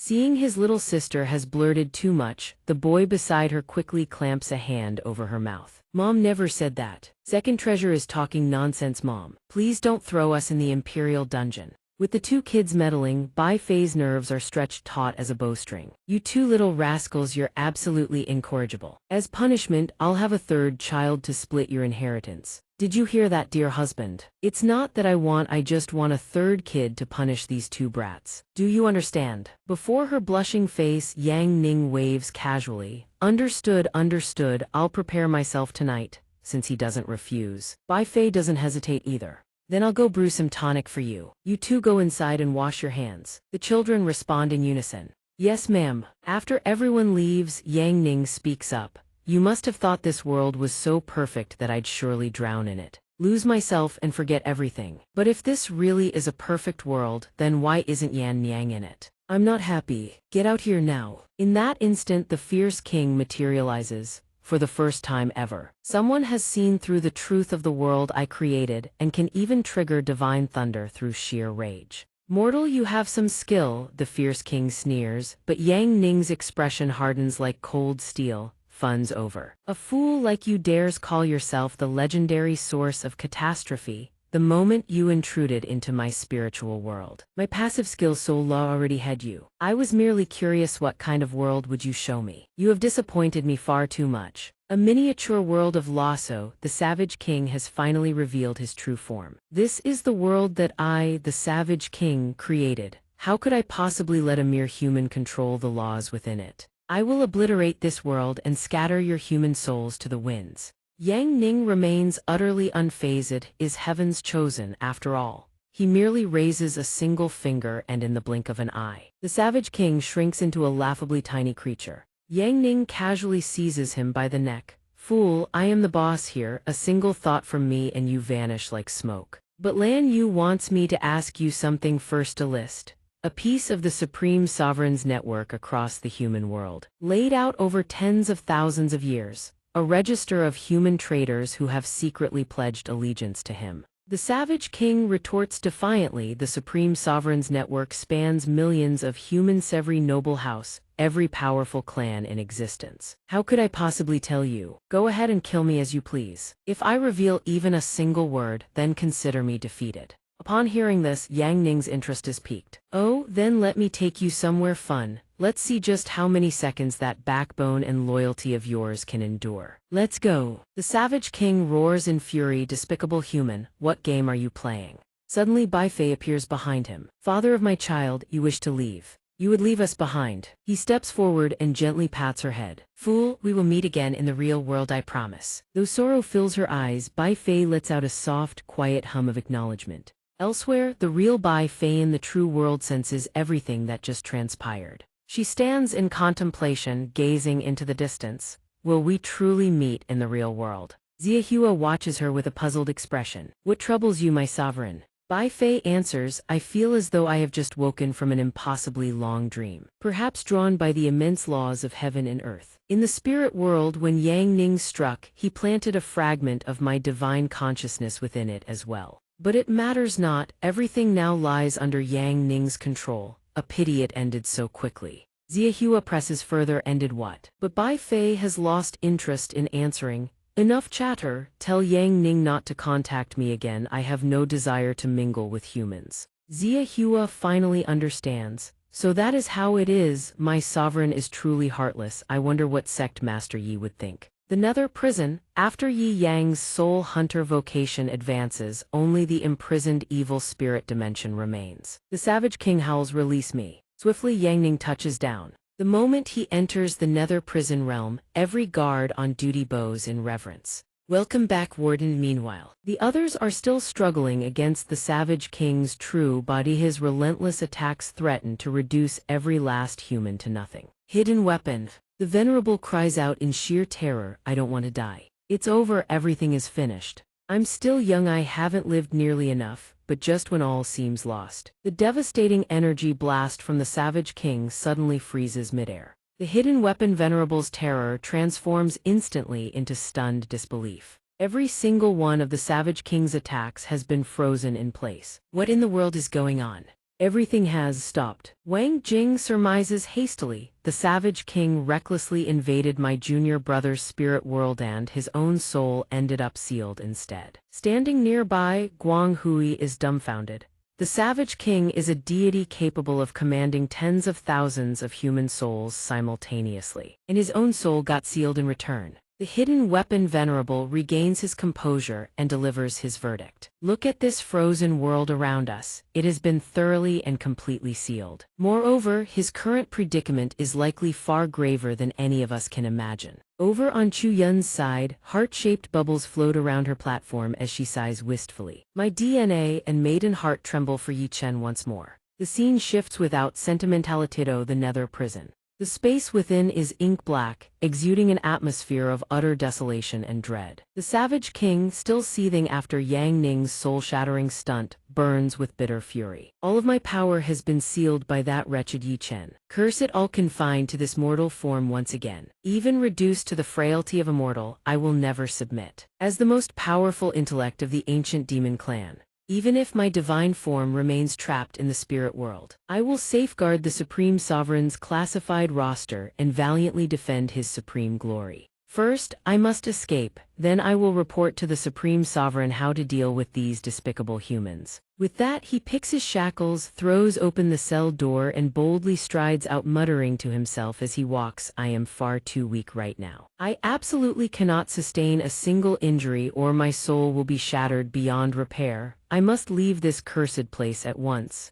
Just then, something scratches against the wall. A towering figure looms behind the Savage King. He whips around instantly. The figure approaches, speaking in a drawl, let me see, who has lost their way? Oh, a new little kitten, is it? You appear to be rather ill. I want to crack you open and extract the disease at its root. A high-level felon, are you not? Cut open my belly. The Savage King breaks into a cold sweat, without a moment's hesitation. He turns tail and flees as if a rabid dog were at his heels, screaming, stay the hell away from me. Inside his mind, that aura is terrifying. My instincts scream that this human is extremely dangerous, but Rags has no intention whatsoever of releasing prey he has already marked. Kitty, are you playing hide-and-seek with me? While running, the Savage King cannot help but wonder, what exactly has Yi Chen's private prison locked up in here? How can there be such terrifying humans? Maybe I can hide in this room. The moment he throws the door wide open, the Savage King finds a woman huddled in the corner. She is strikingly beautiful, with an air of gentle innocence about her. The Savage King grins from ear to ear at the sight of her. Little girl, be a good lass and become my hostage. But she shows no fear whatsoever and instead asks, oh, do you think I'm pretty? The Savage King, oblivious to the danger, replies, very pretty, but I'm afraid you'll have to endure a little hardship now. Suddenly her expression darkens, and it looks utterly terrifying. Oh, and what about now? She is a demoness, dear felon. It seems the Savage King has stepped on yet another landmine. What the hell is this? He replies, his face stiff with forced composure. Very pretty. The demoness stares at the Savage King and declares, your lying liars must be punished. In the next instant, she cleaves the Savage King's hand clean off. The demoness wields a massive pair of scissors, her expression utterly terrifying. The Savage King clutches his severed stump, screaming as he flees. My hand. But the moment he bursts outside, he runs straight into Rags again. He does not hesitate for even a heartbeat. I have to get out of here fast. But he immediately trips and falls flat on his face. He whips his head back. The Savage King trembles violently. Don't come any closer. Right at that moment, the clown steps forward, pats him on the shoulder, and says, you all right there, buddy? These vicious bastards are bullying newcomers again. Go on ahead. The fierce king crosses his arms and stands up. Thanks. But after only a few steps, his face darkens and he freezes. What sound is that? Explosives. The third entity to appear is an S-rank fierce fiend, the Dark Knight Clown. The fierce king had just fired off his SOS signal when the bomb detonated with a thunderous boom. White smoke billowed outward and gradually dissipated, revealing the once dominant fierce god now beaten to a pulp. At this moment, Yang Ning finally reveals himself. I know you've got backbone and will keep the secret to the end, but these vicious ones are far more terrifying than you imagined. Their methods run deeper than you think. If you want to hand over the list, you'll have to beg me. The Dark Knight Clown steps forward and pleads, forgive me, Warden, I wish to borrow this little cat for a moment. The fierce king's brow twitches upon hearing this. What? Yang Ning agrees without a moment's hesitation. Go ahead. The fierce king can only wail in misery, save me. Don't come closer, don't touch me, you're humans, damn it. 30,000 years ago, the Supreme Sovereign sits upon his throne, gazing down, and declares, after this sovereign battled the three supreme human powerhouses, though I slew them, the energy I expended was far too great. I have no choice but to enter a state of slumber first. However, as long as my arrangements hold, our clan will certainly return once more. Now proceed with your final reports. Upon hearing this, all subordinates bow in unison. We heed the Supreme Sovereign's decree. The Demon Queen speaks first. On my end, the Grand Labyrinth on the 10th floor has been constructed according to the Supreme Sovereign's design. This labyrinth world of countless formations will trap every human fool enough to enter. The Supreme Sovereign nods in approval. Excellent. These human souls shall serve as the fuel to revive the ancient demon army time and again. Puppet King, you are one of the three sleepless kings. Over the next 30,000 years, you must continuously scatter bait and rumors throughout the human world, drawing humans step by step onto the ancient demon battlefield. The Puppet King responds immediately. Your subordinate obeys. The Curse King also chimes in. The Asura Realm Pearl that the Supreme Sovereign requires has been forged on my end. It replicates the legendary 18 layers of hell and can contain millions of human souls. The Supreme Sovereign's expression turns grave. This is the key to my resurrection. Remember, I need only the souls of human soldiers. Their soul energy is the purest and most potent of all. Simply funnel these 500,000 soldier souls into the Asura Realm Pearl. Let them endure endless tortures in hell, generating immense agony energy. Do not let their souls dissipate, nor allow them into the cycle of reincarnation. Let them produce energy for all eternity. 30,000 years from now, I shall return at my absolute peak. In other words, the old king flatters eagerly. Your subordinate shall surely present the purest human army souls to the Supreme Sovereign. The Supreme Sovereign continues, assigning him his task. Old King, you are one of the 3 sleepless kings and bear the heaviest responsibility, beyond collecting human souls. More crucially, you must locate every name on the list I have given you. By any means necessary, forge pacts with them and their descendants, so that their bloodline remains under our clan's control for all eternity.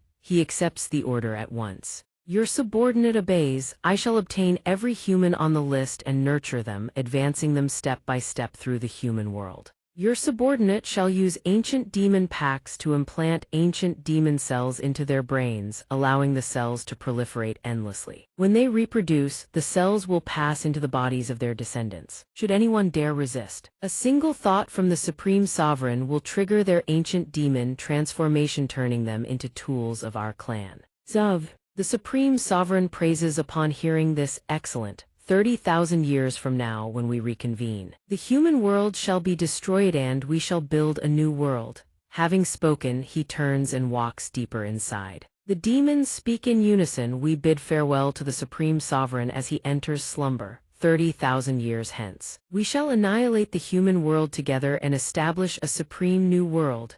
The old king's eyes gleam with contemplation, lost in thought. In the warden's office, a voice asks, "Is this all you know?" The fierce king, kneeling below, answers, "Everything I know, I've already told you. Don't hand me over to those 3 monsters anymore. I truly can't endure anymore."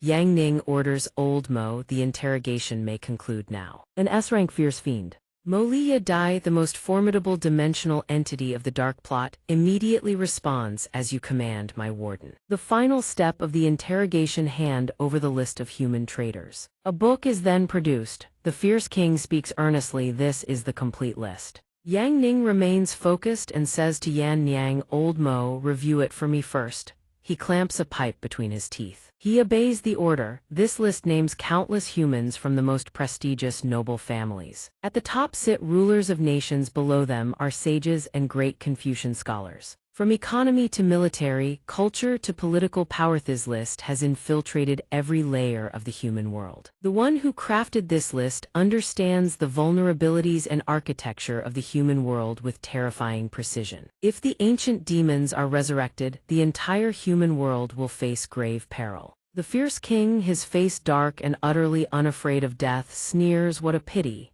Even if you've obtained this list, it's already too late." The Supreme Sovereign is about to descend. The pawns scattered across the world have already begun to move. Yang Ning hears this and raises his gun, ending the interrogation. The fierce king stares at him, furious yet defiant. "Things have come to Thiskel me if you wish. The pawns have already united. They will shake the entire human world. When the sovereign returns, they shall spread like wildfire across a prairie. The destruction of the human world is a foregone conclusion." With those words, a bullet buries itself in the fierce king's skull, and he collapses backward. With his final breath, he rasps, "Even though I die, it will not change the final outcome." Yang Ning steps forward and activates his skill Flame of Jealousy, mid-tier supernatural ability, level 100, single-use limit. He speaks, "You're dead. And the gene records of every traitorous human within your body are buried with you."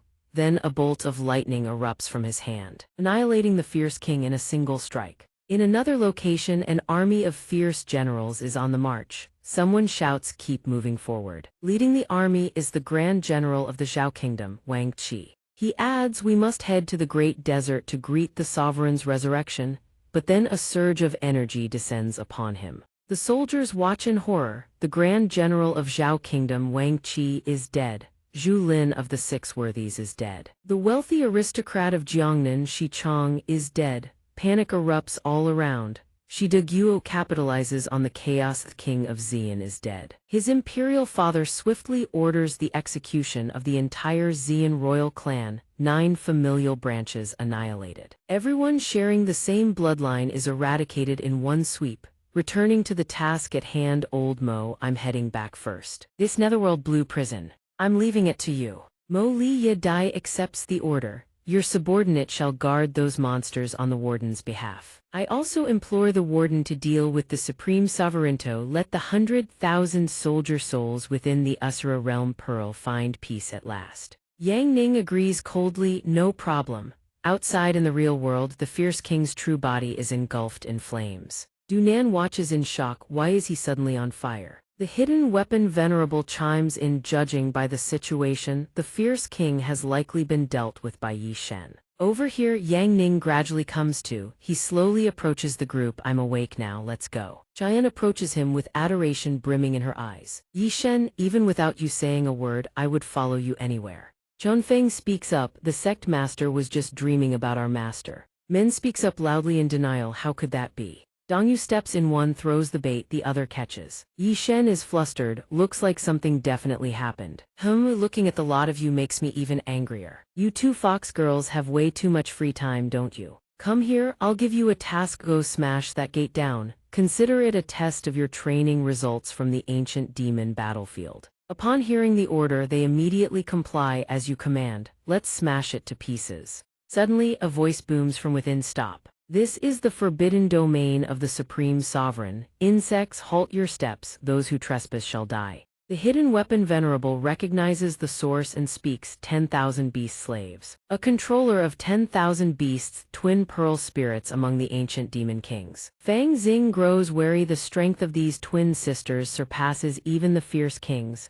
2 fox girls' thighs will be troublesome. Chunfeng says with delight, a good dog doesn't block the road.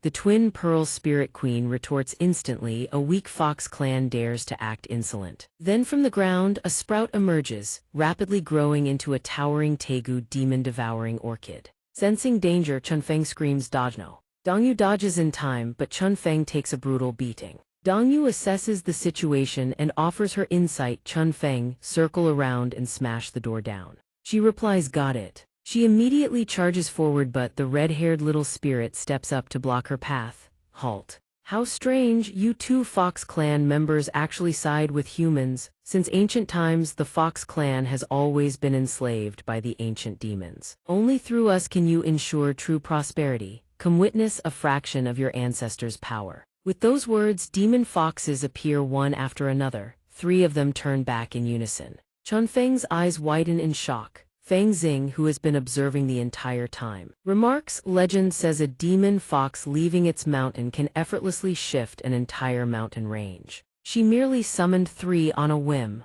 The red-haired little spirit speaks with arrogance. Now do you see? Only by becoming our slaves can you obtain true power. Siding with feeble humans leads nowhere. You 2 fools. Chunfeng seethes with rage upon hearing this. Tui, the sect master is not weak, he's 10,000 times stronger than you, you old hag. The spirit's face darkens the instant she hears that address. Old hag, you are courting death. Then let's settle this once and for all. The demon fox immediately surges forward towards Spring Wind. She's fuming with rage. No, bring it on, she'll take them all. The 2 clash head-on without hesitation. The demon fox unleashes the battle fox ascending dragon strike. Overwhelmed in an instant, Spring Wind is sent hurtling backward. She clutches her arm, gasping for breath. What terrifying force. Half her body has gone completely numb. The small red-haired sprite flashes a mocking grin. Well, how does it feel? I'd have thought your ancestors would be this strong too. Kneel and submit at our feet already. Hearing this, Spring Wind still refuses to back down. Don't make me laugh, I'll crush you and your summoned beast.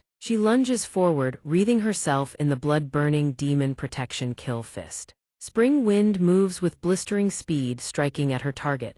Fang Xing watches from the sideline, overjoyed. Wonderful, the little fox is actually suppressing her opponent, but the hidden weapon Venerable behind him speaks grimly. No, she isn't. These two young foxes, though forged in the harrowing crucible of the ancient demon battlefield, rising from mere demon soldiers to lord-level existences, are still facing an ancient demon king of legend. Spring Wind is heaving with exhaustion when the demon fox suddenly lunges, jaws gaping wide.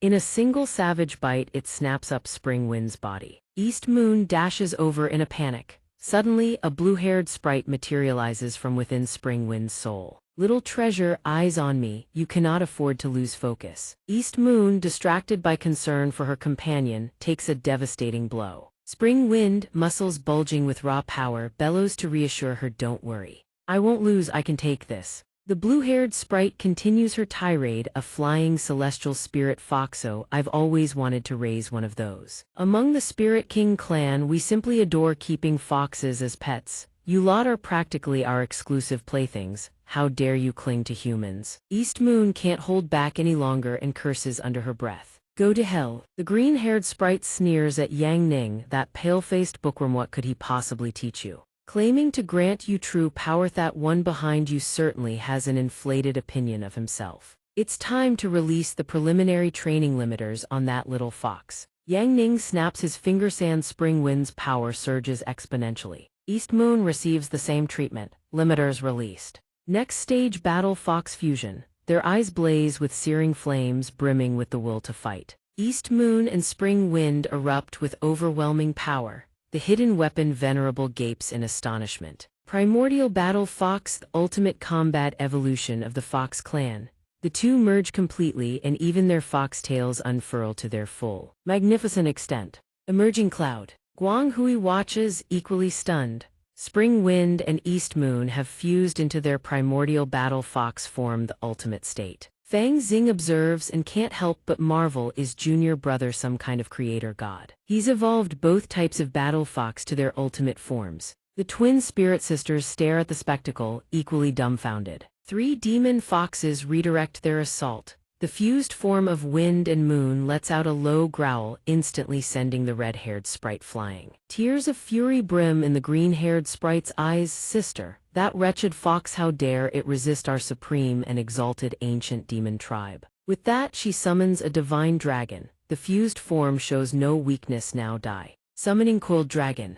In a single devastating strike, the dragon is swatted aside. The green-haired sprite watches in horror. The fused form dispatches the dragon effortlessly, then speaks with dripping contempt. The supreme and exalted ancient demon tribe. It materializes behind the green-haired sprite in a flash, resting a hand atop her head, and unleashes a savage, bone-chilling laugh. The sprite finally knows further. Without mercy, the fused form strikes her down. Chu Yun watches from below, commenting coolly, all dead. The Spirit King sisters turned out to be even weaker than the primordial battle fox. The hidden weapon Venerable shouts a warning. She's lost it. She's probably gone completely berserkivrion, beyond guard. Yang Ning, however, remains utterly calm. Continue, breach the gate. The fused form responds instantly, understood. She rockets straight toward the massive gate, rears back her fist, and hurls every ounce of force into a single punch. A colossal sphere of energy erupts from her fist. At that exact moment, a figure materializes before it and laughs. The sphere slams directly into the mysterious being. A thunderous explosion rips through the air, dust and debris billowing skyward. The fused form freezes in stunned silence. When the smoke clears, the mysterious figure stands revealed. Finally, something that makes me feel truly alive, exhilarating. The hidden weapon Venerable screams in terror. That's the Prison King. A transcendent tier existence among the demon kings. Guang Hui speaks as well, another one continuously killing ancient demon kings, only to be sealed away eternally by the supreme sovereign. The Prison King speaks again, a worthy opponent has finally drawn me out, and so here I stand. Yang Ning, meanwhile, remains fully engrossed with Yan Yang, unable to tear himself away. On the 101st floor of the ancient demon battlefield, the Demon Queen speaks in the final moments before the Supreme Sovereign descends. You must guard the gate to the ancient demon Grand Hall. The Prison King hears this and replies, no need for more words. If Yi Chen is truly as powerful as they say, then give me a glorious battle. I will hold nothing back. Yi Chen, I'm coming for you. The hidden weapon venerable provides some context. The prison king is a pure warrior who seeks only victory, and the only king among the ancient demons who never slaughters the innocent. Guang Hui continues, legend has it that in his eyes, there are only the strong and the weak. He eternally challenges the strong and absolutely never bullies the weak. The prison king once slaughtered 15 ancient demon kings in a single breath, all to protect a single human infant. Of the 24 ancient demon kings, his rampage left only 9 standing. For this, the prison king earned the supreme sovereign's eternal rat hand was sealed away for all time. The fused fox form speaks up, I don't care what kind of king you are, if you dare block this gate I'll smash you to pieces. She charges straight at him, unleashing the primordial annihilation fist. But in the blink of an eye, the fused fox's expression twists in shock. The prison king blocks her strike with a single finger. With a casual flick, the fusion shatters apart. Spring Wind and East Moon are hurled in opposite directions. Donghua and the hidden weapon venerable stare in disbelief. The primordial battle fox was popped like a soap bubble with one hand. This battle is when they must fight. The prison king declares with absolute arrogance, you are not my opponents. The weak are unworthy of fighting me. Do not seek death. Spring Wind, enraged, charges forward. Damn it. But East Moon holds her back. Calm down. As she catches her breath, a thought crystallized. In that single exchange of blows, a bone-deep chill ran through her. Terrifying, he's not an opponent we can challenge. Only the sect master can handle someone like him. At last, Yang Ning finally steps onto the stage. So you were the legendary #1 close combat fighter in this world. Excellent, I've been dying to face an invincible opponent. It's been far too long since my last PvP. Back in my world, I was just a salaryman, but I topped the global PvP leaderboard. I joined a gaming company just to chase the ultimate combat experience. Ever since I arrived in this world, I've been waiting for one truly satisfying fight. Since you're a warrior worthy of respect as a gesture of goodwill toward a fellow purist, this match I won't use a single skill. Pure close combat. Start to finish. The prison king hears this and responds in kind. I've heard that no one has ever been able to defeat Yi Chen. Nor I let this fight decide who is truly invincible. Both raise their middle fingers. A declaration. This match determines both victory and survival. Bring it. Yang Ning and the prison king stand face to face, their auras erupting in full force. The prison king surges forward first, declaring there can only be one true invincible. Donghua watches and screams, that's the prison king's realm-breaking fist. No human could possibly withstand it. Fang Xing also shouts a frantic warning. Junior brother, keep your distance, fight at range, don't let him get close. The prison king unleashes his technique exactly as predicted, the realm-breaking stance. Yet Yang Ning catches it with a single hand. The force explodes outward, generating a massive sphere of energy. The prison king hammers him with relentless attacks. Yang Ning only defends. A cascade of luminous orbs erupts around them. The prison king roars with his full might. Realm-breaking stance infinite. When the light fades, Yang Ning stands there, utterly unmoved. Guang Hui gasps in disbelief. The prison king's continuous realm-breaking fist has been completely neutralized. What's most terrifying is that not a single shred of power managed to breach Yi Chen's domain. The residual shockwaves rain down. The hidden weapon venerable sighs in awe. Both of them were just warming up. This may well be the greatest clash of titans we'll ever witness in our lifetimes. Yang Ning calls out, utterly nonchalant, done warming up. If so, I'm getting serious now. The prison king hears this and spreads his arms wide. Come, let me finally taste true combat. But first I'll give you a taste of power that transcends human limits, celestial demon transformation. Try this on for size 3 realms destruction hammer. Yang Ning simply watches, calm as still water, as the killing blow hurtles toward him. The prison king hurls the attack straight at him, shatter. Yet Yang Ning doesn't budge an inch. The moment the attack touches his forehead, it cracks. Everyone watching from the outside witnesses the scene and is struck utterly speechless with shock. Then the tri-realm rupture pestle shatters into dust. Guang Hui and Dun Nan tremble in unison, their faces filled with horror. Heavens, Sect Master Yi's skull is even harder than the rule-shattering pestle. In a flash, Yang Ning vanishes and reappears before the prison king, declaring, my turn. He delivers a singular, crushing punch. The prison king recoils instantly, his momentum pulverizing the solid rock beneath him. Yang Ning presses the assault, closing the distance to unleash another blow. This strike obliterates the small hill behind them. The prison king retreats repeatedly before finally stabilizing his footing. The venerable of dark arts looks grim. Even a meteor impact could not shake the ancient demon diamond's stance. Yet Sect Master Yi has shattered it with a single punch. Fang Xing gasps, truly terrified by the sheer scale of the battle. The prison king drags himself upright, sneering, not unworthy of the strongest human. You have finally managed to excite me. Yang Ning lunges again, executing a strike with such elegant ferocity that his physical attack splits into 3 distinct heavy waves. Not bad. Yang Ning remarks, you are the first to survive my relentless barrages. Half buried in the earth, the prison king struggles to resist. Yang Ning stands with arms crossed, calm and collected. He delivers another kick, then a more powerful one, driving the prison king deep into the bowels of the earth. The descent seems endless. Finding that insufficient, Yang Ning delivers yet another strike, driving them both down to the 101st floor of the ancient demon battlefield. With one more crushing stomp, Yang Ning forces the prison king into a pool of blood-red water. Seeing this, Yang Ning feels a flicker of surprise. The prison king erupts with a deafening roar, his power surging like a super-celestial demon transformation. I never expected a mere human to force me into this state. Now I shall show you why the ancient demon race reigns supreme over humanity. Behold the celestial demon spiral black annihilation treasure. Yang Ning watches with an indifferent gaze.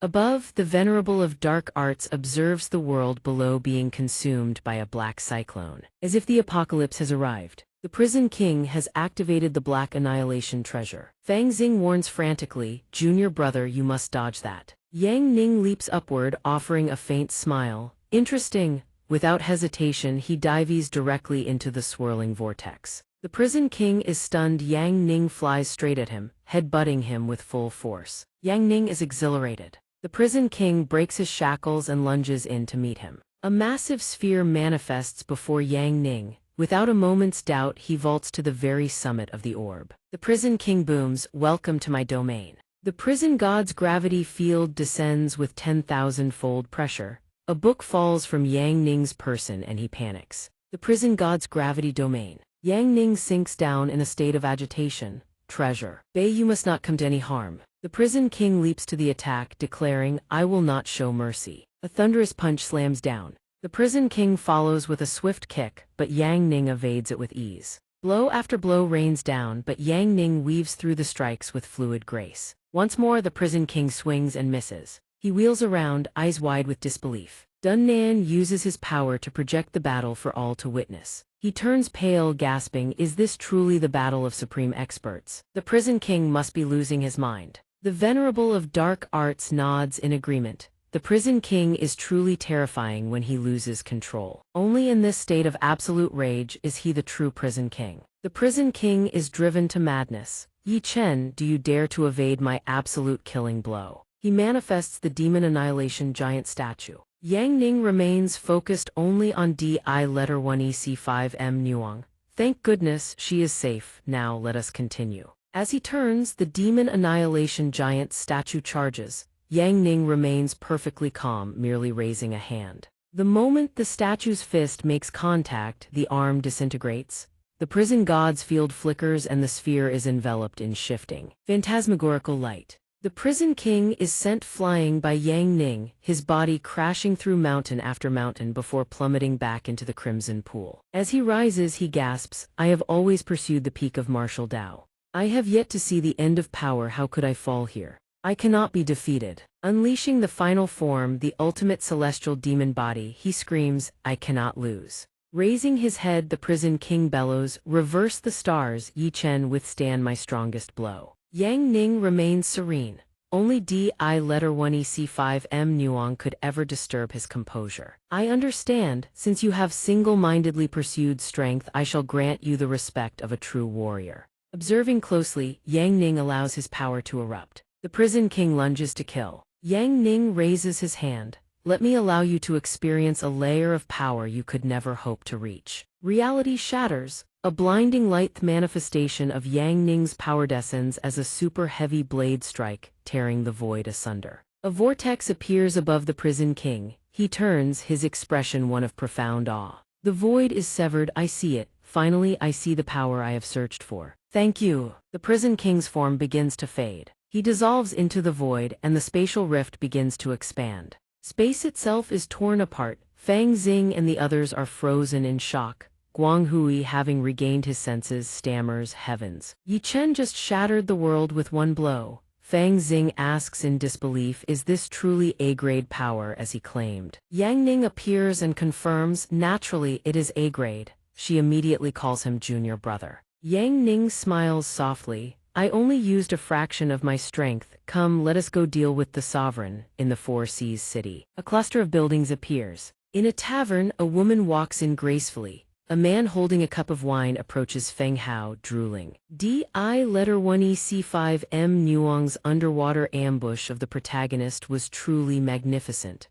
Another adds, I think the best part was when I actually moved. Another woman nearby, eavesdropping, loses her temper. Everyone enough, this is a public place. A customer sipping his drink adds, luckily Sect Master Yi isn't here. The DI1EC5M Nuong Appreciation Club members gather, grumbling that the scene was an eyesore. The tavern owner chimes in, it truly feels like something is missing without Sect Master Yi here. Moreover, DI1EC5M Nuong is truly a masterpiece. Miss Li enters the tavern, followed by a chicken. The owner greets her 2 liang of daughter's wine and a plate of dried beans, as usual. Seeing her looking around curiously, someone says, Li, don't look, Miss Sect Master Yi has gone out and hasn't returned yet. She flushes, blushing deeply. Nonsense, who cares about him? I am just looking for a seat. Sitting before the tavern owner, he teases her. I understand. In this lawless world of demons, the Four Seas region has been peaceful for a long time, largely because Brother Yi stands guard. Suddenly, a shrill scream echoes outside. Demons, run, she has killed so many, run. Before they can finish their sentence, the demon tears them apart with hidden wires. Feng Hao and the owner rush out, bewildered. What is happening? An old man runs past. She is a nation-destroying level demon. It's the Puppet King. Why did she have to choose the moment Sect Master Yi went to the Great Desert? The Puppet King radiates a fierce aura. I only asked for direction, Sui, are you running? The entire Zai Yuan kingdom will be destroyed. Run or stay, you will all die. Save your energy and struggle in hell. The tavern owner steps forward to block her. I will find a way to stall her. Get everyone in Four Seas City to the outer gates. Miss Li speaks up, owner, I fear we won't make it out. The Puppet King observes the gathered crowd with curiosity. Oh, humans coming to me on their own initiative at a time like this. Excellent, tell me, human, where is the Tamjiang Tavern? The owner grits his teeth and snaps back, why do you seek the tavern? The Puppet King answers without hesitation. Yi Chen destroyed the 10,000-year barrier of the Supreme Sovereign and burned him to death. I am here to execute the spies in the human world and seek revenge. I am under the orders of the Supreme Sovereign to slaughter all his drinking buddies while he is away. Upon hearing this, the tavern owner bursts into laughter. So that is how it is. Yi Chen did brilliantly. His drinking buddies are proud of him. A few of our lives are a worthy trade for that flame. You can ask all you want, but the Puppet King already knows everything. You didn't even bother disguising yourself, boss. Truth is, your intelligence network has been under my control the entire time. Then let's go, take me to your tavern. The boss here surely won't dare refuse. Puppy. The Puppet King reaches out as well, threads of attack trailing from her fingers. The cord slices clean through the tavern boss's arm. The man screams in agony. Feng Hao sees the situation going south and charges forward. He hurls a devastating punch straight at the Puppet King. The moment her vision is blocked, Feng Hao glances back and shouts, take the boss, get back to the tavern now. Sect Master Yi once sighed, as long as everyone stays inside the tavern, they'll be safe. She clamps one hand over her blinded eyes, the other seizing his throat, and curses. You wretched little brat. The Puppet King strides to the tavern entrance, Feng Hao dangling from her grip, and declares with seething fury, friends of Yi Chen, let's go. We're heading to the tavern. Rest assured, I won't kill you all at once. I'll slowly strip the souls and skin from every last one of you. Over tens of thousands of years, I've accumulated vast experience in tormenting humans. When Yi Chen sees your wretched state, he'll surely weep. She then sets foot upon the threshold. However, the Puppet King quickly senses something deeply wrong. The tavern is radiating a dazzling, brilliant light. She murmurs in bewilderment, what on earth is this? The oppressive aura is overwhelming. The spiritual essence of this peach tree is 10,000 times fiercer than the primordial demon tree of the Spirit King. And why can she sense an aura completely different from the sacred dragon and phoenix beasts of the ancient demon race? Weitai's broom inside her chi towers even higher than the heavens. What in the world is going on? No good, something is terribly wrong with this tavern. I need to get out of here now. Strange, I can't move anymore. At this very moment, a golden dragon materializes in the void. The chicken within the tavern transforms, revealing itself as a phoenix. The broom is the manifestation of Wu Chen. He wonders aloud, why is it so small though? Fei Tao also appears, glances over and says softly, how dare you barge into our tavern? The Peach Blossom Shadow Lord, fan in hand, warns coldly, you wretch, the tavern is not a place where you can run wild. The dragon behind her growls, you've disturbed this old man. Another voice continues. The master used his enlightenment cultivation technique to leave us here precisely for this day. The Puppet King's mind reels in terror. Their combined aura alone is crushing her body to its knees. She gasps, as Supreme Sovereign, save me. Feng Hao beside her reaches up and clutches his own neck. Heaving for breath, he sputters, holy crap, the stuff in this tavern was secretly enlightened into immortals by Sect Master Yi. Before the sunlight even reaches the tavern, the Puppet King collapses to her knees, begging for mercy. Please spare me, esteemed sacred beast lords. The carp-turning twin dragon materializes and asks the others, how should we deal with her? Wu Chen, having reattached the tavern boss's arm, replies flatly, a minor demon of such meager caliber, and we're still debating how to handle her. You lot really haven't seen the world. Feng Hao stands nearby, blinking rapidly and jaw agape in shock. An ancient demon king who can casually annihilate an entire nationate in the eyes of these seniors. She's merely a minor demon. Jai Shen offers his opinion for trash whose hands are soaked in human blood. I say we tear out her tendons and strip the skin. Along looks down at the bound figure and delivers a maxim, safety first. To uproot the threat entirely, I support it. Fei Tao seals it with a single sentence. I'll go with whatever everyone decides. The Puppet King listens, trembling uncontrollably. Esteemed sacred beast lords, hear me out. Humans should have gone extinct long ago. The sacred beast lords need not dirty your hands with such a matter. As long as the sacred beast lords do not interfere, once the Supreme Sovereign annihilates humanity, the ancient demon race will reward you handsomely. We may even help you lords forge your very own holy nation.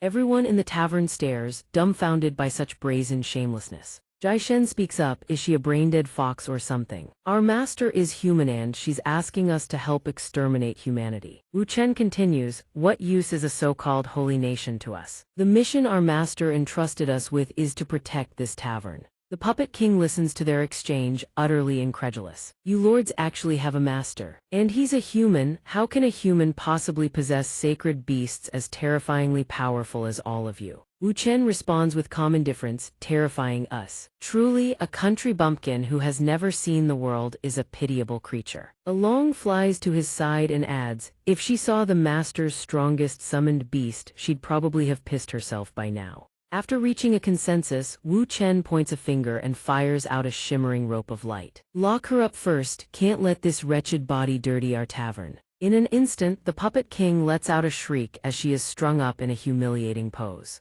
Seeing the finished result, Wu Chen blushes with self-admiration. My binding technique truly is perfect for tying up demons. Along is exasperated, are you actually doing this for the tavern's sake? I reckon you're just indulging your perverted hobby. The old man and Feng Hao watch with lecherous fascination, trading praises. As expected of a senior master Revan, his technique is so unique. Along turns to the Puppet King and begins the interrogation, safety first. Before we deal with you, I'm going to ask a few questions. Answer honestly. Before a single blow is struck, she declares defiantly. Esteemed sacred beast lords, although I dare not resist you, I will absolutely never reveal any information regarding the Supreme Sovereign. Do your worst, I couldn't care less about you lot. Wu Chen turns to Fei Tao and asks, Little Tao, do we have the intelligence we need? She replies, I've already read her soul waves. When the prison king battled with the master, the Supreme Sovereign had already arrived above the skies of Sihai City alongside the ancient demon king. They plan to annihilate the Wang Zai Yuan kingdom starting with Sihai City. First, Sihai City holds special value to the ancient demon race, a secret only the Supreme Sovereign knows. Second, they intend to take revenge against the master, and will blood-bathe the most important tavern belonging to the master. Hearing the battle plans laid bare, the puppet king is stricken with terror. How did you know? I never betrayed the supreme sovereign. Wu Chen explains calmly, Along was merely conducting preliminary reconnaissance. As long as you heard the question whether you answer or not, your brain automatically generates the information. Little Tao's soul reading extracts everything we want. Jai Shen exudes a terrifying oppressive aura, with all of us stationed here. Anyone who dares lay a finger on the master's most important tavern will pay the price. Now then it's time to deal with you. The puppet king listens, gnashing her teeth in silent endurance. Fei Tao covers her mouth and giggles, offering a gentle reminder this is only half of the puppet king's body. She's always been cautious, this half was merely sent to scout the path. Along hears this and makes a demand, safety first. Jai Shen, you know what to do, clean it up nicely. Hearing she's about to be disposed of, the puppet king screams a desperate threat. What do you think you're doing? The supreme sovereign will never forgive you. Jai Shen's eyes flash with killing intent. Then tell him to come. He extends his razor-sharp claws toward the puppet king's skull. Above the skies of Sihai City, a group of figures hangs suspended in the void, watching. The supreme sovereign now sits upon his grand throne, surrounded by his demon horde, and demands, you still cannot sense anything from your other clone. The puppet king's main body replies, nothing at all. Something inside the tavern appears to be blocking the transmission of information. Moreover, I have a deeply unsettling premonition. Hearing this, the supreme sovereign decides, then allow me to forcibly link to your soul. These petty tricks of the Wuji sect master, can they truly block us? But the puppet king suddenly clutches her chest, trembling violently. Something's wrong, and she explodes. The supreme sovereign beside her startles in shock. Then fury overtakes him. They've destroyed both bodies of the puppet king. Could there be some hidden power within that tavern? According to our intelligence, the disciples of the Wuji sect master could not possibly contend with a king-tier entity. Blood King, you and Insect King go investigate. They respond in unison, we obey. Then the scene shifts back to the tavern. The Blood King steps forward, radiating immense pressure. A mere tavern, flatten it for me. He summons the Blood Corpse Legion. Superbly cool. Alai speaks up first. The Blood Corpse Legion awaits the master's command. The Blood King laughs gleefully and orders, go, turn everyone inside Yi Chen's tavern into blood slaves for me. The Legion instantly acknowledges the order.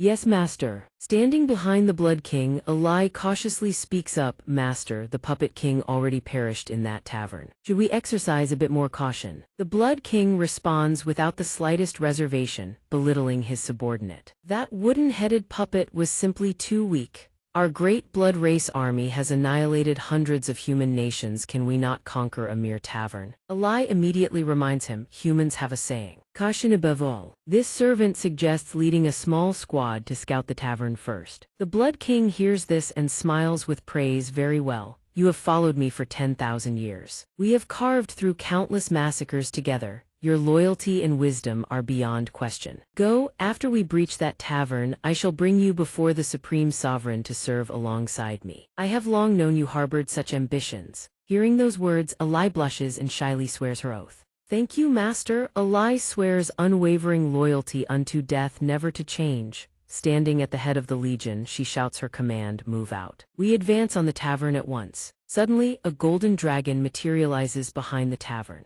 She jolts in shock, her mouth falling open in stunned disbelief. The other blood corpses have already dropped to their knees. Only she barely holds on, straining against the pressure. They've been raising a divine beast inside that tavern. Its aura suppresses the 8 desolations, and there's a true phoenix that specifically counters our blood race. It's making my very soul tremble. Jai Shen steps out of the tavern, radiating menace. I'm telling you, wretched creatures loitering here will ruin business at the tavern, and the master will be furious. Alai once again swears oaths as empty as promises whispered on the wind. Great Phoenix, I have come specifically to renounce evil and embrace the righteous path. I have long endured enough of the Blood King and the Supreme Sovereign. In this life, I am loyal only to you. Her followers behind her can only shake their heads in exasperation. Jai Shen, however, responds coldly, I have no authority to take in pets. I already have a master of my own. Besides, what use is a piece of trash like you? Alai trembles as she answers, my bewitching arts are first-rate.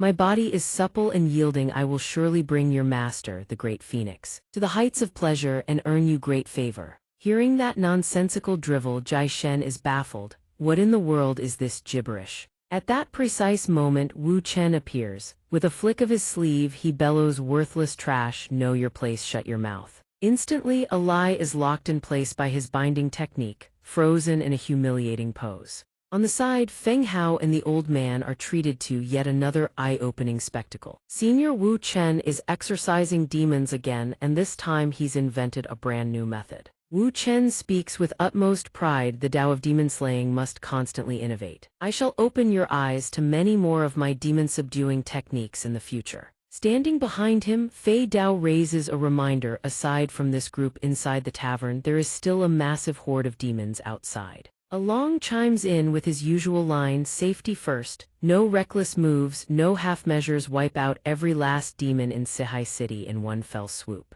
Jai Shen rebuts, "But our duty is to protect the tavern. We cannot leave this area. Waiting for them to come to us would be far too slow." Wu Chen steps forward with a suggestion, "Leave it to me. Lend me your star of Mars for a moment." A slender thread then extends toward the center of his forehead. Wu Chen then steps forward and lifts a lie's chin. The gossip-hungry men immediately begin discussing among themselves. At last, Senior is showing his thunderous methods of demon exorcism. Then, to the utter astonishment of the blood corpses behind her, Wu Chen plants a kiss on a lie. She is left utterly bewildered, her face flushed with embarrassment. After taking such liberties with the poor girl, Wu Chen even bursts into tears. For the sake of exorcising demons, for the sake of planting the star of Mars into her body, I had no choice but to go this far. The men inside the tavern are deeply moved and speak in unison. Senior is truly a paragon of virtue. Standing behind them, Along can only look on helplessly. This guy is basically a pervert. Wu Chen then says, "All right, you may leave the tavern now, go straight out." Outside, the Blood King grows impatient. Why is it taking so long? They still haven't come out. It's merely a small tavern. A blood corpse with keen observation speaks up. "I see her, the captain is coming out." The Blood King quickly spots that small figure as well. However, a lie now appears in an utterly unstable state, grinning wickedly. The Blood King instantly realizes something is wrong. At that moment, a lie detonates, unleashing the aura of the Phoenix's divine form. "Look at that colossal source of power." The Blood King orders a retreat. "Everyone run." A divine pill of the Phoenix had been planted inside her body. The blood corpses are rapidly drawn into the blast. They scream, the world is about to be set ablaze. The Blood King shouts for retreat yet flees in the opposite direction. What kind of joke is this? I don't want to be reduced to nothing. The more she runs, the more the power pursues her. Damn it, it's tracking automatically. Now a spectacular explosion blossoms across the sky. On the other side, the Bug King turns to the humans and orders, "Remember later, you will scout the tavern for me. You are humans, the tavern will not be on guard against you. After all, this world will inevitably belong to the Supreme Sovereign." Their surrender is truly the key to moving forward. The group answers in unison, "We swear unto death our loyalty to the Supreme Sovereign. We shall eliminate the tavern in his name." However, when they turn their heads and see the Phoenix, they freeze in bewilderment. The Phoenix's silhouette swiftly descends upon the Bug King. A blinding light swells ever larger, then a tremendous explosion erupts. The people nearby look on with ashen faces and lament, "What the?" Could it be that the 4 seniors Sect master ye left behind just destroyed all of Sihai City? Wu Chen, however, casually turns away, pretending not to notice. "What fine weather we're having today." Fei Dao doesn't miss a beat either. Little Dao has some urgent business to attend to. Yet another massive explosion erupts in the distance. Watching this scene unfold from the side, the Supreme Sovereign offers his praise. The tavern's counterattack is rather interesting. The demon counselor folds his arms and observes, "The enemy within the tavern dispatched the Blood King, his entire legion. And the Bug King with a single move." The demon zombie then submits a request, "Your Majesty, please allow this subordinate to go and deal with the tavern." The Supreme Sovereign speaks, "Sending you one at a time." Someone capable of obliterating both the Blood King and the Bug King barely warrants this sovereign making a move. The demon zombie then suggests a vicious plan, "Supreme Sovereign, just let the entire tavern perish." The Supreme Sovereign extends his hand, "Come here." Swiftly, a massive dark shadow descends upon the tavern's entrance. The old man inside the tavern, gazing at the calm after the storm, sighs in relief. The storm of the ancient demon king, thanks to these seniors. It's finally over. Miss Lee chimes in, we must drink with the seniors until none of us can stand. Especially Senior Wu Chen, I must have him teach me the demon binding arts. But Wu Chen's face darkens as he responds, old man. This storm has only just begun. The Supreme Sovereign can be called the most formidable enemy the human world has faced in 30,000 years. What makes him terrifying is that he is not merely a powerful cultivator, he is a ruler who commands the world itself. Wu Chen's eyes betray a depth of astonishment he cannot conceal. Outside the tavern, the Supreme Sovereign's arm has already reached forward. Feng Hao and the old man cry out in shock, is that the legendary heaven-destroying giant palm? The Supreme Sovereign's palm strikes down, yet it shatters upon impact. Massive chunks of debris scatter in every direction, but the tavern remains completely unscathed. Along quickly reassures everyone, don't be afraid. Jai Shen steps forward to explain the barrier the master placed around the tavern is of exceedingly high caliber. Even the Supreme Sovereign himself cannot breach it. At that moment, Wu Chen suddenly senses something amiss. Strange, he suddenly withdrew his hand. The tavern shows not a single scratch. The protective barrier shields it completely from the falling rubble. On the Supreme Sovereign's end, he praises without end. The Wuji Sect Master is truly cunning, layering interconnected formations to protect it, just waiting for me to walk into the trap. Interesting, how very interesting. The Demon Counselor exclaims, how is this possible? The Supreme Sovereign is provoked into fury. He thinks I'll play his game of unraveling formations. I will swiftly show him the difference between a warrior who pursues the pinnacle of strength and a sovereign who forges an entirely new world. The blood-colored landscape scroll awakens. Instantly the scroll expands, radiating an eerie black light. The demon zombie sees it and grins from ear to ear. I never imagined that in my remaining years I would be fortunate enough to witness the Supreme Sovereign's landscape scroll. Each time it is activated, 3 million souls are required as fuel. This time, tens of thousands across the entire Zai Yuan kingdom have been sacrificed. The Demon Counselor grows ecstatic. I'm positively thrilled. The Supreme Sovereign finally uses the mountain and river painting as his instrument. With Sihai City as the raw material, he forges it into our tribe's most powerful divine treasure. Sihai City grows impossibly dark. The commoners stare upward, bewildered. Has a massive blood-colored formation appeared in the sky. Several cultivators shoot into the air at once. The tribulation hasn't even ended yet, let's go up and take a look. On the other side, the sovereign grows ecstatic beyond measure. Once the blood-colored mountain and river painting refines all of Sihai City, it will birth a weapon of world-ending caliber. And that will be the very moment the world is annihilated.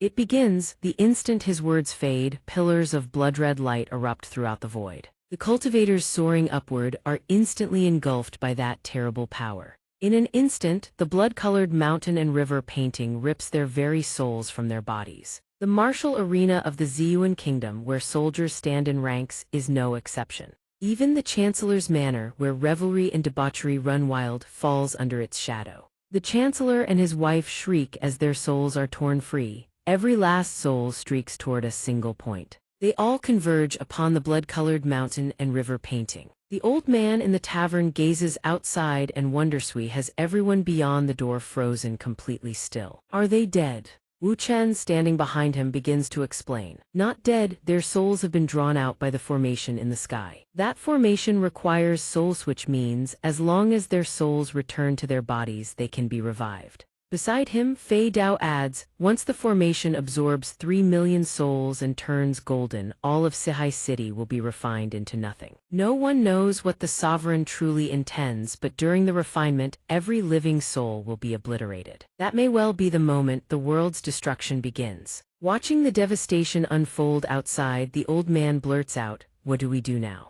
Sihai City is about to vanish. Ziyuan Kingdom will become a land without people. Seniors, please do something. But his plea goes unanswered. We cannot. Jai Huang, silent until now, finally speaks. We cannot leave the Guan Miao domain if we could. The 4 of us joining forces might put up a fight against the sovereign. Feng Hao lowers his head and asks, then who will save Ziyuan Kingdom? Who will come to save us? Miss Li also wonders, are we truly just sitting here, waiting to die? Wu Chen can only say with certainty, Master will take vengeance for us. Along chimes in as well. Right now, I can only hope the Master's disciples don't act rashly. They must not leave the gates of Wuji Sect under any circumstances. But that hope proves futile. Several figures have already burst out from the direction of Wuji Sect. The blood-colored mountain and river painting flutters ominously across the sky. Yu Xiang glances back and shouts, everyone get back, leave a crisis this enormous to us, the direct disciples will handle it. The whole world is dangerous now, but the one behind her replies, old man, in Wuji Sect we advance and retreat together. You two sisters have always been cowards, will face this crisis alongside you. In the distance, cultivators who charged forward without heed for their own strength are being dragged away. Several of Yi Shen's disciples are affected as well. Huan Yang trembles and cries, sister, I'm scared. Guo Xiang steadies her. Even if we're afraid, we must protect Sihai City and the tavern in Master's place. Suddenly, a voice cuts through, so you lot are Yi Shen's disciples. She whips around and shouts, who's there? The horned pearl demoness has materialized behind them. She sneers, you think someone of your caliber can save the world? Yi Shen's disciples are poorly disciplined, let me teach you a proper lesson.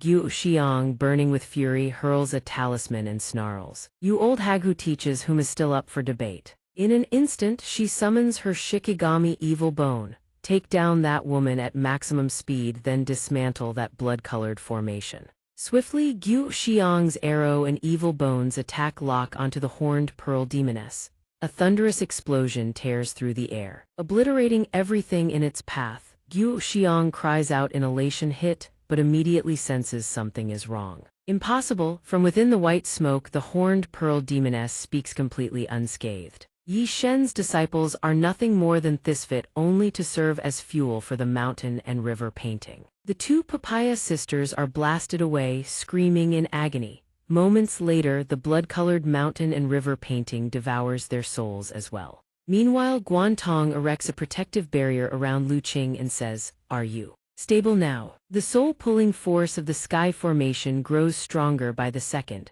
I can barely hold on. Hidden behind her comrade, Lu Qing chants incantations while replying, I need a little more time. This is my first time casting the spear movement technique medium form. But when she glances toward the distant demon, Guantong realizes it's bad. We've been spotted. The zombie demon conjures a vortex sphere and snarls, you wretched wretches of Wuji Secti. At that exact moment, Lu Qing whips her head around and declares through gritted teeth, it's done. Spear movement technique, medium form. The zombie demon shows no readable expression. She strikes back. In a flash, a beam of golden light obliterates the vortex. Below, a watching citizen cries out in joy. Thank heavens, someone has finally struck back against the mountain and river painting. But when the spear movement technique reaches its target, the sovereign catches it effortlessly, then crushes it to nothing with a single hand. Lu Qing gasps in disbelief. How is that possible? In the next heartbeat, both Lu Qing and Guantong have their souls torn away. The sovereign's voice follows, Yi Shen's disciples have entered the mountain and river painting.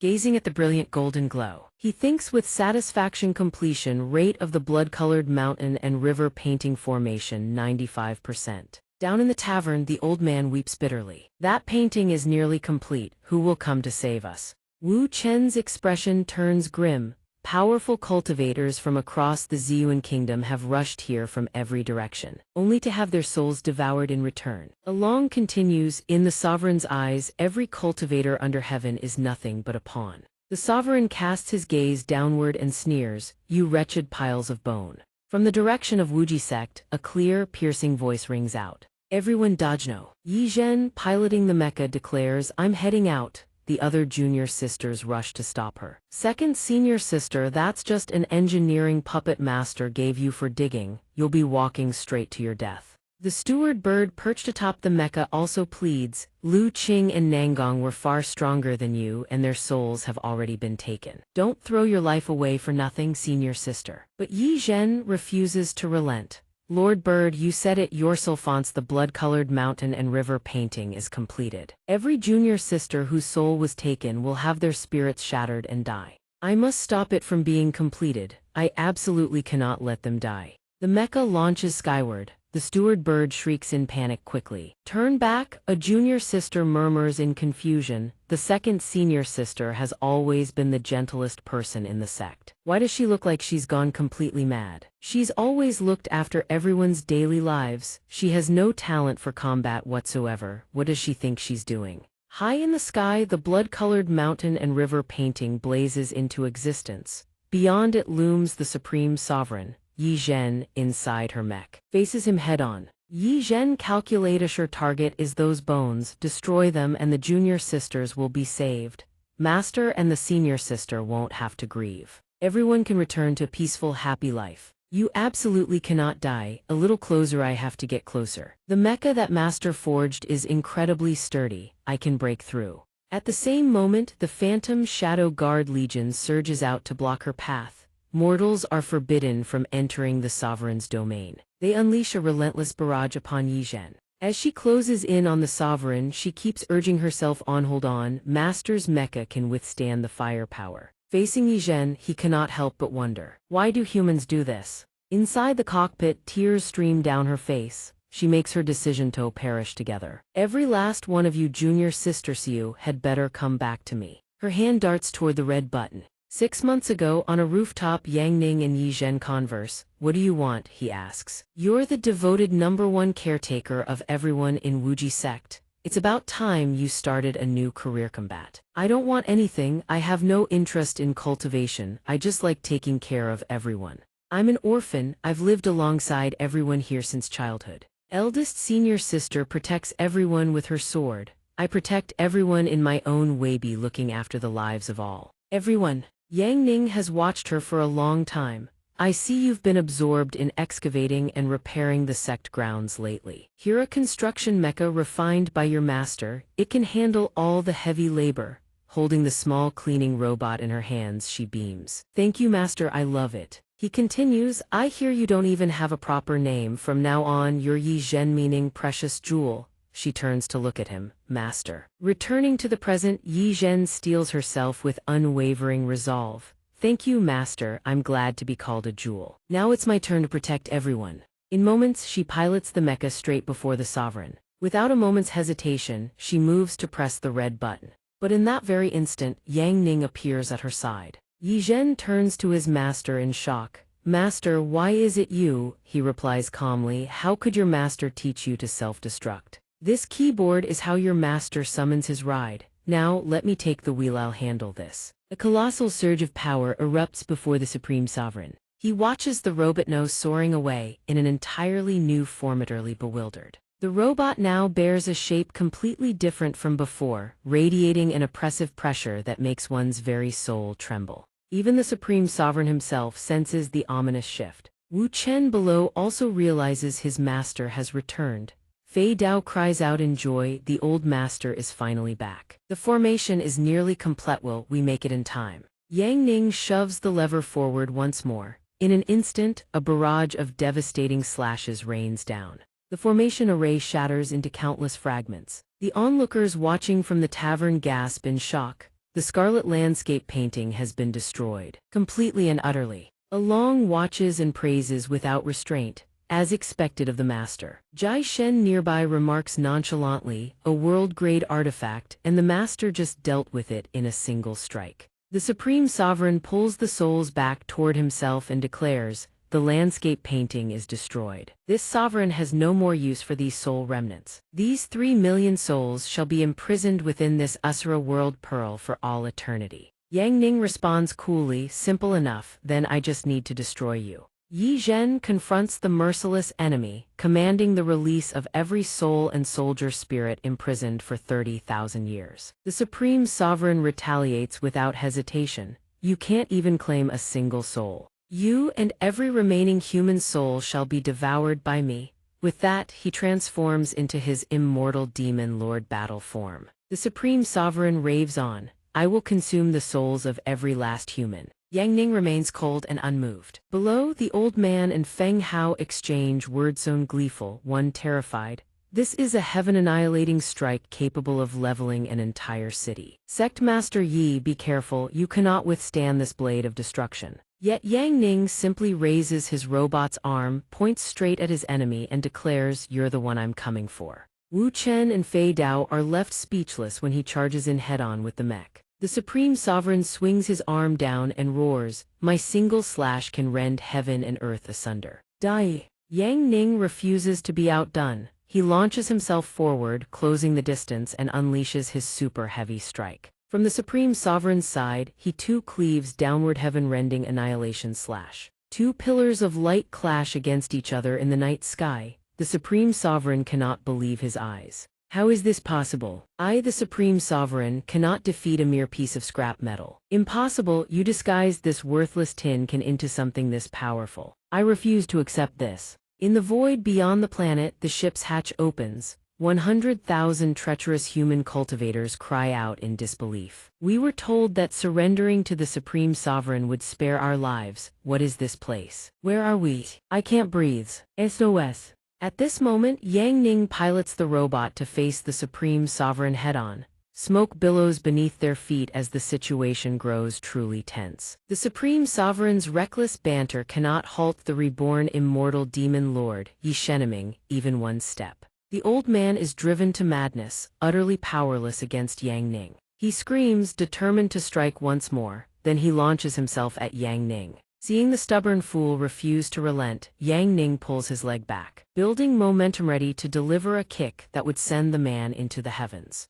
You like flying? He punts the old man skyward. That single kick launches the Supreme Sovereign clear off the planet. He rockets upward, hurtling past the galactic expanse. Seeing the Supreme Sovereign about to vanish from sight, Yang Ning has no intention of letting him escape. He activates the robot, channeling all energy into its feet. Don't you dare run. Then he shoots skyward, pursuing the Supreme Sovereign at blinding speed.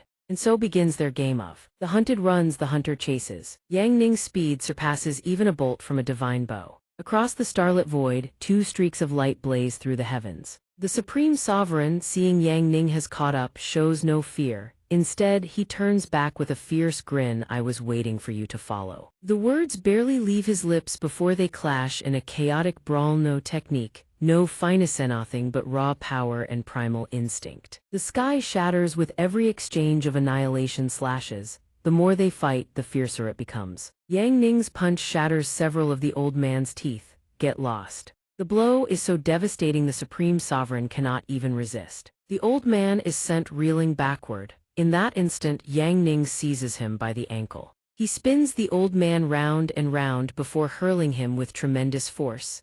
Begone. The Supreme Sovereign is sent crashing into a nearby asteroid. Pushed to this extent, the Supreme Sovereign can no longer hold back his ultimate technique. He never imagined that after countless years of domination, he would be forced to resort to this. I have envisioned countless times the moment I would first unleash this technique. To think it would be used against a mere human. He presses both hands against his chest, furiously channeling demonic energy into a single focal point. He screams with every ounce of his being, forbidden technique, Dark Emperor Cannon. Two skeletal dragons materialize, soaring into the void with earth-shaking roars, but our protagonist remains utterly unfazed. He says, very well, then allow me to gift you a sustained high-intensity nuclear shockwave. He condenses all energy into a single focal point and fires it straight at the Supreme Sovereign. The Supreme Sovereign immediately unleashes his own blast to counter. He believes with absolute certainty that this single strike will annihilate his opponent and revels in that delusion. Perish along with the blue star.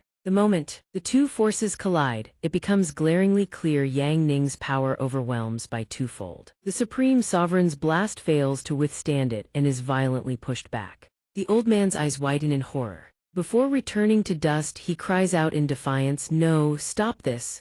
But how could mere words halt what was already set in motion? And so his body is swallowed by the cataclysmic force. His screams of agony echo across the void. Thunderous booms resound without end. His body is all but obliterated. The sphere within his abdomen begins to crack. Boom. The sphere shatters completely. Hundreds of thousands of souls are liberated from their prison. They race toward the blue star, returning to their original bodies. One by one, the awakened souls find themselves restored to their flesh, We're back. Someone saved us. Yang Ning's female disciples gradually regain consciousness as well, crying out in elation. Malia Dai, seeing that everyone has returned safely, offers her deepest gratitude with a bow. Rise. Learning of their resilience, Yang Ning is genuinely pleased. Well done, everyone.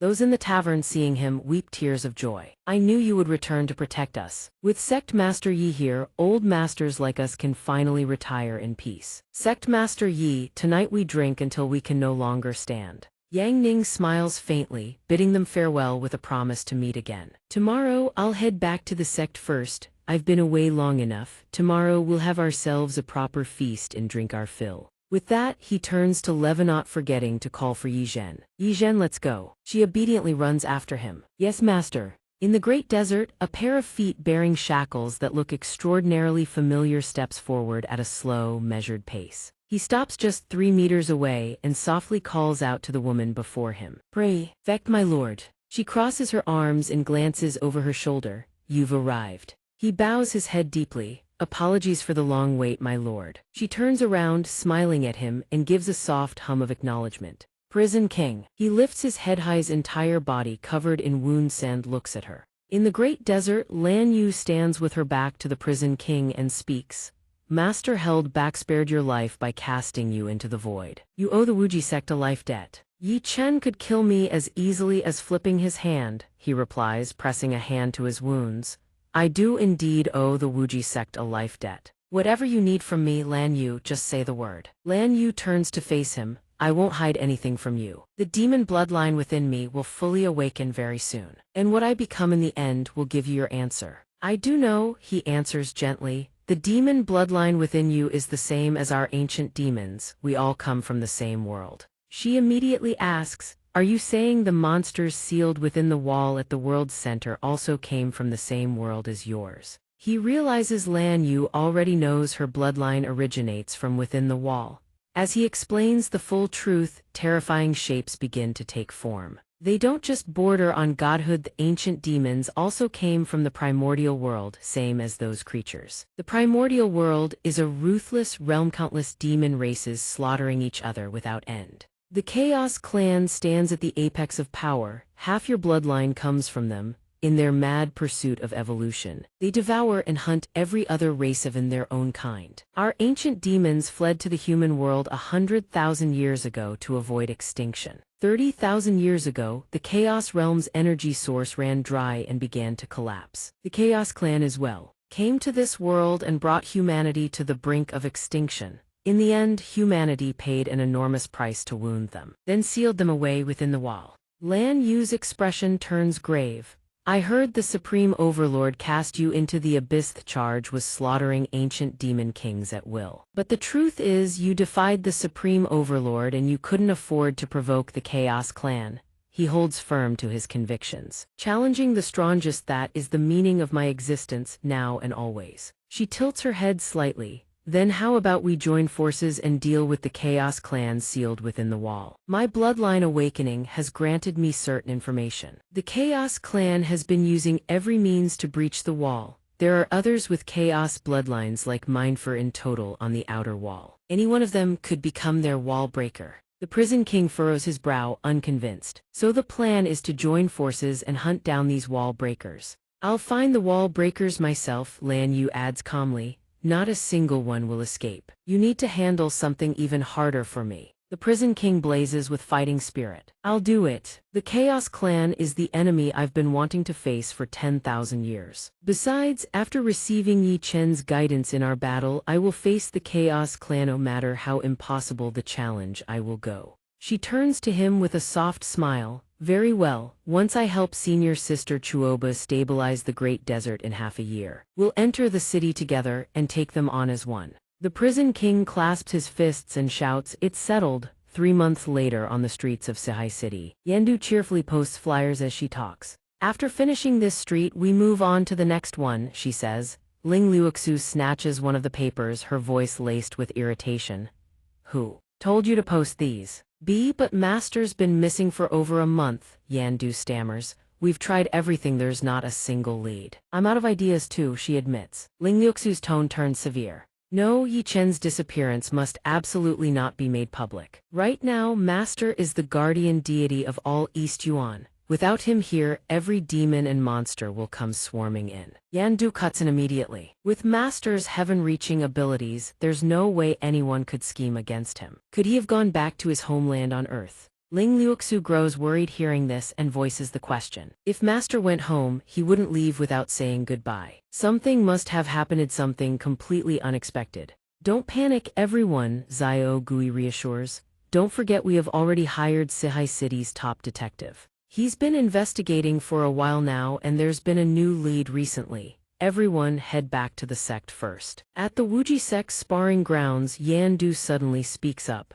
The detective isn't he that fat guy from the Yan Niang Club? Xiao Gui responds. Don't underestimate him. Sure, he looks like a sleazy pervert on the surface, but he actually has a 100% case-solving rate in Sihai City. Tian Gu chuckles lightly. You flatter me. Zhao Shi chimes in suspiciously. Every time you hit a tough case. Don't you just use Yan Niang's photos to get Sect Master Yi to help you out? Tian Gu's expression sours with irritation. Anyway, Yi Chen is like a brother to me. This mysterious disappearance, I've searched the entire city and gathered some key leads. Let me share them with everyone. At the bookshop, an old man was hollering and demanding justice. Yi Chen borrowed my manuscript and still hasn't returned it. Where are you? And there's a young man clutching papers with explicit illustrations, wailing his eyes out. This is absolutely unforgivable. Look at this, I lent him my illustration collection. There are clearly lick marks all over them. I was just about to hunt him down and settle accounts.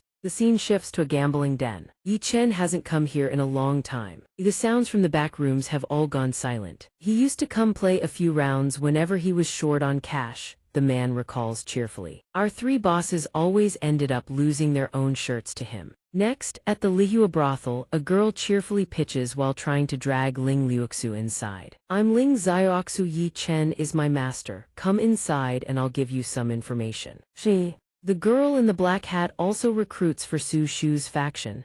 I'm a fine lady of regular patronage, please do come inside. He recalls the scene where his legs wouldn't carry him out. I've spent an entire night investigating and obtained intel on Yi Chen's associates. If all 5 of you come at once, I can offer a 10% discount.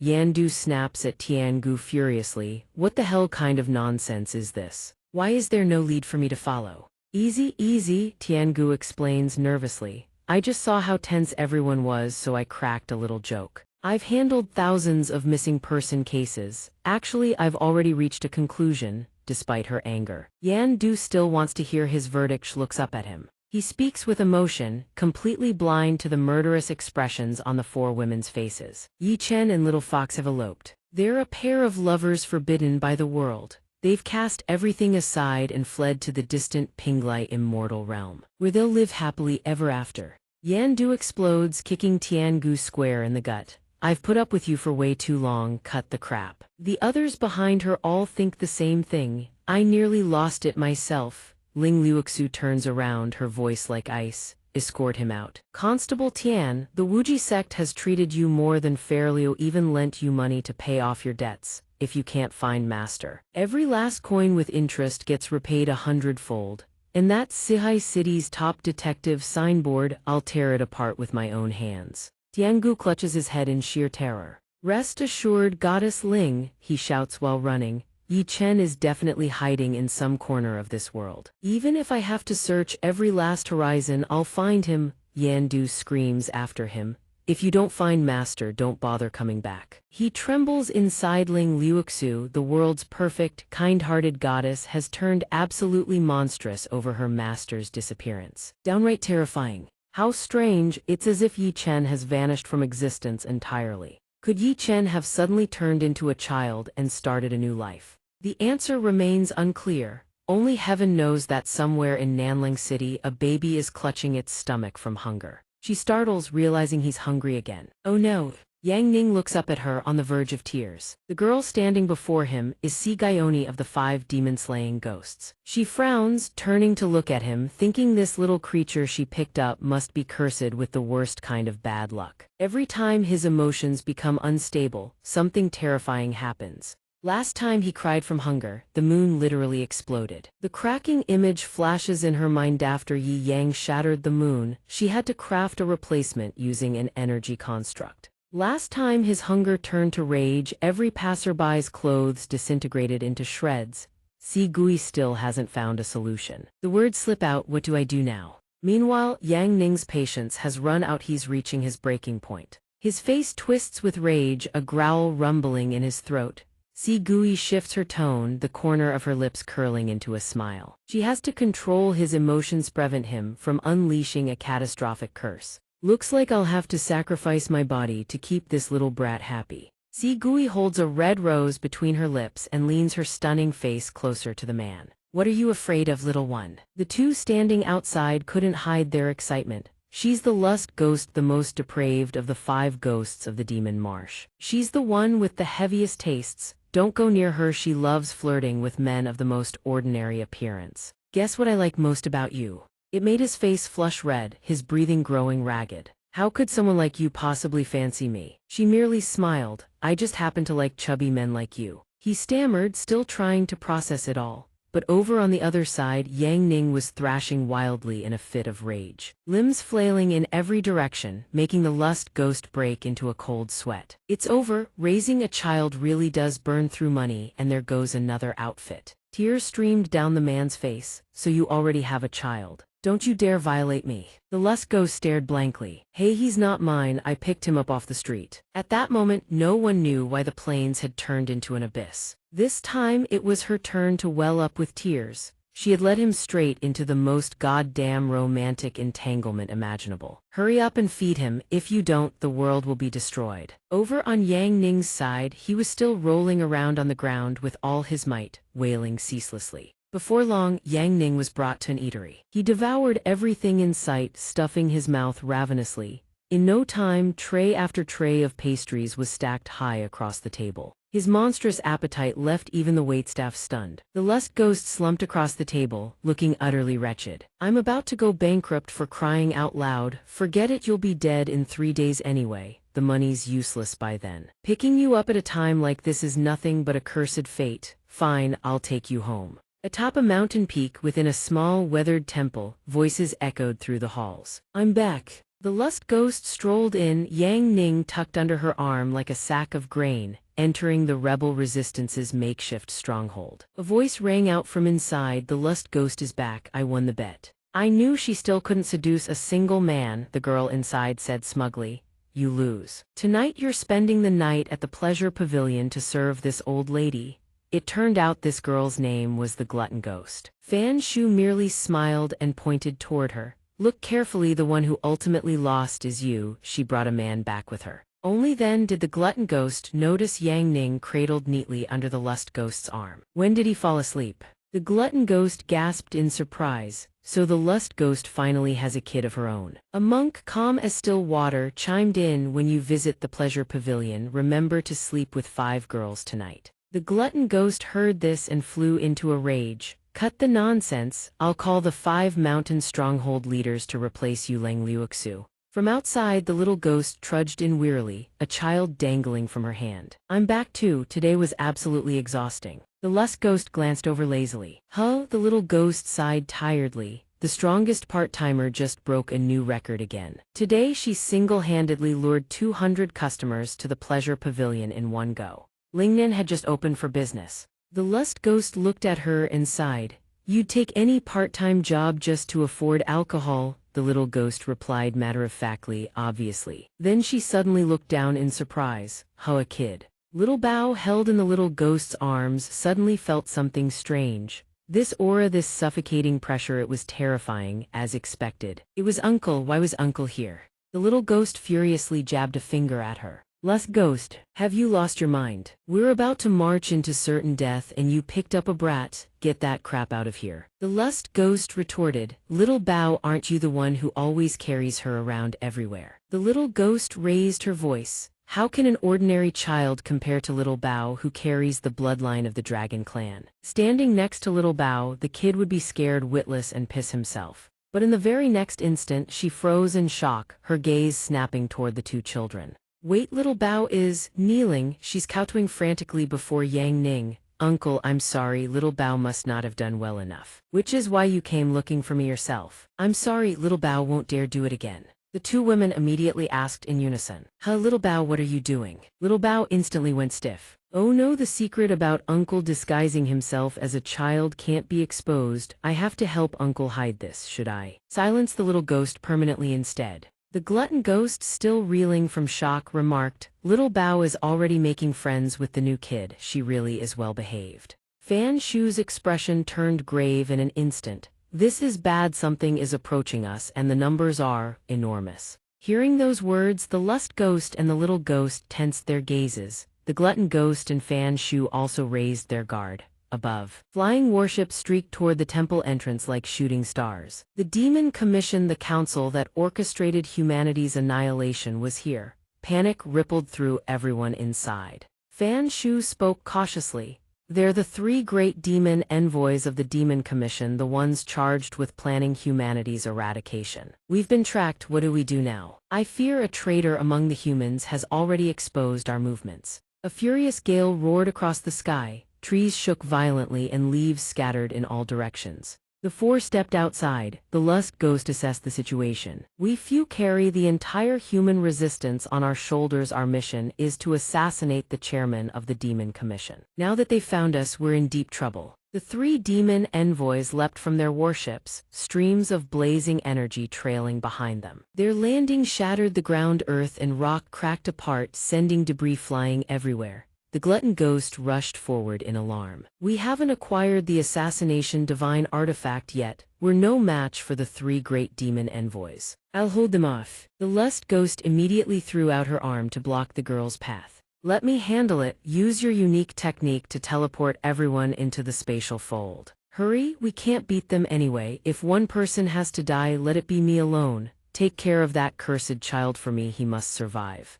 The white-bearded demon envoy regarded her with cold indifference. So you're the lust ghost, the one who couldn't make it onto the heaven ranking. Is this the best the humans could send to resist us? The pink-haired demon envoy sneered. How utterly laughable. On this side, the glutton ghost immediately formed hand seals and activated her trump card, Starshift teleportation. A formation array erupted at once, enveloping her, the little ghost, and Fan Shu. The pink-haired demon envoy raised a finger, conjuring a small sphere of purple demonic energy. His voice dripped with contempt. Humans don't deserve to even speak, kneel. The moment those words fell, a terrifying suppressive force slammed down. The lust ghost was driven to her knees with a violent crack. Blood streaming from both kneecaps. She clenched her teeth, forcing out a single agonized word. Damn it! The ponytailed demon envoy saw this and curled his lips into a mocking smirk.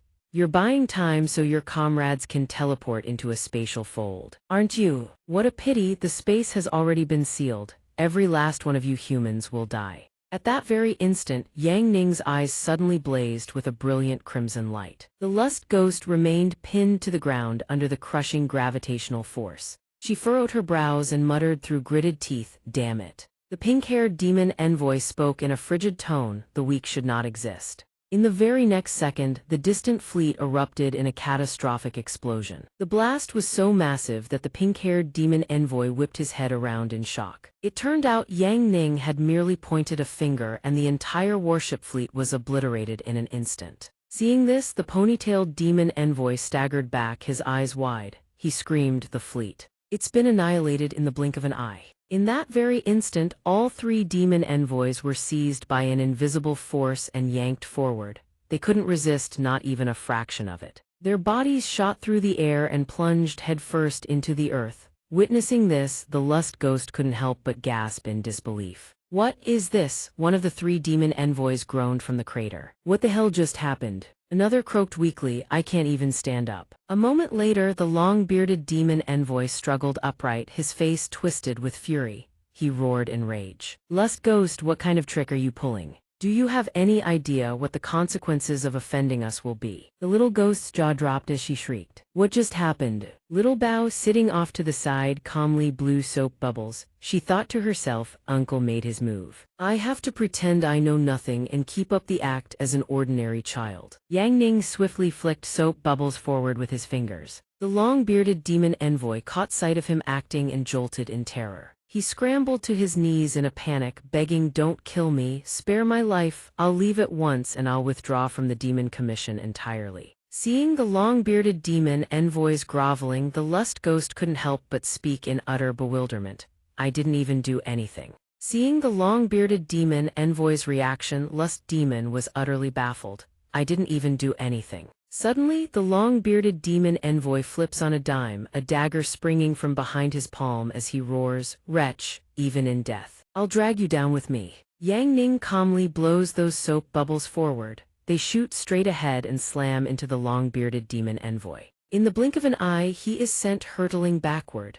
The long-bearded demon envoy's body crashes violently into a nearby mountain. Witnessing the scene, all four corpse ghost, little ghost, Fanshu, and gambling ghost stand frozen, jaws on the floor. Eyes wide, mouths agape in utter shock. Meanwhile, he couldn't care less about what just happened, his eyes already drooping shut with drowsiness. Little Treasure's face is sheet white, terror gripping his heart. This uncle is truly terrifying. The laws of heaven and earth bend to a single thought of his. Little Ghost looks down at Yang Ning sleeping soundly in his arms and asks, "What on earth just happened?" Hearing this, Little Treasure panics and stammers, "He's just an ordinary child. This has nothing to do with Uncle. Please, I beg you, don't investigate any further or I'll die." "Fine, I admit it, it was all my doing. Spare Uncle. If you've got a problem, take it out on me." At that moment, Corpse Ghost steps forward, her face smudged with soot, and speaks up. "He really is an unlucky child. No wonder someone abandoned him on the road. Wherever he goes, terrible things happen. And when his emotions spiral out of control, terrifying curse events actually manifest." Hearing Corpse Ghost's words, Gambling Ghost's eyes widen. She turns to look at him, secretly thinking maybe Little Ghost is just acting on protective instinct toward Corpse Ghost.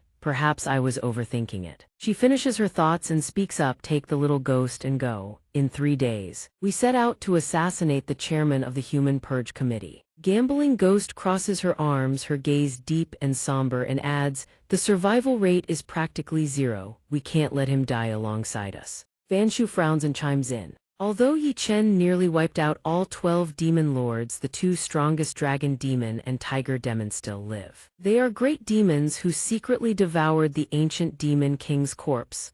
The top masters of the heaven ranking have nearly all met their end. The picture emerging is more terrifying than any monster. The monk speaks in a weary voice. "Aside from Master Yi Chen, I'm afraid no one can guarantee a 100% victory over Tiger Demon." Little Ghost stands to the side and speaks firmly. "Yi Chen has gone into seclusion. We too must grow stronger if humanity wants to win. More people must stand up and resist the demons." A moment later, Gambling Ghost lets out a long sigh and says, "Then let's get to work on assassinating Tiger Demon right away. As for this cursed child, we can't find anyone to take custody of him for now." Little Ghost adds, "Forget it, I'll bring him along. In 3 days I'll drag Tiger Demon down to hell anyway." Your grudge against Tiger Demon truly runs deep. Fanshu closes his eyes and speaks softly. "Your companions were all killed by him. You were the only survivor. You fell into alcoholism." Little Ghost's eyes grow deep and resolute as she speaks. "Now I finally have to face him.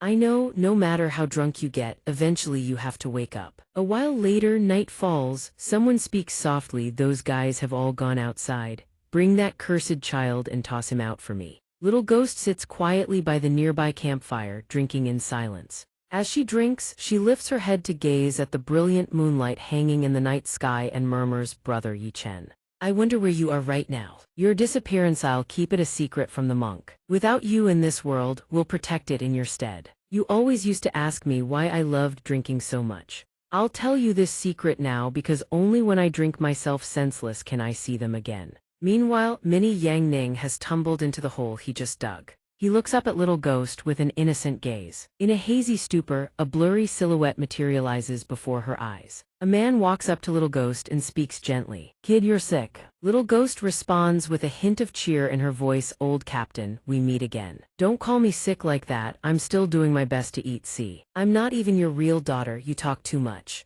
Wang Ji, I've been sending money to your wife's side all along. Don't worry, I won't let her and little Zio Yanzi go hungry." Wang Ji buries his face and sobs. Sister, forget about us, it's all in the past, we're no match for Tiger Demon. And neither are you, we don't want you to avenge us, just living well is enough. Little Ghost lowers her head and lets out a faint smile, but her hands have long since clenched into white-knuckled fists. Living? I don't care about living, I will avenge all of Yao no matter what, otherwise I will never forgive myself. Hide in Tiger Demon's shadow and live out my days. The captain looks at her and gently calls out, kid. Wang Ji also sobs sister, but Little Ghost pays no mind. She grits her teeth, Tiger Demon, Tiger Demon, Tiger Demon, I will drag that Tiger Demon down to hell and then I'll come back to the squad and stay with everyone forever. Little Ghost is almost completely consumed by hatred. But right at that moment, a small figure climbs onto her head, gently pats her and speaks in a soothing voice, don't cry.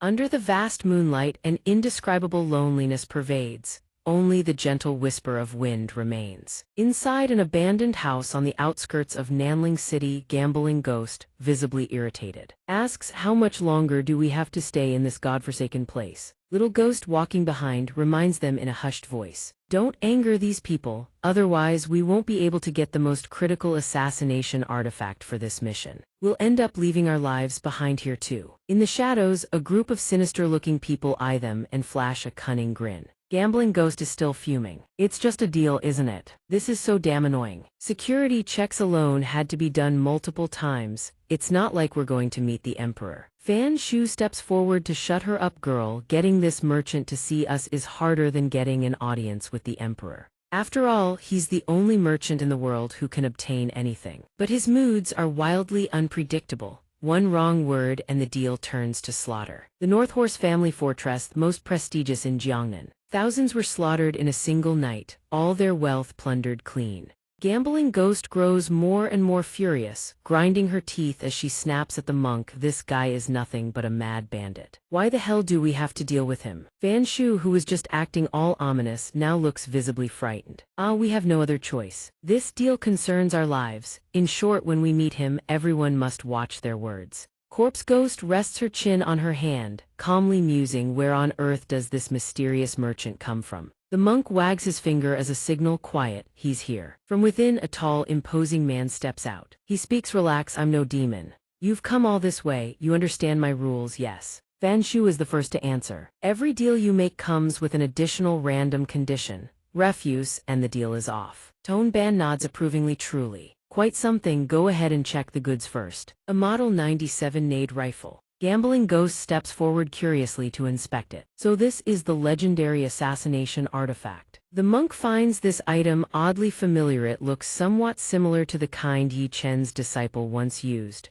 It must be top quality. Tone Ban starts laying out conditions. Even at the ancient demon king level, one hit from this means certain death. Besides the 50 million transaction fee, the additional condition is that you must place a bet. You'll gamble one round with me, win, and I waive the 50 million. Lose, and not only do you not get the goods, the 50 million is gone too. No refunds. On top of that, I need the heart of the strongest among you. Gambling Ghost jolts and shouts, you want to gamble with me? Fan Shu's face also goes pale. If she gambles, she'll lose everything. Gambling Ghost continues, I'm addicted to gambling, but these stakes are more than I can bear. Lives are at stake. The merchant's face darkens. You cannot refuse. In all the deals I've brokered, no one has ever refused. Whether prince, noble, or commoner, must abide by my rules. No one in this world can oppose me. I'll give you 3 seconds to decide. 3, 2, 1. The instant the words leave his mouth, Yang Ning appears right in front of Tone Ban, startling the merchant half to death.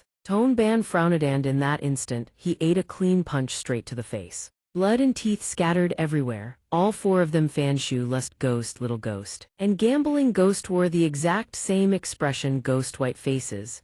Tone Ban was sent flying, crashing straight into a pillar behind him.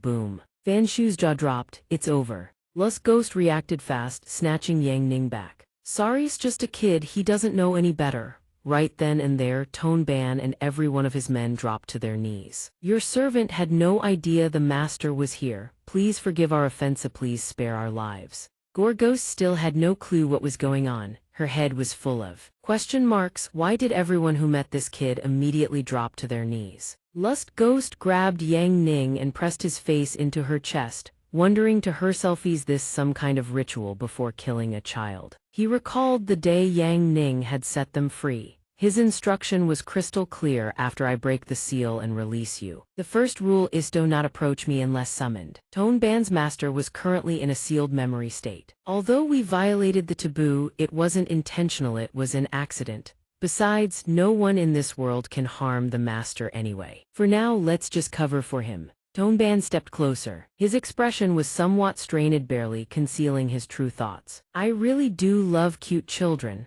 Although this is our first meeting, I feel a special connection with this little one. How about this? The 50 million is waived. Just take the goods and go. All attached conditions are annulled. Take it, don't be polite. Consider it a small gift from me to the little one. Looking at the scene before her, Gore Ghost still couldn't process what had just happened. What on earth just happened? Tone Ban and his subordinates turned to leave, each one silently praying when the master recovers his memories, please don't kill us. Xiao Bao quietly crept up from behind, scheming to himself, that wealthy man from the enemy nation actually likes children. Maybe I should get in on this too. He immediately latched onto Tone Ban's arm, startling the man. Tone Ban delivered a brutal kick, sending Xiao Bao flying.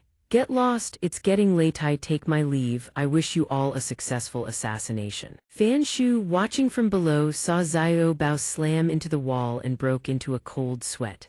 Xiao Bao, are you okay? Gambling Ghost chimed in from the side. The very next second, Tone Ban gave the order to depart. In the blink of an eye, they all vanished. The moment they left, Fan Shu picked up the gun and muttered, it's free, isn't it a knockoff? Seeing the whole affair, the girl facepalmed and said helplessly, a deal this criticalone that determines the fate of humanity, and it ends this sloppily. Meanwhile, Lust Ghost carried Yang Ning in her arms and frowned, murmuring, a cursed child, a blessed child. Meanwhile, Little Ghost, still worried about Xiao Bao, spoke up. Xiao Bao, are you all right, dear?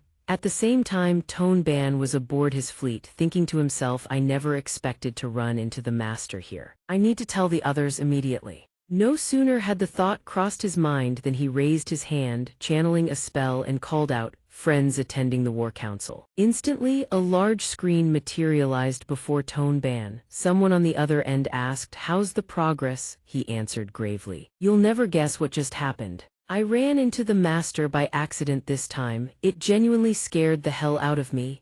On the screen was a virtual War Council room. The man seated in the center chair on the screen told him to calm down. You didn't approach the master on your own initiative. It doesn't count as violating the taboo. This man was none other than Miati the Patriot. He continued, this time the master was turned into a child due to a system glitch, and with his memories sealed, there are two possible outcomes. First, once the master recovers, he'll unlock a new hidden class. Second, he won't recover at all, he'll simply grow up again from scratch as a child. In the first scenario, we dedicate everything to the master economy, governance, culture, fate hand, infiltrate every layer of the Great Zhao. As for the second scenario, we've already launched the hunting plan, preparing to conquer the foremost royal dynasty of the Great Zhao in this world. Everyone took turns reporting their respective progress. Under their charge, Tone Ban frowned and said, everything on my end is going smoothly. Half a year ago, following the master's decree, I entered the merchant trade. Acquiring the 4 major commercial enterprises of the Great Zhao is child's play now.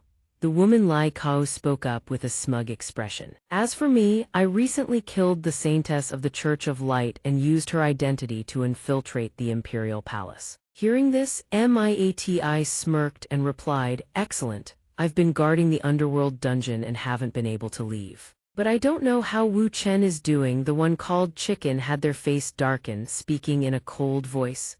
Wu Chen is doing phenomenally well. Let me brief you on his situation. He survived every catastrophe we engineered. Using his medical skills and raw power, he saved countless people. He's already emerged as a new saint in the eyes of the Great Zhao's people. Just then, a familiar voice chimed in. That drunk, lecherous bastard actually managed to pass himself off as a saint. That's almost impossible to believe. The speaker was Ngu Ko. She was savoring a candy stick as she added, I've smoothly taken the seat as the new leader of the evil dragon gang in the Great Zhao. After I killed half their members, they submitted completely. Keep killing, and a top 10 faction in the Great Zhao will be ours sooner or later. Hearing this, Miati said with satisfaction, good. Everyone keep up the good work. If the master knew, he definitely wouldn't allow us to use such underhanded methods to conquer the great Zhao. But everything we do is to present the very best to our master. Even if he recovers and blames us, we'll have a clear conscience. All 8 of them shouted in unison, their voices brimming with iron determination. No regrets, we will hand the great Zhao to our master. Without fail, he echoed. Suddenly White Bear spoke up. Oh right, the master was led away by those female ghosts to asses. To assassinate the chairman of the Human Purification Commission.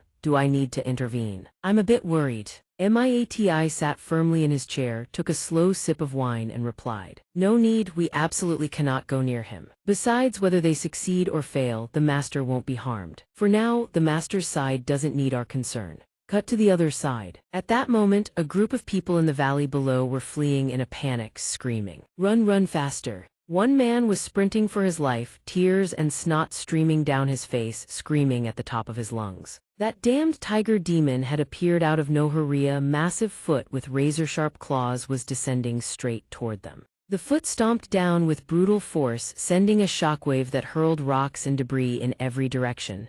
Kaboom! One man, too exhausted to run, sat frozen in terror, face pale as a ghost, voice trembling.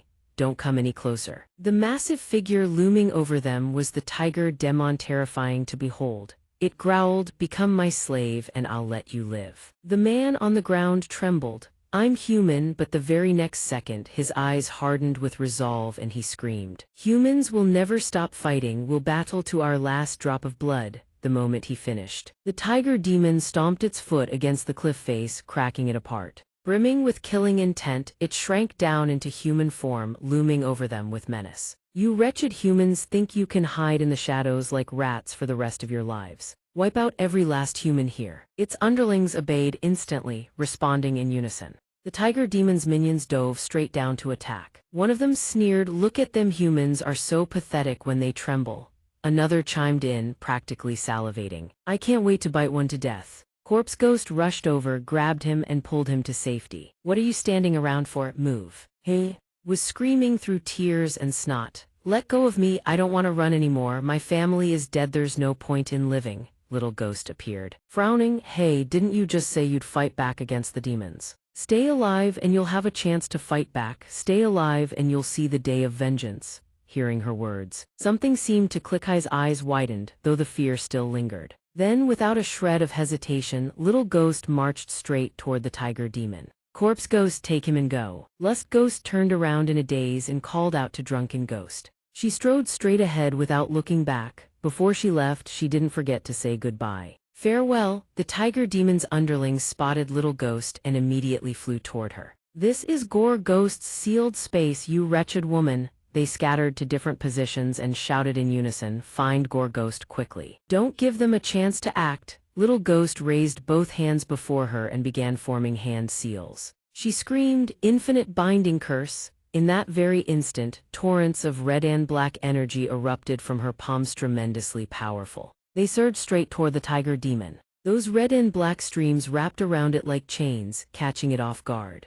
The tiger demon stared at Little Ghost and asked, "Have we met before?" She answered without a moment's hesitation. 7 years ago, the Black Blood Massacre. Every last one of my comrades died at your hands." Hearing this, the tiger demon suddenly remembered and roared. "I remember now. So you were among those stubborn fools from back then, you're still alive." She spoke with iron resolve. "The only reason I've survived until now is to take revenge on you." It spoke again, slowly. "Humans, sometimes it's like stepping on a cockroach. If one stomp doesn't kill it, you just stomp again. It's time to exterminate every last one of them." Little Ghost frowned, her eyes blazing with determination. "I won't give you a single chance this time." The tiger demon looked at her with contempt. "You think a few seals like these will stop me?" Little Ghost's expression darkened. She raised both hands again, and from her palms, torrents of red and black energy burst forth once more. "Of course not, these seals are only the beginning. I just covertly wove in another 3,000 blood-binding curse threads. You'll never break free now."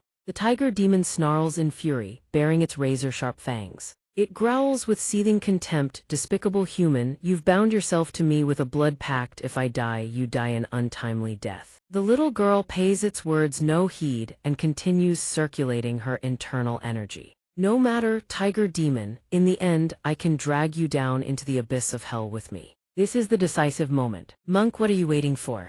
From afar, Fan Shu readies himself in response. The monk raises his gun barrel and aims it straight at the tiger demon. Chairman of the Human Extermination Committee, begone from this place. Yet before Fan Shu can pull the trigger, a cataclysmic explosion erupts. The blast is so devastating it shatters the cliff walls on both sides, blazing across the entire sky. Caught in the explosion's shockwave, the monk coughs up a massive mouthful of blood. The little girl on the other side fares no better. The tiger demon's subordinates witness this and weep openly. Even the chairman's true form cannot be bound by heaven and earth. One of them sneers, "These frail, ignorant humans dare dream of defying the chairman." In an instant, the tiger demon transforms back into its colossal form, its massive, clawed foot looming over the tiny girl. Gasping for breath, the little girl looks up and jolts in shock. The tiger demon roars madly, "I told you humans are like ants. If one stomp doesn't kill them, you stomp again." It raises its foot, ready to crush her. The little girl stands rooted to the ground, frozen before the looming death. Lustful Ghost and Butcher Ghost witness this and scream in panic. Wine Ghost, no. Yet the little girl's face shows not a trace of fear, only serenity. "In truth, I always knew this would be my fate." She surrenders herself to the current of her thoughts. "But I will avenge you, at the very least when I meet them again. I shall have no cause for shame." The little girl stands motionless, letting the tiger demon's foot descend upon her. "Come set me free." Suddenly the foot halts mid-descent and she gasps in surprise. Beneath the tiger demon's soul stands a small, achingly familiar figure. It is Yang Ning. With a single finger, he effortlessly stops the tiger demon's foot cold. A violent surge of power erupts from his body. In the next heartbeat, Yang Ning enters the super god state. His body returns to its prime muscular form, his hair flowing white as snow. Immense, terrifying waves of power radiate from his entire being. The little girl below stares in jaw-dropping astonishment. From beneath the tiger demon's foot, a blazing inferno erupts. The searing heat sends the beast howling in agony. Yang Ning is enveloped within a sphere of raging fire and overwhelming power. A heartbeat later, he unleashes that power in a devastating eruption, sending the tiger demon's minions hurtling through the air. "None of you can escape." The inferno incinerates every last one of them. Butcher Ghost recognizes him and screams, "It's Yi Shen." That little brat is actually Yi Shen. Yi Shen's body harbors the residual aura of an ancient god. Fan Shu furrows his brow and exclaims in disbelief. Heavens, a single passive strike, and he's wiped out every member of the Human Extermination Committee. In the blink of an eye, even the tiger demon is reduced to nothing but ash by the colossal force. The little girl below is still reeling from shock when Yang Ning speaks. "Old Captain, Big Brother Wang, Little Wu, the tiger demon is dead." The tiger demon, whose hands are drenched in the blood of countless humans, is finally dead. Rings of blazing, sun-like radiance emanate from his body. Fan Shu watches from below and cannot help but marvel. Sect Master Yi is like gazing upon the sun itself. What in the world happened? Yang Ning replies slowly, "This is my super god state. It automatically annihilates all living beings in the vicinity. Had I not bestowed an immunity buff upon you all, you too would have been incinerated." The monk gapes in astonishment and asks, "Can you no longer revert to your normal state?" Butcher Ghost chimes in from the side, "My Yi Shen, what on earth is going on here?" His expression darkens as he slowly recounts the tale. "After my battle with the Supreme Monarch, the heavenly tribulation pursued me relentlessly without end. So 1 month ago, I journeyed alone to the desolate wastelands to undergo tribulation. After enduring 8 waves, I discovered that the 9th tribulation is of the world-ending caliber. I could withstand it. But this world cannot. This super god state can suppress the tribulation's eruption, but it consumes an immense amount of energy and cannot be sustained for long. So I sealed myself into an infant state, yet even that infant form carries the power to annihilate the world. Now I have activated the special class, the Unemployed. The Unemployed is boundless in sloth. I cannot use any combat skills whatsoever unless I enter the super god state." Fan Shu calls out, "But is there a permanent solution?" Yang Ning answers in a low voice, "Once I find the origin land of this world and gain access to the world's source code, I can act like a programmer. I will rewrite the laws of the heavenly Tao and resolve everything at its root. After that, I will immediately enter hibernation. Monk, once you bring me back to the Wuji sect, have my disciples lead me to the origin land of this world. This shall be their first true trial. Hearing this, the monk responds, understood. On the other side, the little girl continues to gaze at Yang Ning as he descends. The next second, he reverts to his child form and collapses into her arms. The little ghost doesn't forget to speak. Brother Yi, thank you. Butcher Ghost rushes over, chattering nonstop. So this is the Yi Shen I worship the most. If only I'd known earlier, I should have hugged him more back then. Too awesome. Lustful Ghost speaks from behind. More than that, he's actually Yi Shen, the strongest person alive. Will he ever glance my way again? We've shared a hot spring with Yi Shen himself. I can die with no regrets now. The little ghost lets everyone have their fill of gazing at Yi Yang, then speaks. I'll escort Brother Yi back to the Wuji sect on the monk's behalf. Until we meet again.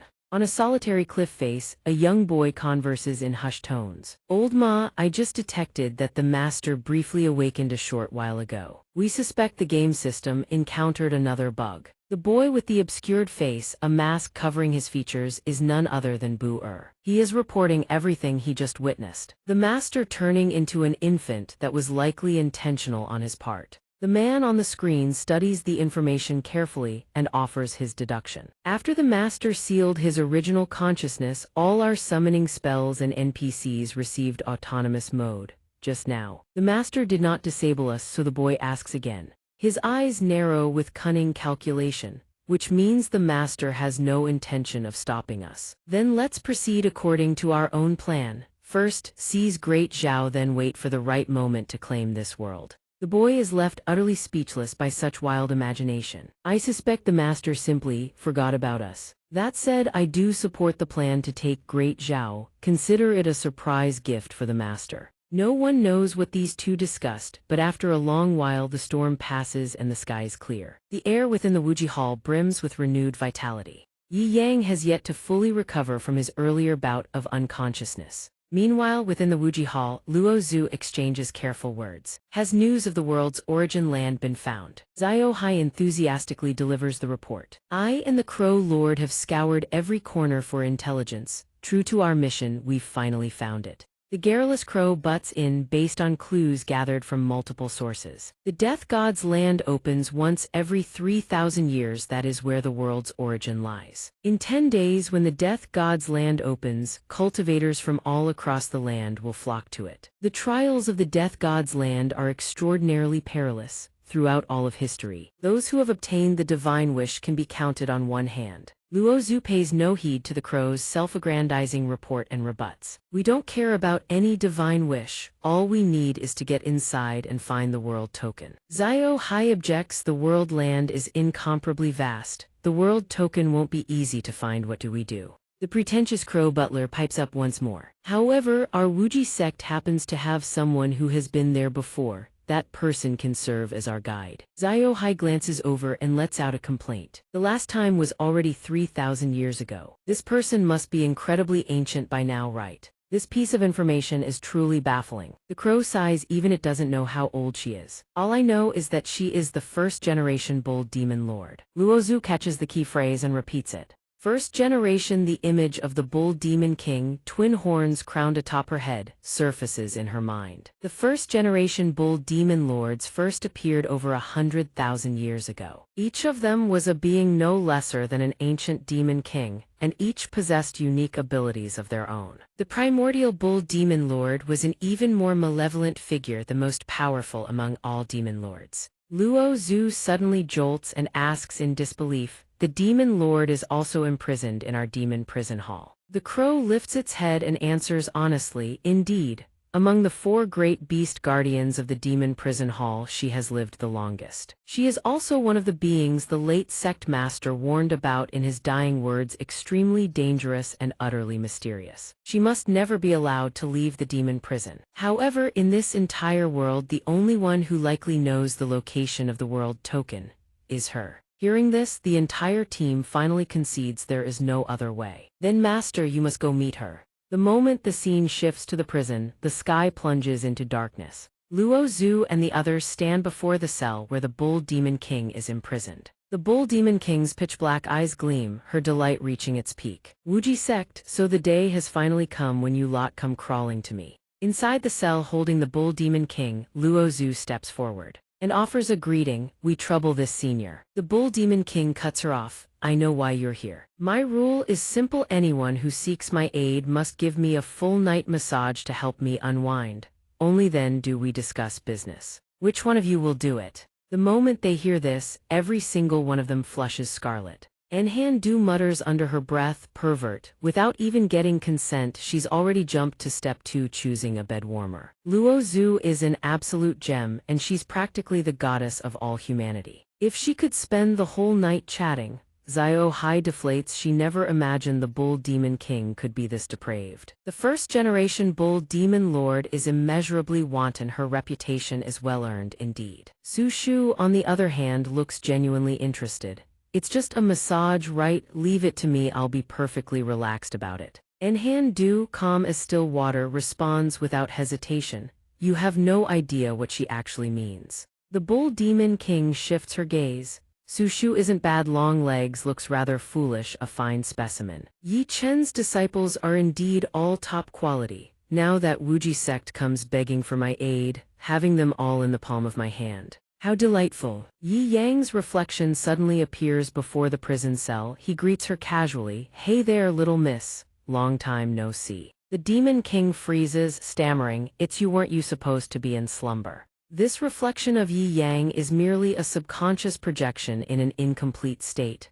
I remembered your debts, so I simply woke up on a whim. Make a trip to the land of divine ruin and all your previous debts will be wiped clean. Otherwise, I'll settle every last 100 caddies of cow's milk, and don't forget you lost our last bet too. The bull demon king chokes and sputters. You fine, stop talking, I'll go to the land of divine ruin. In truth, her heart leaps. She has been waiting for a chance to finally break free. I've waited far too long for this day. The deal struck. Yi Yang's reflection fades back into unconsciousness. Xiao Hai's face burns red. What incredible luck, he fainted right next to me this time. The scramble for the harem position begins anew. As the future mistress of the sect with master unconscious, it's only natural I tend to him. Move aside. A sheltered girl like you wouldn't know how to properly hold someone. Let me handle it. Though Luo Zhu also. Fond as I am, I must assert my authority. All of you shut your mouths. How dare you squabble over such a trivial matter and ruin the sect's harmony? This heavy burden your senior disciple shall shoulder it. The bull demon king watches them with contemptuous eyes. What kind of harem circus is this supposed to be? Before leaving, she doesn't forget to leave behind a puppet clone. Luo Zhu carefully reminds everyone, we should still prepare ourselves. Atop a towering peak, Bai Fei's voice rings out. I've suddenly made a decision. I will personally travel to the land of divine ruin. She intends to leave immediately. Xiahua reacts swiftly and rushes to stop her. My lord, you have already recovered 9/10 of your strength and are on the verge of a full recovery. To venture into the land of divine ruin at such a critical juncture, all your painstaking progress may be for nothing. Zun Feng chimes in from behind, coming to her defense. I've heard that Cao is quite the expert at seducing men. I believe that is what truly worries my lord. Xiahua, standing beside her, nods in agreement. The bull demon lord will also be heading to the land of divine ruin. Sect Master Yi Shi is both vicious and formidable. My lord must be worried for Sect Master Yi's safety. Struck at her deepest secret, Bai Fei refuses to accept it and fires back with nonsense. Who said anything about worrying for Yi Chen? The land of divine ruin, obtaining a divine wish there would greatly aid our tribe's restoration. That is the sole reason I've decided to go. As for Yi Chen, I lost interest in him long ago. Xiao Feng promptly produces a painting she had once created. Then how do you explain this painting? After that last dream, my lord painted quite a number of these. Bai Fei's shame transforms into fury. She roars, no explanation needed. In any case, I am going to the land of divine ruin and not to protect Yi Chen. Does anyone else have objections? The entire group trembles like leaves in a storm. And no, that's all. Xiao Feng, standing aside, still won't let it go. Her thoughts race unchecked. But she grows accustomed to the chaos. The space around them is barren, yet the light brims with an inexplicable vitality. In the Great Zhao royal territory at Seven Herbs Hall before the young prince departs to pay respects to the saint. The emperor's rule has become tyrannical and immoral, plunging all of Great Zhao into misery as though living in hell.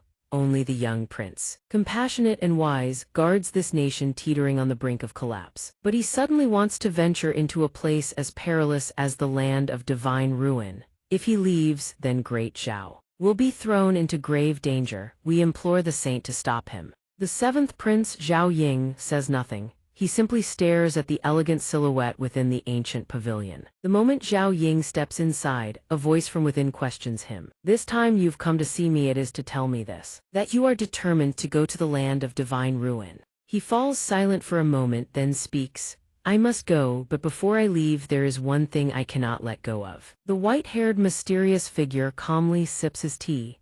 Great Zhao is already teetering on the edge of instability. And yet you insist on heading to the land of divine ruin at a time like this. There is indeed much to worry about. The one who has been speaking with the seventh prince all this time is none other than Saint Wu Chen. What is it that you cannot let go of? This simple question sets Zhao Ying ablaze. What I worry about is you, Saint. Wu Chen regards him with amusement. Your rise has been meteoric. In a remarkably short time you've won the hearts of all of Great Zhao's people. This is highly irregular. As long as I remain in Great Zhao I can suppress your influence, but if I leave the people's loyalty will shift entirely to you. Wu Chen raises his wine cup to his lips, a sinister smile playing at the corner of his mouth as he gazes at Zhao Ying. The seventh prince draws his treasured sword. Which is why I must kill you before I can go to the land of divine ruin. Wu Chen lets out a cold snort. Clever. From within the dim pavilion, he gazes outward as the last light of dusk slowly fades. Inside the pavilion, the two continue their conversation in deep absorption. Wu Chen addresses the seventh prince. As the strongest young genius in this world, you've always hidden your talent and concealed your true strength. In reality, I suspect you've already reached the very top. If rankings were to be drawn, you would place within the top 15. But do you truly believe you can kill me? Zhao Ying slowly steps closer to him. From the very first moment you appeared, you've maintained the image of a saint who saves the world and takes no lives. If you strike to kill me, that saintly image will crumble. Whether you win or lose, I lose nothing. Wu Chen remains seated, perfectly composed. A saint killed by your hand. And the image of Great Zhao's prince as the world's savior will collapse as well. Zhao Ying states with absolute certainty. That will not happen. Every living soul in this forest, every person who followed me here, I will dispose of them all. Not a single rumor will leak out. Wu Chen addresses him, in the admonishing tone of a superior. Your Highness, you are still far too green. Zhao Ying doesn't understand the meaning behind those words. He merely watches his counterpart with unblinking intensity. The sky once bright has gradually turned dark. From the pavilion where the two sit, a pillar of light erupts straight into the heavens. Two colossal spirit beasts materialize, a dragon and a blazing phoenix soaring through the sky. The two soldiers who accompanied Zhao Ying look up in utter astonishment. What in the? Two guardian sacred beasts appearing at once, this an auspicious omen for the little prince's journey to the god-fallen land. The seventh prince forced a smile. I truly underestimated you, Saint. To think these two guardian sacred beasts are your companions. Just how many people do you have on your side? Wu Chen sat there, utterly unfazed, both threatening and challenging him. No need for more words, make your move, but once you attack the guardian sacred beasts, your elder brothers will surely seize your right of inheritance. I know the one who truly holds power in Great Zhao is you. On the surface, you serve the people with all your heart. But in reality, you've been plotting to have the human emperor execute the loyal ministers. Once the time is ripe, you'll kill your father and seize the throne. But now, one wrong move and your entire scheme gets exposed. Zhao Ying gritted his teeth. He never expected this man to be such a hard nut to crack. In the next instant, his expression shifted at breakneck speed from a dark, murderous glare to a fawning smile. The saint has misunderstood. I was merely jesting earlier. I'm about to depart on a long journey. And Great Zhao still requires the protection of you and the sacred beasts. Wu Chen stood up, happily playing along with his little charade. Rest assured, leave Great Zhao to us, we will protect it as we would our own family. Zhao Ying, then I shall take my leave. This time I'm heading to the God-fallen land. If someone obtains the origin stone weight, I mean the stone steel of this world and simply alters the inscriptions on it, they can easily manipulate the laws of the world. Even saints and sacred beasts could be effortlessly killed. For the safety of Great Zhao, I will surely obtain that stone steel. Beside Wu Chen at some unknown point, a fish and a chicken had appeared out of thin air. The fish sized him up. This kid is ruthless. It seems Master also needs that stone steel. How about I make a trip there? He continued to stare downward. No need, with Master here he can't do anything. While he's away, let's accelerate our takeover of Great Zhao. In the Meshan forest, Yan Yu stood at attention holding two oversized great blades and declared to everyone, no matter what, it should be me who sleeps with Master tonight. I mean, stand guard, Mei Luo, you're not cut out for it. The Meshan forest is extremely dangerous. Tonight is the last night before we reach the God-fallen land. We need to be even more vigilant. Yan Yu openly sneered, you're too weak, you can't protect Master. Yang Ning was still sitting in his chair, sound asleep, completely ignoring their bickering. You've got to be kidding me, I'm plenty strong now. No matter how many demons show up, I'll chop them all down and grill them as snacks for Master. Don't you agree? Su Shu held a thin piece of fabric in her hands, gazing at it with intentions far from innocent. I wonder if Master prefers the soft pajamas, or the more colorful set. I need to make Master feel comfortable tonight after all. Yan Yu flinched, cold sweat beading on her forehead. Damn it, don't go acting on your own, we haven't even decided who'll stand guard over Master yet and we're getting nowhere. Mei Luo made a proposal, everyone listen. This time the senior sister has to stay behind and guard the sect can't leave. So I'll be leading the team, Master's safety is paramount and deciding who stands watch tonight should be fair, why don't we just roll dice? Roll it. The first-generation demon lord watched them with contempt as they fought over a single man. She scoffed, what kind of messed up sect is this? 3 dice. Su Shu gripped all 3 tightly and threw them at once. All 3 spun in unison and the result all 3 landed on 6. She stared at the result in disappointment. My silk pajamas are useless now. Yan Yu suddenly burst out, screaming, who the hell has luck this good? What kind of bullshit RNG is this? The first-generation Niu Moju chuckled awkwardly. You flatter me, Sect Master Yi is mine tonight. Su Shu stepped forward to block the first-generation Niu Moju. Protecting Master is our responsibility as disciples. How does it fall to the likes of a demon like you? Mei Luo, disqualify her immediately. She said with a hint of guilt, I am also a member of the Wuji sect. I joined the Wuji sect thousands of years before any of you. Wait, Somion's raising their hand. A cat demon appeared out of nowhere. You're all fighting over this man, he must be quite the catch. Yan Yu screamed in shock, damn it, let go of him right now. Su Shu flew into a rage, Lu Cheng. But no matter how loud they got, Lu Qing remained sound asleep. From behind, Yan Yu radiated murderous intent as she approached the cat demon.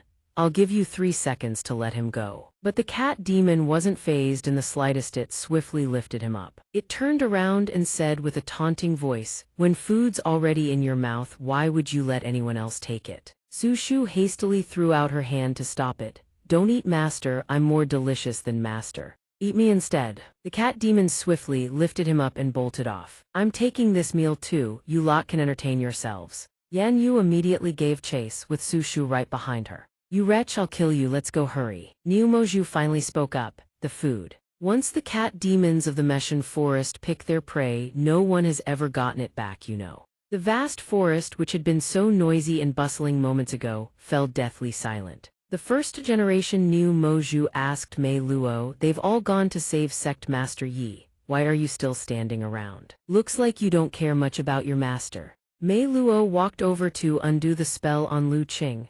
I have to stay here and keep watch on Yuthai's dangerous demon. Niu Moju started to get cocky. How am I dangerous? I'm also a member of the Wuji sect's harem, you know. I have a way to bring Sect Master Yi back here right away, hit them where it hurts. Mei Luo whipped around to face her. What way? Undo the seal on me and I'll rescue Sect Master Yi for you. This Meshan forest isn't dangerous in any ordinary way. Mei Luo fell silent. Niu Moju continued, keep hesitating and Sect Master Yi may never come back. Mei Luo stood up and flatly refused. no need. The other junior sisters will surely bring master back. Niumoju, you're far too naive. Underestimating this forest comes with a price. Yan Yu used her lightness technique to chase the cat demon from earlier but lost its trail. She cursed in frustration, damn it, I lost the trail. I've searched for ages and found nothing. Su Shu teased from the side, don't worry, your future master's wife, guarantee nothing will happen to your master. Yan Yu was furious, bristling like an angry cat. You wretch, I'm the #1 contender for the master's wife position. Even in the worst case, I'd still be his #1 widow. You need to understand that. Meanwhile, Yang Ning, he was soaking blissfully in a hot spring when a sudden sneeze jolted him awake. This time I slept for quite a while, could have sworn it was only a few hours. What's going on? Where am I? All cleaned up, huh? Are they trying to play some kind of thrilling game with me? From behind, a female voice called out to him. Dear guest, please follow us. Remember every move and follow orders. Two petite cat demon girls stood behind him, giggling. If you don't, you'll be eaten, you know. Yang Ning didn't seem particularly concerned about what they just said. You two are actually one and the same, aren't you? The cat demon praised him. Impressive. You're the first to discover this secret. Actually, in this forest, every single one of the thousands of cat demons is the same person. We are all avatars of the cat demon who brought you here. Each avatar has different abilities, permissions, and ranks. Afatsu walked over and spoke in a lecherous tone. So marrying her would mean marrying over 1,000 wives, wouldn't it? The old man beside him spoke up. What joke? The cat demon is the guardian of the God-fallen land. Marrying her means gaining immense privileges over the God-fallen land, becoming the closest thing to a god. Yang Ning recognized a familiar voice. It was Diane Gu and Lao Zun. He turned around and asked, why are you two here? Diane Gu stared at him wide-eyed. It's Yi Chen, brother Yi, why do you look so young? Lao Zun started complaining the moment he opened his mouth. We were all forced by Goddess Ling to come to Four Seas City and find you. Normally, we've already burned through a mountain of the Wuji Sect's money. At this critical juncture, we had to become the Sect's workhorses to pay off our debts. That girl really turned terrifying once she went dark mode. The cat demon, who had been fading into the background, finally reclaimed the spotlight. She called out loudly, welcome. The honored guests were escorted toward the center of the forest. Our marriage recruitment assembly is about to begin. The sole winner gets to marry the god's envoy, the rest become food. The three of them followed the two cat demons into the forest, whispering among themselves the entire way. What the hell is going on? When a spirit cat demon matures, she captures every male she can find and drags them into the Meshan forest. Then holds a marriage recruitment assembly. The winner can marry her and gain the privileges of the God-fallen land. Could the seventh elder of a declining sect actually have his day of reversal? Diane Gu looked at Lao Zun with deeply skeptical eyes. Shouldn't you be worrying about getting eaten instead? Yang Ning took the lead among the three. He said as he walked, winning gives you the privileges of the God-fallen land, then I'll play along. Finish up my task here so my disciples can continue their trials in peace. Diane Gu tugged at his sleeve. Brother Yi, you've got the wrong priorities. This cat girl is the real deal. She's even hotter than Yan Yang. They arrived. The cat demon turned around, smiling at the three behind her. We're here. Diane Gu and the other two stared wide-eyed, stammering, these are our competitors. I was gathering firewood. Am I here? A deep purple demon also lost it. I was in the middle of a raid, the cat demon announced loudly to everyone present. Competitors, feel free to get acquainted. The marriage recruitment assembly begins in a few minutes. That demon turned to leave. I don't want any damn marriage recruitment. I'm out. You lot have fun. Suddenly, the cat demon cast a razor-sharp glance at the demon. The demon froze on the spot, unable to comprehend what had just happened. The cat demon coldly repeated two words, come back. The marriage recruitment assembly permits no one to defy its rules. The demon figured this cat demon was easy pickings. It glared threateningly. You got a death wish. Dare to block my way.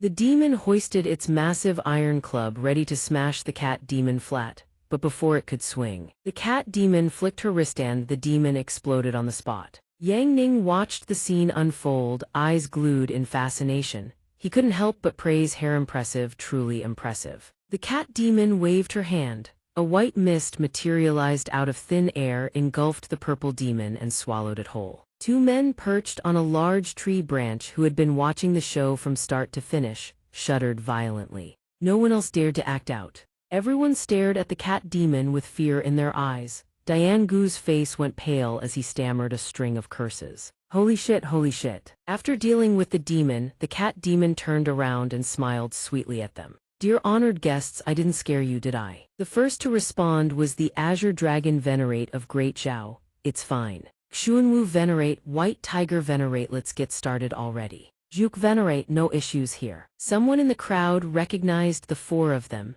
They were the supreme four generals of the Great Zhao imperial family. Even they had been dragged here. Each one was a master of both pen and sword. More likely, they weren't dragged here at all, they came prepared. Lao Zun stared at them in shock. The supreme four generals of Great Zhao, people of such exalted status, how could they possibly participate in a marriage recruitment assembly? There was only one explanation: this was the will of the seventh prince, Zhao Ying. Those four only took orders from Zhao Ying. Diane Gu deduced that Zhao Ying was dead set on subduing this cat demon. At this moment, Yang Ning lowered his eyelids and asked with a yawn, "Why hasn't it started yet?" "I'm getting sleepy again." The cat demon smiled with delight. "I didn't expect so many people to attend our marriage recruitment assembly." "This is wonderful." Lao Zun and Diane Gu watched helplessly. "Weren't we kidnapped here?" The cat demon announced, "Due to the large number of participants, everyone will be divided into groups of 4. Form your teams freely. First round, team combat. Those who fail to find a team will be forcibly assigned to the last team formed." Hey, honorary member of the Pursue Yan Yang Club. The richest young master of 4 Seas City, Xiao Bai. Diane Gu walked over and patted his shoulder. "So you're the legendary young master Xiao Bai who's allergic to men. Welcome aboard." Lao Zun stood hunched beside Xiao Bai and spoke. Xiao Bai had been leading a trade caravan past Meshan Forest when he was captured. He crossed his arms, looking haughty. "Men are the most disgusting things ever. And I won't let that old freeloader scam me out of a single coin again." "Relax," Lao Zun replied to him. "I'm no demon either. Last time I ran into you, it was only because the brothel was hounding me for debts." Yang Ning stood nearby listening to the three of them talk, thinking to himself, the number one freeloader at taverns isn't even me. Teams were formed in the heart of the forest. Oh, right, this time 4 contestants are exceptions. They may form their own team or join others. For the first round, they've elected to form their own team.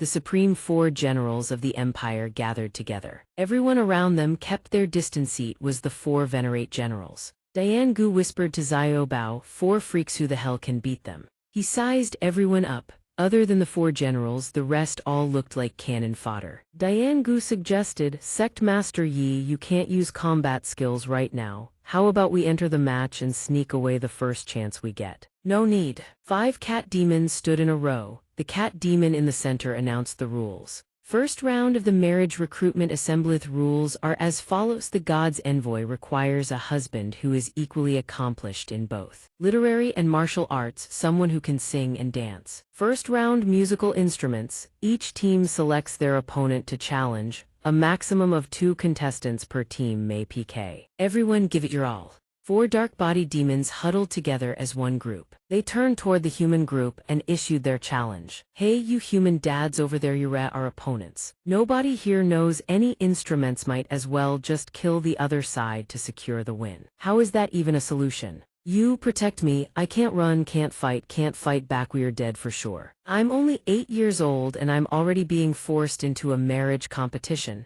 Is being handsome a crime?" The cat demon walked over from afar, expression sinister. "The first round prohibits the use of force. Violators will be disqualified. If neither side knows any musical instruments, the entire team will be executed after 1 incense stick's time." The little man in the human group whipped around and said to her, "I don't want to die." He reached behind his back and pulled out something tucked into his waistband. "Then allow me to send you demon lords on your way." The sound of the horn was so horrifying that everyone present was left staggering. The cat demon turned to the demon group. "He can play an instrument and you know nothing at all." The demons shook their heads frantically. Her voice grew colder. "Clearly, you've lost." The 4 demons huddled together, trembling. The cat demon waved her hand. "The 4 demons would never make it home again," she announced coldly. The competition continued, match after match. "You lose, you lose, you lose." Up next, the Brocade King, Xuanwu Monk. Xiao Bao watched from the sidelines, his entire body trembling.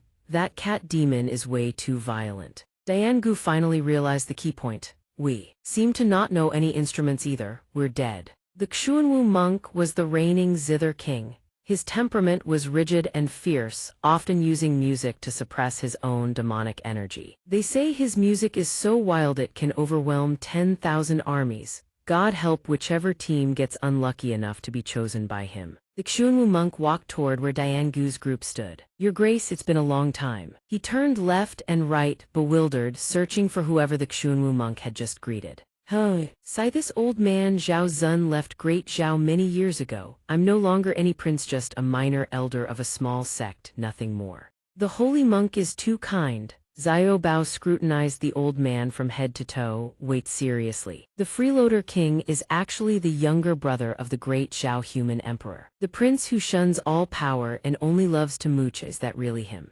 Diane Gu's face went pale. The old man who served as elder in a sect full of orphans, who scammed everyone just to scrape together meals for the kids, was actually the legendary prince who supposedly died long ago. Only the old man himself remained calm, saying, "The great Zhao human emperor still won't let this old man go." Edited. The Xuanwu monk spoke solemnly. Your Grace, I humbly seek your guidance. This old monk shall finally accept your challenge. Since we've unexpectedly crossed paths here, let's settle this once and for all. He glanced at the cat demoness standing outside with her arms crossed.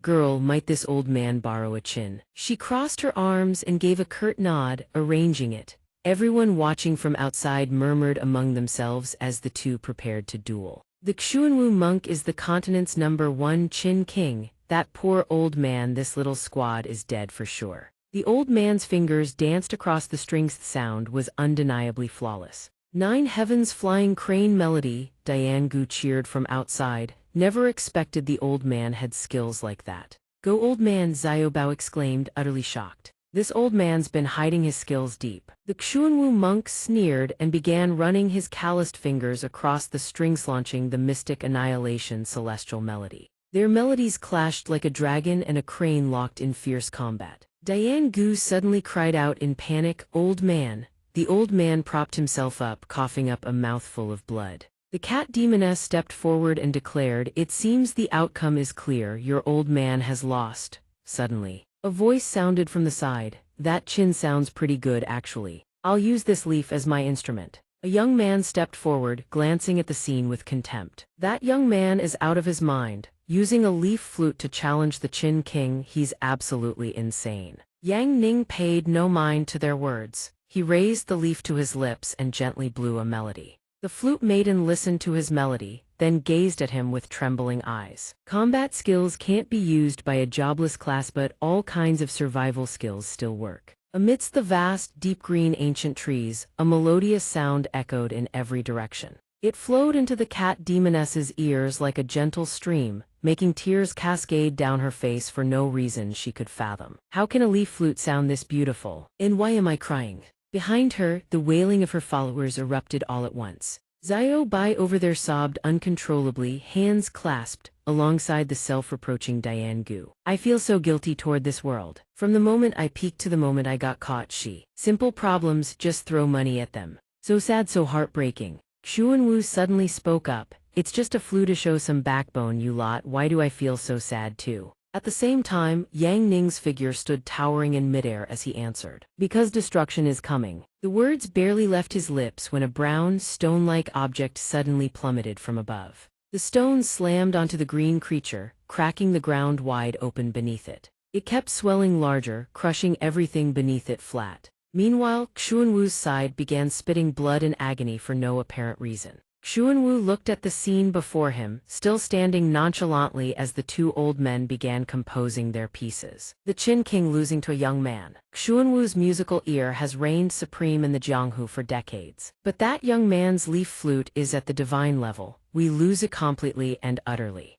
The other cultivators stared at Yang Ning with burning curiosity. Just what is that young man's background? This youth must be the god of music. We can't keep everyone waiting any longer. The cat demoness declared loudly, the winner has been decided. To think a god of music would appear among the divine envoy's suitors. Now let's deal with the losers first. Hearing her words, Xuanwu clutched his chest and said through gritted teeth, you can't kill me. Right after those words, 3 clones of the cat demoness surged forward simultaneously, transforming into a massive, ferocious fox glaring down. Xuanwu could only stare up in shock. The next second, the enormous, tyrannical fox lunged and clamped its jaws around his head.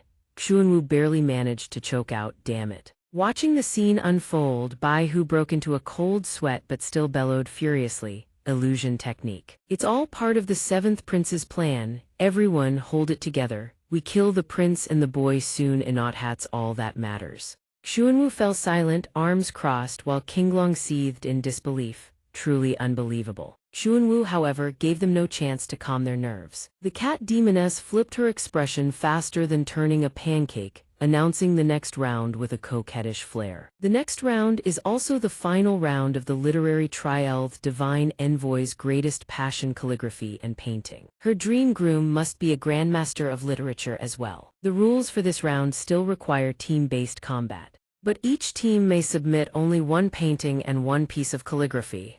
At that moment, Xuanwu and Qinglong's expressions turned grave as they spoke in unison. "Your Grace, the two of us will team up this time. We humbly seek your instruction." Diane Gu, standing behind Zhao Zun, cried out in panic, "We're done for. Sheng Long is the calligraphy saint and Zhuke is the painting fairy." The cultivators behind them also began murmuring. "The great Zhao people are truly shameless. This young music god's talent is astonishing. But there's no way his calligraphy and painting can compare to those two monsters who have immersed themselves in those arts for nearly a century." Behind them, Zhao Zun strolled forward with a drowsy face and said, "So sleepy I'll take a quick nap." "You all go ahead, can't have Diane Gu worrying too much." Zhao Zun's steady voice echoed with quiet conviction. "Yi Chen's martial Dao reaches the divine and he's mastered music theory as well. But no one in this world is omnipotent. This old man's calligraphy is still passable. I can give it a shot." He wiped his sweat and added, "Then I'll handle the painting side." Immediately, Zhao Zun shuffled his aged body to the stone slab and picked up the brush.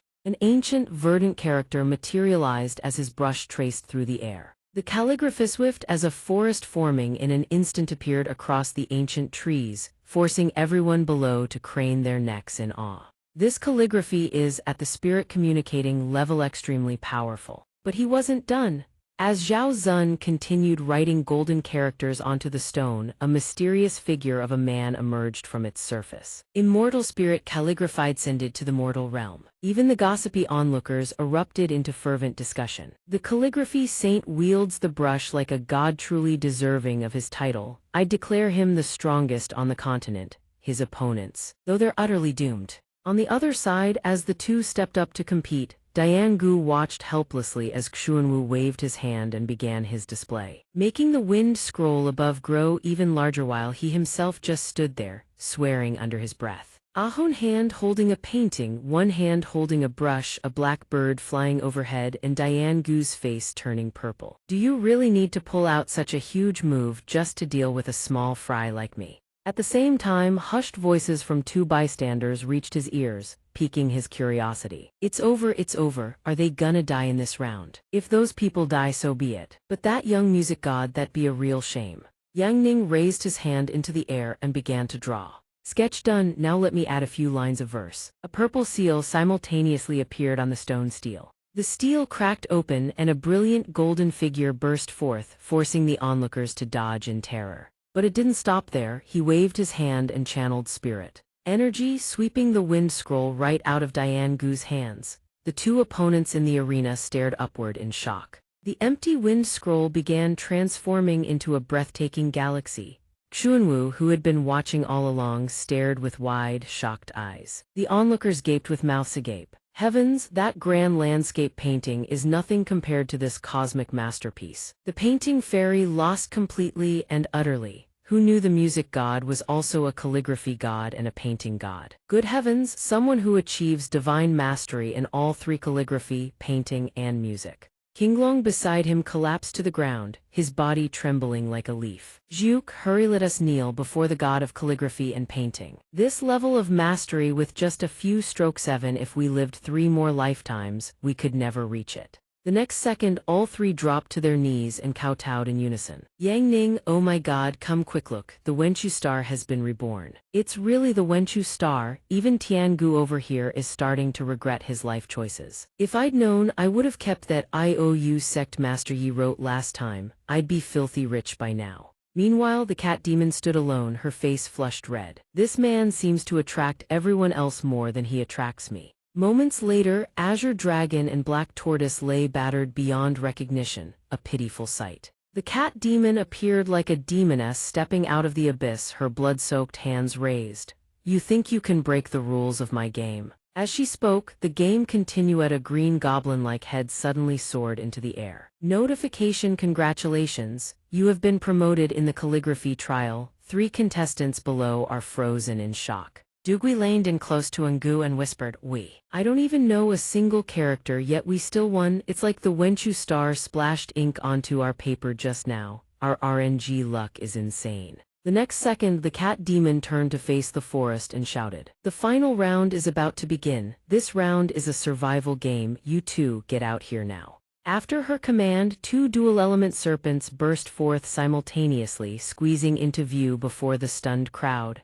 Go play with your challengers. Zhao Zun and the others gaped, eyes nearly popping from their sockets. Those are the guardian beasts of Meshan Forest, Icefire Demon Vines. They're virtually immortal. The sheer size is insane. If we all banded together, we probably wouldn't even be worth a mouthful for it. Instantly, a razor-sharp arrow streaked through the air and plunged straight into the twin serpent heads, blowing their jaws wide open. Before the astonished eyes of the crowd, a massive explosion erupted across both serpent heads. The cat demon's hackles rose in fury. Who dares violate the rules of the God Envoy's game? How dare you? But what greeted her eyes was the voice of an armored knight commander, bow in hand, standing before a vast army. His long hair whipped in the wind. The game is over, kill them all. The knight opened his mouth to issue the order, forcing the cat demon to reveal her true form. Prepare the sword rain formation. The soldiers behind him answered in unison, yes, sir. Following his command, thousands of crimson arrows rained down. Sensing the incoming danger, the group below didn't run, they simply stood there, staring up in shock. The moment the arrows struck the ground, Xiao Bai immediately ran over and clung to Tiangu's arm, wailing. That's the xianxia army of the Great Zhao Empire. Why are they here? We're done for, totally done for. Meanwhile, the cat demon's 2 clones had already snapped, lunging forward with lethal speed. Wretch, this is not a place for you to run rampant. Before the cat demon could fully take flight, a barrage of arrows slammed into her body, forcing a blood-curdling scream. At the same time, Zhao Zun and a tearful Xiao Bai were hiding behind a tree, whispering among themselves. 7th Prince Zhao Ying had laid out his plans even before the game began. 2 contingencies. If the marriage recruitment fails, he switches to brute force. He will have the cat demon at all costs. Suddenly, Baihu burst onto the scene, radiating killing intent. King Zhao, surely you figured out the truth by now. The 7th Prince's plan is unbreakable. You were always meant to be a gift, a tribute to the human emperor for his centennial birthday. So just come out and die quietly. Stop hiding. Immediately, another wave of arrows soared down, forcing Zhao Zun and his grandchild to look up in horror. This 7th Prince had been a prodigy since childhood, cold, ruthless, and harboring the ambition of a wolf. He looked down on all creation. His plans had never once failed. This time, the Tianxiang army joined forces with the 4 generals of the Great Zhao Empire. It seems the outcome is already decided. Against a monster like him, we're finished. Suddenly, Yang Ning's voice cut through the chaos. If I enter the god-slaying state, I'd have to grant immunity to too many people. That'll knock me out for days. I still have 4 Junkrank enhancement seeds. Let's find 4 ordinary people with no cultivation roots to serve as vessel puppets. Simultaneously, Baihu's voice erupted from behind them, making Xiao Mudu and the others whip their heads around in terror. You've been quite lucky to have survived until now. His voice was like a demon from hell itself, a dark sphere coalesced in his palm, his terrifying visage enough to make anyone tremble. As a reward, I'll send you on your way. Instantly, a dual-toned explosion tore through the air, sending trees, earth, and rocks flying. As the purple haze gradually cleared, 4 towering silhouettes emerged into view. Baihu stared with trembling, wounded hands, his eyes wide. What is this? 4 mutated figures stepped into the light, Dakian the small at the front, followed by Super Ngu, Steel Hero Dugui, and the giant Mew. Now fully manifested, the cat demon and the rest could only stare upward in disbelief. Bai Hu staggered backward, unable to believe his eyes. What the hell are you people? A pair of glowing eyes appeared from behind, accompanied by a calm voice explaining. These are my player units for heroes created from 4 supergrade seeds. In short, they're combat avatars under my control. He stepped forward, cutting in. Doesn't matter what you are, we will annihilate every last one of you. Unfazed by the situation, he held the control panel and spoke with complete nonchalance. Then let's begin. The moment he finished, Bai Hu erupted with full power, his dark sphere blazing as he charged. The giant Mew's eyes gleamed gold at the same instant. Don't underestimate me. The next moment, Bai Hu was completely overwhelmed by a single arm swing, sending him crashing down. The cat demon and Zhao Zun stared wide-eyed, knocked flat by one punch. Bai Hu's body shattered completely, spraying crimson across the ground before everyone's eyes. Hearing the tremendous commotion, the iron-armored knight commander whipped his head around. Bai Hu is dead. The very next second, his commanding voice boomed, avenge the Bai Hu venerable, xianxia armifier at will. Sir, yes sir. Meanwhile, Yang Ning casually held the control panel under countless stares. All right, let's play something more interesting next. While arrows still rained from the sky, his fingers danced across Dakian the Small's control interface. Tentacles erupted from the puppet's body, fanning outward with alien laughter. From above, the tentacles descended like the legendary stakes of the Bakdang River. Skewering soldiers one by one, the 2 demon beasts' eyes went wide. The Tianxiang army just got turned into pincushions. This human is more demonic than we are. But the knight commander didn't stop there. He pulled out a strange cylindrical box. The Tianxiang army will never fall as long as I live. He hurled it onto the soldiers. They will be resurrected at any time, anywhere. Down on the ground, Zhao Zun and Xiao Bai watched the undead army with growing dread. The Tianxiang army is the legendary undead legion of the Great Zhao Empire. It was refined from 1,000,000 souls. As long as the commanding general Ling Xiang doesn't die, every soldier revives endlessly. That's terrifying. Suddenly, the knight commander's entire body was enveloped in violet light, as if undergoing an evolution. This time, I will have the Tianxiang army devour every living soul in this place. His frame bulged with muscle and a golden beard sprouted from his chin.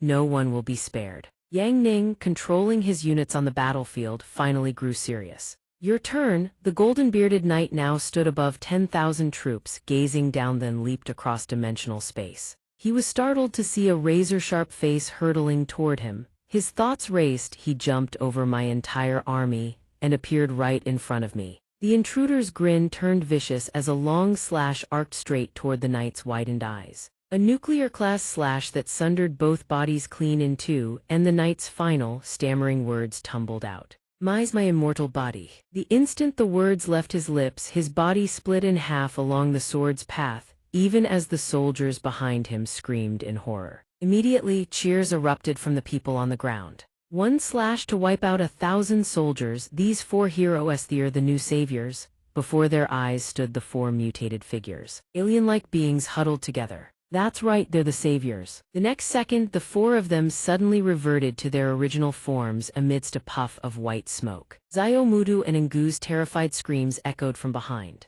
Somebody save us. Yang Ning was far too sleepy to care. He simply turned away. Drowsy again, cleared the mission, time to go home. His body quickly gave out. He collapsed suddenly onto the cat demon clone's shoulder. She caught him, startled. Our marriage recruitment assembly has been ruined. We didn't complete the full ceremony this time. We'll have to wait for the next opportunity. But he saved us, so let's give him one of our clones, accept him as our master, that way he can freely enter the God-fallen land. She gently lifted Yang Ning's hand and playfully bit his finger in answer. Let me handle this. Seeing the scene, Zhao Zun quickly slapped his hand over Xiao Bai's eyes, but he and Tiangu stood there drooling. Ooh, that's nice, little girl. Don't look, move along, the old pervert. Damn old man. The cat demon then took Yang Ning's hand, pressed it to her forehead, and transformed into a sleek black cat, curling neatly into his arms. Hours later, 3 figures trudged through the forest carrying Yang Ning on their backs. Tiangu's voice rang out. Brother Yi, taming the cat demon as a new spirit beast. man, I'm so jealous." He drooled as he spoke, lost in fantasy until the cat demon cracked open her eyes and glared down at him. "Morning you're taming one way, night you're taming another, huh?" The very next second, the cat demon slashed his face open in fury. OWWW. On the other side, Zhao Bai spotted another group in the forest. "We're here, there's a girl with horns and pearls." Zhao Zun heard this and sighed in exasperation. "You really are a hopeless beast girl addict." Suddenly, Yan Yu spotted something and shouted in shock, making everyone whip around. "Master, Master is back!" Before anyone could react, Lu Qing had already swooped in, snatching Yang Ning and the black cat off Tiangu's back. "You're covered head to toe in dust, let me wash, Master," she declares, forcing the other girl to stomp her feet in frustration and back off. "Only I get to touch Master's body," she boastfully to gape in shock as Su Shu scoops him up and carries him away. "A Thai-style couple's bath it is that'll make Master the most comfortable." Watching the three girls scramble over each other in a frenzy, Mei Luo immediately speaks up. "For fairness, everyone rolls the dice together. We split Master's body into 4 sections zone for each. Whoever rolls highest gets first pick of which part to wash." Even the 3 men watching are left green with envy, practically in tears. What kind of disciples are these? Meanwhile, the scene shifts to the towering Cloud Peak Tower of the Great Zhao Empire, where the big shots have all gathered to discuss matters of state. "Zhao, this emergency session has summoned all members of the Secret Council at Cloud Peak Tower to discuss our response to the Wuji sect." One of them speaks up immediately. "The Wuji sect is just a minor sect in the Zai Yuan kingdom." Yi Zio's face appears as he continues. "Is that really worth all of Great Zhao's top officials convening together?" He glances at the blue-haired man fanning himself nearby. The man sneers, "Just send any heavenly rank expert and wipe them out. Problem solved." Making a mountain out of a molehill. The person beside the blue-haired man raises a question of his own. An entire empire mobilizing against one tiny sect. Li Mu, the 7th prince's trusted aide and newly appointed top scholar of Great Zhao, speaks calmly. "His Highness, our future sovereign, laid an elaborate trap in the Meshan forest, but someone shattered it. General Zai and the entire Xianxia legion of Great Zhao were annihilated." The moment those words land, the room erupts in chaos. The 7th prince's plan has been foiled for the first time ever. How is that possible? Who could have done this? His mind flashes immediately to Yang Ning's face. He stands and recounts everything, traces back to one young man. His Highness suspects, based on the intelligence gathered, that he may be the missing sect master of the Wuji sect. Yi Chen, alias Yi Yanghu, has been unaccounted for these past months. A man nearby exclaims in shock, "The Wuji sect belongs to Yi Chen." The blonde-haired woman sitting next to him answers. "Over the past 2 years, Yi Chen's growth has been extraordinary, already ranks in the top 5 of the heavenly rankings." Li Mu furrows his brows. In short, His Highness intends to strike while Yi Chen remains trapped in the God-fallen land. Not in Four Seas City. The man at the head seat continues. "You mean to mobilize the Empire's full might and within 3 days annihilate the Wuji sect, forcing Yi Yang to pay blood debts with blood while shattering his Dao heart, so His Highness can crush him effortlessly in the God-fallen land?" Yi Zio speaks eagerly, ready to rid the prince of every last worry. Li Mu and Wei Yuan echo in agreement. Total annihilation of the Wuji sect. His voice continues. "Now, let our great empire's Grand Vizier, Grand Chancellor Meng, speaks briefly on the plan to destroy the Wuji sect." "Grand Chancellor Meng," he replies in his aged voice, "this old man has already devised an extermination plan. His Highness has approved it. All of you need only execute your orders. Within 3 days the Wuji sect will be eradicated." Vice Minister Chu of the Rights Bureau departs tonight for the Zai Yuan royal court to pressure them into revoking the Wuji sect's land rights and forcing their disciples to evacuate. Vice Minister Chu Qing, fan in hand, smiles. "This junior will not fail your expectations." Li Mu continues assigning tasks. The Shadow Bureau will set fire to Wuji Mountain and poison the water supply, leaving the Wuji sect nowhere to run. Shadow Bureau Chief Yi Zio clasps his hands confidently. "Leave it to me.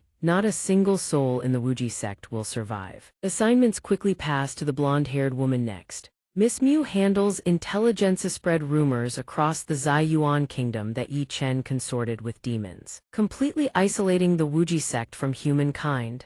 Intelligence Officer Mu Yu responds immediately understood. Next comes the stubborn old General Wei Yuan. We need you to personally lead 30,000 troops to besiege and annihilate the Wuji sect. Leave no survivors. General Wei Yuan, his massive frame arms crossed, speaks HMPH. Honestly, this old man had no desire to involve himself, but His Highness's grace weighs heavier than mountains. I will see it through. After all assignments are given, Li Mu closes his eyes and speaks calmly. Good. No matter how powerful a sect may be, it cannot stand against an entire empire. I wish you all swift and complete success. The Light Church's Saint Maiden suddenly speaks up. Wait, there's a minor issue on my end. She sits at the grand conference table and begins voicing her own opinion. The Saint Maiden will coordinate with Miss Mu's operation. Simply mobilize all the Light Church's faithful to declare the Wuji sect traitors to all humankind. Her expression turns grim. A glint of crimson killing intent slowly creeps into the Saint Maiden's eyes.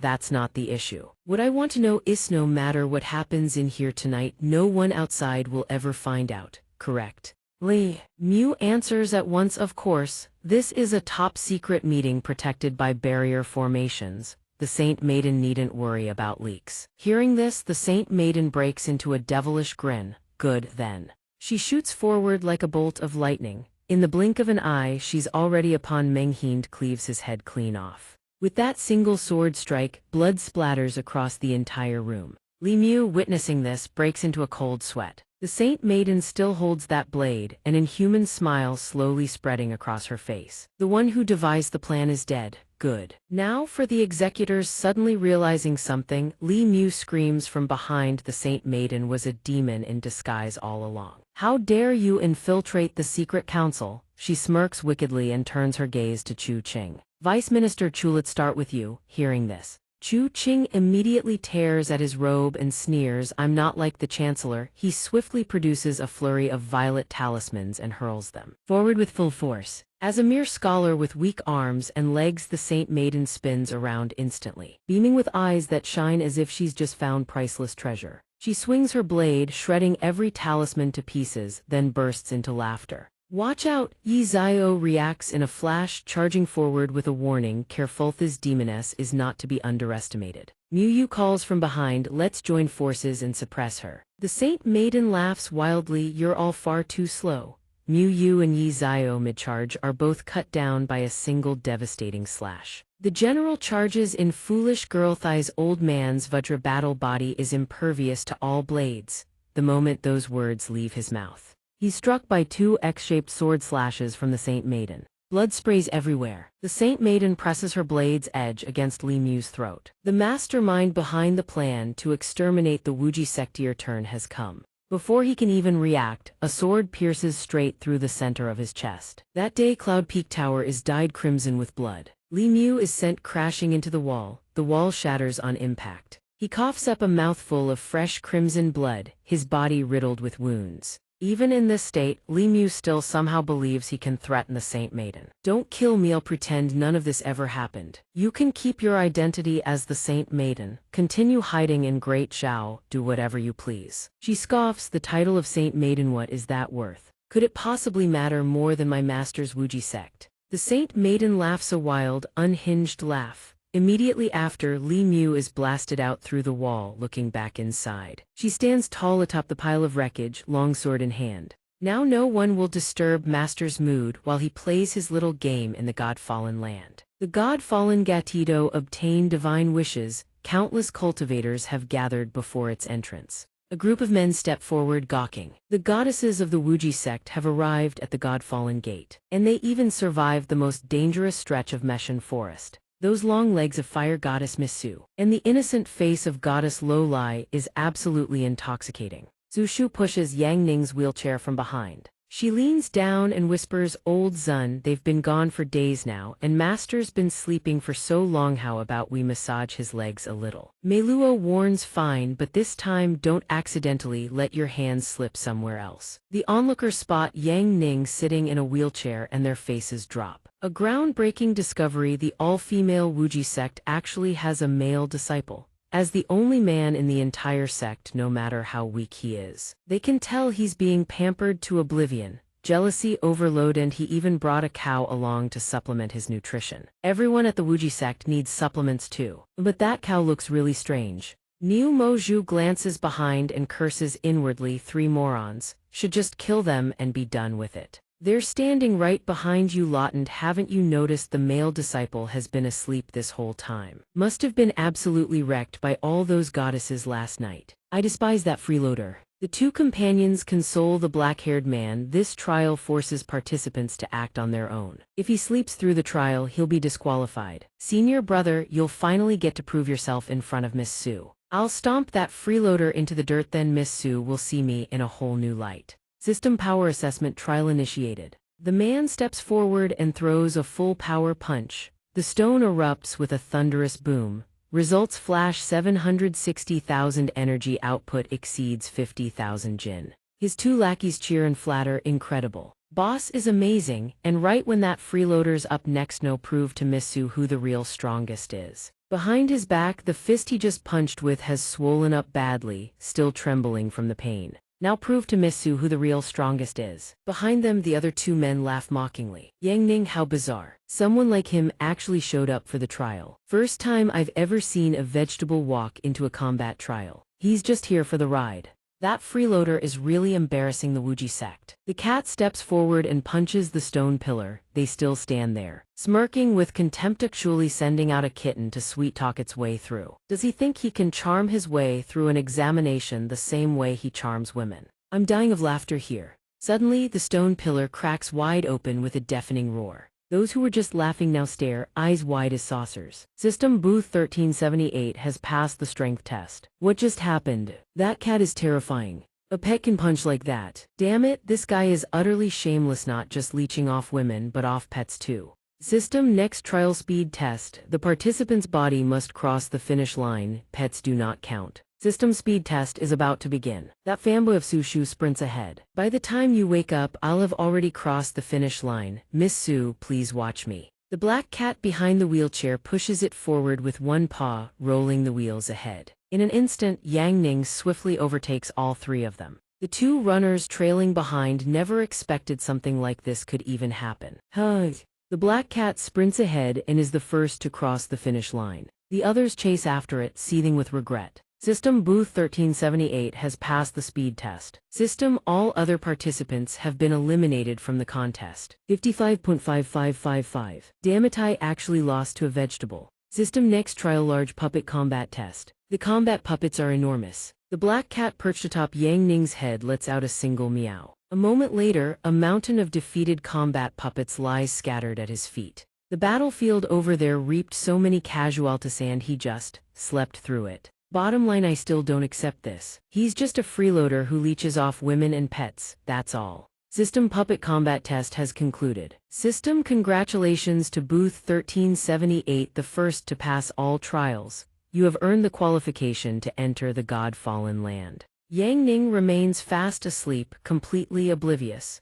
Niu Moju collapses right on top of his head and passes out too. Day 2 in the God-fallen land. No matter what circumstances she finds herself in, Lu Qing runs 10 km first thing every morning the moment she wakes up. 100 push-ups, 100 sit-ups, 100 squats, then she finds a place to bathe, then she deals with anyone who dares ogle her master. Niu Moju hides behind a cliff, thinking to himself, good thing I haven't been spotted yet. Under the tent, Mei Luo and the others whisper among themselves. Lu Qing went out to train again, didn't she? What's wrong with Yan Yu? She can't stand that cat lying in master's lap. She's gone absolutely berserk. Yan Yu is brawling with that cat inside the tent. I've been putting up with you for way too long, you've crossed the line. Zhu Shu walks in and scoops him up in a princess carry. You're all so busy, so I'll handle master's morning facial mask myself. By the time Yan Yu notices, Zhu Shu has already carried him away. That sneak thief stealing him again. At that moment, an announcement echoes across the land.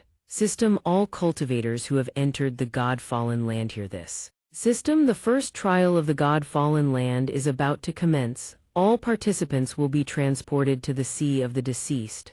Pass or perish. System good luck to you all. Teleportation commencing now. Yang Ning is currently activating his God-fallen land privilege. in the sea of the deceased. Each participant will encounter the most important person they have lost and must fight them. Before Yan Yu, a tall woman materializes. Mother, it's Mother. The woman smiles warmly. Silly girl, of course it's me. Mother's starving, hurry up and make me something to eat. Tears begin to well up in Yan Yu's eyes. Mother was ranked 72nd on the heavenly rankings. Her job was hunting and slaying great demons. Mother always said that no matter how badly she was injured, eating my cooking would heal her instantly. A memory from Yan Yu's childhood resurfaces. Her mother says, "Little Yu, Mother's hungry."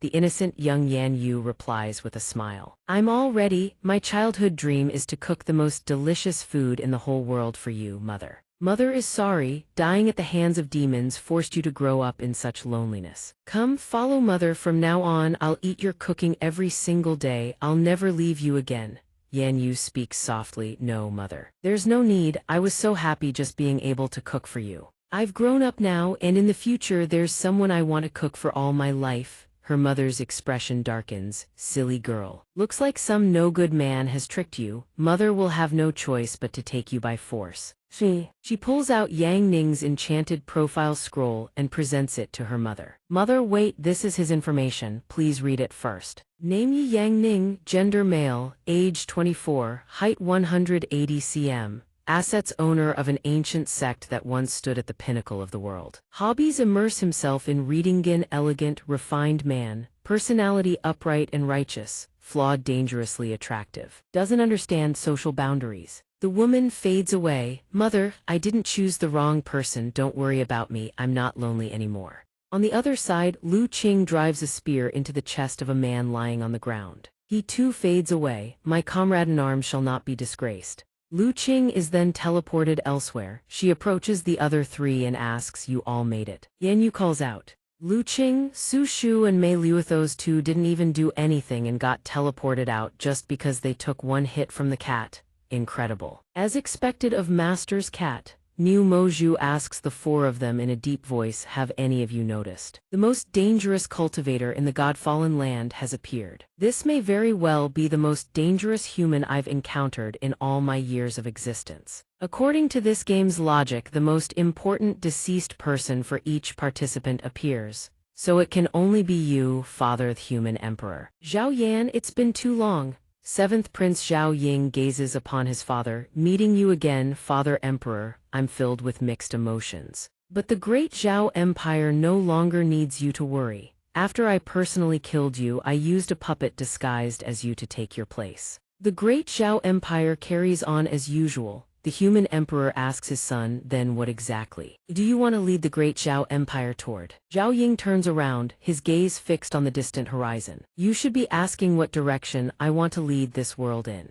I want the flames of war to engulf the entire world. That's right, I love war. I love the thrill of annihilation and the ecstasy of conquering my enemies. And now my top target is Yi Chen and the Wuji sect. So I'll recall every hidden card I've scattered across the world and crush them all at once." The human emperor Zhao Yan slashes him once, his voice dark and grave. "As for your father emperor, go back to sleep." While Yang Ning remains deep in slumber, an announcement arrives regarding the trials at the God-fallen land. System's second match on Against All is about to begin. All participants will be teleported to 4 trial arenas. System, 1 person from each arena will be randomly selected as the rebel. System, the rebel must face all remaining participants alone. Only one side survives. One participant puts on a look of exaggerated shock. "What the hell is this?" The rebel, another one, is equally terrified. A weakling playing the villain. God-fallen lands trials are clearly not something mere mortals can dream of. System teleportation commencing now.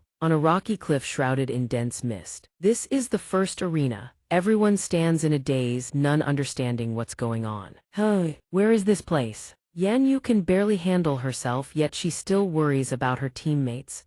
"I wonder if Su Shu is in the same arena as us." Mei Luo, on the other hand, seems more level-headed. "Even if we're not in the same arena, the first priority is to wait for the rebel to reveal themselves. Our friends will do the same." One of them remarks, "I wonder which unlucky bastard will get picked as the rebel and have everyone hunting them." His companion replies, "In theory, it should be the strongest one here, and honestly, it's not even certain who'll be hunting whom." Before it was the protagonist's halo, it's the villain's aura. The rebel has arrived. Yan Yu and Mei Luo freeze, their faces blank with stunned disbelief. Su Shu, draped in the garb of a villain, murmured to herself, "Master, why can't I feel your presence?" The lackeys below were thrilled. "Our luck's not bad, this girl doesn't seem all that high level." Another one chimed in, piling on the confidence. "Seriously, what insane luck. Before we kill her, drag her down so the boys can have some fun first." Su Shu's lifeless eyes suddenly blazed with killing light. A blade whooshed straight toward the chattering scum below. "Bastard! Sucks to get hit, huh?" he screamed in agony. "My hands." Su Shu's mind had been consumed by a malevolent force. A world without master must be destroyed. The cowards below went deathly pale, as if they'd swallowed poison. "That bitch is vicious. Everyone rush her at once, kill her." A mob of young thugs ganged up on her, relying on sheer numbers. If just one person got taken down, they could brush it off. But an entire crowd still getting wrecked, now that's just humiliating. She had barely unleashed a few attacks, yet the ones in the back were already trembling with fear. Wasn't her specialty fire magic? Why is her wind technique this terrifying too? The lackeys weren't just individually cowardly, they were cowardly with organization. They turned tail and ran. A direct assault was suicide. Two blazing fire dragons materialized as Su Shu summoned them into existence. The flame dragons were absolutely bone-chilling, a death sentence wrapped in fire. Su Shu had been rambling on for a while, but the message was always the same. A world without master must be destroyed. Her screams merged with raging flames, engulfing everything in sight. Those caught in the inferno looked pitiful, but she didn't care. They still had the nerve to question it. Had Yi Chen really raised a world-destroying monster? Mei Luo's group, who hadn't been caught in the calamity, watched the chaos unfold. Su Shu's strength within the sect was second only to the senior sister, but once she entered a berserk state, her destructive power surpassed even the senior sisters. Lu Qing stared in stunned silence, completely at a loss for what to do. "I'm afraid we'll all die at the hands of a berserking Su Shu." Meanwhile, in another space, equally chaotic, Arena 2 participants had fallen into a full-blown crisis. "He's insane," the man wrapped in chains exuded undeniable style, slaughtering every cultivator in sight. "I love it, anyone who's scared, go home." But the poor bastards couldn't leave even if they wanted to, it was far too terrifying. The Heavenly Chain Envoy is ranked 19th on the leaderboards. If he goes berserk, there's no way we can resist. The prince, banking on his overwhelming ability, made even the wrong sound right.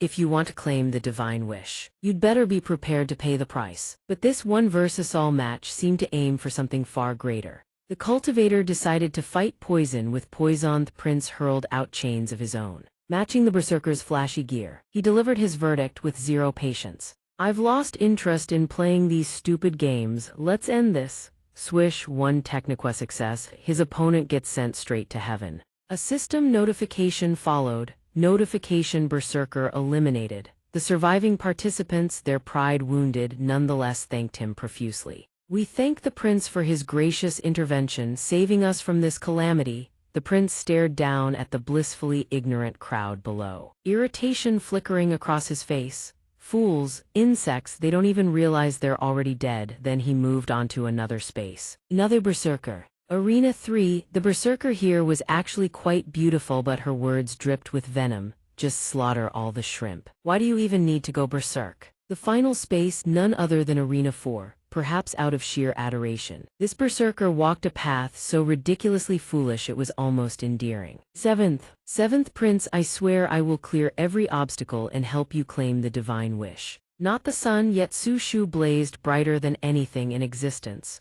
Mei Luo was no fortune teller, but she had a gut feeling at most one incense stick's worth of time, and every living being here would be burned to ash by Su Shu. The great Zhao Empire's royal guard surrounded her, everyone pinning their hopes on them. "Our last hope rests with the Imperial Sword Saint Corps of Great Zhao. 100% of our trust is on them." I can't believe they actually showed up in the God-fallen land. Only they can handle that lunatic. 5-on-1, now that sounds entertaining. She's Yi Chen's strongest disciple. Killing her here will definitely shatter Yi Chen's Dao heart. Looked cool, but turns out they're just sucking up. They said, who knows, the 7th prince might be pleased enough to join in the kill. One stick alone can't break a sapling, but bundle them together and you get real strength. 5 men struck dramatic poses. yet only managed to summon a measly little dragon. Sword Spirit Su Shu, banking on her overwhelming power, had every right to look down on them. Without a single ounce of showmanship, she simply extended her hand. Hell's grasp, the pathetic dragon was cleaved in two. Su Shu spat at it, get lost.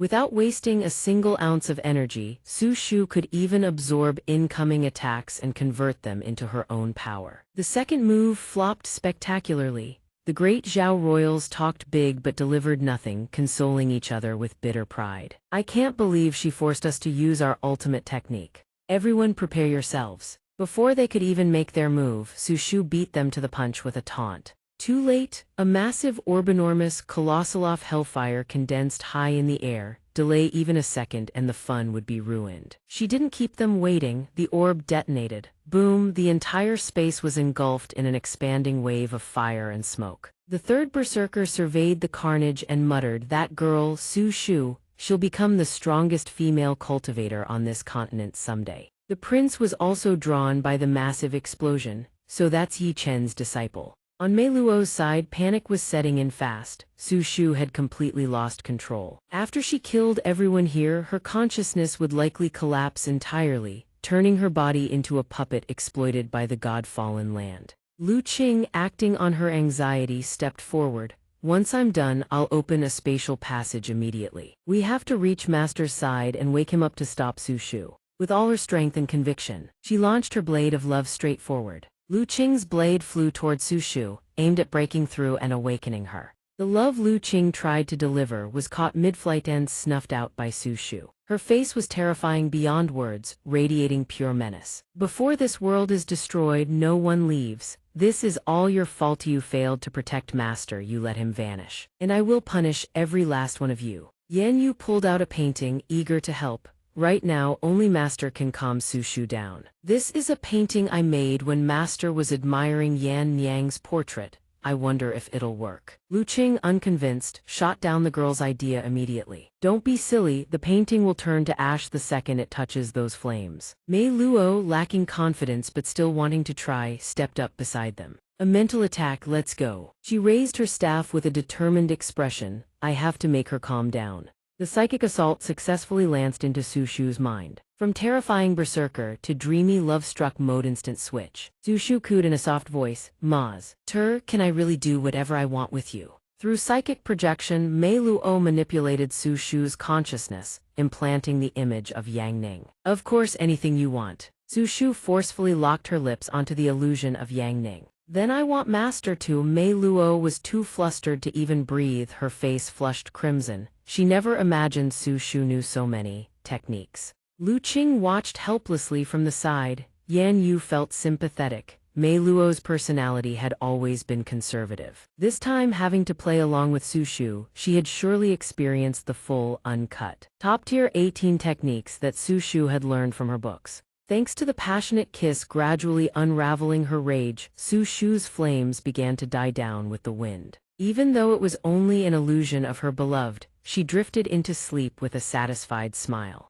All the players looked up at the gradually quieting space, utterly bewildered. It was over. The goddess of destruction wore an expression of pure bliss. System notifications kept firing off the match results. Notification Arena 4 Berserker wins. Notification Arena 3 Berserker wins. Notification Arena 2 Berserker eliminated. Didn't expect that massive plot twist. From the organizers, Arena 1 the rioters and surviving participants who have yet to complete the trial now begin slaughtering every last member. The words strike the group like a thunderbolt to the ears. What? The world is beginning to warp and twist. The organizers have bestowed upon them a legion of Death Reapers. Panic erupts. Too many Reapers. Of the 36 stratagems, fleeing is the wisest. Yandu urges immediately. We're in deep trouble now, let's get out of here. Myla, having gathered intel, announces these are the laws of the land of fallen gods. There is nowhere to escape. The Reapers spot plump prey and descend upon them. Arena 2 has likely received the news as well. Bai Fei scoffs. Yang Ning's female disciples are truly troublesome. A cloaked figure materializes faintly at Arena 1. Bai Fei removes her hood, her expressionless face warning them to retreat. She plants herself squarely in the path of the advancing Reapers. Su Shu regains her senses, looks at Bai Fei and asks, "Little fox, why are you here?" Myla, utterly astonished, probes, "Incredible, have you recovered all your strength?" Bai Fei ignores the exchange entirely, offering only a reminder, "You cannot contend with the laws of the land of fallen gods. Let me repay the favor I owe Yang Ning. I shall assume human form with might as my foundation. Consider this debt settled from now on. We have no ties." She narrows her eyes at the advancing army. The youths who were scared out of their wits moments ago now scream with all their might, "Kill her." Bai Fei pays them no mind, extending a single palm. Before they can even throw a punch, Bai Fei's strike already foreshadows their meeting with their ancestors. A translucent layer of spatial energy gently envelops the arena, sealing the space shut. The youths tremble like leaves in a gale. They whisper to each other in abject terror. I can't even move." The bald one, his eyes bulging rounder than his own head, asks in sheer terror. What is she going to do? Bai Fei channels every last ounce of her internal power. A colossal sphere of blazing energy engulfs her entire body. Nine Heavens Annihilation Spirit Flash. The internet-savvy cultivators who have refreshed their databases scream in recognition. I remember now, she's the nine-tailed fox empress Bai Fei, a supreme rank demon. Every time she appears, an entire kingdom falls. The shock ripples through everyone present like a spreading tide. She vanished years ago, why has she appeared here?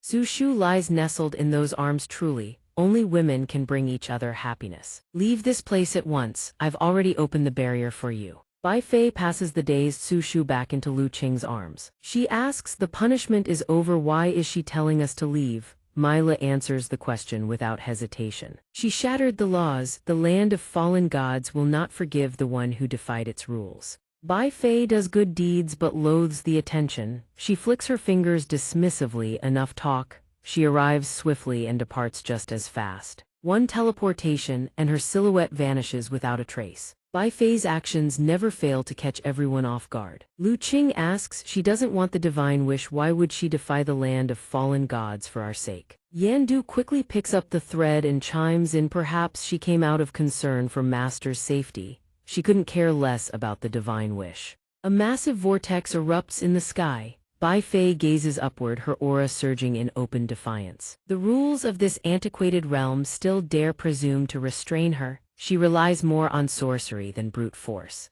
At that moment, the vortex unleashes the celestial purple thunder. Despite her provocative stance, a slight tremor still runs through her heart. It's over. Bai Fei's face goes sheet white. That thunder is far too loud. Serious trouble is upon her. Yang Ning said something about my post-war trauma disorder acting up again. A talisman soars high into the distance, Yang Ning's voice echoing faintly by her ear. If one day you break free of your prison, I won't be there to cover your ears when the thunder rolls anymore. Flashback. He slurs through his drunken haze from the past. Take that talisman from my Yan Niang's shop along with you.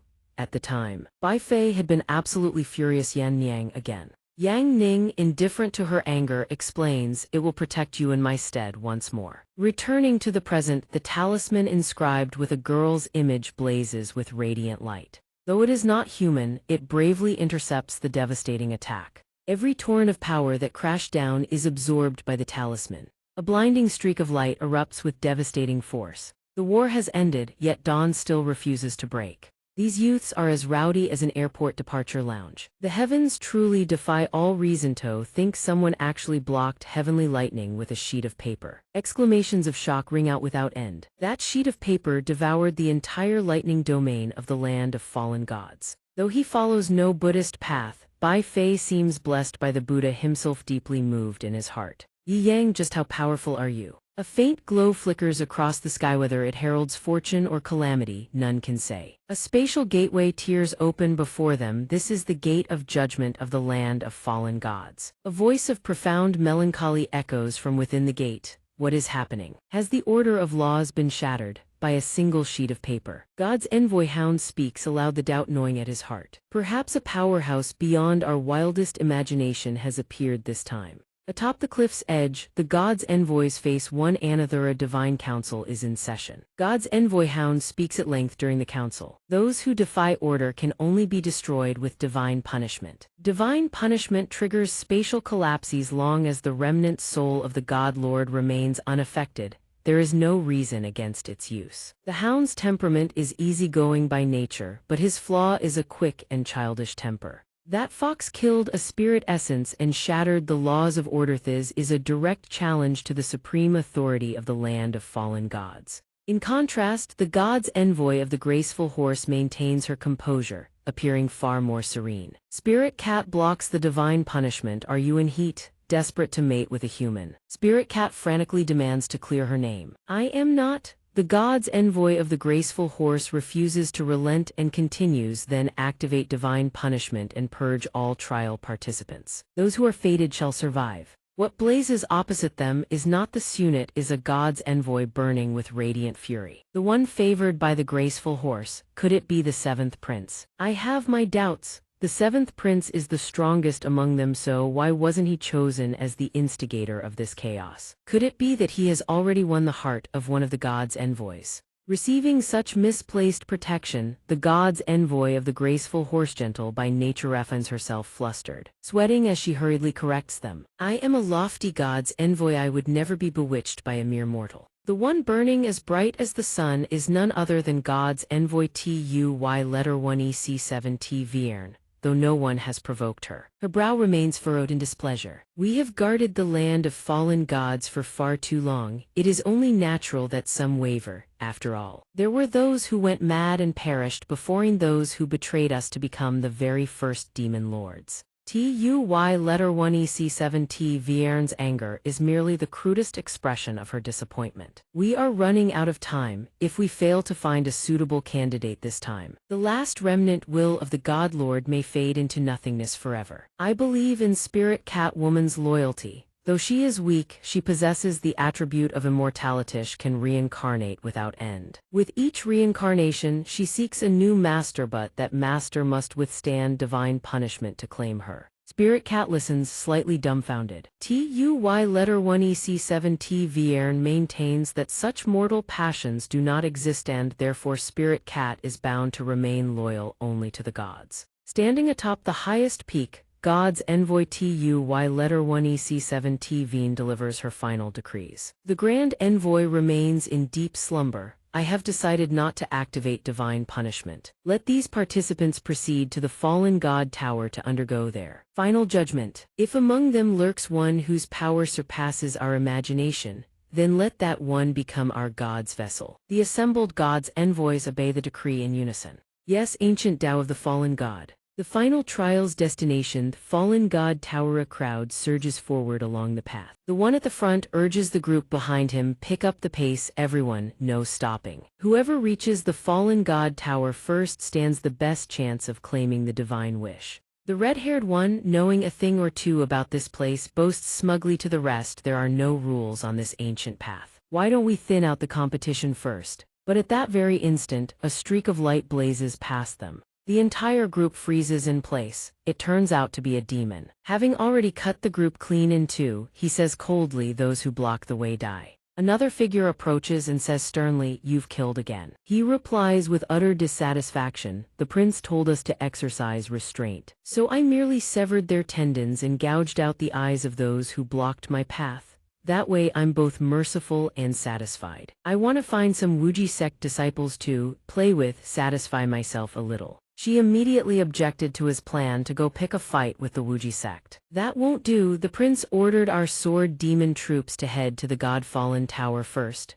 As for the wuxia sect people, the prince will deal with them himself. After relaying her master's orders, she flew off with the other one. Go on then. Down below, a wretched black cat dragged a cart toward the god-fallen tower, dust and debris blasting into its face, driving it into a furious rage as it cursed up a storm. You bastards, so what if you can fly? If it weren't for that monkey stealing our trial privileges, the more it spoke, the angrier it got.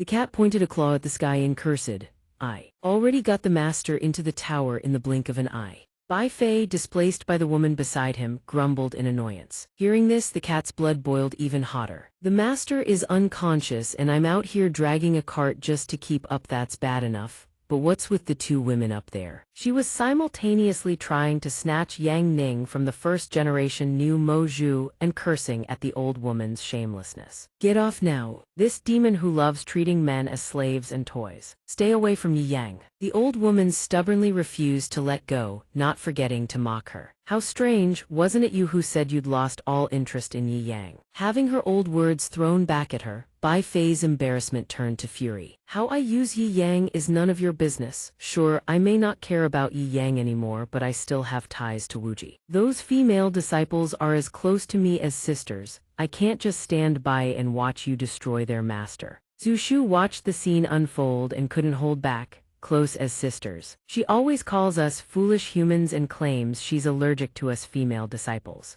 The first-generation new Mo Zhu was already a grand saint-level expert at being brazen. She twists black into white and spouts utter nonsense. All the disciples treat you as a sister and me as the master's wife. We've already built a deep relationship with Sect Master Yi. During all those days you weren't around, we were all entangled playing forbidden games together. But Bai Fei didn't buy a single word. She snorted twice and started putting on her own act. Wuji Sect forbids gambling. Your forbidden games are just playing cards right. Back in the day, the things I did with Yi Yang were what you'd truly call crossing moral boundaries. The more she spoke, the more outrageous it got, cuddling and sleeping together in the Demon Palace dungeon, singing day and night without a care for heaven or earth. Yan Yu listened to these two pigs blow up and was stunned. Her blood boiled as she glared daggers at Bai Fei. You little fox vixen, I knew you'd been seducing Master all along. You shameless hussy, but the first-generation new Mo Zhu wasn't the least bit angry. She let out a humph, acting as though she was above the past.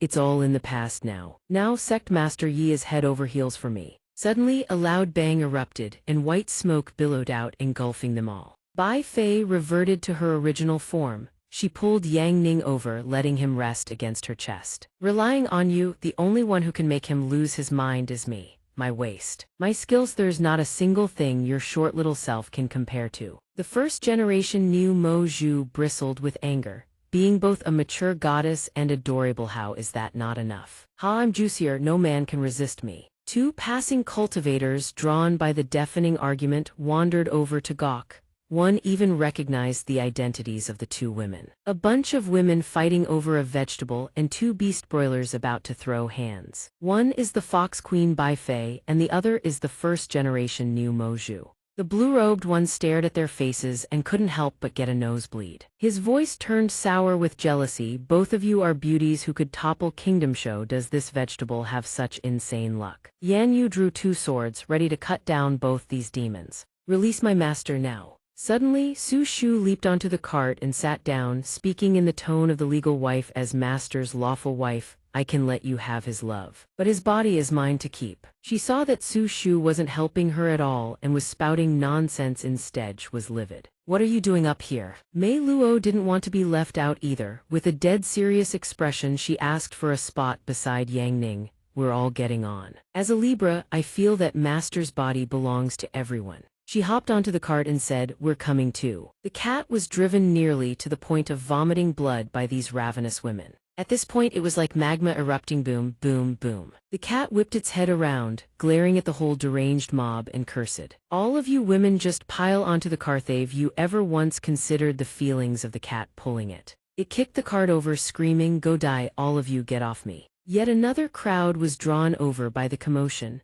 Those watching this tug-of-war over the harem could only shake their heads helplessly. A harem this big, it really is a hassle, huh? Is it just me, or does that cat look jealous too? Night fell and the moon climbed high overhead. Moonlight poured down upon the white tent below. After everyone had fallen asleep, Bai Fei slipped into Yang Ning's tent. She gazed at a sleeping face and began to whisper. All right, everyone's asleep now. Do you know why I came to the God-fallen land? She lay down and wrapped her arms around his neck, then continued, it's because on so many stormy nights, when I was terrified to the point of exhaustion but too afraid to close my eyes, you always promised me you wouldn't leave. Bai Fei's memories drifted back to those evenings spent at Yang Ning's side.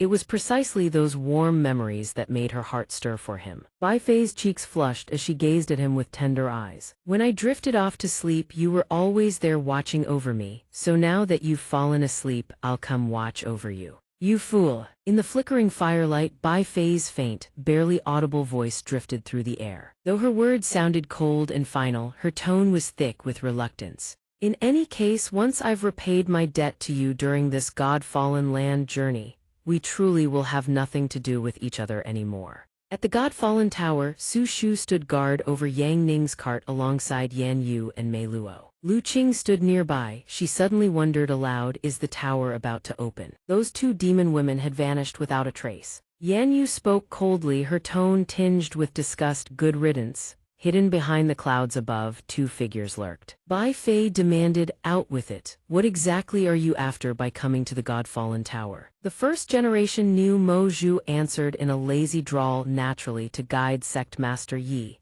But you're the strange one here. You have a grudge against the God clan. You'll definitely refuse the divine wish. Don't tell me you've actually fallen for Yi Yang. Bai Fei scoffed outright, I am the mighty nine-tailed sovereign. Why on earth would I fall for some lowly prisoner? Right, the old woman smiled a smile impossible to read. Exactly, humans are just toy props for our amusement, that's all there is to it. Bai Fei turned and shot the new Mo Zhu a glance, her voice laced with warning. I have no interest in discussing this with you. In any case, Yi Yang is my toy. I don't care what you're planning, I have only one demand: you are absolutely not to drag Yi Yang into it. Otherwise, you'll make an enemy of the entire Tushan clan for all eternity. She whipped around and left. The mighty nine-tailed sovereign had just sworn an oath on her entire clan's name, all to protect the safety of a single toy. Are you serious? Bai Fei raised her voice. Stop talking nonsense. Remember my words, don't touch Yi Yang, focus on your own goal. The first-generation new Mo Zhu gazed toward the God-fallen tower, her eyes distant and profound. The God-fallen land, I've finally returned. This time I will reclaim everything I lost. Before the gates, a mechanical voice announced, system, the boundless God-fallen tower is about to open. It is the burial ground of the godsend, the resting place of the world steel. Find the world steel and you shall obtain the divine wish. Good luck to all. System teleportation initiating. Inside, everyone walked forward in a daze. Only then did they look around. Lu Qing stepped forward with a lantern and asked, where are the others? The voice from before rang out once more, welcome to the graveyard of the gods. After the gods were cursed, their divine remains transformed into the eternal world steels. This is where those divine remains no world stelis exist for eternity. The voice speaks again, but the remnants of the curse have yet to fully dissipate. It echoes across the entire nightmare world. In the nightmare world, the lamp in your hands must never be extinguished. Without the spirit lamp's protection, you will quickly be devoured by the cursed creatures lurking in the darkness, mere fodder for ancient beings to test their mettle. Kaboom! The lamp in his hand is snuffed out. Those around him scream in terror. Somion shrieks, I see it, I see the monster, save us. The voice's words ring out like an ancestral decree, guard the spirit lamp in your hands well, it is the greatest protection for your survival. If you wish to find the world steel, then make your lamp burn brighter. Only by extinguishing another's lamp can yours blaze brighter, and only then will you find the world steel. Lastly, good luck to you all. Ahead of Lu Qing, a burly brute locks his eyes on her. He flashes the grin of a villainon of the four fiends of the corpse gate. Not just him, his three companions burst out laughing too. Interesting, snuff out everyone else's lamps and we'll claim the divine wish. Let's go, starting with the weakest ones. She glances around. I need to find Master fast, that cat can't be relied on. One of them approaches. Where's the little lady headed? It's so dark and gloomy around here. A woman like you, wandering alone at night, it's quite dangerous, you know. Before he can even finish, she coldly cuts him off. Scram! Malice twists across the villain's face. I'll let you pass after you've had some fun with us brothers first. No one's here to protect you, little missy. Strip! Before he can finish his sentence, her spear has already pierced clean through his skull. She repeats, I scold, I said scram. The three remaining men watch their brother collapse. They shout to each other in panic. Third brother is dead. That bitch dared to kill third brother, she's dead. Cut off her limbs first, then we'll play with the corpse. Kill her. With a single spear strike, she wipes out all three. Suddenly, 3 streams of light fly into the lamp Lu Qing is holding, surprising her. It's brighter now. The onlookers can only stare. Wide-eyed on spear, 3 kills. Is this girl the Grim Reaper? She fights like a heartless killing machine. Yet another burly figure steps forward, approaching her. Little girl, your ruthlessness quite resembles this old man's style. The surrounding people's eyes widen and jaws drop as they see him approach. He is the blood-handed butcher, an ancient fiend infamous for slaughtering experts on the heavenly rankings. That little girl is done for. He leers at her with lecherous eyes. This old man has killed countless experts from the heavenly rankings. Become my disciple, join me and we'll slaughter everyone here. Refuse and I'll kill you. Lu Qing casually flicks the spear from her hand. Spear technique, flying spear skewer. The blade pierces straight through the blood-handed butcher's skull. A flash of killing intent glints in her eyes.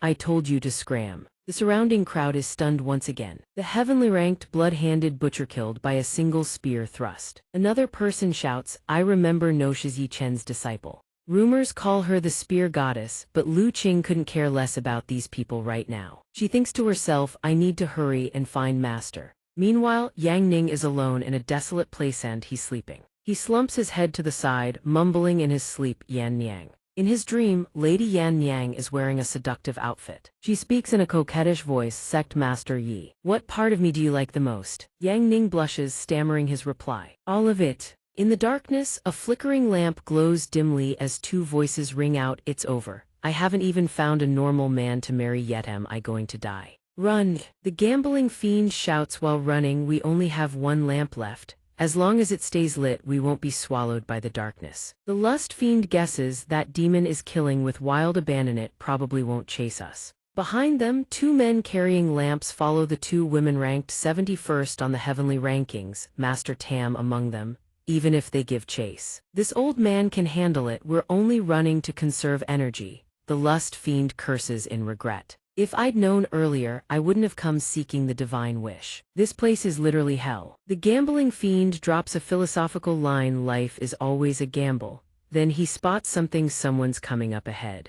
Lu Qing stands right in front of them. They assess her, no killing intent, no cultivation aura, probably not here to fight. Suddenly she darts forward, racing between the two of them.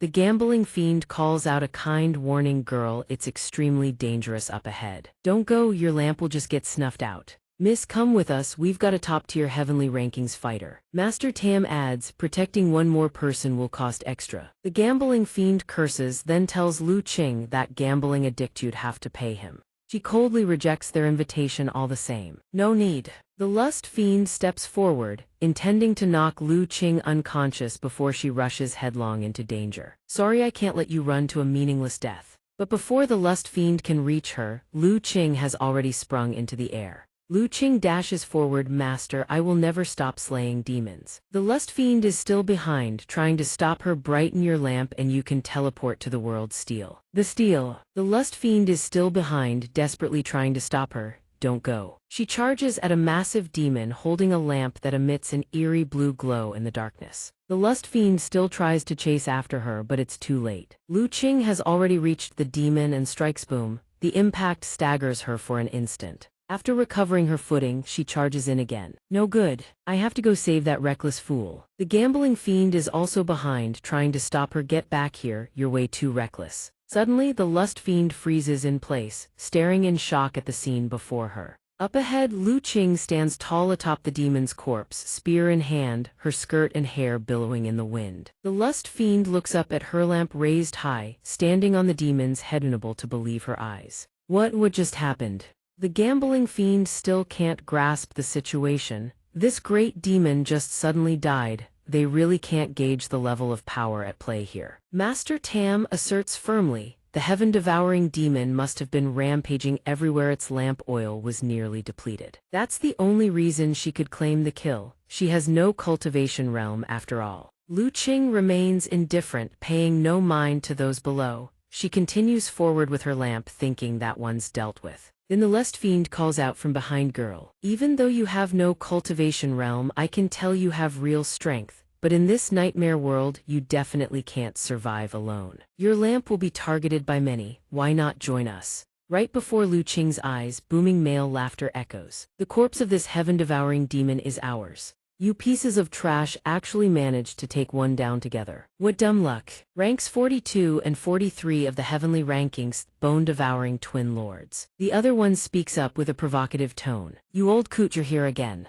S letter 1 EAFCQU letter 1 EF7 was even more terrified after seeing them. She screamed a warning to the people behind her. The PH letter 1 EC7 C letter 1 ED1T brothers go berserk on any cultivator weaker than them. They'll sadistically slaughter you, Master Tam warned. Stay as far away from them as possible. Master Tam stepped forward trying to mediate. Surely the two exalted ones haven't forgotten this old man. This old man is honored, I humbly ask the two exalted ones, for the sake of being fellow cultivators on the heavenly rankings, to spare me a way out. It seemed the two had no intention of letting them go. One of them stepped forward and bellowed, insolent. The heavenly rankings are divided into xianxia, middle, and low. Does this old dog even qualify to speak with our brothers? Kneel. An invisible pressure slammed down onto the four of them.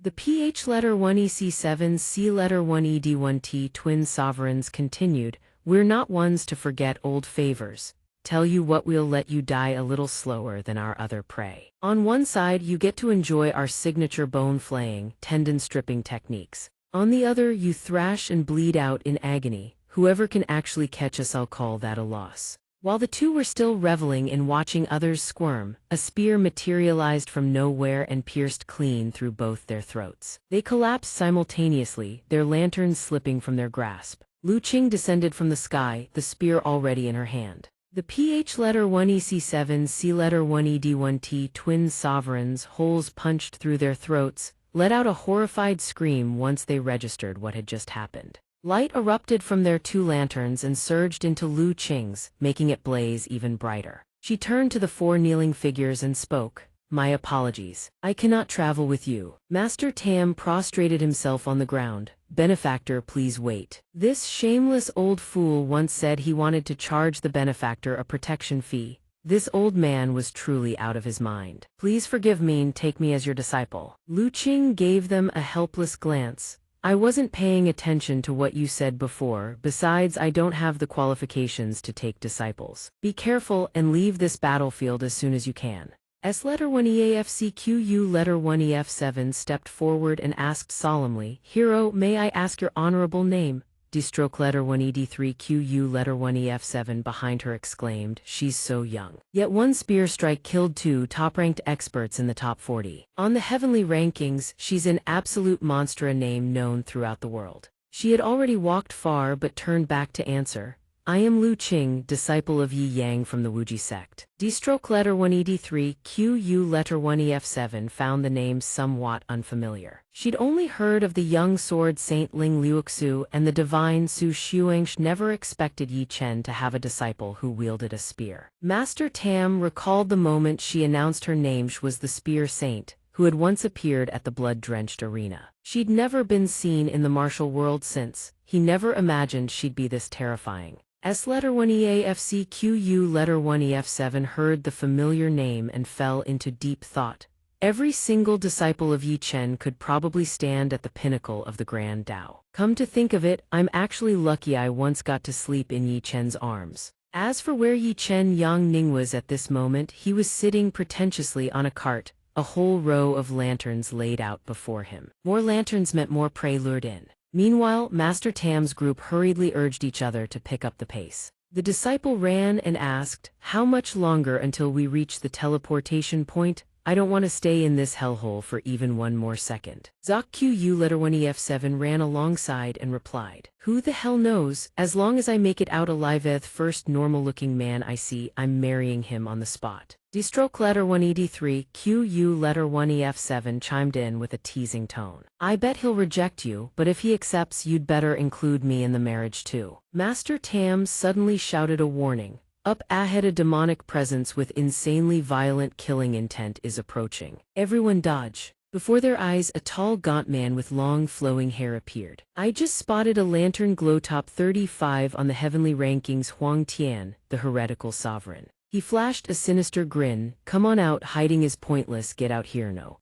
You old rats hiding behind the cliff. While S letter 1 EAFCQU letter 1 EF7 was channeling a concealment technique. A rock flew from nowhere and struck Huang Tian square on the forehead, driving him into a rage as he spun around. Then a volley of stone fragments rained down on the heretical sovereign, making him scream in agony. The rocks zeroed in on Huang Tian, the heretical sovereign, before clattering to the ground. Master Tam's group, hidden behind a large boulder, were safe, but the heretical sovereign, pelted by stones from who knows where, couldn't endure the pain and cursed aloud. Damn it all, the one behind it all was none other than the original Niu Mozhu. She watched from afar as the heretical sovereign was pelted with no way to fight back. Weak, weak, weak, you humans really are pathetic. Have you seen Nine Tails yet? This time I've got the bet in the bag. I'll definitely be the first to light up the lantern in the world of the stone steel. And after that, Sect Master Yi belongs to me. Bai Fei appeared from somewhere. Behind her, she was still dragging along a Captivia hulking brute. Let me go. She paid no attention to the one behind her and strode toward Niu Mozhu. What's the point of killing indiscriminately like that? That's so inefficient. A professional trial participant like me has hunted plenty. Minimum effort, maximum results. The brute behind her burst apart, and her lantern trembled as it absorbed another golden wisp of light. But the two continued their conversation. Niu Mozhu crossed her arms, a sulky look on her face. You talk big about going on a killing spree, but in reality you only kill the wicked. Could it be you've actually fallen for Yi Yang? Going soft on humans, afraid he'll hate you. Bai Fei ignored her provocations and flashed a wicked smile. You're about to lose, so now you're changing the subject. Remember the terms of this bet: whoever loses can never compete for Yi Yang Agonaut in this life or the next. Niu Mozhu feigned curiosity. And the winner gets all rights to love Sect Master Yi forever. Bai Fei flinched as if her heart had been struck. As if, who'd want to love some human forever? I simply want sole ownership rights over him. I don't want anyone else fighting for him. It's not like I want the man himself. The original Niu Mozhu burst into laughter. I love how stubbornly you deny it. In any case, this toy called Yi Yang, we must get him. I'll win. And then I'll play with him until he's completely spent. Bai Fei was so infuriated that even her tails burst free. You lecherous wretch, I will absolutely not lose, and I absolutely will not let you touch him. I'm going to light my lantern. Niu Mozhu watched her lose her composure and only teased harder. Please just admit defeat already. The two of them bickered noisily as they soared through the air. I'll definitely be the first to light up the lantern. Behind the boulder, Master Tam stared blankly at the spectacletwo great demon queens fighting over a single human man. He wondered if he'd come down with some kind of dementia. Bai Fei once brought the great Chu dynasty to its knees, and Niu Mozhu built an entire demon kingdom for herself. What kind of peach blossom fate does Yi Chen have? D-stroke letter 183 QU letter 1AF7 wanted to jump into their battle too. I want in on the bet for Yi Chen too. I just hate that I'm too weak, but we can make our own little wager here in this burial ground. Who will be the first to light up their lantern? D-stroke letter 183 QU letter 1EF7's question reminded Master Tam of a young man with long hair. His silhouette materialized amid the smoke and flames of war. It has to be Zhao Ying. I taught him for a few months when he was young, but he surpassed me in no time. His current strength is unfathomably deep. Top 19 experts on the heavenly rankings can't last even one move against him. What's more terrifying is that he's obsessed with wars, a walking catastrophe for the entire world. Don't even get me started on him, just his subordinates Demon Sword Corps. Those abominations he bred with demonic alchemy are enough to wipe out every trial participant.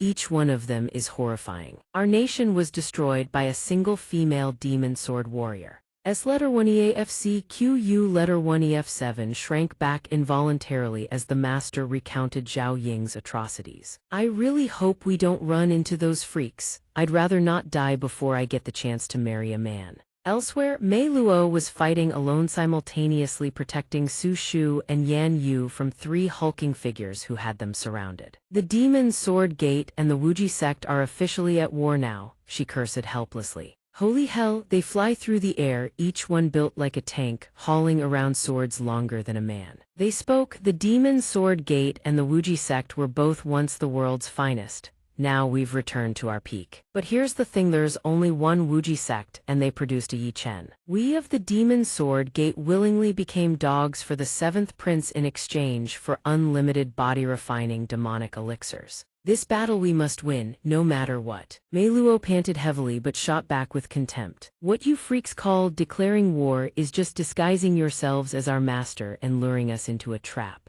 A demonic formation scheming against us. She glanced at Su Shu and Yan Yu, both lying unconscious on the ground. shameless bastards. Up in the air, a demon sword gate member let out a laugh as he looked down at them. The seventh senior brother always said war is cruel. If there's a way to conserve energy, why not use it? A black-haired woman wearing a demon mask speaks to Mei Luo in a mocking tone. Stop struggling. Let the formation refine you all. Another woman picks up where the first left off. Yi Chen isn't by your side. Thighs is the perfect chance to slaughter every last Wuji disciple and begin the annihilation of Wuji. The perfect opportunity indeed. From behind them, a cold female voice rings out. Annihilate Wuji, what a big mouth you have. It seems Great Zhao has gathered quite a lot of information on our Wuji disciples. But your one fatal miscalculation is that Master has long since transformed us. Her spear crashes into the demoness. Unable to withstand the blow, the woman is sent hurtling into the ground, creating a massive boom. The white-haired demoness claws her way out of the rubble, beginning her taunts once more. So you're just a grown-up foot soldier abandoned on the battlefield. Even if a deity teaches you, you're still worthless. Come here, let me teach you what true cruelty is. In Yi Chen's stead, Lu Qing carefully hangs her lamp at her waist. Both hands grip her spear tight. Lu Qing swings her spear with tremendous force, so fast that afterimages trail in its wake. The white-haired woman startles at the charging girl's figure, but it's still not enough to frighten this demoness. She continues her taunts. A foot soldier's charge on the battlefield couldn't even kill a pet dog. Is that all you've got? Suddenly the demoness freezes. A powerful figure drives a spear clean through her body. The white-haired demoness collapses. With her last shred of consciousness, she whispers in disbelief, I am impossible. A demon sword sect subordinate watches her fall, stunned. Ma Qing was impaled by this foot soldier. How is that possible? Lu Qing pushes forward to the center of the formation and plunges her manking spear into the ground. With a single thrust, the dark formation shatters completely. She can finally breathe. The leader of the demon sword sect group stares at her, eyes flashing with blood-red killing intent. I underestimated you. Starting now, we'll use our awakened demon swords to chop you into pieces. Full frontal assault. We'll go all out and see how you alone manage to protect the lives of those 3 beaten-down Wuji disciples. The ground before Lu Qing splits as she carves a long line into it. She lays down the rules. Simple, from this moment on, anyone who crosses the line dies. They charge in together, dismissing her words with contempt. How arrogant, not even an army of 10,000 could block our demon swords. And you think a single line will stop us? Surround her from 3 sides. No matter how strong she is, she can't protect everything at once. Let's see how you hold up. We'll destroy the Wuji sect starting by crushing your little boundary. You're not even going to dodge. 3 swords pierce through Lu Qing's body simultaneously. Mei Luo witnesses it all and can only scream in helpless horror. One of the 3 attackers stabs at Lu Qing from behind, only to be met with a counter-thrust from Lu Qing's spear, piercing straight through his skull. He still has just enough strength to curse her. You wretched woman! Lu Qing's face drenched in blood, she turns to glare at him with eyes burning with hatred. I told you, anyone who crosses the line dies. The leader sees she can still speak as if nothing happened and is utterly shaken. You're still alive. Those struck by the demon sword die from sheer agony within moments. You've been hit by a demon sword and can still counterattack. Lu Qing calmly answers his question. Master saw how I love to charge recklessly into battle without thinking, so he taught me a final last stand passive skill. As long as the body isn't completely destroyed, even if the attack causes fatal damage, I can survive for 5 more seconds. As she speaks, Mei Luo casts a green aura of light that envelops Lu Qing's body. As long as there's a single breath left, I can restore the body to 50% capacity. Though resurrection can only be used once, that's enough. But the enemy still refuses to back down. A terrifying idea suddenly springs to his mind. Our demon swordsmen already fight like killing machines, but this woman is even more insane. You're truly a perfect fit for our demon sword sect. If only you could join us. What a pity it's too late, because this time, not a single person from Wuji will leave this burial ground alive. A third eye suddenly appears on his forehead from nowhere. Offered to my soul, summon the entire demon sword sect. From the distance, a horde of towering figures, each identical to him, as if mass-produced essence, like a swarm of hornets from a shattered hive. Mei Luo trembles uncontrollably at the sight before her. All 3,000 demon sword sect swordsmen have been summoned. These monstrosities, after their dark refinement, are no longer human. Master Xin, watching from behind, is both terrified and astonished. Heavensaul members of the Demon Sword Corps have been summoned into this burial ground. Isn't this just cheating? It seems the seventh prince's heaven-reaching methods have already dealt with the divine envoys of the God-fallen land, granting his Demon Sword Legion special access to this place. Whoever their opponent's Areth is absolute catastrophe. On Mei Luo and Lu Qing's side, the leader of the Demon Sword Sect group radiates surging waves of dark energy from his entire body. He roars his war cry, "Kill every last Wuji disciple." The ones behind him bellow in unison, "Destroy Wuji, destroy Wuji." Lu Qing, far from showing fear, calmly faces the towering figures before her. "All I know is fighting. My life was given by Master." She recalls Yang Ning's words from when she first joined the Wuji sect. "Wuji is the only place I belong. When Master came to this world for me, wherever Master is, that's home." Remembering her master's words, her heart fills with unwavering resolve. Protecting Wuji means protecting home, so all I know is fighting and I will defend it at any cost. From now on, anyone who crosses the line dies. Mei Luo, give me everything you've got this time. Mei Luo steps forward, placing her hand on Lu Qing's back, shielding her. "No problem, we'll use everything Master taught you and fight for Wuji." The spear tip plunges into the formation's core once more. The dark formation flares back to life. Infinite Spear Annihilation Formation. The Demon Sword Sect members are impaled by countless spear tips, erupting from the ground, piercing clean through their bodies. The earth is stained crimson. The spear tips rise higher and higher, even impaling those soaring through the air. The Demon Sword Sect subordinates are now riddled with holes like beehives. The leader grits his teeth, staring at her with eyes full of venomous hatred. "You wretch!" On this side, Lu Qing and Mei Luo gasp for air after the battle. Lu Qing declares the battle over. The soul lamp that had been knocked to the ground now has even more wisps of light streaming into it. Then suddenly, Lu Qing's lamp blazes with brilliant light. Everyone nearby, Master Xin and his disciples, Tu Gui, Zio Gui, Niu Moju, and Bai Feil whip around in astonishment to stare. Lu Qing blazes with light. Mei Luo watches and speaks words of comfort. "Lu Qing, Master would be proud to have a disciple like you." The original Niu Moju stands there in contemplation, the first to ignite the world's steel, obliterating the Demon Sword Legion in the blink of an eye. How many monsters like Lu Qing has Sect Master Yi actually raised? Si Gui sighs in admiration. Yang Ning's disciples are incredible. Tu Gui continues, "I never expected that in this clash between Great Zhao and Wuji, it would be Great Zhao that suffers total defeat." Master Xin refutes, "Not necessarily, given the seventh prince's temperament." Arranging the Demon Sword Sect to go all out in exterminating the Wuji disciples can't possibly be his only move. He must have launched a full-scale war against Wuji already. If I'm not mistaken, the 4 Berserk War Gods under Zhao Ying's command have already committed to full-scale battle in the outside world. Zigui can't believe it. The 4 Berserk War Gods of the world are all Zhao Ying's people. Tu Gui continues, "You've got to be kidding." The Butcher Emperor, Taibukan's chieftain of the mightiest steppe tribe. Wherever his army treads, cities are slaughtered, nations are annihilated, never leaves survivors. He takes the lead and instructs everyone, "The Wuji sect is almost upon us. Keep pushing forward, there'll be plenty more beautiful specimens to collect this round." Aboard Black Dog, a massive man rides with a retinue of followers trailing behind. Berserk War God number 2, the Headless Queen, who once assassinated countless generals on the battlefield. She is the nightmare of every hero on the battlefield. She killed her own parents as a child. Then she killed her master. In the end, she didn't even spare the old leader of the xianxia organization. She is that psychopath who lives for the slaughter. Who does Zhao Ying want her to deal with? At this moment, she was perched on the rooftops of the Wuji sect, peering down and cackling.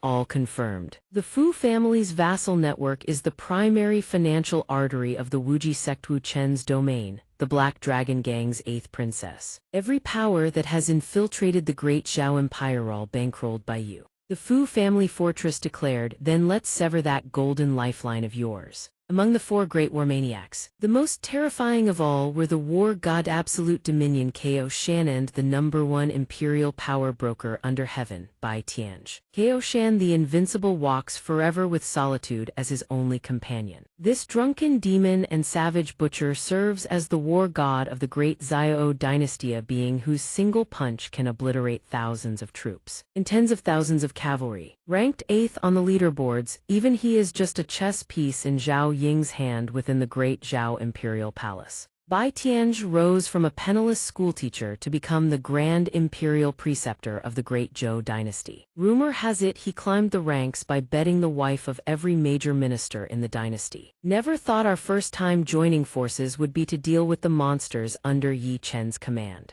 He is the most powerful formation grandmaster in this world. To deal with these guys, you really just need to throw a fist. Why mobilize the entire dragon vein beneath the great Zhao Empire to set up a killing formation? Have you spread the rumor that the human emperor has fallen? Whoever holds the imperial seal shall have the world juice it to lure them here. But you won't even let me make a move. I hate bookworms who think they're masterminds with their endless scheming. His dragon-suppressing Heaven Grand formation has already locked them all in. Of course you don't need to lift a finger. Inside, the formation churns endless dark energy that alone prevents the dragon and phoenix from taking form. Every last prey within will be reduced to ash. Wu Chen's cursing wasn't loud, but every word cut like a blade. A group of minions, xianxia among them, asked nervously, "Is it really that terrifying?" Ko Shan looked at the three of them, his fists already itching for a fight. "I came back to fight, not to stand around and watch. Later, I need to tell the prince to leave Yi Cheng to me. The 7th prince he longs for, who knows where in the world he is right now."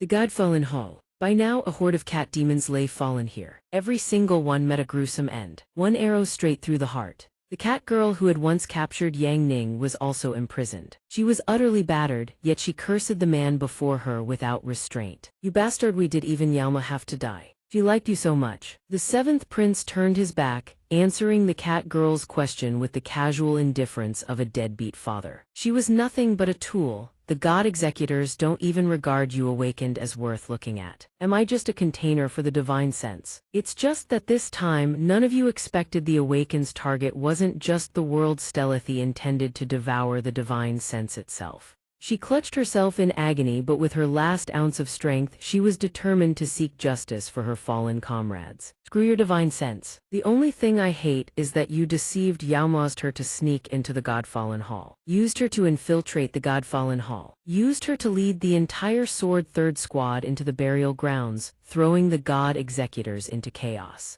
And in the end you killed her. You animal." He gazed into the distance, his expression dark and sinister. "As far as I'm concerned, once the entire Sword Demon Squad entered the burial grounds, they were guaranteed to be purged by the god executors. So winning or losing never mattered. What mattered was making you descend into chaos, creating the opening for my ambush. I promised Yaoma I would only confine the god executors, not kill them. But to avoid complications, it's better to just eliminate them all." She challenged him, "If you've got the guts, kill me too." But Zhao Ying is a true villain, wrings every last drop of value from each chess piece in his hand. "Not yet, your clone is still with Sect Master Yi. I've set up a signal barrier, but the moment your main body dies, your clone will sense it and wake Sect Master Yi. So we don't rush, step by step. First, sever every one of Wuji's power bases, then I'll deal with him personally." By now, the Taibu Khan should be arriving at the Wuji sect, right? Just thinking about iron cavalry trampling over the corpses of Wuji sect's disciples gets my blood pumping.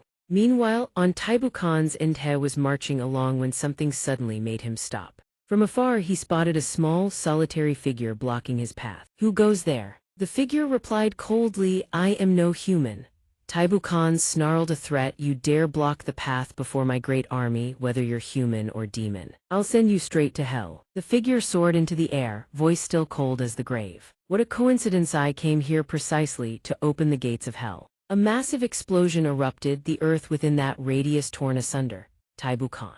System mission complete. In the Fu family fortress, Abacus was sitting in a grand hall when a voice suddenly reached his ears. "The greatest moneymaker under Heavenly, do you serve the Wuji sect?" The headless queen had appeared behind him at some unknown moment. "I'll give you one chance. Betray Yi Yang, pledge loyalty to the 7th prince. And the salt and iron trade across the great Zhao Empire and all its vassal states can be yours. You're a businessman, you know which choice to make." Abacus frowned. "Your offer is tempting, but my loyalty to my master has been etched into my DNA since the day I arrived in this world. Even if you offered me the throne of the human emperor, I would never abandon my master." The headless queen's eyes flared. She thrust her serrated lance straight through his body. "Then go to hell, and keep serving Wuji from down there." Suddenly, what lay before them morphed into a grotesque, nightmarish creature. Every subordinate who rushed in to rescue her was repelled. "No good run, it's a trap." The assassins shouted for their boss. Immediately after, all three scrambled to flee, but none escaped the creature's razor-sharp claws. The massive creature bared its fangs in a grin, and those trapped in its jaws screamed. Abacus finally stepped out, covering his nose. "Zio Yi farts every time she feeds on blood. I need to keep my distance." Yue Ming has locked down the demon prison. Zio Yi and Wu have both completed their missions. Crackmouth Woman was standing there talking with Mori. But Cao Ba and the others had fallen into a trap fighting over the imperial seal after human Emperor Zhao Yan suddenly died of a stroke. Mori spoke while studying the object on the table with intense focus. "No matter what kind of trap is laid, they will tear through it. But this human Bai Tianjia is something special. He used the dragon vein of the great Zhao Empire as the eye to deploy the black dragon imprisoning heaven formation, harnessing the nation's very fate to annihilate them." She asked Mori. "The great Zhao Empire was built on the cruelest foundations imaginable. This dragon vein carries a destruction-type attribute with the power of a world-grade artifact. Are we really here to help Cao Ba and the others?" He frowned, looking straight ahead. "No need. Have you forgotten where Zio Ba comes from?" Crackmouth Woman answered. "She comes from the land of the ancient gods." Mori began to explain. "The destructive power of darkness can subjugate anyone it touches, but it will only cause Zio Ba to absorb that limitless dark energy and spiral completely out of control. Once she loses her composure, the ancient gods will descend upon this world without end. To put it plainly, this energy will spawn countless imperfect ancient gods. The imperial capital of Great Zhao. The surrounding landscape all reduced to desolate ruins. If no one told you, you'd never guess this was the imperial capital." Two colossal octopi writhed across the sky. Below, an azure dragon circled the massive crater. Zio Ba stood among those colossal octopi, their tentacles writhing endlessly.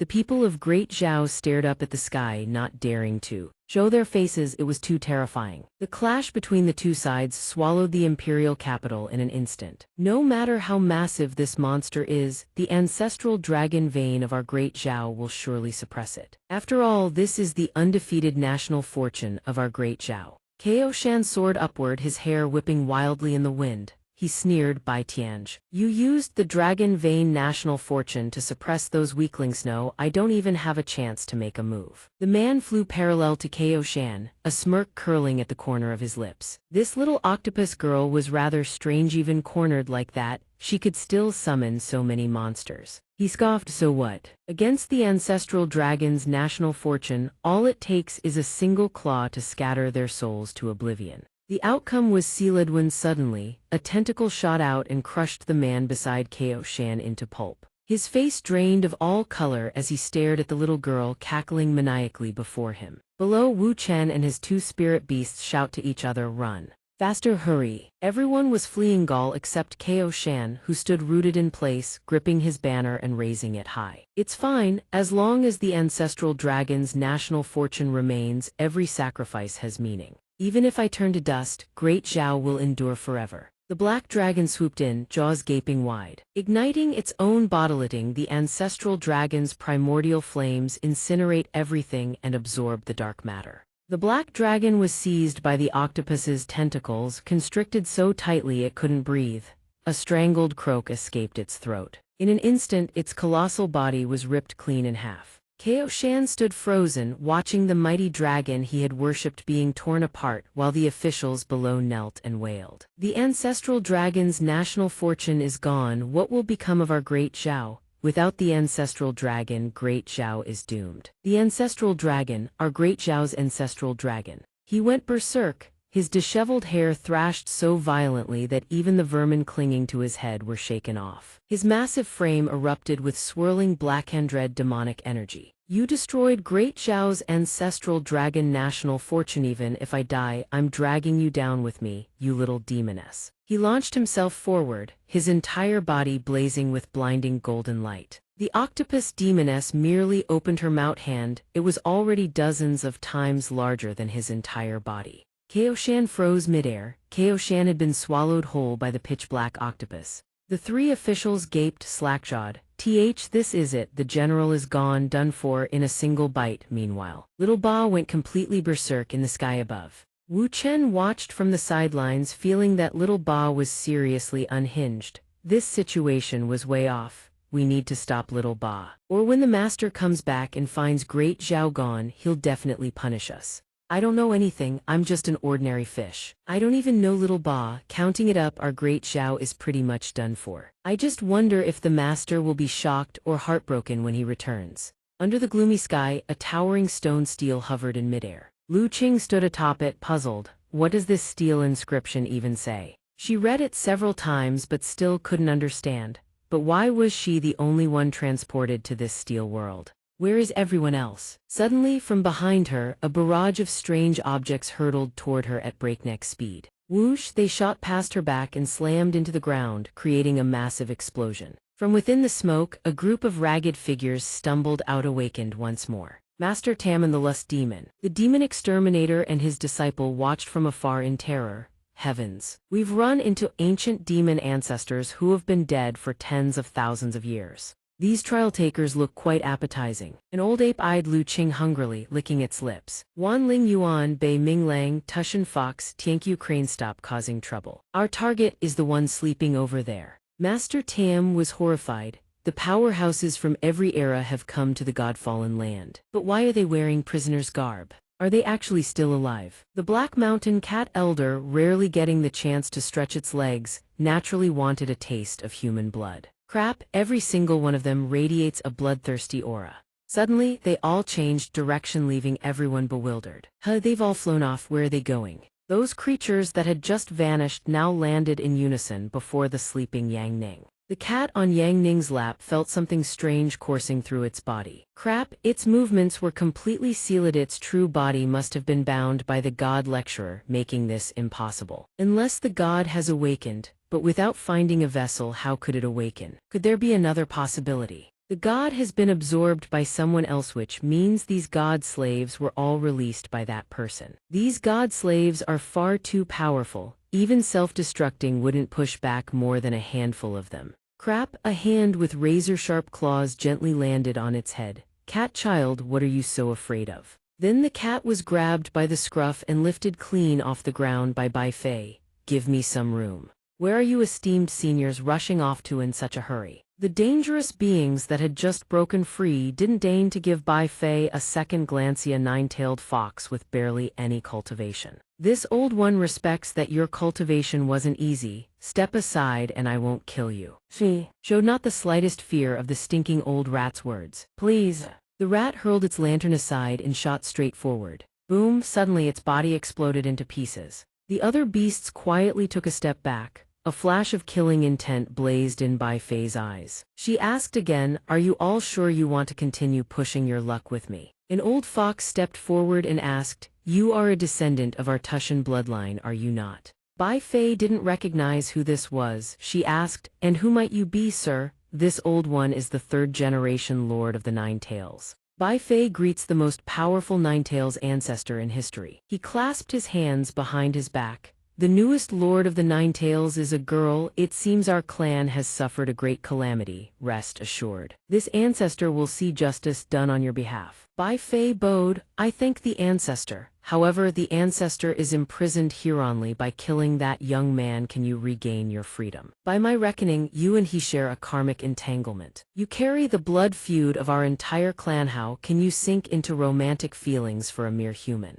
This Tushan divine blade is entrusted to you. Go stab him to death yourself and you can absorb half his power. This is a once-in-a-millennium opportunity. She reached out and accepted the blade. Understood. Swish, suddenly Bai Fei swung the blade, cleaved across the false Nine-Tails elder's throat. The beasts behind her stood in stunned silence. The old Nine-Tails elder couldn't utter a word. Bai Fei addressed him with undisguised contempt. You clearly know our clan was annihilated by the gods, yet you yourself fell and became a god slave. Would I really entrust my hopes to someone like you? A wolf spirit stepped forward and sneered at Bai Fei. Obviously you killed your own ancestor for the human you fancy, forcing him to become a god slave. That ruthlessness honestly makes me rather like you. Little girl, say whatever you want. Today no one touches this human. The old ape refused to back down. Old fool, this young man must die. We are merely the scouts. Among our 10,000 prisoners, the most terrifying one is the human emperor. Among the god prisoners, the most fearsome is the human emperor of the first great Chu dynasty. Back then, to avenge herself against the Central Plains' ancient gods, you bewitched the emperor of Great Chu into launching a nationwide divine extermination campaign which led to the dynasty's downfall. He will certainly come for your head.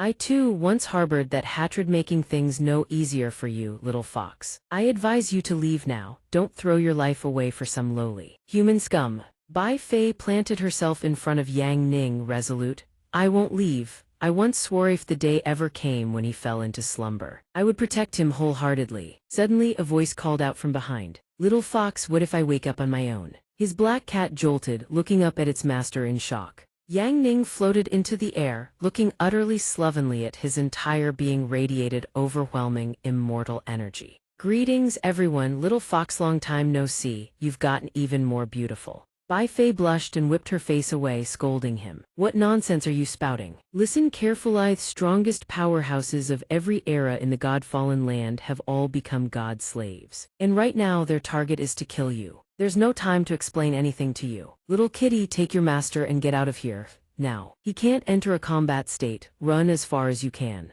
A deep hoarse male voice speaks from behind. You think that little star wolf of yours can still run? Bai Fei whips around to face the speaker. He can't escape, and neither can you, fox. You seduced the last human emperor of our great Chu, obtained the title of empress, then refused to enter the palace. You said, as long as the gods exist for one day I shall never marry. In the end, your little stunt provoked him into slaying the godsend, destroying the great Chu empire I built with my own hands. You will pay for this in blood. Bai Fei echoes his words mockingly. Destroy my great Chu. It was clearly that unworthy descendant of yours who schemed to build an immortal legacy through god-slaying. If he himself had no ambition, what good would my seduction have done? You're the pathetic one, old man. You don't dare seek vengeance against the godsonly bully a woman. How laughable! A wretched god-slave with a foul mouth. Today, this emperor shall teach you what it means to be human. Humans believe in repaying debts and avenging wrongs. Even a fox like me understands when the gods slaughter my kin, I slaughter them back. You've been enslaved by the gods for 10,000 years, and you don't even have a shred of defiance left. By comparison, I'm more human, you are more dog. The human emperor grits his teeth. Insolent wretch, sharp-tongued beast, a torrent of spiritual energy erupts from his body, warping the surrounding space.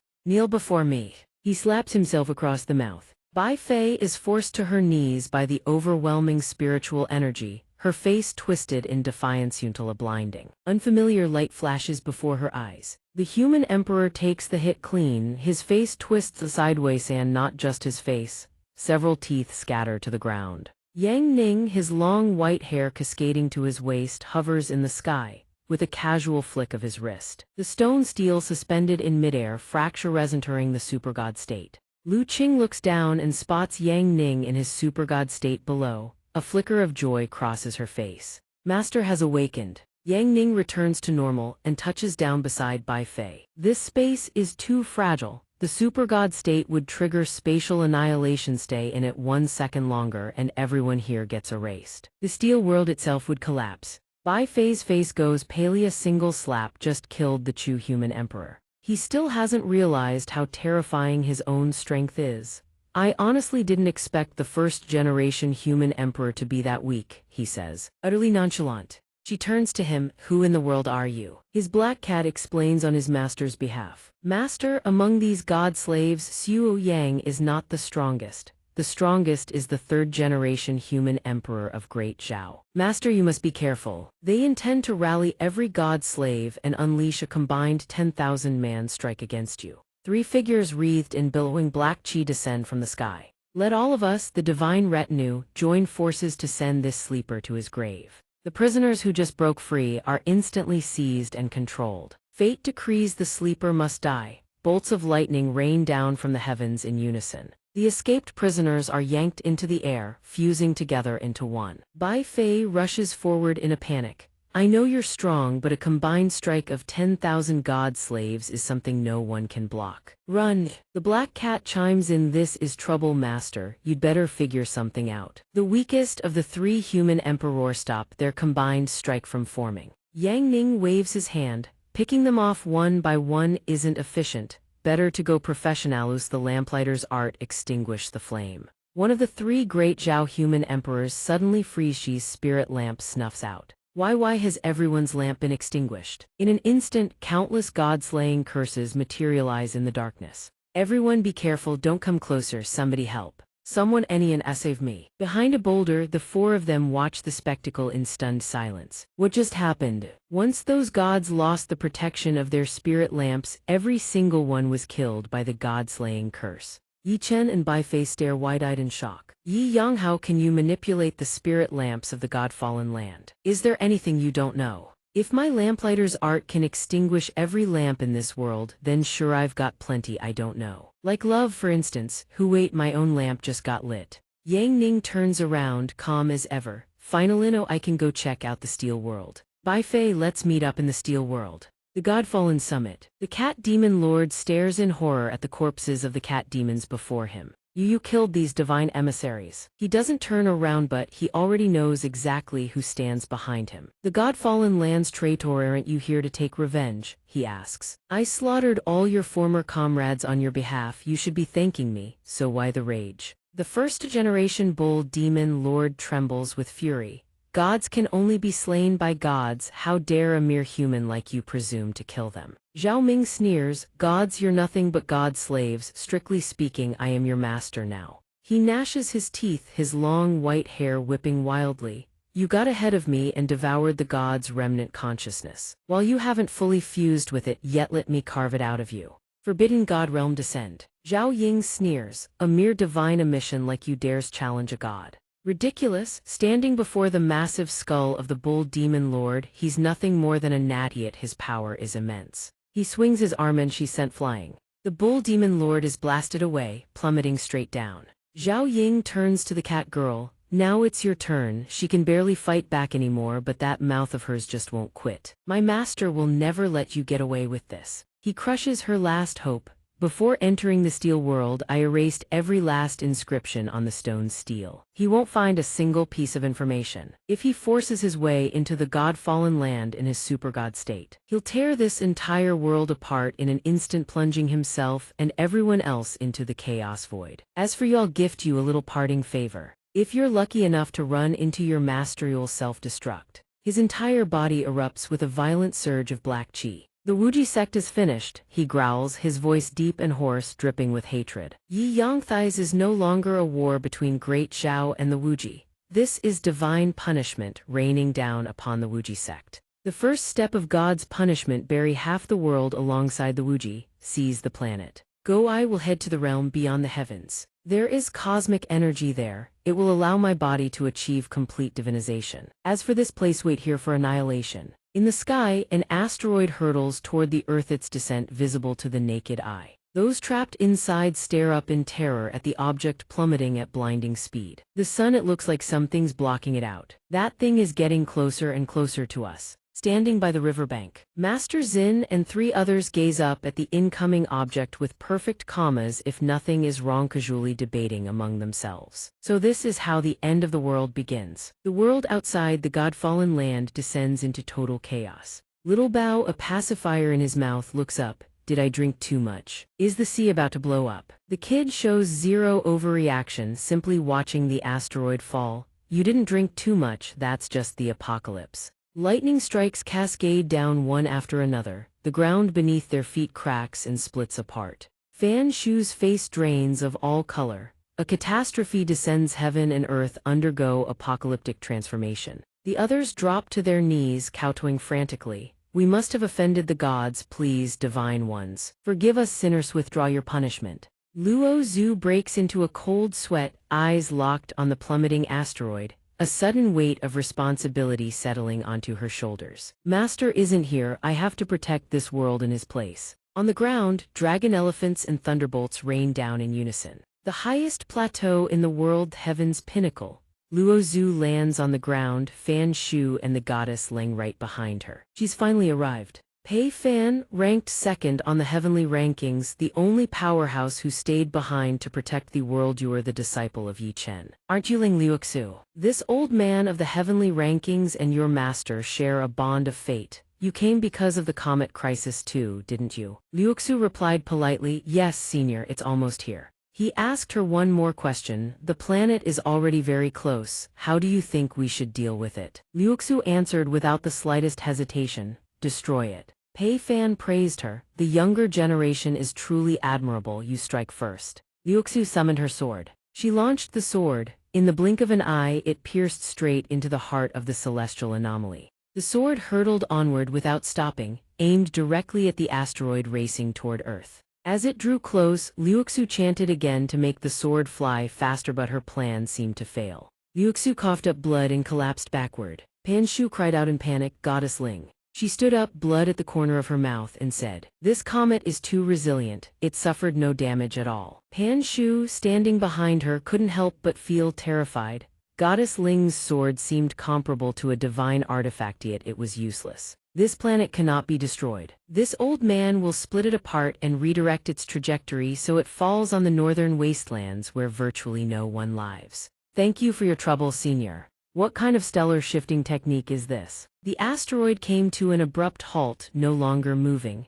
As if grasping at a ray of hope, a flicker of joy appeared on everyone's faces. It stopped, truly worthy of the number 2 powerhouse on the heavenly rankings. We're saved. Pei Fan struggled to hold on, nearly exhausted. No good, I can't hold it much longer. Yi Zhen suggested, let me try using the intercontinental missiles to change its orbit. A giant robot fired 3 missiles from its hands. Smoke billowed upward. Pei Fan fell into despair. Could it be? The gods want to annihilate humanity. Suddenly, a figure materialized before his eyes. That's everyone below saw that silhouette, and a wave of reassurance washed over them. Sect Master Yi, Master. Yang Ning praised his 2 disciples. Liuxu, Yi Zhen, you've both worked hard. Pei Fan shouted a warning. Yi Chen, absolutely do not strike the calamity directly. It will reflect your attack back 100-fold. Yang Ning raised his fist and asked him back. Oh really? He swung his fist and threw a casual punch. The asteroid immediately had a massive hole punched through it, cracks spreading across its entire surface. Then the asteroid shattered, kaboom, exploding into countless fragments.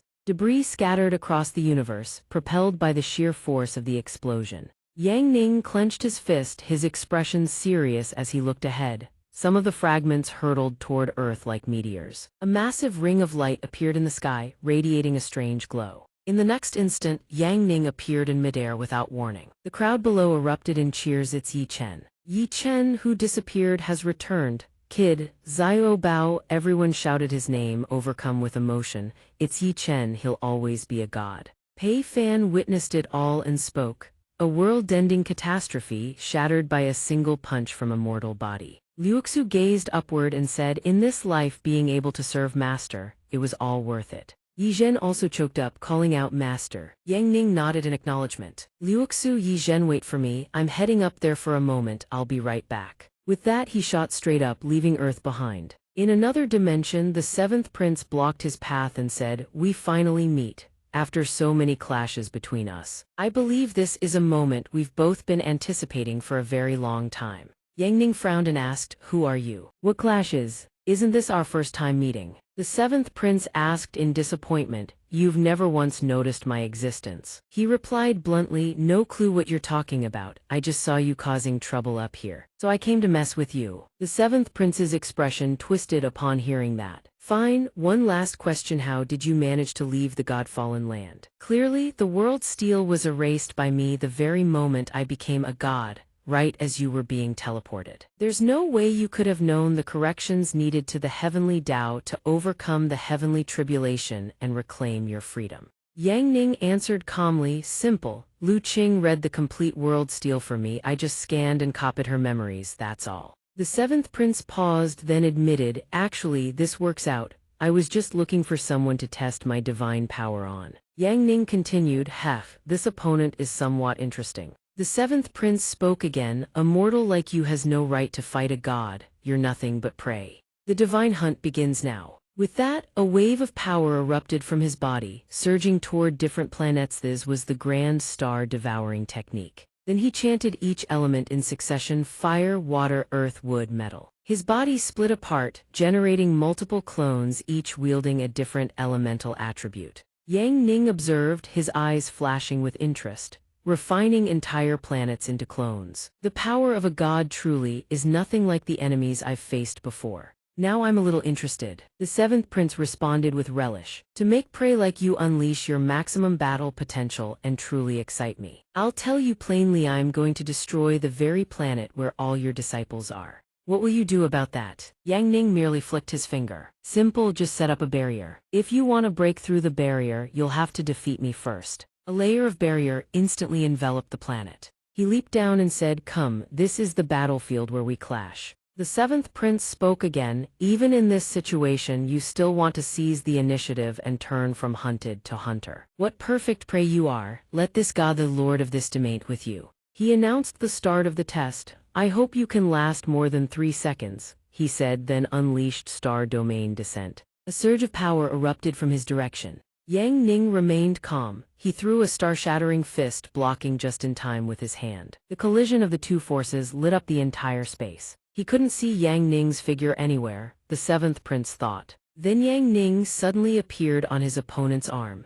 The seventh prince spun around in shock and roared, but before he could react, Yang Ning unleashed a rapid chain of devastating blows. The final strike sent him hurtling out of the battlefield. From above, the seventh prince stared at his defeated clone, his face full of shock. Yang Ning spoke calmly. Redundant power, sluggish reaction, all 5 of you god scum at once, I want a 1v5. Yang Ning looked at the seventh prince and said coolly, redundant power, sluggish reaction, all you god scum at me together. The seventh prince still responded with full provocation. Dealing with you, I alone am more than enough. He unleashed planetary gravitational collapse, causing Yang Ning's body to tremble slightly. He thrust his palm at Yang Ning. Yang Ning swayed along with the force, his lips even murmuring a tune. When the seventh prince closed in, Yang Ning suddenly counterattacked with falling stars, the light from his hands making the space shimmer. Immediately after, he employed advanced Tai Kai Fist, his defense airtight. The seventh prince snarled, not bad defense, but human endurance has its limits. Now the test escalates. He then unleashed Divine Ice Punishment. Yang Ning countered with Divine World Burning Flame. Seeing this, the seventh prince dove down and said, let me see how you defend against this. Yang Ning fixed his cold gaze upon him. His hands moved subtly. He employed Tai Kai 4 ounces deflect 1,000 pounds, shoving the prince far away. The prince's feet strained to reach him, but failed. Then Yang Ning looks up at the gods above and speaks, come at me all at once, let you feel a taste. He channels his ultimate defense Taiji 8 Chaos and unleashes a counterattack. A blinding radiance erupts from his body, launching a devastating wave of power straight at the gods. The seventh prince sees this and mutters in disbelief, how is that possible? A mortal's defensive power is on par with a guardian sacred beast. Yang Ning speaks again, starting, no, it's my turn to attack. The seventh prince hears this and activates his immortal divine body. He roars, you lowly mortal, his voice drips with arrogance. You've gone too far. Every one of them activates their immortal divine bodies to annihilate him. The prince throws a massive punch straight at him, but those colossal fists are caught midair, held firm in Yang Ning's grip. He yanks once, the prince's arms tear clean off. The prince's eyes blaze crimson with fury. The fire god sees this and dives down to attack. Before it can react, Yang Ning snaps out an ancient martial rising kick. The fire god's head goes flying, severed clean from its neck. The other 2 gods charge forward and snarl, you dare wound a divine body. Insolent. Soul annihilation. Both gods conjure a massive sphere of power and launch it at him. He seizes both of them by the throat. One squeeze, both heads pop free. Then he whips a rope at the god, sneaking up behind him and snarls, ambush me. Bound and struggling, the god hisses, I'll bite you to death. Yang Ning swings the rope. The god's head tears away from its neck. The seventh prince's arms shatter. Red stares in horror. What happened? My body was destroyed by a mere mortal, and it can't regenerate. Yang Ning replies flatly, because my Kai flows through the immortal slaying scripturia supreme tier cultivation killing art. One of the beheaded gods croaks out a voice. You wretched mortal, I'm done playing. Now the noose, the full form of the divine archer, the seventh prince retracts all the gods back into his body. Yang Ning tilts his head. Done playing already. Hasn't it only just begun? The prince says nothing, he simply presses his face closer to Yang Ning. Yang Ning watches calmly, then the seventh prince speaks. This form isn't bad either. His voice turns cold. It's over. The final divine judgment upon all of humanity is about to begin. Yang Ning replies, is that so? But I've already passed my judgment on you. Blood erupts from the seventh prince's entire body. Yang Ning speaks, the immortal slaying whale force won't vanish from your body just because you've fused with the gods. He snaps his fingers. The prince's entire body explodes. Yang Ning watches the aftermath and sighs. Well, high-tier pseudo-divine skills were more than enough. I wonder when an enemy worthy of my super-tier skills will actually show up. How lonely. Suddenly, a beam of light descends from the planet above. Everyone murmurs and points. Look, what is that? It's the seventh prince falling. The crowd erupts. It's the seventh prince. Oh heaven, 7, a god was killed by him. System target erased. The little imp sees this and grins. Brother, ye really is something. Jevan, gods die. Little treasure in her arms chirps, uncle is god tier forever. Luo Zhu watches and murmurs to her master, it turns out there are mortals even more terrifying than gods in this world. A girl standing atop a tombstone calls out, Yang Ning, I'm taking this steel world with me. I'll use it to track down the ancient god and settle our score. Perhaps in this lifetime, we'll never meet again. Hearing this, Yang Ning gazes into the distance, lost in thought. At the Liang dynasty inside the Grand Palace, a voice rings out urgently, Chief Constable, you absolutely cannot go meet the new emperor. They say not a single person who has met the new emperor has ever survived. The chief constable replies gravely, going to meet the new emperor, even I may not escape death. The saints and sacred beasts serving under the new emperor are far too powerful, they're nothing short of monsters. He turns back and hisses, shh, not another word, in the inner sanctum of the palace. One wrong syllable could cost the lives of every brother in the 6-fan gate. That is the chief constable of the 6-fan gate. Cao Jing, he reminds them Thai are criminals of the former dynasty. The new emperor still employs them, which means this is a test. They must perform flawlessly. Those monstrous saints, no one knows where they came from. Their moods are fickle and unpredictable. And each one possesses the power to topple nations and annihilate armies of 10,000. He turns to the top-ranked constable Zhao Ying.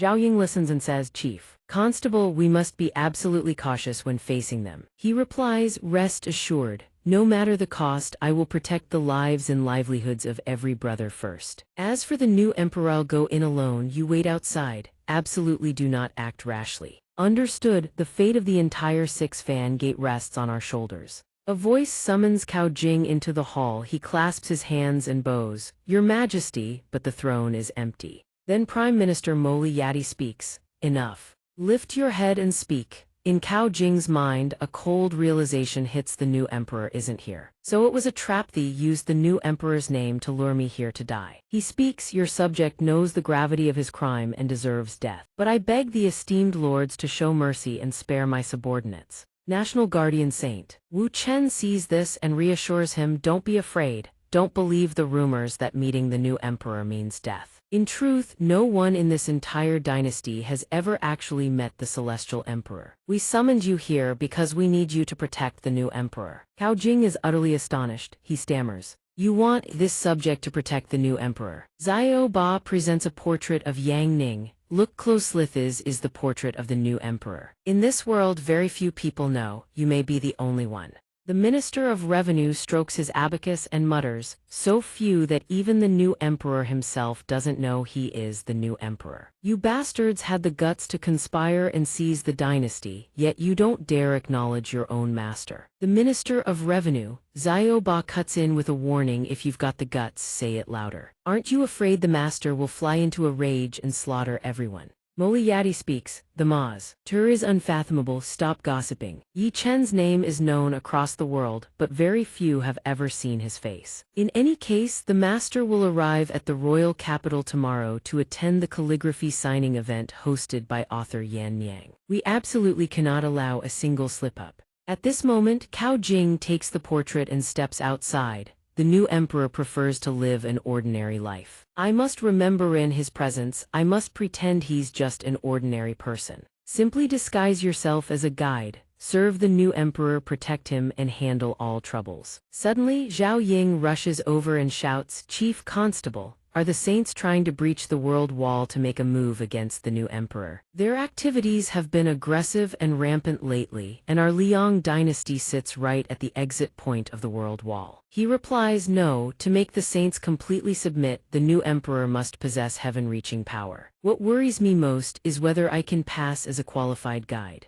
Zhao Ying asks, "Sir, you're famously a homebody who gets lost every time you step outside. How can you possibly handle this job?" Hearing this, he replies firmly, "Whether I can or not, I must. This is for the thousands of lives in the 6 fan gate. I absolutely cannot allow a single mistake." Zhao Ying speaks again, bold enough to ask, "Chief Constable, whom exactly will you be hosting?" He replies with patience, "Members of the Yan Niang Book Society." Scene transitions somewhere in an unknown location. A voice rings out. The royal capital is under strict lockdown, yet Yan Niang's press conference not only gets to proceed, all readers are being given VIP treatment. Could it be that the new emperor has particular tastes? Yang Ning stares at a menu and mutters, "Are the glamorous sister-in-law dumplings better or the regular sister-in-law dumplings?" This is a tough choice. He turns to Cao Jing. "Hey, guide, brony recommendations?" Cao Jing answers. "This humble servant is also visiting for the first time. I wouldn't dare make recommendations on my own."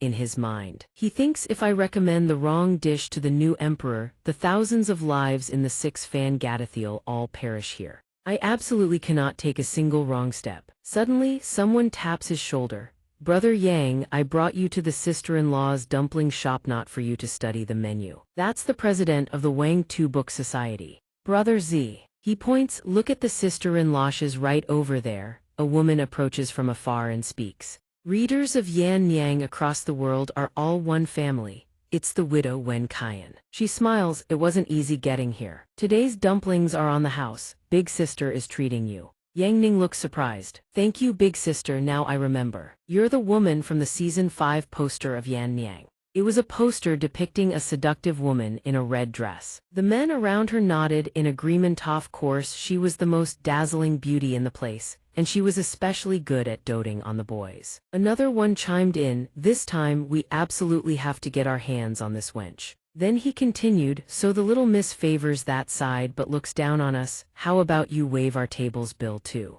Hearing this, Wen Chan turned around and said, "I'm sorry, this young sir is a first-time visitor to the capital. I'm giving him special treatment. Your table's drink orders are a bit excessive and I still have a business to run. Please understand, how about I give you all a 40% discount?" One of the thugs snarled, "40% my ass, you show respect to that country bumpkin but not to us." He continued, "You should know that our Qingyun society has always done errands for the imperial officials. One word from us and we can have your little shop shut down for good." Hearing this, her face gradually twisted in fear. She bowed her head and pleaded, "I'm sorry, I didn't know you gentlemen were from the Qingyun society. Your table is on the house, consider it my apology." Hearing that, he grew smug. "Too late, let me tell you that's not enough sincerity. You need to sit on my lap and drink 10 cups of wine as punishment before I'll forgive you. You showed that country bumpkin respect but looked down on us." Yang Ning called out, "Hey, that's enough, I'm getting angry now." The thug laughed mockingly, his voice dripping with irritation.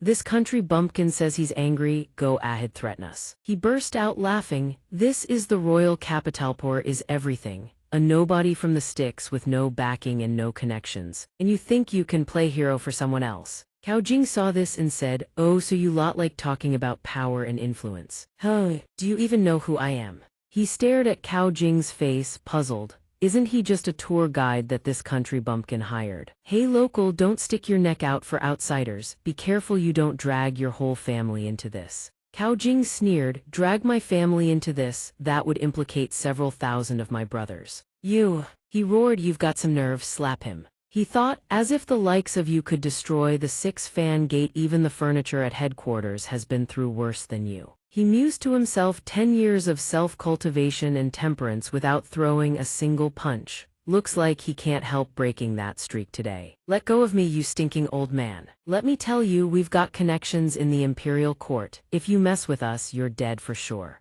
Hearing this, Cao Jing's expression turned to one of fear. Then starting today, your connections in the court are dead too. Every last one of you will be exiled to the northern wastes. Your bones will never see your homeland again. Yang Ning spoke up, Brother Cao, I thought you were just a tour guide. Cao Jing thought, crap, it's over. He replied sheepishly, clearing his throat. Brother Yang, actually I was just deliberately trying to scare them. In this line of work you have to handle all sorts of situations, so acting is a basic skill for us guides. Yang Ning responded with a few nonchalant ahas. Cao Jing hoisted the bunch of thugs onto his shoulders and said, I'll take these guys outside first.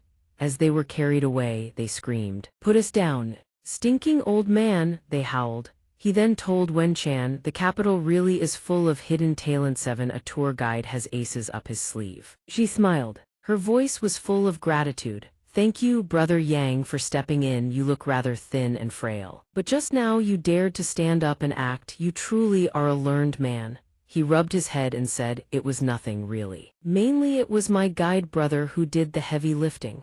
She added, Young sir, I'm truly grateful to you this time, but I must advise Yao next time. Please don't act rashly. The capital is a very chaotic place. Even someone who doesn't look particularly special could have powerful backing behind them. These people aren't simple country folk like you. They're not someone you can afford to offend. Suddenly someone called out, Boss lady, come over here for a moment. She called back in a fluster, coming right away. I need to get back to work. Tomorrow, young sir, you absolutely must come eat my dumplings, okay? I'll specially prepare my signature harmony dumplings for you to you personally by yours truly, hee. He gave a soft grunt in acknowledgement. Then he said, the capital truly is something. Jevon, the dining service here is this refined. Brother Track thought to himself, doesn't this guy realize the boss lady is flirting with him? Even we never get treated like that. Then he slung his arm around Yang Ning's shoulder and said, Brother Yi, since this is your first time in the capital, I absolutely have to help you broaden your horizons. Let you experience the infamous decadent pleasures and the beauties thick as clouds. What do you say? Tonight I'll arrange a singles mixer for you so you can see just how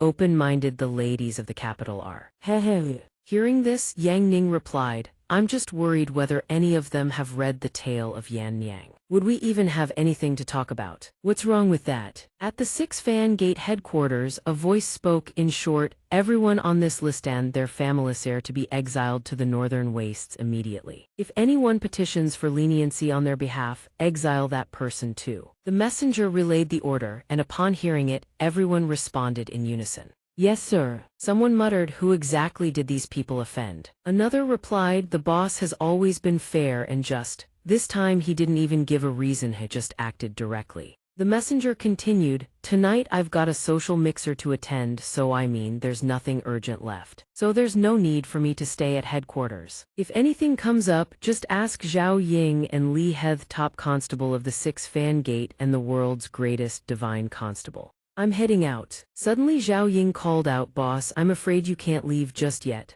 Cao Jing turned and asked, what is it? Take your time, no rush. She said, it's about the world's greatest divine constable is dead. In the secret chamber, Cao Jing exclaimed, how could this happen? He went to investigate the underground lair. Didn't I tell him not to go there? Zhao Ying said, but that's where the wall breakers gather. They're about to make their move on the wall. Our scorching sun empire sits at the entrance to the wall. If the wall is breached, the world will be destroyed. Hearing this, Cao Jing clutched his face and asked, what was the last piece of intelligence he left behind? She answered, the commoners in the south discovered his corpse. Zhao Ying produced something and said, they also found a memory crystal that recorded his final moments. I've already viewed it. He managed to bring back intelligence that could topple the entire world. Cao Jing stared at the crystal and cursed, damn it. Inside the stone were memory fragments. Next scene was a top-secret recording of the meeting between the 6 leaders of the wall-breaking faction. I don't know who will find this memory crystal, he said, but I beg ya, whoever you are, please deliver these memories to the 6 Fan Gate at any cost. This concerns the survival of all humanity. This journey will likely be my last, so I beg you please, no matter what, deliver this to the 6 Fan Gate. The scene shifted. They're here. One of them said, glancing at a group of figures. There's still one missing, another muttered. Wait a little longer, the other replied. At that moment, the supreme consort, sole survivor of the ancient demon incident, spoke up.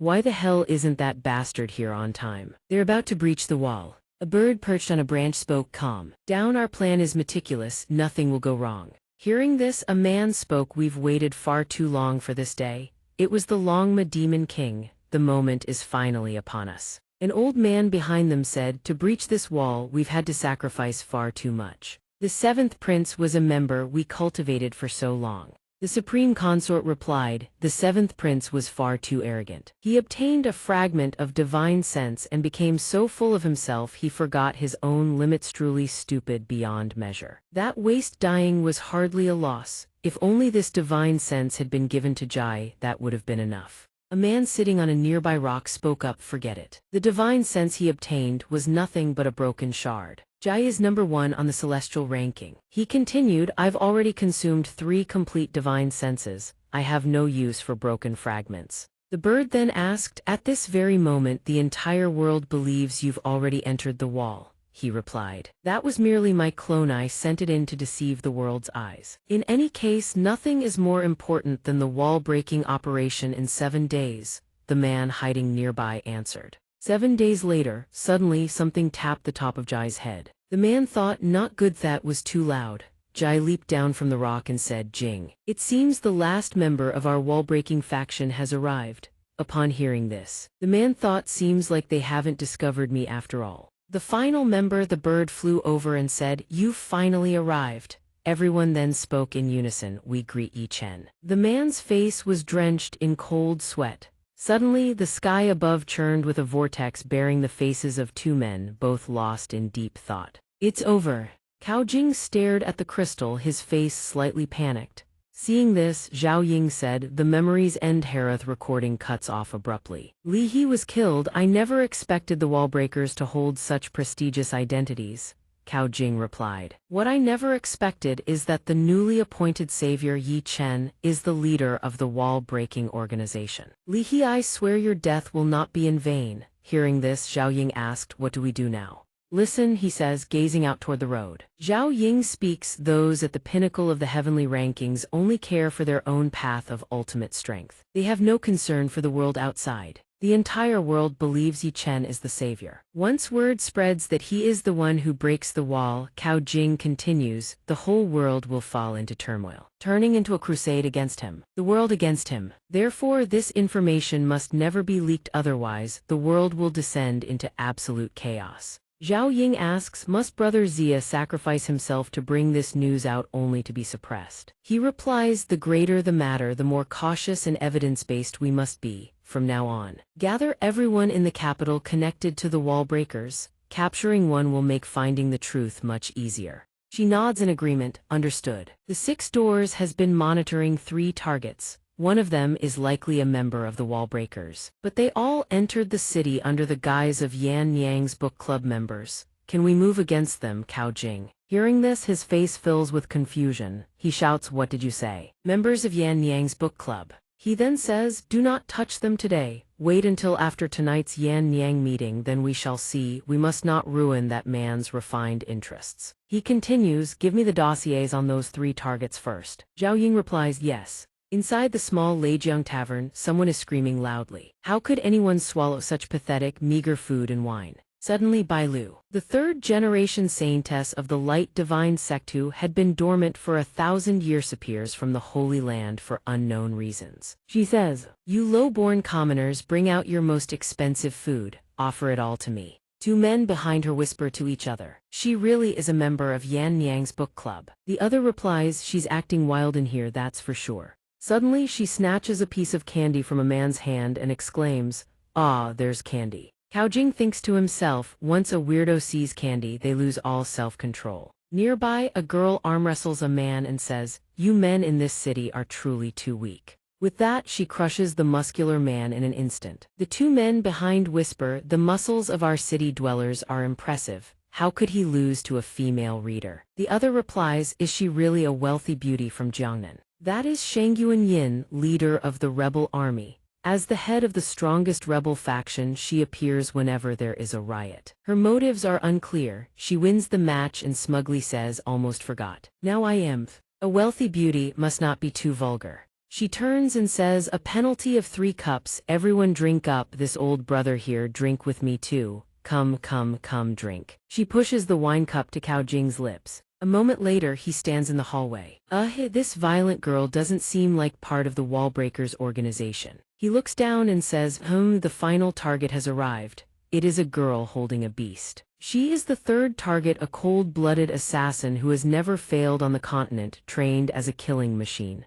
She says, "Apologies. I saw this cat on the roof unable to climb down, so I left for a moment. I have violated the rules of the meeting. Please, what is the punishment?" The 2 men remark, "The penalty of being expelled from the meeting is just talk." Another man says, "Wait. Whatever the punishment is, you must do it." She turns and says, "Very well." He says, "How about you take off your clothes, accept the punishment?" The one beside him adds fuel to the fire. "This brat is truly wicked, she just agreed to it." "Fine." She removes her outer robe, revealing skin as white as snow. The men's eyes sparkle like stars as they sigh in unison. The wealthy beauty says, "Does every girl have a clothing removal act at this meeting?" "Well, I shall follow the local customs." She puts a foot on the chair and begins to undress. One of the men shouts, "I knew coming to Yan Nyang's meeting would be blissful." Another says, "The girls in our book club are truly innocent." Hearing this, she becomes extremely uncomfortable and says, "Wait." A large number of martial artists are approaching.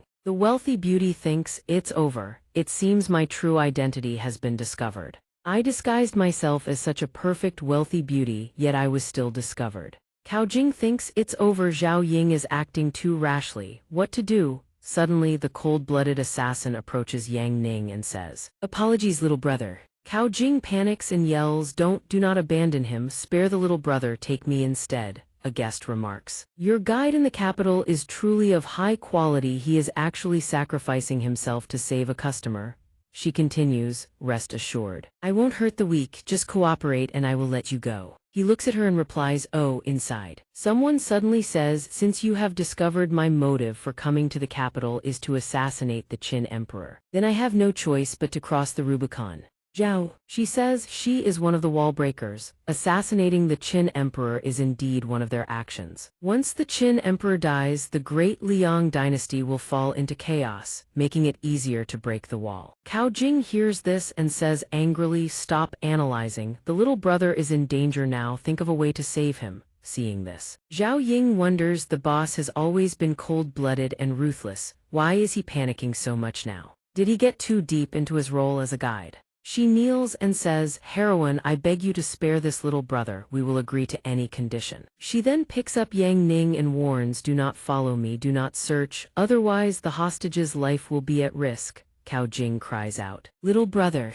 She quickly vanishes. Cao Jing tears up, "It's over, my 6 doors is truly finished." Yang Ning immediately thinks, "You've already left, why is the boss still acting?" In a misty forest next to a high wall, 3 shadows move like lightning and then vanish. It turns out the 3 of them have paused on a branch to observe the situation. The air is thick with killing intent. "You chose a very unreliable place to stop," Bai Lu complains mercilessly, refusing to be outdone. The cold-blooded assassin retorts, "Why did you 2 follow? Wasn't it agreed that we would all flee together?" Zhang Yuanyin speaks up, hoping to break this tension, which is tighter than a bowstring. While Bai Lu is using her arrogant attitude to mock the other, do not like inferior people. Suddenly, a pair of red, bloodthirsty eyes stares at her from behind. Attracted by that gaze as if it wanted to devour her alive, Bai Lu turns around immediately. Staring back is a massive 2-horned beast, panting heavily. The cold-blooded assassin activates her gauntlets, ready to slay the beast. But before she can act, Bai Lu stops her, "Do not initiate an attack." The monster sees them standing still. Instead of leaving, it coils itself, preparing to pounce. Watching its movements, Bai Lu gasps, her voice almost screaming as she explains to everyone,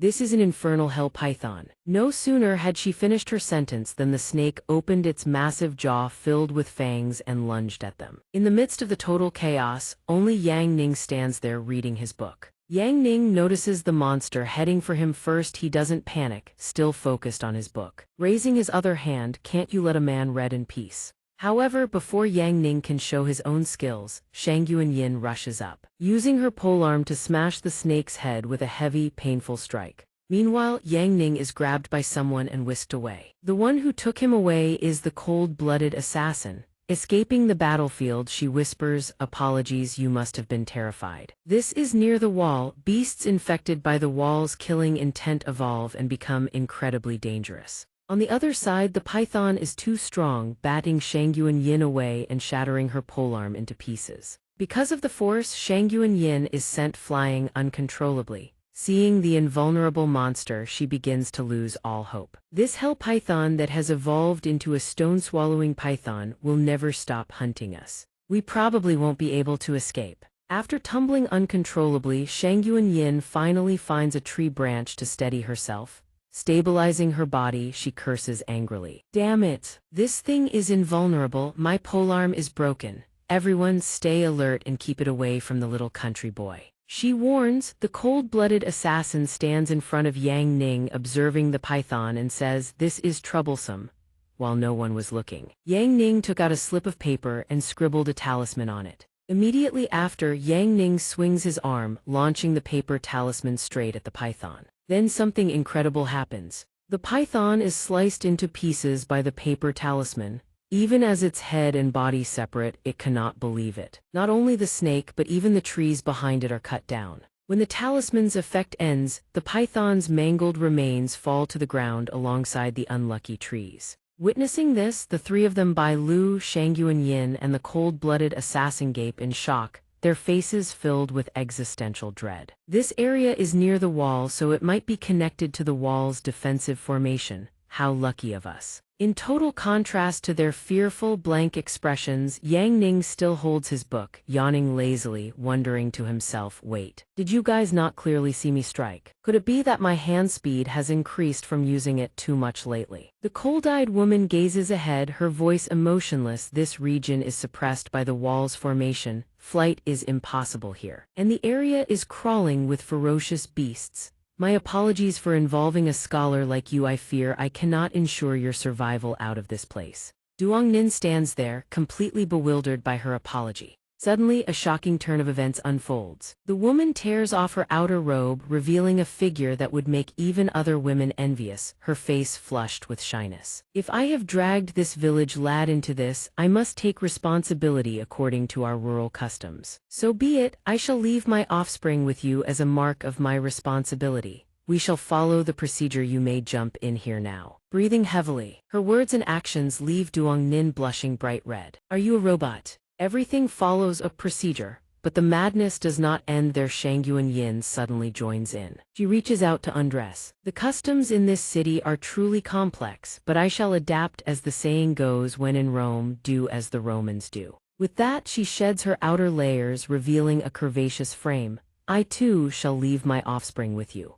Just as they prepare to offer their bodies in gratitude, a colossal eagle emerges in the sky, seizing everyone's attention. The moment she spots it, Bai Lu's arrogant expression crumbles into pure terror. It is a predator of the heavens, a high-level beast that even the hell python treats as prey. "Run!" With that, the three of them dissolve into streaks of energy and flee. Upon a nearby branch, Bai Lu watches in horror as the giant eagle's feathers scatter through the air. She realizes something is amiss, stands tall and gazes at the sky where feathers continue to drift down. The cause of this rain of feathers is exactly what happened to the python moments ago. The eagle has been shredded into pieces. Watching the scene, Bai Lu cries out in agitation, "It's dead too." High above, the defensive formation of the wall looms. The cold-eyed woman carries him on her back. Duong Nin sighs with slight regret, having wasted another advertising flyer. Yan Yang's ads have certainly changed lately, but his confusion has led the woman to a massive misunderstanding. "Village lad, do not be afraid. I will take you to a safe place. I shall protect you with my life until the very end." Her words leave both Duong Nin and Bai Lu stunned.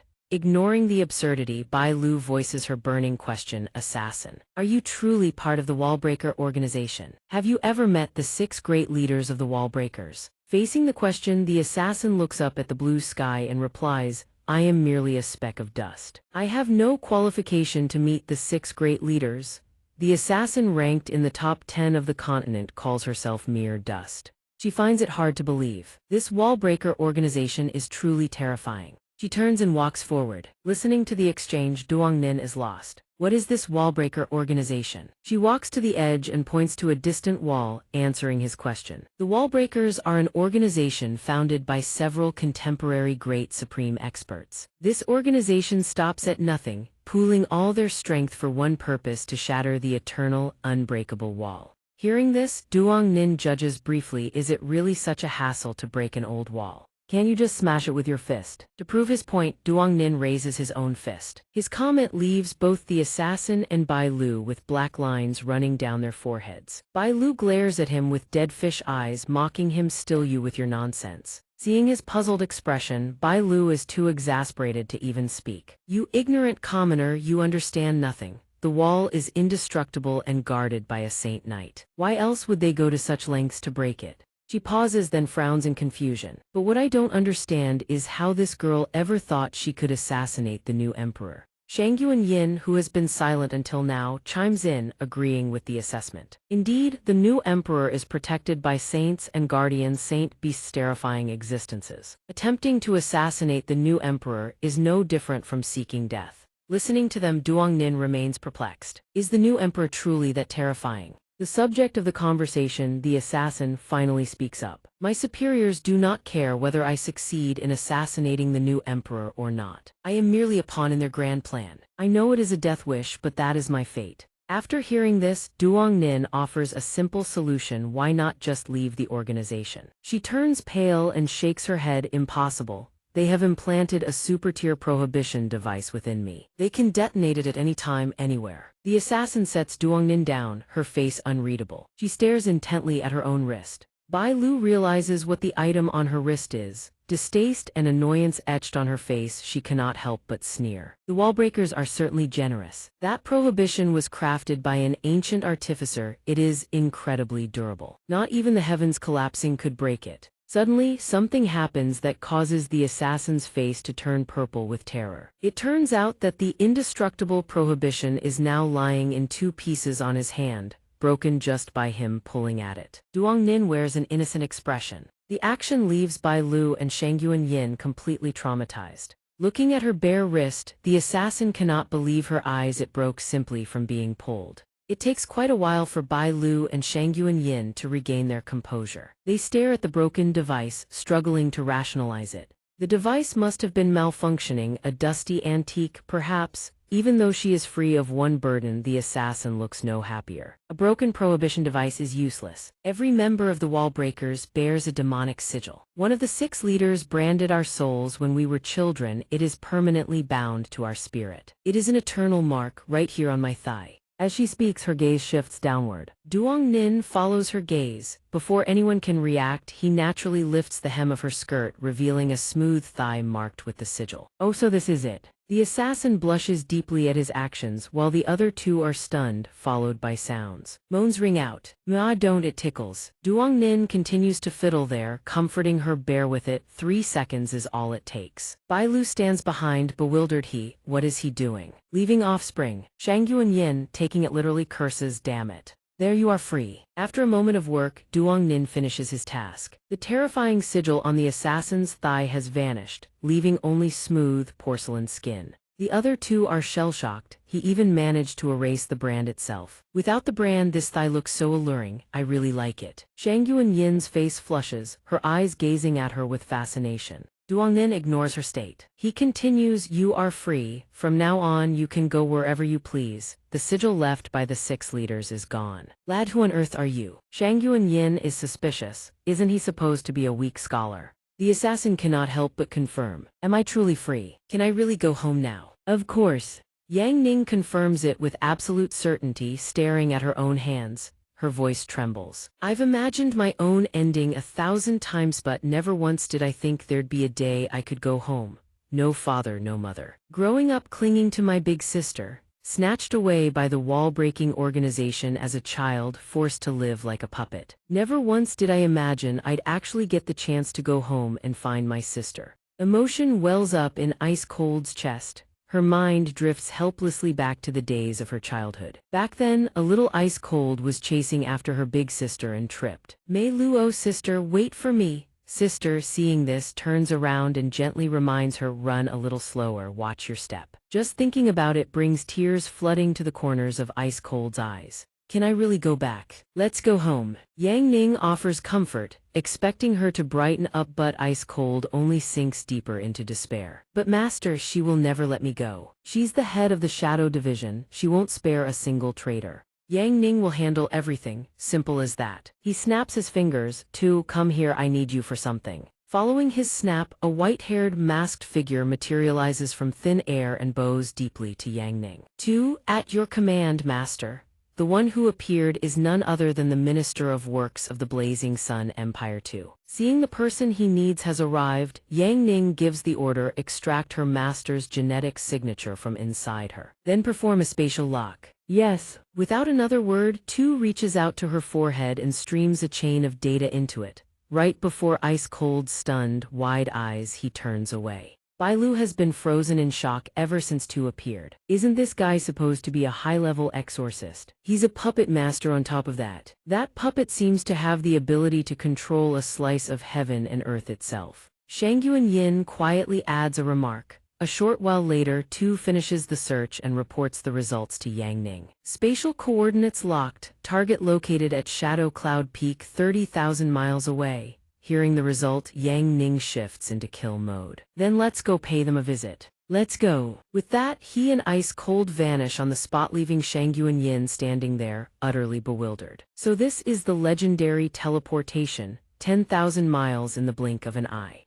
At this moment, at the wall-breaking Shadow Division's headquarters in Sky City, a building suspended in Madeira, heated argument has erupted inside the base. What? The surveillance monitors and suppression wards on Ling can no longer detect her. Someone shouts, "This is absolutely impossible." The voice comes from three figures sitting on hovering chairs in midair. Could it be the equipment malfunctioned? The man asks. The woman, who had remained silent from the very beginning, finally speaks up, rebuking him coldly. Ling is a machine I cultivated with my own hands. No force in existence can make her escape my surveillance. Unless that little wretch has been seduced by some man and turned traitor. The man hypothesizes. Right after he finishes, a mysterious voice echoes through the entire space. The ones who trained you into machines, are they these people? The voice appearing from nowhere startles all three. They snap to high alert and shout, "Who's there?" "Me." A streak of gold flashes through the air. Yang Ning and Ice Cold materialize before the three. "There's a little matter I'd like to discuss with you all." Seeing Ice Cold appear out of thin air with Yang Ning as an unexpected bonus attachment, woman flies into a thunderous rage. "Negotiate? Some pretty-faced freeloader that this little wretch dragged back dares to negotiate with me. Anyone who incites a wall-breaking operative to betray the organization has only one path: death."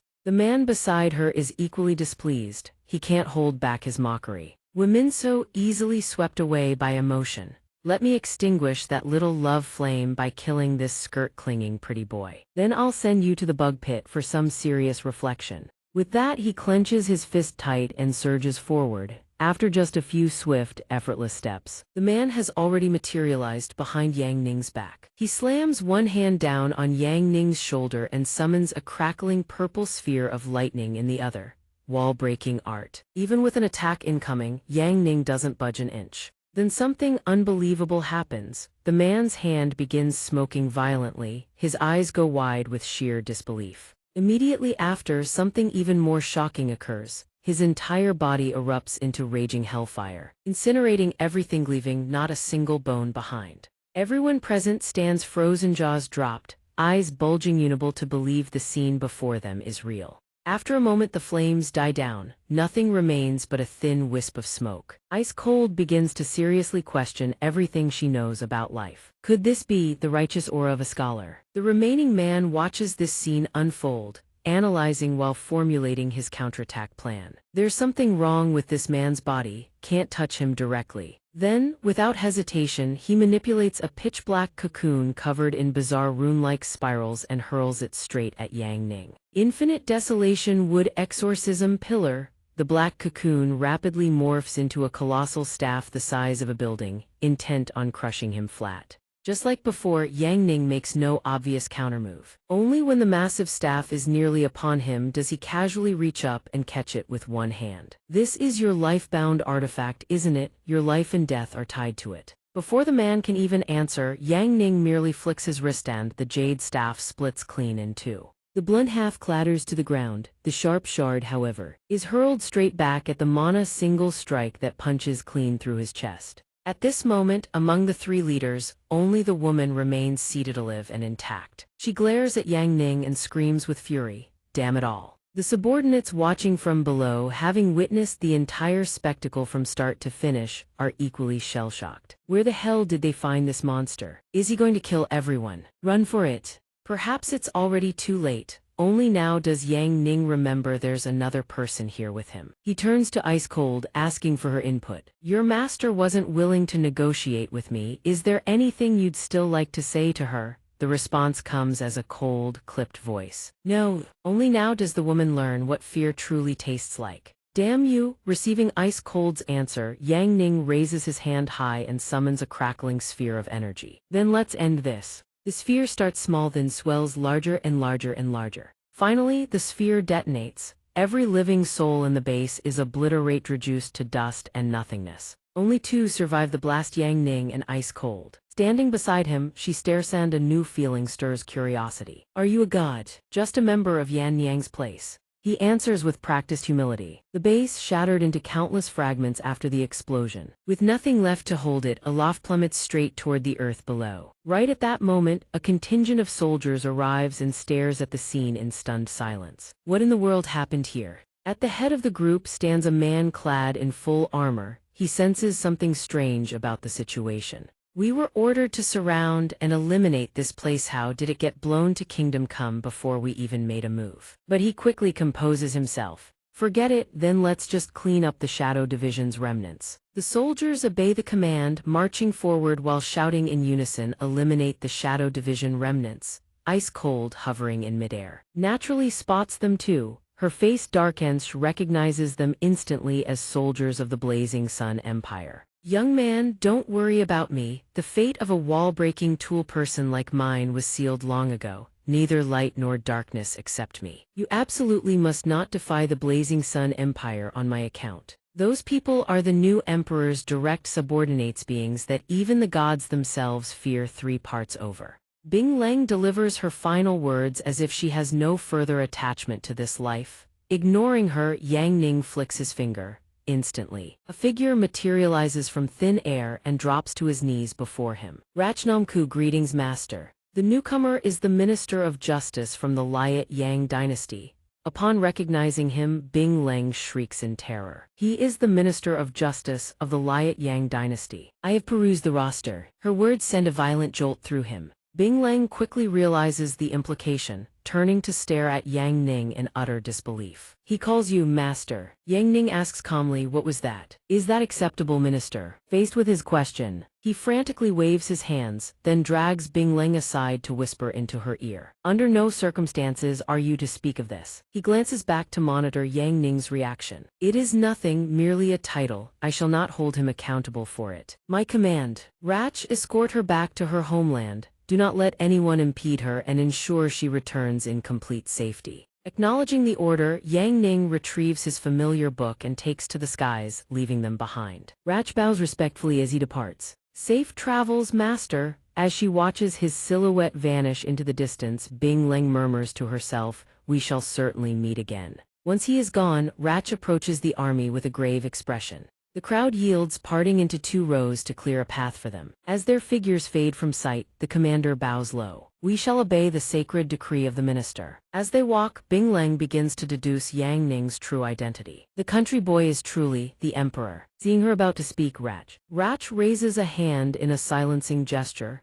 "SHH, please keep this secret, miss. I am merely carrying out the master's command to return you home." Her confirmation of his identity only strengthens her resolve. "If he is truly the emperor, I shall seize this opportunity to secure the most loyal descendants for him to repay his kindness. The palace is crawling with deceivers. Only our son could protect him until the end." Back at the city walls, only Bai Lu and Shangyuan Yin remain. Little girl, Bai Lu begins, now that there are no outsiders, can you tell me why you truly came to the royal capital? The question startles Shangyuan Yin, yet she answers truthfully. By any means necessary, I must ascend the dragon bed of the new emperor. This is a task I must complete. Bai Lu expresses satisfaction with the answer, while remaining cryptic about her own motives. Oh, what a coincidence. I too have come for the new emperor, but my objective remains confidential. The atmosphere slowly lapses into silence. Two figures. They stare at the city walls deep in contemplation.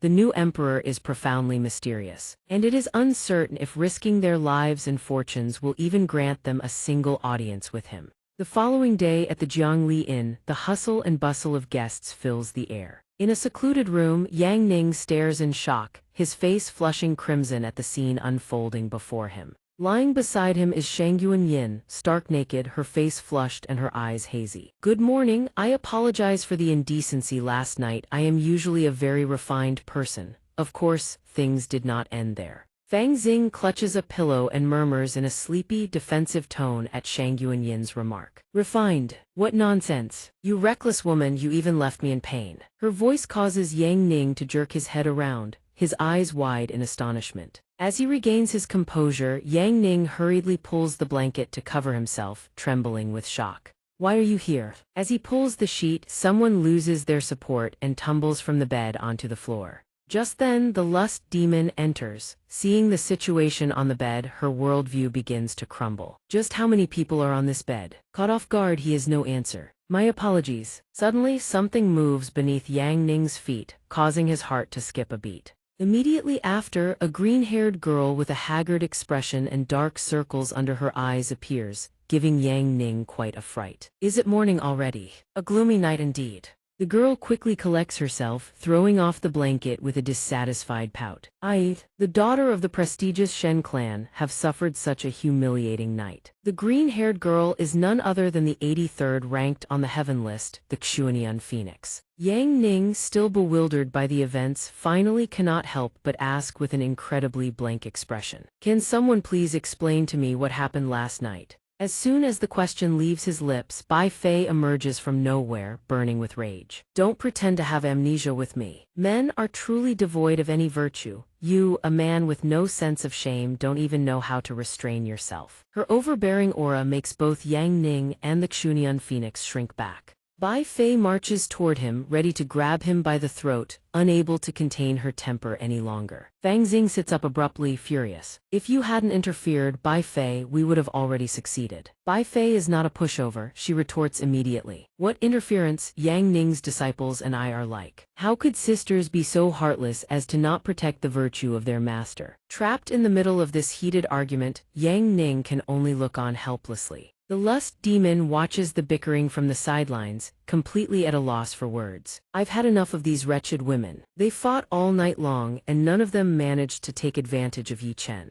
This is truly hellish. Just as the group threatens to descend into further chaos, a notification seizes everyone's attention. The recruitment ceremony for the new emperor has officially begun. Selected candidates report immediately. Following the announcement, the room sinks into heavy silence. Seeing her duty approach, Bai Fei does not forget to threaten him before leaving. Yang Ning, remember this. Although I have no interest in you, you must not allow these improper women to take advantage of you. Men must learn self-respect. I am heading to the palace now, take care of yourself. Yang Ning, feeling quite intimidated by her threat, satisfies her with his reaction as she departs. Immediately after, Shangyuan Yin, the lust demon, and the Xianxia Phoenix follow suit, leaving only Yang Ning and Fang Xing in the room. Fang Xing sits on his lap and winks suggestively. Everyone thinks they must offer their bodies to their martial brother before entering the palace. I am the same, I want to give both my body and soul to you. Very well.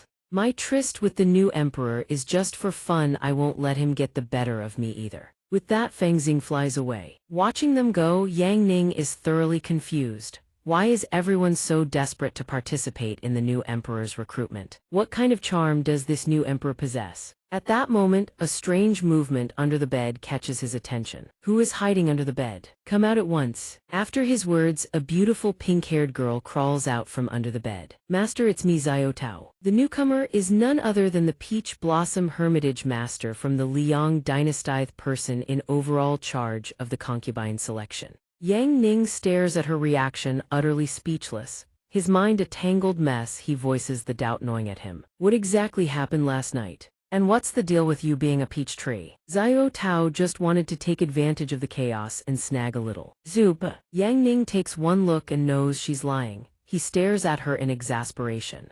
Under his intense gaze, she turns beet red with embarrassment. How could I have said that out loud? I'm so stupid. In the end, the Peach Blossom Hermitage Master comes clean about her true purpose. Actually, Xiao Tao was just trying to protect her master while gathering intel on the future mistress, of course. Where did Yang Ning even pull clothes from? He gets dressed as casually as if it were part of his morning routine, all while listening to the Peach Blossom Hermitage Master's report. Xiao Tao will now report the situation of all the mistresses who entered the palace. Shen Feng is trying to protect the Shen family. Bai Fei and Fang Xing are most likely after promotion. The pervert's motives are unclear. As for why all this happened, it's because you, master, got drunk and brought Shang Yuanyin to stay here, which set off all the other women preparing to enter the palace into a chaotic free-for-all to claim you. She explains everything in meticulous, painstaking detail. After hearing the full report, Yang Ning's face shows a look of sudden enlightenment. Bai Fei, Fang Xing entering the palace wouldn't be a loss for any of them, and all of this is because I brought Shang Yuanyin to stay here. Seems like I'm starting to remember now. Yang Ning's mind drifts back to last night. Him and Shang Yuanyin drinking and chatting away merrily. Hey buddy, do you have any ideas on how I can climb into the new emperor's bed? No matter the cost, I want to conquer him. Hearing her question, Yang Ning bursts out laughing. No matter the cost. That's simple then. He pulls out a familiar book. Yang Ning, face flushed and slightly tipsy, offers his advice. After reading Tales of Desire for so long, just use the techniques from these pages. No man alive could withstand them. The new emperor will be so wrecked by your moves he won't make it to morning court. But even so, getting into the new emperor's bed won't be easy. Go join the concubine selection. Lustful emperors hold a concubine selection every year. He suggests it, and Shang Yuanyin agrees with the idea. She turns to look at him and says, but before sleeping with the new emperor I need to practice first,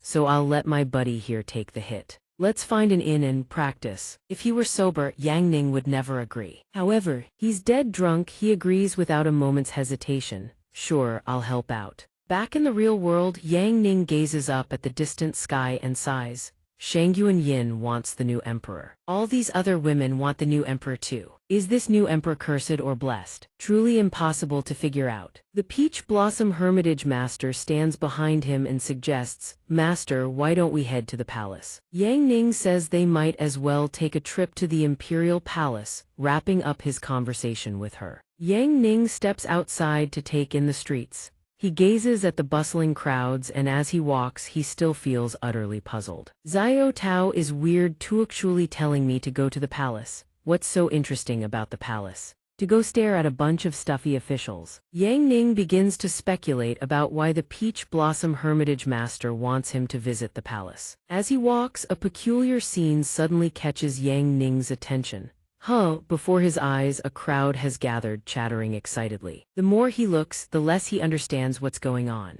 Not one to overthink, Yang Ning strides forward to investigate. As he gets closer, a kind-hearted local explains things to him. Young sir, you must be from the countryside. You must have cultivated great fortune in your past life to catch the procession of the hottest figure beside the new Emperor Prime Minister Moli Yadi himself. The moment those words end, the crowd ahead erupts in excited cheers. He's here. If this old man can just catch a glimpse of Lord Moli's grace, I'll die with no regrets. Only Yang Ning watches this spectacle with dead fish eyes. He takes one look and delivers his verdict. People actually get this worked up over a politician. Wow. Out on the main road, an exquisitely crafted red sedan is being carried by a massive elephant, a colorful cloth draped regally over its head. The crowd, though excited, parts to both sides to make way for the sedan.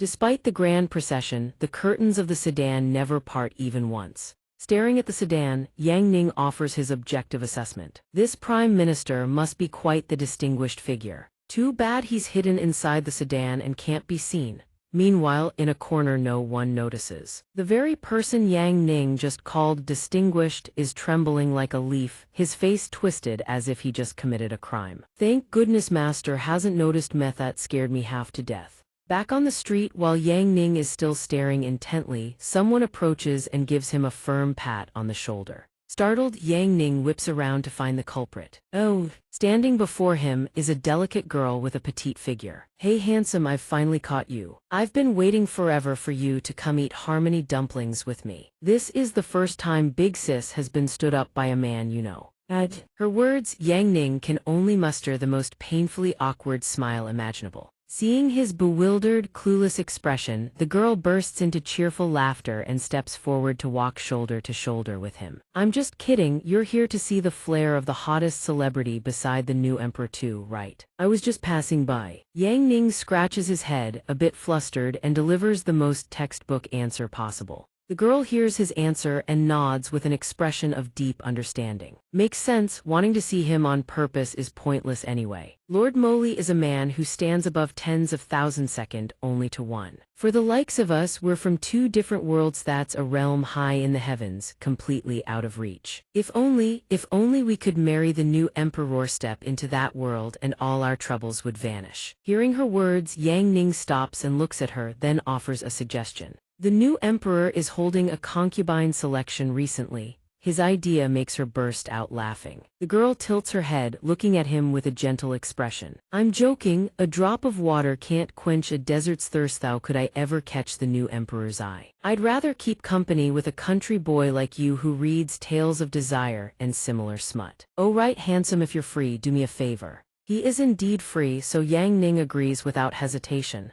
No problem. On the bustling street, Yang Ning reads a book with one hand while lugging a mountain of bags and packages with the other. Wen Qian walks beside him, praising him nonstop at the sight. Who would have thought a scholar like you would be this strong? Must be some kind of anti-gravity magic. Yang Ning answers without lifting his eyes from the book. Mid-stride, Wen Qian suddenly freezes in place. Her eyes blazing brighter than a gambler's winning streak as she stares dead ahead. He has absolutely no clue what's happening. The jewelry shop up ahead is having a sale. The two words "big sale" successfully trigger the shopping frenzy buried deep in Wen Qian's soul. She bolts toward the storefront like her life depends on it. Sale, sale. Watching her, Yang Ning can only sigh. Indeed, no matter what world you're in, women love shopping. As they approach the shop, its golden sign stands out prominently. Inside the jewelry store, Wen Qian, just like every other girl, gazes around in wide-eyed wonder, unable to hold back her gasps of admiration. This is the official jewelry store of the Liat Yang government manor.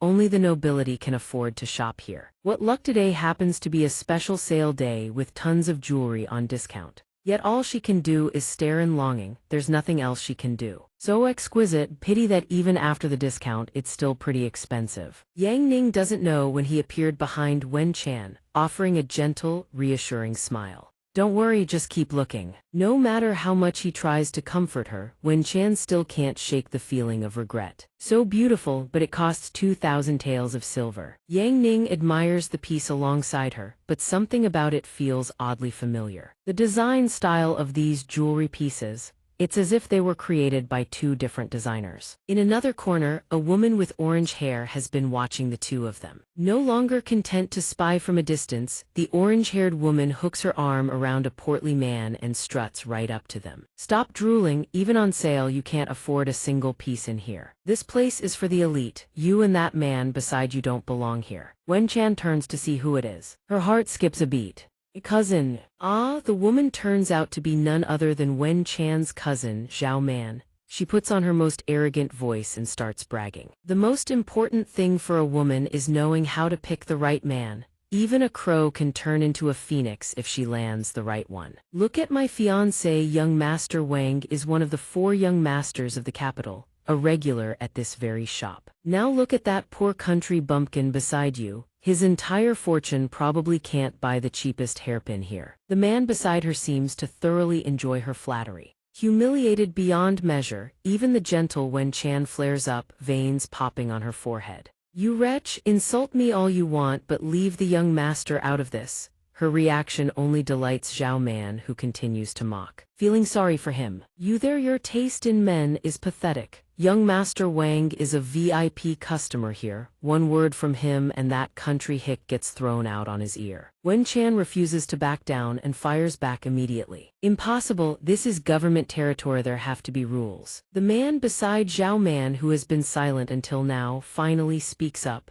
"Government territory means government connections. The Wang family has influence up and down the capital. We've even had the honor of meeting the lofty second Madame Dao of the Gold and Silver Pavilion herself." Speak of the devil and the devil appears, everyone freezes.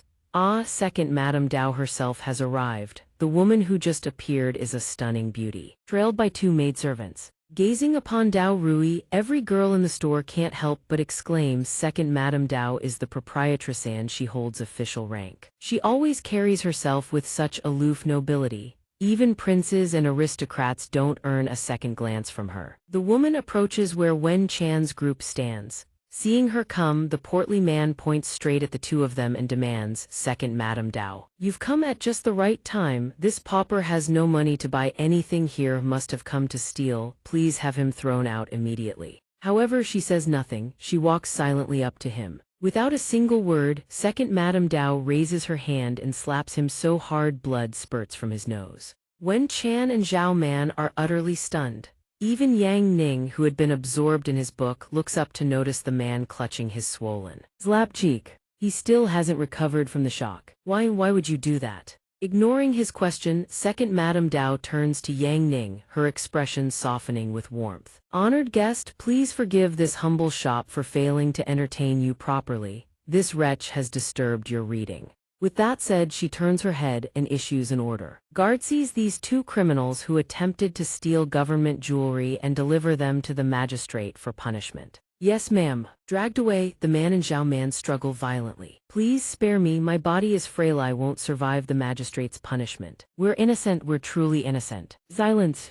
Inside, second Madame Dao's heart is bursting with joy. "The new emperor surely doesn't know that I am merely a single peach blossom among thousands on the sacred peach tree. That's fine, as long as I handle this matter properly. It won't implicate the peach tree lord or the saints." Only Wen Chan stands nearby, listening in bewilderment. "Young master, why does the Gold and Silver Pavilion call you an honored guest? Who on earth are you?" Inside the jewelry store, second Madame Dao is doing her utmost to curry favor with Yang Ning without him noticing. "As an expression of our apology, whatever jewelry this young lady has touched, the entire shop will gift them all to her free of charge." Before such an outrageously generous offer, Wen Chan can't help but blush in embarrassment. It's not just here, even the other female customers in the store gape in wide-eyed shock. Truly unbelievable. Suddenly, Yang Ning's face lights up as if struck by a bolt of revelation. "Enlightenment, I've got it." His words make second Madame Dao's heart leap into her throat. Her face drains of all color, she looks like she's seen a ghost. "It's over, the new emperor has discovered the truth. Peach Tree Lord, forgive me for this mistake if I'm exposed. Every last one of us 10,000 Peach Blossom sisters will wither away." But Yang Ning goes in a direction no one could have predicted. Since this is a government shop, giving things away doesn't really cost you anything anyway, right? No one expected him to respond like that. Dao Rui stammers. Fortunately, Dao Rui manages to find a convenient excuse. "It just so happens that you are our 66,666th customer, so you qualify for this special lucky reward." At this, Wen Chan finally understands. Oh, so that's how it is. With their shopping done, Yang Ning and Wen Chan walk out of the store. Before the two part ways, Wen Chan speaks to him with heartfelt gratitude. "Thank you so much for walking with me today. I had a wonderful time." "Oh, right about today. Is it true that you want to marry the new emperor?" Before she leaves, he finally voices the question that's been weighing on his mind. Wen Chan hears his question, turns around and gives him a playful wink. "What girl wouldn't want to marry the new emperor? But I've already got my eye on a certain young master right here." "Young master, I'm heading off now. Don't forget to come by my shop tomorrow for pastries. Then we can go together to Yan Yang's book signing event and enter the lucky draw." With that, she turns and leaves, but not before waving goodbye. Bye-bye. Yang Ning watches her go for a moment before finally responding to the earlier proposal. All right, Yan Yang's book signing and lucky draw. Hopefully I can win a VIP spot. Mentioning this, Yang Ning's eyes blaze with an unprecedented determination. Not only could he meet the cosplayer dressed as Yan Yang, he'd also get to request any pose he wants from the author. Now that's what he calls a good time. The girls at the book fair don't have this kind of luck. Yang Ning sighs wistfully. Suddenly he remembers something. Shangyu and Yin went into the palace. What happened to that little vixen? Haven't seen her in days. Did she get scammed too? The person he's thinking of is currently perched on a rocky outcrop, surrounded by a gloomy landscape crackling with thunder and lightning. Bai Lu sits alone on the cliff edge, cross-legged in meditation. A stream of golden energy swirls around her body. At that very moment, a colossal hand descends from the sky. It reaches down to seize Bai Lu, accompanied by a threatening voice, "You dare, a mere mortal trespassing into a forbidden cultivation ground." Right after those words, the single arm multiplies into countless armsaw lunging toward Bai Lu at once. But she remains seated, utterly unshaken. She merely glances upward. After that single glance, a massive tear rips open across the sky, scattering the dark clouds apart. In the end, the dark clouds and the countless arms all vanish, leaving behind only a bleak gray sky. In an unseen corner, a man silently observes everything. Beside him perches a black bird. Bird messenger, disassemble the defensive formation. She is the strongest saintess of light in all of history, fully awakened from her ancient slumber. Those tricks are useless against her. At this moment, Bai Lu rises to her feet. Her entire body is enveloped in a radiant golden aura. Bai Lu immediately activates her killing intent, her eyes filled with murderous aura as she glares at the two stalking her. I am here to warn you. I do not care about your wallbreaker pavilion, but you are not to touch the new emperor. Despite the threat, he remains undeterred and stands his ground. The Light Holy Sect has always been the protector of this land. No matter how dynasties rise and fall, you always judge each new emperor by your own set of rules. Though seemingly satisfied with that answer, she does not retract her terrifying aura. It is good that you know, before the judgment ends, if you dare to plot against the new emperor, I will drag 2 members of your wallbreaker pavilion to the grave with me. He no longer hides, appearing face to face with her alongside his black bird. Holy maiden, do not be so hasty. We are merely interested in the wall and have no desire to attack the new emperor. Furthermore, we are eagerly awaiting your challenge for him. He explains his purpose, noting that 2 previous dynasties failed the examination. If this time the examination is failed, the entire realm will lose its light and sink into eternal darkness, and the world will fall into an eternal slumber. The black bird, seemingly a mindless creature, suddenly speaks. Bai Lu instantly discerns their true intentions. She does not hesitate to expose them point by point. You are all hoping that once the new emperor's judgment fails and the world falls into darkness, the wall's defenses will weaken indefinitely, allowing those monsters to easily break through. Exposed, he does not bother to deny it. Correct, this is indeed part of our plan. I will not allow anyone to interfere. She declares firmly. We naturally cannot interfere with the new emperor's judgment. But if we can prove the new emperor's world does not exist, can we not go directly into the darkness? The blackbird retorts. Her words confuse the saintess. What could it mean? At that moment, near the imperial palace, specifically the new emperor's bedchamber, someone shouts, Chu Yi, lord of the great Zhao dynasty, requests an audience with the new emperor. The voice forces Wu Chen, master of Taohua Hermitage, and the rip-mouthed woman to turn around in alarm. What is happening? Standing before the palace are an elderly man and a figure cloaked entirely in white. These 2 great dynasties have always been on good terms. I have come personally. I must see him. If the new emperor does not appear within the time it takes for an incense stick to burn, I shall be forced to lead my men inside. His request sounds more like a threat. Naturally, the palace guards are terrified by his words. As a top figure on the heaven ranking, who could possibly stop him? Despite his threats, no one appears. The man, he uses all his remaining strength to bellow. New emperor, show yourself at once. He is worthy of being a leader on the heaven ranking. Even his voice carries immense pressure. The shockwave spreads, reaching even where Yang Ning is staying. Whether by accident or design, a page of his book is torn away. Before Yang Ning can react, the torn page is swept away by the wind.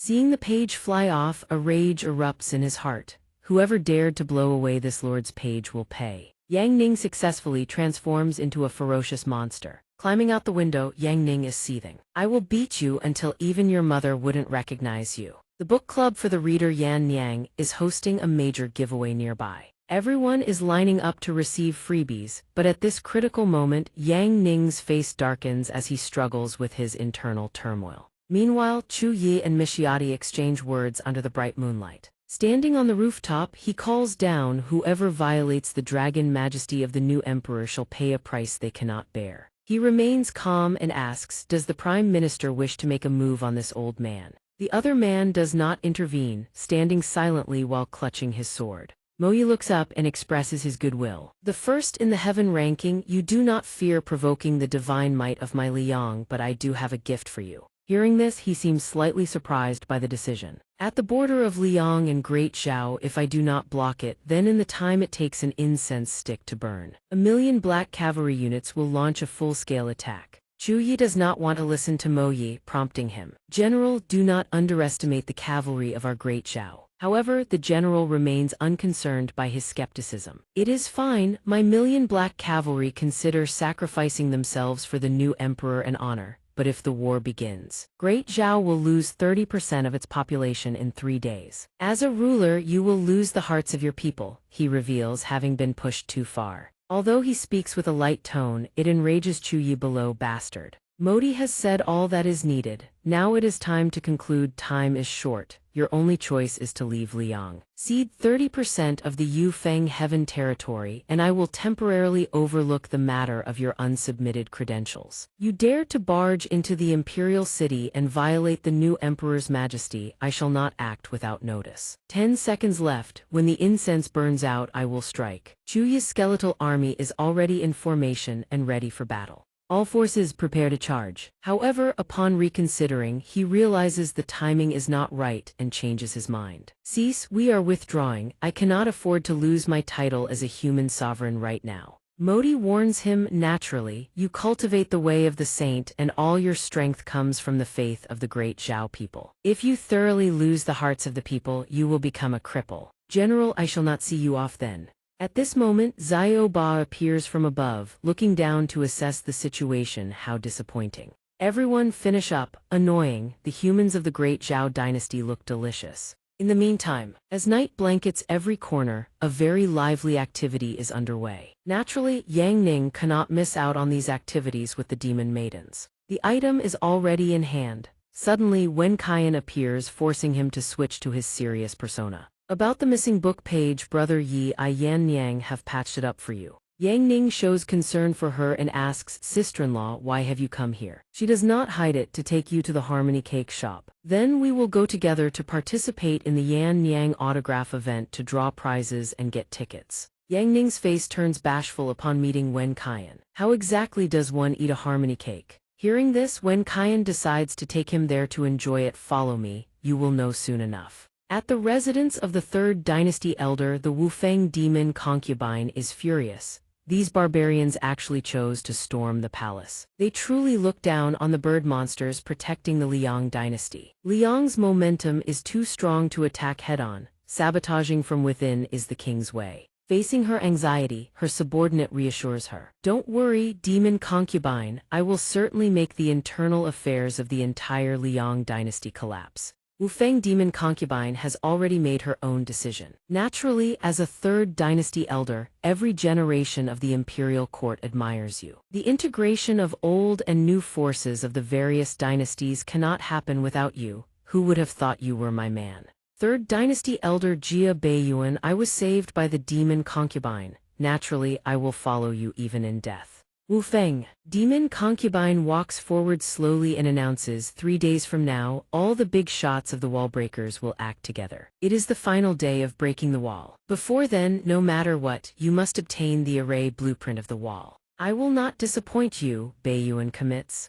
I will definitely do a good job. Neither Modi nor those monsters pay any special attention to me. Anyway, after all, besides having good interpersonal relationships, I am also known as a man addicted to wine and women. Hearing this, Wufeng demon concubine is very satisfied. Very good, I heard you are even forcibly marrying a 13th concubine. Well then, happy early marriage to you. A moment later, she vanishes into the air. Baiyuan, the palace elder, is no ordinary man. He immediately wears a cunning smile. In this world, no one can discover the true face of my 13th concubine. I have laid out a net across the heavens and earth. No matter how you resist, you cannot escape my grasp. Not long after, Baiyuan is dressed up and arrives at Wen Qian's house with a wedding procession behind him. Little beauty, come out, I have come to propose marriage. Facing the sudden presence of Baiyuan, she cannot help but be startled and anxious. Wen Qian's face turns pale as a banana leaf. She urges him, young brother, you should leave first, I cannot let you be implicated.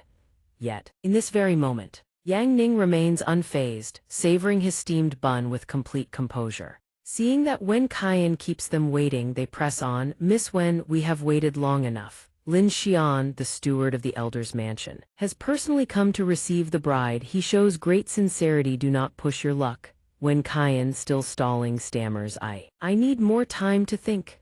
But the cunning Lin Xian refuses to let his prize slip away. He has already given her far too much time. Apart from the elder himself, no one else can provide you with such lifelong splendor and riches. Who would have thought you would use this bumpkin as a shield? Could it be this pathetic country bumpkin peasant? I do not know him, but with his devious schemes he has clearly been stalking you for a long time and knows you well. Not acquainted, according to our intelligence, this country boy has been lingering around you several times now, hasn't he? It must be this pale-faced brat making you look elsewhere, delaying the elder's plans. Baiyuan, seeing that Wen Qian refuses to comply regardless of his words, decides to use force. Little Lin, you are far too soft-hearted. You haven't applied enough pressure. The thugs you sent to cause trouble at her shop were useless. Now watch me demonstrate how to make her behave. You country bumpkin, you are truly pathetic. Yang Ning shows no interest in retorting, instead casting an evaluative gaze forward. Fearing for his safety, Wen Qian urges him again. Young brother, leave through the back door quickly. The new emperor has ascended and declared a general amnesty. They cannot touch you easily. But it seems Lin Xian will not let anyone leave today. It is too late. There is no place in this vast world left for him, for he has committed a crime beyond forgiveness. Suddenly, he orders a timid girl to step forward, the head maid of the princess of Sa Nguy letter 1 EC7T. Bearing some unknown grudge against Yang Ning, she points at him and frames him. This lowly peasant defiled me. Upon hearing this, the crowd immediately believes her and begins to berate Yang Ning. I never expected someone who looks like a man to behave like a beast, committing such an act. A young man who strays must pay the price. Not stopping there, Baiyuan adds fuel to the fire. Last night at the temple, this country boy lost his reason, violated the maid of the princess of Sa Nguy letter 1 EC7T, and shattered the diplomatic relations between our two nations. Even with the new emperor's amnesty, you will be executed. Wen Qian cannot stand by and watch him be framed. She speaks up for him. You are spitting blood and framing the innocent. This young brother is an honest man. He could never do such a thing. The members of the Diane Yang book club also sympathize with her. That's right, he is a straightforward, honest man from the countryside. A female cultivator wouldn't make a mockery of her own reputation. Could it be a case of mistaken identity? Baiyuan clearly has no interest in idle talk. He only wants to convict Yang Ning. This matter is none of my concern, yet I act on behalf of another to uphold justice. Because the evidence is undeniable, we have come to apprehend the culprit. Princess Min Nguy letter 1 EC7T of Sa Nguy letter 1 EC7T, please step forward to provide your testimony. Princess Min Nguy letter 1 EC7T of Sa Nguy letter 1 EC7T points at the man from the countryside. I witnessed it with my own eyes. After Xiao Mai and I visited the temple, he lost his bestial nature and humiliated her.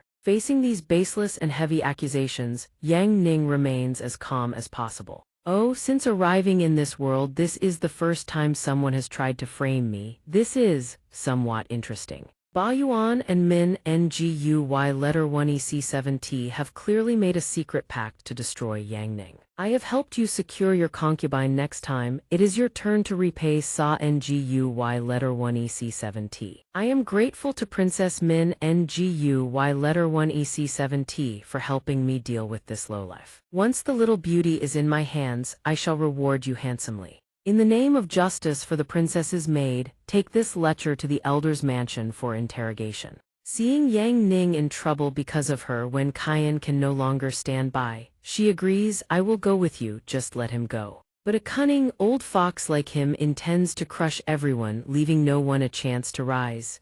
You will certainly go, and only then will he survive in the dungeon. But he shall undoubtedly pay for this crime. A country bumpkin should never have approached the woman targeted by the strongest among them. But at that very moment, a massive rumbling sound erupts from the distance. It is nothing other than the thunderous sound of galloping horses, charging straight toward Ba Yuan. A formidable army manifests before him in an instant. Every onlooker stands frozen, their faces etched with shock. The black cavalry, the personal guard of the new emperor, why would they appear here? A figure steps forward, wearing a polite pageantry smile. We intended to dispose of you within the elder's residence, but you had to make such a scene, bringing the black cavalry down upon yourself. You rustic bumpkin, how truly pitiful. Suddenly, the black cavalry behind him grow agitated, their blades bared in a flash of steel. The three of them stare, mouths agape, stunned by this abrupt turn of events. What is the meaning of this? It seems the black cavalry has arrived to purge the wicked, not to observe a wedding procession. In the span of a single breath, the wedding party falls under a brutal, relentless assault. It is far too late for them to beg for mercy now. I am but a humble servant leading the procession, please spare my life. Ba Yuan attempts to bolt, but fate is cruel. The black cavalry blocks his path and he is trapped like a cornered rat. With a heavy kick, he is slammed into the earth. Though he stands on the precipice of death, his tongue remains sharp. I am an elder of 3 dynasties, the great Ba Yuan. I hold status among the elders, and General Mo treats me with great respect. Generals of the Black Cavalry, surely you recognize an old friend. We are all family, yet no one expected Mo deity to appear at this very moment. Family? In my eyes, you are nothing more than a mangy, impotent dog. Do you truly dare call yourself family? Shamelessly, he tries to justify his existence, claiming that even a dog has its uses. The next second, Mo deity snaps, his voice chilling. A dog dares to bite the master of this house? Tell me, Ba Yuan, how should I handle such a beast? Only then does the realization begin to dawn on him. Mo deity bows deeply before Yang Ning, leaving the crowd reeling in disbelief. Master, I am late, please forgive this subordinate. Wen Qian stands bewildered, muttering, Master, a master? As for Ba Yuan, he finally grasps the agonizing truth. Could it be that everyone here is showing such reverence toward this man? The divine vine speaks, paying respects to the new emperor. We welcome the new emperor back to the capital. Every soul present bows in deep, trembling submission before Yang Ning. Those who had oppressed Yang Ning just moments ago now stare, unable to believe their own eyes. The commoners are equally stunned. The rural friend is the legendary new emperor. No wonder this royal capital felt so familiar. It was modeled after his own city. Mo deity, you lot have immense courage to act this way. Whispers ripple through the crowd as the gravity of the event sinks in. Ming Yue and her attendant pray silently, their hearts hammering. We were told we were merely tormenting a common bumpkin. How is it that he is the new emperor? We are dead, we are surely dead. Ba Yuan can do nothing but collapse and beg for mercy. Your Majesty, spare my life. Every soul who had wronged him begins to grovel, a complete and pathetic reversal. Your Majesty, spare my life. Your Majesty, spare my life. Yang Ning remains unmoving, his expression cold and unreadable. The first to pay the price for such foolish arrogance is Ming Yue. She dangles from a tree, screeching, put me down at once. I am a princess of the Xianxia kingdom. Do not dare to humiliate me. My kingdom is the world's largest producer of artifact-grade ore. If you harm me, the supply of jade spirit ore to the Liang Empire will be severed.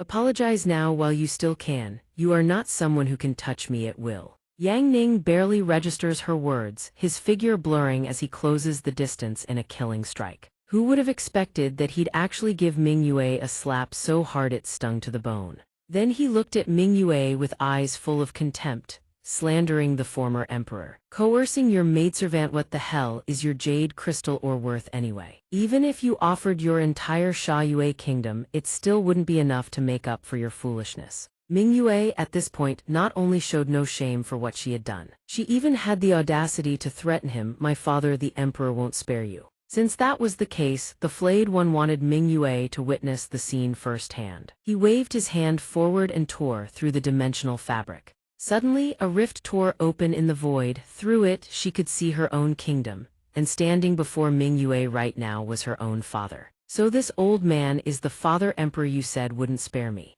Like father like daughter raised an unfilial child who slanders the former emperor. Perhaps he should be punished first. Who would have expected that the flayed one with his explosive temper would issue the order immediately? Dark Knights move out. Kill everyone in the Imperial Palace. Obey. It wasn't long before the Dark Knights stood right before the Emperor. I am the ruler of Sha Yue. Please, demon god, show mercy, I'll pay any price. Clang. Seeing him begin to beg them, Ming Yue also desperately admitted her fault and pleaded with him. I was wrong, please don't kill my father. But all pleas were useless at this point. The Dark Knights dared not defy the flayed one's order. Sand sent the Emperor straight to the afterlife. Seeing that she had indirectly caused her own father's death, Ming Yue was consumed by both horror and guilt. Father. That moment of hers was witnessed by everyone present. Her sobbing would disturb the new emperor. Take her away. Send her to the instruction bureau. Wu Chen, this time your subordinate knows he was wrong. As for Bai Yuan, he was prostrating himself before Moli Yati, pleading. Conspiring to frame the new emperor is an unforgivable crime. Death is well deserved. I only beg you for the sake of old who in the early days of building Liang went everywhere recruiting guild forces. Please spare old Hu's wife and children. No matter how he pleaded, Moli Yati could never tolerate such lèse-majesté. When you thought the new emperor was just a country bumpkin, did you ever think of sparing him? Using despicable means to frame the new emperor's crime warrants the extermination of 9 clans. Guards, take him to the heavenly prison. To ensure his family wouldn't be implicated, Bai Yuan made a desperate pledge. I can reveal the hiding place of the wall-breaking faction. The supreme demon consort, true mastermind who commanded me, I only beg you to spare my descendants. Moli Yati found this quite the sweet deal and promised to consider it. Now that I can actually consider, go to the court of judicial review and write your testimony first. If the intelligence proves valuable, perhaps I may consider sparing your bloodline. Hearing this, Bai Yuan was overjoyed, happier than hitting the jackpot. Thank you, General Moli. Your old friend will surely tell everything he knows, will confess all the intel on the wall-breaking faction. I only beg for the chance to atone with merit. Who would have expected that Moli Yati wasn't one to be fooled either? He swept past the man and gave a cold order. Use your mind-reading technique to verify every word of his testimony, then execute his entire family. Yet Bai Yuan still hadn't realized his family was about to meet their end and was still singing Moli's praises. General Moli is truly god tier, forever high above, forever cold and aloof. Both of them, after witnessing everything, concluded that this world had already been completely dominated by him. A man like Thaisven, the apocalypse probably couldn't shake him. Suddenly, the very next second, both of them did an extreme 180, sweat pouring down their faces. Moli Yati was no different, trembling in fear, his face drained of all color. He and the one-strike devastator both dropped to their knees before him. Master, Moli Yati also knows he was wrong, yet even something as simple as kneeling to admit fault, the two of them still had to compete over it. Old Moli, scoot over when you kneel, don't crowd me. Little one, now's not the time to squabble. Calming the master's wrath is what matters. Both of them fell dead silent, not daring to move or even breathe too loudly. I never dreamed, not even in my wildest dreams, that those who once stood above the heavens would become so humble before a country bumpkin drinking buddy who once clinked cups with us. I even saw him licking Madame Yan's hand once. Is he really the new emperor? Although Yang Ning had granted them authority, he was by no means satisfied with how they wielded their power. You lot have truly gone too far. I'll go say goodbye to sister-in-law first. When I come back, I'll settle this debt with all of you in the palace. Sister-in-law, thank you for always taking care of me ever since I arrived in the royal capital. Wen Shan didn't stand on ceremony and replied cheerfully, not at all, it's always been you helping me. What Yang Ning remembered most about his time with Wen Shan was the incredible taste of the dumplings. Those dumplings that day were truly divine. I have a few things to handle, Yan Yang's lottery draw and seat assignment. I can't go anymore, let's meet again at the fan signing event, okay? Wen Shan immediately agreed. Sure. Suddenly he turned to Wen Shan and asked, you always used to say you wanted to marry the new emperor, didn't you? Hearing this, she immediately denied it, her face flushed crimson. I was just joking. Back when I was in a desperate situation, I thought only the new emperor could save me. Who would have thought it would be a country bumpkin who rescued me, and that bumpkin turned out to be the new emperor himself?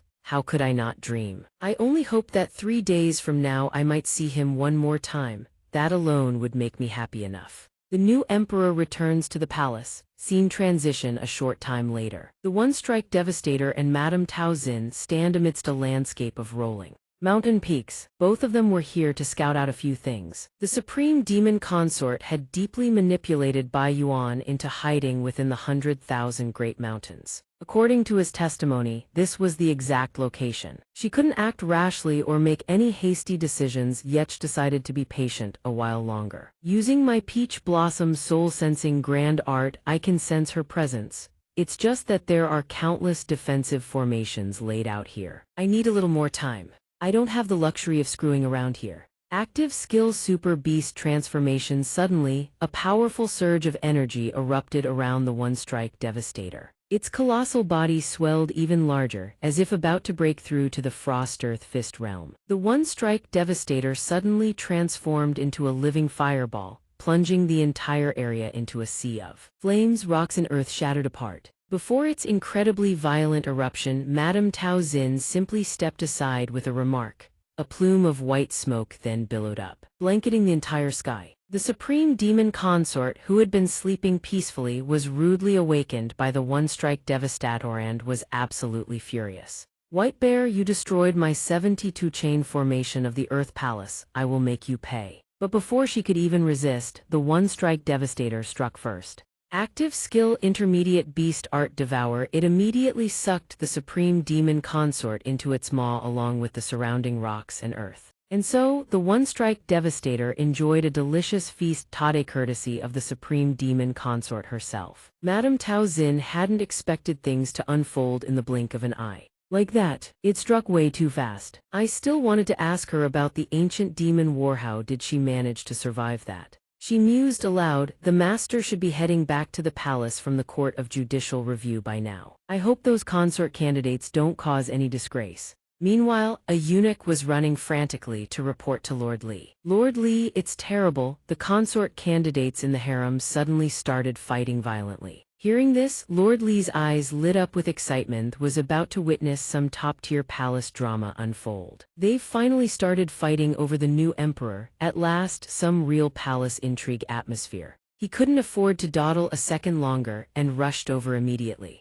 Indeed, the little fox and the white-haired girl were clashing intensely with each other. I heard the new emperor is about to return to the palace. Let me go check out their palace catfight in person. The original goal of everyone entering the palace was to live in perfect harmony. But then you declared you wanted Yi Yang all to yourself. That's going too far. At the very least, there should be some respect for the order of arrival. Yi Yang and I first met when we were imprisoned in the demon hall. You two were still suckling at your mother's breasts. We fought side by side all the way from Wuji Sect to the demon abyss and back to Four Seas City. Our bond is harder than steel. How could we let commoners like you get involved? But this clash wasn't just between the two of them. The pervert also joined in. Didn't you say you don't like Yi Yang? That's right, if you don't love him then let go, don't hog public resources. So what if I don't like him? I don't like him and I still want him all to myself, so what? What about it? Not convinced. Not convinced, then come hit me.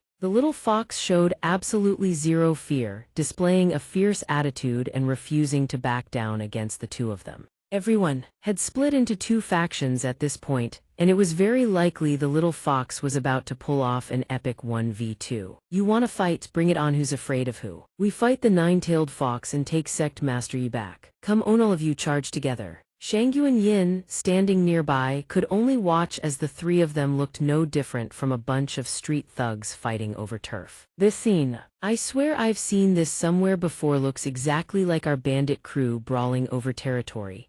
Come on. Don't be scared. What are you so arrogant about? You're all bottom feeders. The concubines were supposed to be elegant and refined, yet here they were, snarling like beasts in broad daylight. The future consorts of the new emperor were tearing each other apart over a mere commoner. What kind of palace intrigue is this supposed to be? Though darkness had already draped itself over every corner, Shangyuan Yin was currently skulking outside Yang Ning's palace chambers. So this was the Heart Emperor's bedroom. If she could capture him, tame him, she could seize this chance. Who could have predicted that moments later, the little fox would show up wielding a stick and bonk her right on the head? Shangyuan's little fox does not allow anyone to seduce Yang Ning. You think that little trick of yours can compete with me? The new emperor is my business now. Sure, he doesn't seem to like being disturbed, but I'm no ordinary being. I am the divine one who overturns all living things. Your Majesty, this Qin Hong dance of mine, I specially practiced it for so long, all for you.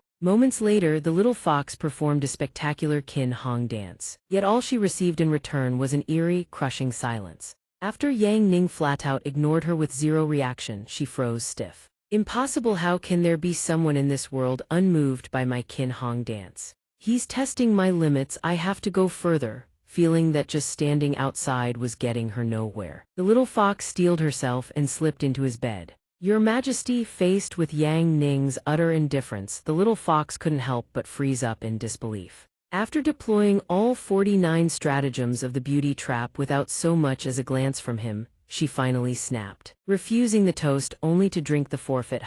But the very next second she froze mid-breath, eyes wide, staring at Yang Ning. Meanwhile, he was still absorbed in his book, only throwing her a half-lidded glance. Yang Ning bolted upright, eyes blinking in confusion. Little fox, why are you here? Seeing that he finally acknowledged her, the little fox grew even more furious. I should be the one asking that question. Are you really the new emperor? Yang Ning never beat around the bush. He cut straight to the chase. What are you doing here? Seeing that she couldn't hide it any longer, the little fox stammered. I want to enter the wall. The wall? What does that have to do with the new emperor? I'm a born demon. The wall suppresses my kind. To enter the wall, I need to obtain the emperor's qi to mask my demon bloodline. Yang Ning's expression shifted into classic overdramatic shock. Don't tell me you want these clothes of mine. I haven't changed them in days, honestly. I haven't even washed them. The little fox, seeing him clowning around like that, grew even more enraged. Who wants that? My original plan was to extract the new emperor's heart and bring it into the wall, but I never expected the new emperor to be you. So I have no choice but to. Suddenly, the little fox gently placed her hand on Yang Ning's chin. Before he could even process what was happening, the little fox planted a sweet, soft kiss on his lips. The moon hung high above, pale and luminous. All things had fallen into stillness, though the night had swallowed the entire sky. Yang Ning still couldn't get the little fox off his mind. That girl, scheming, harboring deep grudges, and when it comes to romance, she's utterly unreliable. She vanishes in the blink of an eye.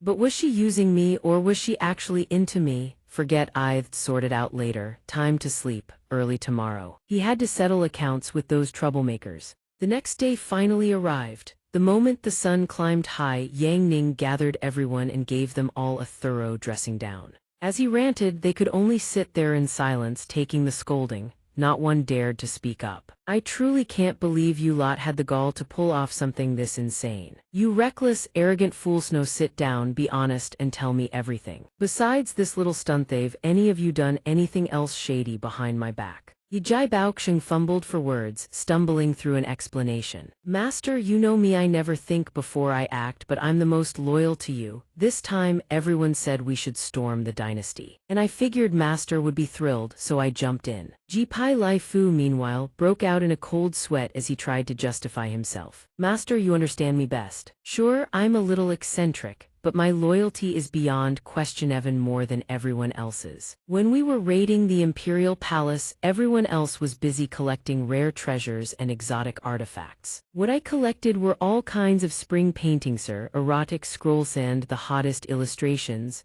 I'm sure Master would absolutely love. Yang Ning's face flushed red the instant he heard that. Yang Ning quickly pointed at someone else, desperate to hide his mortified expression. Enough, stop talking. Jipai Lai Fu, realizing his mouth had just dug his own grave, didn't dare utter another word. Yes, Master. Tao Hua Yinzhu sat hunched over, stammering out her response with visible embarrassment. Master, you understand Memi's sins are heavy. I beg Master to allow me to use this body of mine to atone for them. Yang Ning's mind spiraled into a tangled mess the moment he heard that. Anyone watching could tell she was playing a masterstroke. Tao Shu was far too cunning, whipping out a move like that. He then pivoted to Tao Hua Yinzhu's atonement gift. Tao Shu, your apology gift is far too ordinary. I spent a fortune handpicking 3,000 artisans from the Golden Kingdom capable of crafting anything the master desires. 3,000 artisans, I thought it was something actually impressive. Of course it is because they're all beautiful women. As the two of them bickered back and forth, Yang Ning grew increasingly displeased and cut them off. Now is not the time to discuss apology gifts. What I need is for you to confess. What else have you been hiding from me?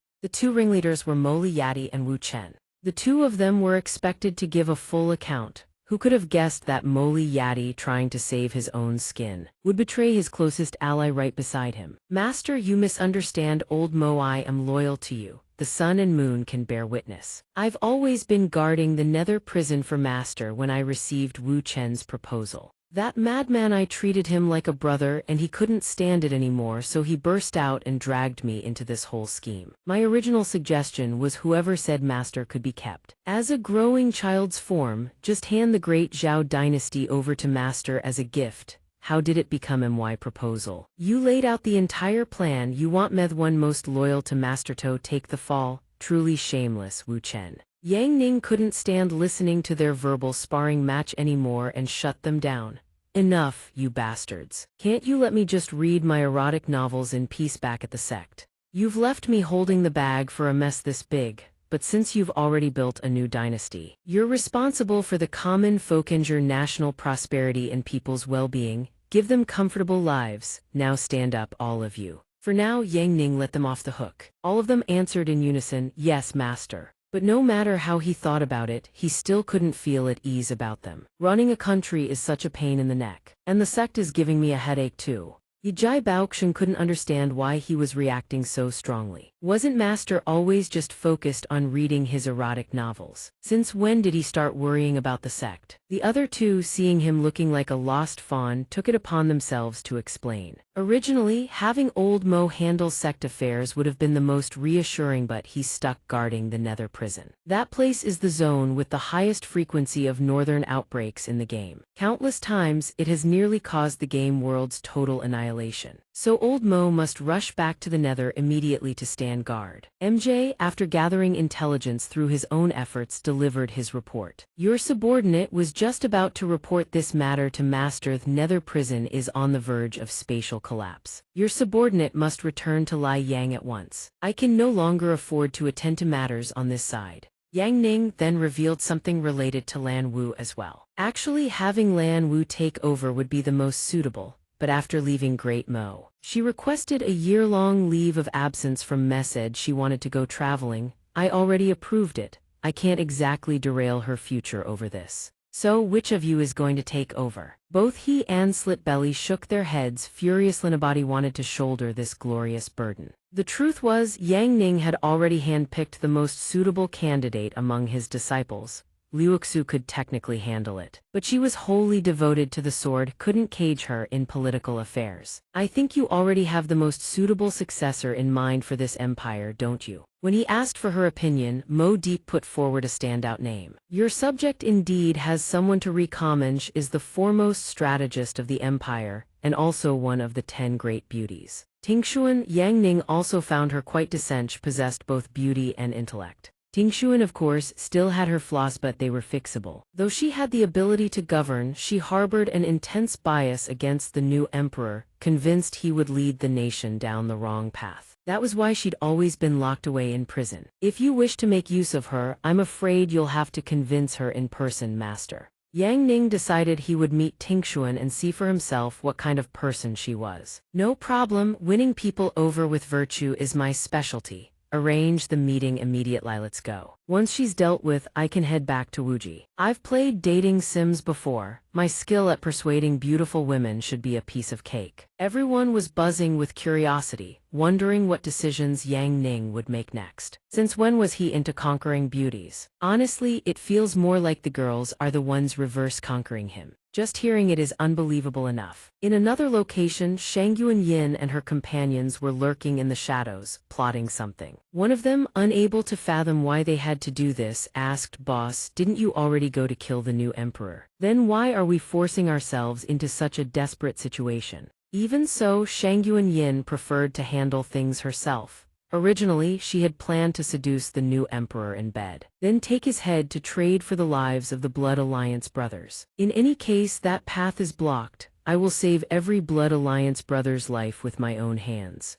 But the dragon demon lord is in existence approaching godhood. He is the only demon lord who has persisted since the first era without ever being replaced. Legend has it that the other 11 demon lords combined cannot even match a fraction of his killing intent. If we can't deliver the new emperor's head, there's no way we can save everyone from his clutches. I've already had 2 contingency plans in place. I've been secretly having people lace the water supply. It's time to set things in motion.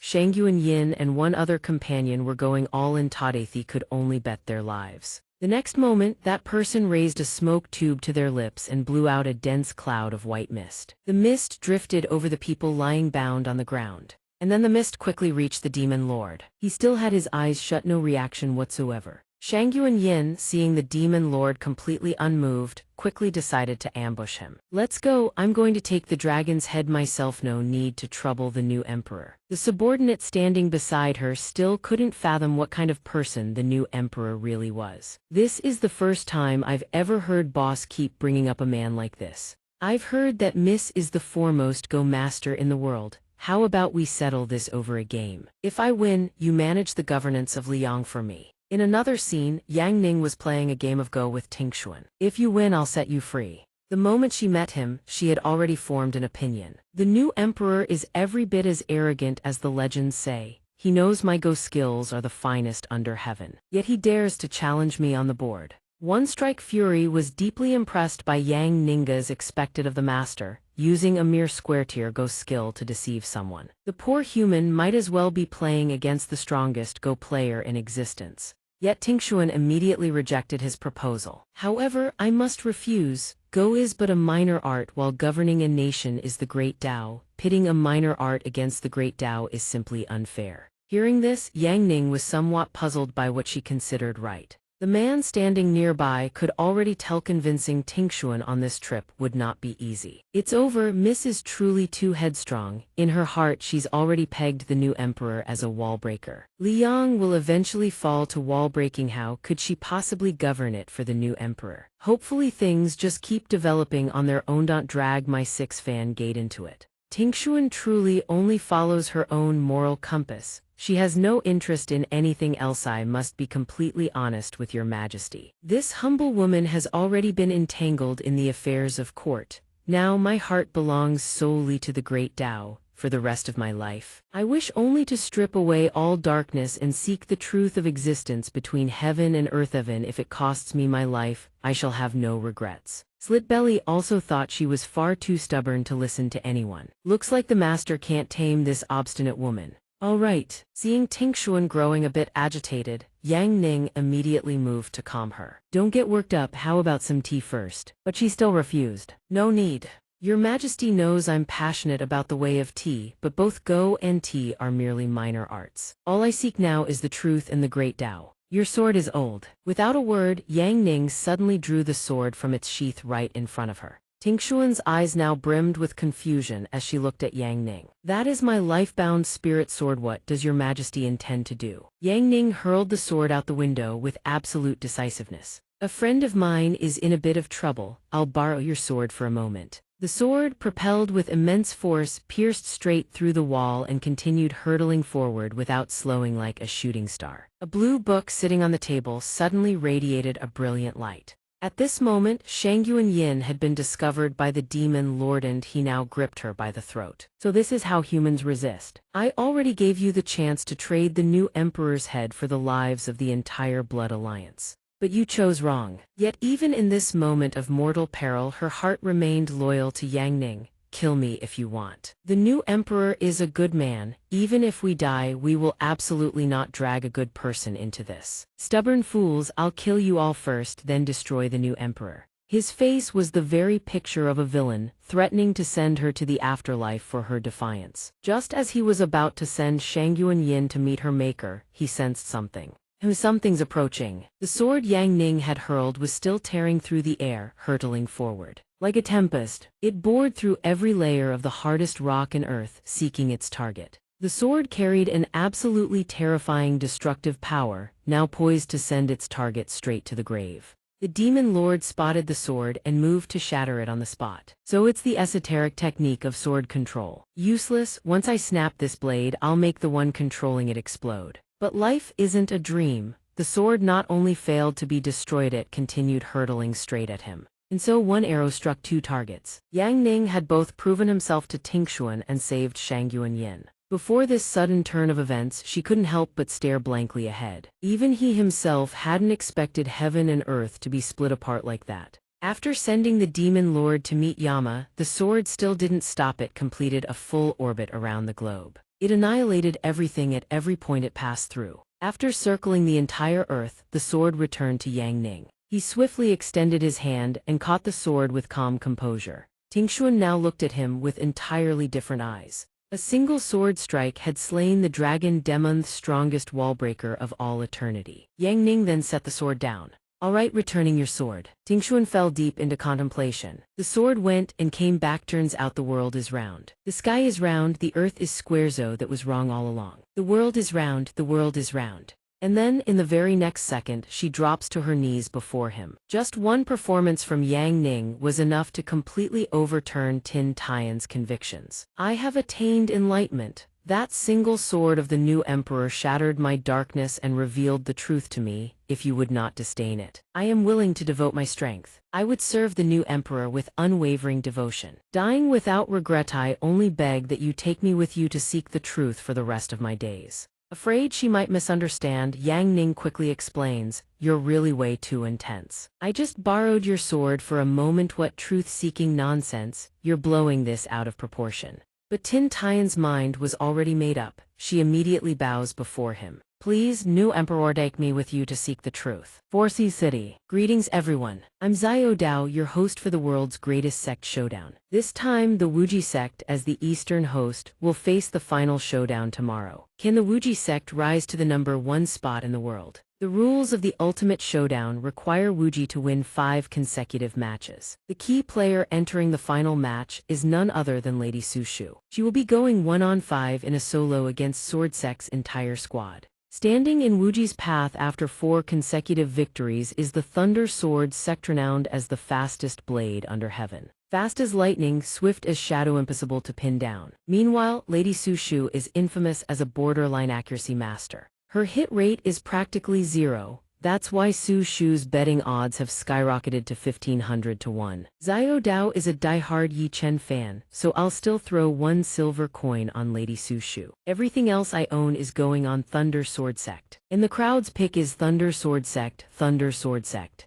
Meanwhile, the senior elders are reminding each other to stay absolutely vigilant. In tomorrow's match, no one can afford to let their guard down. Our prestigious sect, ranked 2nd in all the land, must defend its dignity and honor. We absolutely cannot let some lazy, playboy bookworm lead his sect to the #1 spot in the world. Another elder steps in to calm him down. Sect master, rest easy. If it were Ling Liuxu, we'd have reason to worry. Su Shu is as good as defeated, but the sect master still wants us to stay on guard. No carelessness. She may never hit her target, but her raw destructive power rivals that of a god of destruction. Leia, I want you to tail Su Shu around the clock. You must uncover the source of her terrifying strength. Use every means necessary to find her weakness. As he gives his orders, Leia stands perfectly still, listening intently. But after a moment of thought, she refuses outright. I am the prodigious daughter of a righteous sect, holy maiden of lightning. Stalking some country bumpkin would tarnish my reputation. I won't do it. Hearing this, his fury only grows. Insolent, this concerns the dignity of the righteous path itself. You've been spoiled rotten, you brat. You're going whether you like it or not. Cornered and pressured, she has no choice but to relent. Fine, to guarantee victory, Leia will humble herself just this once. Perhaps I should swallow my pride and uncover the secret behind how this woman became a goddess of destruction. She used to be infamous as a total waste. I have to find out how she did it. The next day, she sets out to investigate just what divine strategy Su Shu used to transform her swordsmanship so completely. After tailing her for a while, Leia spots Su Shu walking straight into an academy. Class is starting, hurry it up students. She immediately jumps to conclusions. External training from the wuxia sect, some kind of secret cultivation program. But the very next second, another girl taps her on the shoulder, scaring the living daylights out of her. Miss, I've noticed you've been standing around here for quite a while now. You want to enroll but you're too embarrassed, right? Don't hesitate, if you miss this last spot you'll have to wait another whole year. If you want to catch the tiger, you have to enter the tiger's den. And so Leia decides to bite the bullet and register. Wait, is this really a classroom? Why can't I see any other students? What exactly is this Honglang man supposed to teach? While Leia is still looking around in confusion, the girl returns leading a tall, burly man with her. I'm sorry, female students are supposed to have female instructors, but since you're the last enrollee, you'll have to make do with a male teacher. In too deep to back out now, Leia decides to commit to the bit. Men and women are equal, please be strict with me, teacher. Lucky me, male instructor is bound to be better anyway. She's already feeling smug before the lesson even starts. Su Shu, sorry about this but I'm about to steal your fortune. The instructor introduces himself before beginning. The core purpose of Honglang Man is to cultivate the service industry. First lesson, liberate your nature, let go of all constraints. Leia has never heard anything like it. What the hell is the service industry? Without hesitation, the instructor charges straight at her. Stop playing dumb, Honglang Man is a courtesan training institute. Female students are supposed to have female instructors. Your heaven-defying luck is what landed you with me. Don't come any closer. Yep, looks like she's fallen right into the trap. Wanting it but pretending to refuse it, that's just step one, sweetheart. What the hell, I'm not wanting it but pretending to refuse. Don't touch me. And so the instructor and Leia erupt into a ferocious round of hand-to-hand combat during practice. She doesn't seem to enjoy it one bit. I will kill you. After a round of brutal physical training, Leia is completely gaslit on her feet. She can't help but wonder why would Su Shu willingly sign up for courtesan training. Could this actually be some kind of worldly cultivation method? But the investigation doesn't stop there. Leia tails Su Shu straight to a bookstore. Su Shu's bookstore. The CEO's forbidden love for his employee. Is she reading this third-rate trash? Tutoring session number 2, don't let her get away. She even brought teaching materials. Day after day, Leia suffers through one bizarre extra class after another. Damn it, I'm not doing any more of these insane training sessions. Even if this really is the secret to her strength, this old lady absolutely cannot take it anymore. After all that time tailing Su Shu, the only thing Leia has gained is a belly full of rage. Now she just wants the whole ordeal to end as soon as possible. Udheis has got to be the last stop. I've finally witnessed the final ritual. Su Shu is placing her hand on a long chain. 100. I've gained strength again. Leia continues watching Su Shu from the shadows, recalling what the mountain guardian told her. She comes here frequently to perform some kind of ritual. She even said herself that she gained strength from it. This time, I've finally uncovered her real secret. The moment Su Shu leaves, Leia rushes toward the chain strung with heart-shaped locks. Su Shu and Yi Yang, hearts united forever. Who would have guessed that her big secret wasn't some legendary sword manual but a goddamn love lock? What the hell? I came here to uncover the secret of your overwhelming power, not to watch you lovebirds get all sappy. Being single is perfectly fine too, you know. Wait, this might actually be her greatest secret after all. Even if you let me go, I can't change what's already been writ. After calming down and letting her anger subside, Leia writes both her name and Yang Ning's onto a love lock, mimicking exactly what Su Shu had done. Audiences of the world, can the wuxia sect reclaim the #1 ranking? Let us all look forward to this final battle together. First off, welcome the wuxia sect's goddess group. Goddess Ling has spent recent years in seclusion cultivation. This time she descends from her solitary path for the sake of this pinnacle battle, drawing young male cultivators from across the world to gather in Sihai City. Goddess Ling has only ever had eyes for the sword, but is there still room in her heart for someone else? Perhaps only she herself knows the answer. A sword fanatic like Goddess Ling probably doesn't have any human emotions left. Not wrong, in any case none of us can have Goddess Ling, so we might as well just look up at her together. That's not wrong either, since none of us can have Goddess Ling, we might as well just admire her from afar. Suddenly she speaks up. Regarding that question, Goddess Ling, allow me to answer. Whether it's my master or my sword, I, Ling Liuxu, will never let go of either in this lifetime. Everyone freezes solid as stone upon hearing that, yet they still raise their hands high in support. Fine with everyone giving up like that, at least they can watch the match in peace. Now let's bring the focus back to Miss Su Shu and 5th current clash between her and Lei Sword Peak. The countdown begins. 10 seconds remain. Miss Su Shu, perhaps due to match nerves, seems to be in low spirits. Su Shu is indeed still drowsy and half asleep. She stayed up all night binge reading the Tuo canon and didn't get nearly enough sleep.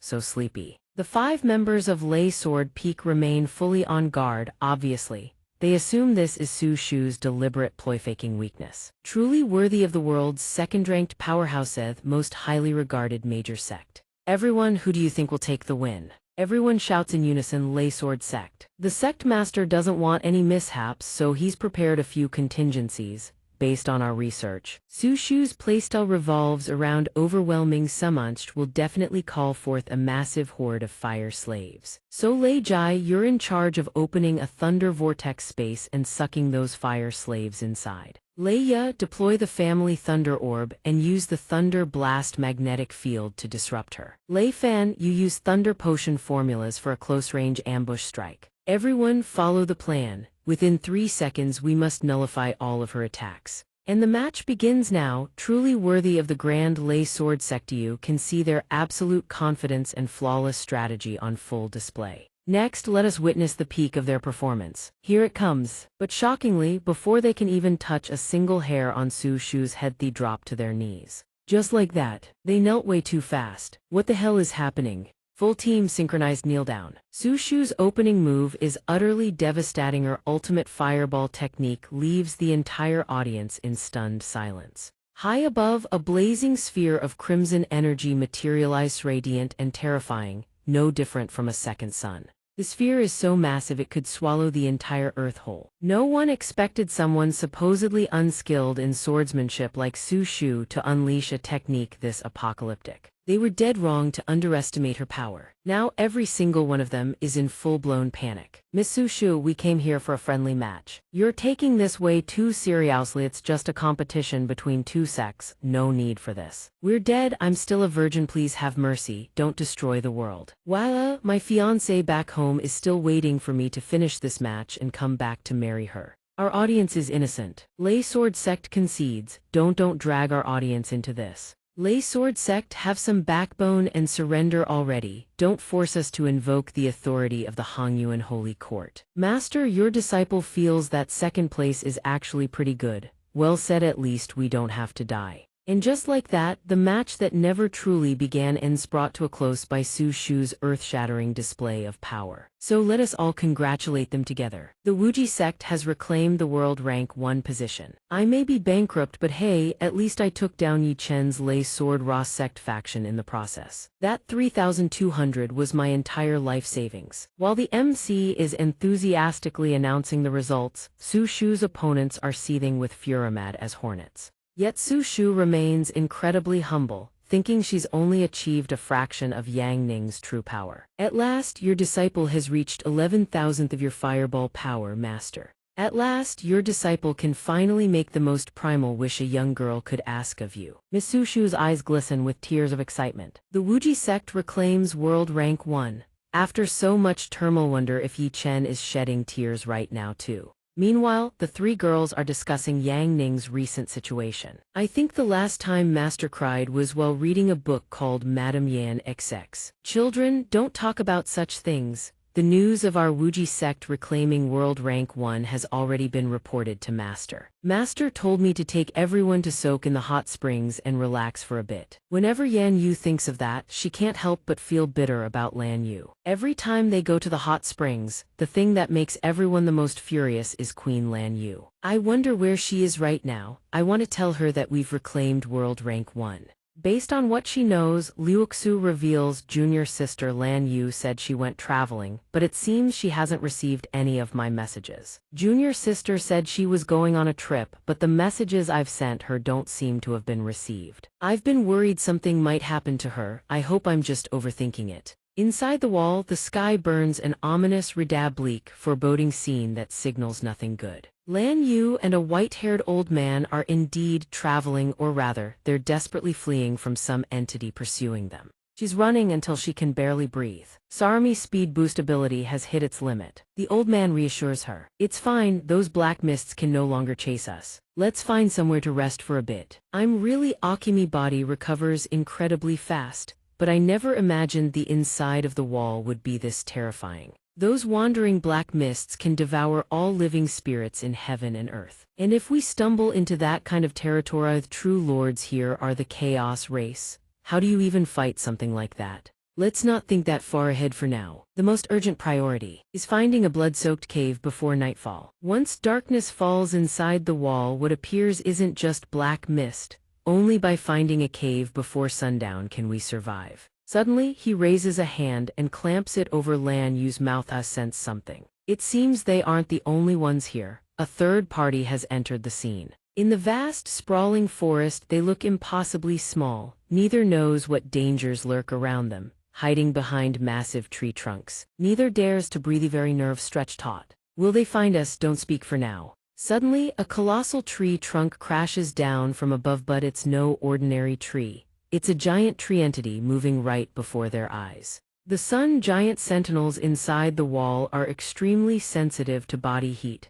As long as we keep our distance like this, we should be fine. He grows somewhat worried now. I'm starting to suspect we may have inadvertently wandered close to a chaos race stronghold. Even though I carry half chaos race blood, my master was human. I can only choose to stand with humanity. Things have come this far, there's nothing left to lose. Lan Yu accepts whatever outcome awaits. No matter the price I must pay to oppose the chaos race, I'm willing. I will stop them from breaking out of the wall. I will stop them from destroying the world my master lives in. Outside the city, the sky is a picture of serenity, clear blue and utterly peaceful, with no danger lurking in sight. A woman sits at the edge of a cliff, leisurely taking in the scenery and playing her instrument. Long-linked jade maiden of Tuma Palace. Suddenly a voice rings out. Father sure has refined taste, playing the gyukin first thing in the morning. No wonder all the birds and beasts nearby have been fleeing in every direction. Longling doesn't snap back, she merely offers a gentle jab. Even these unawakened spirit beasts know how to survive day by day. And yet someone dares to barge into my dragon domain without fear of death. Little Fox grows sorrowful seeing that the old woman doesn't recognize her. Grandmother, don't tell me you've forgotten even me. Longling doesn't care about the sentiment, just wants Little Fox out of here. The faster the better, you have 10 seconds, get out of here and don't come back.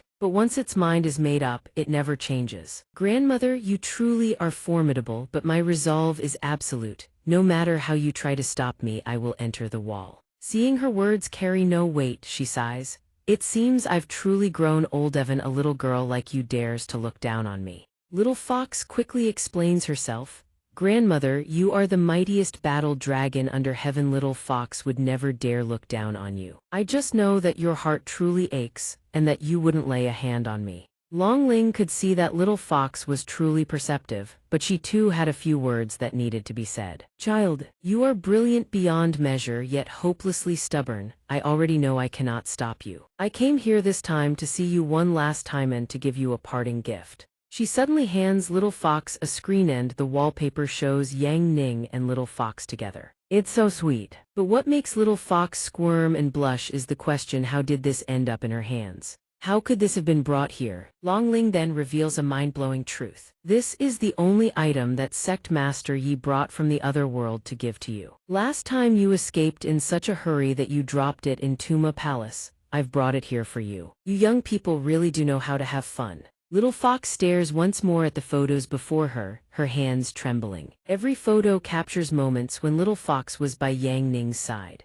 The two of them once spent an inseparable stretch of time together. Longling speaks up during this moment. I recall that your prison break was delayed far longer than originally planned. Little Fox quickly tries to explain, her expression eager to dodge the topic. There were some unexpected complications at the time. I simply needed more time to prepare. You just couldn't bear to leave Sect Master Yi's side, that's all. What kind of joke is that? Who does he even think he is? Me attached to a human? Have I gone mad? Or just stupid. But Long Ling's next words leave Little Fox utterly speechless. I don't know what you think, but Sect Master Yi often sits alone in his study like a fool, though he never says a word. This old woman Nosh can't let you go. Yet Little Fox feels deep in its heart that it is not worthy of being by Yang Ning's side. I carry the hatred of my entire nine-tailed clan's genocide, until the day I avenge them. I have no right to linger over anyone. In truth, just meeting this human was already a stroke of incredible fortune. I am more than satisfied. Every person carries a destiny they must bear on their shoulders. My destiny is to slay the god and dismantle his chaos race. If I don't, I'll have failed every clansman who died protecting me. Please pass this message along to Yang Ning. Because I met him, my life no longer holds any regrets. But before Long Ling can even respond, Little Fox vanishes into the sky. Child, you lovesick fool. The chaos race can enslave even the gods were it not for the wall holding them back. This world would have long since returned to chaos, and yet you insist on walking straight into it. Meanwhile, in Yang Ning's study, he suddenly senses something amiss. He freezes, the book in his hand going still. What's going on? So many natural disasters recently, it's honestly hard to believe. Had I known this would happen, I wouldn't have let Master Kington go home for a visit. Donghua Yin then cautiously offers her own guess. I think it's probably just an anomaly, Master. No need to overthink it, things should return to normal in a few days. Yang Ning knows something is very wrong and wants to act immediately. Volcanic eruptions, tornadoes, droughts, earthquakes all striking nearly at once. And you call that an anomaly? Fine, you have 3 days to handle it. If you can't, I'll step in myself. She replies with absolute confidence, certain she can carry the load. No need.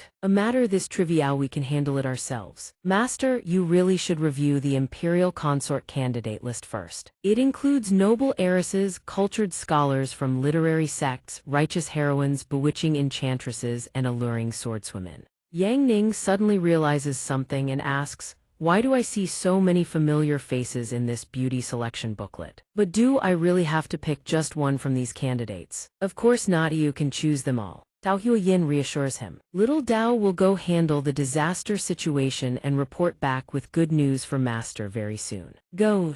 Yidi Baoxing asks the moment she steps out. You didn't leak anything to Master, did you? Donghua Yin confirms immediately. Of course not. After all, this is probably Master's first time encountering a traitor since arriving in this world. Truth be told, no matter how terrible the betrayal, Master has the power to deal with it. But at his core, Master is a pure-hearted shut-in. If he found out that Lord Wuth, one who's been by his side ever since he came to this world, has betrayed him, he'd be devastated. Based on his own investigations, Yiji Baoxing has already pieced together a few things. From the intel gathered so far, it turns out he's one of the 6 great overlords of the Boundary Breaker faction. He may well be a chaos creature that escaped from inside the wall. I picked up intelligence from the 6th Bureau. Whenever the Boundary Breaker overlords gather, a figure resembling Master always appears among them. Donghua Yin is certain of one thing: anyone who dares impersonate Master must pay the price. Yiji Baoxing insists on avenging Yang Ning and urges her forward.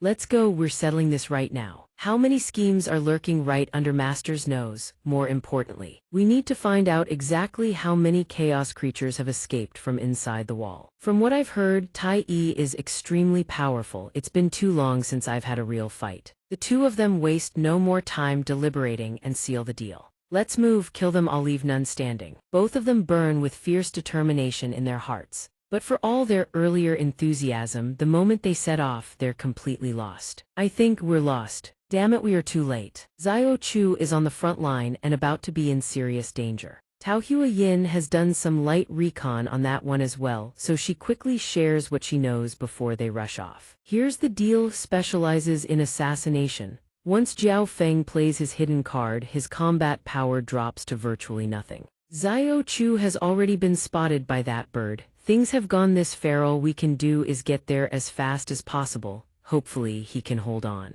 On another front, the calamity is truly descending upon everyone. A purple energy sphere is about to detonate. The ones who arrived first are already battered and bruised. No one knows how much longer they can hold out. Tai Yi meanwhile remains completely unscathed, and he grows more furious by the second. Using the soul-saving Yinlock formation against me, you really do flatter me. Tai Dao has now arrived on the scene, staring at Tai Yi with an expression dripping with contempt. He ranks first in assassinating Yang Ning's subordinates. Even at a greater cost, eliminating you comes first. But Tai Yi shows no sign of backing down. Instead, he turns the blame on Tai Dao. You betray the master's trust like this, truly, what a disappointment. It found these words utterly laughable and immediately lectured him right back. Trust thou laughable, humans created boring rules just to bind themselves, truly the height of stupidity. Human trust to me is something that can be trampled at any time. I know you're stalling for time, waiting for your allies to come rescue you. Aren't you? Stop waiting, I've already altered the sky above, they'll get hopelessly lost on the way, now die in peace. Tai Dao immediately launched a purple energy sphere forward, aiming to send Tai Yi straight to the afterlife. He stood before this scene, consumed by helpless rage. Damn it! But surprise-Surpriseian explosions suddenly erupted, intercepting the energy sphere mid-flight. It was at this moment that the real Tai Dao finally made its appearance. Tai Dao, it's been a while, you're still as crude as ever. Tai Yi couldn't help but be shaken by its sudden appearance. Two Dao lords. Everyone was equally stunned by this unexpected twist. The very earth beneath them trembled and quaked. Tai Yi then realized a truth, but far too late. That bird was nothing but a fake. The real Tai Dao had been split in two all along. To be precise, this one was the true body. I am the cloned. But the clone version of Tai Dao refused to accept that fact. You don't even qualify as my clone, let alone my equal. You're nothing but impurities I discarded from my body, formed from the weak, cowardly, pitiful traits of a worthless vessel. Scum like you should have stayed cowering beside Yi Chen and lived out your miserable little existence. Suddenly, the fake Tai Dao's form morphed into something dripping with villainy. And now you dare provoke me. Seems that ye fellow has spoiled you rotten. Siding with humans, betraying the chaos race, such filth must be purified. The real Tai Dao hadn't expected its clone to go dark so fast. It was utterly shocked. Before it could even react, Tai Dao Fakir unleashed a sky-shaking technique, launching a devastating attack straight at it. Who knew the fake's power was actually this terrifying? That thing possessed enough force to trigger an explosion with even greater destructive capability. It didn't stop there, it hurled insults at the weaker Tai Dao while launching an incredibly powerful energy sphere from below, tearing upward in a vicious assault. A massive crater was carved into the ground without warning. Everything around it had been shattered to pieces, not a single thing remained. Everyone witnessing this display of power couldn't help but gasp in awe. The might of the Chaos race is truly terrifying. The fake Tai Dao now resembled a comet, rampaging across the battlefield and shaking heaven and earth. It showed no sign of stopping, blitzing forward like a wrathful god. The lesser talented real Tai Dao couldn't just stand by and watch everything be destroyed. It charged in to counterattack. The two of them continued to clash back and forth through the sky at blinding speed. While the real Tai Dao steadied itself, Tai Dao Fakir crossed its arms and sneered in contempt. This is what you learned from the human world? If this battle dragged on any longer, the collateral damage would be catastrophic. If this kept up, the entire world would be reduced to rubble. Everyone watching grew deeply worried for the real Tai Dao. The Dao Lord's aura is fading fast. It seems we and Lord Xiao Chu are doomed to die here. But the real Tai Dao calmly responded, I learned the most important combat method from the human world.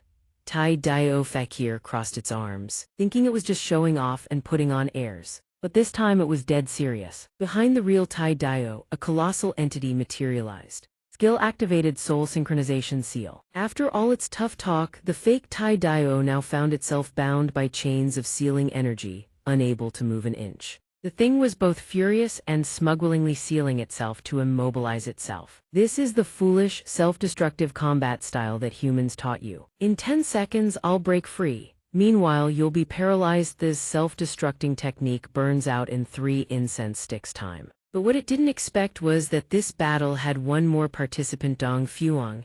It was a coordinated assault all along. 10 seconds was more than enough. The fake Tai Dao whipped its head around in disbelief, but it was already too late. The sealing energy was already about to send that thing straight to hell. A chaos race member conspiring with humans to plot against me. But it's all futile, I will break free immediately. But that was nothing more than the fake Tai Dao's wishful thinking. Donghua would make sure it never got the chance. When you break free, I'll enter your body directly. Can you really break out of this? Tai Dio Fakir's face turned deathly pale, drained of all color. The real Tai Dio and the fake Tai Dio stood face to face, and everything fell into a silent void. A moment later, Dong Fuang successfully transferred her soul into the fake's body. Done, this chaos creature's body is truly formidable. It gives me a feeling that borders on divinity. Lord Dio, it's been a pleasure cooperating with you. The real Tai Dio then shared a confession. To be honest, I always admired your path toward godhood, your relentless pursuit, abandoning everything for a stronger body. But who could have known that Dong Fuang had an entirely different scheme in mind? Who says I'd abandon everything? I would never abandon my junior brother. Among the 6 boundary breakers, there seems to be someone impersonating my junior brother. He also came from inside the wall, didn't he? I'm going to find him now. Tai Dio immediately tried to stop her and issued a grave warning. Don't even think about trying to seize the body of a true chaos race warrior. The true body is countless times stronger than mine. Even the dark clown felt she shouldn't take such a reckless risk. Lady Dong Fuang, absolutely not. According to the intelligence I possess, that individual is extremely dangerous. But Dong Fuang's mind was made up. She refused to change her decision. Don't worry, Fang Xing has survived this long precisely because of her intellect and her unwavering determination to pursue the strongest body. Rest assured, I'll handle it well. The more dangerous it is, the more exciting it gets. The Chaos Race's intel is crucial for my junior brother. I'll go scout things out. Everyone wait for my good news. But at this moment, everyone sensed that this was far more likely to end in disaster. This time, things were about to go south. Meanwhile, Zhou Yi and Jai were waiting for the dark clown and Tai Yi. Why is she taking so long? Has she arrived yet? But Jai quickly sensed something off about her. There was an unfamiliar scent clinging to her body. Tai Yi, you're unusually late today. You've always been punctual. Is something wrong? Dong Fuang, disguised as Tai Yi, responded. During the Calamity deployment, I ran into Xiao Chu Yi Chen's Dark Knight subordinate. Killing him left some residual aura on me. You two sure talk a lot. Wanna fight or what? But who could have guessed that the next to appear was the Chaos Lord himself? What are you arguing about? I can verify there is indeed some residual aura. Let's get to business first. Dong Fuang thought to herself, the pressure is immense. This chaos body is absolutely no weaker than a divine physique. She quickly continued the conversation. This time, the boundary breakers operation will have us coordinating from within and without the wall in perfect sync, bringing this world back to chaos. After all, humans are a weak race. In the end, they can only serve as food or be enslaved. In truth, humans are so pathetic they don't even qualify to be food.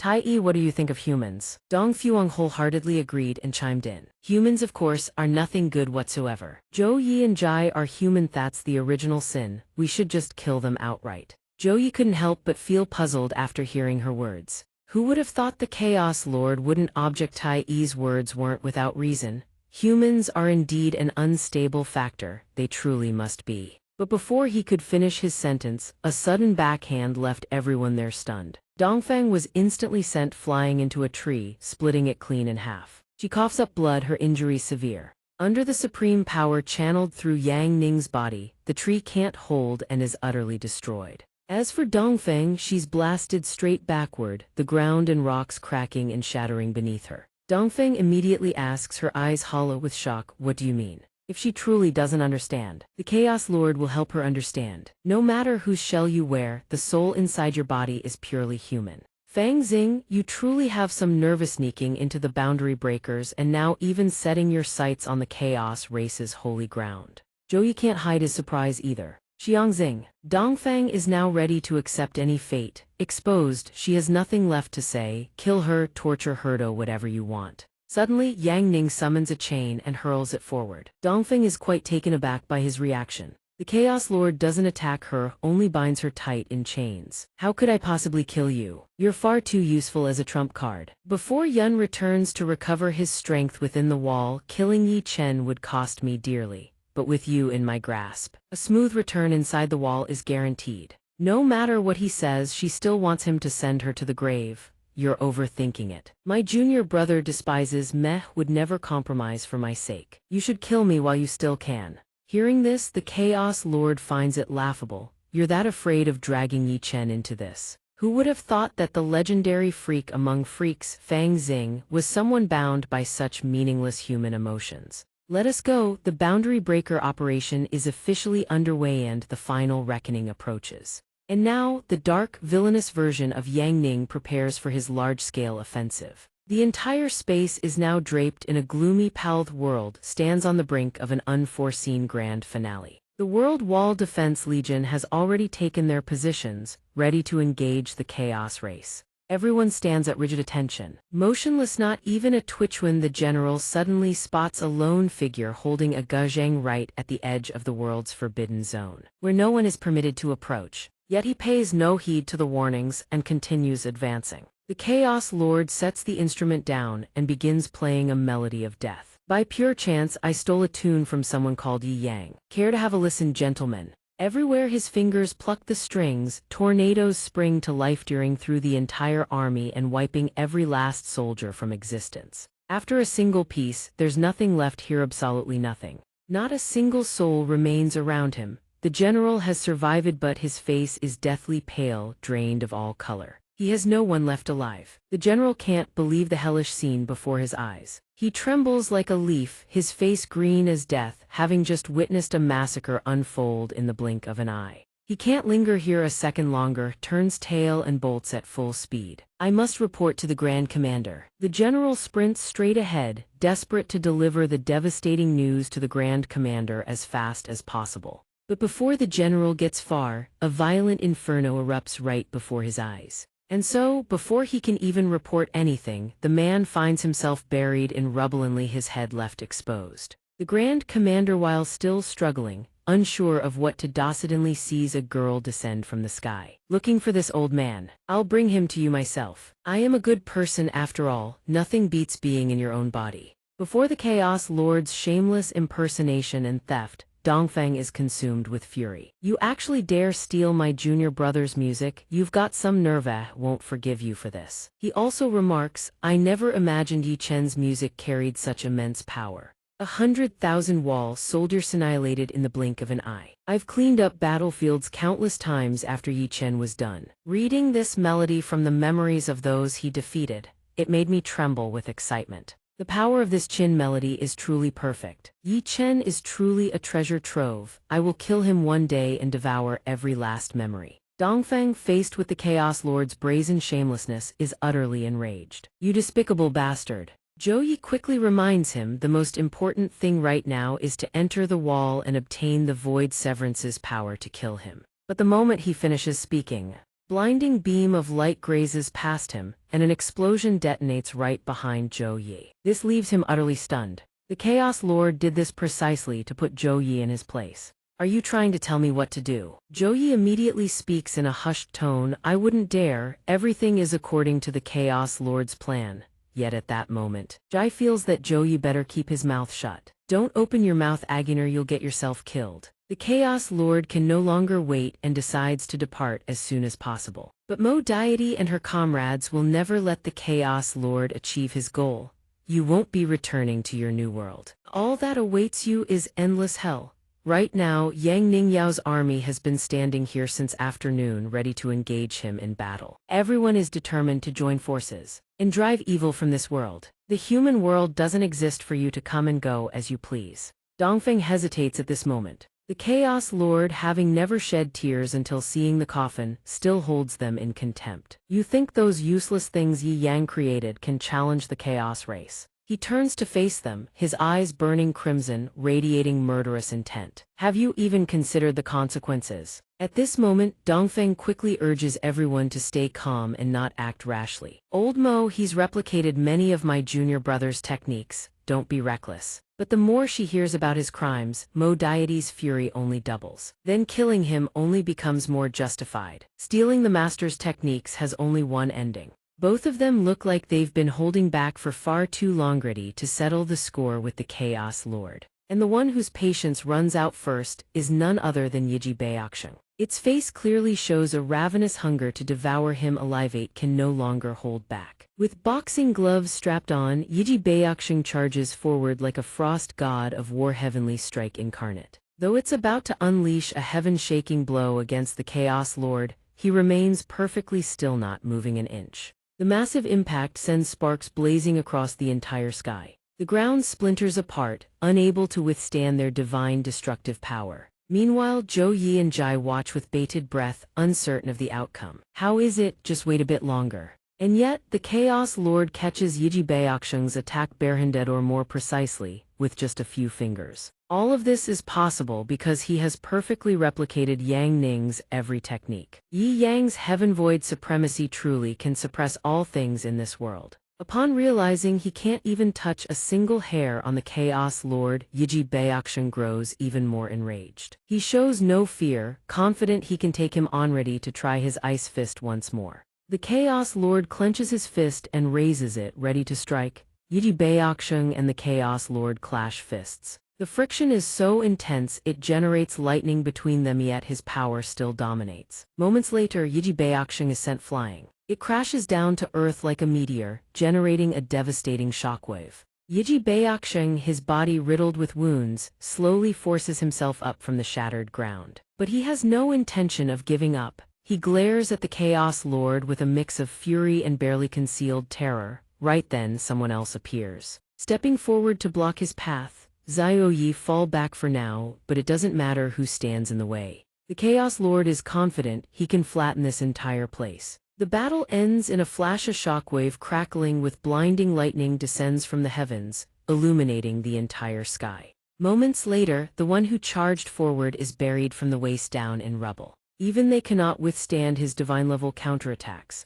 No one can believe the Chaos Lord moves that fast. One move. The girls are powerful now, but none of them dare charge head-on against the Chaos Lord. He closes in on the girl, her body integrity at 90% damage. The Chaos Lord has no intention of letting her off. He conjures a sphere of pure power, ready to finish the job. But they are comrades, and the Headless Queen can no longer stand by and watch. She immediately extends her tentacles toward the heart of the battle. Technique: Descent of the Ancient Sun, Twilight of the Gods. The Headless Queen stands tall, utterly fearless. She wraps her tentacles around the girl, snatching her back from the jaws of death. After rescuing her, the Headless Queen hands her over to Yiji Baoxing, ordering him to protect her well. This is no game anymore. The Headless Queen has steeled herself, determined to fight on behalf of Yang Ning and everyone else. That is her conviction. This old mutt let me be the one to kill him. The Chaos Lord is genuinely surprised she can actually summon this many dark gods. The Headless Queen refuses to hear another vile word from him. She immediately wraps her tentacles around him. Skill: Heavens embrace myriad realms annihilation. The Headless Queen unleashes every tentacle she has, constricting him in a crushing siege. But the Chaos Lord burns through her tentacles one by one fast. Boring. Skill: Priest's Holy Light Guiding Bullet, LVL 66. A sphere of energy blazing like the sun erupts into existence. The explosion annihilates every single tentacle in an instant. The blinding light of the blast expands, engulfing the entire sky. Everything is swallowed in a stark white void from the explosion's glare. If they don't find a countermeasure fast, this place is done for. Everyone stares blankly at the wall of smoke ahead. Zioba. But at that moment, a purple barrier radiates around the Headless Queen. She's completely spent, barely standing, but she refuses to submit. The Chaos Lord realizes he didn't hit hard enough. Still breathing, looks like I need to add one more. But Mo Deity won't let the Chaos Lord have his way. Zio-san intercepts him. Now they truly enter the fight. A dragon is summoned, instantless acrid flames wreathing its form in a spectacle of blazing fury. This is no ordinary dragon. It's a three-headed dragon with wings ablaze. On Mo Deity's command, Zio-san unleashes a torrent of sacred fire at the Chaos Lord. Ultimate Divine Dragon Star Destroyer. Facing that terrifying inferno, the Chaos Lord casually conjures a tiny barrier to shield himself. A strange pulse of energy suddenly radiates outward from the planet. Both of them sense the shift immediately. The Master's presence has vanished as we hit him. Meanwhile, Zio-san is still locked in fierce combat with the Chaos Lord, but it seems he's already gained control over it. Calm and collected, the Chaos Lord channels a pulse of bright blue energy into its body. Before Zio-san can even process what's happening, its entire body is frozen solid. Mo Deity and the Demon Slayer are utterly shell-shocked. Their only trump card has been neutralized just like that. Zio-san. Even frozen solid, Zio-san still struggles to spew fire at the Chaos Lord. Naturally, Xiao-san is a significant obstacle. He'll send it to the grave soon enough. Been ages since I last killed a dragon. Suddenly, the Chaos Lord Friesch senses something. With godlike reflexes, he dodges a shot that grazes his face just in time. No mystery, with those below are desperately trying to protect Xiao-san from his deathblow. The Chaos Lord glares down below with eyes like daggers. The one who struck was none other than Liuxu. I will never allow you to harm Xiao-san. Su Shu and Lu Qing execute the tri-void god-slaying formation that Master taught them. Right, a bottom-tier formation can't compare to the heavenly descent formation. They immediately unleash the technique Yang Ning taught them to counter him. Formation tri-void god-slaying formation annihilation. Domain absorption protocol. Multiple blazing red spirals suddenly materialize in the sky, overlapping one another. But Su Shu goes pale. Instantly watches the formation get neutralized. A god-slaying array absorbed in the blink of an eye. They are completely outmatched. The Chaos Lord descends gradually, standing before them. He grips his sword tight, standing before them, all ready to end this. Playtime's over. His eyes burn crimson, preparing for total annihilation. System initiating sweep protocol. A massive red grid materializes across the ground, covering everything. Everyone is now within the Chaos Lord's kill zone. With total dominance secured, there's no counterattack left. They can only stand frozen in place. All of them are staring down the same inescapable tragic end. Skill mid-stage restriction zone 1 sword, 10,000 demons slain. The Chaos Lord wastes no more time. He swings his sword to end them all in a single stroke. But the very instant he moves to strike, an overwhelmingly powerful beam of light erupts beside him. Surprised, old fraud, the Chaos Lord's body locks Upus. If something has pinned him in place, he can't move an inch. Everyone whips their heads toward the source, stunned that he's suddenly frozen. What just happened? The beam of light originates from inside the wall, piercing outward. That blazing pillar of light is nothing short of a miracle, a savior that flips the tide, suppressing the Chaos Lord's forces. The searing radiance burns like it intends to purify the corrupted souls of all who stand in its path. The Chaos Lord can't accept it. Victory was his, and now he's the one getting wrecked. The light engulfs his entire body, slowly incinerating every fiber of his being. But the Chaos Lord can only endure the onslaught. There's nothing he can do. The light floods the entire space, reducing his body to near nothing. A fitting end for someone as ambitious and ruthless as the Chaos Lord. In the span of a heartbeat, he burns away completely, dissolving into the void, ending the sins he wrought upon the world. The war is over, the wall lies in ruins, and the sky is clear and blue once more. And the savior who delivered them from this catastrophe is none other than Yang Ning. He always appears at the moment they need him most. All that remains is devastation, a single, massive gash carved into the earth. Dongfeng can only shake her head at Yang Ning's overkill. He really just broke through the wall, that's all. Did you maybe go a little overkill? She's not exaggerating. A colossal crack now runs across the earth's actual crust. He stands high above with the little fox, surveying the surroundings. Did I accidentally break something just now? It's then that Liuxu senses his presence. Master! Everyone erupts in cheers at Yang Ning's return. Master, after surviving so many trials, they're finally reunited. Mo deity bows deeply before him, respectful and reverent. Congratulations, Master. They can't help but ask, Master, why were you inside the wall? Someone survived inside the wall and came back. The little fox jumped into the wall, so I went in to drag her back out. Dongfeng then tells him about the horrors that unfolded here. You need to understand the chaos race in the world beyond the wall exists in their complete form. The complete form chaos race are existences that can enslave even gods. Yet Yang Ning right now is no different from a bewildered deer. What is the chaos race? I only saw a bunch of aliens back when they took the little fox. I just dealt with them along the way. Dongfeng then informed him the chaos race's enslaving gods have all been eliminated. Yang Ning recalled for a moment. They kidnapped the little fox. In my rage I may have gone a little overboard. Anyway, enough talk. I'll carry on. I still have a debt to settle with the little fox. Let's go. Wait, what are you doing? At this point even she had to respect his power. Went a little overboard and the entire chaos race was annihilated if he had gone all out. This entire universe. And right after, Yang Ning brought the little fox to the edge of a quiet cliff. Yang Ning didn't beat around the bush and asked directly, "The one chosen for my imperial harem selection, I selected her as my queen. Yet she ran off on her own. How do we settle this debt?" She only asked back in a roundabout way, "I was chosen. Then what else is there to say? I'm the responsible party. I volunteered for the selection myself. If I was chosen, then let's get married." Hearing that, he couldn't help but be caught off guard. That's straightforward. Suddenly, the little fox wrapped her arms tightly around Yang Ning from behind. "Yi Yang, it took so much to finally be by your side like this. I will never leave you again. I will never part from you again either."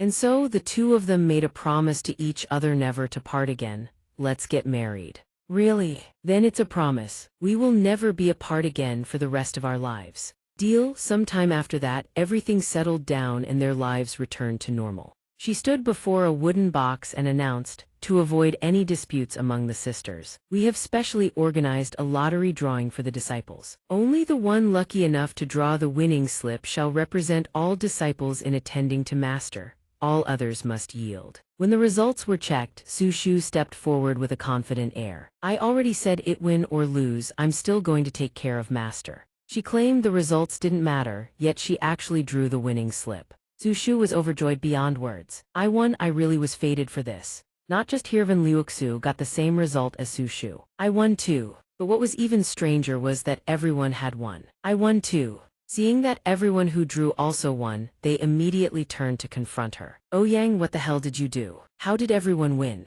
Oh Yang stammered as she explained. "I was worried that the senior sister alone attending to Master would interfere with her cultivation of the great Tao, so I dragged everyone else in. That way, even after marriage, the senior sister can still focus on her training. This was a plan I spent a long time thinking up, and you all are secretly overjoyed about it." Liuxu, on the other hand, thought different. Lithis was actually a plan that covered all bases. Tai Dio, perched high above, silently observed these crazy women. When Yi Yang returns from the book fair to the sect, who knows how wild things are going to get. When brilliant fireworks lit up the night sky, it was also the moment Yan Yang's book fair display went on sale. She now stood silently on the rooftop tiles, gazing up at the fireworks. "Sect Master Yi surely never guessed that I'm the author behind Yan Yang." As for Yang Ning, there was still an unresolved mystery lingering in his heart. Every time Bao Han helped deliver packages, they turned out to be manuscripts of Yan Yang. What exactly is going on? She too had secrets buried in her heart that she couldn't bring herself to say. "I never expected that to prevent anything from happening to the author of Yan Yang before the story was finished. He added a life-saving incantation to protect the author. Save me." Not knowing how to repay him, she used the scene from Just Know Him bringing the little fox together to the book fair as the cover illustration for Yan Yang's finale. She wrote an additional passage dedicated to Sect Master Yi and the little fox, with Yan Yang herself also making an appearance.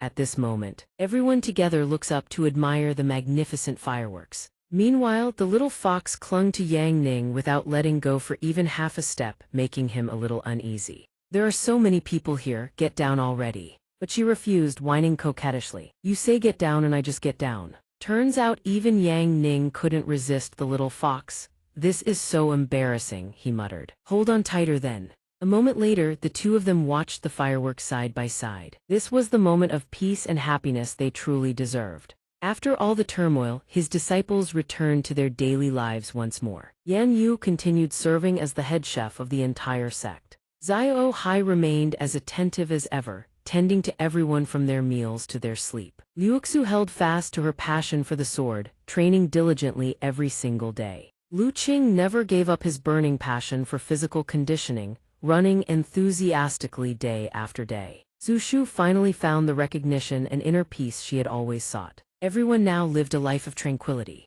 Each one of them was fully devoted to their own work. Though the past still left faint traces of longing and wistfulness in their hearts, in the end, everyone, whether at the beginning or the end, remained bound together, never to be separated. Those who belong together will always find their way back to each other. Their healing was the fruit of a journey fought without rest. Every single one of them received the peaceful, happy life they deserved, worthy of the path they had walked. At last, everyone is reunited after long days of separation, like stars returning to their ancient orbits. A smile still lingers at the corners of their lips, its light unfaded by wind or frost. This is the grand finaleth stopping point of a long journey through which they stood shoulder to shoulder, weathering every storm.